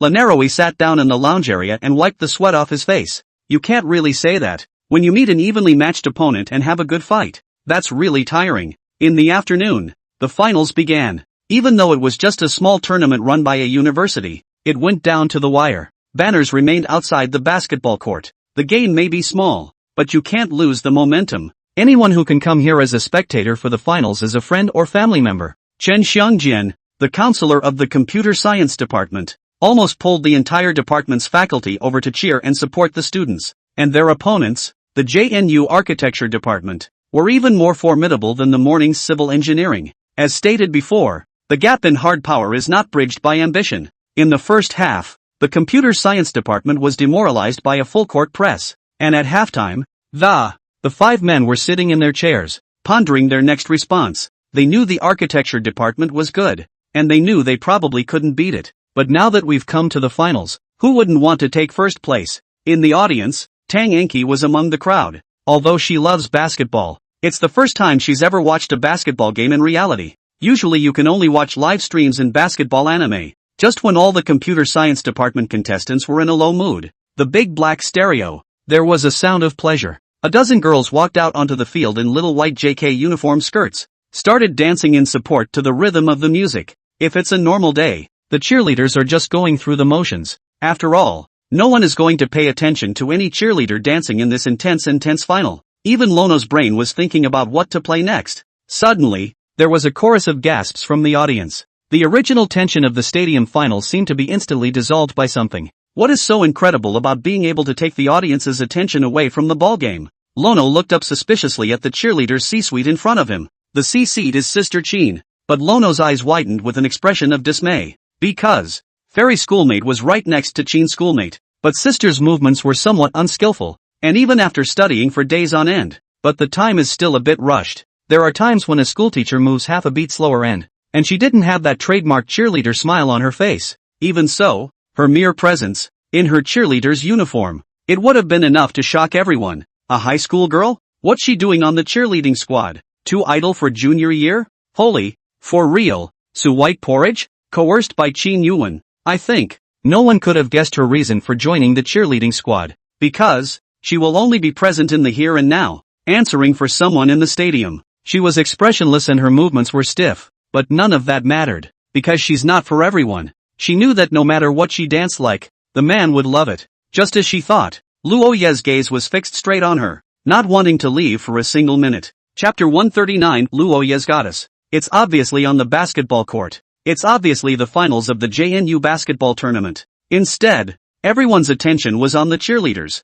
Cheerleaders have no shortage of beautiful women, but everyone was in disbelief that the rumored high-strung schoolgirl. It's amazing that they would show up for cheerleading. Come to think of it, Subai Porridge is also a computer science student, and at this point she's temporarily joining the cheerleading squad. Is it also to cheer on the computer science department? No one knows, but apparently, the computer science department was like a chicken blood, and the slump disappeared. In a flash, they are full of fighting spirit. The second half of the game was a back-and-forth affair, even if the architecture department was a bit better. However, the computer science department continued to nip at the heels of the score, staying close and resilient. Although, the game ended up being a loss, but to lose in a heartbreaking manner, despite having a clear power differential. And what an honor. At least, having used all your strength, there will be no regrets. There will be no regrets in this game, nor in this youth. The basketball game is over. The phrase, high-flying school cheerleader, has shot to the top of the list in terms of heat on the school's forums,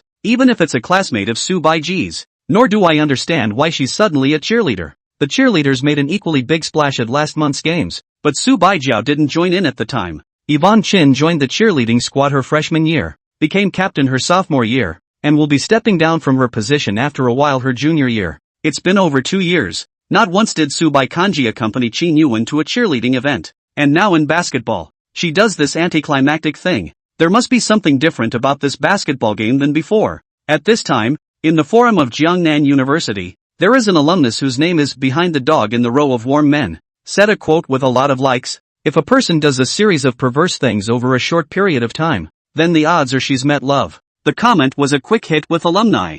Mostly, though, they dislike him. After all, does a high-flying schoolgirl ever meet love? What a joke. After leaving the basketball court, Luo Yi didn't return to his dorm room. Instead, they came outside the cheerleaders' dance studio. The cheerleaders share a venue with the JNU dance club. It's just that both sides practice at staggered times. Lono appeared cautiously in the doorway, and through the glass door he looked at the dazzling figures inside. Anyone who makes it to the cheerleading squad can't be too bad looking. Coupled with youthful and colorful clothing like JK skirts, Luo Yi honestly didn't dare to go in, because it's full of girls. Every boy who sees such an occasion is probably not quite brave enough to go in. Passing by the dance club's grounds, even just glancing outside, felt like being a thief. If it's staring out there, it's no different than a pervert. Lono sat on the doorstep, his back to the glass door, his chin propped up on his hands in boredom. At this point he hadn't changed his clothes, still wearing the same team uniform.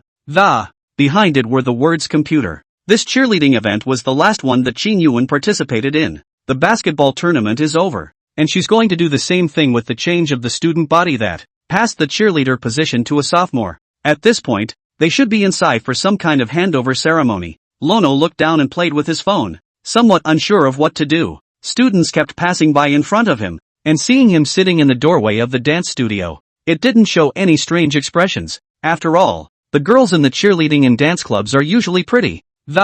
It's perfectly normal to have more suitors. So much so, that beside Luo Yi, there sat a somewhat handsome-looking boy.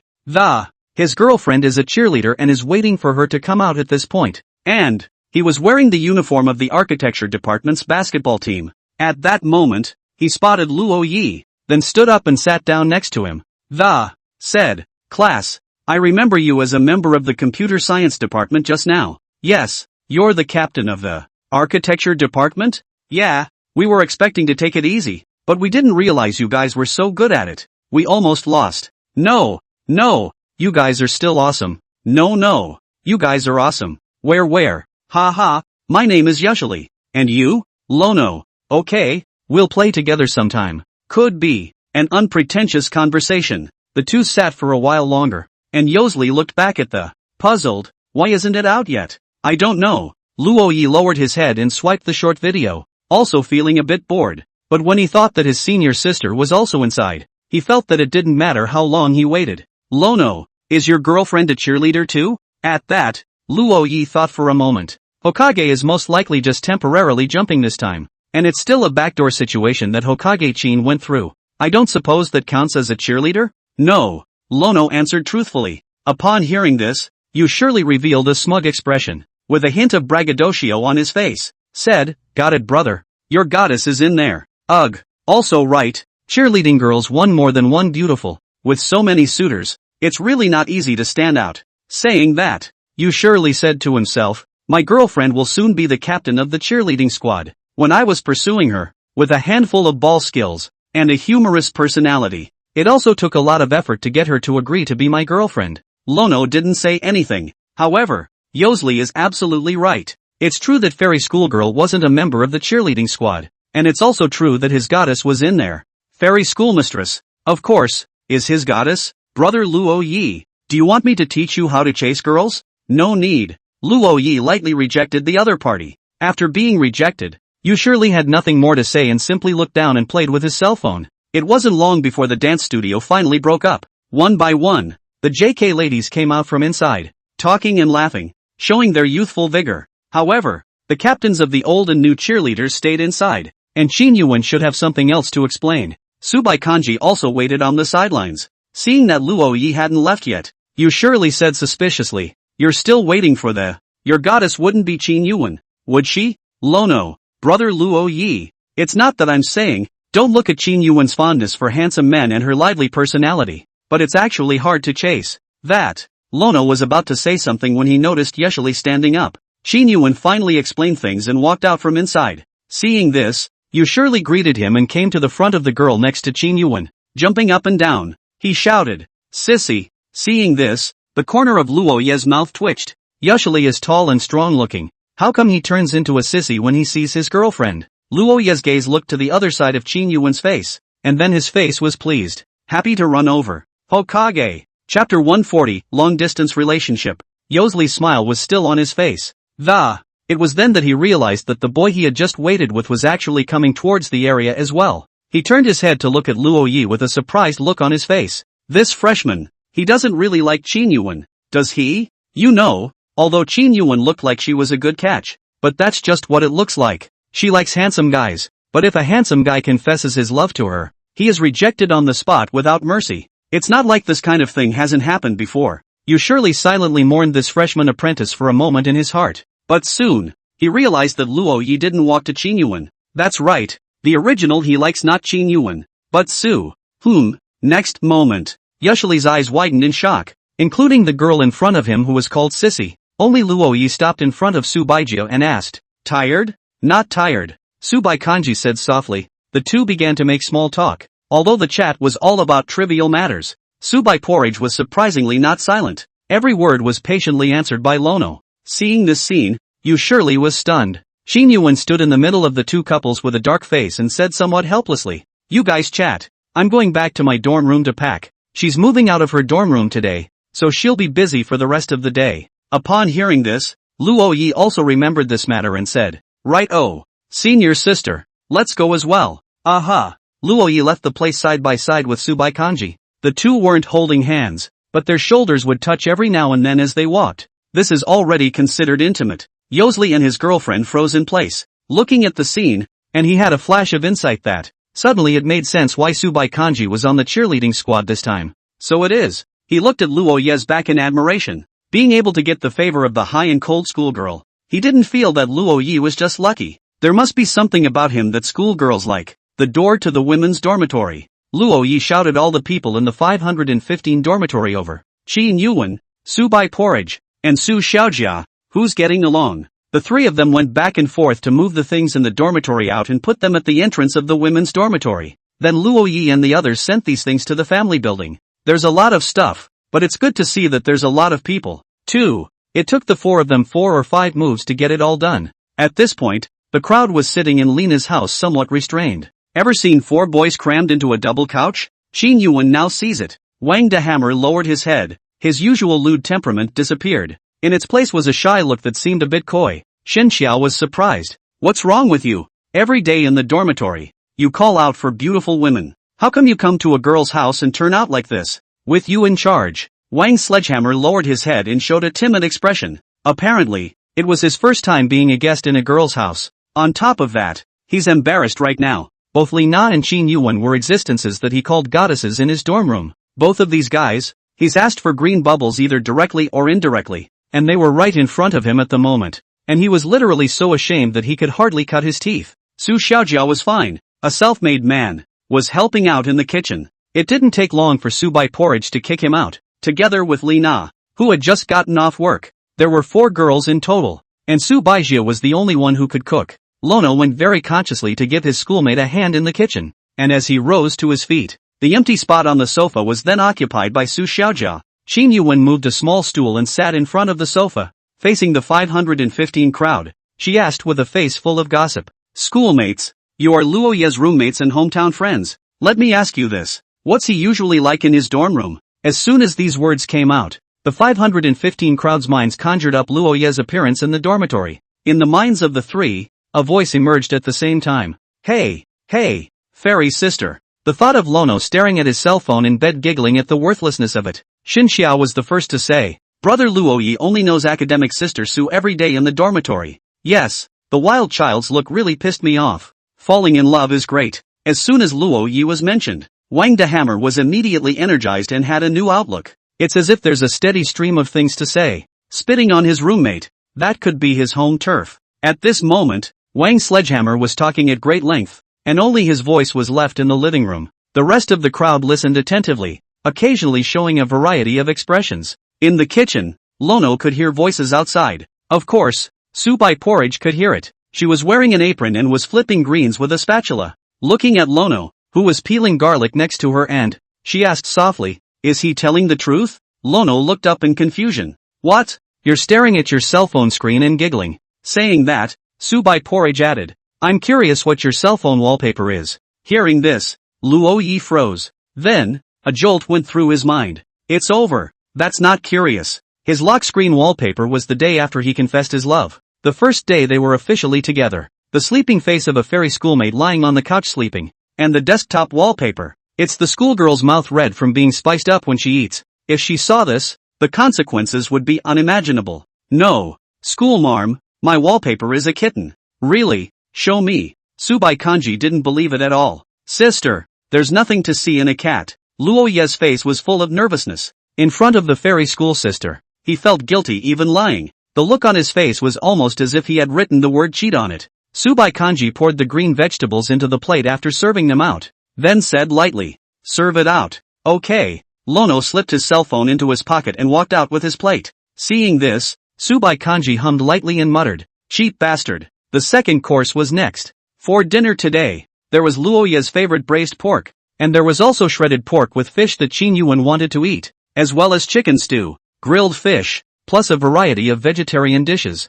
White Kanji took over 2 hours to make and use both kitchens at the same time, while she was cooking in the kitchen at Lena's house, while asking Lono to go to the kitchen of his house to watch the red meat being stewed. The two dialed in for a video call even though they were only separated by a wall. Looking at the fairy schoolmistress in the video, Luo Yi said bitterly, "Schoolmistress, is this a long-distance relationship?" Count. Su Baigue nodded over the video call. Neighbors on both sides and the floor plan is symmetrical, so Luo Yi was only separated from Su Baikanji by a wall, no more than 2 meters at most. Lono couldn't help but sigh. A long-distance relationship. It's so hard. DDT. The cell phone rang with an alarm. Luo Yi looked happy and said hurriedly, "The stew is ready. Senior sister, I'm coming." Chapter 141, What do you call it when you're leaning against the wall? The last dish was the braised pork that Luo Yi brought over. The people in dormitory 515 have long heard that Su Baijiao's cooking skills are excellent, and today I was finally able to savor it again. The last time it was a 7-day-long vacation. Lono packed them a big meal. To be able to eat a meal cooked by the high-flying schoolgirl of Jian University, they were also in Luo Yi's favor. After this meal, the 4 boys grabbed the dishes and then helped Xin Yuan clean up. Looking at them, who obviously don't know much about housework, but who are all incredibly serious and, Lena laughed. "I don't come back often, so you're mostly the only one here." Hearing this, Xin Yuan said indifferently, "It's fine, I'm alone in my dorm room anyway. It's good to have Porridge as a neighbor here at least." Saying that, Xin Yuan looked around and wondered. Strange, where did Kanji go? "Sister Su is in the kitchen cutting fruits," Su Xiaojia said from the side. Hearing this, Li Na was surprised. This little girl is a bit too virtuous. "Oh, Sister Na, you don't understand. With my knowledge of Kanji and Porridge, she's meeting Luo Ye's roommates for the first time and she definitely wants to make a good impression on them too," Xin Yuan said decisively. After all, even if Su Baijia was the high and cold school flower, and had been called fairy school sister by Luo Yi countless times, she was a normal girl after all. She has her own likes and dislikes and things she cares about. Lono, for example. She also didn't want to leave any bad impression in front of Luo Yi's friends. At this moment, Luo Yi was still grabbing the mop with Wang De Hammer, who pushed Luo Yi toward the kitchen with a fierce push. Said, "Go wash the dishes and don't come and make a mess." Wang Sledgehammer mopped the floor, Xin Xiao swept the floor, and Li Hao Yang wiped the table. Instead, it was Lono's turn to do the most exhausting dishes. You know, how many dishes need to be washed when 8 people are eating? Looking at the pots and pans piled up in the kitchen, Luo Yi felt a wave of stress. But when he saw the fairy schoolmate next to him, who was slicing cantaloupe with a fruit knife, he looked suddenly happy and, bumper to bumper, he went into the kitchen. Suddenly, he thought, his favorite thing was washing dishes. Subai Kanji cut up the fruit and placed it on a plate before bringing it to the table in the living room. Lono was the only one left in the kitchen. He fought his way through the dishes, full of thoughts of getting it done quickly, do it early and rest early. It wasn't long before a figure walked back in, accompanied by the familiar scent of a body that, Subai Kanji stood beside Luo Yi, close to his shoulder. "Sister?" Lono looked to the side of the fairy schoolmate next to him. The latter was seen stretching out his hands and disappearing into the water. Looking at that white and slender jade hand actually want to go to wash the dishes. Luo Yi hurriedly stopped. "I'll do it. How can a fairy do this menial work?" Subai Kanji glanced at him and said lightly, "I started doing housework when I was a child." When these words came out, Luo Yi's tone lurched, and in the next moment, he grabbed the fairy schoolmate's hand and, "Seriously, that's because you didn't have me before." "Not anymore." Taking a closer look, the schoolteacher's hands, while beautiful, were somehow different from Qin's. It's a pair of hands that have been doing chores for a long time. The difference between the two sides, when you look closely, is actually quite large. Luo Yi held this hand with some heartache and said slowly, "Senior sister, from now on we'll be 2 people. Aha." Subai Kanji nodded, then took a step back and accompanied Luo Yi. She didn't leave, and instead of going into the parlor to talk to the others, she preferred to stay where Lono was and just watch him in silence. Soon, Lono finished washing everything. By this time, the set had also been cleaned by the combined efforts of the crowd. Outside, Xin Yuan and Li Na just couldn't stand to watch. Immediately, he began to pack up with the crowd in dormitory 515. The kitchen door, on the other hand, had been closed the moment Su Baijiao had just entered. In the kitchen, one could clearly hear the voices outside, but in the claustrophobic space of the, neither chose to go out. The kitchen is small, but more than enough for 2 people to do a lot. Luo Yi stood in front of the fairy schoolmate and gently took the latter's hands in his. I don't know why, but he had the feeling that he was a thief. It's like sneaking into a rich man's house and abducting the rich man's daughter. He lowered his voice and whispered, "Sister, I want to hold hands." "You're already holding." Su Baijiao's voice was also small, but it was as flat as ever. I want to go further. Lono slowly stepped forward, and he imitated the scenes he'd seen on TV. Pushing the fairy schoolmistress back. It wasn't until Su Baijiao's back was pressed against the wall that the two stopped. Is this the legendary wallop? And then what's he supposed to do? Lono wore a blank expression. He looked down at his fairy schoolmate's features. Under the light of the kitchen, Su Baijiao's beauty was perfectly displayed in Luo Ye's eyes. That's his girlfriend. Beautiful as a fairy. Unbelievable. Looking at the two thin lips of the fairy school sister, Luo Yi subconsciously swallowed his saliva. Sister. So beautiful. Subai Kanji raised her head slightly and met Luo Ye's line of sight. In that moment, she blushed slightly and looked away as she always did. The moment she turned her head, revealing one side of her breast shoulder, the collarbone that was so delicate that it looked like a work of art was exposed. Schoolmarm can refuse if she doesn't want to. Luo Yi lowered his head and buried his face in the neck on one side of Subai Porridge. The latter's turn of the head just now was like deliberately exposing the other side to Luo Yi. Of course, she didn't do it on purpose. She just didn't have any experience with it. Su Baijiao's hands were against Luo Ye's chest, just supporting there was no pushing the other away. She clenched her teeth, and for the first time she had contact with the opposite sex to this extent. Her heart pounded as if it was going to jump out of her chest. Lanaroi didn't know what to do, but a man's instincts will teach him what to do next. The body of the girl in her arms seemed to be getting softer and softer. Suddenly, outside the kitchen door, a figure appeared that, at the same time accompanied by Qin Yuan's voice came. Porridge, have you finished washing? Why aren't you out yet? Hearing voices outside, Lono realized that the hands supporting his chest were exerting themselves slightly. The force was very small, and it was already the maximum force of Subai Porridge at this time. He also sobered up quickly, then took a step back and turned to look at the kitchen door. Only Qin Yuan pushed open the door, looked at Luo Yi suspiciously, and asked, "What are you guys doing? Kanji, what are you doing hiding behind your little brother?" Nothing. Su Baichue came around from behind Luo Yi and left the kitchen with an expressionless face. It's just that her look is a little strange. Exactly where is it strange? Qin Yuan can't say it, but she's been living in the same dormitory as Su Baiji for over 2 years. It's natural to feel some subtle changes. And, little brother was also wondering what he was blushing about. Chapter 142. What's that little strawberry on your neck? After cleaning up the set, the group was in the living room eating fruit and chatting. Start with the history of each person's relationship. 3 minutes later, the thread was over. 515 all out. Luo Yi didn't need to say much. Shen Xiao didn't want to say much. And the remaining two didn't need to say much. Su Xiaojia does not understand anything. Qin Yuan has more than a dozen husbands, who are all paper people. As for Lina, she did have a relationship in college, only it broke up. These 3 minutes. She finished this history of her relationship in 2.5 minutes. A silence ensued. With 8 people, it's a magical thing to be able to chill out. After all, the first topic is so awkward. Suddenly, Su Xiaojiao looked in the direction of Su Baijiao,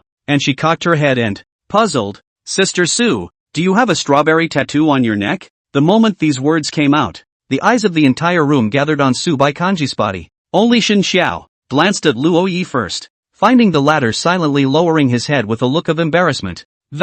He understood everything straight away, with an ambiguous smile. Really, eh? What's this? Qin Yuan obviously didn't understand either, and immediately reached out to try to touch it. Subai Kanji was slightly stunned. She didn't react at first.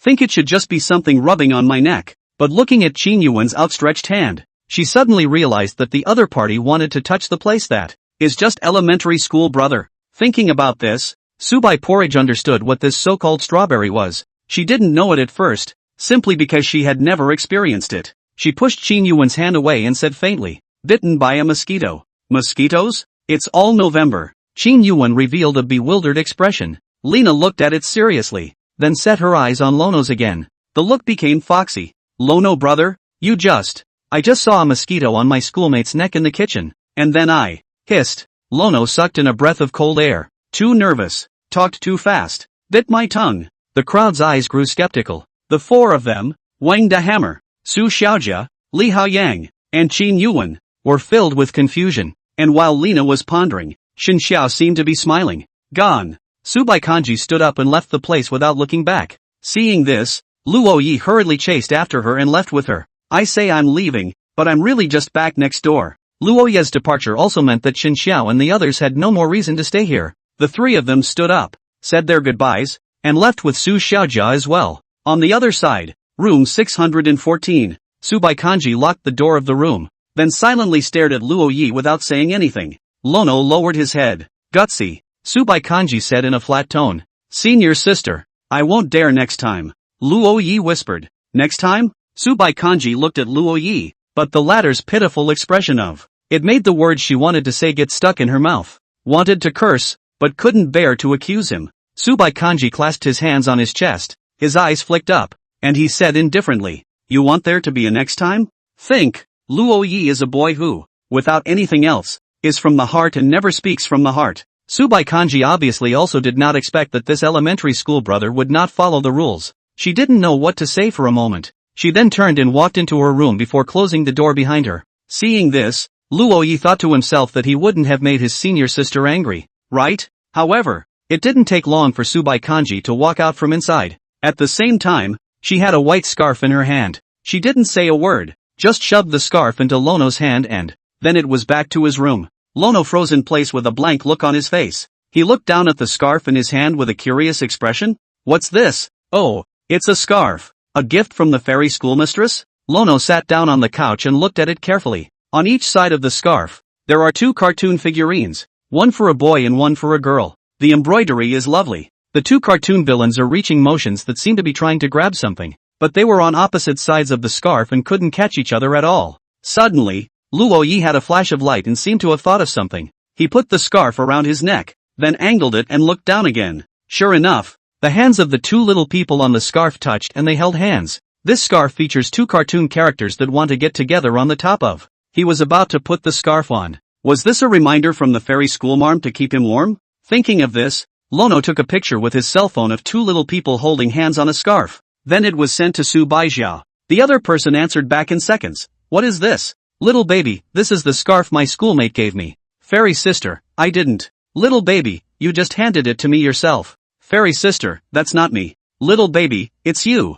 Sister. Fairy sister, I don't know you. Seeing this message, Luo Yi sat on the sofa and couldn't help but laugh. Schoolgirl is getting to be like a little girl when she's chatting with him on the internet, though still a high-flying goddess in reality. Afterwards, Luo Yi continued to reply to fairy schoolmate's message. Little babe, sister. So now get acquainted. I'm a famous badass for miles around. My name is Lono. Fairy sister, yeah, you're badass. Little baby, what kind of egg is that schoolteacher? Fairy sister, good egg. Pust. Luo Yi sat on the sofa, really couldn't hold back and was directly happy. And the sound of him laughing was also heard by Su Baijiao in the master bedroom. The other was silent on the green bubble for a moment. And Lono was on the couch looking at this chat he just had. I just think that schoolteacher is getting cuter and cuter. After another moment, the door in the master bedroom was opened. And to Lono's dumbfounded expression, the fairy schoolmistress walked into the kitchen in her pajamas. Then the sound of a water heater boiling water rang out from the kitchen. Lono came to the door of the kitchen and looked at the fairy schoolmate inside who was wearing bunny pajamas.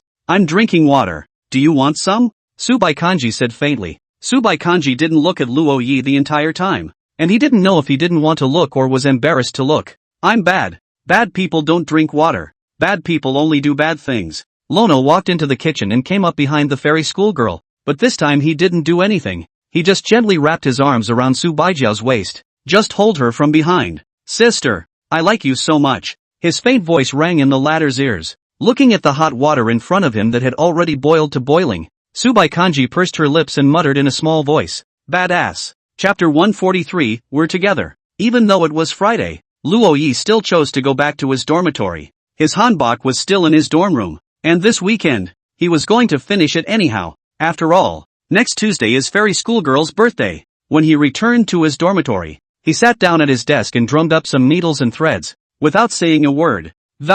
Full of seriousness, the others stared curiously at the clothes in his hands. Although Luo Yi's embroidered fairy wasn't that pretty, it was still decent. It's obvious to see that in a week's time. You can learn from zero to this point. Lanaroi has tried hard. Wang Sledgehammer stood behind Luo Yi and asked, Wild child, playing games or not? No fight, no fight. Lono rebuffed Wang Sledgehammer. It wasn't until he was sleepy that he climbed into bed. The next morning, he opened his eyes, ate breakfast, and then started making hanboks again. Li Haoyang looked at him in surprise. In a college dormitory, in order to prepare a gift for his girlfriend, under the watchful eye of the entire dormitory, the boys who silently make gifts. Such a person, Li Haoyang had only seen on TV. At noon, Wang De Hammer curled up under the quilt like a silkworm chrysalis. Xin Xiao was similarly lying on the bed, reading a novel. Only Li Haoyang was alone outside. Xin Xiao opened the dormitory group chat and ate Li Haoyang. Xin Xiao at Li Haoyang. Coach, bring a chicken leg rice with a 500 milliliters Coke.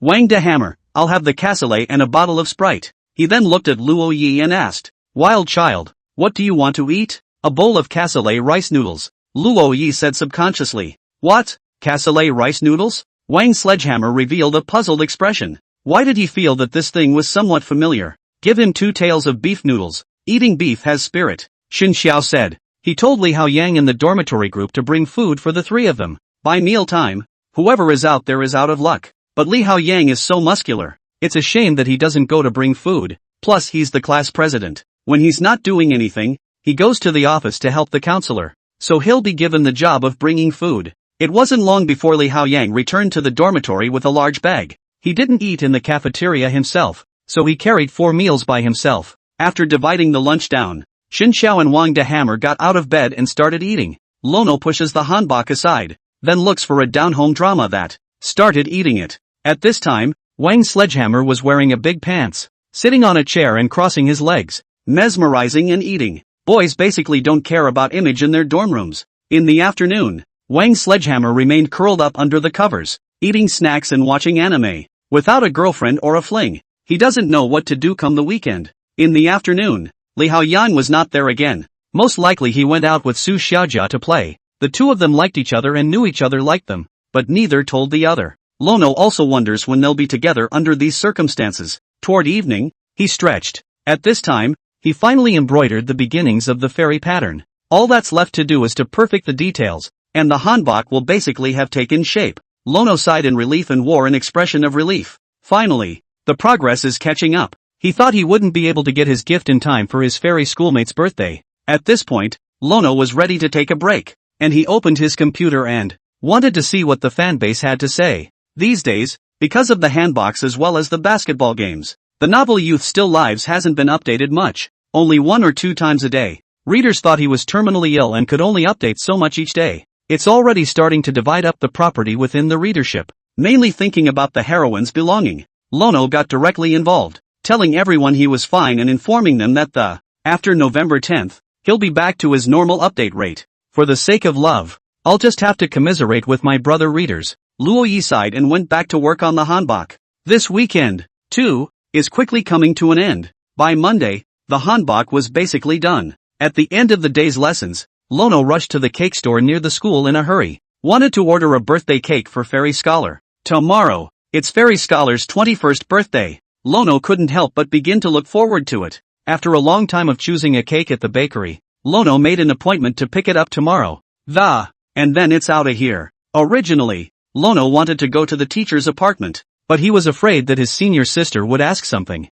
He had a brainstorm of these surprises himself, so he chose to go back to his dorm room. Wait for tomorrow and surprise your schoolmates. On the other hand, in the teacher's apartment, Subai Kanji was cooking noodles for dinner with Qin Yuan. Looking at the noodles on the table, Qin Yuan said bitterly, Kanji, elementary school brother isn't here. That's all you're going to give me to eat. He never minded what I did for him. At those words, the corner of Qin Yuan's mouth twitched. Invisibly, she was outclassed by Luo Yi. In order to prove that she was the one with was the most ironic person in Subai Kanji, Qin Yuan grabbed her chopsticks. Eat it instantly. It's just noodles. That's what I love to eat. And I'll eat whatever Kanji makes. Seeing this, Subai Kanji didn't say anything and also lowered her head to start eating. After a bowl of noodles, she got up to do the dishes. If she ate with Qin Yuan, she was washing her own. She used to wash the dishes by herself, but since having Luo Yi, she realized that she was getting lazier and lazier. Back in the room, Qin Yuan also left the place.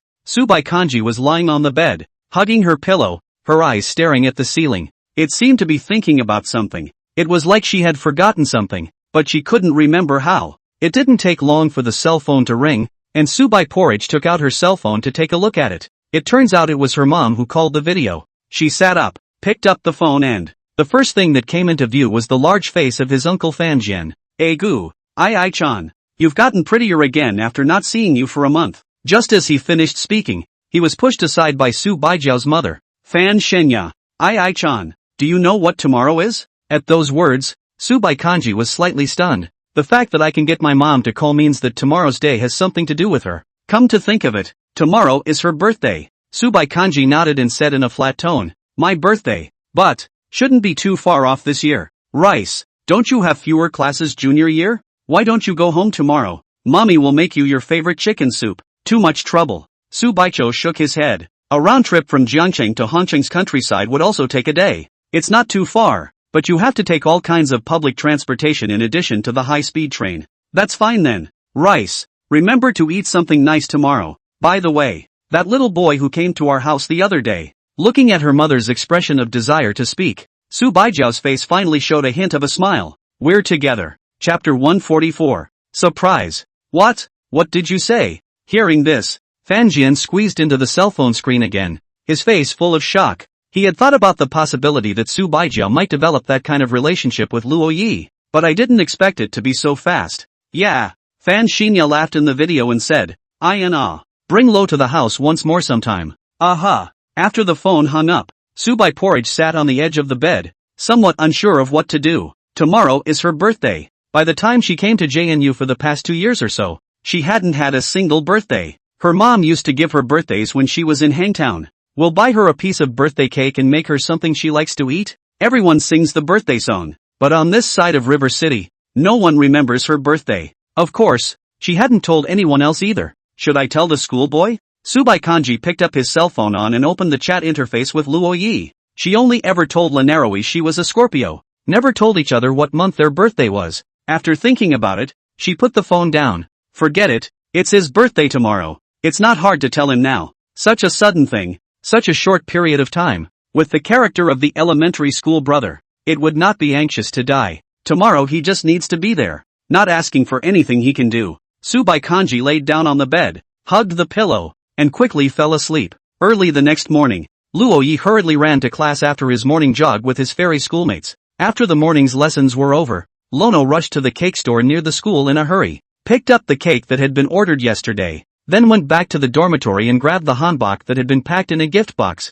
After doing all these things, Luo Yi still felt that something was missing. He sat back in his chair and thought about it, finally realizing what was missing. Lack of surprises. It was too monotonous to go to the classroom apartment just like that. He had to surprise his schoolmate for that. Thinking of this, Luo Yi came to the family building, but he didn't go to 614. He went next door to 614. He knocked on the door of Qin Yuan's room, and soon a cloaked and the seemingly listless girl appeared in Lono's line of sight. Elementary school? Seeing Luo Yi, Qin Yuan froze for a moment before slamming the door. 10 minutes later, Qin Yuan opened the door once more. She had just thought it was Su Baijiao, so she didn't care about the image at all. Seeing that it was Luo Yi, she was almost scared to death. Elementary school brother, why are you here?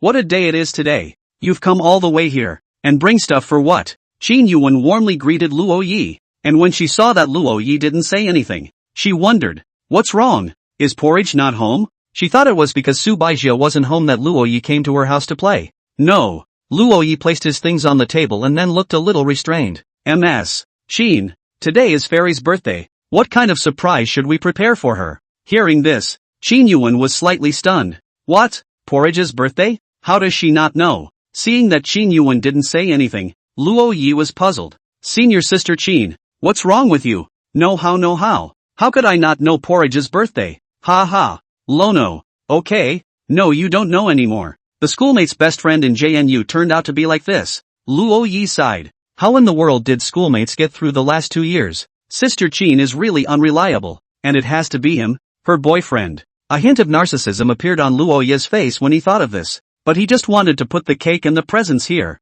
and after doing that, he then got up and left Qin Yuan's house and went to the door of 614. Lono knocked on the door, and after realizing that there was no sound from inside, he opened it himself with the key. In the room, nothing had changed from when he left here yesterday. Fairy Scholar's sister wouldn't know her birthday either, would she? Lono sat on the couch, bored and thinking, though he wasn't sure what he was thinking about. I just heard from Qin Yuan that it seems that the schoolteacher didn't celebrate her 2 birthdays in college. Today is the 3rd time, but not this time. Schoolgirl is his girlfriend now. He's going to be the best in the world to his girlfriend. But where did sister go? Luo Yi knocked on the door of the master bedroom and asked in a low voice, "Senior sister, are you there?" There's no sound in there. Strange. Luo Yi sent a message to the fairy schoolmistress on her cell phone. Soon the other person replied, "Not at home." Seeing this, Luo Yi hurriedly got up and brought the cake and gifts from Qin Yuan's house, and then hid it. The cake can only be hidden in the refrigerator. And for the hanbok,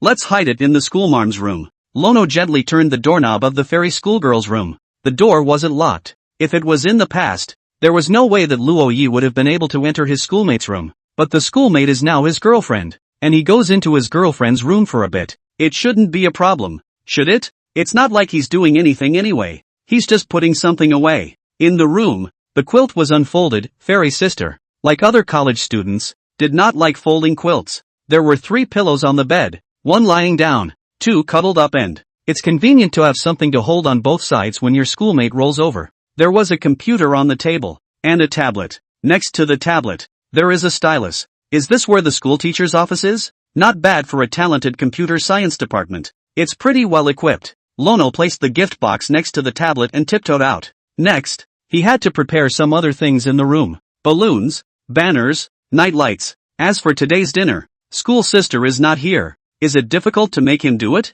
Okay, do it. Jiangcheng Medical University. Subai Kanji was sitting in a tea pavilion, quietly drinking tea. In front of her, Rixia boredly propped up her chin and said facetiously, "Porridge, it's your birthday and you're taking me to tea? Drink tea, isn't that nice?" Subai Kanji enjoys the fact that she doesn't have to do anything and is able to enjoy the scenery, the feeling of blowing a breeze. There is something very cozy about sitting here. So, you're just going to pass on your birthday? That's fine. Subai Kanji smiled slightly. At this time of the day, schoolmates should have just gotten out of class. Come out and talk to Lixia. Go back and see your elementary school brother. Seeing this expression on Subai Kanji's face, Rixia couldn't help but ask, "Why are you full of lovesickness?" Yes, I'm an intern in neurology. Neurology also studies psychology? Don't study it, but I can see that your lovesickness is written all over your face. Yes? Subaijie turned her head to look at her. A breeze fluttered through her. Her hair fluttered gently, and in the girl's eyes,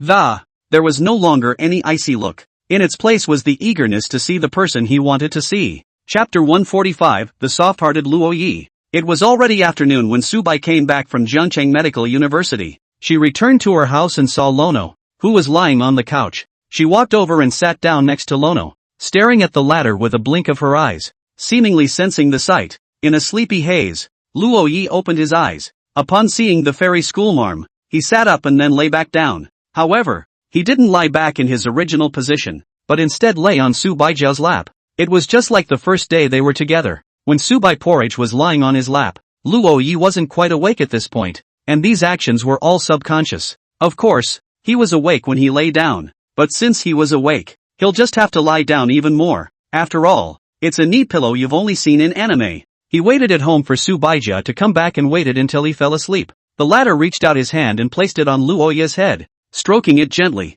4 girls, looking at their favorite guy lying on their lap, stroking his hair really creates a wave of contentment in your heart. A feeling that this boy belonged to him filled his heart with a strong sense of security. For couples, both boys and girls, security is not all about taking care of each other. There are times when being taken care of by the other person also gives them a sense of security. That would make the other person realize that he or she is needed too. Like at this moment, the elementary school brother obediently lying on top of himself. Lono had hung both the banner and the balloons in his schoolmate's room. Only now she hadn't gone back. At this moment, Luo Yi wasn't asleep. He was lying on the lap of the fairy schoolmistress.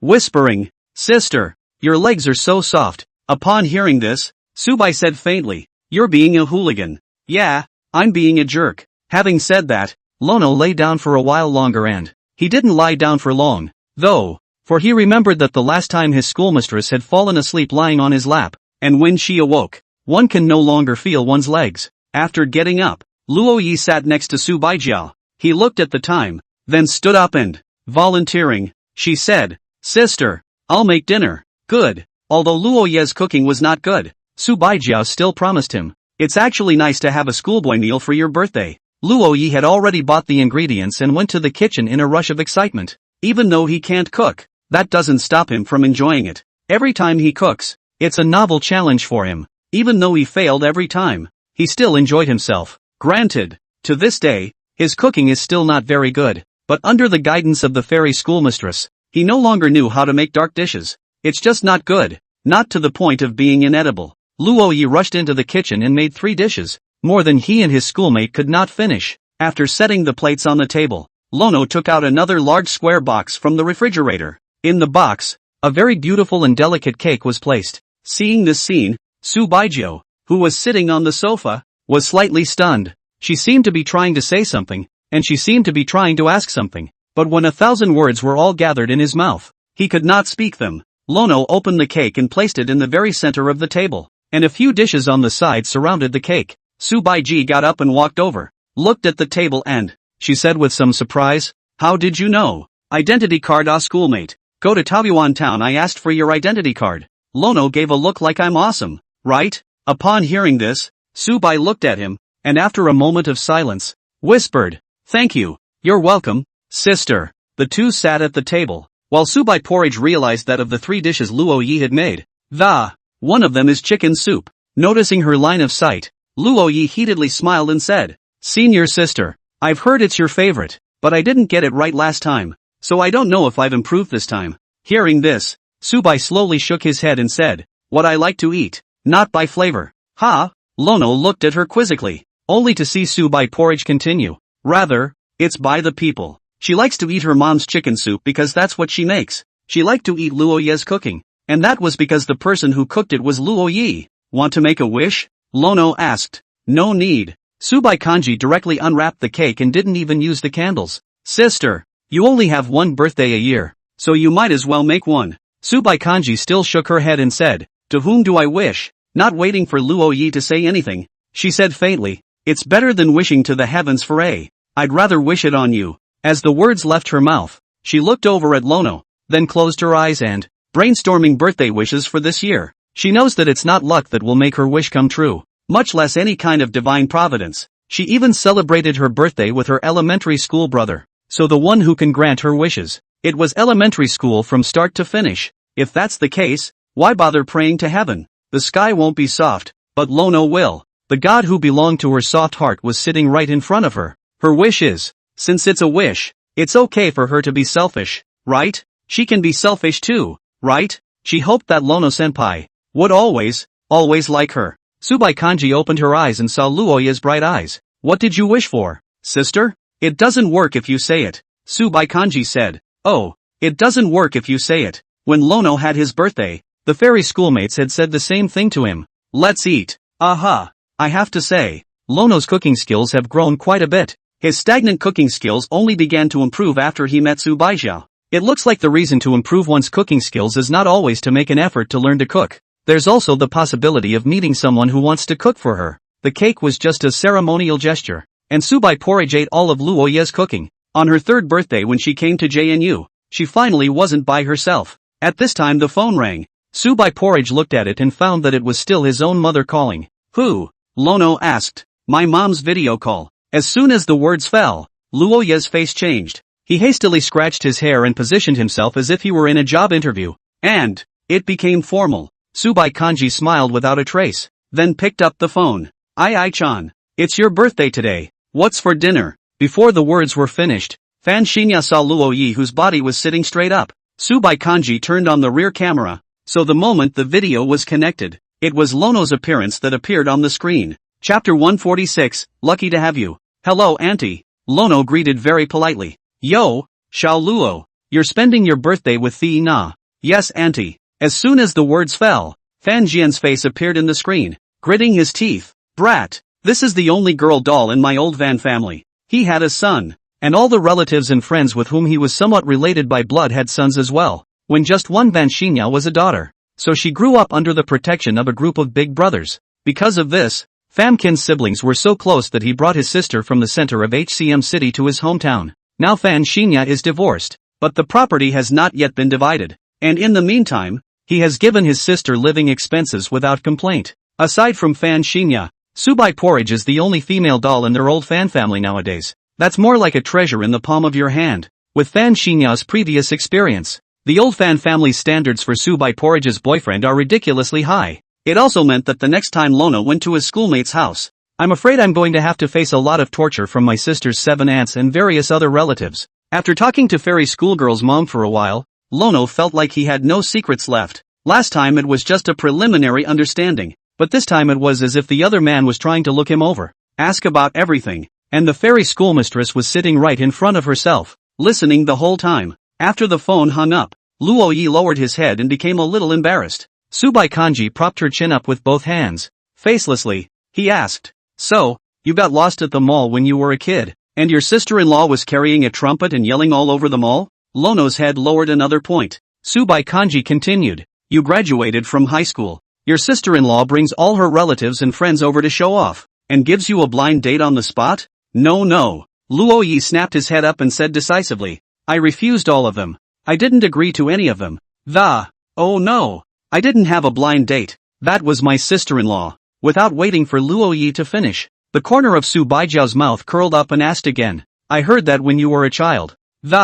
Your sister-in-law likes to make you wear dresses to kindergarten." Lono blushed. Wannabe sister-in-law. Because she had already given birth to Gu Mingxian, and she felt that giving birth was too painful, so there were no more pregnancies after that. But then she wanted a daughter. So Lono was raised as her daughter during kindergarten. Lono didn't think anything of it at the time, until elementary school. It took him a moment to realize that he was being controlled by his sister-in-law. "I'd like to see you in women's clothes too." At these words, Luo Yi threw his head back and forth twice and said, "No, senior sister, you don't want to. I think, you don't want to." Upon hearing this, Subai Kanji cocked her head as she thought for a moment, then said, "To be fair, then, I'm a man and you're a woman? That's not fair." Lono let out a soulful question. "Where is it unfair?" Subai Kanji said with a smirk. Lono choked on his tone. "Where's the unfairness? It did sound like it was fair, but why didn't it seem fair no matter how he thought about it?" "Senior sister, let's talk about the women's clothes later. I'll go wash the dishes first." Lono took care of the leftovers on the table, then went to the kitchen to brush the dishes. Subai Kanji was sitting on a chair, her hands propped up on her chin, her 2 feet moving around. It looked as if it was in a good mood. Soon, she stood up, ready to go back to her room and rest. When she opened the door to her room, she hadn't seen anything yet. Subai skillfully turned the lights on, and just as he turned around, just saw a banner hanging above it. "Happy 18th birthday to Sister Subekrul." There were also a few small balloons floating around near the banner, and next to his own tablet sat an eye-catching gift box. Subai Kanji walked over and looked at the gift box. The top of the gift box was printed with an ancient style pattern, a look that Subai Kanji would fall in love with just by looking at it. She slowly opened the lid of the gift box. There should have been some kind of aromatherapy in there, and a scent came out. White clothes? Subai Kanji took out the clothes inside. It was found to have a human figure with long flowing hair on it. Subai Kanji's first reaction was that it didn't look good.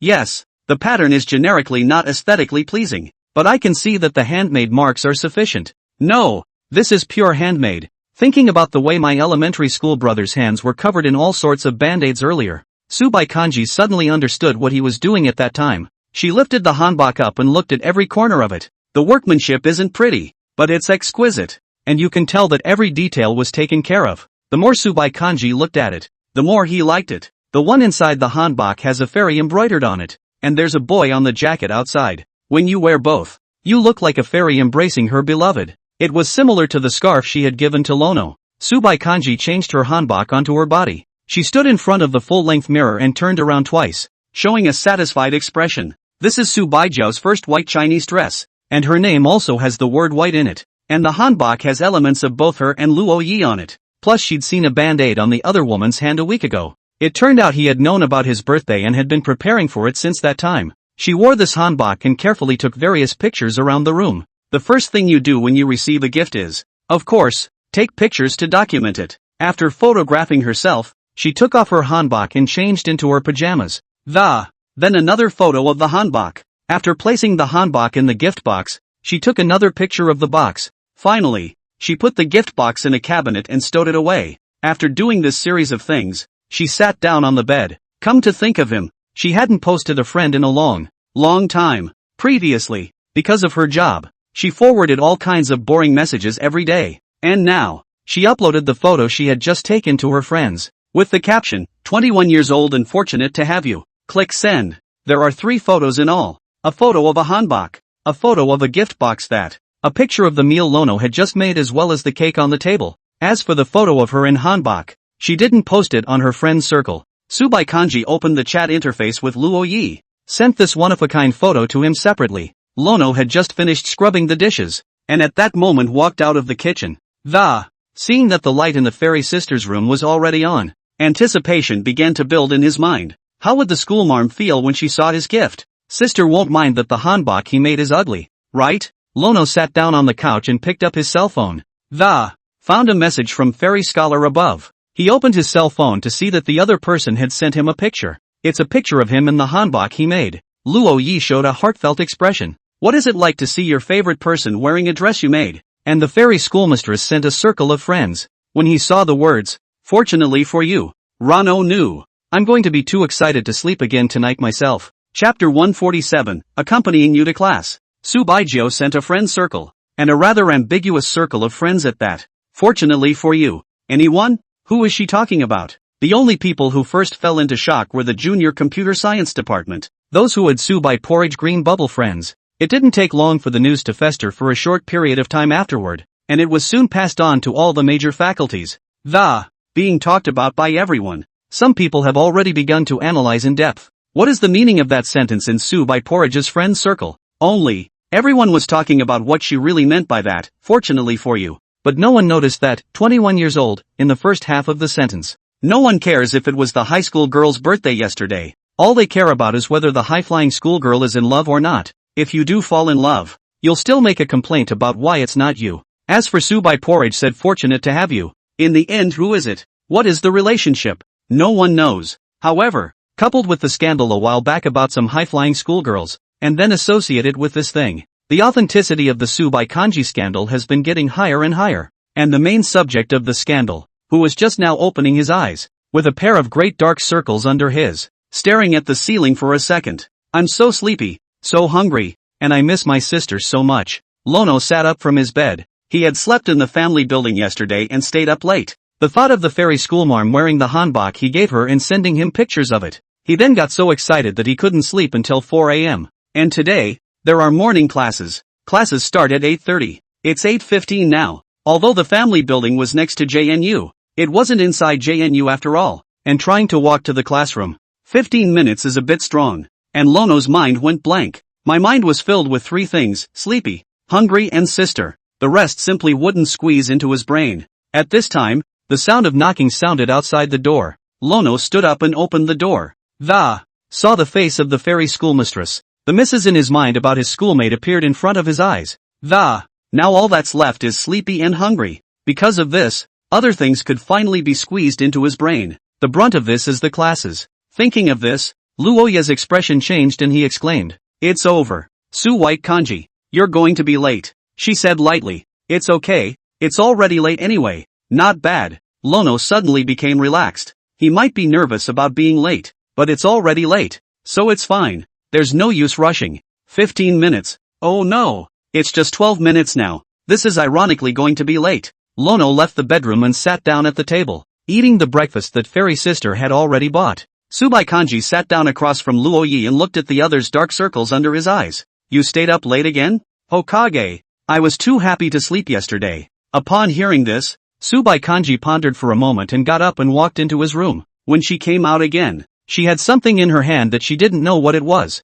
but with Lono's detective-like brain, still guessing that this thing should be some kind of cosmetic. After washing up, he sat dutifully on the couch, closed his eyes and, facing the fairy scholar next to her, the latter reached out a few fingers and gently applied something on Luoya's dark circles. Soon Lono's dark circles were no longer visible. He opened his eyes and looked at himself in the mirror and said, "Are all cosmetics this amazing?" Lono then got ready to go to class. He stayed out all night yesterday, and it's a good thing he's already on good terms with the hostess, Mrs. Lin. Even added green bubbles. "As long as you tell Lin's mom ahead of time that you're not going back to your dorm room tonight, she won't even check on you if she checks on you." After currying favor with the hostess for so long, the time has finally come for something to pay off. Seeing Luo Yi about to leave, Subaijio stood up and said softly, "Wait." Lono turned around and wondered, "What's wrong?" "I'll keep you company." As the words left his mouth, Luo Yi froze slightly, then his face blushed and couldn't help but ask, "Sister is saying,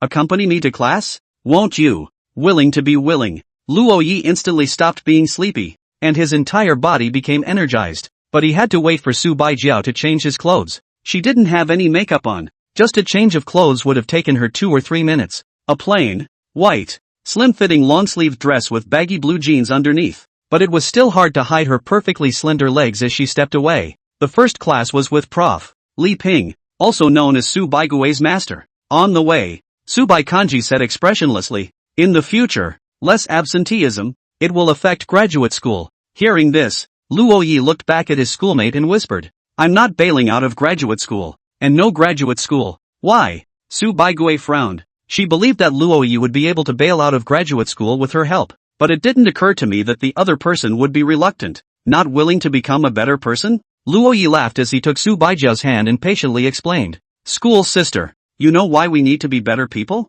To see more things? No." Luo Yi shook his head and said, "That's all false. Only making money is real. We move up the ladder, step by step, to become graduate students, to become masters and PhDs, all to compete for better jobs, to make more money. With money, we'll naturally be able to see more things." Hearing Luo Yi say these words, Su Baikanji didn't refute them. For the vast majority of people, this is reality. Luo Yi continued, "So school sister, I don't like the workplace you bully me. That's not for me. I just want to write a novel in peace and quiet, describing story after story to a wider audience. Why would I waste my time competing with others for a so-called guaranteed spot in graduate school when I already have the best job for me? Isn't that putting the cart before the horse?" Su Baigui gave him a look. "I have to say, although my elementary school brother usually looks dorky, but the key moments have never fallen off and he knows a lot of things. Aren't you afraid that you won't have inspiration in the future?" Su Baikanji asked softly.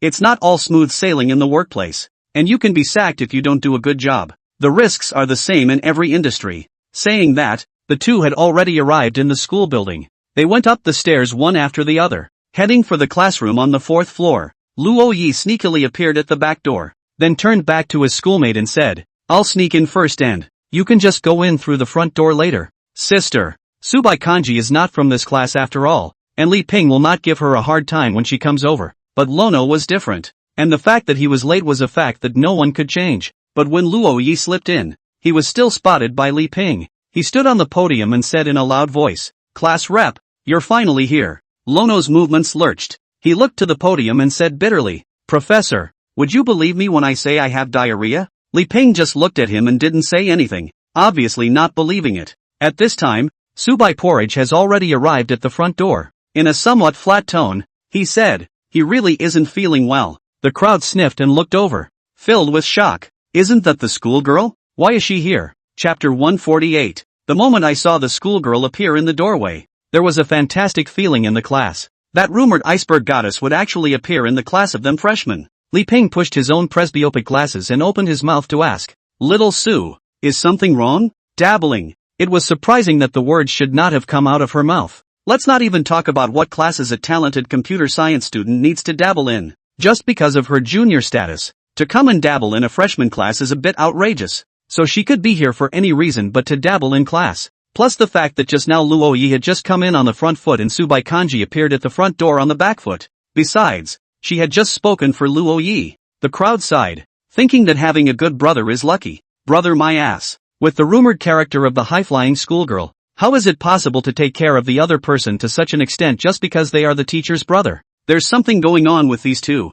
Something big. Only to see Su Baikanji walk in on his own, then sit next to Luo Yi. Prof. Li Ping didn't say anything more, but continued to start his lecture. But most of the people in the class were unmotivated to listen to the lecture. To be able to listen to the lecture in the same class with the high-cool schoolgirl, who has the heart to study. Only one person, who only showed surprise at the very beginning of but she quickly recovered and began to study with a serious face. That is Tang Inky. Su Baikanji was able to get together with Luo Yi, and while she was shocked that, yet it feels like it's common sense, and now that she's missed out on Lono, who does Lono fall in love with? It would have nothing to do with her. All she had to do was make herself a better person, and not miss out on someone that just give up on what you were originally pursuing. After class, there was a lot of talk among the students about what Su Bai Porridge posted in her friend's circle yesterday. Even as a freshman, some of you already know. Plus the fact that she and Luo Yi just appeared at the same time. For a while many people were wondering about the relationship between the two of them.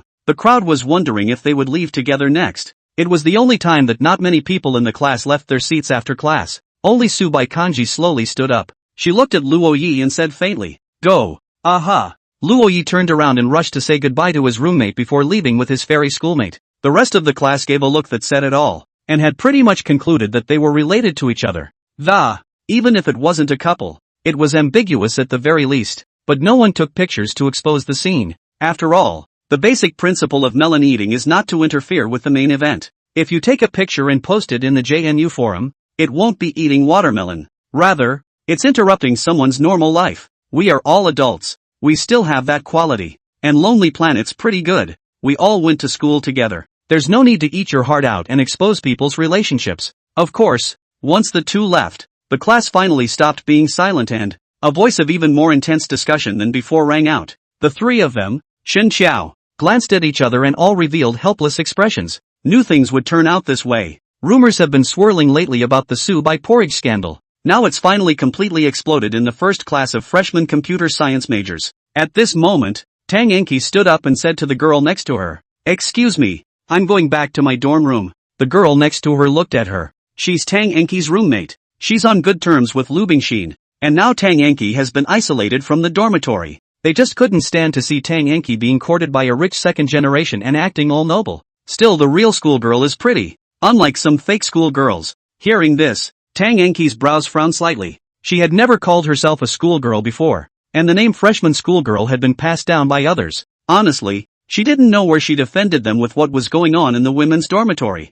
A lot of it is not clear. Maybe she used to be very close to Lu Bingxin, so people thought they were all the same kind of people. But now that she's cut herself off from Lu Bingxin and spends her days acting like she's studying hard, and rejected the advances of a rich young man, to her other three roommates, it was just being and standing again. "I'm going out." Tang Enki repeated what she had just said. She didn't want to start a conflict with others. You know, she came from the capital and was equally alone over here, without a single friend. Being unpopular with her roommates nowadays made it even worse that she didn't even have anyone to talk to all day. She knows she's doing this to herself, so she's just waiting until sophomore year to move out, then compete for that guaranteed grad school spot. Going out? It's not like anyone's stopping you. Hearing this, Tang Enki turned her head to look the other way. At some point, Lu Bingxin sat on the other side, making it impossible for her to get out left or right. She looked around again and realized that in the entire class, there wasn't even one person she could talk to. An indescribable feeling of loneliness welled up from her heart,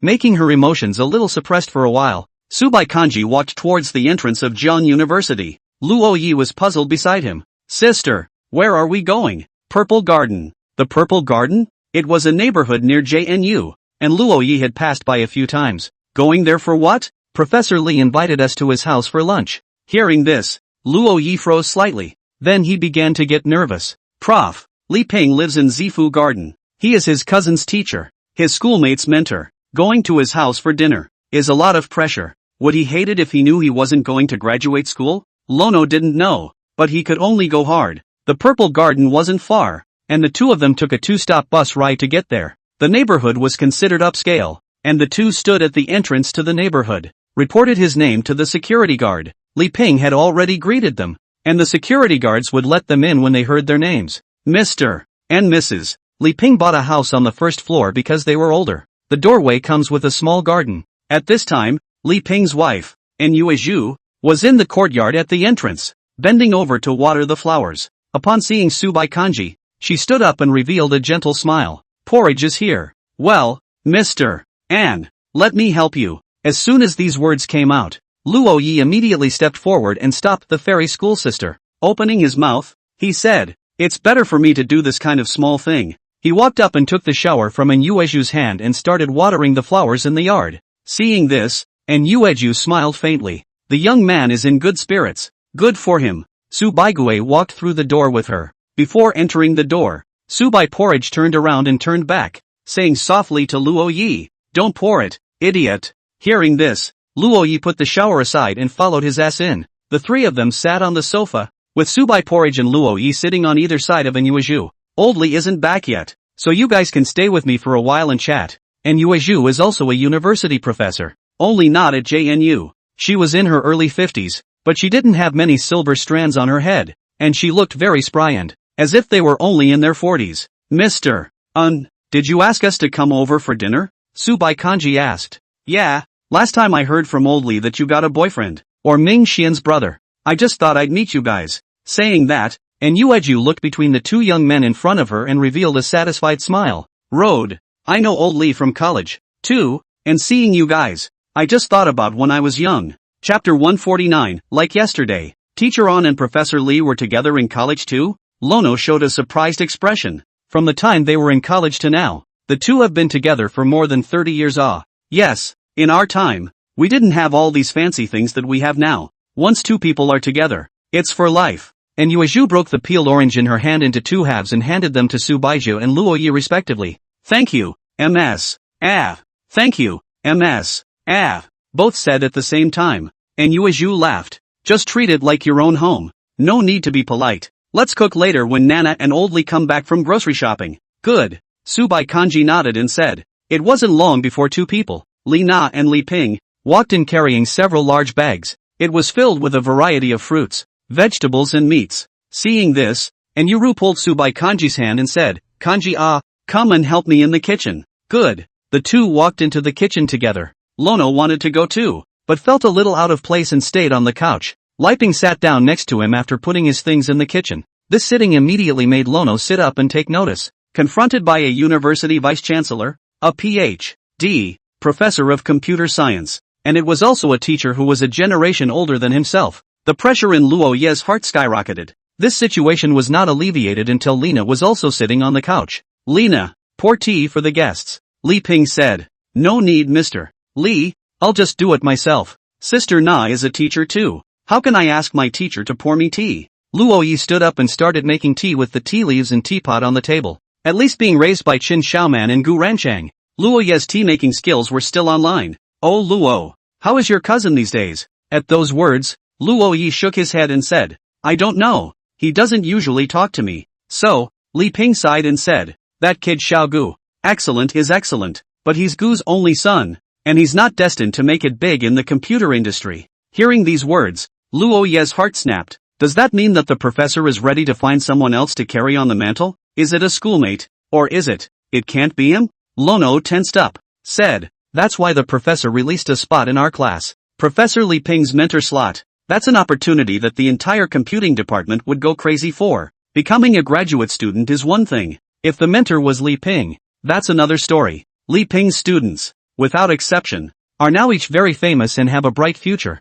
Yeah, this would be the last student I teach, and I'm retiring after that. Li Ping sighed. College professors are only part-time for him. His real job is actually still to delve into computer technology. In fact, at first, I was most attracted to you, thinking that you were Ming Xian's brother. It couldn't be that bad, so I made you class rep. But then, I also noticed that you didn't aspire to it. Luo Yi lowered his head and showed an embarrassed look, a position for which the entire computer science department was vying, and he chose to give it up. This will make people think he's a cutie when he says it. He really didn't like the computer science department, though, even the final exams. He had to rely on his schoolmates to keep from failing all his classes. Teacher, so many people in the class are more talented than me and work harder. Luo Yi said. I did notice one. That little girl called Danchi is nice. I see something in her that neither Ming Xian nor Xiao Su have. Gu Ming Xian is now a doctoral student, and even went abroad to study for multiple doctoral degrees. Relied on hard work and talent.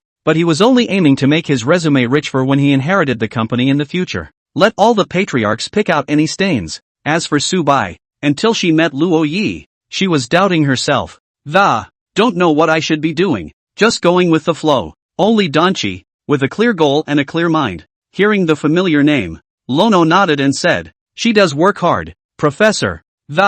If she ends up being able to qualify for graduate school, I would also recommend that you choose her as a student. We'll see what happens then, and if she does meet the criteria of, I'll make her my student. It didn't take long for lunch to be ready. Lunch was late today, and it was already about 1 o'clock by the time we ate. This was the first time Luo Yi came to Professor Li Ping's house for dinner, and in Yueju said, Xiao Luo, you're nothing like your brother, MS. And, I can imagine, Luo Ye's mind had already fantasized about Gu Mingxuan's appearance when he arrived here. He's not going to be constrained and go anywhere as if he's coming to his own home. How long have you been with Porridge? And Yueju asked. Hearing this, Luo Ye's face blushed and became a bit coy. It was something he kept in mind every day, and said at once, the third week of the, it's almost a month soon. Seeing him like this, Su Baijiao gently don't turn her head, as if she was a little embarrassed. Li Na revealed an ambiguous smile, and Li Ping and Yueju also smiled at each other. They saw in Luo Yi the innocent look of their own time. Porridge, it's been 3 weeks since you've been with Xiao Luo. What do you think of Xiao Luo? I'm sorry, and Yueju asked curiously. Subai Kanji said with a flat face. He's fine. How good is it? Lina asked, picking up the conversation with a wry smile. Best at my place. Subai Kanji never skimped on his praise for Luo Yi, let alone in front of outsiders. Luo Yi's entire body couldn't help but be happy under the praise of the fairy schoolmistress. A wave of sweet score overload filled his heart with the emotion of beauty. He felt like he could have a girlfriend like fairy schoolgirl. It really is the luckiest thing in this life. The crowd ate and chatted, and when they were done, Lina was rushed off to wash the dishes. Although Luo Yi and Subai Kanji were juniors, they were considered guests after all. It's impossible to put them to work. Li Ping poured himself a cup of tea. He took a sip and looked out the door. There's a beautiful little garden out there, and 2 little golden maple trees. Now that it's fall, maple leaves slipped off and all kinds of flowers swayed all around. Li Ping sighed. In the blink of an eye, it's all this time. This semester, it's half over. But the opening day of school was a scene that seemed like yesterday. Luo Yi glanced at the fairy schoolmate. He remembered when he first came to Jiangcheng. Unexplained went into the police station. That was the beginning of his destiny with the fairy schoolmistress. Of course, for Su Baiji, their bond had begun back in the previous summer, from the time Gu Mingxian invited them to play the game together at the same time. But my little brother doesn't know that Qin Yuan is her yet. Chapter 150 Camping. After leaving Liping's house, Luo Yi had to rush to his afternoon class again. There is an afternoon math class that starts at 3:30 p.m., and there's a class meeting after the class. But the content of the class meeting Lono already knew in advance. That's the beauty of having the class president as a roommate, the right to know everything in advance. Of course, this right doesn't give a. This weekend, their class is going camping. Volunteer to go and camp at your own expense. Best of all, you can bring your boyfriend or girlfriend along. Luo Yi looked at the fairy schoolmate next to him and said, Schoolmate, are you free on the weekend? Yes, our class is going camping. Could be. Before Luo Yi could ask, Su Baijiao had already agreed. There was still plenty of time, so Luo Yi sent the fairy schoolmate back to her dormitory before going to class. Wang Sledgehammer had already brought his textbook to the class. I have to say, Brother Sledgehammer is quite the little security guard of love. A math class in college is still a boring one. Wang Sledgehammer is already sleeping next to him. It's worth noting that Donge was late for this class. Looking at her, she seemed a little sad. After the class was over, the crowd didn't leave, and Li Haoyang walked up to the podium. Talk about going camping for the weekend. There were about 40 people in the class, and the camping trip was going to be in a forest near the outskirts of River City. Self-funding wasn't expensive. The car drove the school bus, and the rest of you only had to pay for tents and food. Maybe in high school and middle school, this kind of activity is something everyone aspires to, but in college, instead, not many people want to go. 40 people, to be able to go to 10 of them was already beyond Li Haoyang's expectations. 5:15 The whole dormitory is going. Xin Xiao is going to record life. Lono went to experience life in order to provide inspiration for his novel. And Wang Sledgehammer originally wanted to sleep in his dorm room, but when he saw that everyone else had gone to he had no choice but to go too. In addition to them, Su Xiaojia also went, and the relationship in their dormitory was complicated. She and Tang Enki don't see eye to eye with each other, and both of them were ostracized by both Lu Bingxin and another roommate at the same time. Of course, I don't know if it was too boring, but Tang Enki signed up as well. With Tang Enki's enrollment, Gao Yuming goes too, even though he's not in the program. But if not many people go, it's not impossible to have students from other majors fill in. By the end of the night, Li Haoyang had received 8 people's enrollment information. He sighed and said, the counselor said that with less than 12 people, the event would be cancelled. 12? Wang Sledgehammer thought for a moment and spoke. Then call up Wang Kai and Lu Guangfu from the next dormitory. Plus 11 if you add Yu Qiuyu. Subai Kanji is also going. Luo Yi suddenly said.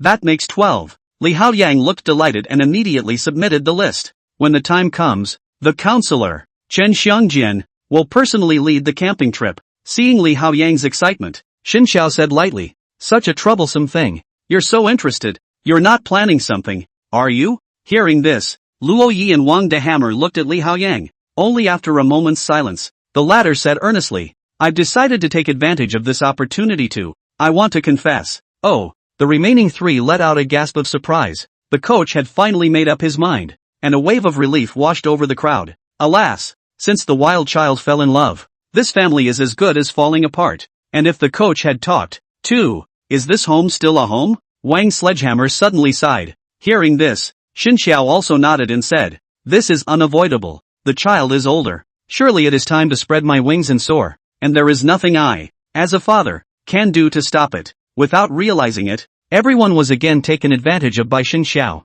Playing games. Come on. The day before the camping trip, Luo Yi asked his fairy schoolmate to borrow chopped fish head. At this time, he drove Li Haoyang and drove his schoolmate's chopped fish head, and together they came to the mall. Buy ingredients for tomorrow's camping trip. Pink chopped fish head. Looking at Li Haoyang for a while, he touched the car's front end and couldn't help but ask, Brother Luo Yi, how much does this car cost? I don't know.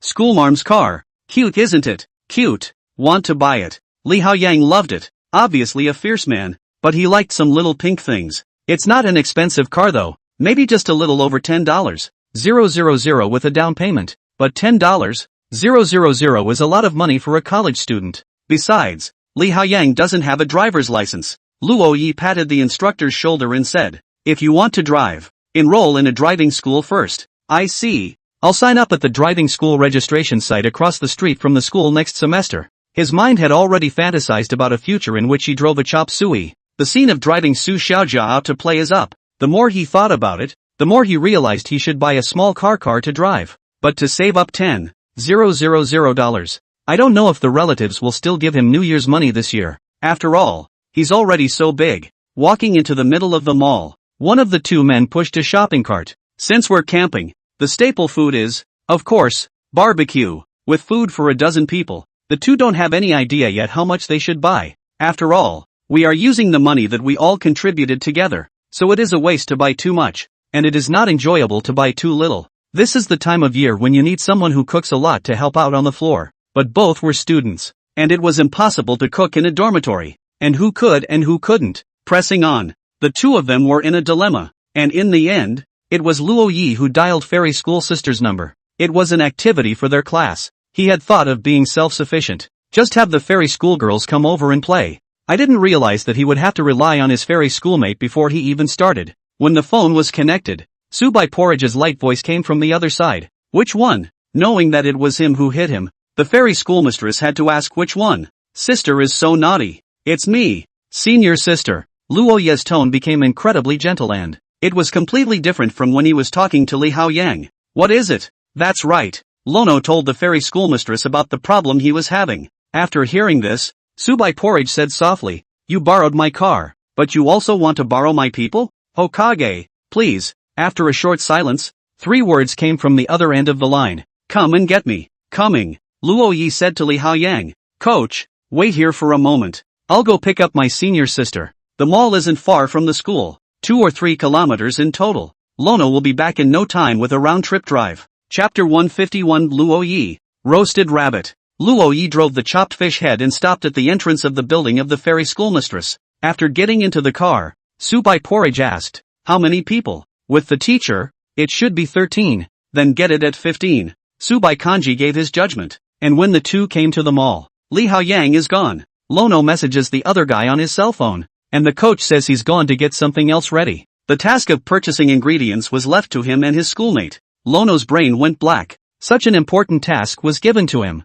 Is there any mistake? He's got to give credit where credit's due. Though, coach is really on the ball. The spirit of not coming as a light bulb is commendable. Lono pushed the shopping cart, while the fairy schoolmistress walked in front of it with her hands clasped over her chest, thinking as she walked. Looking left and right, he seemed to be thinking about what to buy. Steak, lamb, beef, pork, vegetables, various grilling ingredients, seasonings, bamboo sticks. The two of them pulled 3 full shopping carts of stuff, front and back. Stuffing these into the chopped fish heads, the two left the mall. Why don't you get that one when there are already skewered kebabs in the fridge? Schoolmarm? The meat is not the same, and that one is still expensive. At those words, Luo Yi nodded. It's true that while they bought a lot of stuff, they didn't go over budget. There's even some left. Sister, there's so much meat. Are we going to skewer it ourselves? Well, it's not hard. Looking at the fairy school sister's breezy appearance, Luo Yi showed a surprised expression.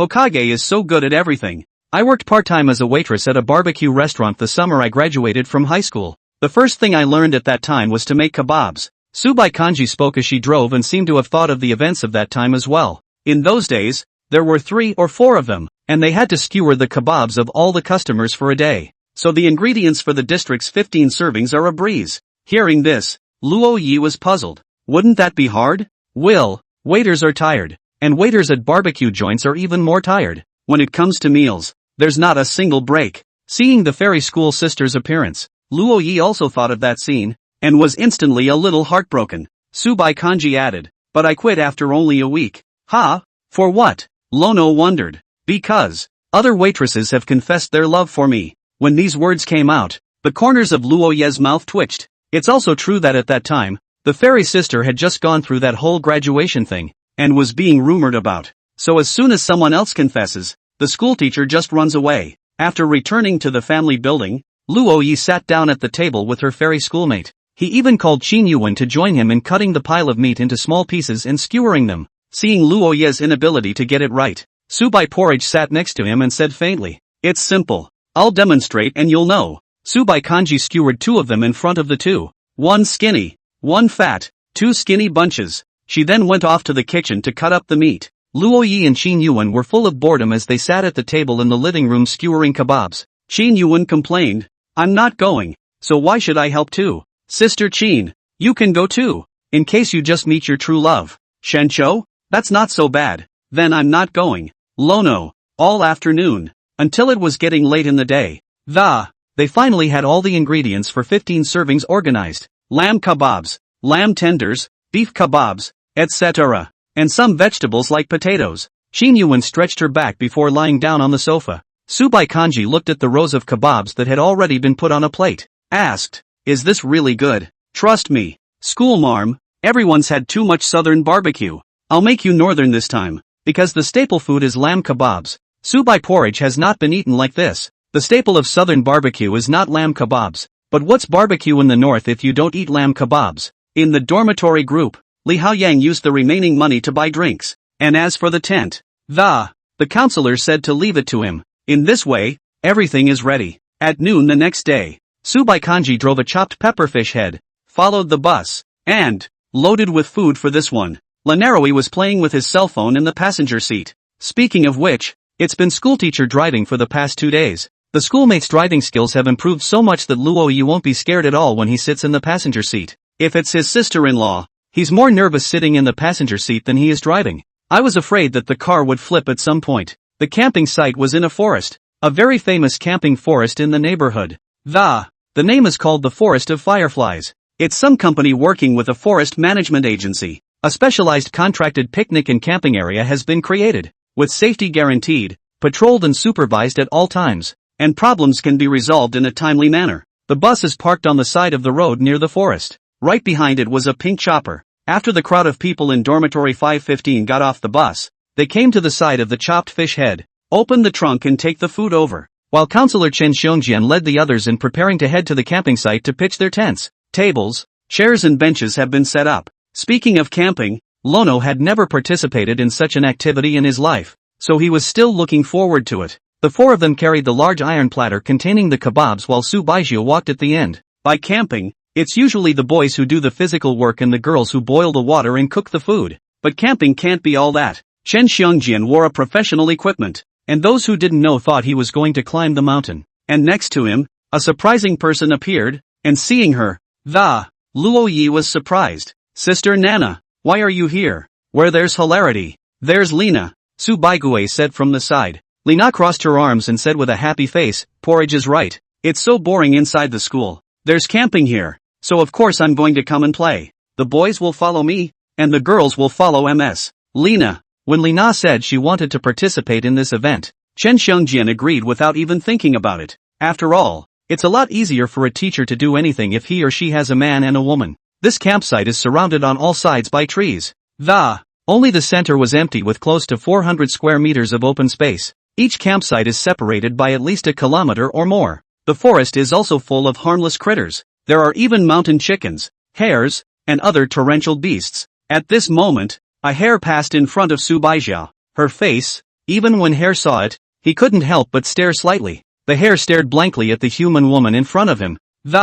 Thinking to myself that there are such beautiful humans in this world. She must be very kind. Hare fell in love at first sight with Sue White porridge. The latter, out of his sensitivity to ingredients, turned his head to the Hare. Next moment, Lono, roast rabbit. As soon as the words left his mouth, Lono lunged up from behind the Hare and grabbed it. While the Hare was engrossed in the fairy schoolgirl's face, Lono quietly approached and captured her. Watching the Hare struggle, Luo Yi said smugly, "You kid, and my girlfriend's face is yours to spy on?" Chapter 152 Truth or Dare. For tonight's main course, there was an extra serving of roasted rabbit, but of course, Lono didn't care if he ate the rabbit or not. Rather, schoolmates love rabbits. His only request was for more cumin. It was wild rabbit after all, or it wouldn't taste good. Watching his senior sister preparing ingredients at the campsite, Lono couldn't help but brace his chin with both hands. It was seriously appreciated. "You look so beautiful when you cook, sister." 5:15 The other few people watched Luo Yi's worthless appearance from a short distance away and were filled with speechlessness.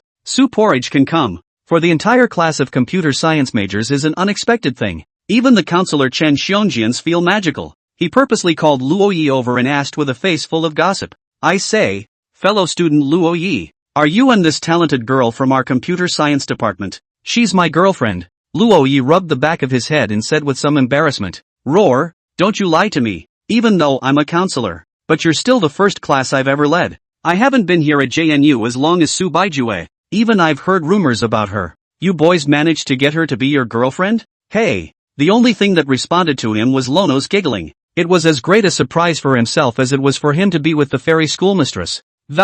That's why Lono often feels like the luckiest person in the world. "Lono, come here." Hearing the voice of the fairy school sister, Luo Yi immediately ran over and left Chen Xiangjin where he was. Asked, "What's wrong, sister?" "Lamb kebabs. You grill." After all, the main course was lamb kebabs, which Lono had suggested.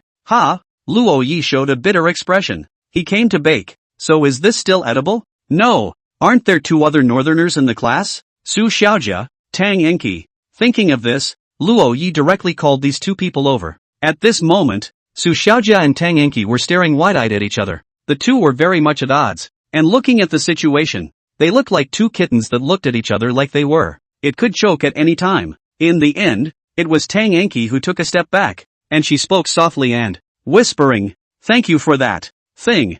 Humph. Although I, Miss Su, look at you with displeasure. We can't see death and save you." Su Xiaojia stifled a grunt, but she clearly seemed to be in a good mood after receiving Tang Enki's thanks. A while ago, when Tang Enki went to the restroom, I don't know who blocked the door of the restroom. It caused her to be locked in. In the end, it was Su Xiaojia, who was passing by, who set her free. The two girls stood right next to Su Baijiao, helping her grill the lamb kebabs. Although Su Xiaojia was often unhelpful, she could still do such small things. However, Li Haoyang was still a little worried, so he kept watching carefully behind her. Although it's unlikely that a person would dive headfirst into a fire, if it was Su Shujia, all things are possible. Soon it was getting late, and the campfire was gradually kindled, and in the middle of nowhere it looks extra cozy. Luo Yi also finally understood why the counselor had said that the event would be cancelled if there were less than 12 people. If there were only 3 or 4 of us, we'd be scared to death in a place like this. Subai Kanji and Luo Yi were grilling skewers while the others sat at the table, waiting for the waiter to serve the food.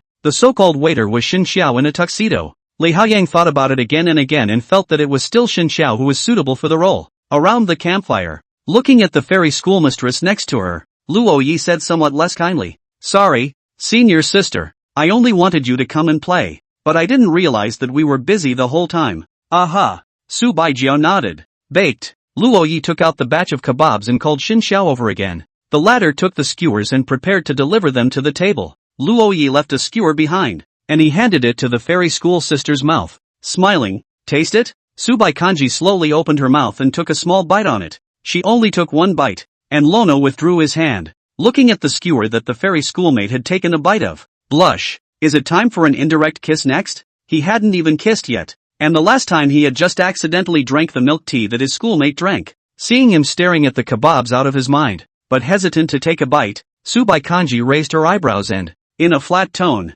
he said, "You resent me?" As soon as the words left his mouth, Luo Yi directly ate the skewer in his hand. Then puckered his mouth and said, Swell possible. Only then did Subai Kanji withdraw his gaze. That said, the scene in front of us is actually quite nice. Everyone was gathering behind them while Luo Yi and Subai were roasting and eating by the campfire. It doesn't affect anyone, and they remain a two-person world. The crowd watched the two figures around the campfire and chatted at the table. Is that really Su White Porridge? How can that be a lie? The ones who said this are Wang Kai and Lu Guangfu, the tall and short combination in the next dormitory of 515. Gao Yuming was also surprised at this scene. Rumor has it that the high-flying schoolgirl was able to come over for freshman year, and by the looks of it, Lono is really close to her. He had sensed it during the basketball game and didn't expect it to be proven in such a short period of time. Gao Yuming looked at Tang Enki. The latter did not join in their chatter, but kept her head down, her eyes lost in the, staring aimlessly at the tabletop as if somewhat out of place.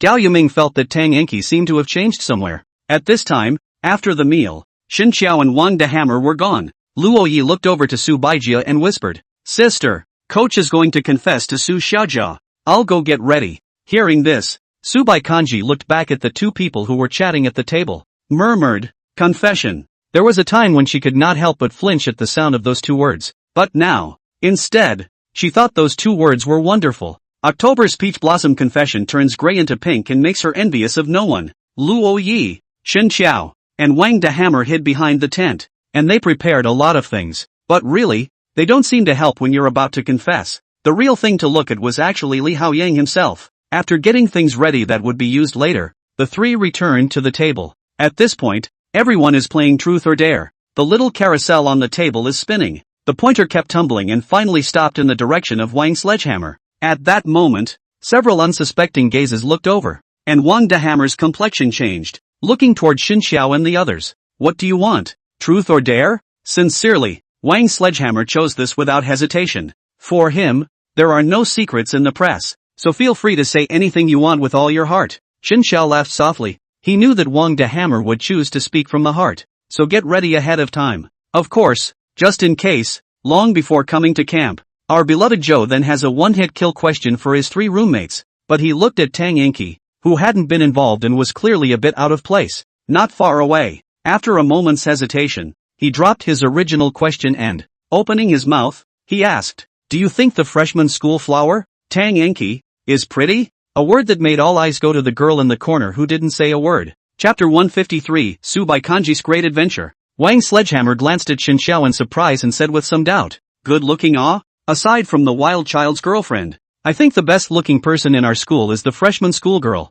right?" When these words came out, everyone looked at Luo Yi in shock. It was all just speculation before, but this statement by Wang Sledgehammer, it was undoubtedly proof that Luo Yi and Su Baijia were indeed already together. After all, there was only one person in the whole of JNU who could say that he was prettier than the freshman school flower. The other side is the high-flying schoolgirl, and apart from hearing exactly how, or witnessed them acting intimately, otherwise, whatever they did, everyone else was suspicious at best. Now that Luo Ye's roommate had admitted it herself, it left everyone with no choice but to believe it. At this time, Subai Kanji was sitting on an adjacent small chair with Luo Yi, who lowered his head and, showing an embarrassed expression, the other students began to coax and asked Subai Porridge, "Really, sister? You've been with Lono? Are you really Lono-san's girlfriend?" "Ah, my goddess." In the face of these questions, Subaijio said expressionlessly, "Really?" Hearing this, the crowd let out an elongated "oh" in unison, but the game had to go on,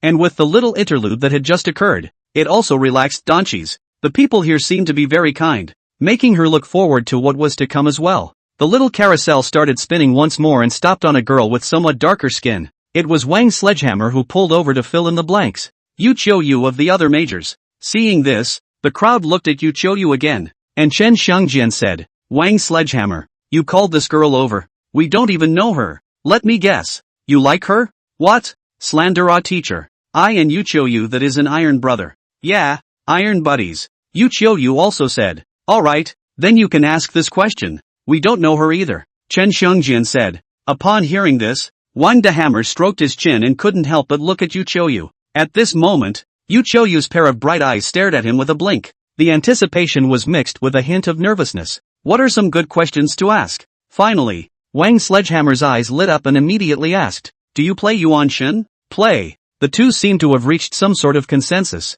both showing affirmative expressions.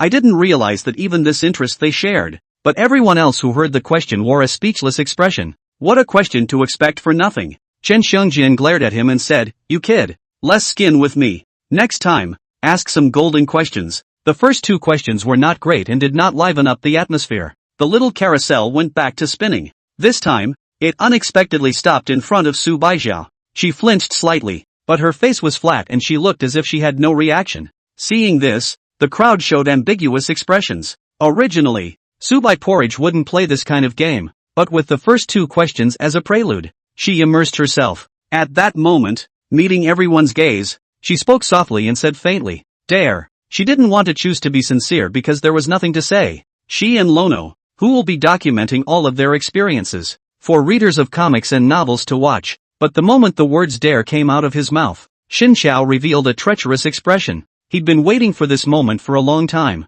Seeing that all the people did not dare to go and instruct Su Bai Porridge to do anything, he directly stood up and, he said, "Sister Su, when you said you like Luo Yi, I don't believe you, and neither does anyone else. You're the high and mighty school flower. In our impression, you just have no interest in the opposite sex. So, you don't kiss Luo Yi one bite. All of us are not going to believe it. Yes, a kiss. Give me a kiss. Give me a kiss." Lena was all up in arms. Even Tang Enki, at this point, was a bit curious about the rumored high-strung schoolgirl. "Can you drop your face and kiss Lono in front of everyone?" The party in question, Lono, is now very nervous. With fairy schoolgirl's thin skin, asking her to do this in public, isn't that hard for her? He was just about to say something so that everyone wouldn't make things difficult for his senior sister. Suddenly, he felt as if something soft had been attached to his face. It's soft, but it's flexible, and it's just a little bit on the face. Then it was gone in a flash, so fast that Luo Yi didn't even savor that wonderful feeling. He froze in place as if a fixation point had been pressed. Su Bai Kanji slowly retracted her body back, though her face was expressionless. But the hint of a blush on her face had reached a point where it was hard to hide. "Ah!" a male student suddenly hissed, followed by a second, a third, a fourth. The tall and short combo in the next dorm room hugged each other and lost their voices, as if their faith had vanished. What was it like to see the high-flying schoolgirl kissing their classmate's face with her own eyes? It's like a dream. Damn you, Lono. On what grounds? It's worse than killing them. Or we might as well kill them. Watching Su Bai Kanji's expressionless face as she used her hand to gently hold up her hair temples, hiding her slightly flushed cheeks, the boys began to growl wildly in their minds. It's one thing to know that Su Baiji is in love. To see Su Baiji kissing someone else, another thing. Xin Xiao looked down at her cell phone. Although just now Su Baijiao's movements were quickened, but he caught it anyway. In the cell phone album, it was exactly the way Su Baijiao closed her eyes and pressed her lips on Luo Yi's cheek. This photo that even Lono himself couldn't see. He wouldn't send it to Lono without 10 daddies. Next, the little carousel started spinning again. 3 questions in a row have everyone both expecting the pointer to point to them and fearing that they will be pointed to. Finally, this time it pointed to Su Xiaojia.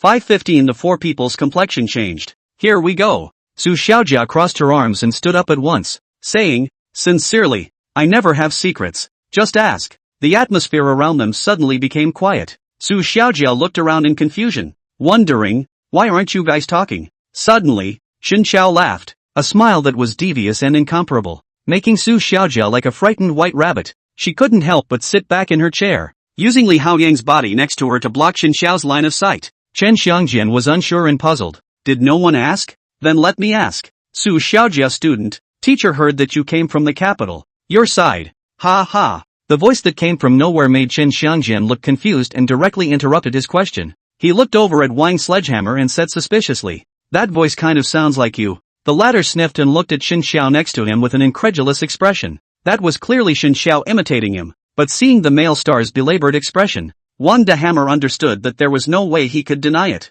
For the sake of his best buddy's life, he lowered his head and whispered, "It's me. Have you had enough? What are you interrupting me for?" Saying that, Chen Xiongjian once again asked, "Su Xiaojia, that, Yahoo!" Strange voices rang out, and the crowd looked at Wang Sledgehammer again. Even Su Bai Kanji couldn't help but laugh. Wang Sledgehammer's eyes widened angrily, a pair of eyes like copper bells, itching to stare Xin Xiao to death. Chapter 154, Ghost Stories. In the end, it was Li Haoyang who stood up and spoke. "Teacher, that's a question I'd rather ask." At those words, Chen Xiongjian looked at his squad leader, then sat back and waved his hand and said, "Okay, you ask." It was supposed to be a student event, and if it wasn't for the fear that no one had just spoken up and it would get cold, he also doesn't initiate questions. At some point, the other 3 of 515 had disappeared. At this moment, a beautiful BGM sounded. Who played the music? Wang Sledgehammer walked out and threw a handful of petals with a black face and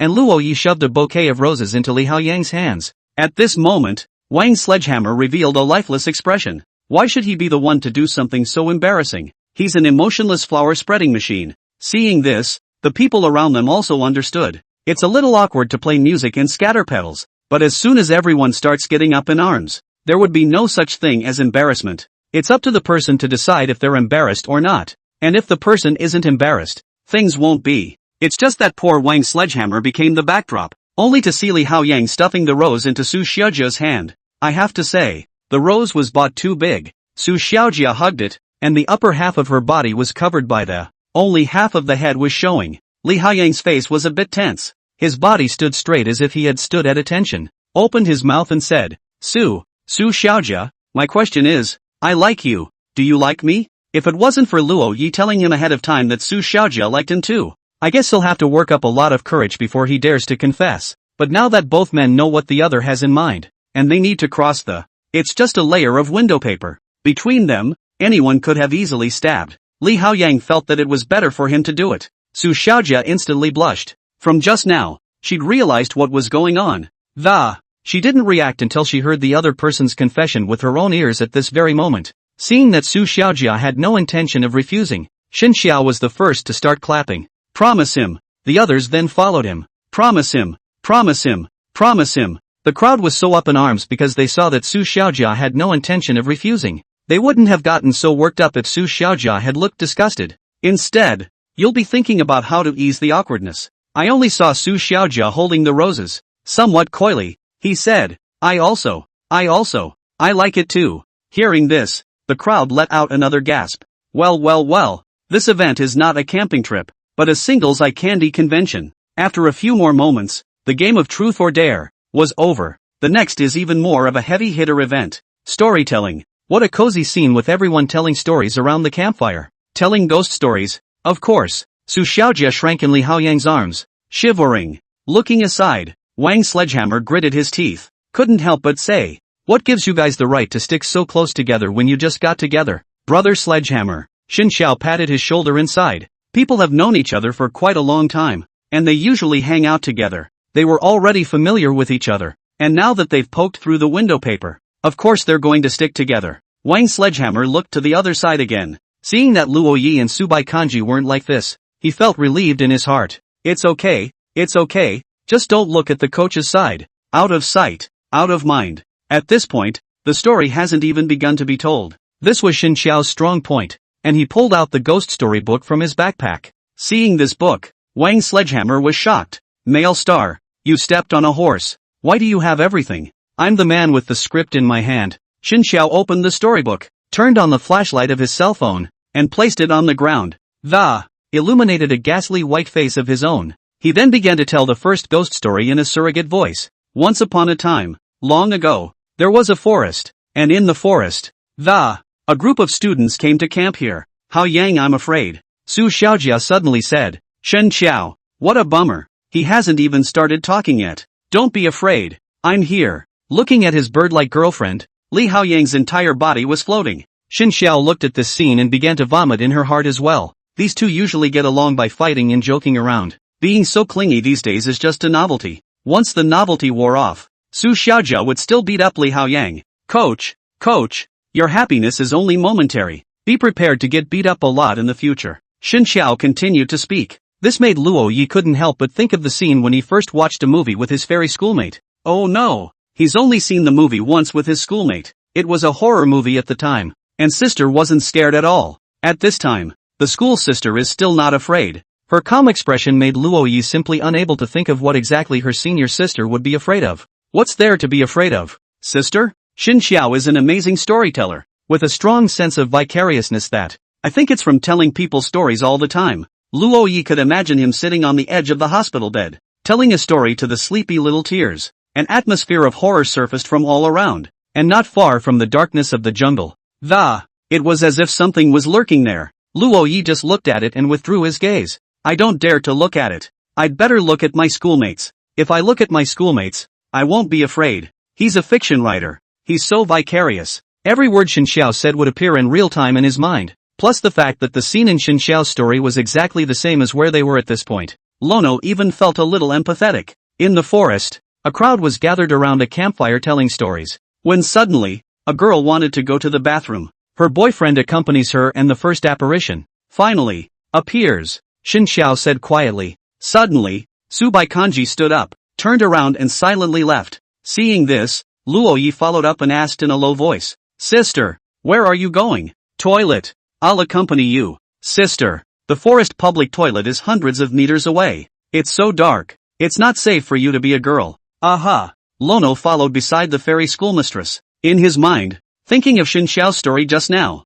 his heart tightened and couldn't help but lean in the direction of the fairy schoolmistress. Unconsciously, he wrapped his hands around his fairy schoolmate's arms and looked around nervously. Are you scared? Kidding. How could I? How could I be scared? Luo Yi feigned calmness, but still didn't let go of Su Baijiao's arm. Luo Yi decided that he must work on his guts in the future. Later, when this book is finished, he's going to write a psychic novel. Chapter 155. Eyes on the fairy schoolmistress walking into the forest public restroom. Lono sat in front of the restroom door and, sneakily, he looked around as if he were a thief. There's nothing dirty in here, is there? A little scared, but not much. After all, the thought of a fairy schoolgirl right behind it just seemed to him that the eeriness of the place was no big deal. Suddenly, Lono felt as if there was a shadow approaching behind him, and he turned around and found nothing. That's strange. There was movement just now. Lono spun back around to see a cloaked woman appear in front of him. The woman raised her hands like a zombie and took one step towards Luo Yi.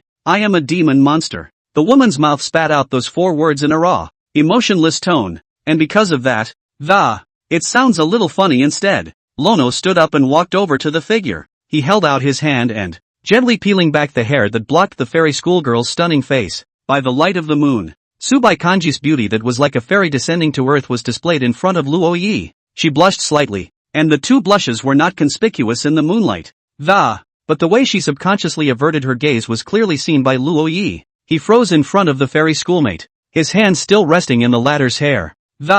Dumbfounded, he stared at the latter's pretty face. Schoolmarm. Luo Ye's voice pulled Su Baijiao's thoughts back. She still didn't look directly into Luo Ye's eyes. Instead, with a slight sideways glance, he asked softly, why aren't you afraid? Seeing the schoolmate acting all high and mighty when she's obviously very cute, Luo Yi couldn't help but laugh and said, Senior sister, aren't you a bit misinformed about your face value? Even if you really are a demon, how can I be afraid of you? Saying that, Luo Yi, not being able to hold back, actually pinched the fairy schoolgirl's face. It's still the same soft, sticky, Q-tip. Su Baikanji quickly turned her back and said faintly, hair is messed up. I'll comb it for you later. Luo Yi said, there is a logistics station about 500 meters west of the forest latrine, also known as the rest area. It has a convenience store, forest rescue station, first aid station and more. People from other campgrounds are likely to show up as well. There weren't many people at this time though, only a few scattered people were here to buy things.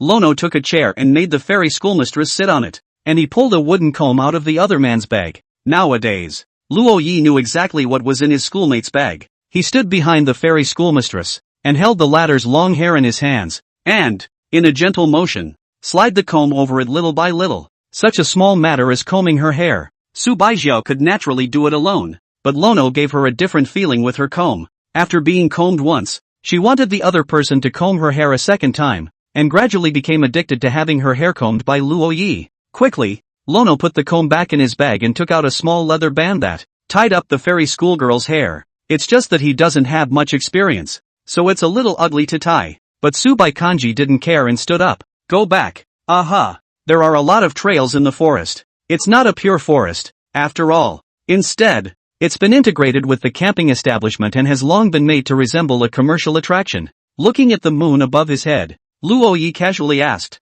Senior sister, this forest is called the Forest of Glow. Have you ever seen an anime of the same name? No. Su Baijiao shook his head. Though she usually had a habit of reading books, she rarely went to see anime movies or anything like that. Even if you usually watch TV at home, but only to hear a voice enliven up the living room, her attention was never above the TV. That's a sorry story. while Xin Xiao tells a series of horror stories for the. Luo Yi also recounted a cozy, bland, but regretful story on his way back with Su Bai Porridge. That's a human girl. A story about falling in love with a boy who disappears whenever he is touched by a human. It is also a story that is doomed to be fruitless and destined to end in tragedy. The boy doesn't get to hug the girl he loves so much, but by the end of the story, he would rather throw away his life. He would rather make himself disappear than embrace that short moment with the girl. We've known each other for 10 years, but we can only touch for 10 seconds. The boy ends up, unintentionally, touching a little human boy, who, before he disappears, finally embraced the girl. But, did he really touch it by accident? He had never touched a human in over a decade, so why would he make such a cheap mistake? After listening to the story, Su Bai Porridge was silent for a moment. Opening his mouth, he said, he didn't want the girl to think she killed him, so he went and touched someone else to complete the hug with the girl? Maybe. A lot of people say it ends abruptly. What started out as a heartwarming scene turns tragic when caught off guard. But, Luo Yi looked toward Su Bai, smiled slightly, and said, who knew that this caught me off guard? How many years of hesitation and determination did the boy have to muster the courage to do what he did? Su Bai Kanji didn't say anything and seemed to be imagining that image. The two unconsciously stopped in their tracks. Su Bai Kanji looked at Luo Yi, who was also looking at her. Luo Yi was just like that girl who recklessly barged into Su Baijiao's world. Then it came into her heart and made her otherwise silent heart begin to long for feelings it had always been afraid to touch. And she, too, mustered up the courage. When everyone thought she was the high-flying schoolgirl, unlikely to have an intended lover when he fell in love with Lono and walked towards him without a second thought. The person who gave her courage was not herself, but Lono, without the latter's being there time and time again, showing up when she needed it most. She'll never have that kind of courage. Maybe love makes one brave, but more often than not, love is timid. What can make a man brave is to be loved. No one was around, and the moonlight was the only thing that allowed the two to see each other, looking into each other's faces. The faces, deeply reflected in their pupils. It was firmly in the mind and subsequently took root in the heart. Hokage, the story of Firefly Forest is regrettable, but our story has no ending yet. Aha. How it ends depends on where we're going next. Aha. Hokage. Aha. Let's turn the tables. Hearing this, Su Bai Kanji did not reply, but silently closed her eyes, looking at the girl in front of me, letting herself be plucked. One of Lono's hands was already wrapped around her hindquarters. Then he slowly approached and gently imprinted his lips on top of the latter's two thin lips.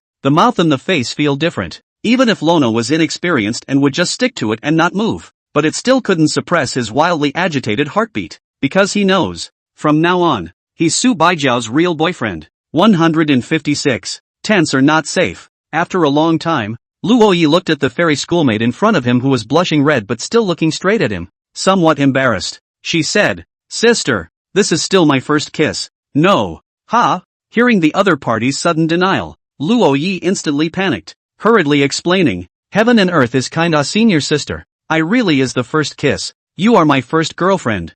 I've never kissed another girl. His flustered appearance caused the corners of Su Baijiao's mouth to rise slightly, then whispered, it wasn't my first kiss either. Hearing this, Luo Yi was filled with confusion. Seeing his dumbfounded face, Su Bai Kanji couldn't help but let out a laugh before turning around and leaving. After taking 2 steps, she glanced back at Luo Yi and gave a big smile. This time, Su Bai Kanji didn't suppress her laughter, didn't hide it, and also had no reservations at all about Luo Yi. I mean, it wasn't our first kiss. When she finished, she turned back and left the place with a quickened pace. At those words, Luo Yi felt that his brain was a bit unresponsive. What do you mean it wasn't our first kiss? Us? Wait, did we already have one? How does he not know? If he doesn't remember, then the only other possibility that it was the schoolmate who molested him while he was unconscious. Thinking of this, Luo Yi chased after him and asked, sister, when did this happen? Not telling you. Porridge? Rice? There's no use calling anything.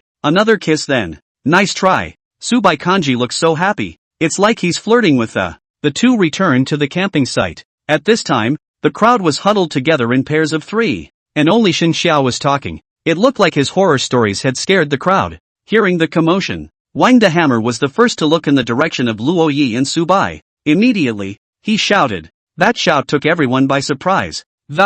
Even Yu Qiu and Tang Enki, who hadn't been afraid to begin with, trembled at this moment. However, after seeing that it was Luo Yi and Su Bai Kanji, the crowd breathed a sigh of relief. Afterward, Yu Qiu scolded, what are you shouting for? You scared me. Sorry, accident. I thought something unclean was coming. Saying that, Wang the Hammer revealed a puzzled expression as he looked towards Luo Yi. In a low voice, he asked, Wild child, you two went to the bathroom for an hour? When these words came out, everyone looked at Luo Yi and Subai Kanji. Subai Kanji was a blank sheet of paper and didn't understand the meaning of this at all. Lono, though he was also a blank sheet of paper, had spent time in the boys' dormitory and how can you not understand anything? His eyes widened as he stared angrily at Wang the Hammer. Don't you talk nonsense. So how come you guys were gone for an hour? Wang Sledgehammer said without any suspicion. On the other side, Wang Kai and Lu Guangfu both let out a groundhog-like scream. Damn it. I'm a goddess.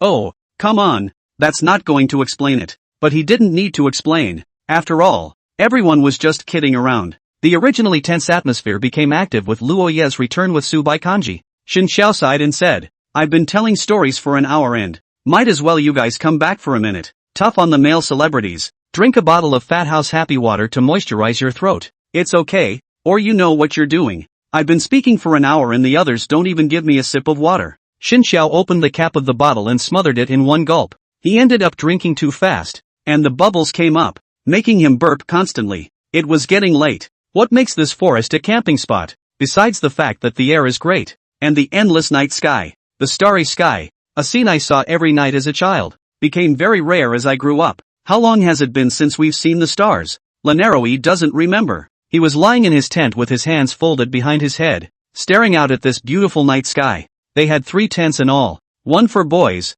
one for girls. Su White Porridge won. The reason the latter can sleep in a separate tent, it was because she did almost all of the most important things of the day. But obviously, she's a junior, and she should have just come over and played. Like Lena, leave the rest to their big lifetime. After all, this was originally their event, and people were invited over to fill in the blanks. But whether it's handling the ingredients or cooking, it's Su Baijiao who's in charge of the whole thing. Moreover, Li Haiyang was able to buy a lot of drinks, which was also a cost saving when Su Baijiao was shopping for ingredients. It was also from this moment that their impression of this high-cool schoolgirl appeared to change greatly. Rumor has it that the iceberg goddess, who is forbidden to approach and has never been surrounded by people of the opposite sex, now there is a boyfriend. And she's also a good cook. And although she speaks coldly, she's gentle and virtuous. The words favored Luo Yi at every turn. This was not the so white porridge they had heard of. You can never really know someone until you see them with your own eyes. Now after spending a short half-day with this high-flying schoolgirl,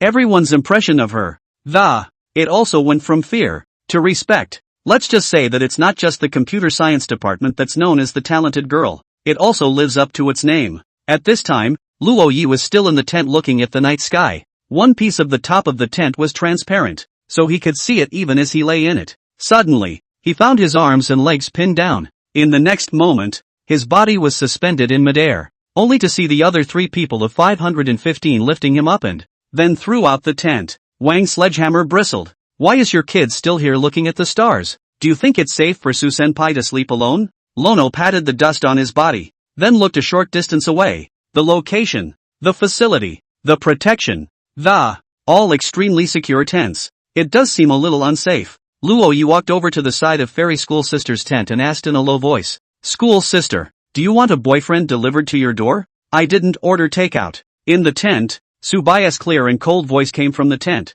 as if she was a fairy isolated from the world. So I left it at the door.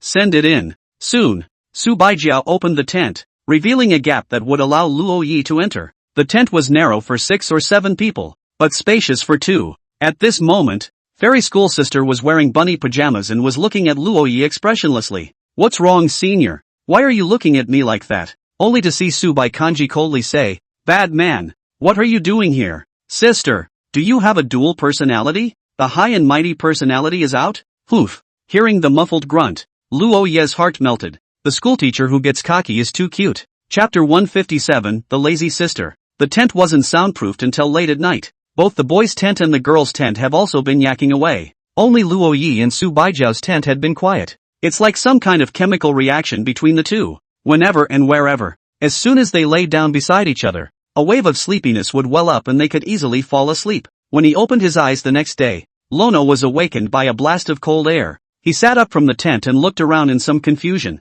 In the tent, he was the only one, and the fairy schoolmistress was no longer there. Luo Yi opened the tent and saw the figure of his schoolmate. She was sitting not far away, eating her breakfast. Breakfast seemed to be thin rice, or white porridge. Once everyone had finished breakfast, everyone packed up and was heading back to school. The crowd benefited greatly from coming here to camp and spend a day away from school. Had an unforgettable experience. Someday in the future when I look back on my college life, at least it won't be so boring. So here's the question. Mr. Chen Xiongjian has assigned homework. 2,000 words of camping tips from each of the freshman computer science majors in the first class who participated in this one-time event. Due Monday. After seeing this message in the group, the congregation was in agony. It's even starting to regret attending this one. 2,000 words. Isn't that killing me? Of course, since it's electronic, it's just a matter of borrowing it from the internet when the time comes. And for Lono, 2,000 words is simply a piece of cake. His daily updates on his novels are 400 words or more. Getting on the bus back, the crowd departed to return to JNU, and on the minced pepper fish head, this time it was Luo Yi who drove, and the fairy school sister was beside him with her eyes closed. After returning to JNU, Luo Yi parked the chopped fish head in the parking space. He looked at the fairy schoolmate next to him and whispered, "Schoolmate, get up." Su Baijiao didn't open her eyes, but she was already awake. Hearing Luo Yi's voice, she said faintly, "Sleep a little longer. Sister, can't you sleep well when you go back to lying in bed? Lazy." At that, Luo Yi got out of the car, walked to the passenger side, and then opened the door. A wave of cold air came in, causing Su Baijiao's brows to wrinkle slightly. "I don't know what's going on, but it's suddenly cooled down this time of year. It's like jumping from summer to winter in a flash, catching you off guard." Luo Yi turned around, turned his back to Su Baikanji, and spoke, "Senior sister, I'll carry you up." Hearing this, Su Baijiao slowly opened her eyes as she glanced behind Luo Yi's, then unbuckled his seatbelt. She turned her body, got out of the car, then put her arms around Lono's neck and hugged the latter's body. Feeling that the fairy school sister's body was only a few pieces of clothing away from his own, Luo Yi blushed. Something soft seemed to touch behind him, and Lono shuddered to think what it was. He stretched out his hands and dragged the two elastic thighs of the fairy schoolmate. Although she was wearing loose pants, when touched with her hand, even through the fabric, you can also feel that indescribably wonderful touch. But at this time, it was cold outside, and it was imperative that the fairy school sister be returned to her room. He carried his schoolmate towards the family building. It's almost noon now, and there are a lot of old people walking in the family building neighborhood. There are also many elderly people sitting in the sun in various parts of the neighborhood. At the sight, not far away, of a young man carrying a girl on his back, the eyes of the old men looked in unison at. Both couldn't help but smile a little. It's good to be young. Luo Yi walked into the elevator with his schoolmate on his back. It's a good thing there's no one in the elevator,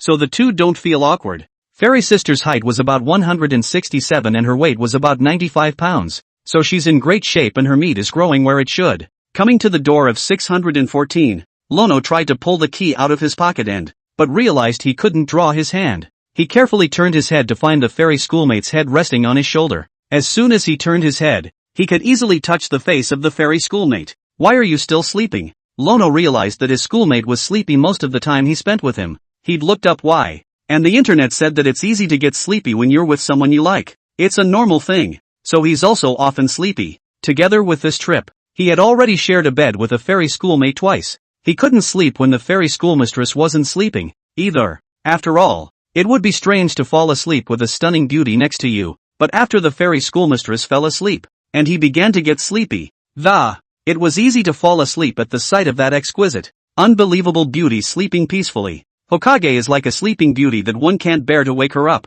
but somehow, Hokage always woke up before him. If one day Luo Yi can wake up before Su Baijiao, one could see why the latter had to wake up before him. After all, Su Baijiao liked to use the things next to her as pillows when she slept, not to mention Lono, which becomes like a furnace in winter. It's almost like a human warmer. Even Su Baikanji was embarrassed to be seen by Luo Yi looking like a wombat. "Sister, I want to open the door. Come down first." At those words, Su Baikanji's eyebrows twitched, then lazily loosened her hands and stood on the ground. Lono pulled the key out of his pocket, then opened the door to the room. When the door opened, Luo Yi walked in, while Su Baikanji followed step by step behind him. I could tell that sister was sleepy as hell, but that's normal. It was after 12 p.m.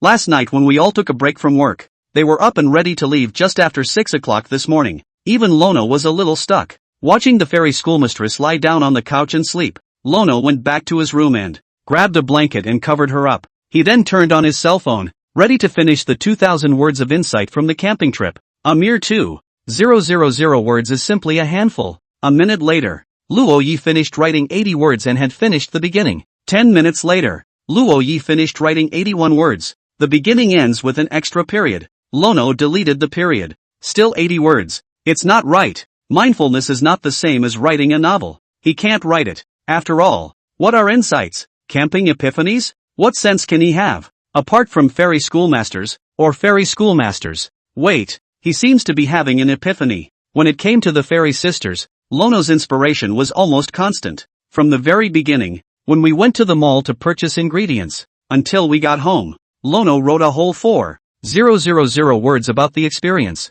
At this point, just over an hour had passed, and Luo Yi looked at the last word count of the, found an extra 2,000 words written. Doesn't matter, change the insights into the latest chapter of the novel. Send it out in a couple days so it doesn't go to waste. Chapter 158 Comic-Con Program. Lono set off. Back to the dormitory. Wang Sledgehammer said that he was notified of an important event and that it had to be said in person. Luo Yi hoofed it to the door of the dormitory, and when he entered, he found the crowd looking serious. Why? Lono sat down in his seat and watched them with the same seriousness. Only Wang de Hammer coughed lightly and spoke. Wild child, I've decided. Go ahead. Lono listened attentively. The latter said with a flat face, I'm going after the marmalade. Lono? No. Who's this? This time it's serious. Wang Sledgehammer said decisively. Luo Yi was full of disbelief. That's all you said was important? Lono was filled with disappointment. Everyone else couldn't help but laugh. Xin Xiao said, Marmalade is a very famous cozer. There will be a Comic-Con in a few days. Xin Sledgehammer wants to go to Marmalade to ask for a photo, but he's embarrassed to be alone. So we were asked to come along. Oh, Lono searched the internet for this Marmalade. Cute indeed.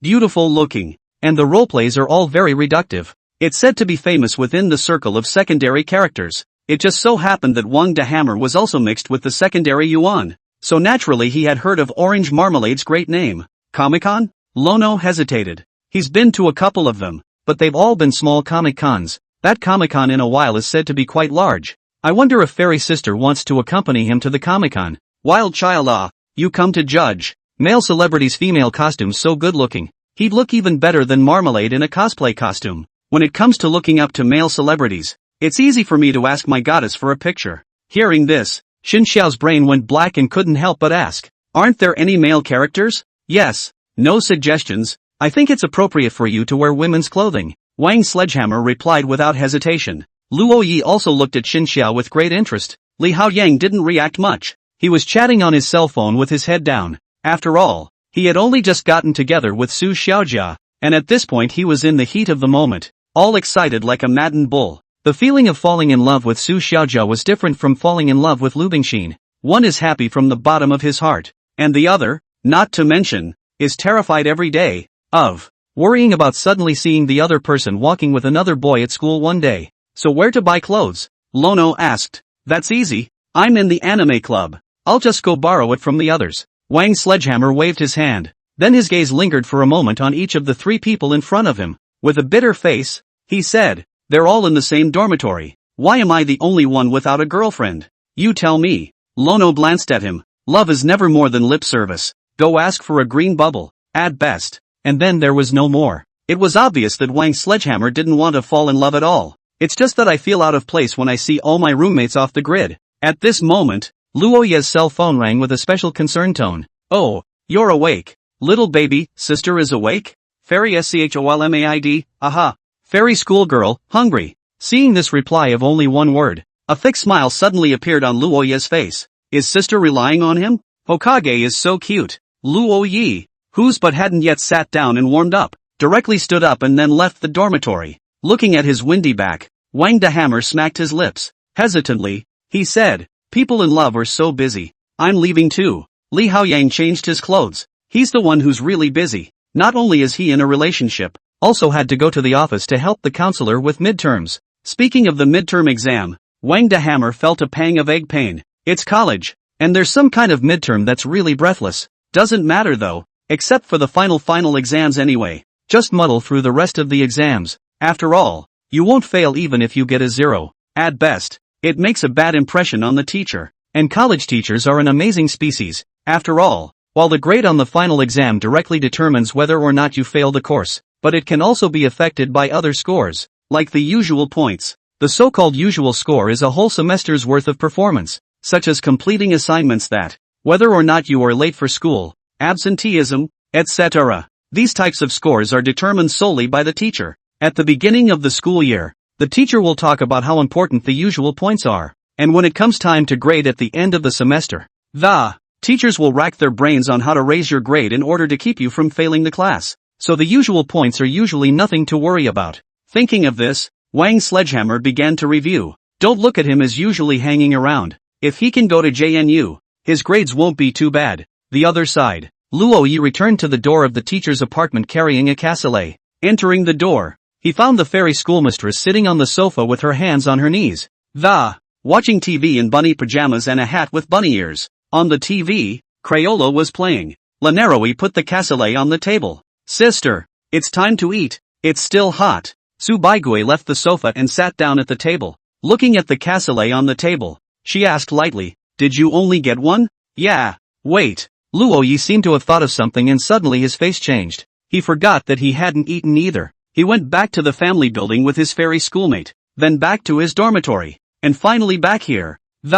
Didn't notice I was still hungry. Seeing this, Subai Kanji stood up and took out a bowl from the kitchen. She shared 2/3 of the rice in her packing box with Lono. The cassoulet was then pushed to the center of the table. One cassoulet for two. Seeing this scene, Luo Yi curiously asked, Senior sister, do you have enough to eat? Su White Kanji. The question was more or less rude to her. Not hungry. At those words, Luo Yi looked down at his cell phone and it was still stuck on the interface of the one word that fairy sister had sent him. Hungry. She's a fairy with a heart of gold. Luo Yi purposely ate less chicken and left all the rest for the other party. He then looked at the open window in the room and walked over to close it. No wonder it's so cold. I left the windows open. Speaking of which, how come Jiangcheng is cooling down so fast? This is not cooling down. This is refrigeration, right? In the air, the smell of winter is already present. Summer and winter taste different. I don't know why. Lono could just feel it. Looking at the scene outside the window, Luo Ye's expression appeared a little lost in thought.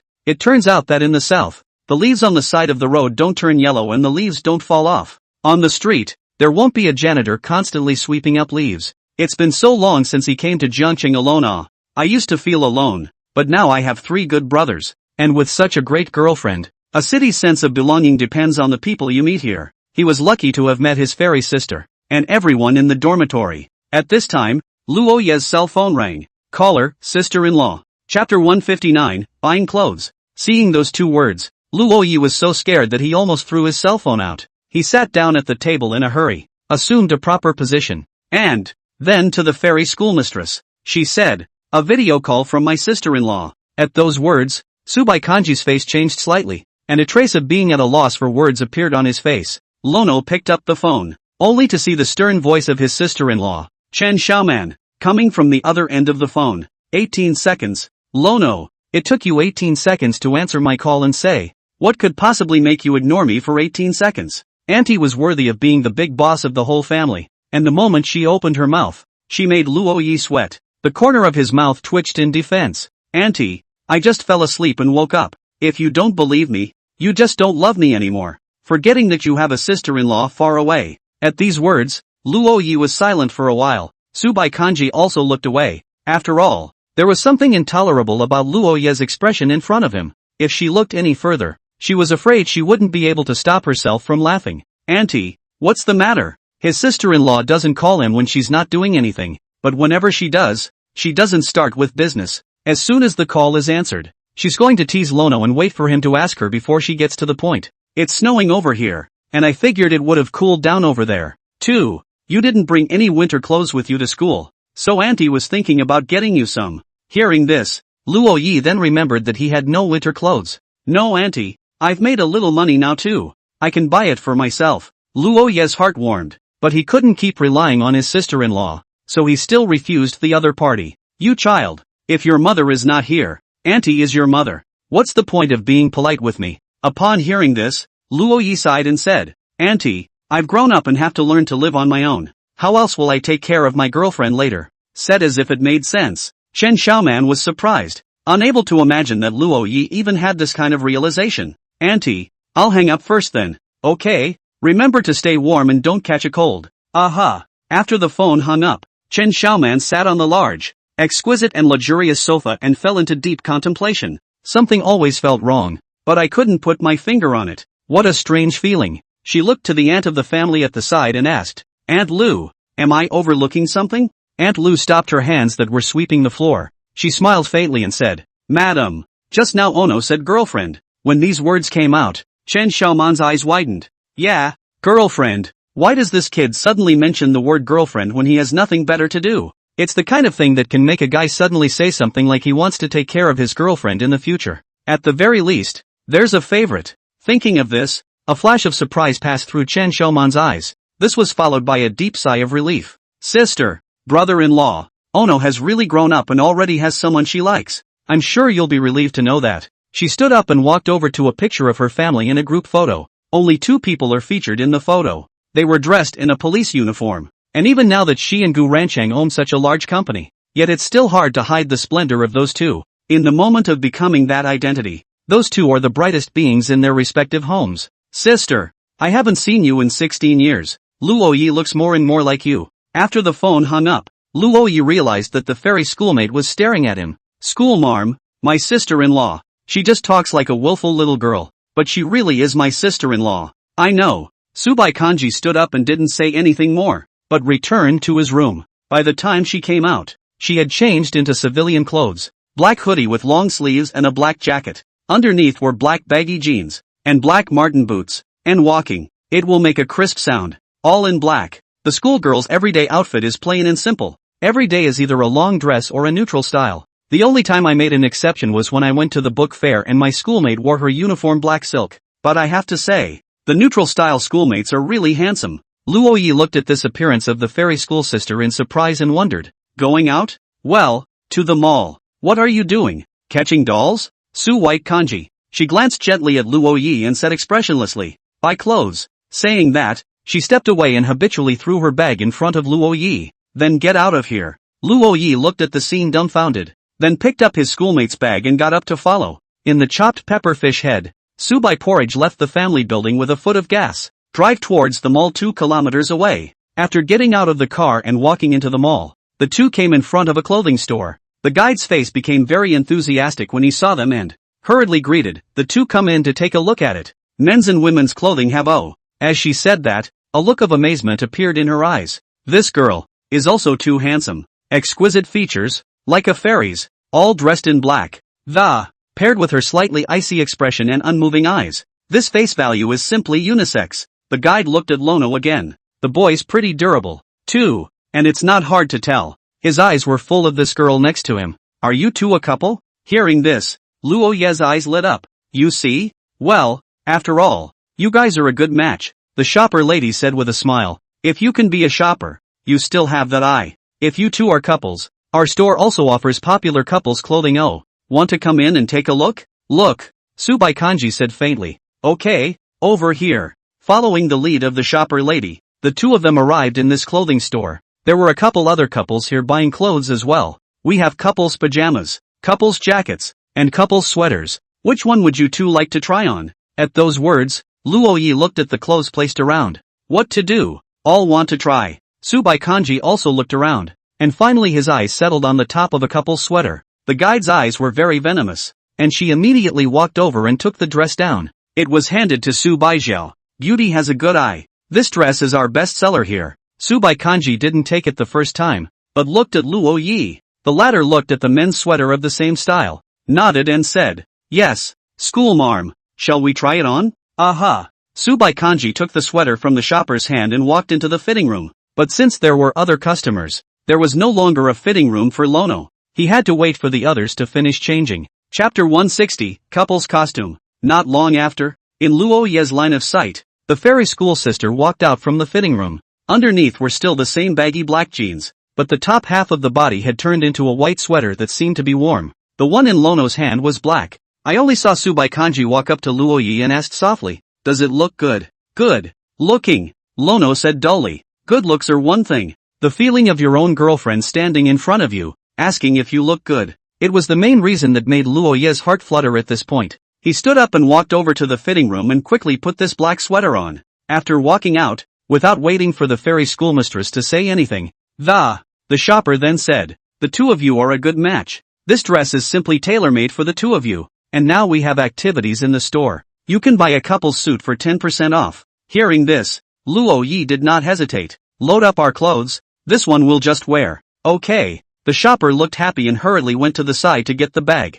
Seeing this, Subai Porridge said faintly, "Don't you want to look at it anymore, sister? If I look again I might just want to buy them all." After saying that, Luo Yi went to the front desk to pay. After all, they are clothes from the mall, and they are not cheap. 800 for one, 1600 for two, 1440 after discount. After Luo Yi paid the money, Subai Porridge also quietly transferred half to the other party on Green Bubble. Hearing the message in his cell phone, Luo Yi glanced down. After seeing this transfer message, Luo Yi was slightly stunned, but didn't bother to ask anything. With the character of the schoolmarm, even if they became boyfriend and girlfriend, and wouldn't be justified in spending his money, if Lono had to ask his senior sister not to transfer it to him, they would have gotten into an argument instead. But that's okay. When they get married later, the two of them will have their money together, into joint marital property. When the time comes, he can buy whatever he wants for his schoolmate. Wait a minute. Won't stop paying him if the schoolmarm manages the accounts by then, will she? Whatever. You can marry a fairy. What's wrong with spending less? Seeing his expression, sometimes happy, sometimes depressed, Subai Kanji asked from the side, "What are you thinking about?" "I'm thinking about getting married." Halfway through his sentence, Luo Ye's tone lurched. "That was a close one." Almost blurted it out. Upon hearing this, Subai Kanji said with a flat face, "You're only a freshman, and you're already thinking about things a few years from now. After all, this is a relationship with the purpose of marriage." Luo Yi laughed. "Haven't you ever thought about it, school teacher?" Lono asked again. Hearing this, Su Baijiao glanced at him without any trace. "It hadn't occurred to me before." "Well, now that I think about it." After leaving the clothing store they had just been in, the two of them went to browse other stores. Lono bought another jacket before returning to the family building. Tomorrow was Monday, so tonight Lono was going to sleep in his dorm room or he might not make it to the early 8. After he left, Su Baijiao returned to her room and opened the tablet. She's gotten used to drawing manga. Lately, Youth is Still Young has also gone from 1 story a week before to 2 stories a week. Tomorrow's update is important for Su White Porridge, because the scene is Hangtown, which is the episode where she brings Lono home. That youth, like a ray of light, appeared in front of her when she was most helpless. The leap from Jiangcheng to Hangcheng was something no one expected. At that time, why did elementary school brother show up in Hangzhou? Looking at the characters he had drawn as well as the plot, Su Baizhu revealed a satisfied expression. It's a comic strip that shows her in the first person, showing things that, it's also not quite the same as Lono's novel. The story is about a high-strung schoolgirl and why she falls for a young teenager. Subai Kanji thought about the scene that had happened. Can't seem to find that answer in the memories of the past. That's because every place in the past is an answer. After these 2 updates, it also means that she's about a month away from becoming a manga artist. She'll get her first paycheck, with the original heat of the Falling Back to the Roots novels, and her heartfelt portrayal of her manga also came to the top 10 of the platform's romance list. Thinking of this, the corners of Subai Kanji's mouth hooked up slightly, waiting for this manga to be number 1 on the romance list. In time, Youth Still Goes On will become a novel comic romance double listed as a one-of-a-kind work. Mr. Falling Back to the Roots, the cartoonist's rice with more water. Maybe going to see you soon. Oh. Early the next morning, Luo Yi sat listlessly in class, listening to what the teacher on the stage was lecturing about. Because of the upcoming midterm exams, the atmosphere in the class has become tense. Speaking of which, none of the other majors had midterms, and neither did Fairy Sisters. Freshman year, just their class. They have this class. The teacher in their class is so cruel to them. Of course, with the tutoring from the fairy schoolmates, he was more than capable of facing any exam. Having a schoolteacher girlfriend is really fragrant. After class, the 4 of them were ready to go to the cafeteria to eat. In the 3rd cafeteria across from the women's dormitory, Luo Ye's 4 were sitting on a seat in the corner, eating and chatting. It was at this table that they first ate together. Wild child, why do I feel like we don't have any pretty girls in this class? Wang Sledgehammer looked east and west, thieving and observing in the cafeteria. At those words, Luo Yi said breathlessly, "Normal. Every class feels like they don't have a beauty queen in their class." Still more sisters in the 3rd cafeteria. Wang Sledgehammer was surprisingly emotional. The crowd felt a little ashamed to sit with Wang Sledgehammer. Not far away, two figures appeared in the cafeteria, instantly attracting the attention of the surrounding people. I only saw Wang the Hammer signal Luo Yi with his eyes and whispered, "Wild child, your wife. Where do I have a wife?" Luo Yi turned his head to look, then froze slightly. Well, yes, it is indeed his wife. What a coincidence. Fairy schoolmarms have come to eat in the cafeteria too. Qin Yuan followed beside her, and the two of them hadn't noticed Luo Yi and the others sitting in the corner. Suddenly, Wang the Hammer's face changed, and he glanced at Subai Kanji, who was not far away. Another glance at Lono seemed to be pondering something. Seeing this, Xin Xiao was puzzled. What are you fussing about? Trenching. Wang the Hammer almost jumped up as he said incredulously, "Wild child, you're wearing a couple's outfit with Ms. Su." At this time, Luo Yi and Subai Kanji coincidentally put on the clothes they just bought yesterday, one black and one white, same sweater. Wang Sledgehammer was so envious that jealousy was about to spill out of his eyes. Then, with a change in expression, he grabbed Xin Xiao's arm and said in a manner, "Baby, we'll wear it too. Get out." Xin Xiao revealed a wicked expression. Chapter 161, Borrowing Clothes. Lanaroi is keeping his head down and drying his rice, and Subai Kanji sat with Qin Yuan at another table not far away. They ate faster because they came first, and when the four got up, then he was ready to get out of here. Wang Sledgehammer was puzzled. "Wild child, seeing your wife, aren't you going to say hello?" At those words, Luo Yi revealed a high-flying smile. The corners of his mouth hooked up and, with a smug look on her face, she said, "Do you know what will happen if people see me wearing a couple's outfit with my schoolmate? What's going to happen? We'll kill a dog. We'll make a whole bunch of dogs bark. And the spectacle, tut, tut. In order to take care of everyone's weak hearts, I'd better not go to see my schoolmates." Lono could imagine that if he and his schoolmate appeared in the same picture, and in a couple's outfit, what a reaction the rest of the cafeteria would have when the time came. Luo Yi decided that it would be better to keep a low profile. With a girlfriend like Fairy Schoolgirl, if you act too high profile, you'll easily attract jealousy. Something like a baby, of course, has to be secretly hidden. Wang Sledgehammer looked at him with a jealous face and couldn't help but say angrily, "Are you hinting at me? You brat. Loaded you up. Hey." Luo Yi touched his nose and became a little embarrassed. "Dig in. Don't even stop me. I'm going to him." Wang Sledgehammer rushed up and realized that neither Xin Xiao nor Li Haoyang stopped him. He stopped in front of Lono, his fists clenched but not hitting Lono's body. "Stop him. Somebody stop him." Seeing this, Luo Yi stepped forward and stopped Wang the Hammer. "Hammer, don't. It's not right to fight." Without Luo Yi, a passerby passed in front of Wang the Hammer. The passerby almost pissed himself when he looked at Wang Sledgehammer's furious appearance. He hurriedly picked up his pace with his own plate of rice, muttering under his breath as he went, "Nuts." Even if he was as thick-skinned as Wang the Hammer, he couldn't help but blush slightly. A little tidbit. It made Su Baijia, who was eating not far away, see them who had just walked out of the cafeteria. Qin Yuan glanced over and whispered, "Porridge, your husband." Su White Kanji. She looked down at her cell phone, which had a message on it from Lono just now. "Little baby, sister. I'm at the third table behind you. Fairy scholar, see. Little baby, we're done eating. Let's go first. Senior fairy sister, stand down. Little babe, sister. You're not using the right words. If I'm the emperor and you're the empress, aren't you disrespecting me? Fairy sister, I am the emperor. Little baby, so I'm the queen? Fairy scholar, you're the consort. Little baby, so who's the queen? Fairy sister, I have never set up a queen, and I only favor one consort in the harem. Little baby, okay. I'm happy that my fairy schoolmates favor me exclusively." This conversation happened just now. After Luo Yi left the cafeteria, he followed Wang the Hammer to borrow clothes in the anime club. It looked like Wang Sledgehammer was determined to go to Comic-Con. The anime club doesn't have its own classroom because it doesn't have indoor club activities. If you want to meet the anime club, you can only send a message to the group, and there's a Comic-Con in a few days, and most of the anime club is going to be there, so they can't always borrow clothes. Of course, people who like to cosplay don't just have one cosplay costume so Wang Sledgehammer can only borrow what others don't use. You know, from the time that Wang Sledgehammer joined the anime club until now. Vaguely, she's on the verge of becoming the most important person in the anime club. Let's not talk about his almost perfect otaku dancing skills. The person's secondary attributes are also pulled full circle to the max.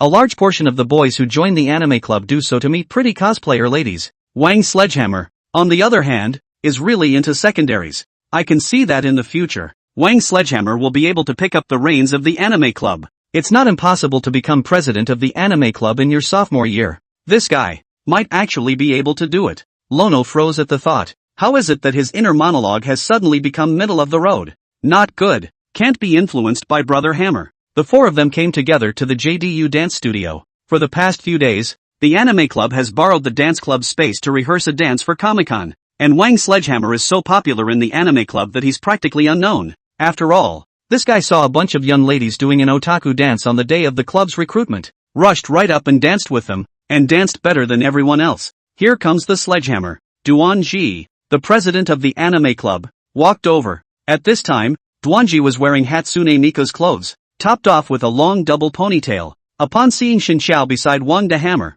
she let out a shy voice and, then blushing slightly, she turned and looked in the mirror to see if her makeup was smeared. Shin Xiao, the expected reaction. Wang Sledgehammer's eyes widened and he said bitterly, "President, you didn't look like this when you met me." Only to see Duanji turn around and reveal a sweet smile as she looked at Shin Xiao. Wang Sledgehammer couldn't bear it and said, "President, you wake up a bit. What are you being so ladylike for? You usually blow up with one hand." "Shut up." Duanji drew a blank and snarled at Wang the Hammer. Then he changed back to his sweet and moving appearance and walked towards Shin Xiao. "This schoolmate, I've heard it all from Sledgehammer. You can borrow as many of our anime club's costumes as you want." King Sledgehammer. "Sister Duan, didn't you say before that you could only borrow what others don't use?" This was the first time Lono had come to the dance studio at JNU. Last time he had only stayed at the entrance for a while. Not far away, a group of young ladies were practicing dancing. On the left are people from the dance club, and on the right are people from the anime club who have come over to scrimp on the venue.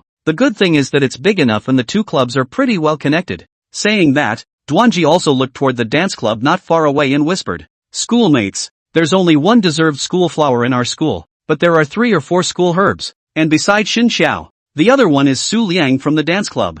There were very few boys on the dance club side, only 2. One of them was really good looking, with a little light makeup and lipstick on his face. And the dance moves are very standardized, and the softness of the body is not inferior to that of the girls. Wang Sledgehammer lost interest after one look. He likes girls, not boys who look like girls. Lono's eyes had already been on the clothes of the anime club, not far away, in picking out which set is right for you and your schoolmates. With fairy schoolgirl's face value, she can easily handle all kinds of clothes, but Lono still wanted to find the best fit for her. But he was an amateur, and his vision was certainly not as good as this group of cosplayers. Luo Yi arrived in front of Duanji and asked, "Senior sister Duanji, you just said that there's only one school beauty in our school, so if the school beauty costs, what role do you think would suit her?" When these words came out, Duanji froze in place. Afterwards, her eyes changed and she whispered, "Ah, schoolmate, you can't say that nonsense. That's the high and cold school flower Su by kanji.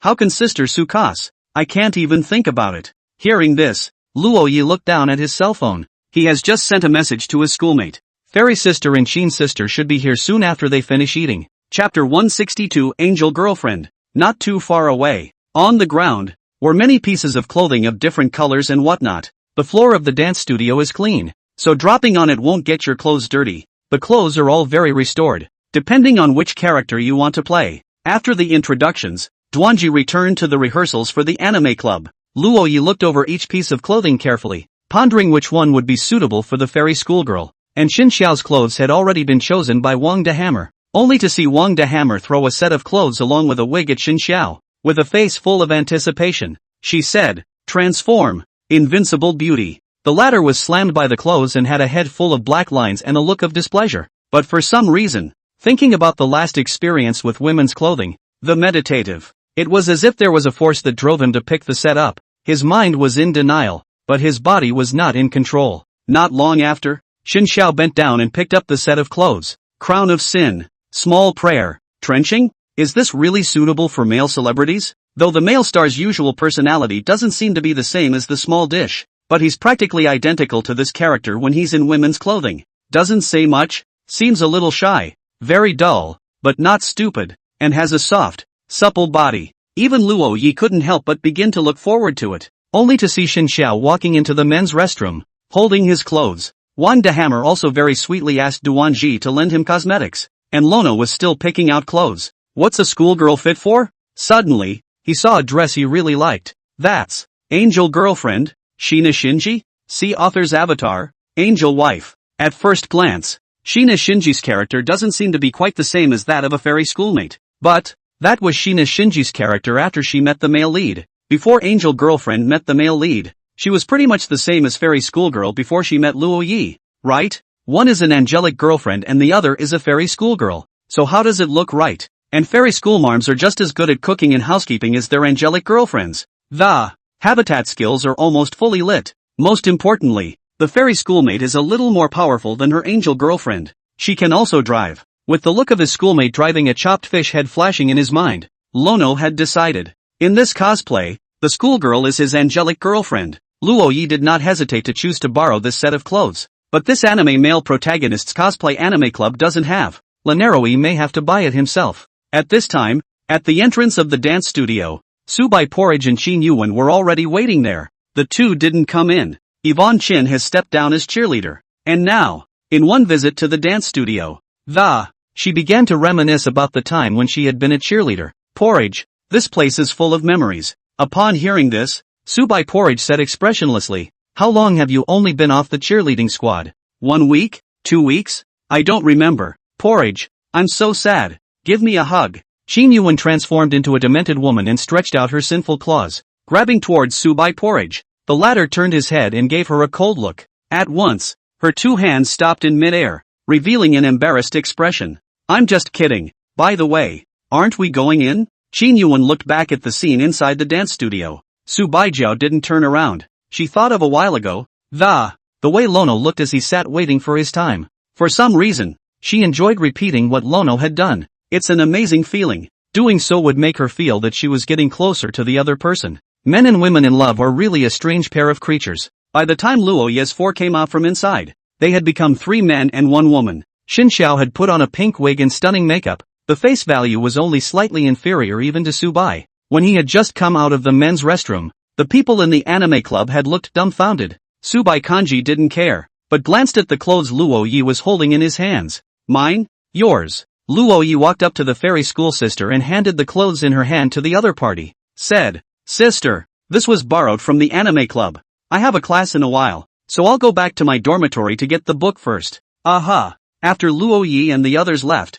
Subai Porridge glanced at the clothes in her hands. The thought of going back and trying it on rose in my mind. Of course, the most important thing in order to cosplay a character is to know the character. She was going to go back and just check out the anime for this character. Just as the two were about to leave, Duanji's voice came from behind them. Su Scholar? After Duanji saw Su Baijiu outside in the dance studio, she rushed out. "Why are you here? Schoolmate?" She looked expectantly at the clothes in Su Baijiu's hands. Does the legendary high school girl really cosplay anime characters? Came to borrow some clothes. Subai Kanji nodded and said in a light tone, "Thank you for the clothes." No thank you. I'm happy to be able to help senior sister Su." Is senior sister planning to go to the Comic-Con as well? Aha! Receiving an affirmative answer, Duanji almost jumped for joy. When she was a freshman, Su Baigue was a sophomore, and at that time she thought the latter was so pretty. Who wouldn't love a high-flying schoolgirl? Now that she's finally talking to each other and will be going to Comic-Con together in a few days,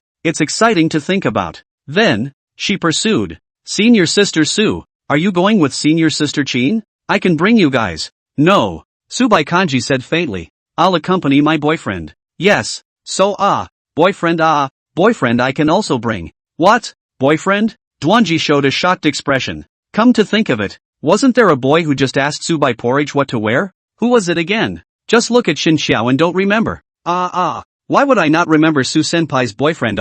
Wait a minute. Susan has a boyfriend? Duanji's mind is jumping around rapidly. This heavy news definitely means that the recent gossip about the high-flying schoolgirl is true. Sure enough, there's no such thing as a scandal that doesn't come out of nowhere. When he came back to his senses, Subai Kanji had already left the place with Qin Yuan. Duanji was also starting to look forward to Comic-Con in a few days. She believed that school sister Su's beauty would not lose to anyone even if she left Jiangnan University. In the back of my mind, recalling how every Comic-Con was like a star-studded marmalade, Duanji wore a smug expression. That guy is so annoying. He's got a green tea vibe all over him. The favorites are so well liked that they show them off at the end of every Comic-Con. But this time, marmalade. Can you steal the limelight from my Jiangda schoolgirl? Chapter 163 Rewards. After the afternoon session ended, Luo Yi handed the textbook to Wang De Hammer. Then came the teacher's apartment. He wanted to see his schoolmate blonde. As soon as I entered, Lono then saw a blonde girl as cute as a porcelain doll sitting on the couch,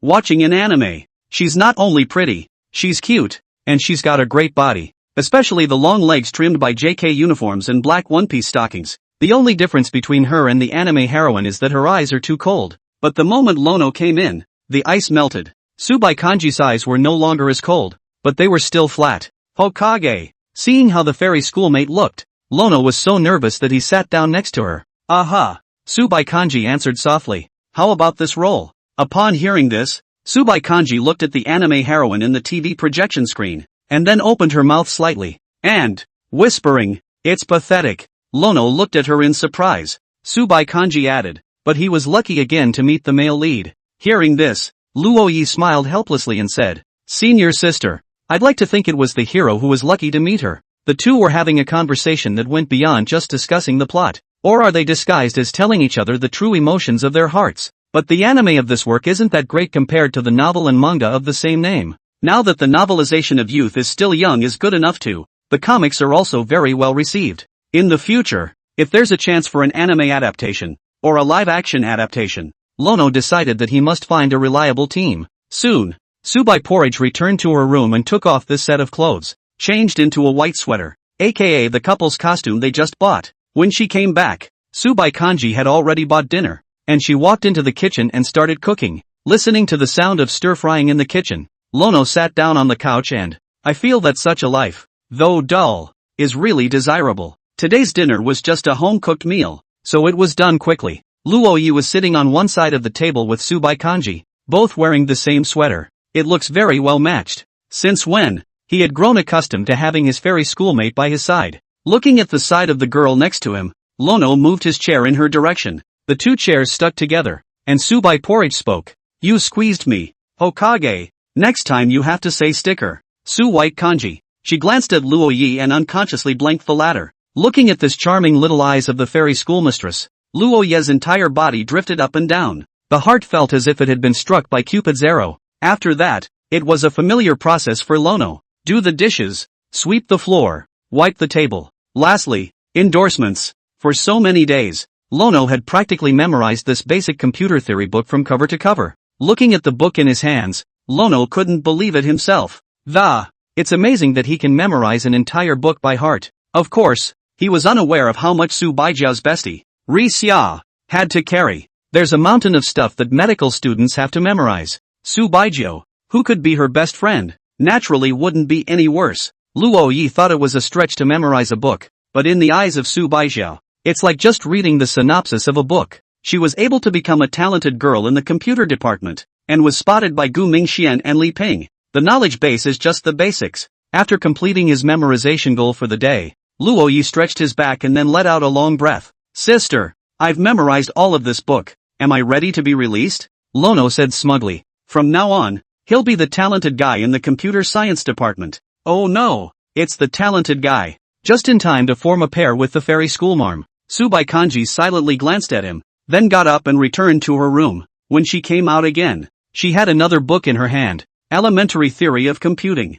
Seeing the name of the book, Luoyi's eyes widened in confusion. Elementary? Aha! Tsubai Kanji said indifferently. You memorized the basic. There is still the primary, and above the primary there is the intermediate, advanced. What about the back of the senior? The advanced end is just a start. There are all kinds of specialized knowledge behind the advanced. Lono, life is hopeless. Just die. Seeing Luoyi's heart like ashes, the corners of Tsubai Kanji's mouth hooked up slightly without any trace. There's no need to memorize so much if Lanaroi doesn't study for the exam, but she just likes to tease him, and there's no harm in memorizing more when you're so skilled. After all, Lono was also from the computer science department. Memorize a book and I'll give you a reward. Hearing these words, the depression in Luoyi's heart was swept away. He looked at basic computer theory, which he had already memorized. Anticipating, he said, "So can I ask for a reward now that this one has been memorized?" At those words, Tsubai Kanji was slightly stunned. She'd forgotten about it, allowing her elementary school brother to exploit the situation.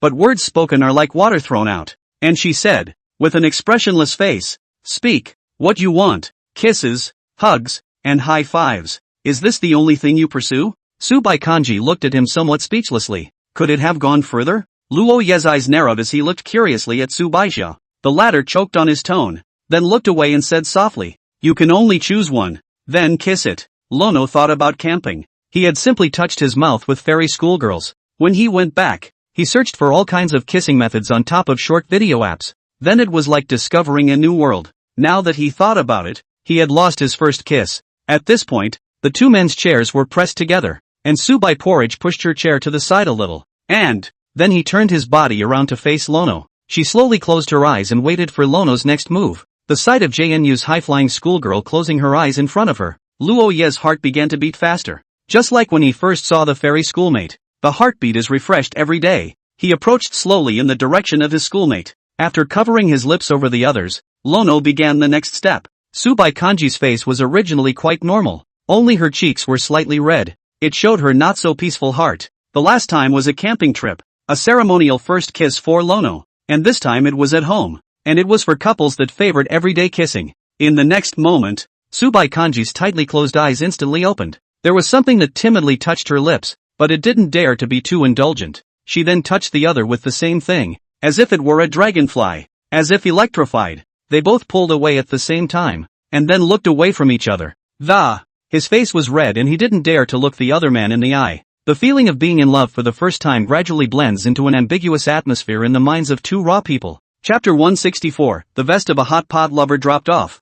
Fairy schoolgirl went to take a shower. Listening to the sound of water coming from the bathroom, Lono sat down at his desk and fired up a game to calm down. It's been a while since he's played chicken, and now he's walking the human pace like a rookie chicken. Although the game's screen was in his sight, Lono's mind was filled with the scene that had just happened. Every part of the fairy schoolmistress's body, every knit of her brows, even the slightest gesture, all of them can make him so deeply addicted that it's hard for him to get out of it. Is this love? He felt that his schoolmate had a goddess filter and an angelic aura in his eyes. Oh no! Schoolmarms are angels. With that thought, Lono found himself in the game again. Karma 6. Well, at least he was number 1 on the elimination charts for multiple seasons, and hasn't played in a month or two. How did it get this far? Lono's brow furrowed as he prepared to go jump the most crowded spot on the entire map and kill it. Luo Yi jumped 15 umbrellas during the 20 minutes Subai Kanji was inside taking a shower. It's not chicken, it's a skydiving simulator. After Subai Jiao came out of the bathroom and returned to her room to change into her pajamas,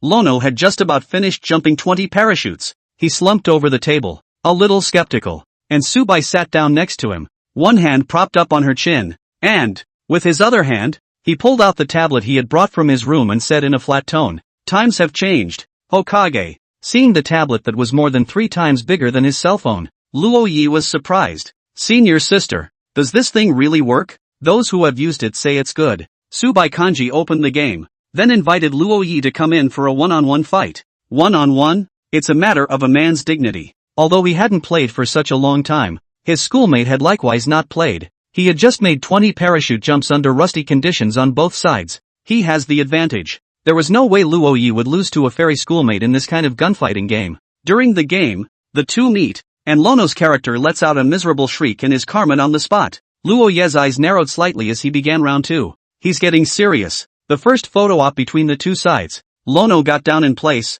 and a bye-bye shot. Bye-bye failed to. Karma kowtowed to Su Baijiao. Luo Yi looked at the scene skeptically, and although Su Baiji's face was expressionless, but the mood was clearly good to whack the previous season's elimination table number 1 on the ground. After all, she had never won against Luo Yi in single combat, and the latter's skill had always been a bit stronger than hers. Soon, the game ended and Subai Porridge won. She put down the tablet in her hand and said lightly, "More and more people are using tablets nowadays, especially at the high end. Almost 80% or 90% of people use tablets. It's not that you've gotten worse, it's that others have gotten stronger." "I know, sister. Sister is so awesome." Lono leaned on the shoulder of his fairy schoolmate and looked at the tablet on her desk. "Fairy sister's account has very little kryptonite and hasn't recharged anything. Sister, shall we bind a relationship? Bindings?" Subai Kanji murmured, seemingly unaware that there was such a function in the game. "There are couples in King and lovers in Chicken." As soon as the words fell,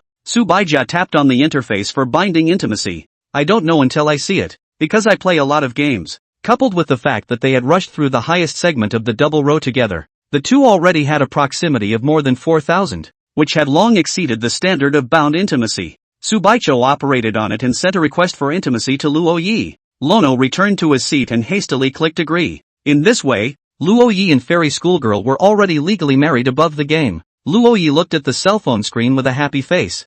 Suddenly, looking at the intimacy in front of him, Lono felt something strange. But again, I don't know what went wrong. Something's not right. What's wrong? Forget it, can't think of anything?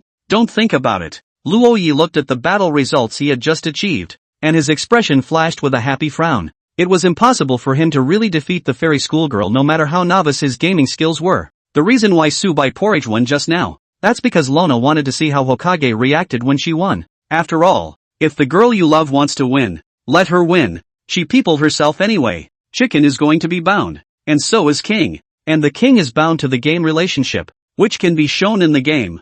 That's why Lono wants the relationship and the King more than anything else. He looked towards the fairy school sister, and although he didn't say anything, the latter already understood what he meant. Getting it right, Subai Kanji said with a flat face, but still took out his cell phone and opened King. It didn't take long. Love of Fondue has sent you a request for intimacy. Seeing this, Luoyi froze. He finally realized what was wrong just now. Subai Kanji hadn't realized the seriousness of the matter at this point. Luoyi glanced suspiciously at the fairy school sister next to him and couldn't help but ask, "School sister, what are you doing on Chin's account?" Hearing this, Subai Kanji's eyes changed slightly. She also hadn't played the game for at least a month, so she'd forgotten about it. In the eyes of my little brother, his gamertag is called I'm a Big Bear and you're free to do as you please. The person who is very good at the game is Chin Yuan, whose game name is Love Hot Pot. It's been too long since I've played a game, so for the first time Lono didn't notice the name of the game thing. But coincidentally, she applied a second time.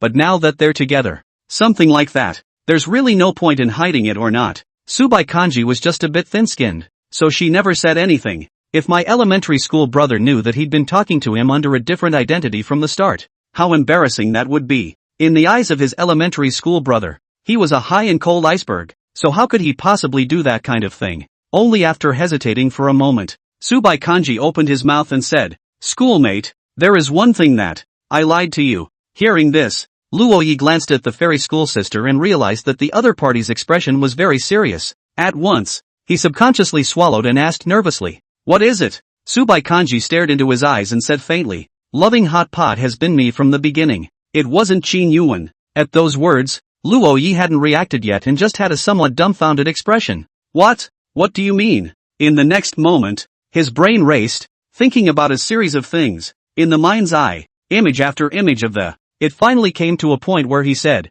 "I love hot pot." Luoyi remembers that at that time he asked Sister Chin if she knew Subaija. The answer from the other side is, know each other and are still familiar with each other. Now that I see it, it does look familiar, even to the people who know the fairy schoolgirls best in the world. After all, she is the fairy school sister herself. I'm sorry. Subai Kanji lowered her head expressionlessly. She didn't want the other party to see the guilt in her eyes. What happened in the beginning may have been a joke, but for Lono, she had indeed deceived this simple elementary school student. Luoyi shook his head and said softly, "Senior sister, I didn't feel that you were lying to me. On the contrary, I like you better." Upon hearing this, Subai Kanji raised her head and said with some doubt, "Why, sister?" "Because I suddenly realized that you like me more than I thought you did." As soon as these words came out, two blushes appeared on Subai Kanji's cold and icy face. The words of love that came out of her elementary school brother in front of her stopped her heart from fluttering. She looked away slightly and said in a hard tone,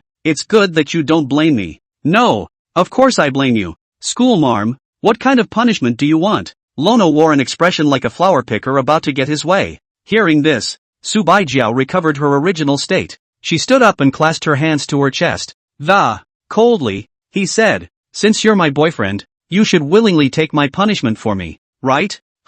Lono was confused. "Where's the keyboard I gave you?" "In the head of the house. Kneel." "Okay." Chapter 165, Comic-Con in progress. Comic-Con Day. Near the subway, there are cosplaying ladies and little brothers everywhere, and the closer you get to the Comic-Con location, the more people in costumes. At this time, Duanji, the president of the JNU Animation Club, leading the 7 or 8 young ladies of the anime club. She squeezed into the subway. Going to Comic-Con seems to have become an obsession for secondary fans. Every day is just for survival. Comic-Con is their real world. At the end of every Comic-Con, life seems like it's missing something and becomes boring. And the people in dormitory 515 didn't go with the anime club. Luo Ye's trio walked in front, shielding the 2 anime beauty girls behind them. One Xin Xiao, one Su Baijiu, especially Su Bai Porridge. That temperament, that face, plus the deeply restored costume. At this point it's like stepping out of an anime. Xin Xiao was equally not bad, except that he was taller. His appearance when he was in women's clothing was called the second school flower of Zheng University, second only to Subai Porridge. Plus, at this time, wearing the clothes of an anime character, even if the freshman school girl Tang Inky came to, and also to hold off. Wang de Hammer originally wanted to wear the clothes of the male protagonist of Crown of Sin, but was stopped by Xin Xiao. If Wang de Hammer wore the hero's clothes, Xin Xiao would be dead set against going to Comic-Con. So, at this point, Wang Sledgehammer is wearing a yellow wig and holding a fake sword, putting on a show of bravado. He cozied up to my wife, Sun Yat-sun. Not exactly reductive, though, but the lewdness is simply otherworldly. Li Haoyang, on the other hand, was simple enough to restore just enough of his muscles to restore Inasuk, and a piggyback, except it was a little chilly, so he wore a jacket. Su Xiaojia also came along, but she didn't cause anything, she just watched the joke from the sidelines. Lono didn't get the male lead's clothes from the same anime as Fairy Schoolgirl. That anime, only one fire, Shina Shinji, so there's almost nothing around the other characters. So much so, that Lono co-signed Charcoal Gyru, and formed a trio of youngsters with his other two roommates. The three of them were completely different pictures from Subai as well as Xin Xiao, but that doesn't stop anything, no matter what look the fairy schoolmarm wears. He's all about schoolgirl escorts. Su Xiaojia acted as the photographer. She held up her cell phone and, it was shot non-stop when I was still in school, shot on the subway, still shooting when I get off the subway. She didn't retrieve her cell phone until it was time to walk into Comic-Con. Mostly, it's just that all of a sudden, friends around me are dressing up in cosplay. It just looks like so much fun. Especially the three little Lono kids. The more they watched, the more they wanted to laugh. Subai Kanji followed behind the crowd, his face expressionless. She's stunningly beautiful and has little expression on her face, and Shina Shinji's clothes fit her well. The character of Shinji Shina, who was originally known as the school's most beautiful girl, and doesn't seem to get along very well, so doesn't have many friends, before meeting the male lead, and after meeting the male lead, but with the male lead not around to. She's just a high-strung girl. It's exactly the same as Su Baijiu at this moment. And not to mention Xin Xiao, the fact that the man was dressed as a woman made him already shy, plus he was afraid to speak, causing his aura to be no different than a small dish. A few people checked their tickets and, with a large group of people around them watching intently, walked into the indoor grounds of Comic-Con. Li Haoyang took off his clothes, revealing his robust pecs and abs. It made Su Xiaojia next to him exclaim in shock before slapping him on the ass. Li Haoyang, who was under the piggy bank, instantly turned red as he dropped the knife in his hand to the ground and, then a hand carried Su Xiaojia up. At a gasp from the back, the coach questioned, "Still playing? Put me down." "Shame on you," Su Xiaojia said, covering her face. Lono, King Sledgehammer. At this time, seeing the young lady in the comic show, Wang de Hammer looked left and right. The dazzling array of cosplayers in the vicinity was too much for his eyes to take in, and the heavy hitter of the Comic-Con, Marmalade, has yet to arrive. But the eyes of everyone at Comic-Con were already on them. The JNU Anime Club arrived earlier than they did. Duanji led the people from the Anime Club to the side of Su Baijiu at the first opportunity, and like a flower protector, surrounded this high-flying school beauty of Zheng University. Just kidding, this is her idol. How can she let idol people get close, seeing as the neighborhood is being dumbed down? The cameraman who wanted to come over and take a picture of Su Baijiu revealed a resigned expression. A stunningly beautiful woman with a raw face. None of them videographers who came to Comic-Con didn't want to take pictures of her. There were even people who wanted to sign with Su Baijiu, wanting to cultivate her into a generation of internet celebrities. With her face, becoming an internet sensation would be a breeze. The cameraman's status will rise in time. Of course, Su Baijiu naturally wouldn't be interested in the identity of Netflix. She looked at Duanji standing in front of her and said softly, "Thank you." A show of hands. By the way, Sister Su, where's your boyfriend? Dog man. If he doesn't keep such a beautiful girlfriend by his side, is his brain filled with bubbles? I told you men are unreliable. Don't worry, Miss Su. No one will dare come near you at Comic-Con with me around. Su White Kanji. Charcoal Gyru Lono standing next to Duanji. Su Baijiu was lucky because the people from the Anime Club of Zheng University had surrounded her. Otherwise, with her face value, she would have been instantly taken by all kinds of people who wanted to take a picture with her, as well as the cameraman to surround. At Comic-Con, it's a normal thing, but Subai Porridge is not a member of the circle, and with her character would not like such contact, so Duanji has to protect her. Looking at Duanji-senpai, who had stolen her job, Luo Yi revealed a sultry expression. What can he do? No way. Lono spoke up. Get outta here. Even if you're charcoal Jairu. I'm Shina Shinji's dog. Don't even think about getting close to Su-senpai's Shina Manabe. Luo Yi was cursed speechless. Subai Kanji laughed softly in the back, then said faintly, this charcoal Jairu. Don't worry Sister Su. I'll drive him away. He's my boyfriend. Neither can boyfriends. I'm kicking out just. What? Duanji looked at Luo Yi with wide eyes. Upon closer inspection, wasn't this the schoolmate who had approached their anime club to borrow something last time? Dressed as charcoal Jairu. She almost didn't recognize him.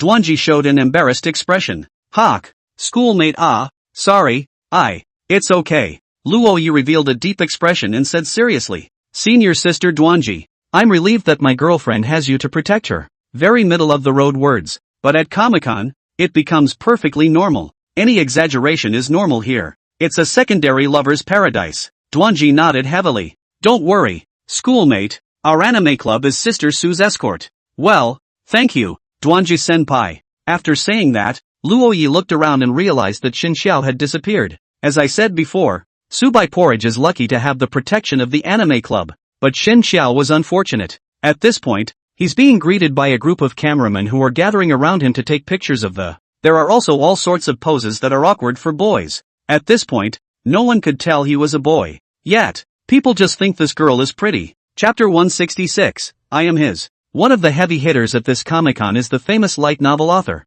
Super Baka. The words came from the main stage not far away, and Lono looked over curiously. He's just doing it out of the instincts of a fiction writer, so wanted to see what this famous light novel author was like. And the pen name Super Baka is pretty funny. Then, walking up next to the host, it turned out to be a girl. Luo Yi hastily withdrew his gaze. Girls, forget it. He's got to be a man of honor. He can't see a bit. I heard that Baka-sensei's latest novel is a romance text. For a teacher who has always written in the harem genre. May I ask what inspired you to suddenly want to try going for the pure romance genre? Well, because I recently read a novel called Youth is Still Alive. Suddenly pure love feels good too. Super Baka was dressed in Genjutsu Kori's clothes and was not very tall. Barely a match for Su Xiaojia. As soon as these words came out, Subai Kanji's gaze also looked over. A fan of Little Brother? She couldn't help but take one more look at the Super Baka. While Super Baka is a well-known light novel author in the second gen, but Lono is the best newcomer to mainstream urban romance writing today.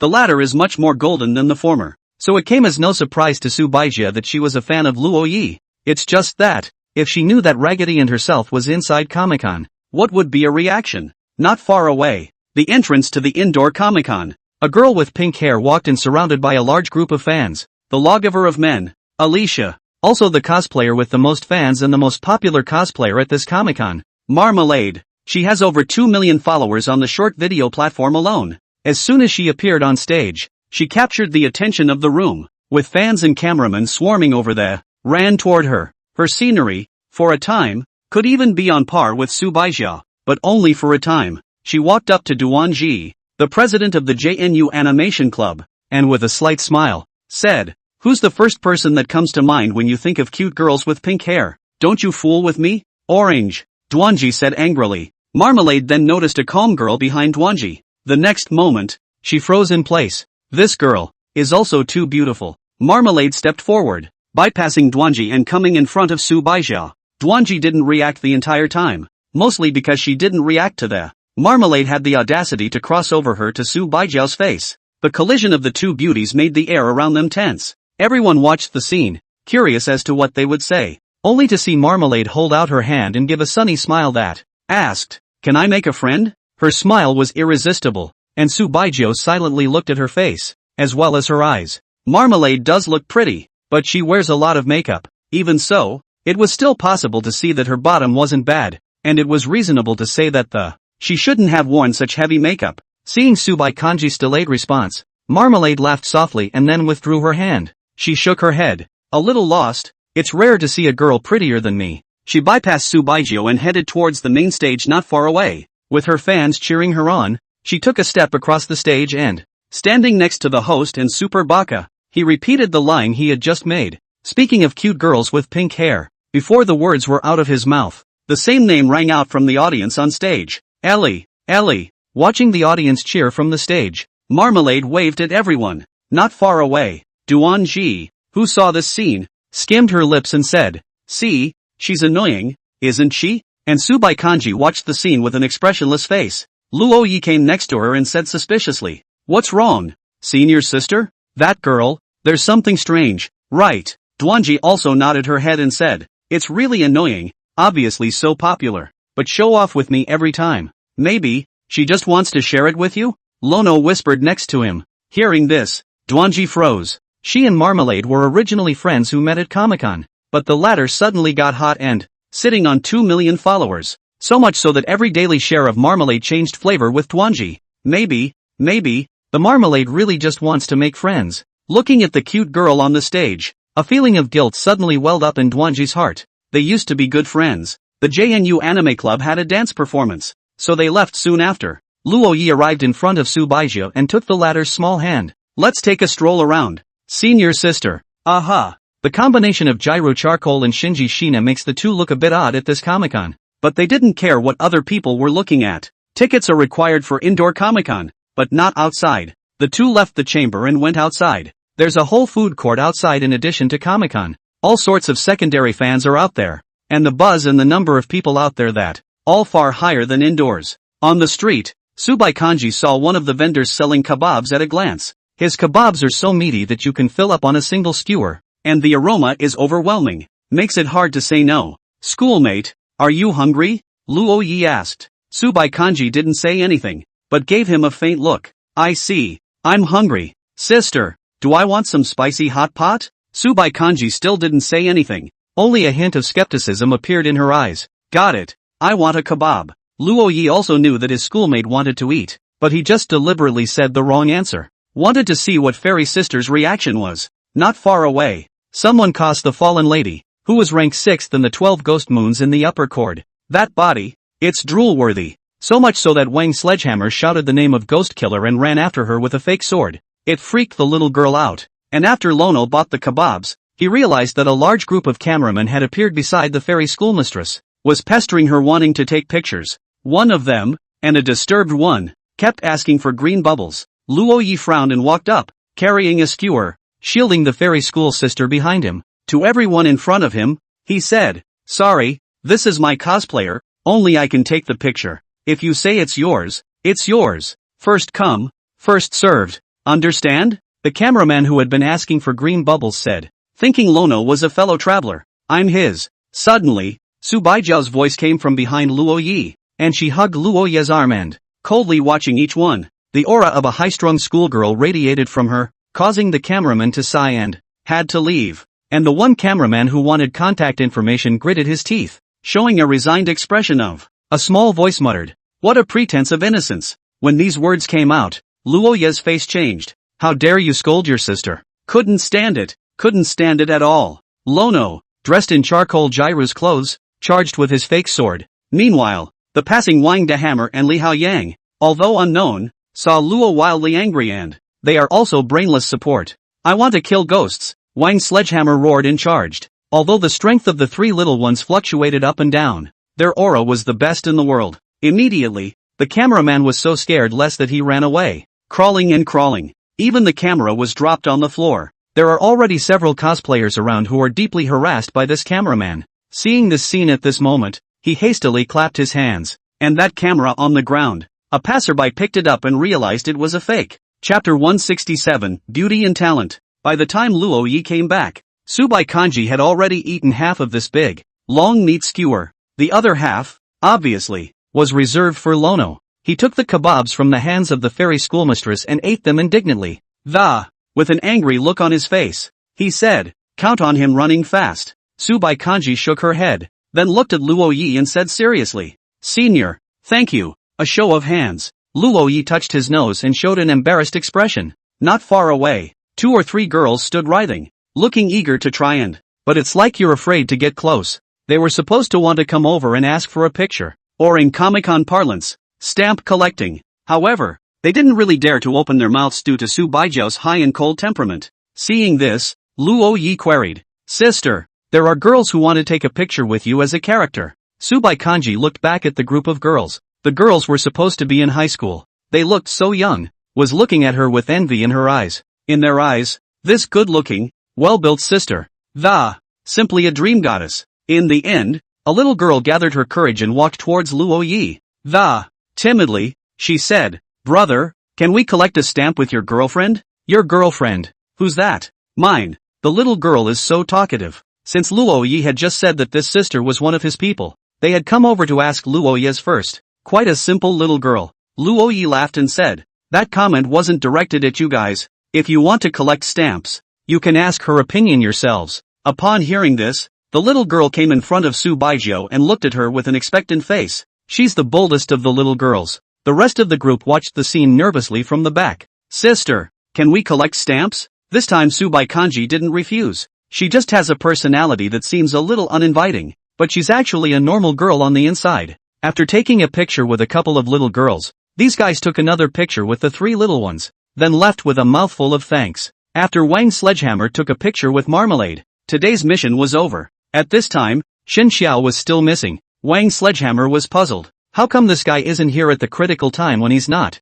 How am I supposed to ask Marmalade for a picture? Lono. Male celebrities should be pretty tough right now. Just as Luo Yi thought. Xin Xiao hadn't finished this unwarranted shooting yet. It's a well-known fact that being caught by a cameraman with a good modeling, it's not over until you've been shooting for an hour or two. Make sure you wait until you're happy with your photos. And at this time, the cameramen filming Xin Xiao were not 1 or 2, but a large group. In addition to the cameraman, countless other costs also surrounded Xin Xiao with. One part of the group was filming with their cell phones, while the other part was intoxicated with Xin Xiao's face value and couldn't help themselves, and were waiting for Xin Xiao's filming to end after the go ask for a group photo. When Luo Yi's few people returned indoors, they found Xin Xiao kneeling on the ground with both knees, strikes an enchanting pose and is photographed by a group of people around her. No one noticed he was a boy, and instead he let go a lot after his 3 roommates were gone. At this point the cameramen are assigning moves, and he's handling them all with ease, being able to manage every movement perfectly. Even the professional cameraman was surprised at Xin Xiao's performance. The 3 little ones, Wang Dahammer, Li Haoyang, and Luo Yi, watched the scene incredulously from the crowd. I didn't realize there was such a side to male celebrities. Suddenly, Wang Sledgehammer grinned and couldn't help but shout, "Security! Where's the security guard?" The people heard the sound and looked. Xin Xiao heard the familiar voice. Immediately face changed. He couldn't stop his face from blushing. It's a shame. It's a real shame. Unconsciously, he subbed in and really thought of himself as the anime character Dai Prayer. Wang Sledgehammer pulled out his cell phone and also took a picture. It's always been him who's been photographed, and this time it's finally his turn to photograph someone else. Obviously, it has been taken by many cameras, but when faced with Wang Sledgehammer's cell phone lens, Xin Xiao still didn't have the courage to face it. He stood up and walked towards Wang Sledgehammer, leaving behind a crowd of people behind him. Pulling Wang Sledgehammer's arm, he delicately walked into the restroom. Seeing this scene, the crowd was stunned. My wife Shawnee? On what grounds? Such a good-looking girl went to the men's restroom with my wife. Sun Yat, what did they go and do? Do you think there's a possibility that they're both boys? Impossible. The old man has seen countless people. How can he not be able to distinguish between men and women? That butterfly prayer must be a girl. How could it be a boy when it's so cute? So cute, of course it's a boy. The surrounding people were talking. Luo Yi and Li Haoyang were full of speechlessness. After the anime club's performance ended, Duanji returned to Su Baijiao's side. When Wang Dahammer and Xin Xiao came out of the toilet, both of them were a bit disheveled. There should have been a fight in the restroom. This scene, however, caused the others to stare with wide eyes and faces full of resentment. Why? What does my wife, Yoshiyuki, have to do with this? Not far away, Marmalade came this way, and Wang Sledgehammer surprised him by saying, "Brothers, here comes the main event. I'm going to ask for a group photo." Several people came together to where the Marmalade was. Both Marmalade herself and the characters she cosplays are very popular. That's why she's still the prettiest person at Comic-Con. Even though Subai was slightly better in terms of face value, she didn't have any fame. Comic-Con isn't all about looks. A whole bunch of people gathered around the Marmalade wanting to take a picture. But with a glance, she saw Xin Xiao and Su Baijiao not far away. Beautiful women and beautiful women attract each other. Seeing that Subai Kanji, who had rejected him before, had appeared again before him, she walked up a second time and asked, "Miss, are you really not willing to make friends with me?" No one can resist Marmalade, and no one is going to say no to Alicia. Duanji said from the side, "Orange, do you know who she is?" "I don't know, but knowing doesn't make it so." She broke into a sweet smile, looking sunny, cheerful, and full of positive personality. She's the school beauty of Jiang University, Duanji said with some pride. Schoolgirl? Marmalade showed a surprised expression as she took one more look at Su Baijiu in front of her. Then revealing an even brighter smile, she said, Sister School Flower. I'm Zhang Xinyue from the sophomore dance department of Jiangcheng Media University. Marmalade's real name is not a secret. Many people know it. At the same time, Jiangcheng Media University is full of beautiful women, although there is no clear candidate for the school flower. However, Zhang Xinyue was able to place in the top 3 and was an honor student in the dance department. Looking at the indescribable longing in Zhang Xinyue's eyes, Su Baijiu slowly raised her hand. Shaking hands with her, he said lightly, Jiangcheng University, Su Baijiu. As soon as this was said, people around them started searching for the name. You don't know until you search. The name Su by kanji is not well known, but it can still be searched on the internet. After all, she was a celebrity of Jiangcheng University, and it's gold, having won a national award in computer science. So much so that he was directly accepted as a student by Dr. Gu Mingxian, a computer scientist. Make an exception for graduate school. In the circle of computers in Jiangcheng, even the most powerful ones, all have heard of the name Su White Porridge. The vice dean of Jiang University is her master, and that person is the best in the computer industry in Jiangcheng, a man of great importance. If it was just beautiful, people would just think it's pretty. It's an innate thing, after all. Unchangeable, but talented women, people can't help but admire and respect. Chapter 168, A Friend. Looking at the gazes that were ushered in by the crowd, Lono's heart began to beat faster and couldn't help but get a little nervous. His girlfriend? So awesome. It wasn't long before Su Bai Porridge dragged him to the corner of the whispering. I'm a little uncomfortable. What's wrong? Lono asked worriedly. Clothes? A little tight. Su Bai Kanji said with an expressionless face. At those words, Luo Yi subconsciously looked at the fairy school sister's chest. This dress isn't schoolgirl's own. She borrowed it from the anime club. So it's normal for some to not fit. By now the sailor's suit was strained and it almost brought out the perfect proportions of the fairy schoolgirl's body. Lono knew that the fairy school sister had a good figure, so the latter always wore loose-fitting clothes that make yourself look a little flat. But the sailor suits in the Japanese manga characters aren't exactly baggy. Even school uniforms that are customized specifically to accentuate the female characters. Sister, I brought my clothes, do you want to change? Lono's accompanying bag, containing his clothes. He was going to take off his cos clothes and change into his regular clothes once Comic-Con was over. After all, Lono was still a little uncomfortable in his cos clothes. Good. Subai Kanji and Luo Yi came to the place where the bags were stored. Then she took Lono's bag and walked into the women's restroom. Lono sat on the bench across from the restroom entrance and waited for the fairy schoolmate to come out of it. Coincidentally, Marmalade walked into the women's restroom as well. By now Comic-Con was nearing the end of its run, and Marmalade seemed to be in some kind of hurry as if anxious to leave, so quickly ran to the restroom to change. Suddenly, another girl came next to him and asked, Little brother, is there someone next to you? Luo Yi looked over and realized that there was something familiar about the person in front of him. Come to think of it, it's that light novel author by the name of Super Baka, because the name was very distinctive. Luo Yi was quite impressed. It's taken. Lono refused. Okay. Super Baka looked around. There were no seats left at this point. They were filled everywhere. She crouched helplessly near the bench, seemingly waiting for the Marmalade inside to come out. As a fellow Comic-Con guest, she was naturally familiar with Marmalade. Seeing that there had been no one next to Lono, Super Baka walked over to him and, curious, he asked, Are you waiting for someone too? Right,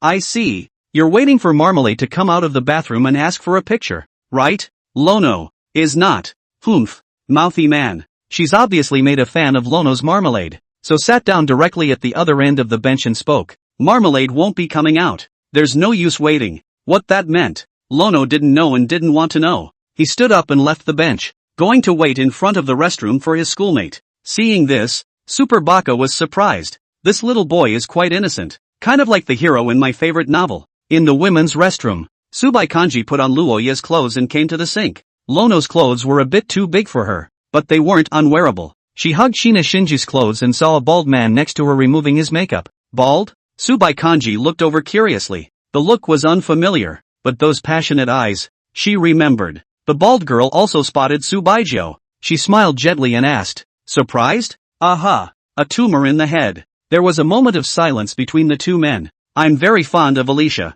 Zhang Xinyue laughed. She looked a little pale after removing her makeup, so it was no wonder she had to wear very thick makeup. This may be my last Comic-Con, She looked over at Subai and said, "So I want to meet more friends that, trying to get more people to remember me." Hearing this, Subaijio looked at the girl. It was hard for her to associate the sunny, cheerful young girl in front of her with the word tumor. Still, she whispered, "There is hope. I know. I'm benign. I'm having surgery next week, so I'm shaving my hair early. I'm just scared. It's my first surgery after all." Zheng Xinyue smiled slightly before putting on her normal black wig. She's changed into her regular clothes, too. Not at all like the pink-haired girl who had just become so popular in the crowd. "I'm operating at the Jiangcheng Medical University Hospital. Can you wish me luck?" The girl seemed to crave for friendship, even if Subai Porridge was just someone she met on the first day. "Good luck." "Thank you." After leaving the restroom, Subai Kanji came next to Luo Yi. Watching a normal girl walk out of the restroom and then meet up with Super Baka, Luo Yi was puzzled. "Sister, you came out together. Do you know her?" "Well, a friend." After leaving the Comic-Con, the group took the subway back to school, and Wang Sledgehammer looked at the group photo in his cell phone and a look of beauty was revealed. Marmalade took pictures with every fan, but for King Sledgehammer, it was the first picture with a girl in his cell phone. He set this photo as wallpaper straight away. He then looked at Luo Yi and Subai Kanji in the seat next to him and said suspiciously, "Wild child, why is Sister Su wearing Pina's clothes? Children should stay out of adults' business." Hearing this, Wang de Hammer said angrily, "Rabbit brat, I'm a year older than you." Lono had just celebrated his 19th birthday, but Wang Sledgehammer was 20 years old. When he got off the subway, a cold wind hit him and Luo Yi shivered. "It's a little cold." Everyone else had brought their coats. Only his clothes were for his schoolmate. The two of them, he and his fairy schoolmate, took a taxi to the family building alone, while the others took a taxi back to their dormitories. Getting out of the car and looking at Lono with his arms folded over his chest and his neck scrunched up, Subaijio looked at the loose jacket she was wearing. Shina Shinji's cosplay is a winter uniform, so she didn't bring any thick clothes. "You squat." Hearing his senior sister's cool voice, Luo Yi did as he was told even though he was puzzled. He crouched on the ground. Soon, Subaijio walked behind him, extended her hands, and wrapped them around Luo Yi's neck. She then pressed her weight completely onto Lono's back, her chin resting on the latter's shoulder. "Sleepy, carry me back." Feeling the familiar touch and temperature behind him, Luo Yi's face burned a little. "It's so warm on fairy schoolgirl." He carried his fairy schoolmate behind his back and stepped through the door of the family building. The security guard looked at the pair of young people with a smile on his face. The resting Moncler jacket sale people around them were also talking about it. The two were so sweet that passers-by around them cast envious looks. A middle-aged couple passing by saw the scene, and the two of them looked at each other and the woman carried a bag full of groceries and pouted. "Honey,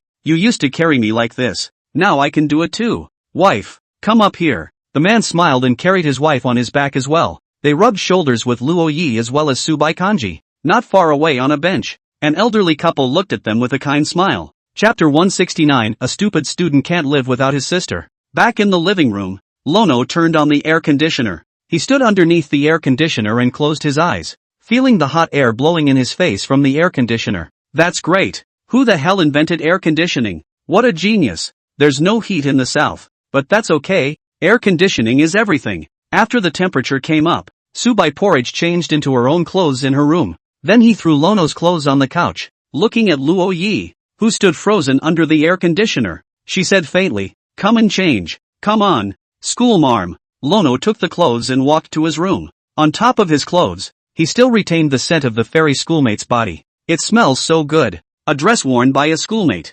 After changing up, Lono returned to the living room and noticed the stern expression on the fairy school sister's face.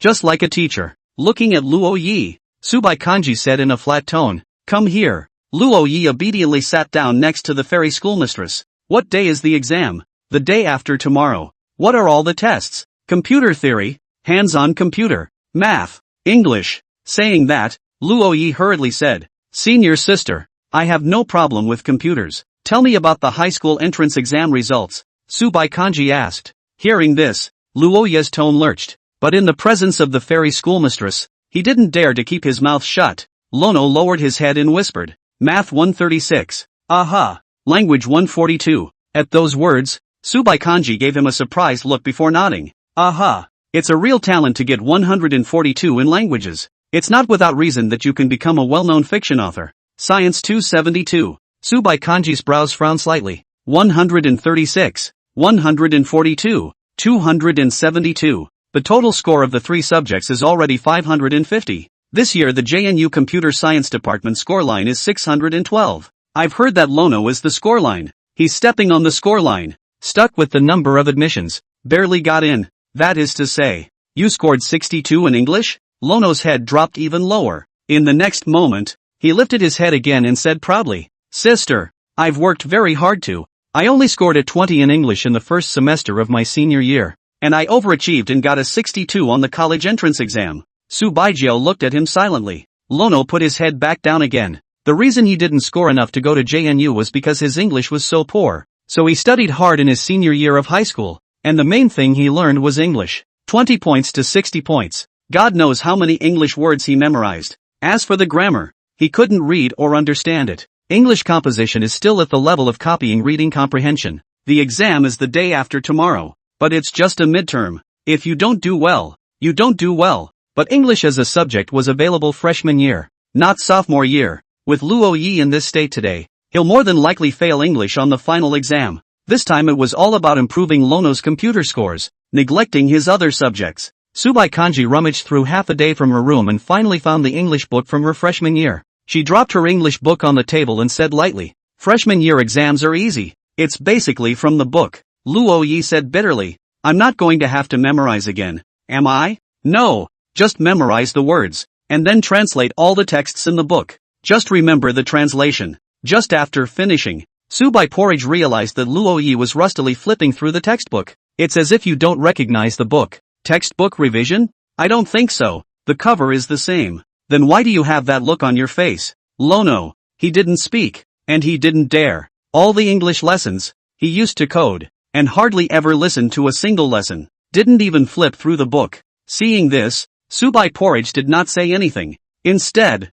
he turned his textbook to the first English text in Unit 1. Schoolboy. Look here. Schoolboy. Read it. Schoolboy. Focus. Schoolboy. Read the book. Don't look at me. After dark, Luo Yi looked at the fairy school sister who seemed to be a bit thirsty. He ran to fetch a cup of hot water and handed it to his schoolmate, then placed his hands on her shoulders and began to gently squeeze them. "Mr. Su, how's the intensity?" Subai Kanji didn't answer, but asked lightly. "Learned? Learned today's content. Hard work ms. Su, continue tomorrow." "Good. Learning something you don't like is painful, but what if the teacher is someone you like? That's a real joy. He listens to every word the schoolteacher says, and the schoolteacher can make a difficult thing easy to understand." After returning to the dormitory, Luo Yi found that his roommates were all studying, and only Shin Xiao was reading a novel. "Boy Star, aren't you going to prepare for midterms? Small exam. Easy." Looking at the male star's breezy appearance, Luo Yi showed an envious expression.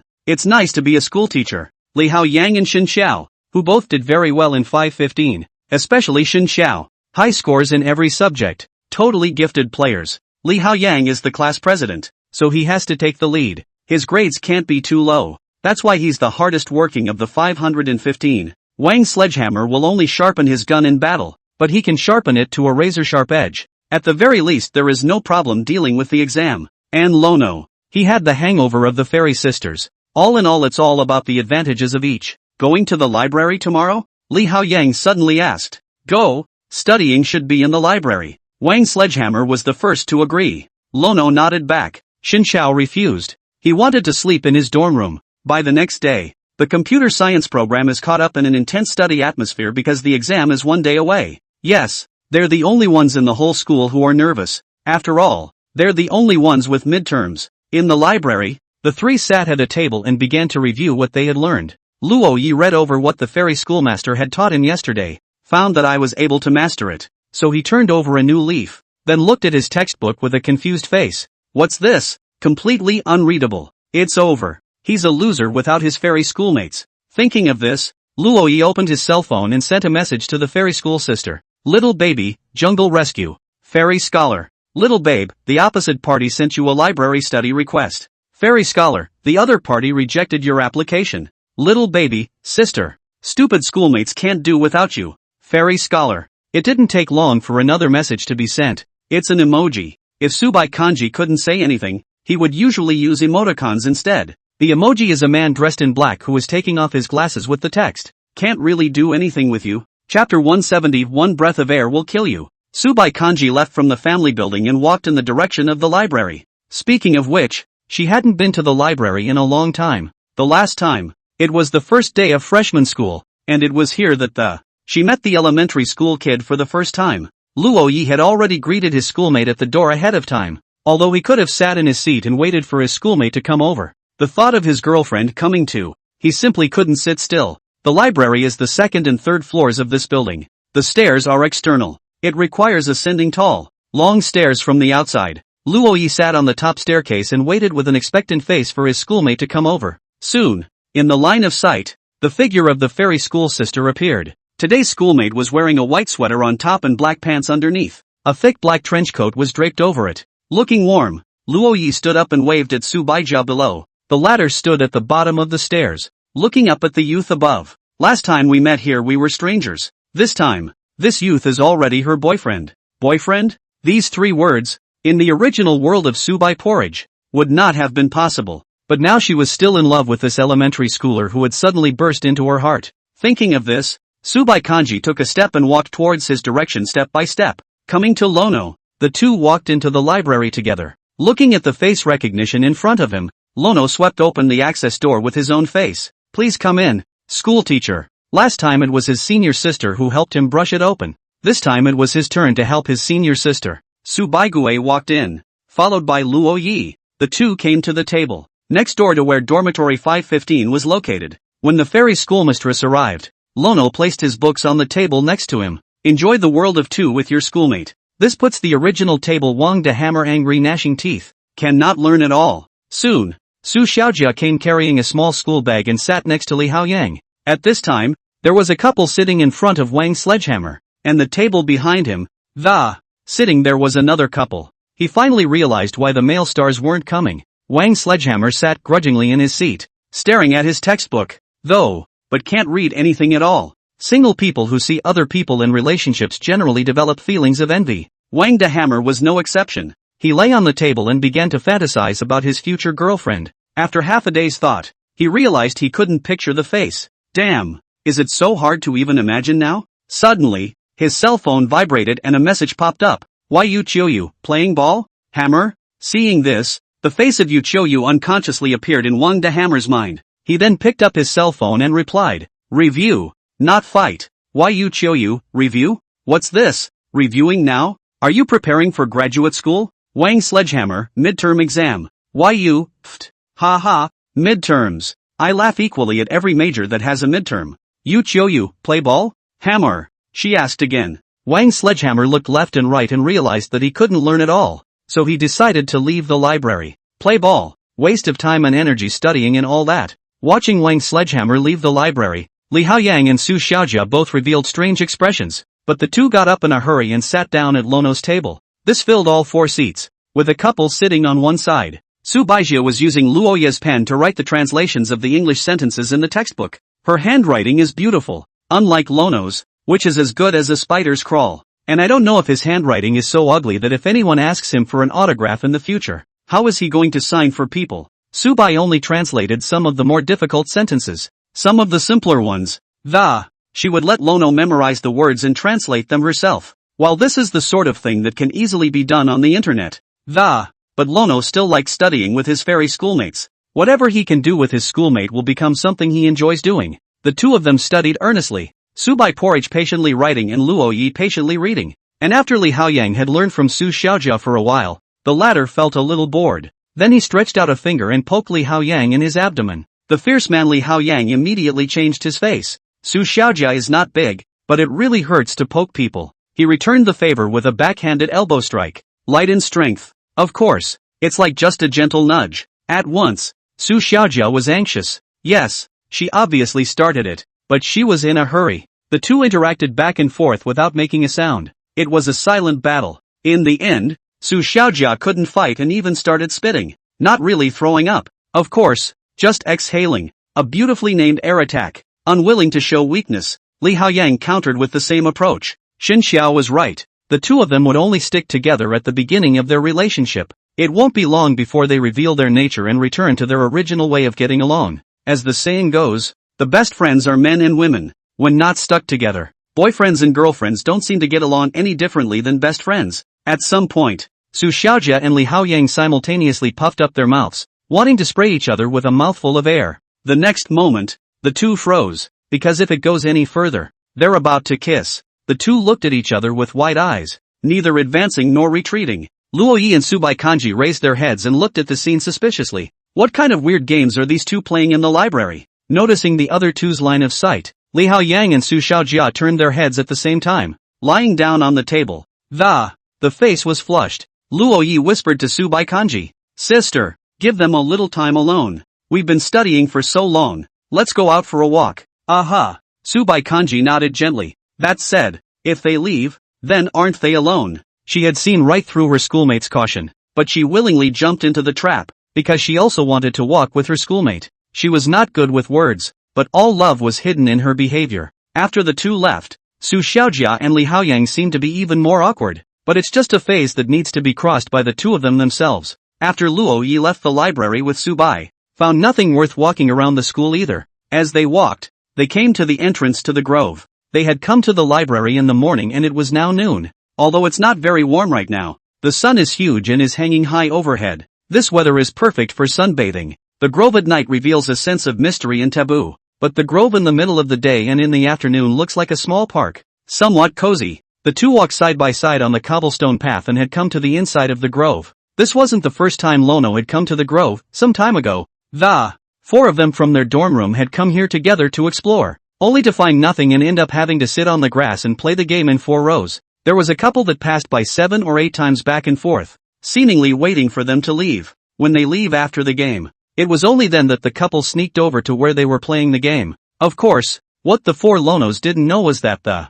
couple had already greeted all 4 of them in their hearts. 4 guys came to the grove to cuddle and play games on their cell phones. What a talent! Chapter 171. Wait for me. I'll wait for you. This wasn't the first time Subai Porridge had come either. She's a junior in college, and there's hardly any place in school she hasn't been to, but the grove was only passed by a few times on its own. It's the first time I've come with a boy. The two walked out onto the lawn, and there were a lot of couples nearby, like a picnic, and a cushion was laid out to sit on while we chatted and soaked up the sun. It does look kinda cozy when you look at it like that. Lono took off his jacket and spread it on the floor. Seeing this, Subai Kanji also mimicked and threw his trench coat on the ground. The two sat on top of their clothes, leaning together and looking at the creek in front of them. The white sweater Subai Kanji wore was their couple's outfit. Lono was wearing the same black sweater. The grove is edged by a lawn, which in turn is bisected by a creek. In the middle of the creek, there is a stone bridge, of different sized stones pressed against the river. A simple aisle was formed that would allow people to pass through. There was also an arched bridge a short distance away, of fine workmanship, though not large enough to, but it's beautiful. At this point, there are still people there taking pictures. A girl stood on a bridge and posed in a variety of poses that let the videographer in front of you record every beautiful moment of your life. I've heard that the final project for the videography program has something to do with filming, so junior and even senior videography and photography majors are catching models all over school at this point. No matter the gender, no matter the species, even a simple view will be captured by them. After all, it's a graduation project. It's all forced by the school. Luo Yi looked at the scenery and asked curiously, "Sister, I've heard that there are no classes at all in the 4th year of college. Are you guys going out for an internship? For normal graduation, it's an internship." After saying that, Subai Porridge added, "I bailed out of graduate school. No need. So what's a senior going to be doing in her senior year? Nothing has to be done.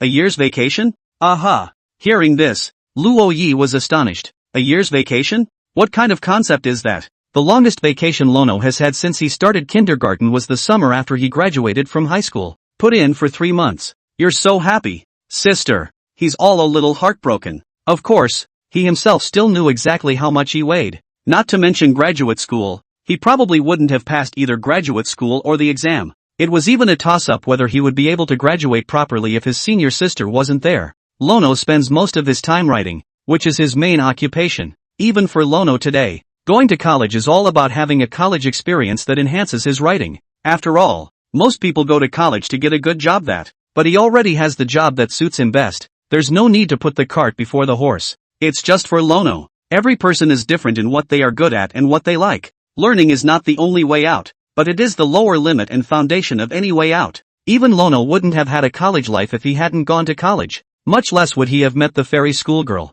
the heroine of his story, and of his life. Not to mention writing, in love and in everyday life. Only stories that have been experienced resonate. Thinking of this, Luo Yi asked in a low voice, "Sister, since you don't need to do anything in your senior year, what do you want to go do?" With the character of the fairy school sister, it was naturally impossible for her to really do nothing. Upon hearing this, Subai Kanji looked at a short distance away, revealing a hint of contemplation. She then looked over at Lono. "I'd like to get out there. Traveling? Aha." Luo Yi smiled slightly and said, "I'll support you. The world is so big. You always have to go and see it." When these words came out, the corner of Subai Kanji's mouth gently curled up. Fade said, "But I don't want to see. Alone." Lono cocked his head at her, puzzled, "But I'm only a sophomore next year." "I didn't say next year." Subai Kanji raised his head, looked at the blue sky, and said flatly, "When you graduate. We're all in this together." Luo Yi stared blankly at the fairy school sister's side face. "When you graduate, we'll be together." You know, when those 8 words come out of your own girlfriend's mouth, how much does it get to him? Lono knows. At the same time, he understood. From the moment he was with his fairy schoolmate, his world was no longer just his own. No matter what would happen in the future, he would always have someone by his side. There was a brief moment of silence, but Lono didn't say anything like "Don't wait for me." People are selfish. He just couldn't do it without his fairy schoolmates, so he said very much from the heart, "Sister, wait for me." "I'll wait." Wang Sledgehammer held the basketball and walked into the cafeteria with Yu Qiuyu. Suddenly, a message tone came from his cell phone. 515 dormitory group. Xin Xiao, who's in the cafeteria? King Sledgehammer. Xin Xiao at Wang Sledgehammer. Good buddy. 1 chicken leg rice. Li Hao Yang at Wang De Hammer. 2 beef noodles, delivered to the library, please. Lono at Wang De Hammer. 1 cassoulet. 1 green pepper over rice. Can you take it to the woods? Hammer? King Sledgehammer. He's really speechless. Yu Qiuyu looked at him and couldn't help but ask, "Hammer, is something going on at home? Why do you look a little sad?" "Yes, something happened at home. 3 unfilial sons." Wang Sledgehammer gritted his teeth. But their dormitory had always been about whoever was close to the cafeteria bringing food, and he was certainly no exception. After packing a large lunch, Wang De Hammer handed Luo Ye's 2 meals to Yu Qiuyu. "Do me a favor, caviar? Send the Grove." Yu Qiuyu skimmed his mouth, but still took the 2 meals, because she has 2 U's in her name, and because she's always calling each other hammers, that's why they call her caviar. After leaving the cafeteria, Yu Qiuyu walked straight towards the direction of the Grove. Wang Sledgehammer said, "This is Luo Ye's meal with Sister Sue." Sister Sue? Is that the high-flying schoolgirl from JNU? She'd already met her several times, and knew of school sister Sue's relationship with Luo Yi, but every time she saw this beautiful sister, she couldn't help but feel a little nervous and scared. She's a little dark-skinned and not very pretty,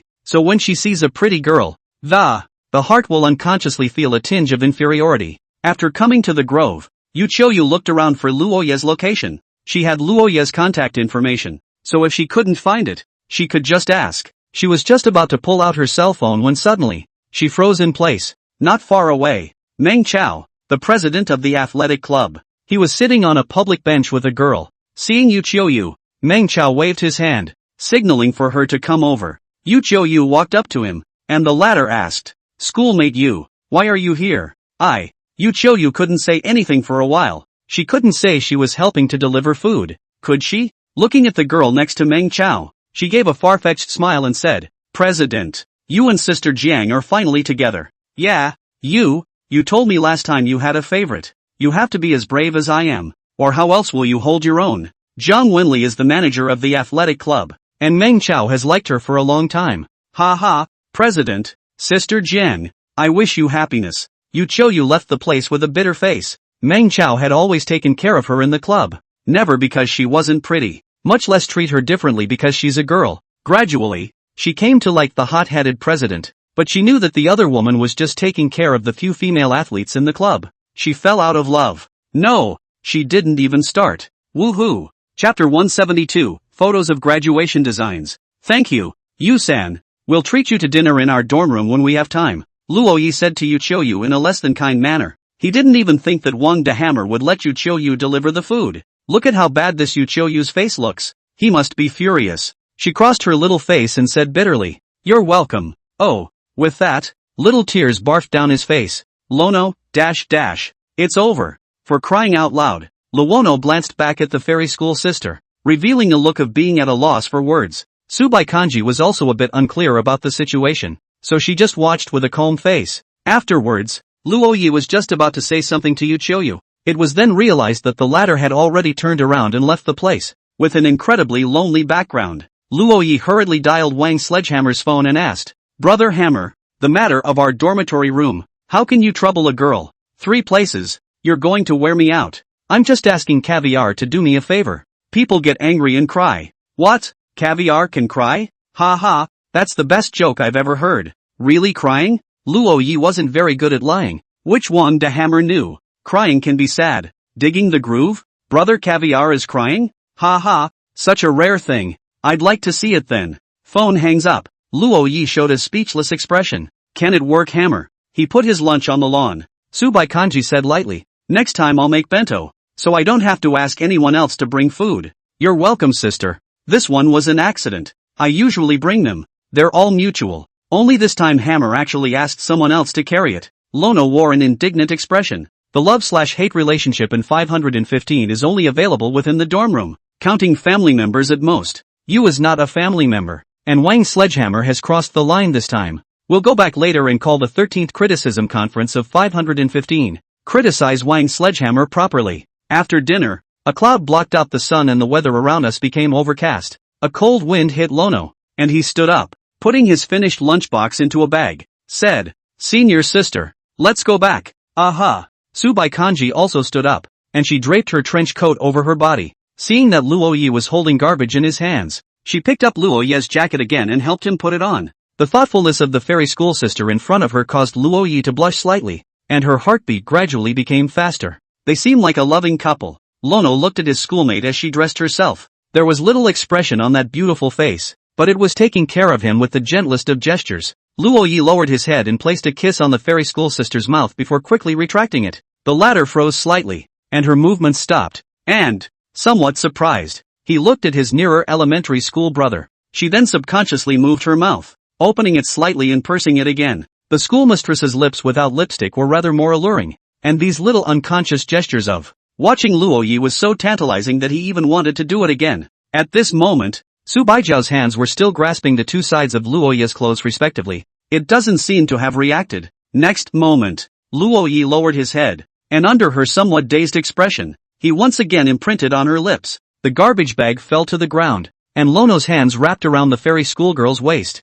and Subai Kanji's hands, which had originally grabbed Luoyi's clothes, slowly loosened against the other man's chest. She didn't push Luoyi away though, but just subconsciously supported herself. At that moment, a videographer student who was taking pictures of the school landscape happened to capture the scene. He looked at the picture in the camera with a surprised expression. The couple embracing in the photo is in the corner, so you can't see their faces very well, because they're taking pictures of the landscape. But it's precisely because it's hard to see that it seems all the more real. This ordinary landscape photo seems to be elevated by the presence of this couple. It was clearly a kiss, but it was unadulterated. The youthfulness that is visible to the naked eye seems to be spilling out of the photo. In the line of sight, the couple had separated, leaving only 2 people holding hands. The backs of those leaving together. The sun-blocking clouds crossed over, and the sunlight gradually spread over the cobblestone path of the grove of. It also bathed the couple in warmth. He lifted the camera again and took a picture of their backs. But ask for permission to take pictures, and respect your model. This was the first lesson they learned in videography. Even if these 2 were just accidentally in the picture, that can't just go into his graduation design unaccounted for. So he followed, calling out, "2." The 2 stopped and Luoyi turned his head, but Subai Kanji did not. Looking behind him at the boys with cameras around their necks, Luoyi was puzzled. Is it the senior camera major? What can I do for you? This schoolboy. I was just filming my graduation project, and the 2 of you were in my shot. I came to ask, if you guys mind. He gave a hard look. It's such a nice picture. He really doesn't want to miss it. But in any profession, ethics are always more important than the profession itself. He gritted his teeth and said, "I'll delete it if you guys mind." At those words, Luoyi turned his head to look at his schoolmate and asked in a small voice, "Schoolmate, do you mind?" "Don't mind. If you're in love, you should talk about it in a big way. What do you mind not minding?" "Good." Lono turned back once more and smiled faintly at the senior behind him.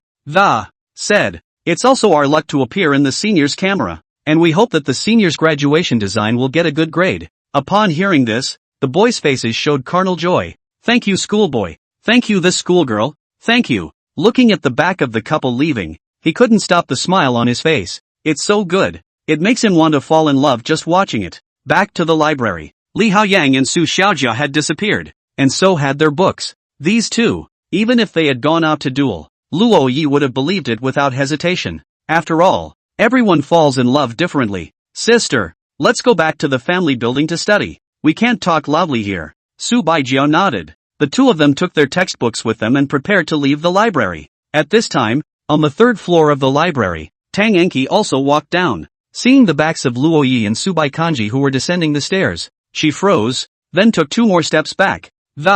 Avoid a chance encounter with them. She waited for the two to walk away before continuing her stride and leaving the area. Chapter 173, Midterm Exam. Midterms are up. Luo Yi woke up with a confused look on his face, then stared at Wang de Hammer who was still huffing and puffing in the next bed. Since they had an exam today at 9 o'clock, they learned late yesterday in their dormitory. It was almost the wee hours of the morning before I fell asleep. Shen Qiao, in particular, said that she didn't care, but she herself was actually secretly studying in her dorm room. This kind of involutional behavior nearly infuriated Wang de Hammer and Luo Yi on the spot. Yesterday 5:15 the 13th criticism conference was held immediately after the 14th. Shen Xiao was specifically criticized. It is worth noting that the first 12 sessions criticized Luo Yi twice and Shen Xiao twice, respectively. Li Haoyang 5 times, Wang Sledgehammer 3 times. The reason why he had the most coaches was because he was the only man in the dorm who had been in love twice. The pure love war god couldn't stand it, and neither could Wang de Hammer.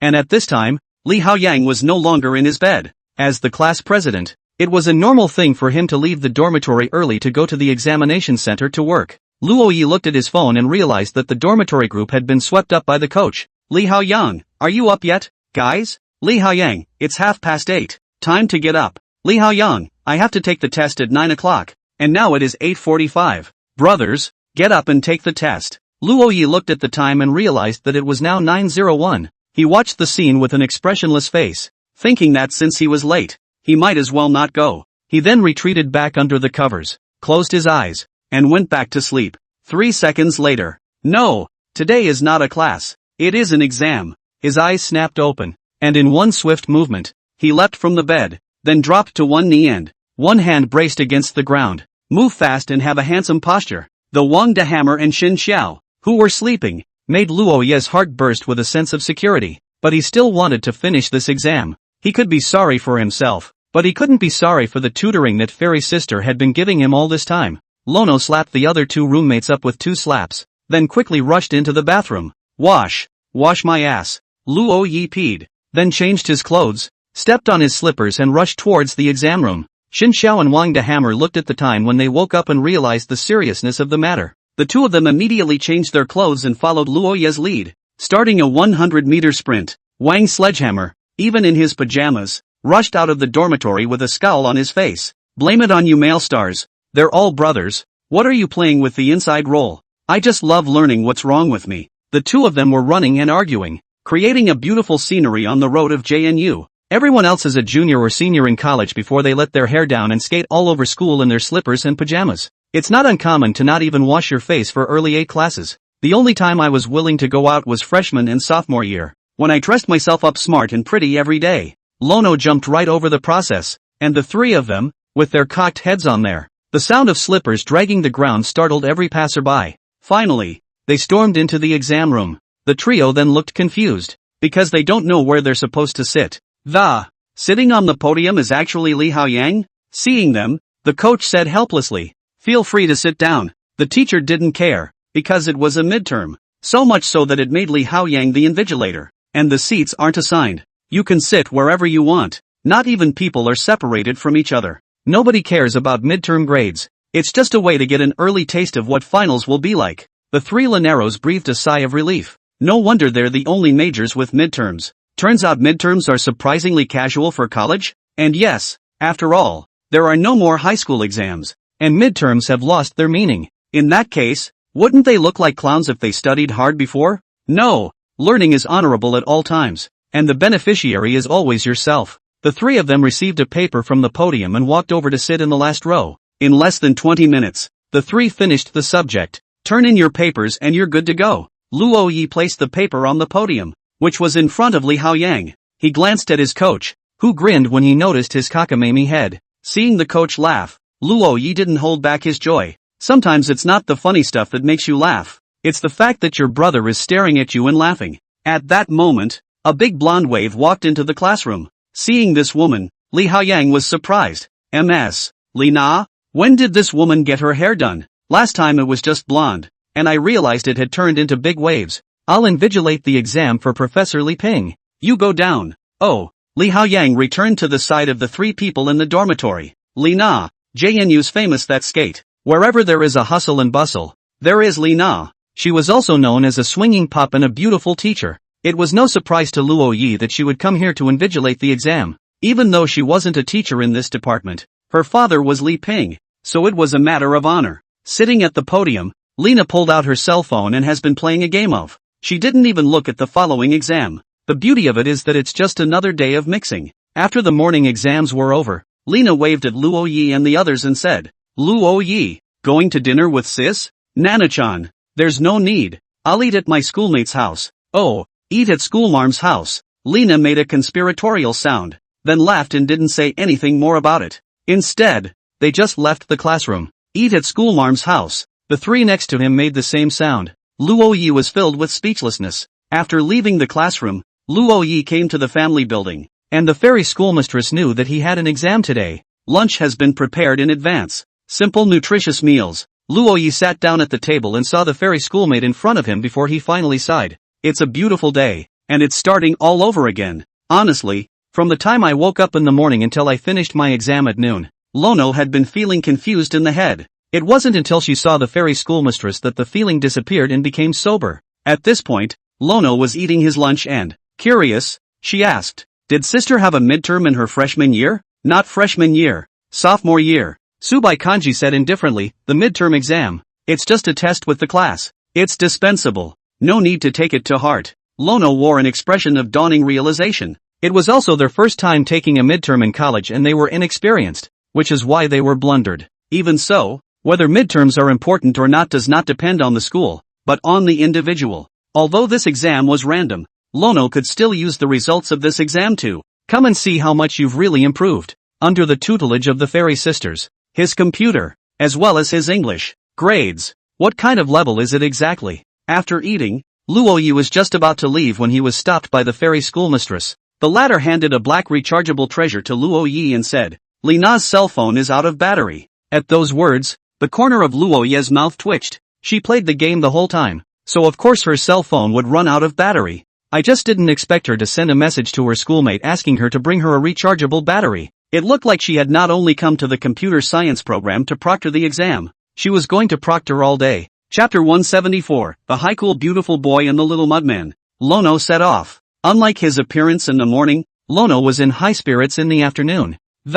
Even washed my hair at the family building. He came early and there was still no one in the class but Lena, who was sleeping on the podium. If you didn't know, you'd think Lena was the student here. Luo Yi gently tapped the multimedia desktop and whispered, Nana-san, there's an exam coming up in a little while. Lena opened her eyes blankly. Then she looked around and wondered, strange, why am I here? After her brain booted up for half a minute, Lena remembered everything. She overlapped her hands on the table and rested her chin on her arms. Looking at Lono with a bored look on her face, asked, Little Lono, when is your cousin coming back? I don't know, but it should be a year or two. Luo Yi had heard his sister-in-law's husband and Gu Mingxian discussing this matter at home. The family's company would be handed over to Gu Mingxian when he turned 30. Today, Gu Mingxian was 28 years old, and in 2 years at most, he would be returning to China. A year or two. Lena pouted, like a little girl in the throes of puberty. Where is there a teacher left? Speaking of which, Luo Yi was curious as to how Ms.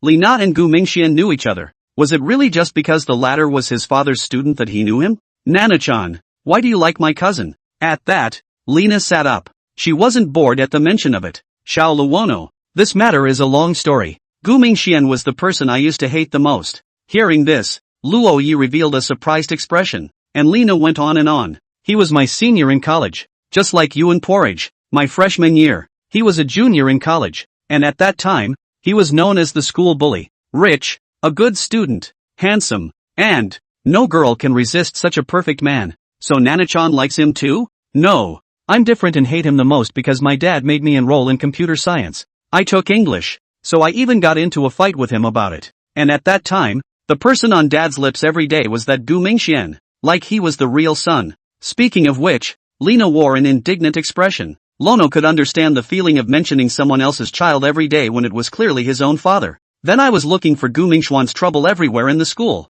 But the more I looked for his trouble, the more I got to know him, the more I liked him. He's like a gentle, beautiful man who never gets angry. Can't find a single flaw. Never get angry? Lono's mind drifted to his cousin. Gu Mingxian was indeed a notoriously good-tempered person. The two of them have played together all their lives, but they're close to 10 years apart. And instead of playing together all their lives, how about being there for each other? When he was in kindergarten, Gu Mingxian was already in middle school. At that time, Gu Mingxian was the only son of the group's chairman. Everyone in the company is watching him grow. There's a lot of pressure on his shoulders. He's been told since he was a kid that he's got to know better than anyone else. Better than anyone else. And only then, worthy of becoming the future chairman of the board. Until one summer, it was the first birthday that Luo Yi had celebrated after the latter had lived in Gu Mingxuan's house. Countless gifts of great value appeared at his birthday party. Lono was still a little kid at the time and would fall over after 2 steps. Because of his parents' positions,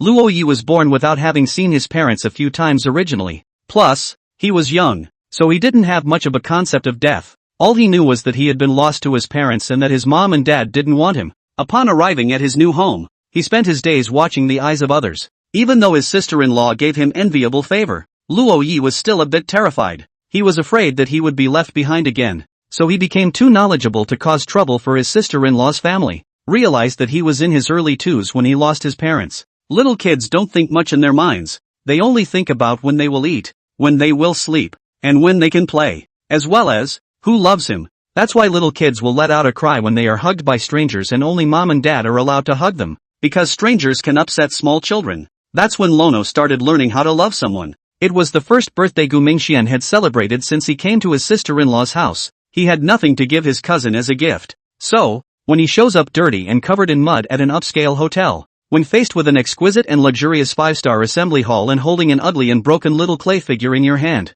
that unbeatable, high-strung, beautiful boy, reaching out his hand for the first time at a birthday party, received this special birthday gift. Lono had nothing, but he gave the best he could. And those valuable gifts were not Gu Mingxuan's favorite. The later Gu Mingxian became what he is now, although the pressure did not diminish.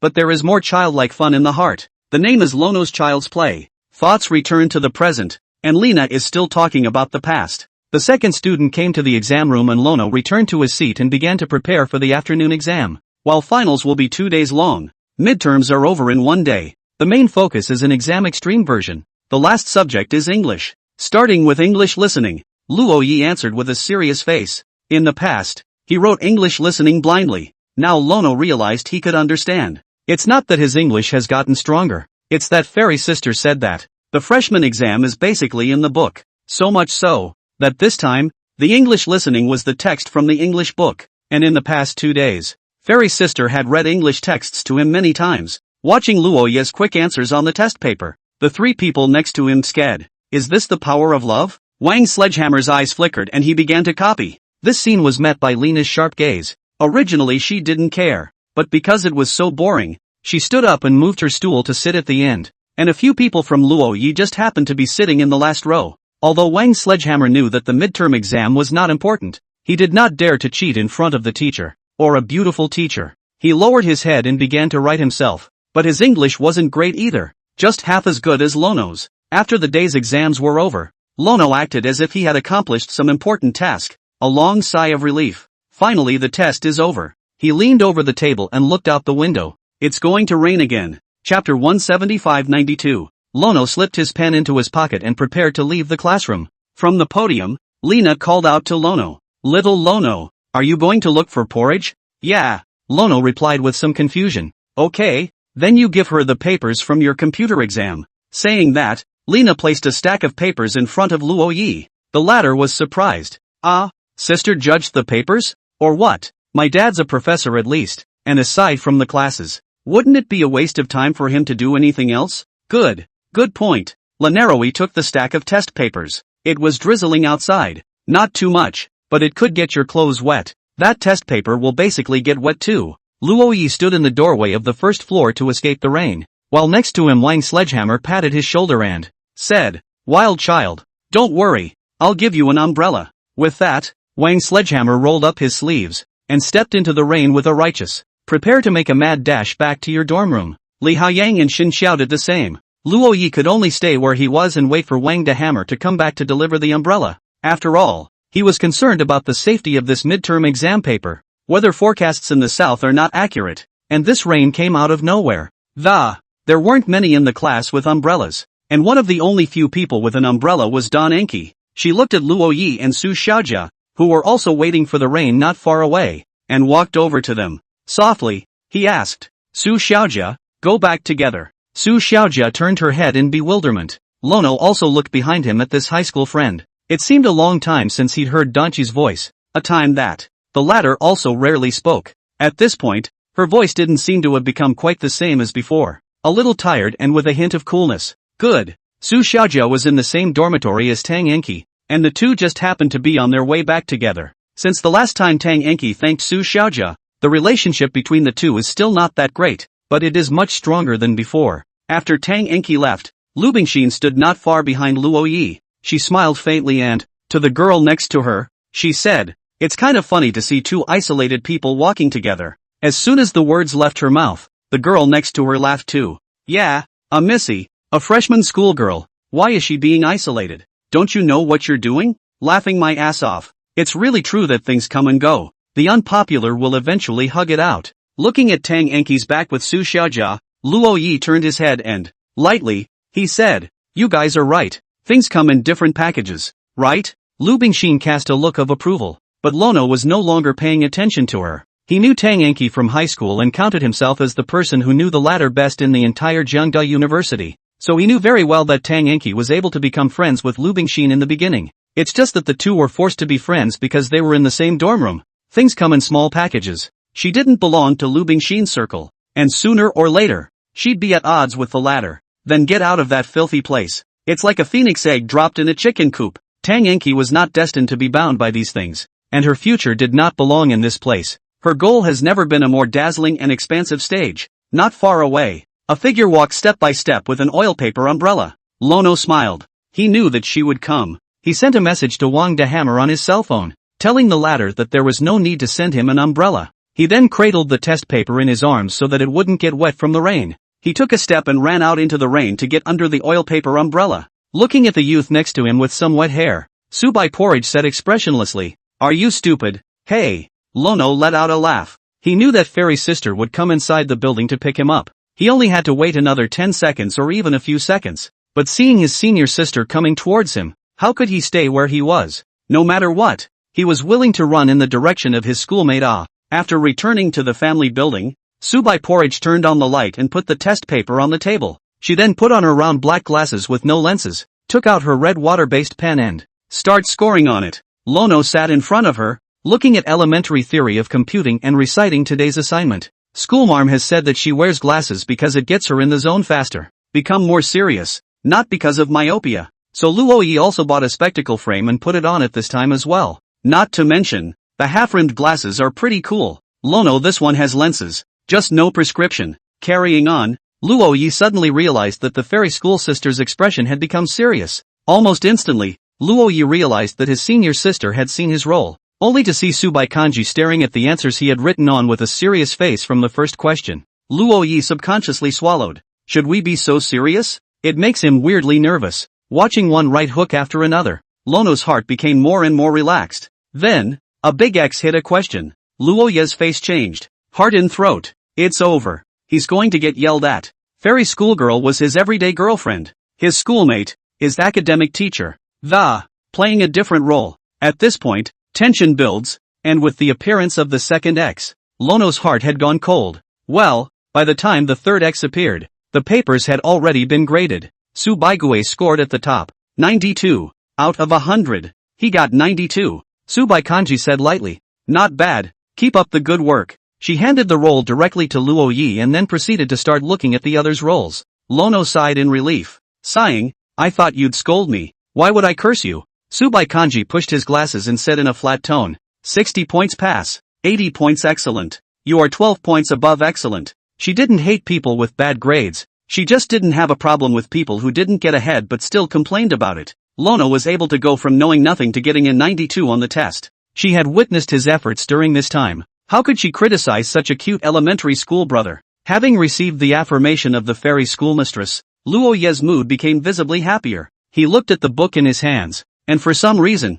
the motivation to study was renewed. He also wanted to go further and get better grades so that his fairy schoolmates could praise him again. Chapter 176, The Doorway to the Back Door. Lono sat in his room with a pink keyboard in front of him. At this point, his hands were flying over the keyboard, dancing. Text after text quickly appeared on the screen. After getting tomorrow's updated chapter done, Lono lowered his head and stared at this pink keyboard. Last time he knelt on top of the keyboard for a good 5 minutes. He wouldn't have broken it, would he? Luo Yi picked up the keyboard and after observing it for a while, he didn't find any damage. So relieved. He then stepped out of the room and found the table with steaming dishes of. The rice cooker was on the keep warm setting, and inside was freshly cooked white rice. The fairy schoolmistress had made the meal just moments before, but hearing the sound of keyboards in the room, thinking Lono was working he didn't bother him. So the schoolteacher left her meal on the table, after she'd finished eating it herself, then went back to his room. Luo Yi sat down at the dining table and began to eat the scrambled eggs with tomatoes that his schoolmate had left for him.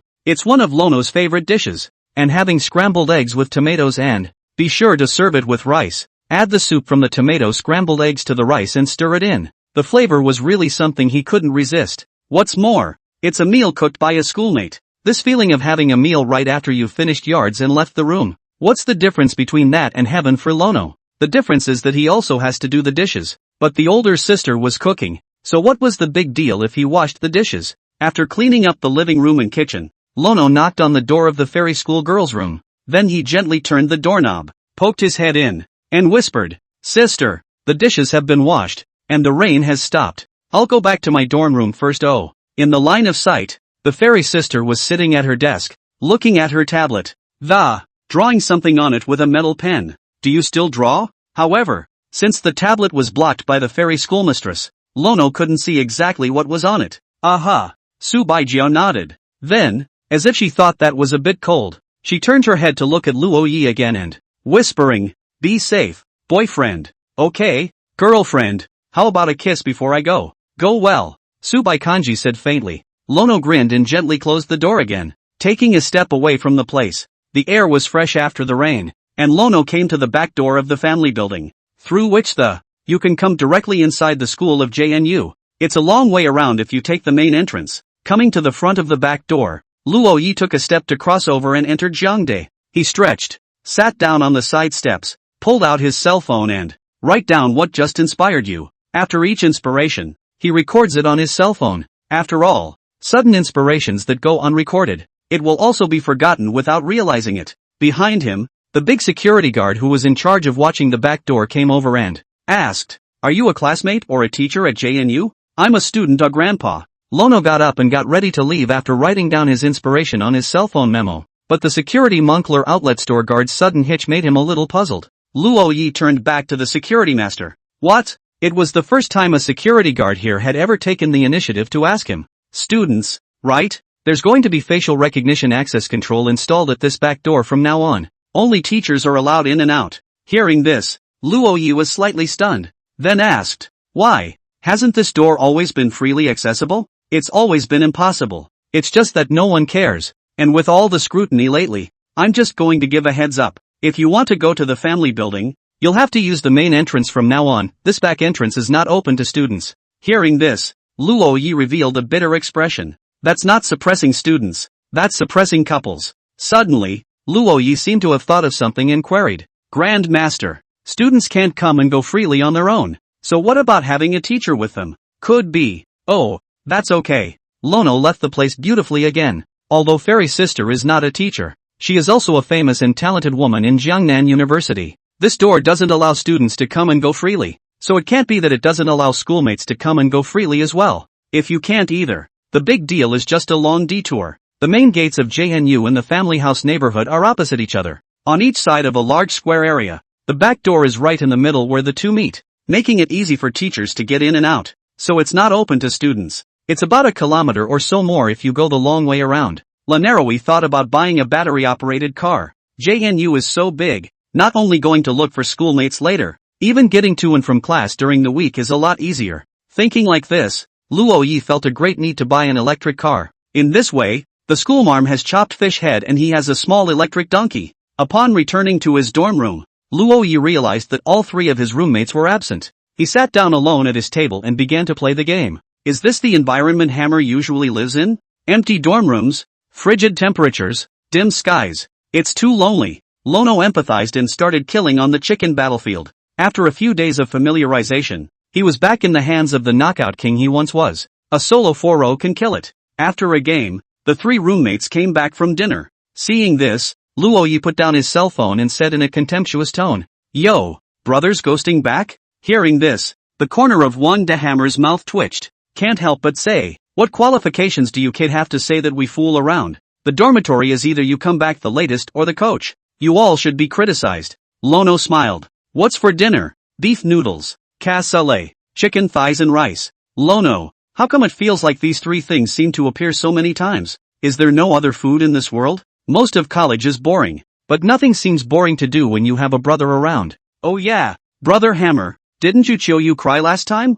What happened after that? You're not really going to see the joke, are you? Luo Yi couldn't help but ask. Oh, that. Wang Sledgehammer rolled up his sleeve, revealing his arm. On the arm, there was a clear scratch. Scratched by a cat? Caviar caught it. Thinking about the scene on that day, Wang De Hammer had an urge to cry. He did go for the jokes that day. The louder you cried, the more he laughed. The cries and the laughter were mixed together, and the consequence was that the crier punched the laugher in the face. You dangled 2 punches, then clawed at Wang De Hammer's arm. Let the latter get an impressive memory, and then after that, the laughter died down to 2 people crying together. Hearing this experience, Luo Yi and the 3 of them all laughed. Wang Sledgehammer was infuriated. No laughing, digging the groove. You guys really don't sympathize with me? I got my ass kicked. No sympathy, Lono said decisively. Li Haoyang also nodded. Xin Xiao laughed. Straight men don't deserve sympathy. You're the one who's straight. All 3 of you are straight.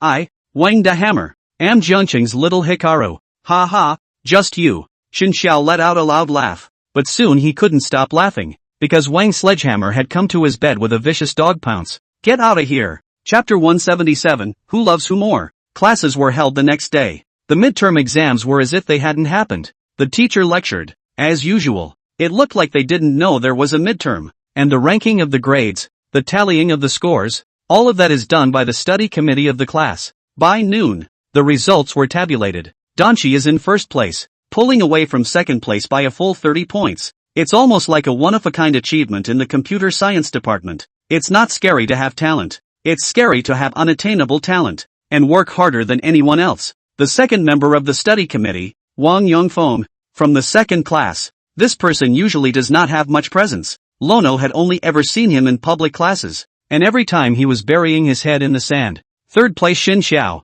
gifted player, no way around it. 9th Li Haoyang, 13th Wang Sledgehammer, 19th Luo Yi. Seeing his position on the leaderboard, Luo Yi revealed a surprised expression. Is he that good? There were over 40 in their class, 2 classes in all, close to 90. He came in 19th. Keep in mind that he entered the program at the bottom of his class, and he came in 4th in his major in computer science. And if it weren't for English pulling in points, it could even be in the top 10. His English grades have improved, but there is still a gap with the others. After all, although he was studying hard during this time, others were working just as hard, learning this road, against the current, not to advance or retreat. Still, the 19th place finish in the majors made Lono overjoyed. He took a picture of the report card and sent it to the fairy sister. The other replied with a thumbs up emoticon. Soon enough, though, Luo Yi realized why only the computer science department had a midterm exam. After returning to the dormitory, Li Haoyang revealed some gossip.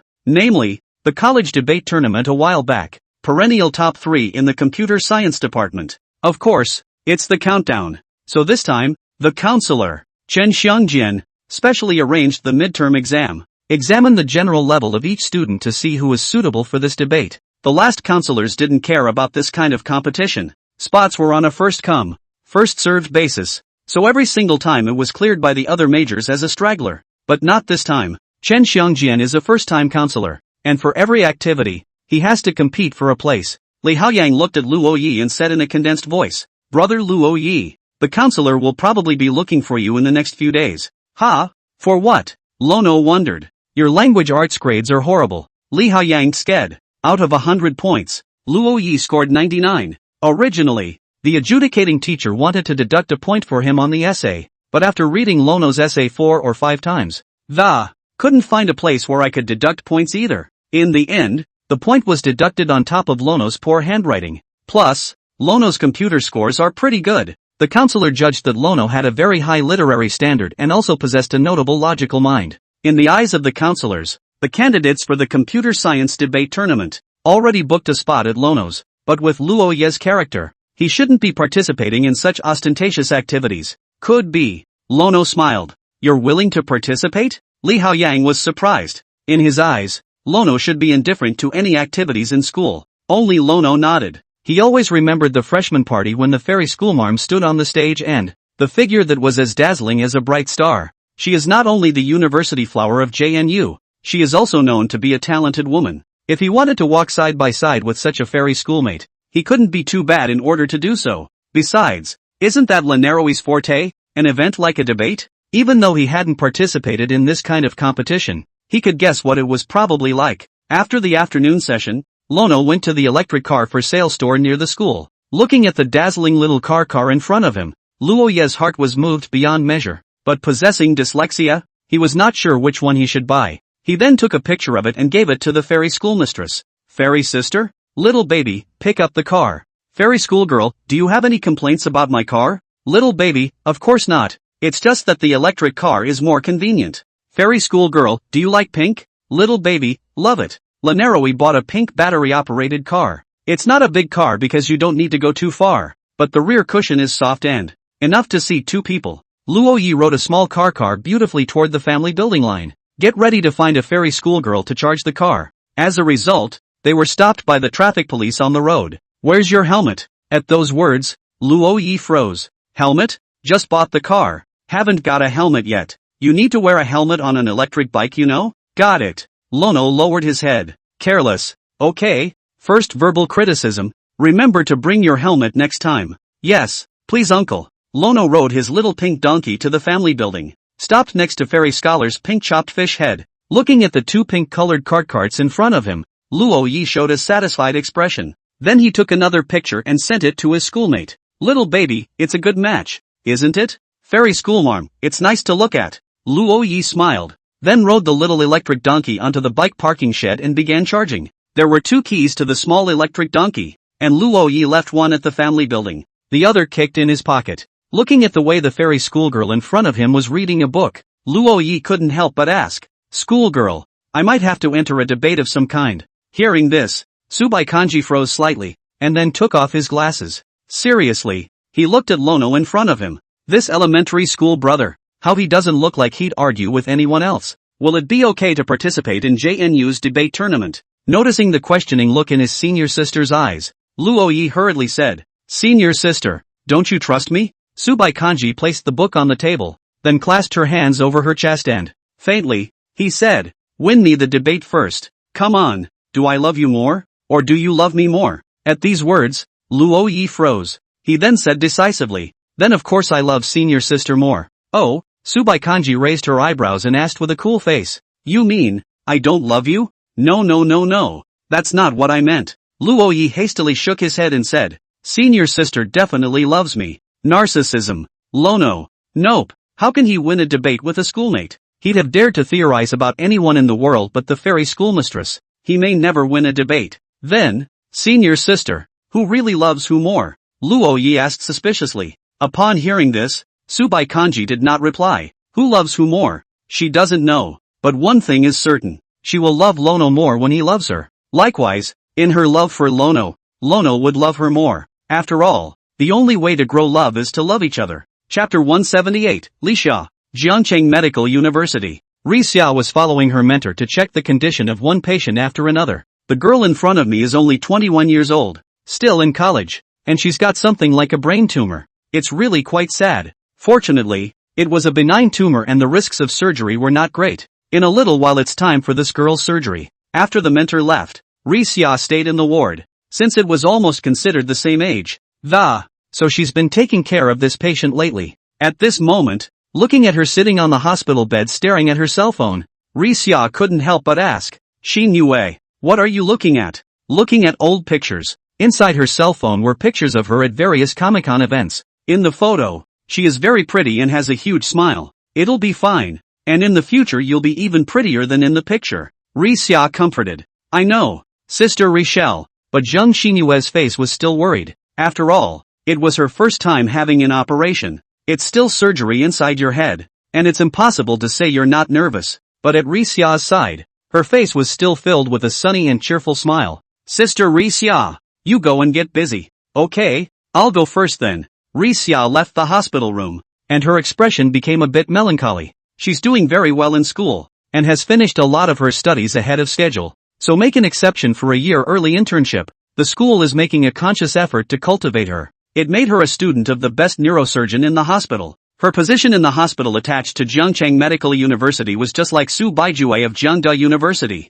But upon arriving at the hospital, in addition to the medical skills of his mentor, there is still too much for her to learn, as well as accept. It's the third month of her internship, and she hasn't even been inside the door of an operating room. The daily routine is similar to that of a nurse. From being in a car accident right out of high school, the girl who became a vegetable, to the girl with 2 million followers, whose future should have been bright, gets a brain tumor. Is human life, really, so fragile? Ri Xia stood in the corridor, looking at a youth who was walking not far away. The youth was incredibly handsome and possessed the usual face value of fresh meat. For this youth, Ri Xia was no longer a stranger. He visits his girlfriend every weekend. Shen Qiao, come to see little Tyr again? Yes, Sister Rixia. How is Tyr doing? Everything's normal, and if it continues to stay that way, you can actually be discharged from the hospital already. You can take care of her at home, too. Well, I know that. Tyr's hospital room was next to Zhang Xinyue, or Marmalade.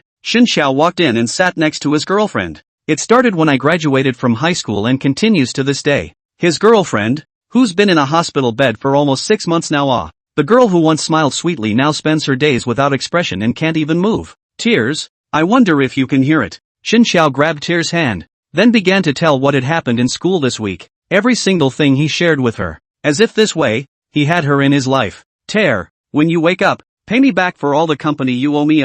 In surgery, 3 words that appeared in front of Ri Xia. This time, she walked into the operating room because the risk of a benign tumor wasn't that high. That's why the tutor deliberately arranged for Ri Xia to watch from the sidelines. Yes, she could only watch, and was not even qualified to play. Talented medical students in school, but when they get to the hospital they can only do things like this. In terms of experience, she hasn't had as many nurses as there are in the hospital. Craniotomy. It'll leave a scar on that pretty girl's head, won't it? Suddenly, the atmosphere in the operating room became urgent. The most annoying sound of all doctors came from inside. This sound could very well be a countdown to life for the patient. Ri Xia looked at this scene, not wanting to move away for a single moment. She could hear voices inside. It was her mentor desperately trying to resuscitate a patient. The tumors are in the wrong place and one is already getting worse. So, this is not a benign tumor? Is the girl going to pass away? Ri Xia watched the scene with an expressionless face, but her heart was already pounding and pounding.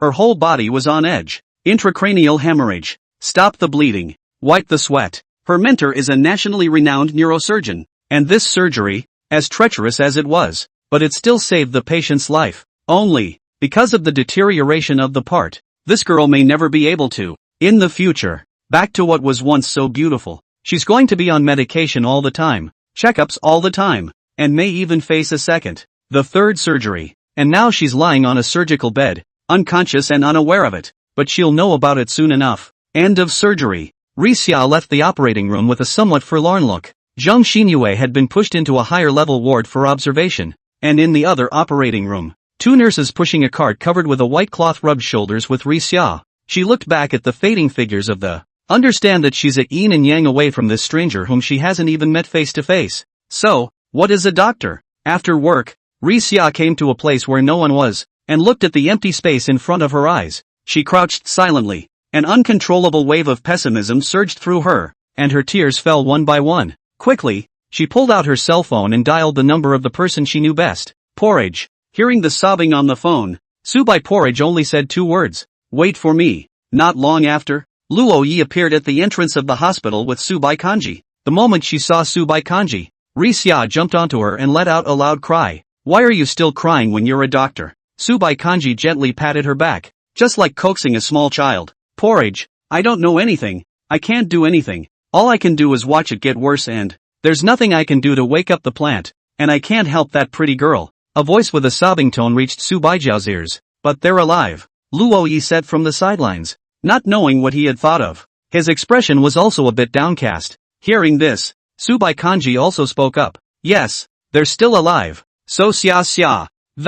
There is still hope for everything. You're going to be a better doctor than anyone else. To tackle one medical problem after another. Ri Xia let go of Subai Kanji, then nodded vigorously and said, I will cure them later. Subai Kanji comforted Ri Xia for a while longer. During this time, Luo Yi waited patiently by the side. Soon, Ri Xia returned to the dormitory. Subai Kanji also walked towards Luo Yi. Senior sister, are we going back too? Luo Yi asked. Subai Kanji didn't say anything, but took 2 steps forward, opened her hands, and gently hugged Luo Yi. Sister? Schoolboy, I think you need a hug too, don't you? Chapter 179, I want to eat fish. School marm. Luo Yi embraced Su Baijiao in his arms. I'm actually not very upset. I know. After hugging for a while, Su Baijiao slowly let go of Luo Yi. She then drove up to her chopper and disappeared into thin air with a kick of the gas. Luo Yi, who was sitting in the passenger seat, didn't dare to take a breath. Ever since the fairy schoolmistresses have become more skillful in their cars,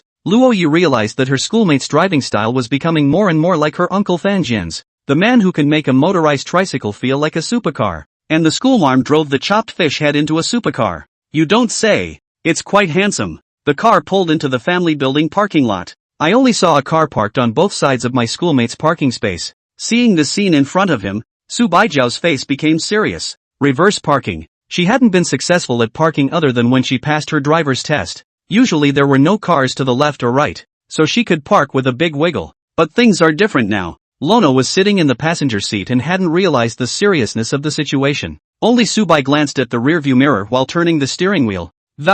One side of the car slowly backed up. The next moment, the car was only 30 centimeters away from the other car. It was pretty close to hitting. Su Baijiao's foot stepped on the brake, instantly stopping the car, and then let out a sigh of relief. Lono's body shook at the sharp brake. He stole a glance at the fairy school sister and had noticed a little something wrong. Won't be unable to rewind, will it? Stupid schoolmates are cute too. Noticing Luo Ye's expression, Su Baijiao's brows frowned slightly. What's this elementary school kid looking at? She started to try again, and then the car went askew again. Lono looked out the window, indicating that he hadn't seen it. Su White Kanji. She continued to drive the car and made a third attempt. Failed. An emotion called anger brewed in Su Bai Kanji's heart. She didn't know why she had a feeling of wanting to be angry. Usually when it came to things like this, there was no way she was going to get mad. Subai Kanji glanced at Luo Yi who had nothing to do next to him. More angry. So that's why she's in this mood of wanting to get angry. Because her elementary school brother is here.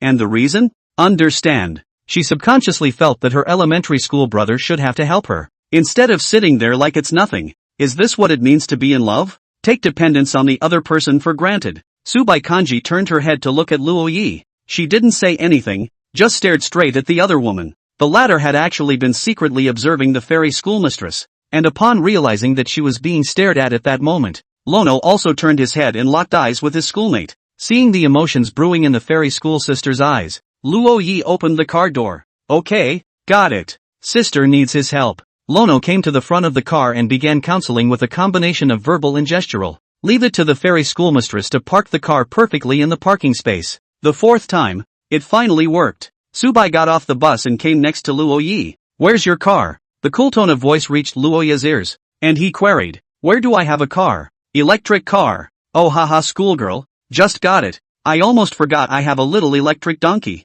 Su White Kanji. You stupid schoolboy. Lono went to the bike shed and got his electric bike out. Then it stopped in front of the fairy schoolmistress. Because he was arrested by the traffic police uncle last time, Luo Yi bought a helmet the next day. And it's pink, with 2 little horns on the helmet, so it looks cute and cuddly. Schoolgirl, get in my passenger seat. Upon hearing this, Subai Kanji gently stepped away from her long legs and sat on the back seat of the battery car. When buying a car, Luo Yi was actually a little bit careful. because the seats of the battery car are attached to the front and back, so that the schoolmarm is going to sit next to him in the back. He's quite the little wit. Battery cars can't carry people, especially not adults, as Lono has already learned. Ever since his own verbal warning, Lono had studied all the infractions of the rules and regulations, so that the next time he is caught, the traffic police uncle asked him to send a circle of friends. Sister, where are we going? The food market. Okay, let's go. The road from the family building to the market isn't far,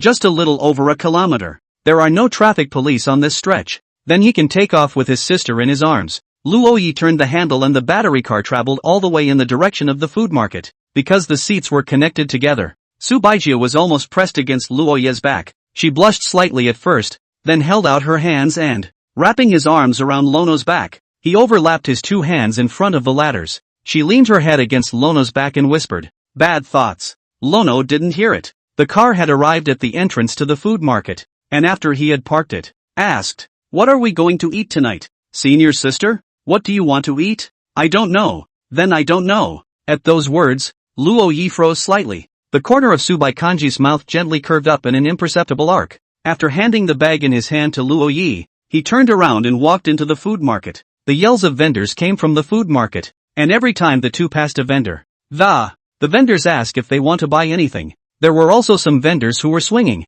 sitting in front of their stalls, lounging around and playing with his cell phone. He only got up to greet a customer when he came to the door. Not far away, there was a fish seller that surprisingly had a signboard in front of it. Strong seafood. Lono walked over curiously. "Buying fish, boy?" the owner asked enthusiastically. "How much does this cost per pound?" Luo Yi asked, pointing at one of them. The boss held out his finger, and seeing this, Luo Yi looked at his schoolmate. The latter shook his head gently. "Too expensive. Little girl, you don't understand this, do you? The fish have not been catching well lately, and the more wind and waves the more expensive the fish. Cheaper." Subai Kanji continued. "You name a price." Subai Kanji opened his mouth and said a price, and the boss froze. Honestly, looking at Luo Yi with Subai, he thought it was a student with little life experience, which is why he said the price was higher. But when he heard Su Baijiao's offer, he realized that this little girl should know the food market very well and know the original price of various commodities.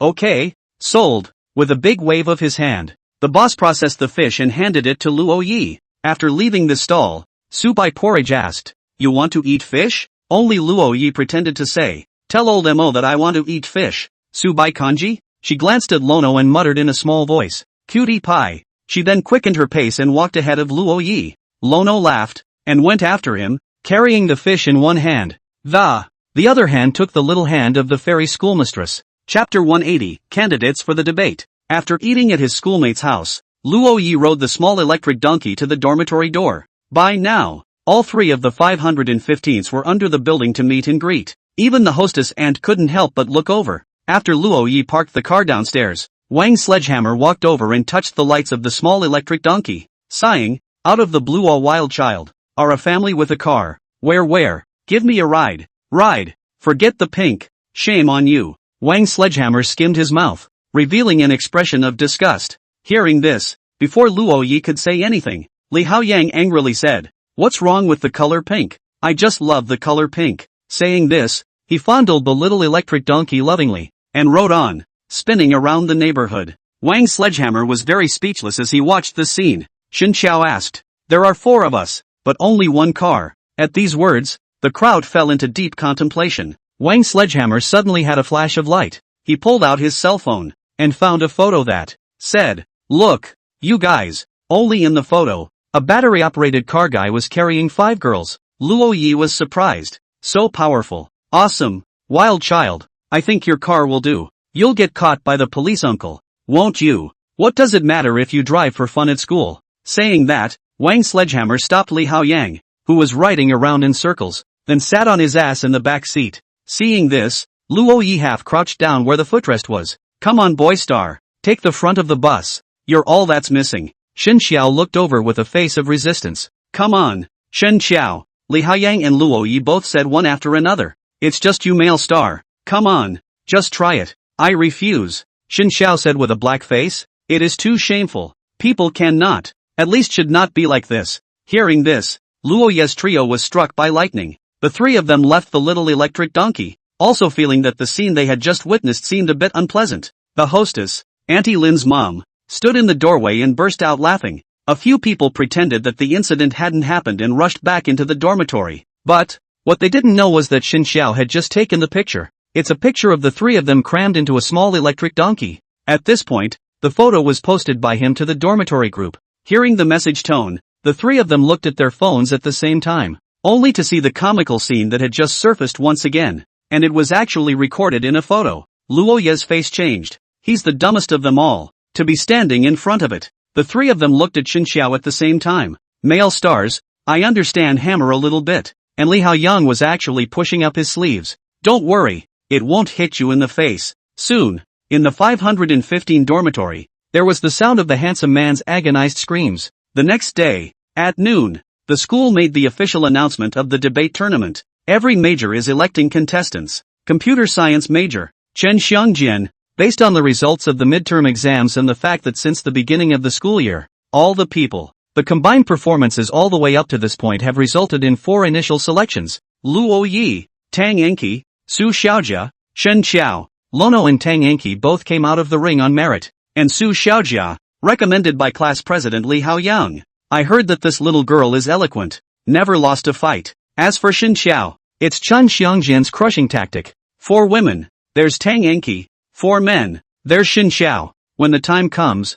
if they really can't talk to each other, they have both male and female sex. The tactic of color and seduction, a 2-pronged approach, wins 100 battles. At this moment, the 4 people stayed in the empty classroom, looking sadly at the defense question in their hands. Li Haoyang was also there. After all, he was the class president, and at this time he handed over the topic of the debate to everyone. A total of 10 debates will be randomly selected in the first round. Li Haoyang built a group chat and uploaded a large file in the group chat. This is the full video of the semifinals as well as the finals of the last debate tournament at JNU. After all, none of us had ever participated in a debate tournament, so it was natural for us to learn how our predecessors did it. But honestly, seeing the video, those guys wind up there. The crowd was amazed for a moment at the way the argument was reasoned. This is too much, isn't it? Can they really beat these monsters? I only saw Li Haoyang say, let's all go back first and take a good look at these videos. Study the defense and the rest is up to you. Because the computer science major was at the bottom of the list year after year,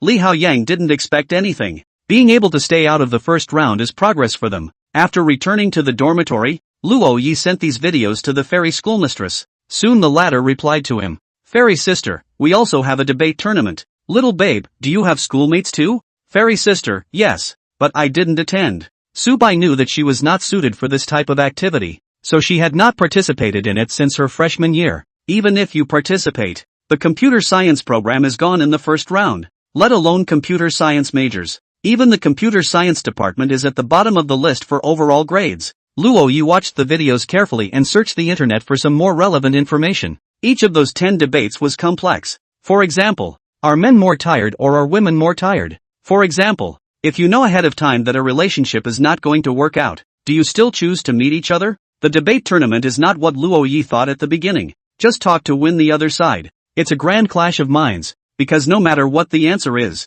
each has its own reason for existing. Suddenly, a video call window popped up in the computer. It's a fairy schoolgirl's. After connecting, Luo Yi saw the fairy schoolmate's beauty on the computer. At this point she sat on the couch and asked softly, "Are you still confident?" "I've always been confident." Lono smiled softly. After watching the video, he admitted that his opponent was strong. But is he a good guy to mess with? He's this year's rookie author. And they had that guy in their group. Ever since Lono had known her, he hadn't seen her take any place other than first. "Oh yeah, sister, we have Tang Enki in our team." Lanaroi told his schoolmate about it. Hearing this, Subai Kanji faintly asked, "You think I'll be jealous?" "I'm just checking in with my girlfriend." School marm, looking at Luo Ye's appearance, Subai Zhao clasped her hands on her chest and, the expressionless face said, "Want me to compliment you, boyfriend? Compliment me. Well done." Hey, Luo Ye's expression instantly became worthless. Subai Kanji didn't care about this matter.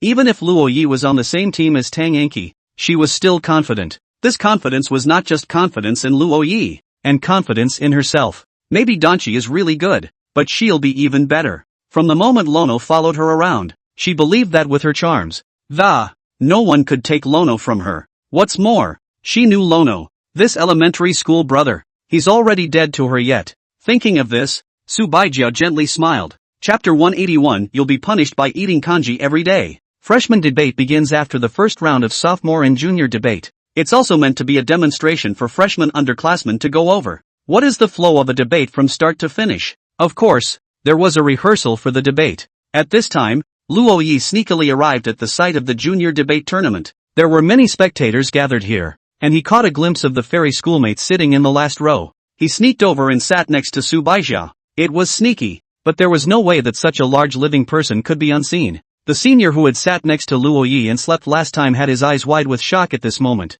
Here it comes, the rumored boyfriend of that Subai porridge that's been rumored for a while. He looked east and west, and realized that the attention of the people around him was on the debates that. Not many people noticed the scene. After all, although Subai porridge was the school flower, they had also been classmates for more than 2 years. Schoolgirl or not, I got used to it a long time ago. At this time, Luo Yi looked at the intense debate scene in front of him and whispered to Subai porridge. Senior sister, anyone you know? Well, the fourth defense on the opposite side is my other roommate. Hearing this, Luo Yi looked over in surprise. Is this one of the 2 roommates that fairy sister said weren't on good terms? The fourth defense is a slightly chubby girl with a mushroom head and glasses. It just looks mean. Why don't you two get along? Upon hearing this, Subai Kanji raised an eyebrow and said softly, her boyfriend dumped her. What's that got to do with schoolmates? Because her boyfriend moved on and confessed his love for me and then I rejected him.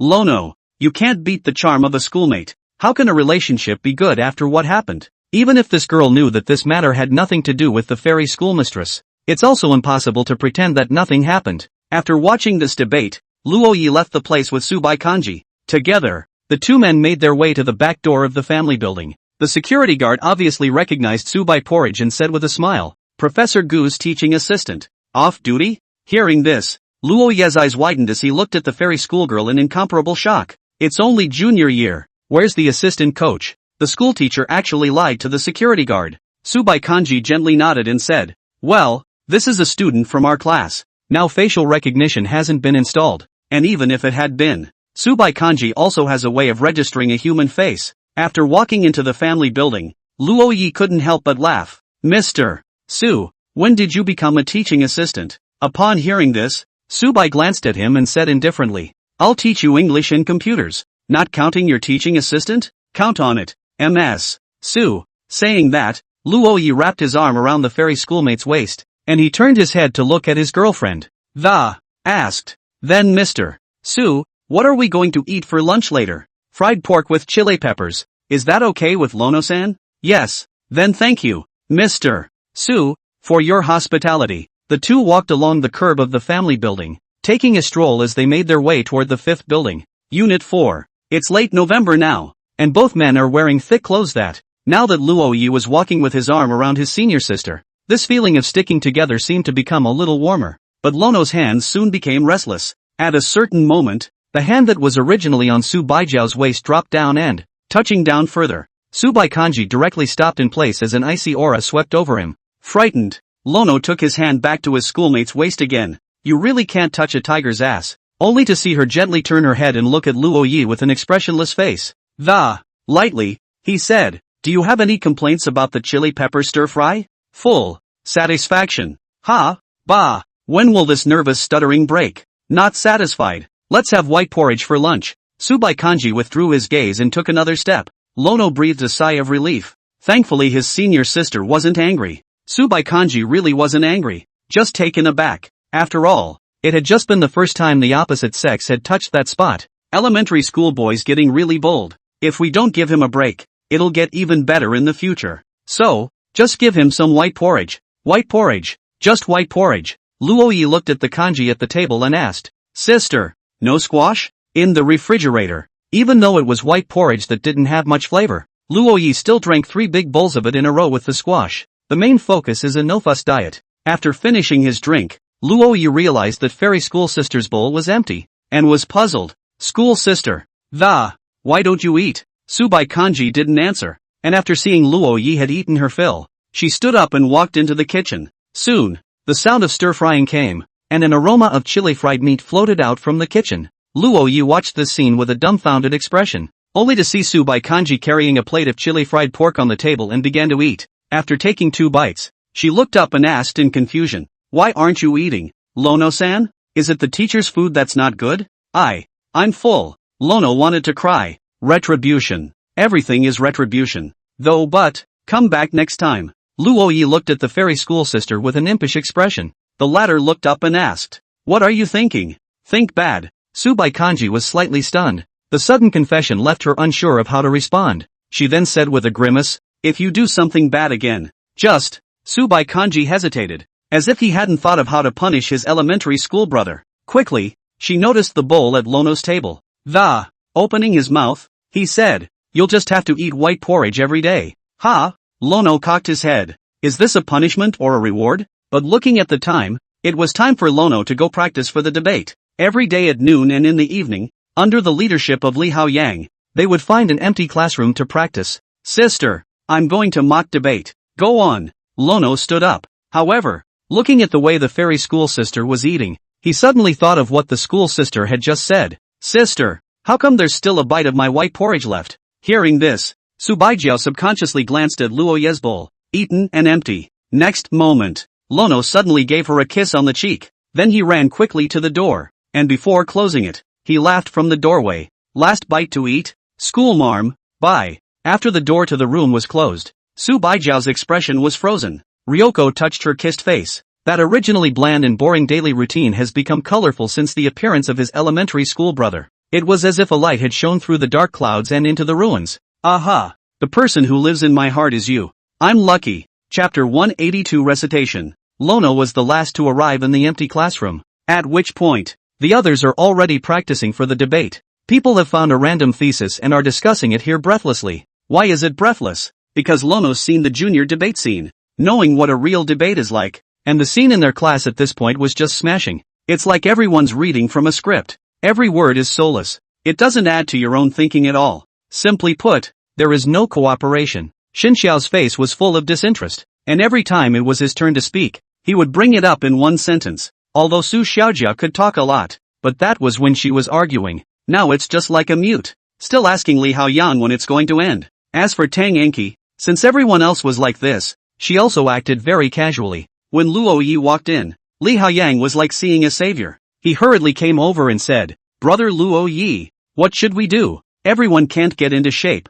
If you ask me, who do I ask?" Luo Yi said helplessly. And so on. Lono thought of someone who, maybe as long as he was in, it would be possible to mobilize everyone present. Lono sent a message in the dormitory group. "Lono at Wang Sledgehammer. Hammer come for a second teach 201. Wang Sledgehammer? Lono, there are sisters. Wang Sledgehammer, wait for me." It didn't take long for Wang Sledgehammer to arrive. The 4 of us from dormitory 515 have gathered. Seeing Wang Sledgehammer appear here, Su Xiaojia was puzzled. "What are you doing here?" "None of your business." At those words, Su Xiaojia's brain went black. Xin Xiao asked, "Brother Luo Yi, did you call Sledgehammer here to be our imaginary enemy?" "Yes, he's the perfect imaginary enemy." Hearing this, Xin Xiao said disdainfully, "The 4 of us, who can he talk about?" As soon as the words left his mouth, Wang Sledgehammer said angrily, "Male star, I think you have an itchy ass." "What? What did you say?" "In public, Wang de Hammer dares to make this kind of joke."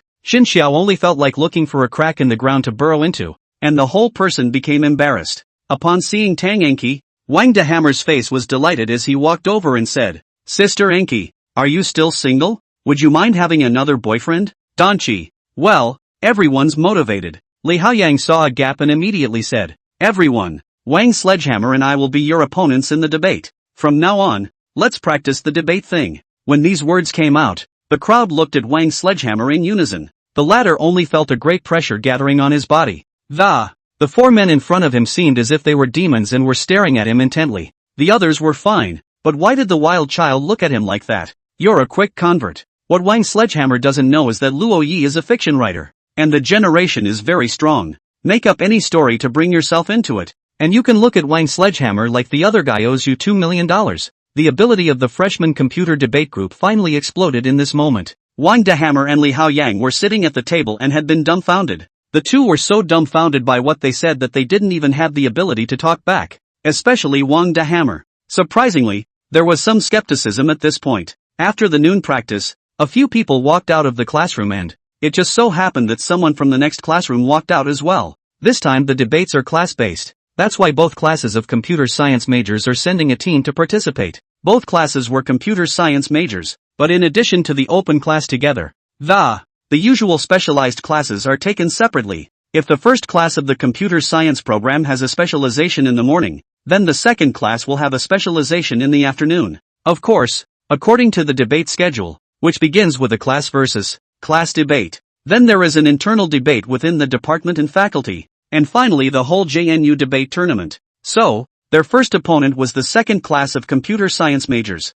The lineup of the second class is also impressive. They are Zhang Wei, the president of the second class, and Wang Yongfeng, the study committee member. Study Gaga fierce little schoolgirl Xiao Xiao Xiao. There was another one that Lono didn't recognize, but she was dressed in a black formal suit, carrying a paper bag and it looks dry and competent, just like a working woman. Supposedly it's called Zhouguo, the dark horse player of the second class. The counselor assembled both classes of computer science majors very well, but with these two teams, one will be eliminated when they come up, immediately after leaving the empty classroom. It was almost time for class to begin. A few people didn't even have time to eat lunch for the noon practice. It's a well-known fact that at the university, whenever there's a meeting at noon or some kind of event, if you have another class in the first period of the afternoon, you won't have time to eat at all. After Luo Yi ate a bowl of instant noodles in his dorm room, he hurried to his class with the others. The class was a language class, and the language teacher looked over at Luo Yi, sighing,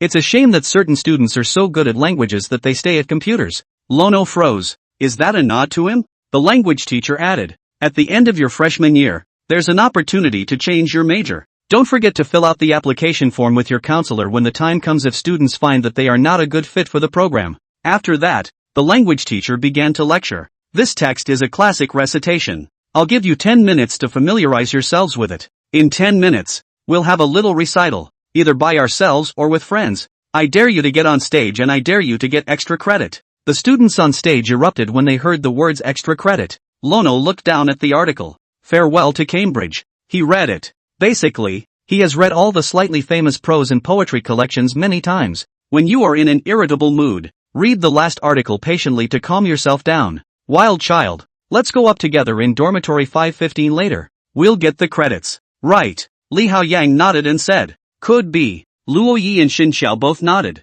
They single one out and might get stage fright. But 4 people up there together can be described as completely fearless. The 10 minutes slipped by and the language teacher clapped her hands. Who's first? We. Wang Sledgehammer was the first to raise his hand. But the language teacher looked the other way, and she smiled slightly and said, "This male student was quick, but this female student raised her hand first." Oh. Only Tang Enki stood up and walked to the podium alone. She stood at the podium and was surprised she didn't have her book with her. Lono kind of knew her, so he could probably guess. I guess at the beginning of the school year, when the language textbooks were just handed out, she then had read all of the above and had memorized the articles she felt were good. Standing at the class podium, this stage is small, but it still can't hide the beauty of the girl on stage. In a move that had the language teacher nodding frequently, Tang Enki finished her speech, bowed slightly, and then returned to his seat with an expressionless face. This student did very well, and to be honest, I'm tempted to take you over to the Chinese Language Institute and have you recite to them. The language teacher is a specialized course instructor at the Chinese Language Institute, and at the computer just similar to a part-time. After all, the latter had no language classes by sophomore year. She applauded for Donge. The 4-5-15ers also led the applause, driving the class to a fierce applause. Chapter 183, Dining in the Bedroom. But it's so great that Donchi started this. So much so that the others who had jumped at the chance lowered their heads, too embarrassed to go back up. After all, going up in this situation would be a stark contrast to the Tang Enki who had just. It's so humiliating. But King Sledgehammer never disappoints. He raised his hand again, full of excitement. He only wants credits, not cheek. The language teacher nodded and said, "Okay, this student, you do it." Wang Sledgehammer stood up. At the same time, the other 3 men of 515 stood up. Several people approached the podium, and, according to the pre-prepared line assignments, gave a recitation of this text. Every time it was Li Haoyang's turn to talk to Wang de Hammer, the students on the stage were stifling their laughter, because these two are just hilarious to talk to. On top of that, these two are holding their own laughter. Just now, Li Haoyang mispronounced a word, and Wang de Hammer almost didn't spurt out in laughter. Luo Yi hadn't had much of a reaction, but had just used his afterglow to glance at the way Wang Dehammer was stifling his laughter. I didn't hold back for a moment, but I was the first to laugh. As he burst out laughing, Wang Dehammer couldn't hold it in. Xin Xiao was calm, and Li Haoyang was still reading his paragraphs while stifling his laughter. Those four guys on stage. Scattered is a piece of. Gathered is still a piece of. Watching them stifle their laughter, the crowd on stage couldn't help but start laughing as well. The language teacher shook his head helplessly, but a smile spread across the corners of his mouth. There's a couple of those in every class, but such students mobilize the atmosphere of all students and make everyone laugh. She didn't resent it. With the very cheerful performance of the 4 515s, the others became eager to try again. After all, there was already the most humiliating one, so they weren't afraid to humiliate themselves. The class also ended on a positive note. After class, a video appeared in the 515 dorm group. It's the very same video that was just recorded when they were reciting on stage. Seeing this, Wang Sledgehammer was shocked. Dug out. All four of us are on it. Who recorded this? The person who sent this video is Xin Xiao. The three men looked at him. The latter smiled faintly and said calmly, I asked Su Xiaojia to help me record it, so how about? Am I handsome? In the video, Xin Xiao is all breezy. No matter how funny the three people next to him are, he didn't even have a look on his face. So he knew someone was videotaping and that's why he was acting like that on stage? Wang Dehammer glanced at Xin Xiao. He had always still underestimated the extent of this man's darkness. I'm not human, but you're a real dog. Today's lesson is finally over. Wild child. Coach, it's Friday again. And it's been a long time since we've had a get-together in the dorm, hasn't it? I don't know, Wang Sledgehammer said suddenly. Right. Luo Yi nodded. Then he looked at Wang Dehammer suspiciously and asked, What's wrong? Why did you suddenly order me to talk to the coach? You all found girlfriends. Shouldn't you treat the whole dorm to dinner? Wang Sledgehammer smiled as he swept back and forth between the two. At those words, Luo Yi thought of the time when he hadn't been with his schoolmate yet. Hammer is supposed to be the biggest moonbat in the entire dormitory. Of course, Xin Xiao had been no less helpful to him. Now that the fix is in, we really should treat everyone to a meal. Li Haoyang. Not to mention, Luo Yi is the biggest red string between him and Su Xiaojia. Okay, tonight's get-together. Luo Yi and I will treat our brothers to dinner. Li Haoyang patted his chest and said, This was a get-together. So of course, we had to bring our respective families. Luo Yi told the fairy schoolmistress about this matter. Hearing that it was the 515th dormitory gathering, Fairy sister quickly replied to him. Fairy sister, what am I going to do at the dormitory dinner? Little baby, bring the family. Fairy sister, I'm not your family. Little babe, and what's a schoolteacher? Fairy school girl, beauty. Little babe, okay, MS. Beauty, do you want to join us for our dormitory get-together? Fairy sister, time, place, steady. Luo Yi sent the time. And as for the address, it was at the mall near the school. He'll just ride his little electric donkey to pick up his schoolmate later. As we all know, college dinners are either fondue or barbecue. This time the group chose fondue. In the evening, Luo Yi rode a small electric donkey to the downstairs of the fairy schoolmistress. When the senior sister came out, Lono showed a surprised expression, because today's potluck has Lono's roommate. So fairy school sister cared a little bit about her image and put on a little bit of light makeup. It's also just lipstick. Then there was the thick black coat with the light blue sweater underneath. Underneath were baggy jeans. Luo Yi sat on the small electric donkey and beckoned, saying, Senior sister, here. Subai Kanji walked over and sat on the back seat of Luo Yi's small electric donkey. It didn't take long for the two to arrive at the gathering. Right near the big mall closest to the school, there is a small shopping street, because it's the closest to JNU. Every weekend, this shopping street is full of student-looking people coming to eat. There is another university in the neighborhood of Jiangcheng called Jiangcheng Sports College. So this little commercial street also has some beefier-looking athletic students. Luo Yi parked the small electric donkey at the entrance of the hot pot restaurant, and then took the fairy schoolmistress inside with him. How many handsome men are there? 6. This way. The waiter brought Luo Yi and Subai Kanji to a large table. At this point, all of your roommates should still be in the car, since the distance was only about 2 kilometers. Lono's little electric donkey arrived here much earlier. They were almost there themselves when they hit the car. It wasn't long before Wang Sledgehammer swaggered in. Su Xiaojia came in and jogged over to sit next to Su Baixiao,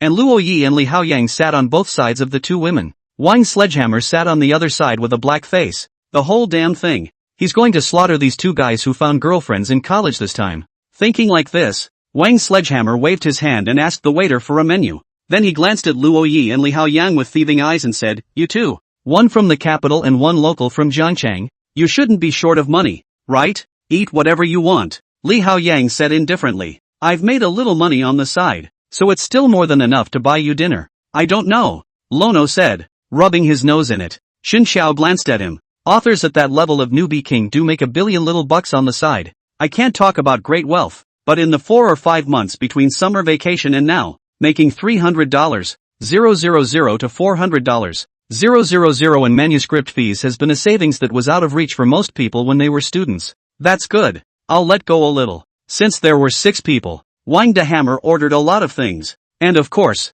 how can a potluck be without alcohol? Chapter 184, The First Dream. Wang Sledgehammer ordered 2 cases of beer. Luo Yi glanced at the fairy school sister next to him and whispered, School sister, do you mind if I drink? All acquaintances. Don't mind, Su Bai Kanji said indifferently. To Luo Yi, everyone at the table was a familiar face, so Su Bai Porridge didn't care. After all, he wouldn't have anyone plotting against him even if he was drunk. But she wouldn't advise Lono to drink whenever there was a stranger at the table. But she didn't realize that Wang Sledgehammer, who had ordered 2 cases of beer, was red in the face after half a bottle. Li Haoyang did the same. After drinking a bottle of wine, hugging the bottle and calling it baby, it pissed Su Xiaojiao off. Luo Yi and Xin Xiao exchanged a glance and smiled helplessly. When his schoolmates were around, Luo Yi would not get drunk. At most, he would just have a small drink and get slightly drunk. After drinking for a while longer, Wang de Hammer had begun to brag about telling everyone all the embarrassing stories about his childhood.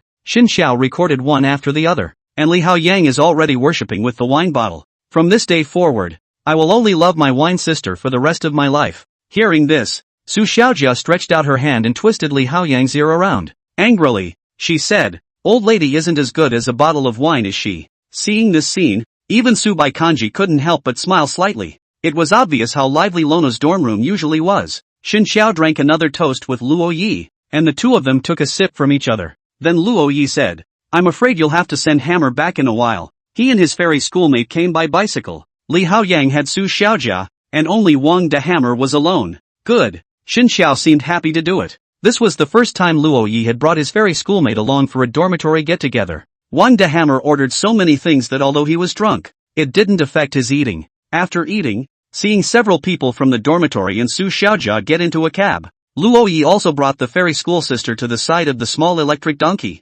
ready to return to the family building neighborhood with the ladder. I'll do it. Su Bai Kanji sat in front of the car and said faintly, You've been drinking. I'll ride. Ha, alright then. Lono nodded helplessly. While he wasn't drunk, he did drink, even on a battery-operated bike, and drinking isn't good. Yo, isn't this Jiang University's high cool schoolgirl Su Baizhou? Suddenly, 2 boys came hooking up with each other. It looked as if it was drunk as hell. Seeing this, Luo Yi frowned. Sister, do you recognize it? Not recognizable. Hearing the words don't know, one of the boys said angrily, You don't know me. I'm just one of so many people you've rejected. By the look of him, he should be from the Jiangqing gymnasium next door. This university has more men than women, so naturally a lot of people will pay attention to the girls at JNU, and as the school flower, Su Bai Porridge had a certain popularity even in Jiangcheng Physical Education Institute. This boy glanced at Luo Yi and said disdainfully, What high cool school flower? Who's this guy who says he's not in a relationship? What's it to you? Luo Yi came in front of the boy and said coldly, Hokage, let's go. Su Bai Kanji said softly, she didn't know these people from other schools, and the other person was still an alcoholic. So she wanted to hurry and get out of here with Luo Yi. Hearing his schoolmate's voice, Luo Yi coldly glanced at the boy in front of him, then turned and prepared to leave. Don't go brothers over there to eat barbecue. Come over to have a drink with brothers The boys laughed playfully and walked towards Su Baizhou. Lono's eyes glazed over and he grabbed the boy's hand. The latter looked at him quizzically and said in disgust, I don't like men. As soon as the words left his mouth, he only felt a twirl in the sky, and then he saw the sky. What happened? The other boy had looked stunned. It's amazing that Lono just put him down with an over-the-shoulder dropkick. Then another boy rushed over. Lono dodged sideways, then put his foot in the way of the boy's advance. He tripped and fell to the ground and vomited right where he was because he had had so much to drink. Beer and barbecue were spit out of him. Su Bai Kanji's originally worried expression became somewhat surprised. And you know all this? Hearing his schoolmate's voice once more, the anger in Luo Ye's heart had disappeared a bit. He looked back at Su Baizhou and smiled. Scared? Ha? Su Bai Kanji shook his head and said, No. Sorry. Sister, it's not your fault you're pretty. You are really powerful, the two boys said as they held each other and looked at Luo Yi in awe. The latter looked at them and said with a flat face, "Still want to be beaten?" Upon hearing this, the two boys were shocked and took a step back, sobering up from their drinks. At that moment, a strong, good-looking boy walked up to them. Frowning, he asked, "What are you doing?" The two boys turned around at the same time, and when they saw the person who came, their necks shrank and they hurriedly lowered their heads. Knowing what happened, he stared at the two boys and said, "You too, apologize to people." Oh, the two men had also sobered up quite a bit, and after realizing what they had just done, they very nicely came to Luo Yi and Subai Kanji and whispered, "I'm sorry." Luo Yi didn't answer, but looked at this person who had just arrived. He smiled lightly and said, "I was the last student president of the Jiangcheng Physical Education Institute. The two of them went to the bathroom and didn't come back for half a day, so I came out to take a look. I didn't expect this to happen. They're not bad, they're just drunk. I hope you can forgive them." Lono looked at them and then back at his schoolmate. He didn't suffer any loss himself, and he even beat up the others, so he didn't pursue the matter. He turned and got into the back seat of the little electric donkey. Subai drove him away from here. The strong-bodied boy named Lu Tu looked at the two next to him, sighed and said, "You too." Subai Kanji all dare to mess with President, we only saw boys next to Subaijiu at first. Just curious enough to stop by and end up with alcohol on my head. Don't talk about alcohol. We practice sports to win for our country, not for you to hook up with a girl. Hearing this, one of the boys commiserated. We haven't fought either. And say that, it's really not embarrassing. And I'm not the student president anymore, so don't call me president. After saying that, Lu Tu looked in the direction those two left and revealed a surprised expression. He said, "That's Subaijiu. It's amazing that she would have a boyfriend. If those suitors from their school found out,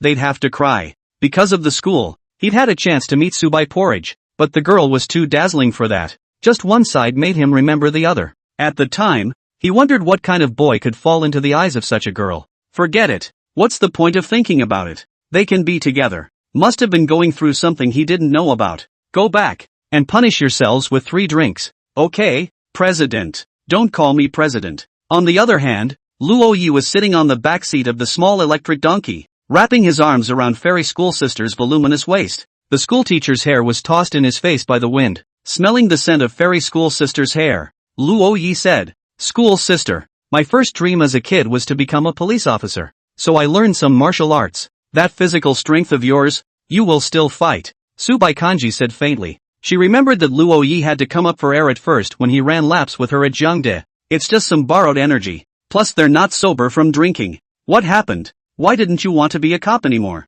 I wanted to be a police officer because I heard my sister-in-law say, my parents were excellent police officers. Then I started writing novels because I loved the profession. Chapter 185, Caught Again. On the way back, Subai Porridge was stopped by the traffic police uncle. Obviously there was no traffic cop on the way there, but on the way back there was an extra traffic cop on the road. This time, the small electric donkey was carrying a person. Plus both were not wearing helmets. Several offenses. Both are going to post friends. Subai Kanji was silent the entire time. Where had the high-strung schoolgirl ever been so aggrieved? She could already imagine that what would Qin Yuan laugh at after she sent out this friend circle of her own? But there was no way around it. She chose to send it anyway. Her QQ posts all about her previous student council work, and there's basically nothing going on with green bubbles. The last dynamic was the one that was posted on the day of my own birthday. What's outrageous is that she had to hold up a sign for a photo. Subai Kanji stood in place, holding up a sign and looking at the camera with an expressionless face.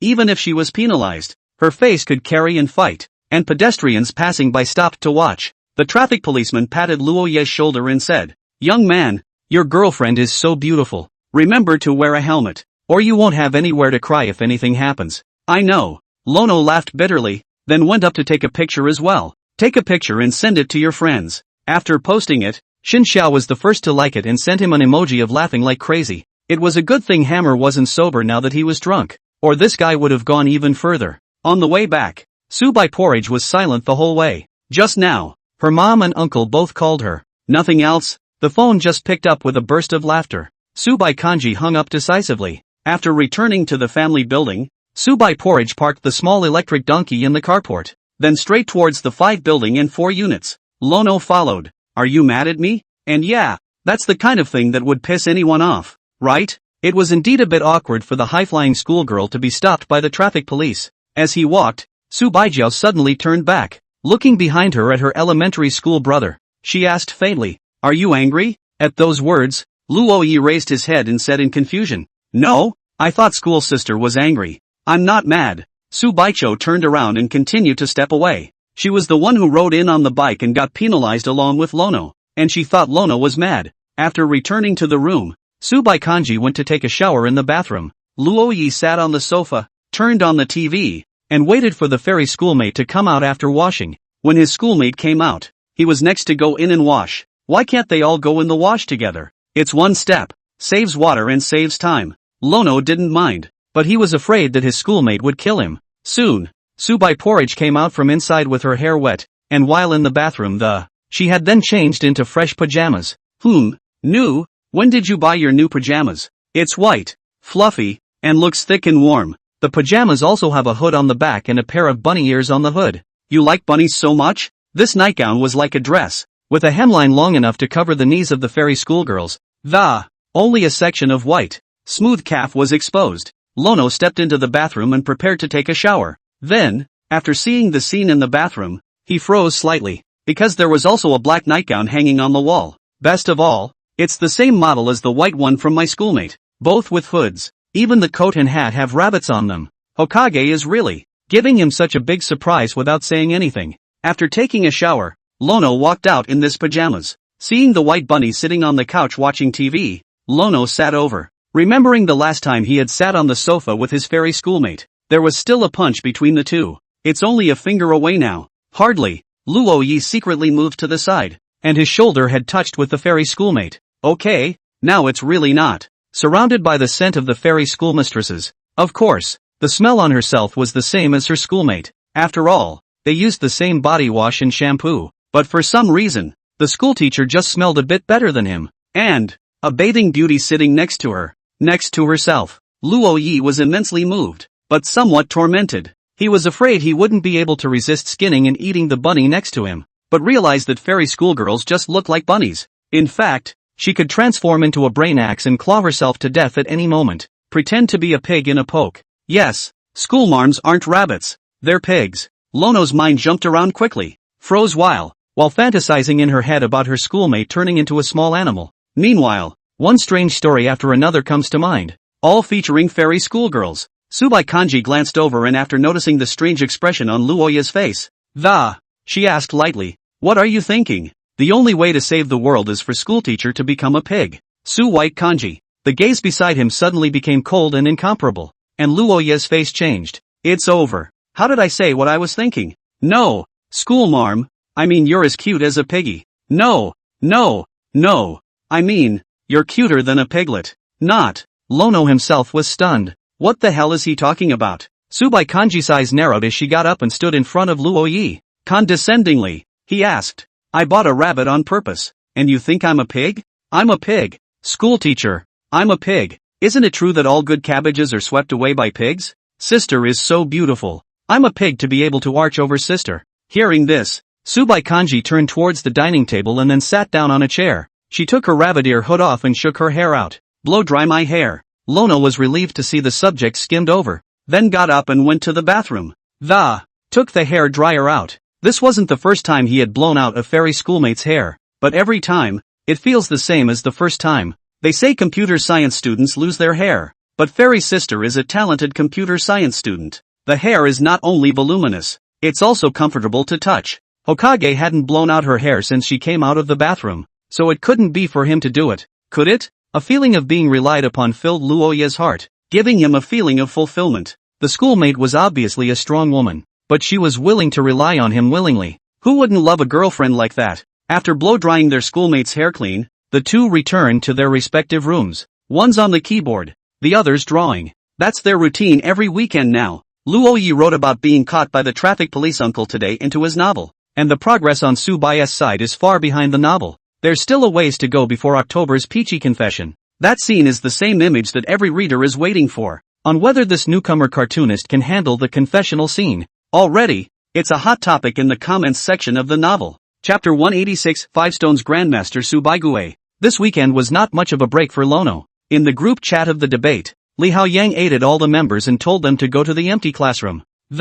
Continue practicing for the debate. This time, everyone no longer needed Wang's sledgehammer to come over as an imaginary enemy. Instead, they work in pairs and debate each other. After all, no pro or con side has been chosen yet. Everything is unknown. When Luo Yi woke up, he went to the bathroom to wash up, and then went for a morning jog with his fairy schoolmates. Stopped by the cafeteria to get my breakfast. When they returned, they both changed their clothes and were both ready to leave the family building. Luo Yi was puzzled. Sister, where are you going? Professor Li Ping asked me to follow him to a lecture as an assistant. That's right, go for it Hokage. Aha! Luo Yi accompanied the fairy schoolmate to the door of Professor Li Ping's neighborhood, and after the two of them said goodbye to each other, he then went back into the school. The reason why he didn't ride the little electric donkey was because he was no longer afraid to. Lately he's been getting ready to study the roads in his neighborhood before he gets caught again. Until he researches and understands it, he'll just have to ride his little electric donkey around the school. Lono was the first to arrive in the empty classroom. After all, who gets up that early on a college student's weekend? If it weren't for the self-discipline of the fairy schoolmistress, Luo Yi would be just like most people right now. I'm afraid. Still cowering under the covers, sleeping beautifully. It didn't take long for Tang Enki and Su Xiaojia to arrive. It's normal for two people to come together since they share the same dorm room. Seeing Luo Yi looking like he had been waiting for a long time, Su Xiaojia was surprised. Is your kid a god? It's only 10 in the morning. It's 10 o'clock. It's long past time to get up. He has the same routine as the fairy schoolmates. Up at 7:30, by 8:30, wash, morning run, eat, and after 8:30, it's time for them to work. When there's no work, you sit on the couch and watch TV. Because they get up early, they are usually sleepy at noon. It was clearly a normal routine, but Su Xiaojia looked at Luo Yi as if he was looking at a monster. The routine is normal, but put it on a college student and it's amazing. Tang Enki, didn't you guys go to high school together? Was he like this in high school? At those words, Tang Enki froze slightly. Then she raised her head and, thinking back to high school, Lono in high school. Every time I saw that teenager, it was as if a little sun was shining, and where he was there's laughter everywhere. The thing Tang Enki remembered most was Luo Yi's smile. Thinking of this, she gently shook her head and said to Su Xiaojia, I don't remember. What a shame. So curious about what Onoko looked like in high school. Saying that, Li Haoyang also walked in with Xin Xiao. After seeing that everyone was together, Li Haoyang sat on the podium and, write today's topic on the board. There were still 5 days to go before the debate tournament, and they could just familiarize themselves with 2 arguments per day. One in the morning, one in the afternoon. And the name of today's debate is the beauty of love in the moment or in eternity? Seeing this defense, Su Xiaojia was puzzled. What does this mean? Li Haoyang pulled out his cell phone, found the information he had searched for, and said, in love, do you find eternal companionship more desirable, or are there moments that your significant other has done to you that have touched you? Hearing this, the 4 men were silent for a while. Luo Yi was in a group with Xin Xiao, Su Xiaojia was in a group with Tang Enki, and the 4 of them sat opposite each other. The pro and con sides began their debate. Of the 4, only Tang Enki had not experienced the so-called love. Of course, other people have been through it, but they don't have a lot of experience. Like Xin Xiao, for example, it's no different than nothing. Su Xiaojia's own character was still like a child, much less able to understand what love was. Luono thought of the little moments when he and his fairy schoolmate met, became acquainted, and then fell in love with each other. He spoke, every moment of love is my bottom line to eternity, and having a multitude of moments makes it all the more beautiful. I don't think so. Tang Enki looked at him and said very seriously, the thesis is the beauty of love. And how do you know if it's beautiful without going all the way to the end of eternity, as you call it? But I can be sure. Every moment of a heartbeat is beautiful, and you can't use your assumptions to disprove what I've said. Since Don said so, do you think the most beautiful part of eternity is eternity? Nope. It's when you look back and all the memories are in your head, and those memories will always be there. When you remember this, the people who remain in your memories are still with you. If eternal love isn't beautiful enough, that only means you didn't make it to eternity. Hearing this, Tang Enki froze slightly. Su Xiaojia also began to retort at this time, but there was not a single moment of, how can you sustain love into eternity? By companionship alone? Isn't companionship something everyone can do? But not everyone can make your heart flutter. That's why that moment is something unattainable, like a firework blossoming, fleetingly. That's why fireworks are beautiful. Fireworks are beautiful. Xin Xiao shook her head and laughed. If fireworks bloomed every day, would you still find it beautiful? No, Su Xiaojia said. But the fireworks haven't changed. Su Xiaojia, what are you talking about? Aren't you supposed to prove that eternal love is the most beautiful? Only Xin Xiao laughed. So you think fireworks are beautiful because they're rare. And it's not because you like fireworks. The example you gave is just confusing and has nothing to do with this argument. Su Xiaoga, trenching? The little girl was outright stunned,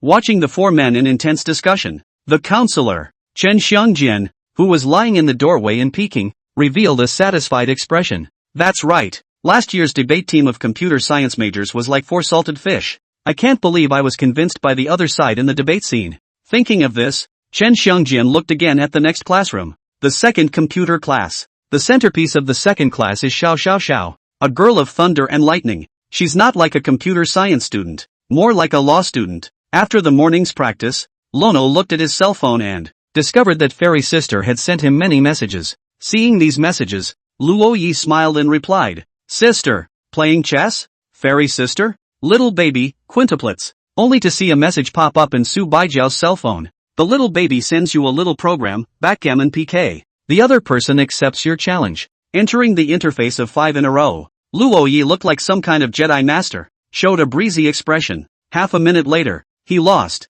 Second inning, he lost again. Elementary school is pretty awesome. Everyone else had left, and Lono was still sitting alone in the empty classroom, constantly being abused. Chapter 187, The Little Housewife. On the other hand, in a certain assembly hall in Jiangcheng, Subai Kanji squatted in the corner and abused his elementary school brother over and over again. The original boredom was long gone. She's just the assistant for Lipin's lecture. When it starts in a while, she doesn't have to do anything. Just stand next to the professor. Of course, Prof. Liping has other assistants. This time, bring her. The main purpose is to let her participate in more of these activities and make friends with some well-known people in the industry, so as to facilitate her future development. Susan another assistant shouted. Subai Kanji stood up and faintly asked, What's wrong, teacher? Although the other assistant wasn't much older than her, she was also from Gu Mingxuan's generation, so it was normal for Subai to call a teacher. The young man frowned, as if the title teacher was a bit unsatisfactory to him.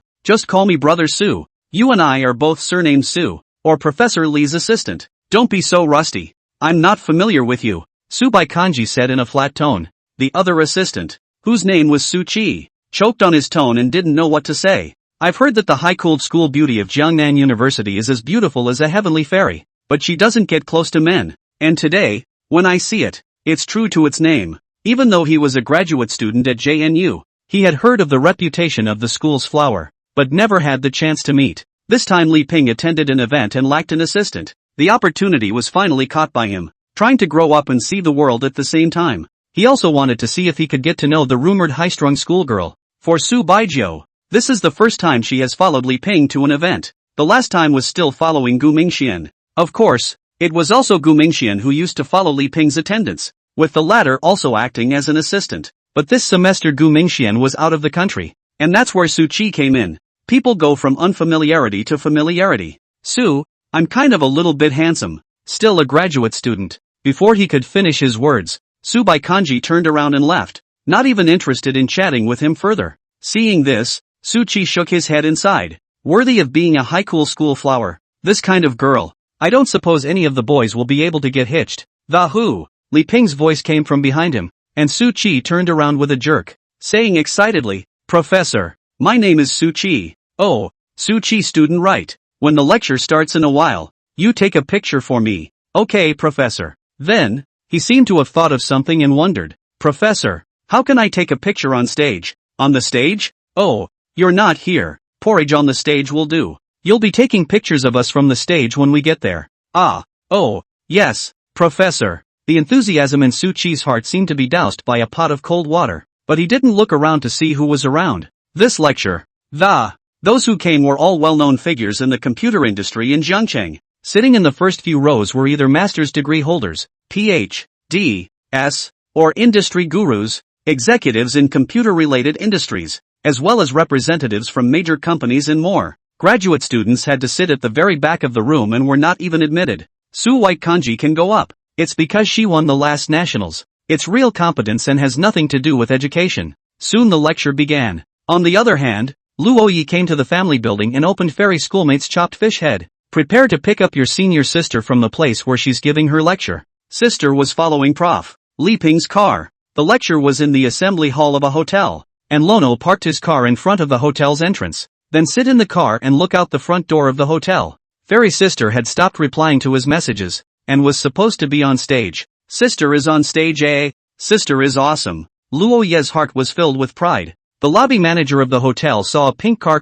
parked in front of the entrance, and she walked over to the asked, "Sir, you can't park here. Are you staying? We have a parking lot." "No, I'm waiting for someone." Upon hearing this, the lobby manager politely said, "In that case, sir, you parked your car in the parking lot and then come wait in our hall. It's cold outside." "Yes, thank you. You're welcome, sir." This hotel naturally possesses very strong strength to be able to contract lectures of this level. The people who come to live here are also either rich or wealthy. Only a pink chop suey appeared among the rows of luxury cars in the parking lot. Lono arrived in the lobby of the hotel. All the people coming in and out around him were in suits, and he was the only one who looked like a student. Slightly green, and it doesn't fit in with the hotel's luxurious decor. He didn't care, but pulled out his cell phone and began to code. Out and about. Cell phone coding. At that moment, a small trio of cats passed by. Lono didn't notice the cat. A short, fat man walking by wearing a gold necklace frowned when he saw the cat and questioned,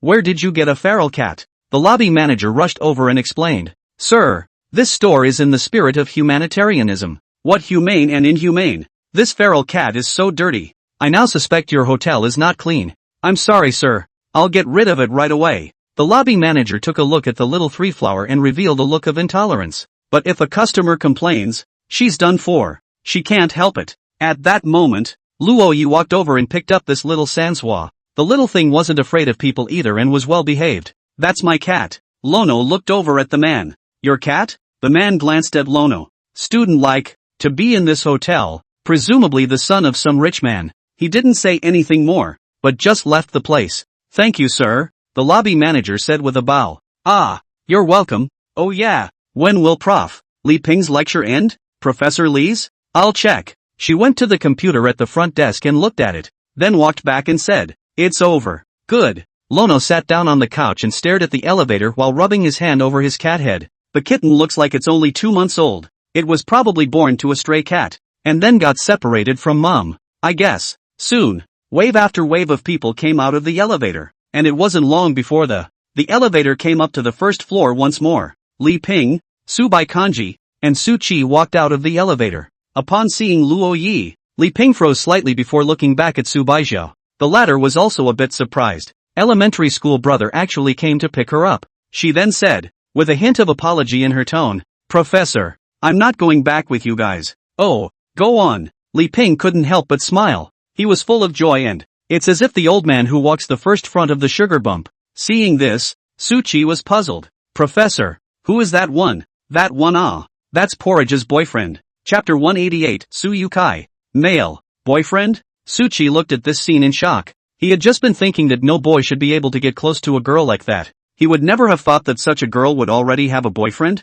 He looked at Lono carefully, wanting to know what was so different about this man. But looking around, he shook his head, never able to comprehend where he was inferior to him. In terms of looks, he admitted that Luo Yi was handsome, but he thought he was even more handsome. In terms of education, he's a graduate student. Gone. Li Ping's voice came, and Su Qi couldn't help but ask, "Professor, what kind of person could be Su Baijiao's boyfriend anyway?" Hearing this, Li Ping was silent for a moment, then asked, "What do you think of Su Baikanji? Zhang Dai's talented daughter is as beautiful as heaven." Hearing this reply, Li Ping smiled and did not say anything, but left the place. If one could only see the appearance of that's never going to get a person's heart. Even if Luo Ye's heart had already been moved when he first met Su Baijiao. But he was also sure of the relationship only after too much experience behind him. Appearance may be a knockout, but the deciding factor in whether or not that door will open for you is not appearance. There were countless people who knocked on the door because of Su Baikanji's appearance, but all of them were turned away by her. Of all her suitors, both in face and accomplishments, Lono was definitely not the best one, but he was the only one who knocked the door down. Li Ping left with Su Qi, while Luo Yi was still sitting on the sofa in the hotel lobby with Su Bai Porridge. Looking at the little 3 flowers in Luo Yi's arms, Su Bai Porridge faintly asked, "What is this?" "I've heard that 3 flowers is the goddess of the cat class, so she's a little fairy." White kanji. Don't you like it, school teacher? Upon hearing this, Subai kanji looked at this little three flower. At this time, little three flowers was also looking at Subai kanji. It was sitting on Luo Ye's lap, very well behaved. The eyes were timid, but they were still testing to see if Subai Jia would hate it. Apparently, some little ones are just gifted at being able to tell if a human likes them. Even though Subai kanji's face was cold, it still felt that the other party was a caring person. Little three flowers jumped to the ground and circled around Subai Jia's legs before rubbing herself again. The latter reached out and pinched the back of Junior Flower's fateful neck collar and bring it up to your eye level. Both sides stare at each other. Little three flowers didn't struggle, just looked at Subai kanji, and gave a small meow. Milked, confirmed to be a well-behaved kitty. Subai kanji placed the little three flowers back on the ground and said faintly, "Not bad, take it home." Okay. Luo Yi asked the lobby manager to borrow a paper box, then pack the little three flowers into it. "Let's go, sister. I'll take you back." Luo Yi took the fairy schoolmistress to the parking lot and got into the chopped fish head. On the other hand, the driver arranged by the school drove Li Ping and Su Qigong to get ready to leave. He saw Luo Yi and Subai kanji walking into a small pink car vehicle. Su Qi almost couldn't hold back his laughter. Isn't it really embarrassing to drive this little piece of? By the time he graduates from graduate school, he'll be driving a couple $100,000 car at the very least. Seeing this, Li Ping also smiled and muttered, "This little car is quite nice to look at. Get one for Nana too." In the pink chopped fish head, Lono left the parking lot with a kick of the gas, and after paying for parking, just drive in the direction of JNU. Cars are supposed to be transportation. What's wrong with chop suey? How cute is that? Cute is justice. Upon arriving at the family building's parking lot, Lono held the cardboard box and, getting ready to go to the neighborhood vet hospital to give this little triflower a basic physical. From now on, this little guy would be his first child with his schoolmate. At the thought of this, Luo Ye's heart was filled with happiness. They're having a baby. Meow. Little Sancha peeked out a little head in the cardboard box, looking around curiously. The pet hospital wasn't far away. Luo Yi walked a few hundred meters with her fairy schoolmates to get there. Upon entering, a female doctor greeted her and asked, "Do you two have an appointment?" "No. Picked up a cat and came for a physical." "Okay, does baby have a name?" Hearing this, Luo Yi looked towards the fairy schoolgirl. "Name? Would it be too cheesy for a fairy? What's that called?" When it came to names, Luo Yi's mind was filled with the words fairy sister. Anyway, it's a permutation of those four words. After all, relationship brains really don't come up with names. Looking at Luo Yi's distressed appearance, Subai Porridge said lightly, "Called arigato." "Ha, ha." One was a soul-stirring cry from Lono. The other course is the doctor's. Only to see Subai kanji repeat it again. Called Luo Yukai. Such a funny name. Coming from a fairy-like girl, the genus has an indescribable contrast. Little Sancha also meowed in protest. Subai Jiao's cold eyes looked over and stared at Luo Yukai, telling it with his eyes that protests are invalid. Are you kidding me? Even the junior high school students have to listen to her. How can a cat raised by a junior high school student turn the tables? Okay, let's call it talented. The doctor handed Lono a small book, a pet's vaccination book, the equivalent of an ID card. The first column was the name, and Luo Ye's heart fluttered. The word Lo Yao Choi was not written on it. Instead, one word was changed. Su Yao Choi. He glanced back at his schoolmate, and realized that the latter was still staring at Su Yukai. The two fairies seemed to see eye to eye. Soon, the physical examination was over and the doctor helped Luo Yi fill out the rest of the information. Name, Su Yukai. Sex, female. Date of birth, around September. Breed Chinese field cat, Sanso cat. The doctor said, the little baby was just born more than 2 months ago, and she should have just lost her mom not long ago. Healthy, just a little hungry. And for vaccines, you'll have to wait until baby is familiar with her new home before coming over for shots. Oh, okay, thanks. This pet store has 2 floors, one selling pet supplies and a second floor for clinics. Lono got cat food, cat litter, a litter box, some freeze-dried, etc. And that's why he went back with the fairy schoolmistress. The schoolteacher hugged the cat, and he hugged the litter box, the cat litter box with the bags of cat food and litter. Otherwise he really didn't have that many hands to carry so much stuff. On the way back, Su Yukai kept meowing and meowing. It seems to be the realization that he has a home. The stray cats in the neighborhood all looked over, one gazing at the scene with curiosity. Don't pity these stray cats. This is the faculty apartment of JNU. Next door to JNU, these cats are as fat as balls, and when it's time to eat, they just go to JDU and casually hang out. A large number of students offered to feed them. Chapter 189 Declaration of Sovereignty. When we got home, Lono put the litter box in the corner of the. Originally, he wanted to teach Suyukai how to use the cat litter, but he didn't expect it to use it on its own. Wild-raised kitties are really all-around great. On the other side, Subai Porridge opened the vaccine book and noticed on the column of names that the word Suyutsai was filled in. She closed the vaccine book and said in a cool tone, "Schoolboy, come here." Luoya's face changed. This tone. Dangerous. Screw it, you'll have to kneel on the keyboard again. Lono came to the side of the fairy schoolmate and started squeezing her shoulders. Give her a gentle massage. There's no such thing as being attentive. Though he didn't know why he was offering, but dedication would be right. It's time to say no. Lono's massage technique is very good. Subai Kanji only felt a tingling sensation coming from her shoulders. It's very comfortable. Feeling this sensation, Subaija closed her eyes and, softly, he asked, "Do you know where you went wrong?" "Sister, Arigato is such a nice name. Only matched with your elegant surname. It's what brings out its beauty." Oily mouth. Subai Kanji gently glanced at him, then asked, "Are you going to practice later?"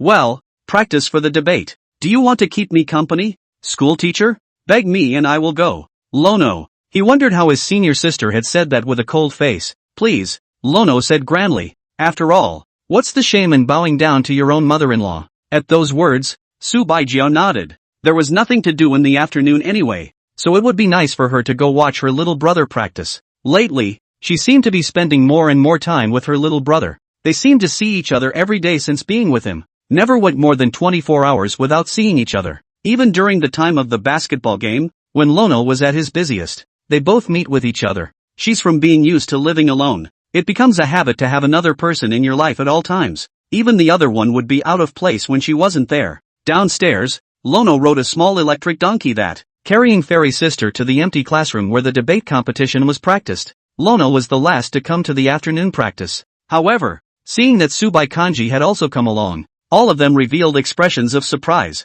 She sat in the last row of the classroom, and didn't participate in their exercises that. Instead, they just sat there and watched. She was the only audience member in her freshman class of computer science majors, but the gold of a high-flying schoolgirl is not something that can be compared to the average viewer. She can get everyone pumped up just by sitting there. Lono, in particular, has shown the kind of focus in practice that only comes with competition. After the morning's practice, everyone was actually familiar with the flow of the debate. Looking at her elementary school brother's serious appearance at the forefront, Subai Porridge propped up her chin. Just watch in silence. It was obviously a boring thing to watch, but she was looking out of her mind. Noticing the figure in the last row, Tang Enki stole a glance. Luo Yi, surprisingly, could make that high and mighty schoolgirl like him so much. Not bad for you. She withdrew her gaze and resumed practicing her thesis this time. After the afternoon practice, we all got ready to go to dinner and supper together, and Luo Yi bid farewell to the crowd and left with his schoolmate. It was at this time that he noticed he hadn't even eaten lunch.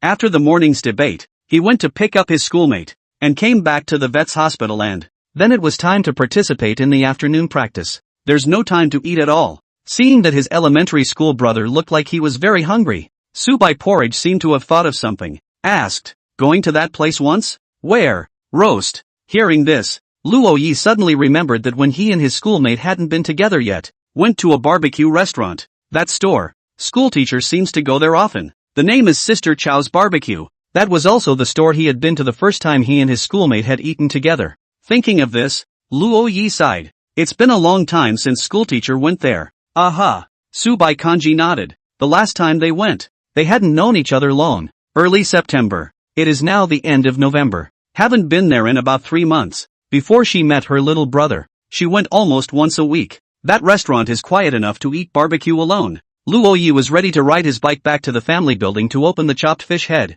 but he was stopped by the fairy schoolmarm. This time they didn't drive, but headed to the school's entrance to take a cab. Since it was a weekend, there were more people than usual in front of the JNU campus, and there were a lot of people taking cabs. There were many couples standing around, all waiting for the bus. There were also quite a few people who recognized Subaija. After seeing Subai, their gazes were placed on Luoya's body again and they began to whisper. So that's the rumored brother of the school teacher? Where are they going? Oh my god. Are they really just schoolmates? How come the more I look at them the more compatible they feel? Nonsense. That's Subai Kanji. How could my goddess like a boy? You're a girl too. It's the girls who prefer a high-flying goddess like school sister Su. The voices of the people around him were talking, and although Luo Yi couldn't hear them, the but he could probably guess what was being said. Fairy Schoolmistress was originally the high and cold school flower in Jiangnan University. Even if he stood together with her nowadays, people's first thought wasn't that they were in a relationship either. But, schoolgirl is his girlfriend. He reached out and grabbed the palm of the beloved girl next to him.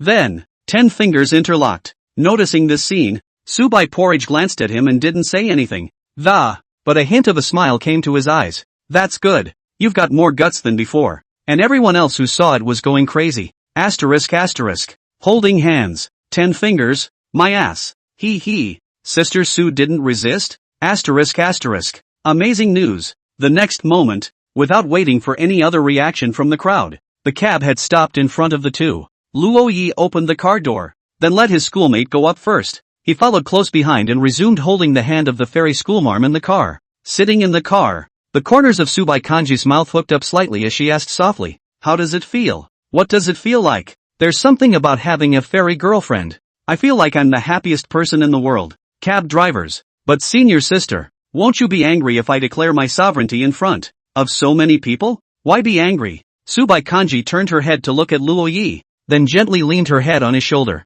In a flat tone, he whispered, "I would have been yours." At those words, Luo Yi's heart felt as if it had been struck by something. Love words are not just for flirting with girls, but for guys as well. At this point, the cab driver put on his headphones. Luo Yi smiled and said, "Sister, I'm very lucky to be in a society like this. Meet one of these encounters aren't lucky," Subai Kanji said faintly. Getting is what it is. It wasn't just Lono she was talking about, but herself as well. She lifted her head and looked into Lono's eyes with a modest smile. It's not obvious though, but unbelievably beautiful. Chapter 190, I'll always be there. Yo, rare guest. Seeing Su Baijiao, Sister Zhou, the owner of the barbecue restaurant, laughed. It's been a while since you've been here, right? Well, Sister Zhou, how's business these days? Not so good. We're closing down here in a while, and I was thinking, will you do it again before you close the door? Hearing this, Subai Kanji was a bit surprised and said, "Close the door." Yeah, the store's too quiet. They don't sell much, and they don't get much business. I can barely afford the rent anymore though. Sister Zhou looked at Subai Porridge and smiled kindly. I can see you one more time before closing the door. Sister Zhou is already satisfied. Saying that, she noticed Luo Yi next to Su Baijiao and revealed a puzzled expression. Some familiar faces. Come to think of it, the last time Porridge was here, there was this boy too. She gave a surprised look at the thought. Porridge, you guys, last time we just met. This time we're already together. At these words, Sister Zhou glanced at Luo Yi in surprise. She then came to Lono's face and took a closer look at the boy. The last time they were here, she remembered liking this little boy. And, I didn't think he could really be Porridge's boyfriend. But it's only natural. Porridge has been a regular at their store since her freshman year. 2 years without bringing a boy. This little boy was the first and only one. Okay, you guys can eat all you want today. I'll give you a free pass. Think of it as a discount for regular customers. Sister Zhou enthusiastically led them to a small table. Then served all the signs from the store. Last time Lono wasn't very good at grilling, and this time he was already quite familiar with it. A slice of roast was picked up with his tongs and placed on a baking sheet. Sister Zhou also thoughtfully sent a few bottles of green plum wine. Luo Yi remembered that although her schoolmate did not like the taste of wine, she was the only one who was fond of green plum wine. No wonder she didn't let herself drive this time. But he won't get drunk on this kind of plum wine, no matter how much he drinks. He felt it was no different than a drink. Subai Kanji opened the green plum wine and said as she drank, "School brother, you know why I love this store." Lono shook his head. Subai Kanji continued, "Because the first time I came, I was drunk." At those words, Luo Yi revealed a surprised expression. "Do you get drunk too?" "Freshman year, I just came to River City. Just became the so-called school flower in other people's mouths. Later, many boys deliberately approached me, and many girls hated me, and I didn't want to get in touch with anyone. But trouble comes one after the other." Speaking of this, Subai revealed a helpless smile and said, "I did nothing wrong, but there's always unwarranted attention and targeting." Schoolboy, and you say, if only you'd been around at that time. Schoolmarm, I know, you'll always be around later. Subai Kanji continued again. At that time, I felt that Zhang Chang was very strange. Feeling that everyone was up to no good, I left school and walked aimlessly around the city. I walked from day to night, and finally passed by this store, where there were too many people for me to go. There's not much in this store, so I dared to come in. Hearing this, Luo Yi had already substituted for what his schoolmate had experienced at that time. Unwarranted attention and targeting. Unwarranted denigration. Someone will suddenly appear in front of them, because they're pretty. Start deep confessions. It is obvious that you do not know each other very well, but the other person is acting like he or she can't live without you in this life. It's scary, isn't it? Also because of her good looks, she was envied and hated by some people without her knowledge. When I first came to JNU,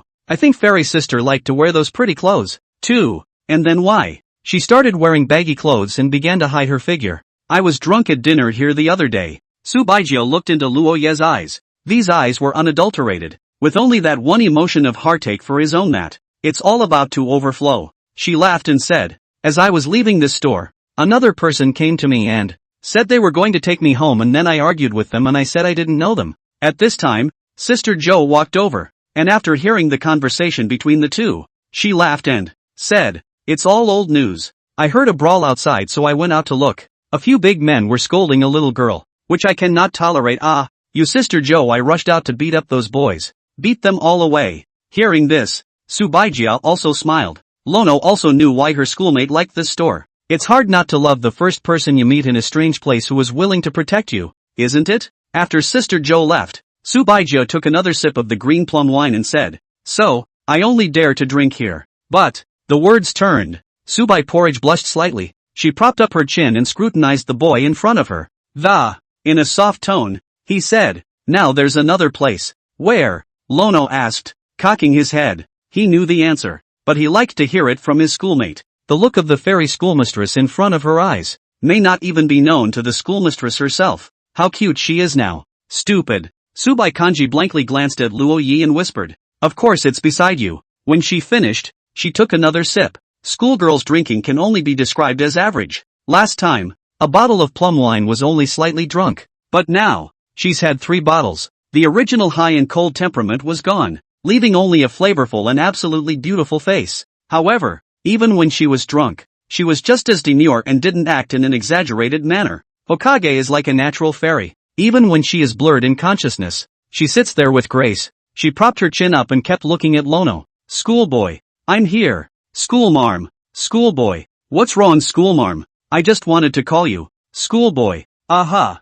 Every time I call you, you have to be in. Every time you call me, I'm there. Subai Kanji's drunken and childish words. Luo Yi also answered one by one. Be patient with her. It wasn't long before Subai Porridge fell asleep on the table. Sister Jo walked over, sighed, and said, I've always thought that Porridge was a poor child. After the store went out of business, I was most worried about the boy. But now I'm not. Sister Chow's roast is gone, but Porridge already has you. At those words, Luo Yi nodded, his gaze staying on his schoolmate's body. A moment later, he pressed against Su Baijiao's ear and whispered, Hokage, I'll always be there. Chapter 191, The Purple Cloud Fairy. After leaving Sister Zhou's barbecue, the two of them didn't take a taxi back at the first opportunity, but took a walk around the neighborhood. Subai Kanji had been in a half-conscious, half-unconscious state, floating as she walked. Simply put, there's brains, but not much of them. It was rare for Luo Yi to see a fairy schoolmate being silly, but Goofy only looks goofy. Actually,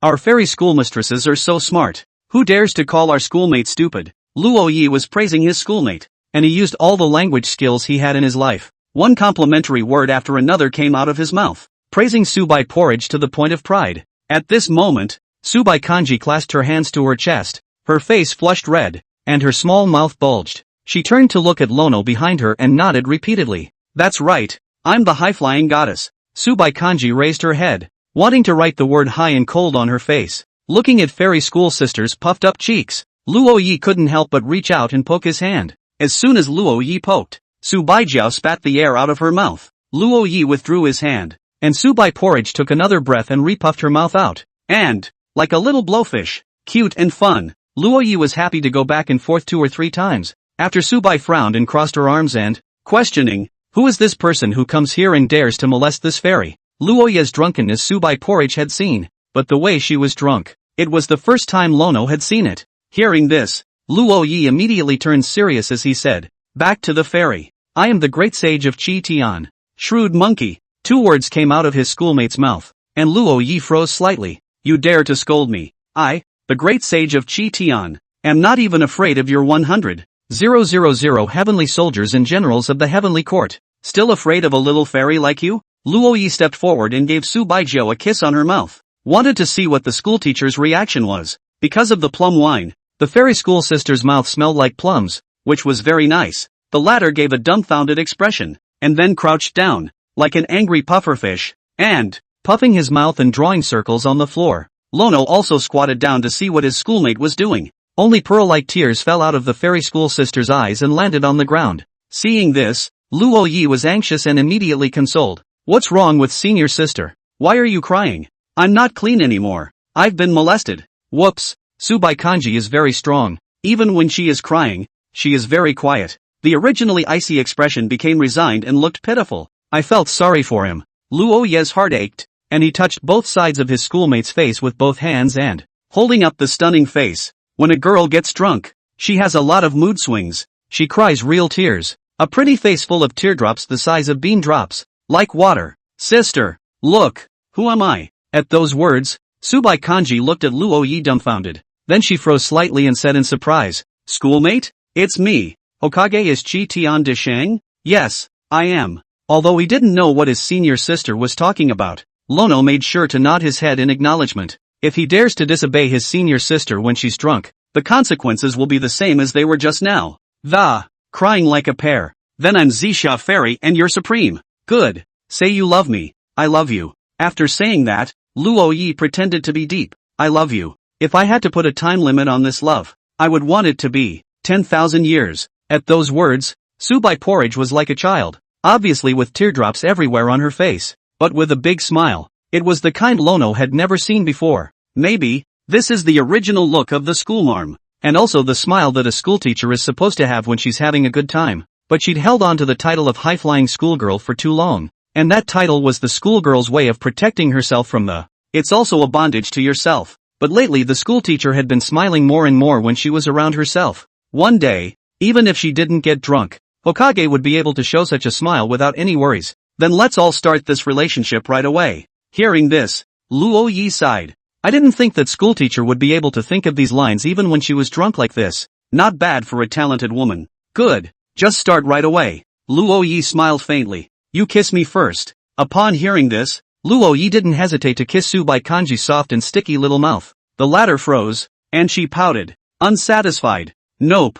You should push me away and we'll do it again. You kiss me first. The words were followed by another kiss from Lono. The next moment, Subaijiao's tears flowed down again as if they didn't need money, and she crouched on the ground and, crying, no, you should have pushed me away. Oh, put. Luoyi didn't hold back one bit and burst out laughing. Subai Kanji stood up violently. The original sad expression disappeared. In its place was a deep color of questioning, as if it had returned to the air of a high-flying schoolgirl. You laughed. I didn't. You misheard me, schoolteacher. You just laughed. Well, because schoolteacher is so cute. You're laughing. I'm going to punch you. Ha! I'm going to kick your ass. Saying that, Subai Kanji stretched out an arm and gently pounded on Luoya's chest. Honestly, it doesn't hurt. Still, Lono took 2 very cooperative steps back, covering his chest and, with a pained face, he said, so powerful. Where are you from? But the next moment, Subai took 2 steps forward and jumped into his arms.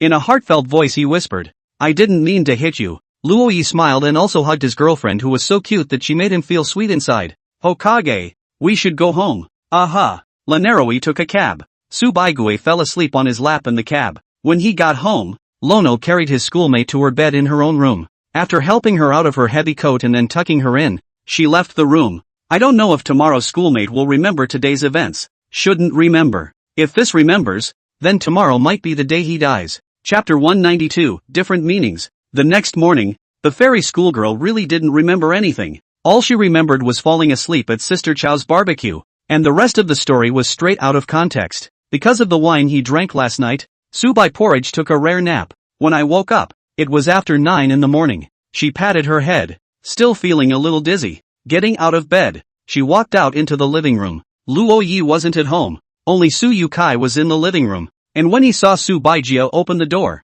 it then pressed in and rubbed up against her leg. Su Baijiao looked at Su Yotsai's iron rice bowl and realized that it was full of cat food. So, is this little guy just plain pouting? Subai Kanji squatted down and held Su Yukai in his arms, then looked at the table. Well, elementary school brother not only put food in Suyuzai's bowl, but also put it in hers. On the table was an egg, a bowl of white porridge, and an omelette. In her cell phone, there was still the message Lono had sent her when he left. Little baby, sister, I'm going to practice. There's rice on the table. Warm it up if it gets cold. Subaichue put down his cell phone and also put down Suyukai. There was a time when she was actually being taken care of. While heating up her breakfast, she went to the bathroom to wash up. And when she was done, the breakfast has also been warmed up. Subai Kanji sat down at the table and began to drink white kanji. After taking a sip, she frowned, because this porridge tastes a little different. It's a bit hard to drink and there's something else added to the porridge. Subai Kanji looked at it and realized that it contained some food to relieve fatigue, as well as to sober up. It was cut into small pieces and followed the rice to be cooked into porridge. So, this is the kanji that elementary school kids make themselves? No wonder it didn't taste good. Subai Kanji continued to drink and finished all the kanji in the bowl. Finally, she looked at the time, which was Sunday, 10 o'clock in the morning. Since it's the weekend, let's sleep in a little longer. On the other hand, the debate group that Luo Yi was in was already in good shape.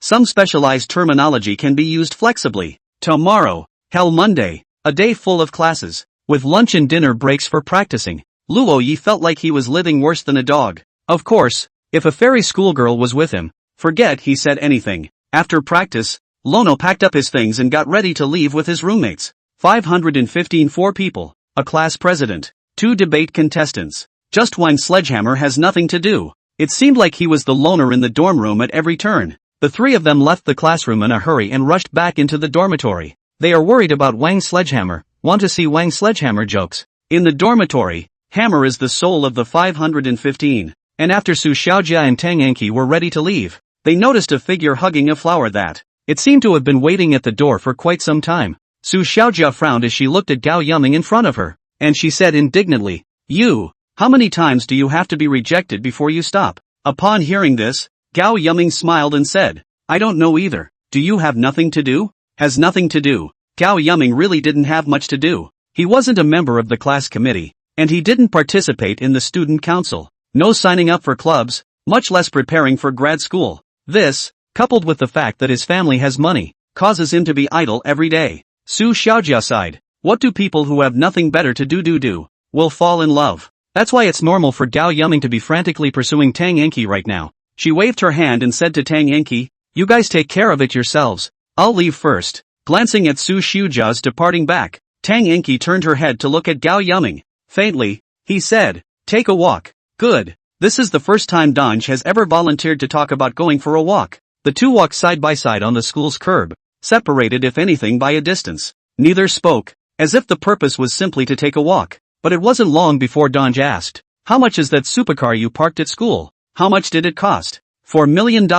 My dad bought it for me when I got into college." At those words, Tang Enki stopped where she was as she turned to look at Gao Yuming. Said, "Although my family is in the capital, we don't have much money, and we live in just a small apartment. This is the result of my parents' hard work for half their lives. I'm afraid I'll have to sell my house if I want to buy a $4 million luxury car." "No need. You'll have everything if you stay with me," Gao Yuming said seriously. At that, Tang Enki shook her head and asked, "What would I have? A limousine? A villa? You can do without the effort. The fruits of most of your parents' lives. You can get it in a heartbeat." That answer is realistic. But Tang Enki's expression didn't fluctuate much as she looked seriously at Gao Yuming. She knew that this rich kid was more than likely moving to be sincere. She also didn't want to miss the people around her again. Whether he was a friend or a lover, Gao Yuming did treat her well and took her seriously. So, she wanted to respond to the other person seriously for once too. "Gao Yuming, these things you're talking about are yours, not mine."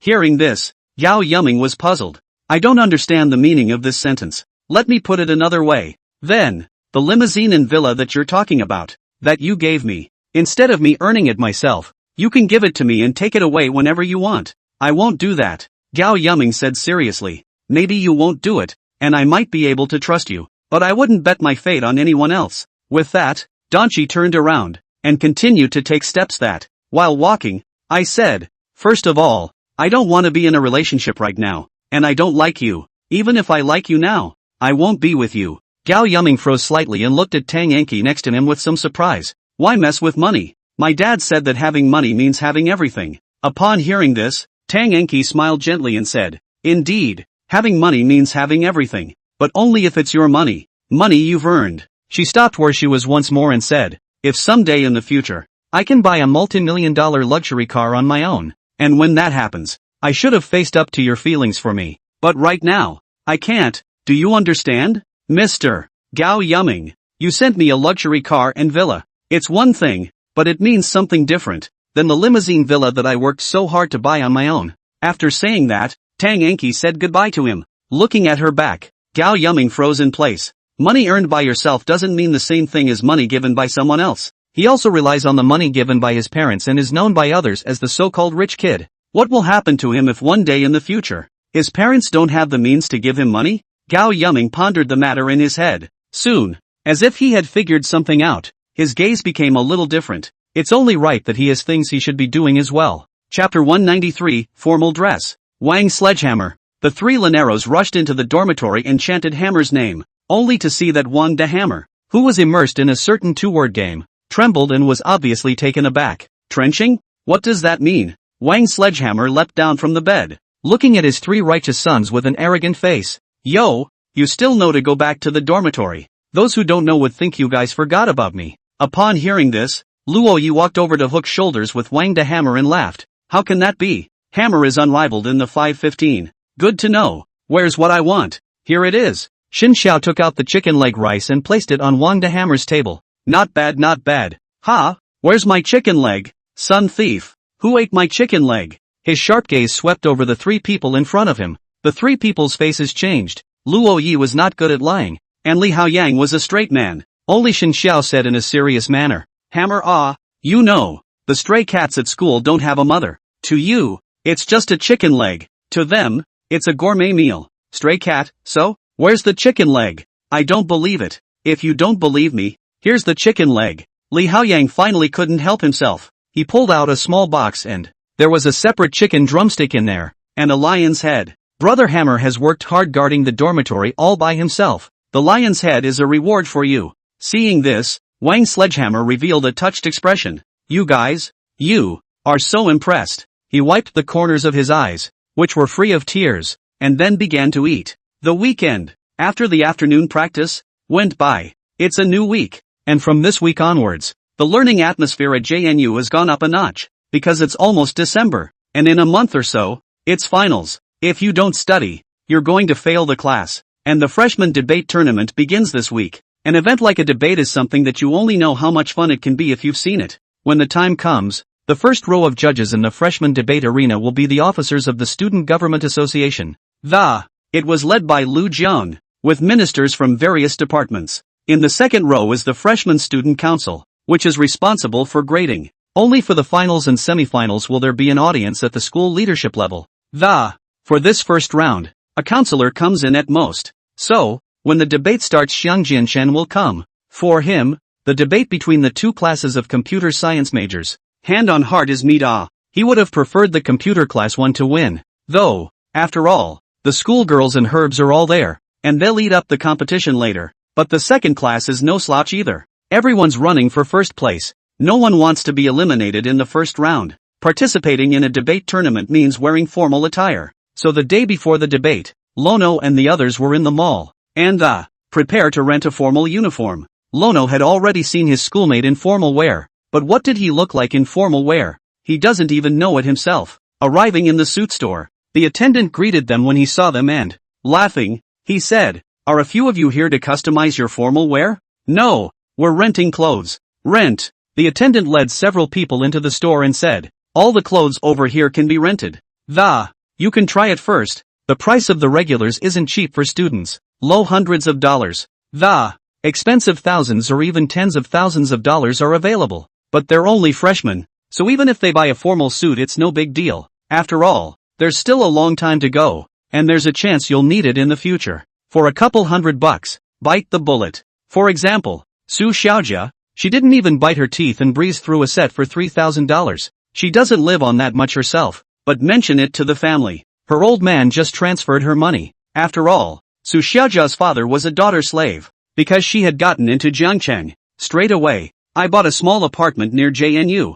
At the end of the day, only Xin Xiao was renting. and Tang Enki had bought a set. But Xin Xiao didn't care. He was so handsome, even with the cheapest formal clothes on him. It is also very classy. The four walked out of the store in their formal attire in nothing short of splendor. Everyone who wears formal wear for the first time feels like they've taken their demeanor up a notch, but not for passers-by. The people passing by saw them, and one by one, they moved away from as if he had seen some plague. Seeing this, Su Xiaojia queried, "What's going on? I think it looks pretty good." Probably thinks we're a pyramid scheme. Xin Xiao sighed. The four returned to school already looking forward to the next day's debate, and Lono arrived at the teacher's apartment in formal attire. Upon entering the door, the first thing he heard was a catcall from Su Yukai. Then Luoyi saw the slightly surprised gaze of the fairy school sister. Subai Kanji stood up and walked to Luoyi's face. She looked at Luoyi from top to bottom. Then he nodded and said faintly, "Not bad, really? It really hit me when I came back. I felt like an insurance salesman." At those words, Subai Kanji turned around and returned to the sofa, then crossed her legs, looking thoughtfully at Lono. "It's kind of like that." Hearing this, Luoyi lowered his head, feeling as if the clothes on his body were carrying thorns. "It's just the clothes that look like it. The man is still handsome." Being praised by his senior sister, Luoyi scratched his hair and smiled heatedly. The determining factor in what you look like in formal wear is the environment. Wearing formal attire on the street does make you look like an insurance salesman. But it would be different if it were a live debate. Subai Kanji was looking forward to the appearance of his elementary school brother at the debate. "Sister, tomorrow is the first round of debate. Do you want to come and watch?" "Do you want me to?" "Of course I want to." Okay. Su Baichue agreed. But seeing the fairy schoolmate in front of him, Luo Yi couldn't help but think back to that night the way schoolmarm looks when she's drunk. It's hard to imagine that these two manifestations could occur in the same person. Noticing his strange gaze, Su Baijiao frowned and felt uncomfortable. "What's that look?" She glanced at Lono and asked, "Anything else?" "Sister, do you ever think you're cute?" Su White Porridge. She looked at Lono suspiciously. Many people think she's pretty, but few describe her as cute. So why does elementary school brother think she's cute? Had something happened that he didn't know about? Seeing that the fairy school sister was lost in thought, Luo Yi smiled without a trace. Then he walked into the room and took his formal attire off. After changing into civilian clothes, he went downstairs with his schoolmate to buy groceries and then make dinner. After dinner, the two men worked in their separate rooms, then say goodnight to each other before bed. Very ordinary routine, but every day with each other there is fulfilling for them. Chapter 194, Crushing. Freshman Computer Science Major Debate. Although it was a civil war between computer science majors, it still attracted many students to watch. The entire classroom was filled, and there were people standing even outside the door. Originally, being the computer science major, the most novice in JNU debate, would not have had such a large audience. But Qin Xiangjian had already let it be known that they had Tang Enki and Xin Xiao on their team. In this way, it means something different. There's plenty of people who like good-looking women. So much so that many were expecting the computer science program to break through and make a run to the finals. After all, look at that freshman schoolgirl. How pretty she is. Can you bear to let her lose? A class of computer science majors bailed out of the finals, according to the audience lords. Of course, no one wants to believe in the strength of the computer science program even at this moment. After all, they're notorious for being the penultimate major in the event that is debate. And common sense says that people who study computer science aren't suited for this debate stuff either. But the two upcoming classes of computer science majors are sure to wow everyone. Only two classes of participants were seen walking up to the two long tables on the stage, and on the table, placed the location information and name of each of them. The first defense of the positive side, Zhou Guo, a valiant girl. The second defense, Xiao Xiao Xiao, has a pair of crescent eyes. The whole person seemed to be as much of a smiling girl as her name, but standing on the debating field, it's as if it's a smiley face. The third defense, Wang Yongfeng, is honest, but his face is red from excitement and nervousness. The fourth defense, Zhang Wei, the president of the second class of freshman computer science major. On the other side of the room, the much-anticipated debating team of the first class of computer science majors appeared in front of a large crowd. In terms of face value, the second class seems to have been crushed by the first class. The first defense Tang Enki, the second defense Luo Yi, the third defense Xin Xiao, the fourth defense Su Xiaojia. 4 men, dressed in formal uniforms, ascended the stage with the confidence of a. It drew cheers from the crowd. Of course, this cheer was for Tang Enki and Xin Xiao. Up until this point, people hadn't realized the seriousness of what was going on. Thought I'd just come over to check out the dudes and dudettes this time around. Seeing the applause that everyone gave to his opponent, Jian Wei only felt pressurized. He said in a low voice, "Guys, the other side is just a show-off. We've trained for so long, we shouldn't fall in the first round." "Exactly," Zhou Guo gruffly said. "Let's all see that the debate tournament is a competition of strength, not face value." On the other hand, when Subai Porridge came to the door of the classroom, she found that the place was surrounded by a huge crowd. So many people were lying on their backs in the doorway looking at the scene inside. The debate, it seems, has already begun. Subai Kanji walked behind the crowd and vaguely saw Luo Ye's figure inside. Soon after, the debate officially began with the announcement of the moderator. It then went straight into a whiteout right from the start. Luo Yi and Tang Enki worked together seamlessly, while Xin Xiao and Su Xiaojiao were able to add in time. It's not a one-man race. It's a four-man race. Even how the other party would refute them was expected by Luo Yi. After Tang Enki threw out the topic,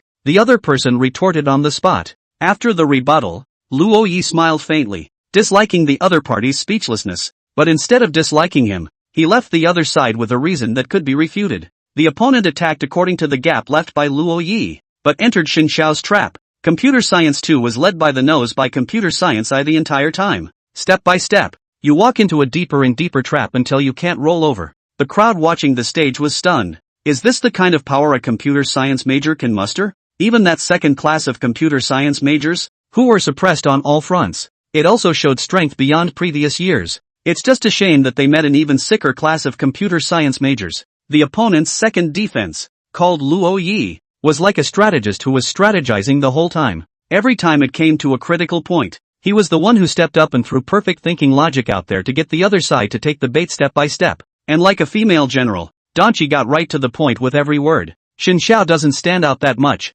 but he does a great job with his poker face. You can't see any tension in his face. His expression looks even more calm and oppressive than Luo Ye's. It was as if as long as he stood here, he could increase his odds of winning by several %. And Su Xiaojiao was having a great time, giving full play to his skills as a stirrer, taking otherwise well thought out logic and making it look like even adds to the difficulty of this debate. But perhaps in the case of a strong enemy, it's not unlikely that she'll be able to play an unexpected role as a stirrer. This debate is not a level of competition. Zhou Guo, who was originally confident in himself, lowered his head unwillingly. Debate. It's only right that it's her forte. But why? Now, would they be so crushed by their opponents that they could not even claim to be evenly matched? It's downright crushing. She's a strong woman, too. She's been preparing for this debate for a long time, trying to do right by the computer science program, but not expecting to fall in the first game. Why? The schoolgirls and the schoolgirls are all across the street. God has given them excellent looks. Will they still be given the ability to be so strong?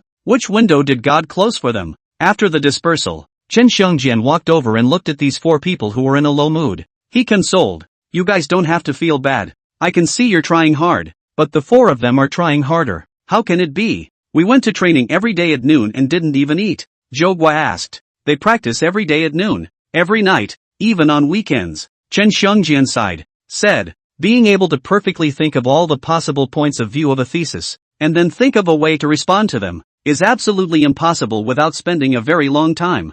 Zhou Guo lowered his head. She had thought it was talent, that no one else's greatness depended on hard work. Rather, it's something innate. But when she saw that people who were better than she was still working harder than she was, her heart felt bad. Not far away, Tang Enki had already left the classroom, seemingly to go to the restroom. Zhou Guo gritted his teeth and followed. The top overall computer science major was Eunice Tang, pulling away from second place by 30 points. Fault leader. Obviously it's science and engineering, but the first place is a girl, and Zhou Guo is the second best of the girls, but already outside the top 10 in her major overall. So why? Can Danchi be that good? She chased after Tang Enki in the direction she had left, wanting to ask, and where the doorway was, it collided with another. I'm sorry. Zhou Guo was just about to apologize, but he realized that the person in front of him was actually the high and cold schoolgirl of Zhejiang University. She's from the second class and doesn't know about Subai Porridge's relationship with Luo Yi. At this moment, when she saw the schoolgirl appear in front of her, she froze in place, somewhat at a loss for words. She took Tang Enki as her opponent, but she didn't dare to take Subai Jiao as her opponent no matter what. After all the man had to do was stand in front of his own. It just creates a feeling that can't be surpassed no matter what. She's too perfect. Chapter 195, She Will Not Suffer. Subai Kanji did not say anything, but bypassed her and walked towards the classroom. Came next to Lono. The class is pretty much gone. Only the members of the two class debate competitions in Chen Xiangjian were left, here to pack up the classroom. After all, the original empty classroom was made into a debate venue by them, and now that the debate is over, they also have to rehabilitate the classrooms. Seeing the arrival of Su Baikanji, Chen Xiangjian skimmed his lips and looked towards Luo Yi, and in a flat tone of voice, mixed with a hint of envy, she said, "Luo Yi, your wife is looking." When these words came out, Su Baikanji glanced at Chen Xiangjian without a trace. This counselor is kinda funny. Luo Yi blushed, put down the work in his hands, and came to Su Baijiao's face, coyly scratching his hair. He asked, "Sister, how did I just do?" "I just arrived," Su Baikanji said. "Ha, but I saw you outside the door at the beginning?" Upon hearing this, Su Baikanji didn't say anything. She stood in the corner outside the door, her legs tired. Lono was focused on the debate the entire time. I didn't realize that I had the leisure to notice myself in the corner outside the door. She also made a point of hiding herself and peeking out the whole time. Generally speaking, as long as the fairy school sister didn't say anything, Luo Yi wouldn't pursue the matter. Pursue this any further and he may have to kneel on the keyboard. However, when rebellion comes, you can't stop it. This time, Lono was going to ask. And he was going to ask, "What's the matter? School teacher? Weren't you outside the door at first? Could it be that I was mistaken?" Hearing this, Su Bai looked toward Luo Yi, who was bouncing in the minefield, and nodded, saying, "I'm in." "So, school marm, how did I do?" "Very well, back to rewarding you." "Thank you, sister." Luo Yi smiled a little, but his expression was incredibly bitter. With his understanding of his schoolmate, this reward, I'm afraid, is kneeling on the keyboard. But others who heard these conversations were left speechless for a while. Zhang Wei walked over and said, "Hello, Sister Su, I'm a fan of yours." Hearing this, Luo Yi turned around and said, "School Sister Su is my fan." "Zhang Wei?" He glanced at Su Baijiao's appearance behind Luo Yi and said, "So the recent scandal about Su Senpai isn't just an empty rumor. You're the culprit, aren't you?" "It's me." Receiving an affirmative answer, Zhang Wei sighed. He also heard what Chen Xiangjian said just now. The schoolgirl has a boyfriend, or a class of one. Li Haoyang also walked over, also both class leaders. He and Zhang Wei's relationship was quite good. "Zhang Wei, are you surprised?" "Not surprised." Zhang Wei recalled how he was crushed during the debate just now. Thinks Lono is actually kinda awesome. It wasn't long before Zhogwa walked back and set the table with the crowd. Seeing this, Shin Xiao wondered, "Where's Tang Enki?" "I don't know. Should go back first." Zhogwa's eyes flickered a bit and, it seems to be hiding something. Hearing this, Luo Yi was surprised. She went back first? It shouldn't be. She shouldn't go back until the work is done here. "Do you know her well?" Zhogwa glared at Luo Yi, but the glimmer of fear that lingered in her eyes betrayed her that the Su Baichue could tell at a glance that something was wrong. "I'll go out and look." Su Xiaojia seemed to have thought of something and hurriedly ran out. She remembered that Lu Bingxin was also in the audience during the debate just now. Su Xiaojia came into a nearby women's restroom. "I just happened to see Lu Bingxin and two other girls come out from inside." Seeing Lu Bingxin, Su Xiaojia questioned, "Where's Tang Enki?" "How do I know?" Lu Bingxin waved her hand, then asked curiously, "When did you guys get so close?" "None of your business." At those words, Lu Bingxin frowned. The two girls behind her stepped forward as if to do something about it. Su Xiaojia yelled, "You guys still want to hit me? Just you guys. Come on. I'll take your name if you don't beat me to death." Hearing the commotion, Li Haoyang ran here. Seeing him, Lu Bingxin skimmed her lips and left the place with the two people behind her. Luo Yi and the others, as well as Zhogwa, also came here. Zhogwa hid next to Xiao Xiao Xiao. The original valiant temperament had long disappeared. In its place was a deep fear. She chased Tang Enki to the restroom,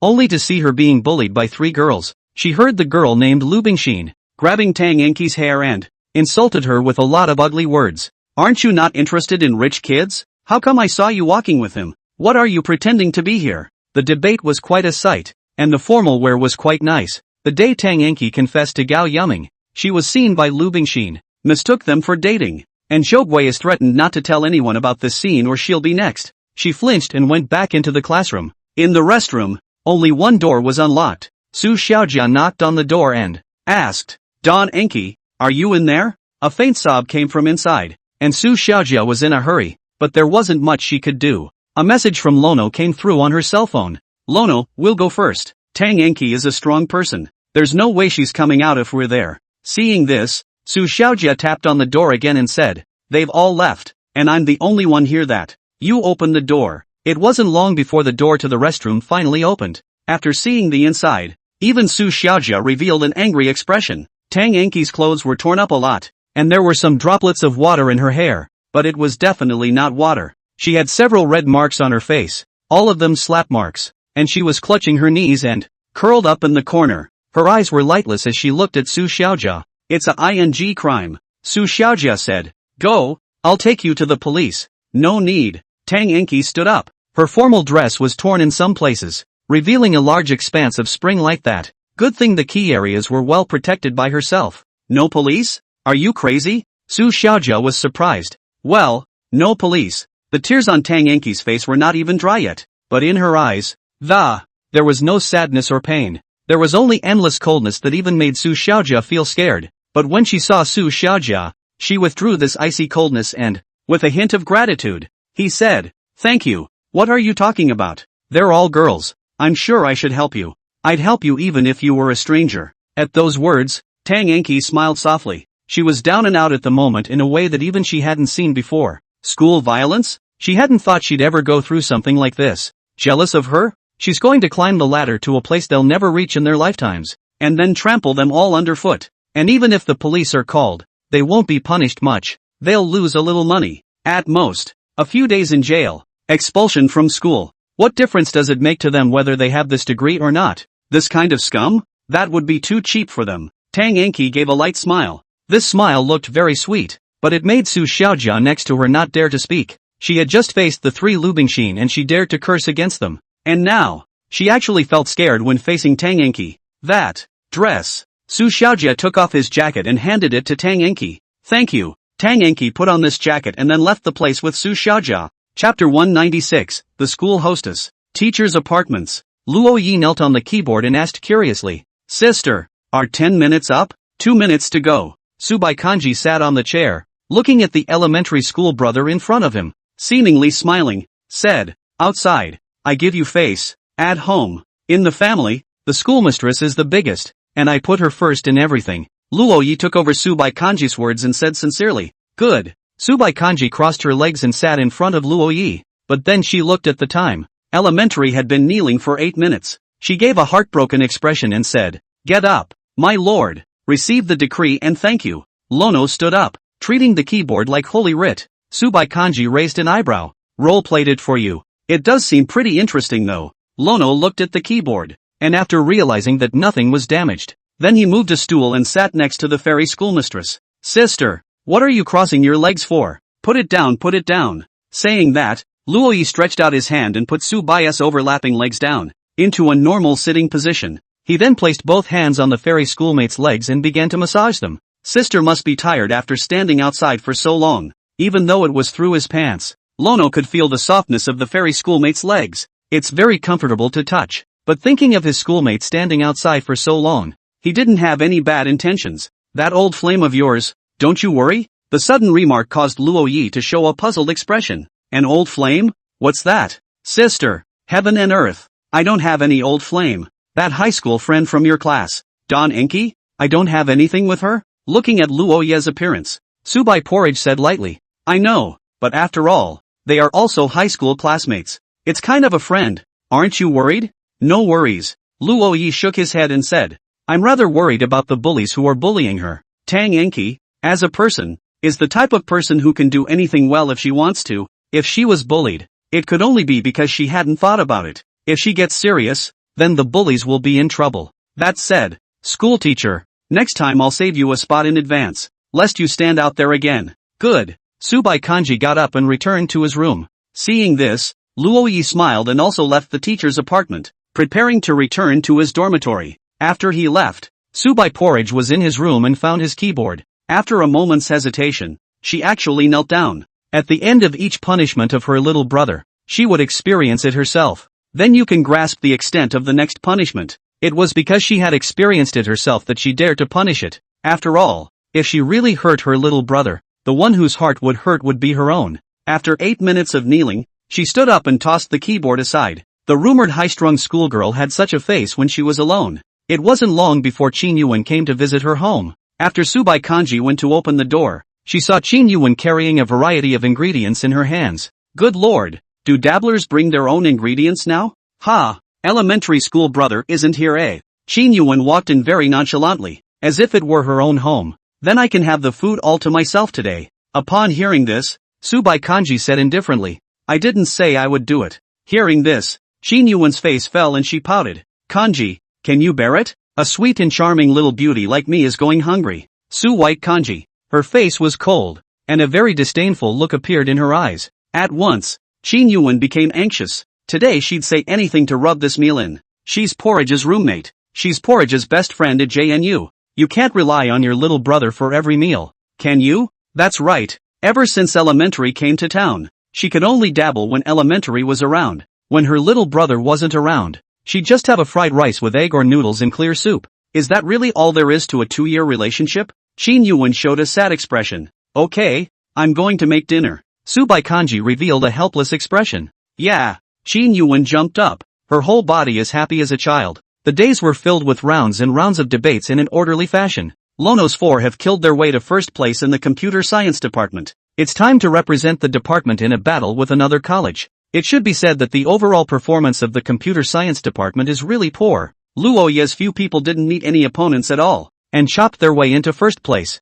But other faculties are not so simple. In particular, the team of Chinese language and literature majors, which is seated throughout JHUs, demonstrating invincibility. The strength of the Chinese language and literature program is really not to be underestimated. But excuse me, Luoya's single subject score in language is the top in the capital. The team from the first class of computer science majors, like a dark horse, went all the way to the finals. About to meet up with the Chinese language and literature program. This was the first time the computer science department had stormed the final stage. At that time, it would be on the superb stage on the 4th floor of the JNU library that this final would take place. That venue was capable of holding close to 1,000 spectators. And when the school year began, this is where the freshman conferences of the major faculties are held. For Su Baijiu, who has traveled to that stage several times before, and has given speech after speech as student body president. But this was the first time Lono had ever stood on that stage. And this stage, for Subai Porridge, who has won the national championship in college computers. Just an initial jumping off point. Luo Yi did not seek to be able to reach the same level as the fairy schoolmistress, but also let everyone know that he is Lono, and not some teacher's brother. In rehearsal the day before, the 4 Lonos were walking through the process on the 4th floor of the library with a few of the Chinese language and literature people. Since it was the finals of the debate tournament, the school leaders would all come over to watch then. But the biggest leaders that have ever come to a debate tournament are nothing more than the secretaries of the major faculties. Neither the president nor the vice president of JNU has ever come. And this time, Vice Chancellor Li Ping will come. Because of his age, Lipin's workload is not as heavy, and he is becoming more and more like Lena, who, going to various places to get together and listen to gossip. He will be retiring when he takes on one more graduate student. What was even more amazing was that one of the moderators for the debate finals was Subai Porridge, and I heard that she was the one who volunteered to be the moderator of the freshman debate finals, not counting the games. For the second time since the freshman ceremony, the JNU's high-flying schoolgirl appeared on the big occasion. If it weren't for some of the rumors that have been coming out lately, everyone even thought the iceberg goddess had gone into hiding. Once upon a time, Subai Ji appeared at the freshman's party in her dressy gown. All are still impressed in the minds of the crowd today. Last time it was freshman night, this time it's freshman debate. Her appearance also put the heat on this debate final at JNU. The elevated to a peak. Chapter 197, Loving and Being Loved. The audience had not yet arrived before the start of the debate, but the relevant staff had already arrived. Su Baichue, as one of the hosts, and another male host, a sophomore. The name is Su Liang. He's a member of the JNU Student Art Ensemble, as well as the dance club. Still one of the schoolboys at JNU. When the time comes, Subai Porridge will be in charge of hosting, and he will be in charge of managing the time. This edition of the JNU debate finals, both in terms of face value and ability, all destined to be wonderful. After all, this was the first time a major in the computer science department had made it to the finals. Luo Yi was standing next to the fairy school sister, looking at the host speech in the latter's hand. Sister, so many hostesses, do you remember to come over? Subai shook his head and said, I'll go up with the manuscript and read it. Hearing this, Luo Yi revealed a surprised expression. Well, what a plain and simple solution. The other host, Su Liang, walked over, suited and booted, as he was a member of the dance club, so it looks white and clean, like a little fresh meat.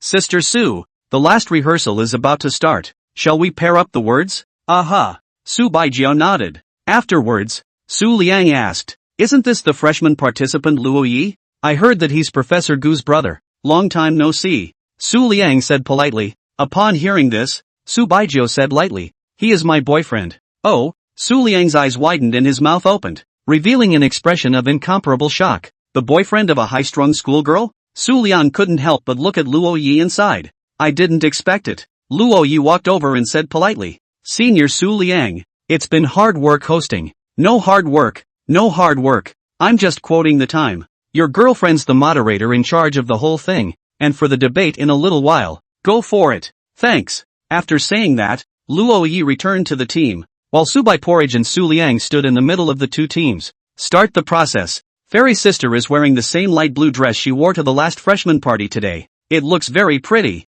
like a real fairy. And even though Su Liang, as one of the school herbs of Jiang University, stood beside Su Bai at this moment, it was also difficult to match the other party's fairy-like aura. With this iceberg goddess around, the protagonists of this debate are not even them, the contestants. Instead, it was the girl in the middle of the stage, Jiang Da's talented daughter, Su Bai Porridge. She has face value and talent, the school flower in the eyes of her classmates and the talented girl in the eyes of her teachers. But there were others destined to be able to take the lead in this debate. Soon the debate began. Those who signed up to come filled the entire fourth floor of the library, leaving only the first two rows empty. In the first row are school leaders and teachers, and in the second row are student council scoring judges. Student President Lu Jianlai invited Vice President Li Ping to the very center of the first row, and Lena was sitting next to it, glanced at his father, who was next to him. Lena leaned into Li Ping's ear and said, I'll move a couch for you if the chair is uncomfortable. Li Ping turned his head to look at him and said in surprise,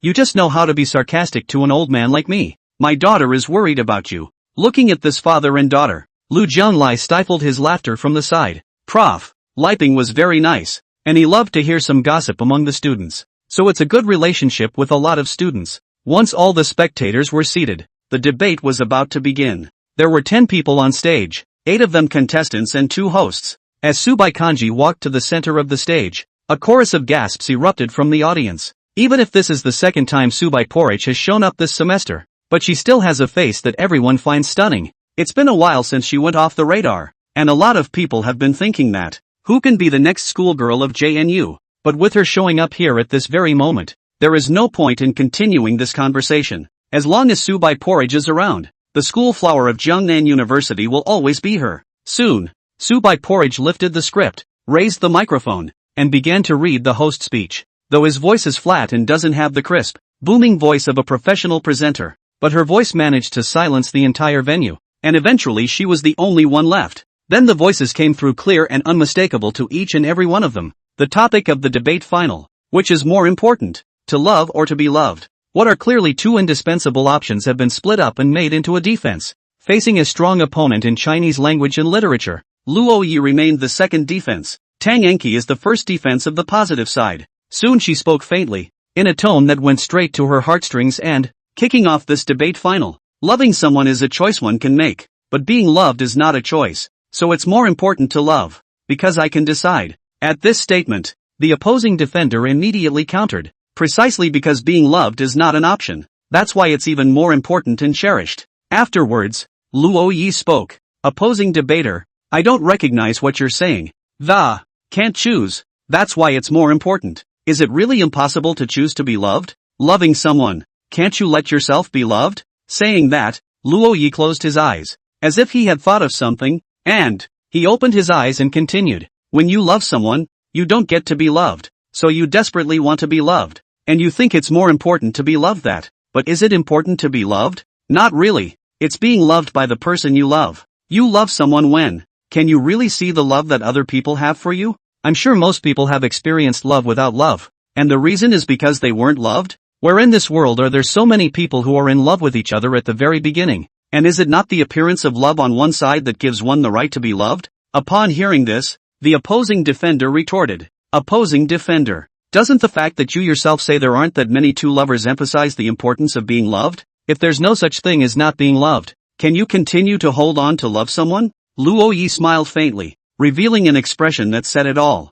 The other side has taken the bait. Next up was Xin Xiao's speech. No one knew how much he longed to be loved. No one knows better than him how important it is to love someone. All that has sustained him to this day is his love for Tyr. At this moment, with the first round of exchanges, the audience, whose attention was originally focused on Subai, gradually the attention shifted to the debate itself. Especially that young man. That look of ease was deeply engraved in everyone's heart. He could catch whatever words the other man uttered. In his head, he seemed to have a million stories, every truth, and was able to give examples. And he has even more reserved knowledge of literature than a student of Chinese language and literature. His name is Lono, freshman computer science class 1, the second defense, Luo Yi. While Donchi was good enough, on this field, this game, it was as if it was tailor-made for Lono. He stood there as if he was in control of the situation and everything was expected. A single sentence that could be expanded to 10 by him, parsing out the entire meaning of each and every one of them. Dumb down your opponents.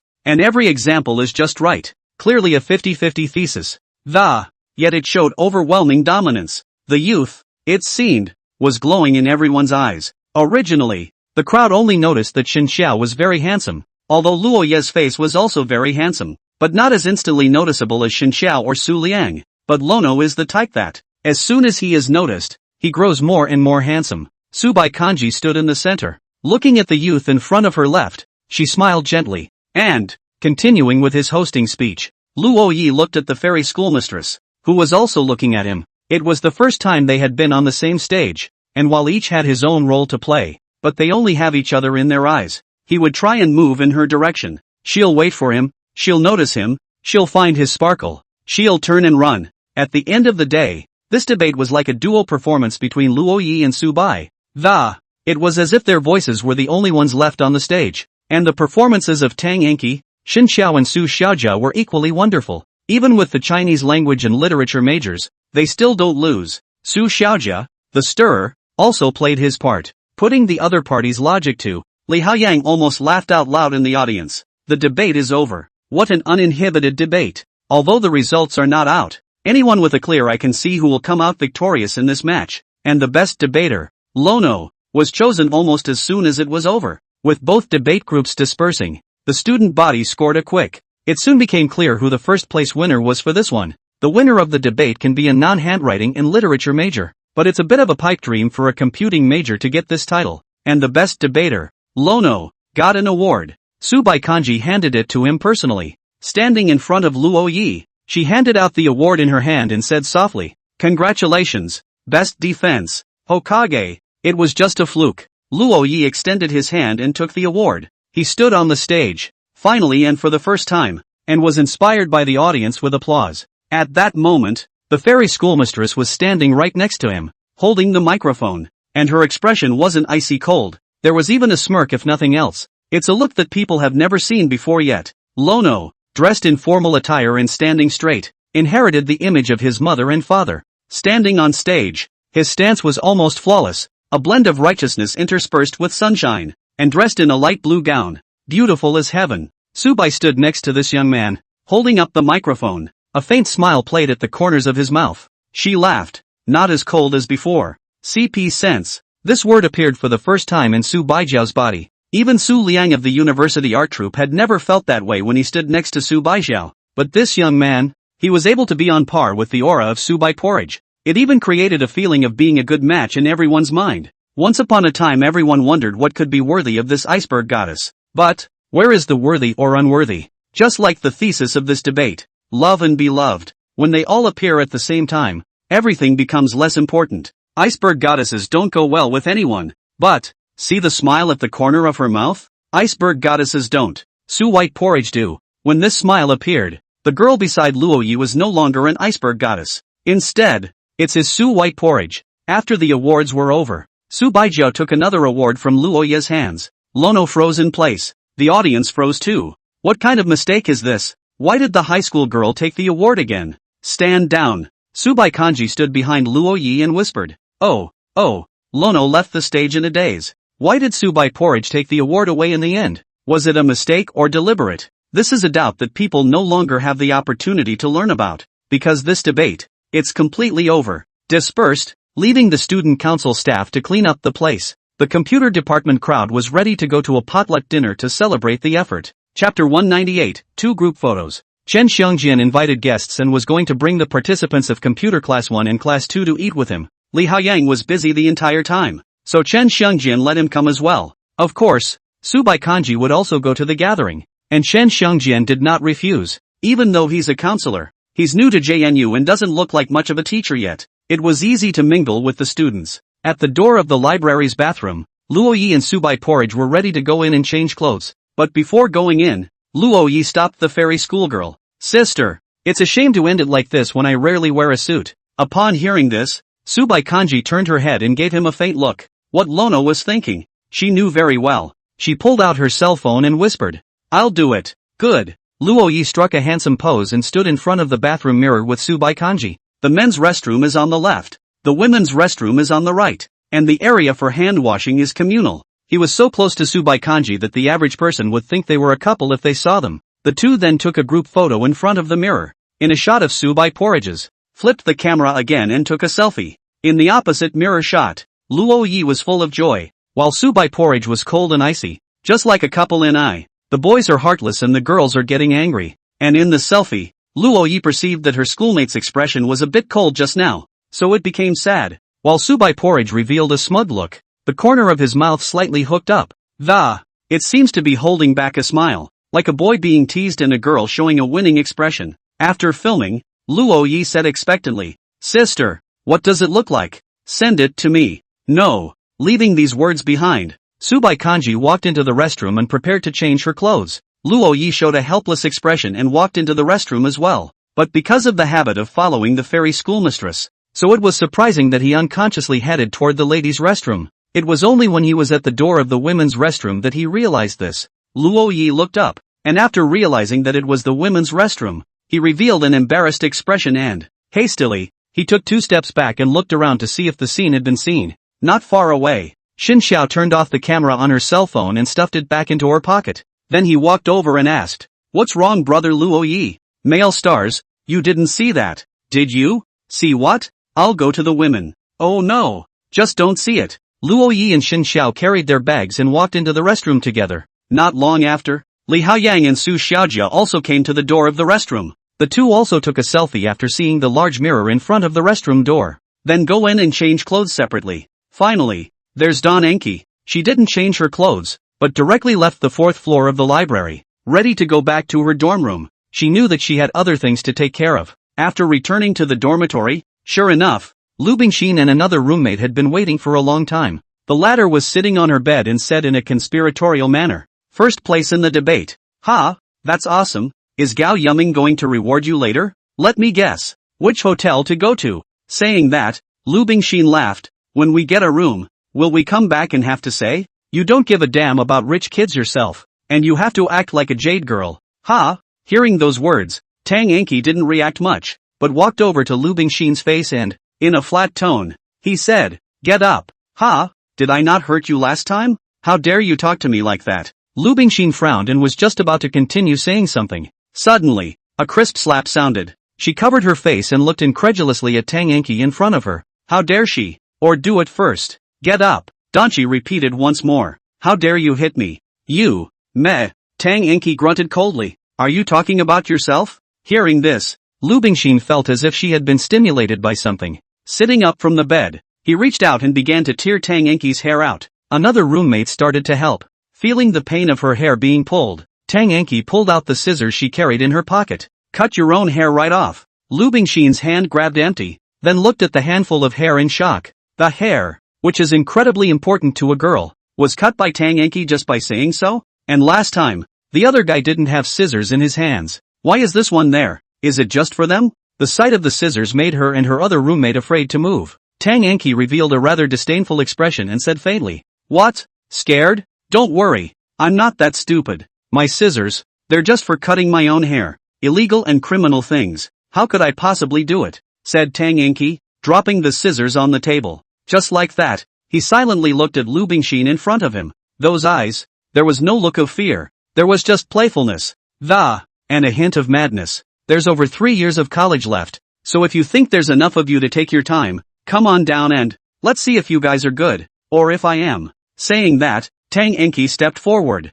Lu Bingxin was shocked and took a step back. It wasn't until there was no way to retreat, and Lu Bingxin leaned against the wall, that Tang Enki stopped in her tracks and, smilingly, he looked at her. Do you only dare to bully someone who doesn't dare to resist? The cloaked Tang Enki was like a banshee at this point. Beautiful, tragic, strong. She laughed once more and said, I won't be switching bedrooms for a long time yet. And, let's play slowly. When she finished speaking, she started to change her clothes, self-consciously, then used scissors to fix his uneven hair. What had been long hair became shoulder-length short hair, which she tied back in a ponytail that, putting the hair on the floor into a garbage bag. He left the dorm room. The moment she walked out of the dormitory, she changed back into that Tang Enki. It was as if nothing had happened. Heading towards the gathering, in the hot pot restaurant at the entrance of JNU, seeing Tang Enki's ponytail obviously much shorter, Luo Yi was surprised. You cut your hair? Well, how was it? It's okay. Knowing what he knew about Tang Enki,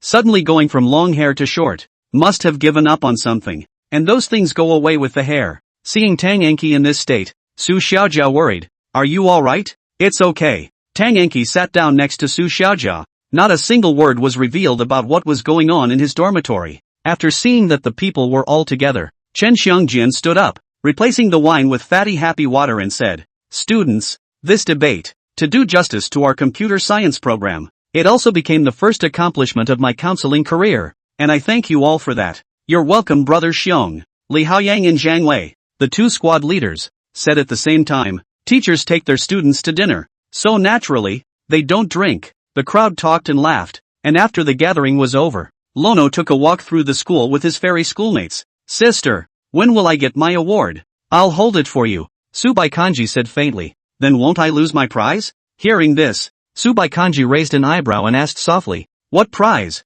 The awards? Ah, the awards are at sister's, so I don't have anything. Say what you have to say. Mouth 1, roll. Okay. Chapter 199, I'm in the shower. Certificate of prize, degree, diploma, etc. Best debater, Lono. It appeared on the wall of the living room of the family building, taped just above the television set. With Subai Porridge's habit of turning on the TV every day, I guess this award can be seen every day. Looking at the awards pasted on the wall, Luo Yi blushed and couldn't help but ask, Sister, would that be too humiliating? Shame, Subai Kanji's clear and cold voice came, and Luo Yi hurriedly said, yes, it's not shameful. It's an honor. After saying that, Luo Yi looked at the time. It was about to be time for bed check, so he left the place. Even though he's on good terms with his hostess aunt, he can't just not come back to his dorm room every day. Pleasing the resident director is only used for emergencies. Freshmen are not allowed to go out and rent a room until sophomore year at the very least. So according to the dormitory regulations,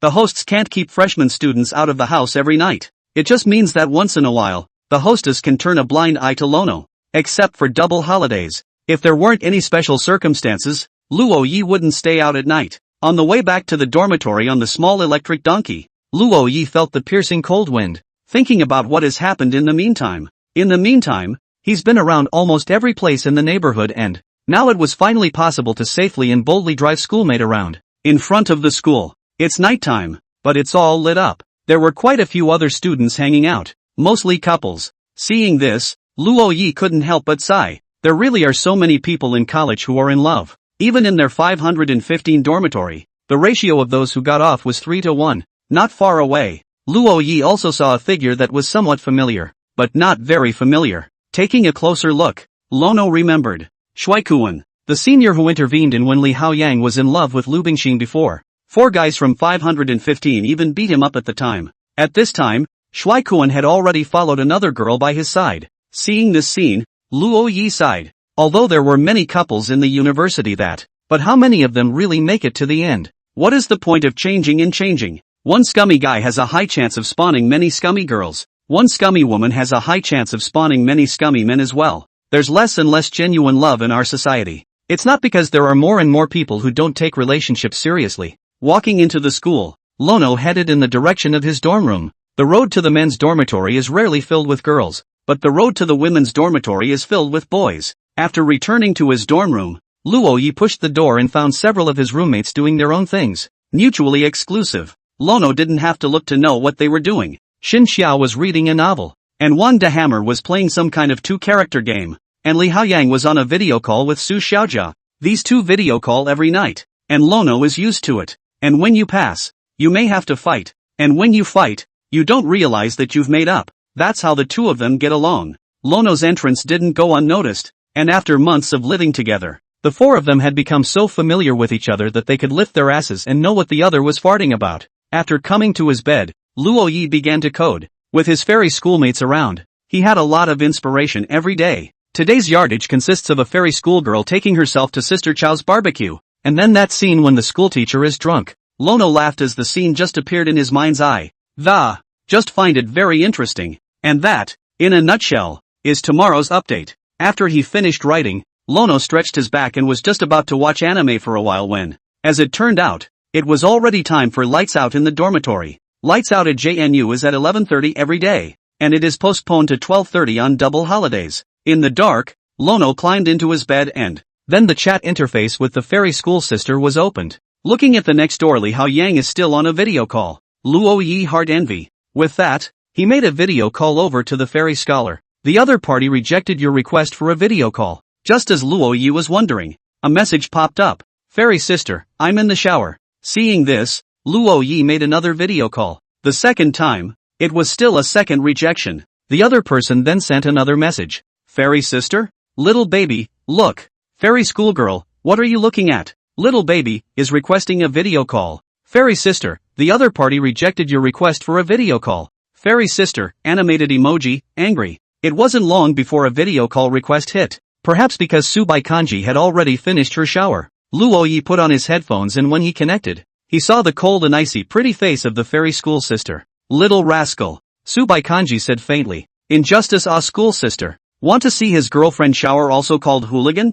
I'm sorry, Lono said, lowering his voice. Since he was in the dormitory, Luo Yi spoke in a low voice. Fear of hurting Wang Sledgehammer's pride. And Subai Kanji couldn't see Luo Yi's face. The dormitory was already lights out. All she could see was a vague outline in those bright eyes. Why are you taking a bath so late? Senior sister. Just got done working. What's the job? Painting. Hearing this, Luo Yi thought of earlier. In the room of the fairy schoolmistress. Saw the tablet of my schoolmate. And a metal pen.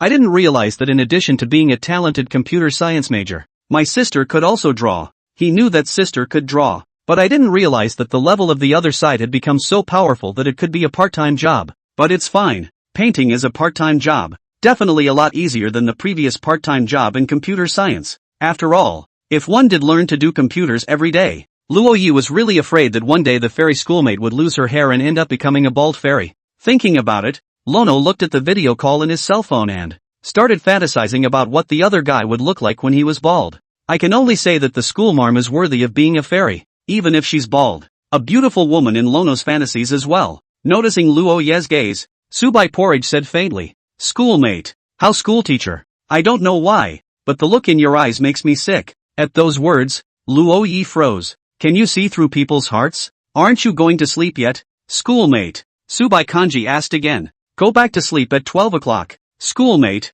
chat with me until 12 o'clock. Talk about what? How do you see the international situation today? Sobik Porridge. Only to see the fairy sister in the video contemplating for a moment now, giving her answer. And it was a very objective answer, so that Luo Yi could not refute it in the slightest. Just ask, what guy can resist the charm of a girl who pays attention to the international situation? Lono loved it anyway. Watching the way his girlfriend analyzes the international situation bit by bit, the more Lono looks at it, the more he loves it and the more he's fascinated by it. Soon, he fell asleep. Schoolboy, are you listening? After speaking for a long time and realizing that there was no sound in the cell phone, Subai Porridge asked softly. It turned out that the other person had fallen asleep. She smiled slightly. I wonder if it will be the same as it is now, when her elementary school brother sleeps next to her in the future. Talking and falling asleep. It's so cute. Subai Kanji blushed slightly, hung up the video call, and then lay down on the bed. What was she just thinking? Chapter 200, Subai Kanji's Dark Shark Plan. Another update to Youth is Alive. The heroine's drunken appearance even shot to the top of the book circle topic list in the first place. Hundreds of comments are exploring what a drunken heroine should look like. That childish dialogue is adorable for book lovers to think about. There were also a lot of people who directly ate the cartoonist rice with extra water at the bottom of the topic's comments. Behind the warm chopped dogs, such a great scene. At Rice More Water. Rice Data will be able to draw well when the time comes. Cutie Ishue at Rice More Water. Yeah, I want to see a drunken heroine. Orange Orange Orange at Rice More Water. Ishwe pushed to see it. It does look good. Quicker. And the comic is well drawn and I want to see the heroine drunk. Electrocuting orange, not me. I want to see the hero drunk. Orange orange orange? What does your name mean? Electrocuting an orange, sorry. I'm sorry for hurting you. Subai Kanji woke up early in the morning and saw these 8s. So much so that she went and read today's update. It's a shock not to see. She sat on the bed in some silence. Her mind a mixture of emotions. She knew she was drunk, but she thought she'd be a lady even when she was drunk. It'll even be more high-flying. But I didn't expect her to let herself go straight in front of her elementary school brother. I can't believe I cried twice in one night and pouted like a little girl. Disgraceful. So disgraceful. Just the thought of that image made her feel her face burn and she wanted to find a crack in the ground. It didn't take long for her to get up and wash up, then go for her morning run. On the playground, Lono was waiting for his schoolmate to come over. Not far away, a figure dressed in all black approached, and Lono waved his hand and, calling out, "Schoolteacher, this way," only to see Subai Kanji glancing at him. She started running laps on her own.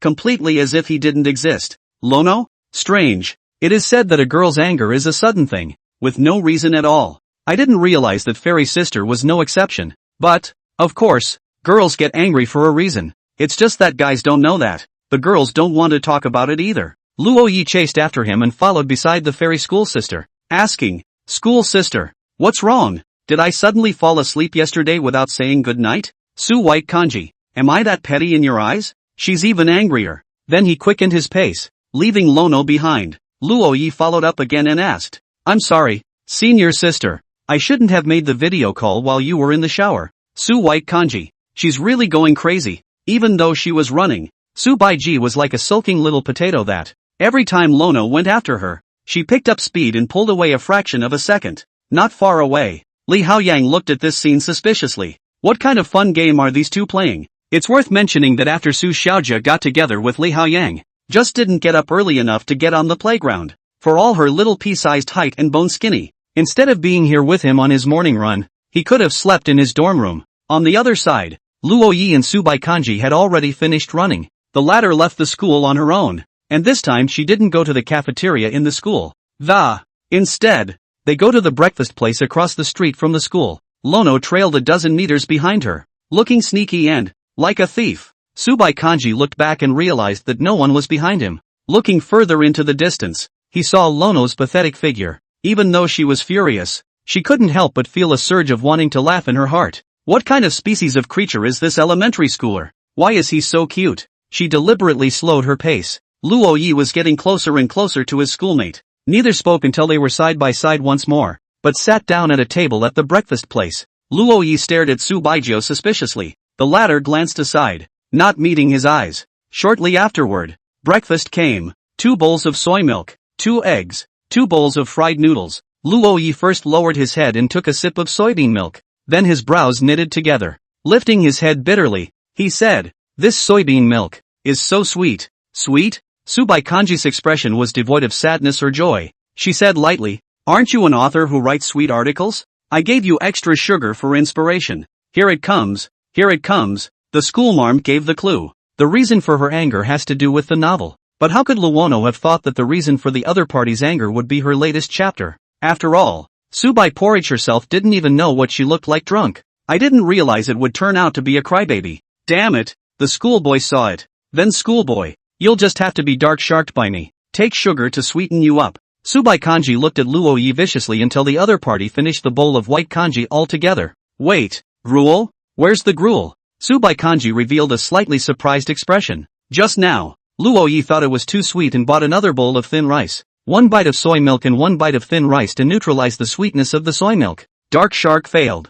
Subai Kanji's eyes stared. It's okay, there's a plan B. This breakfast restaurant's fried noodles. Subai Kanji specially asked the owner to prepare enough chili. Hot damn. Only Lono instigated a mouthful of fried noodles and got a big bite of chili. At that moment, even though he could eat spicy food very well, he couldn't help but have his mouth opened by the spice. Luo Yi picked up the soy milk on the table and took a sip. Use sweet to solve spicy. After drinking, Lono was fine. Damn. Sloppy. Although Subai Kanji was expressionless, she was actually on the verge of crying from her own stupidity. How can you have sweet soy milk and spicy noodles at the same time? Luo Yi raised his head and marveled. Sister, I thought you were plotting against me by giving me such a sweet bowl of soy milk, but I didn't realize it was to relieve me of the spiciness. You're so nice. Senior sister. Lanaroi finished all the breakfast on the table. After breakfast, Luo Yi had to go to class, so he couldn't accompany Su Baijia to continue sneaking around the back door where Jiangda University and the teacher's apartment meet.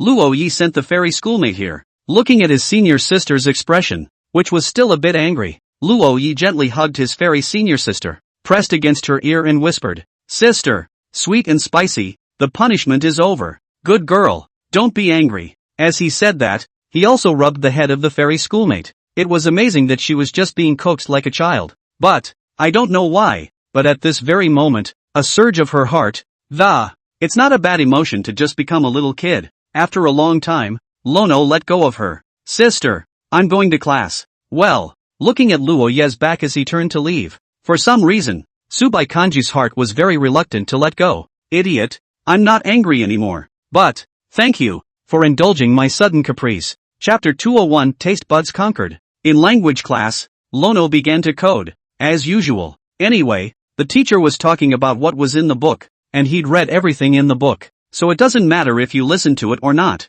And even if he didn't attend class for a semester, he couldn't fail language in any way. Plus the language teacher is a specialist in another field. Coming to lecture in their computer science program was supposed to be a random lecture, but because Lono won best debater, so the language teacher glanced at Luo Yi every now and then during class. After all, Lono's performance at that time was just too amazing. This class has Tang Enki and Luo Yi. How come it's a computer science major? The language teacher issued a soul-searching question. But I heard that Tang Enki was the top overall computer science major. Trying to dig this girl is mostly impossible. Chen Xiongjian won't let go. But Lono was different. His computer scores weren't bad, though, but it's clearly more appropriate for them to major in Chinese language and literature. She decides to do a little thinking for Lono and poach him into the Han language. It's not that she's selfish, it's that she can't stand to see a talent buried from a teacher's point of view. After class, Lono went to the language teacher's office and, that is, in the teaching building of Chinese language and literature. Speaking of which, Chinese and English share the same building, so in the office, Lono saw Lena's figure. It was time to say no. He felt like there was a Lena everywhere in the school. "Ha, Oro Ono, what are you doing here?" Upon hearing this, Luo Yi let out a bitter smile and said, "Sister Nana, the language teacher asked me to come." At those words, Lena looked at the language teacher in surprise. The latter pushed up his glasses and said suspiciously, "Little Li? You know Mr. Luo Yi?" The language teacher was in her 40s, and Lena was only 27 years old. It's only natural to call a little Li. "Oh, this is Professor Gu's brother." Hearing this, the language teacher gave a surprised look. The guy with the youngest doctorate from JNU? If that was the case, this was a corner she couldn't dig. Hardly. No wonder Lono was in the computer science program. Not only that computer talent is this kid's girlfriend. "I'm sorry," Lena added. The language teacher was even more surprised to hear this. Brother has a PhD in computer science and girlfriend is a talented computer scientist.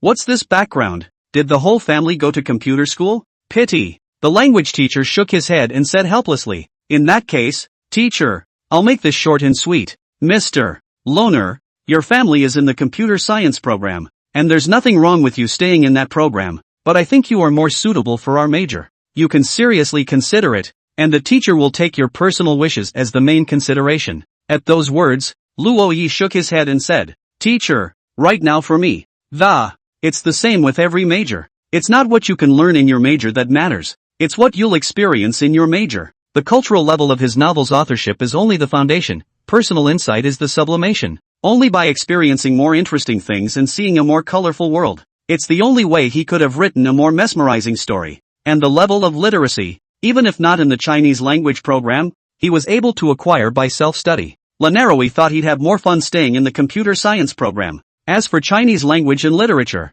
everything starts from scratch when you go to a new program. Well, Lono-san, I respect your own thoughts. Lono left the office and said goodbye to Lena and the language teacher. After leaving the school building, Lono sat down alone on the school's public bench. Somewhat bored, he watched the crowds coming and going. Inspired to start coding, he plopped down on a bench, pulled out his cell phone, and opened Writer's Assistant. Since it's in front of the building where Chinese language and literature is taught, after classes are over, the freshman Chinese language and literature students left the building one after another. A girl noticed Luo Yi. She walked over and asked tentatively, Luo Yi student? The girl looks sweet, has a classical beauty temperament, on the face value. Then, it should be considered the flower of the house. Luo Yi raised his head, and after seeing the person in front of him, he cocked his head and said suspiciously, "Which one?" "I'm the class president of Chinese language and literature, which you defeated in the debate tournament. Don't you remember my name?" The girl gave a sweet smile. At those words,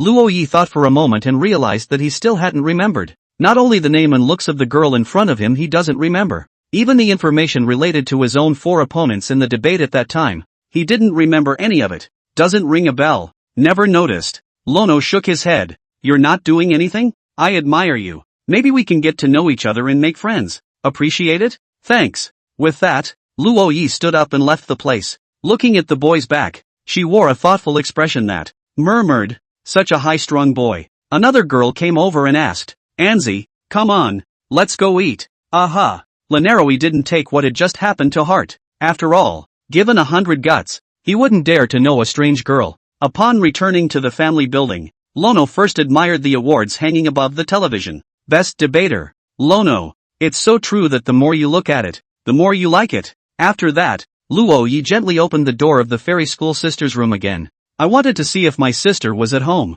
In the room, the fairy school sister was lying quietly on the bed, seemingly taking a nap. "You look so good when you're napping. Sister is so pretty and so good." Luo Yi felt that his heart had been firmly grasped by his senior sister. Lono eased the door shut and then ordered a takeout. "If I remember correctly, today should be the day that schoolmates come to visit their relatives. Order a chicken soup." The first time he made his own udon soup, the genus was difficult for him to evaluate. The second time, at the request of his schoolmate, he did it again. Not the slightest improvement. This is the third time. He's not doing it, he's ordering takeout. By the time fairy sister woke up, the takeout had just arrived. Luo Yi poured the chicken soup into a bowl and looked at fairy school sister as she came out of the room, saying, "School sister, dinner is served." Su Baicho sat down at the table in her pajamas. Looking at the bowl of chicken soup, she took a shallow taste and then frowned slightly. "Take out?" At these words, Luo Yi lowered his head. The schoolteacher tasted in one bite that he hadn't made it. "Yeah," Lono admitted. "Hard to eat." Upon hearing this, Luo Yi tasted a mouthful and realized that the chicken soup was rich and refreshing. "Delicious. Pretty tasty. Ha, hard to eat." Subai Kanji repeated again. Her taste buds, long before she realized it, had taken the shape of Lono's. Chapter 202 Extra Spicy Hot Pot. During the days when her schoolmate came to visit her relatives, Luo Yi accompanied her as usual, just like before. Soon, early December, without realizing it, it had been almost a semester since Luo Yi had come to JNU. In his mind, he still recalled his first day in Jiangcheng, being treated as a thief by his schoolmate. The scene when you're accidentally sent to the police station. Luo Yi returned to the dormitory and prepared to go to a potluck dinner with everyone in the evening. The 4 guys in 515 are very close and basically get together once a week and once a month. We've just entered December, so naturally it's time for the big January get-together. The 4 of them decided to go for hot pot. After all, there's not much else to eat besides barbecue and fondue. The 4 of them took a cab to the place where they were gathering, and even ordered extra spicy pot roast. Looking at the boiling chili water inside the hot pot in front of him, Wang Dahammer showed a hint of timid expression. He then looked at the others and spoke. "Sure, eating extra spicy? Weren't you the one who said you wanted extra spicy?" Xin Chao laughed. "You think drinking is no fun. You two pour half a bottle. So today we'll compete to see who can eat more spicy food." Hearing this, Wang Dahammer and Li Haoyang lowered their heads in shame. Half the bottle is poured, and they don't want to, but there's really no way around it. Eat spicy food. Eat spicy food. Your Hammer brother can't drink, but eat spicy food is unrivaled. Saying that, Wang Dahammer sat down on the seat and started to order. Luo Yi looked at the incomparably red hot pot, and his heart began to look forward to it. He already loved spicy food, and the extra spicy one in front of him was almost as if it was made for him. Soon, plate after plate of meat and veggie dishes filled the table, and not only was the hot pot spicy, even the saucer was massively spicy. The 4 of them grimaced as they finished the meal. After the meal, Wang Dahammer's mouth even turned into 2 sausages. When he got back to his dorm room, he went to the bathroom and came out covering his ass. Hot ass. Not only Wang Sledgehammer, even the coach, was filled with pain. A hot ass is a really hard thing for a fitness slugger to accept. It wasn't long before the lights went out in the dormitory and the 515 crowd fell asleep. Early the next morning, Li Haoyang woke up and prepared to go for a morning run. Normally at this time, Lono would wake up with him, but I don't know why. But today Lono is still lying on the bed, not moving a muscle. Li Haoyang curiously came to Luo Ye's side. He fixed his eyes on the ladder and found that he was awake. Just a little pale. What's wrong with you? Li Haoyang couldn't help but ask. Headache, stomach ache, no energy, want to throw up. Upon hearing this, Li Haoyang quickly said, going to the hospital? I'll give you leave. I think I have a fever. Give me 2 antipyretics and I'll still be a good man in a while. All right. Li Haoyang found a thermometer in the dormitory and handed it to Luo Yi, then pointed to the fever-reducing medicine sitting on the table. If you've got a fever, you take the pills on the table and don't go to your morning class. I'll give you a vacation. Good. Luo Yi glanced at Li Haoyang with some blurred consciousness, then said bitterly, Coach, Sister Su should still be waiting for me at the playground. I'll talk to her. Li Haoyang waved his hand, then left the dormitory. Looking at the coach's departing figure, Lono sat up from the bed and, then start taking your temperature with a thermometer. He then pulled out his cell phone and sent a message to the fairy school sister as well. Little baby, sister, I'm not feeling well, so I won't go for my morning run. Fairy sister, what's wrong? Little baby, headache, stomach ache, no energy, want to throw up. He didn't hide it from his schoolmates like he did the last time he was sick, but just told it like it was. Fairy sister, do you have a fever? Little baby, I'm measuring. I think it's a little bit. With that, Luo Yi pulled out a thermometer, looked at the temperature on it, and replied, Little baby, 38.2 degrees. Fairy sister, come down and go to the medical room. Little baby, I've got fever-reducing medicine. Fairy sister, go to the medical room. Little baby, okay, I'm coming. Lono sat up from the bed and groggily got dressed. He didn't even do a wash before leaving in the middle of the dormitory. Downstairs in the men's dormitory, Subai Porridge was already waiting here, watching Lono move slowly out of it. A hint of heartache appeared in her eyes, and she hurriedly greeted Luo Yi and assisted him. How did you get it? Subai Kanji asked softly. I don't know. Maybe I ate too heavily yesterday. Thinking back to yesterday's super duper extra spicy hot pot, Lono thought it was probably from eating that stuff. Sloppy and never eat again. Subai Kanji didn't continue to pursue the question, but instead came with Luo Yi to Jiangda's medical care room. Under the doctor's diagnosis, Lono's report came out. Gastroenteritis. Seeing those 3 words, Luo Yi couldn't help but start regretting in his heart. I should have known not to eat that extra spicy hot pot yesterday. Who offered to eat this? The thing is, yesterday's extra spicy wasn't even spicy for him. Why do you get sick? The doctor looked at Luo Yi and admonished. This condition of yours didn't develop all of a sudden. You usually like to eat something heavy, and the buildup has turned into this IBS. Go get some breakfast, then stay for an infusion. 3 days. In future, eat less heavy oil and spices and drink more warm water. Okay? Thank you, doctor. Subai Kanji led Luo Yi to the hospital room and looked at the latter as he lay on the bed. She complained, Eat, you just know how to eat. Eat your stomach. Without waiting for Luo Yi to speak, Subai added, Lie here, I'll go buy you breakfast. What do you want to eat? Beef buns. As soon as the words left her mouth, Subai Zhao's expression became sharp and incomparable as she stared at Luo Yi.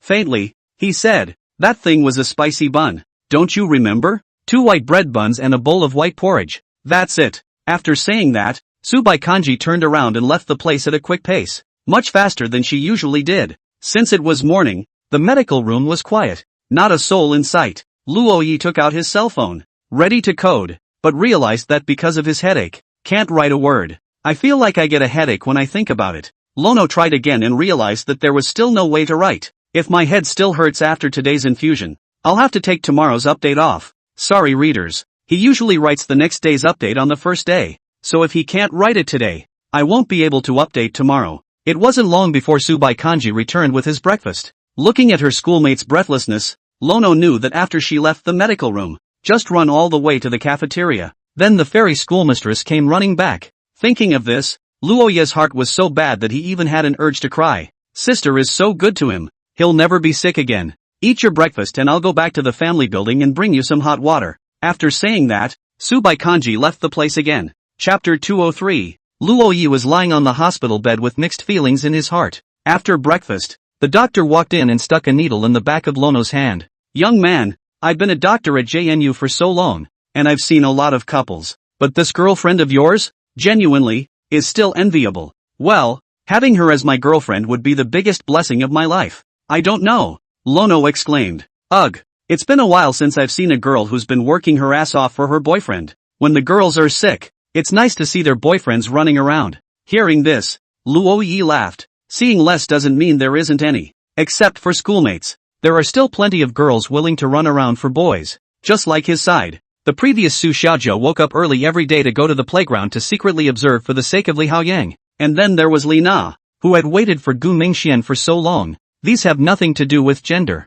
Everyone expresses love differently. It was like the fairy schoolmistress, who was usually cold, but cared for him more than anyone else. In the unfamiliar place of Jiangcheng, Luo Yi dared not imagine that how would he have lasted without his fairy schoolmates? It didn't take long for Subai Kanji to return to the medical room. She found a stool, sat down next to Lono, and brought a thermos with her, and a book. She put on the frames of her glasses without lenses and began to read. As she watched, she looked up again, glancing at Lono's infusion. After seeing that there was nothing left in the bottle, she got up and went back to the doctor to change the bottle. This scene is like a mom taking care of her son. Lono had always felt that couples were the most special kind of relationship.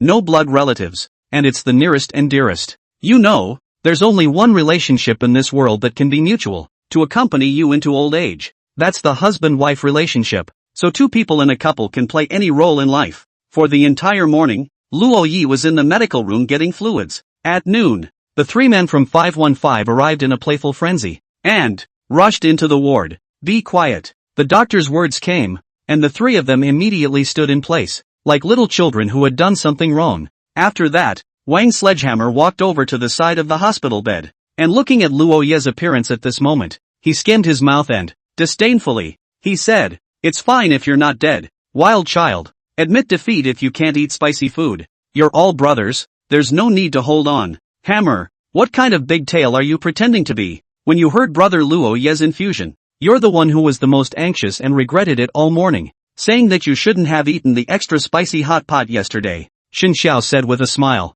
"I didn't." After being dismantled, Wang de Hammer blushed like a monkey's butt. But the wild child is accompanied by a beautiful woman. So what are the few of us worried about? Wang de Hammer's eyes swept back and forth between Su Baijiu and Luo Yi. Then the thief looked at Luo Yi. He came next to Luo Yi and whispered in the latter's ear, "Wild child. Are you sick or are you just enjoying yourself? With the schoolgirl as your companion. I'd be willing to get terminally ill if you asked me to. Get lost. Find yourself a girlfriend if you can." Luo Yi disliked. He. Then my brothers will leave first. School sister Su, I'm counting on you to take care of wild child. Aha. Su Baijiu nodded. I didn't realize that a few of Lono's roommates were unexpectedly reliable. She'd seen these guys many times, and every time she'd thought they were pretty immodest. But it doesn't drop the ball when it counts. After the three of them left, Luo Yi was lying on the hospital bed, and it seemed that something suddenly came to his mind. He looked over at Su Baijiu. "Hokage, I realized something." "What is it?" Subai Kanji asked while reading a book. "Look, I got IBS this time. Does that mean I have a bad gut?" "Aha. So am I just a soft touch?" "Aha. Sister, your name is White Porridge. You are soft rice. Destiny. We are a pair." Hearing this, Subai Kanji couldn't help but give him a blank look. Speechless, so immodest when you're sick. At this time, the last bottle was infused, and the doctor came over to remove the needle from the back of Luo Yi's hand. The doctor then admonished once more. "Come back tomorrow after breakfast and don't eat anything spicy or greasy for a while, and don't drink cold water." "Got it, Doc." Lono got out of the hospital bed, but was in a trance because his head was still a little sore from. He almost fell back again. Subai Kanji held him up and said softly, "Slow down. Sister, let's go." Aha. Luo Yi didn't make any pretense or anything, but allowed the fairy schoolmate to hold herself up. Li Haoyang gave Luo Yi a 3-day vacation, and during this time, Luo Yi directly lived in the family building. In Su Bai's words, she didn't feel comfortable with Luo Yi, and if she let him out of the house, maybe it's going to be some kind of spicy food. Hearing this, Luo Yi laughed. "Sister, I'm not a child anymore. It's still a good idea to keep your mouth shut, and you know you're not a kid? Who's the adult competing to see who can eat more spice?" At those words, Luo Yi blushed and lowered his head in shame. It does sound quite childish. Luo Yi's diet was controlled by Su Baijiu herself. Other than that, the staple food is definitely white porridge. Then some light vegetables. There's fruit in the fridge. Take your pills after dinner and then have some fruit. Good. Luo Yi picked up the bowl and finished all the white porridge. Subai Kanji brought a cup of warm water and he took the medicine again. Seeing this, Luo Yi's heart was filled with a million emotions. If we continue with this life of clothes and food, he's afraid he's going to be raised a wreck by his schoolmates. The next day, Luo Yi came to the cafeteria early with his fairy schoolmate to eat before he went to the medical room. Lono's spirits are obviously much better today. At the very least, there was no longer a need for Su Baijiao to assist him. Still, he leaned over the fairy schoolmistress and put on a supple look of, said, "Sister, I'm not well yet, let me lean for a while longer." Su Baikanji didn't resist, but allowed the other party to lean on her. "You're on the sick side, I'll give you the benefit of the doubt." Listening to his senior sister's arrogant and incomparable voice, Luo Yi smiled faintly. Upon arriving in the medical room, Lono was stabbed again. Infusion is really a long and torturous thing, and if the fairy schoolmistress is not around, Lanaroi would surely die of boredom alone. Chapter 204, A Day in the Life of Sister Chin's Lightbulb. 3 days later, Luo Yi was full of blood. In return for the unfailing companionship of my schoolmate for 3 days, he decided to treat his schoolmate to his first cup of milk tea in December. At this moment, in the milk tea store across the street from the school, Luo Yi opened his mouth and said, "Hello, ask for a cup of taro bobo milk tea. No taro, no bobo, standard sugar, hot." The clerk who heard this showed a puzzled expression and asked, "Isn't that just plain milk tea?" "Yes, a cup of original milk tea." Lono also remembered that schoolmates didn't like to drink things that had food in them, so something like a drink that, "It's only good that there's nothing to eat in there." Then Lono realized that it did, like pearl milk tea, and every time he drank it, he got a bad taste in his mouth. It's too much of a hassle to take the effort to chew the pearls and swallow them after you've gotten into your mouth. It's better to just take a big sip of milk tea. Lono carried the milk tea and rode his own little electric donkey to the teacher's apartment. As soon as he entered the door, Luo Yi saw Su Yukai scratching the toilet door, meowing as he did so. Usually if a kitten scratches the door, it probably thinks its owner is in danger in the toilet, so the schoolteacher is on the toilet. Lono placed the milk tea on the table and went to the door of the bathroom, hugged Su Yuzai. Then, with an impish look on his face, he knocked softly on the door of the restroom and asked, "Sister, are you in there?" There was no sound from inside, but Lono knew that Hokage must be in there. "No one? Then I'm going in." As soon as the words fell, a voice came from the restroom that was flat, with a hint of urgency mixed in. "Don't you dare. Hokage, so you're here." Lono smiled, then sat down at the table and waited for his schoolmate to come out. He knew, of course, that he was killing himself. But life, it's more exciting when it's a constant challenge on the road to death. So Lono kneels on the keyboard again. What had been a birthday gift from his senior sister now seemed to be an exclusive artifact for his knees. Looking at the fairy schoolmistress in front of her with her legs crossed, while drinking milk tea, while condescendingly looking at his appearance, Luo Yi bitterly said, "Senior sister, I won't dare next time." "Meh, man," Subai Kanji disdainfully said, "Don't dare next time." She hadn't known how many times she'd heard this from Lono's mouth, but every time the other side comes up with a new way to die, you don't have to say. Life really isn't boring with such a little thing around. While Luo Yi was kneeling on the keyboard, Su Yukai was still rubbing against Su Baijiao's pants leg. Seeing this, Luo Yi couldn't help but give this little cat a thumbs up in his heart. Not bad for his adopted cat. So ambitious. Just like him. When would he be able to be like Su Yukai and hug his schoolmate's thighs with a straight face? By the way, finals are in a little over a month. How are you preparing? Hearing this, Luo Yi's small face collapsed. Seeing him like this, Subai Porridge faintly asked, "Not confident?" "No." Luo Yi shook his head and said bitterly, "Winter vacation will be over after the final exams. We're going to be in a long-distance relationship." At those words, Subai Kanji was slightly stunned. "Isn't there still AI Wenjun's New Year's concert? I'll be in the capital then." When these words came out, Luo Yi's eyes lit up. Yeah, how could he have forgotten about it? But even so, with dozens of days of winter vacation, he might only be able to see his schoolmate for a few days. This was probably the longest period of time he'd been apart from his schoolmate since they'd gotten together. The vacation that I once looked forward to with great anticipation has now become a nightmare of sorts. Falling in love can really change a person. You know that since he's been with his schoolmate, he's never been apart for more than 24 hours. That said, if the group of friends from high school found out he was in love, I'm afraid I'd be surprised. He was in high school, and he had a good relationship with the people around him, and this time he came home on vacation. With everyone else should have to meet up as well. Thinking of this, Luo Yi unconsciously stood up. "Who told you to stand up?" Subai Kanji frowned slightly. "Oh, I forgot." Lono knelt again. This scene made Su Baijiao's heart feel a little funny. She stood up and said faintly, "For the love of buying me milk tea." As soon as the words left his mouth,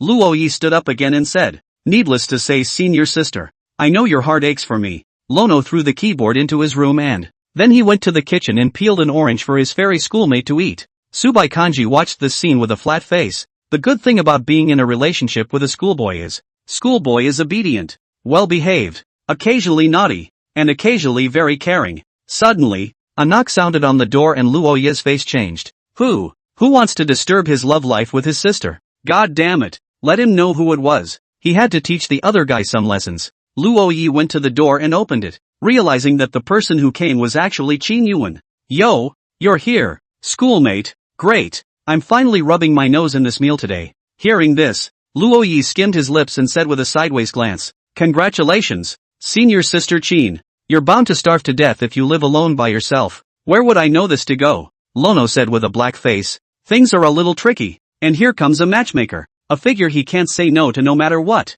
Even though he knew that the first Qin was a fairy sister. But Sister Qin's role remains indispensable. After all, as the head of the high-flying school girls backup group, fairy sisters more than 2 years at the University of. I wonder how many constant streams of suitor Sister Qin has helped her block. Grace is heavy. Qin Yuan came in and sat on the sofa as if she were at home. Luo Yi moved a small bench and sat on the other side of the coffee table. He looked at Qin Yuan and couldn't help but ask, Senior Sister Qin, when are you going to go find a boyfriend to take care of yourself? Joke. Upon hearing this, Qin Yuan was just like Su Yukai who blew up his hair. Qin Yuan, am a one-trick pony. How can you possibly need a man to take care of you? Then why do you need Su Senpai to take care of you? Of course Kanji is different la. Kanji is my wife. At those words, Luo Yi said angrily, my wife? You who? You brother? Snatching someone from me? You weren't even anywhere when I met Porridge. You were a boyfriend at best. Sister Su is my wife sooner or later. That's not true now either. And, Junior, speak politely to your sister Qin. When you guys get married, I'll be the maid of honor. Believe it or not, I won't open the door for you when you receive your bride? Luo Yi grimaced in anger, and even Su Yukai was beside himself as he huffed at Qin Yuan. Then you won't be allowed to be a bridesmaid. These words were spoken by Su Baigue. Qin Yuan almost cried out. As we all know, character relationships have always been mutually restrained, but Su Bai Porridge is that exception. She restrains everyone. Porridge, our love for more than 2 years is really not as good as, not as well. Before she could finish her sentence, Su Baijiao's reply came out without the slightest hesitation. She's always been on Lono's side when he's been around. Give your favorites without reservation, because she knew Lono would do the same, only to see Qin Yuan rage for a moment. After all, she wanted to come over and rub it in. Chapter 205, a highly skilled man must hit people in the face. Luo Yi sat down with Su Bai Porridge, looking at Qin Yuan who was eating in front of her like a fierce pig feeding. Speaking of which, Qin Yuan can eat a lot. She and Su Bai Porridge 2 years in college roommate. The meal was twice as large as the latter, and the bowl was cleaned out at every turn. On the contrary, she has an excellent figure, with a lot of meat where there should be meat. It's smooth and creamy and blown out where it shouldn't be. If she looked at her body alone, she seemed to be a shade stronger than Su Baixia. How many people are envious of being able to eat and still have a great body? Of course, it's the fairy schoolmarm's body that's the most perfect. It's just that she usually hides herself. Luo Yi looked at the meal on the table and realized that a third of it had already been eaten by Qin Yuan. With a sharp look, he joined in the dry meal. Subai Kanji watched the scene in some silence. She felt like she had raised 2 pigs that just knew how to eat all day long. What? If you don't go to grad school, you're going to get an internship your senior year, right? Ha? Oh yeah, there's that. Qin Yuan swallowed the food in her mouth, and then thought for a moment. Said, I don't know where to intern yet. Think about it, there's still over 6 months to go. Good. After saying that, Qin Yuan continued to dry her rice. Another bowl. Another bowl. Luo Yi and Qin Yuan simultaneously extended the bowls in their hands, wanting Subai Kanji to serve another bowl of rice. The latter looked at the scene with an expressionless face and said faintly, Don't you have legs yourself? As the words fell, Luo Yi and Qin Yuan stood up in shame. He went to the kitchen to serve himself at the rice cooker. On the table, Luo Yi's cell phone kept ticking and the screen kept flashing. Subai Kanji curiously looked over and found that their 515 dormitories group chat was brushing the screen again. Mind you, the last time the dormitory group in her women's dormitory had spoken was the last time. No kidding, almost 2 months or so ago. To be honest, she's quite envious. Only after Luo Yi returned to the table, he saw the contents of the cell phone, and immediately his face darkened. Join in the middle of an incredible war. His novel author's hand speed is unrivaled in his dorm room, and he's almost 1 against 3 in a fight. Killed the remaining 3 to the bone. Soon, Luo Yi put down his cell phone with satisfaction. After noticing his schoolmate's gaze, Luo Yi explained. It's like this. My sons post a lot of pictures and I look like I'm out of touch if I don't. What pictures? Senior sister. Things in the rivers and lakes. A girl's family should pry less. Show me. Subai Kanji added. Since she was sitting right next to Lono, all the latter had to do was turn on the screen and she'll be able to see it clearly. Schoolgirls rarely curious. And with that perfectly faceted pretty face looking right at your cell phone screen, who could say no to that? I'm sorry roommates, but I, Lono, am a traitor to 515 as of today. Luo Yi opened his cell phone and showed the fairy school sister his emoticon. The first one. A moving picture of Wang Sledgehammer, drunk, bending down and bowing and calling for his father. Xin Xiao was kindly made into an emoticon, also with the word dad. Wang Sledgehammer alone accounted for more than half of the emoticons in the dormitory. As the head of the 515 dormitory and the soul of the 515, Wang Sledgehammer, it accounts for 515.5% of the emoji count. Li Hao Yang 20%, Luo Yi 1.50%, Xin Xiao 10%, and Xin Xiao's expression packs basically have no black spots, and every one of them is a handsome batch of explosions. Specifically, because he made all the emojis, Subai Kanji found Luo Yi's emoticon in a large pile of emoticons. In one of them, he's sitting on his bed, staring at the screen of his cell phone and giggling. It caught her attention. Seeing this, Subai Porridge asked, "What are you doing?" This. Lono looked at the emoji and gave a coy expression. What else could he be doing but looking at his cell phone screen wallpaper? Of course, that is, look at the pictures of the fairy schoolmarms, looking at beautiful women. Luo Yi answered truthfully. When these words came out, Qin Yuan almost sprayed the rice in her mouth and looked at Luo Yi in shock. Porridge, he's looking at a pretty girl. Don't you care? Qin Yuan looked at Su Baijiao, but realized that the latter's expression was without any ripples. It seemed to be expected. Looking at pretty girls? Subai Kanji smiled slightly and spoke. Look at me? Yes. Schoolteacher is so smart. She guessed it right away. Hearing this, Qin Yuan swept a pair of dead fish eyes over the two of them and said breathlessly. I'm what? Is it a part of your entertainment? I feel like I'm like an NPC who sets the mood and carries the show. Eat yours. Subai Kanji said. Qin Yuan. Afterwards, Su Baijiao brought Luo Yi's cell phone over to her. Send all the emoticons about Lono to yourself. Only to see Subai Kanji's cell phone buzzing. Obviously the emoticons had arrived. Sister, this isn't fair. You've hoarded me out with so many emoticons for nothing. You send a few of your own. I'm sorry, Lono said with unbridled anticipation. I didn't. Afterward, Subai Kanji said faintly. You make it for me? No problem. Sister, let's start with an easy one. Then yeah. Upon hearing this, Subai Kanji expressionlessly stretched out her arm and compared a scissor hand next to her face. Luo Yi directly is a picture, with the text beautiful 3 words, the high spirits of the schoolgirls, and these contrasting scissor hands, coupled with this soulful accompanying text. It simply makes this simple emoji perfect. Qin Yuan looked at the scene with a flat face, as if she was the high and mighty schoolgirl. After all, have you ever seen a high-strung schoolgirl biatching her boyfriend? The kind that does what it's told. Just now, in front of her, this elementary school disciple made a request to Subai Kanji that would obviously be rejected. And the latter surprisingly complied without hesitation. She hadn't seen Su Baijiao make that move in over 2 years. Porridge is really being gradually changed by this boy who is 2 years younger than her. Is this the magic of love? It made her want to fall in love. No.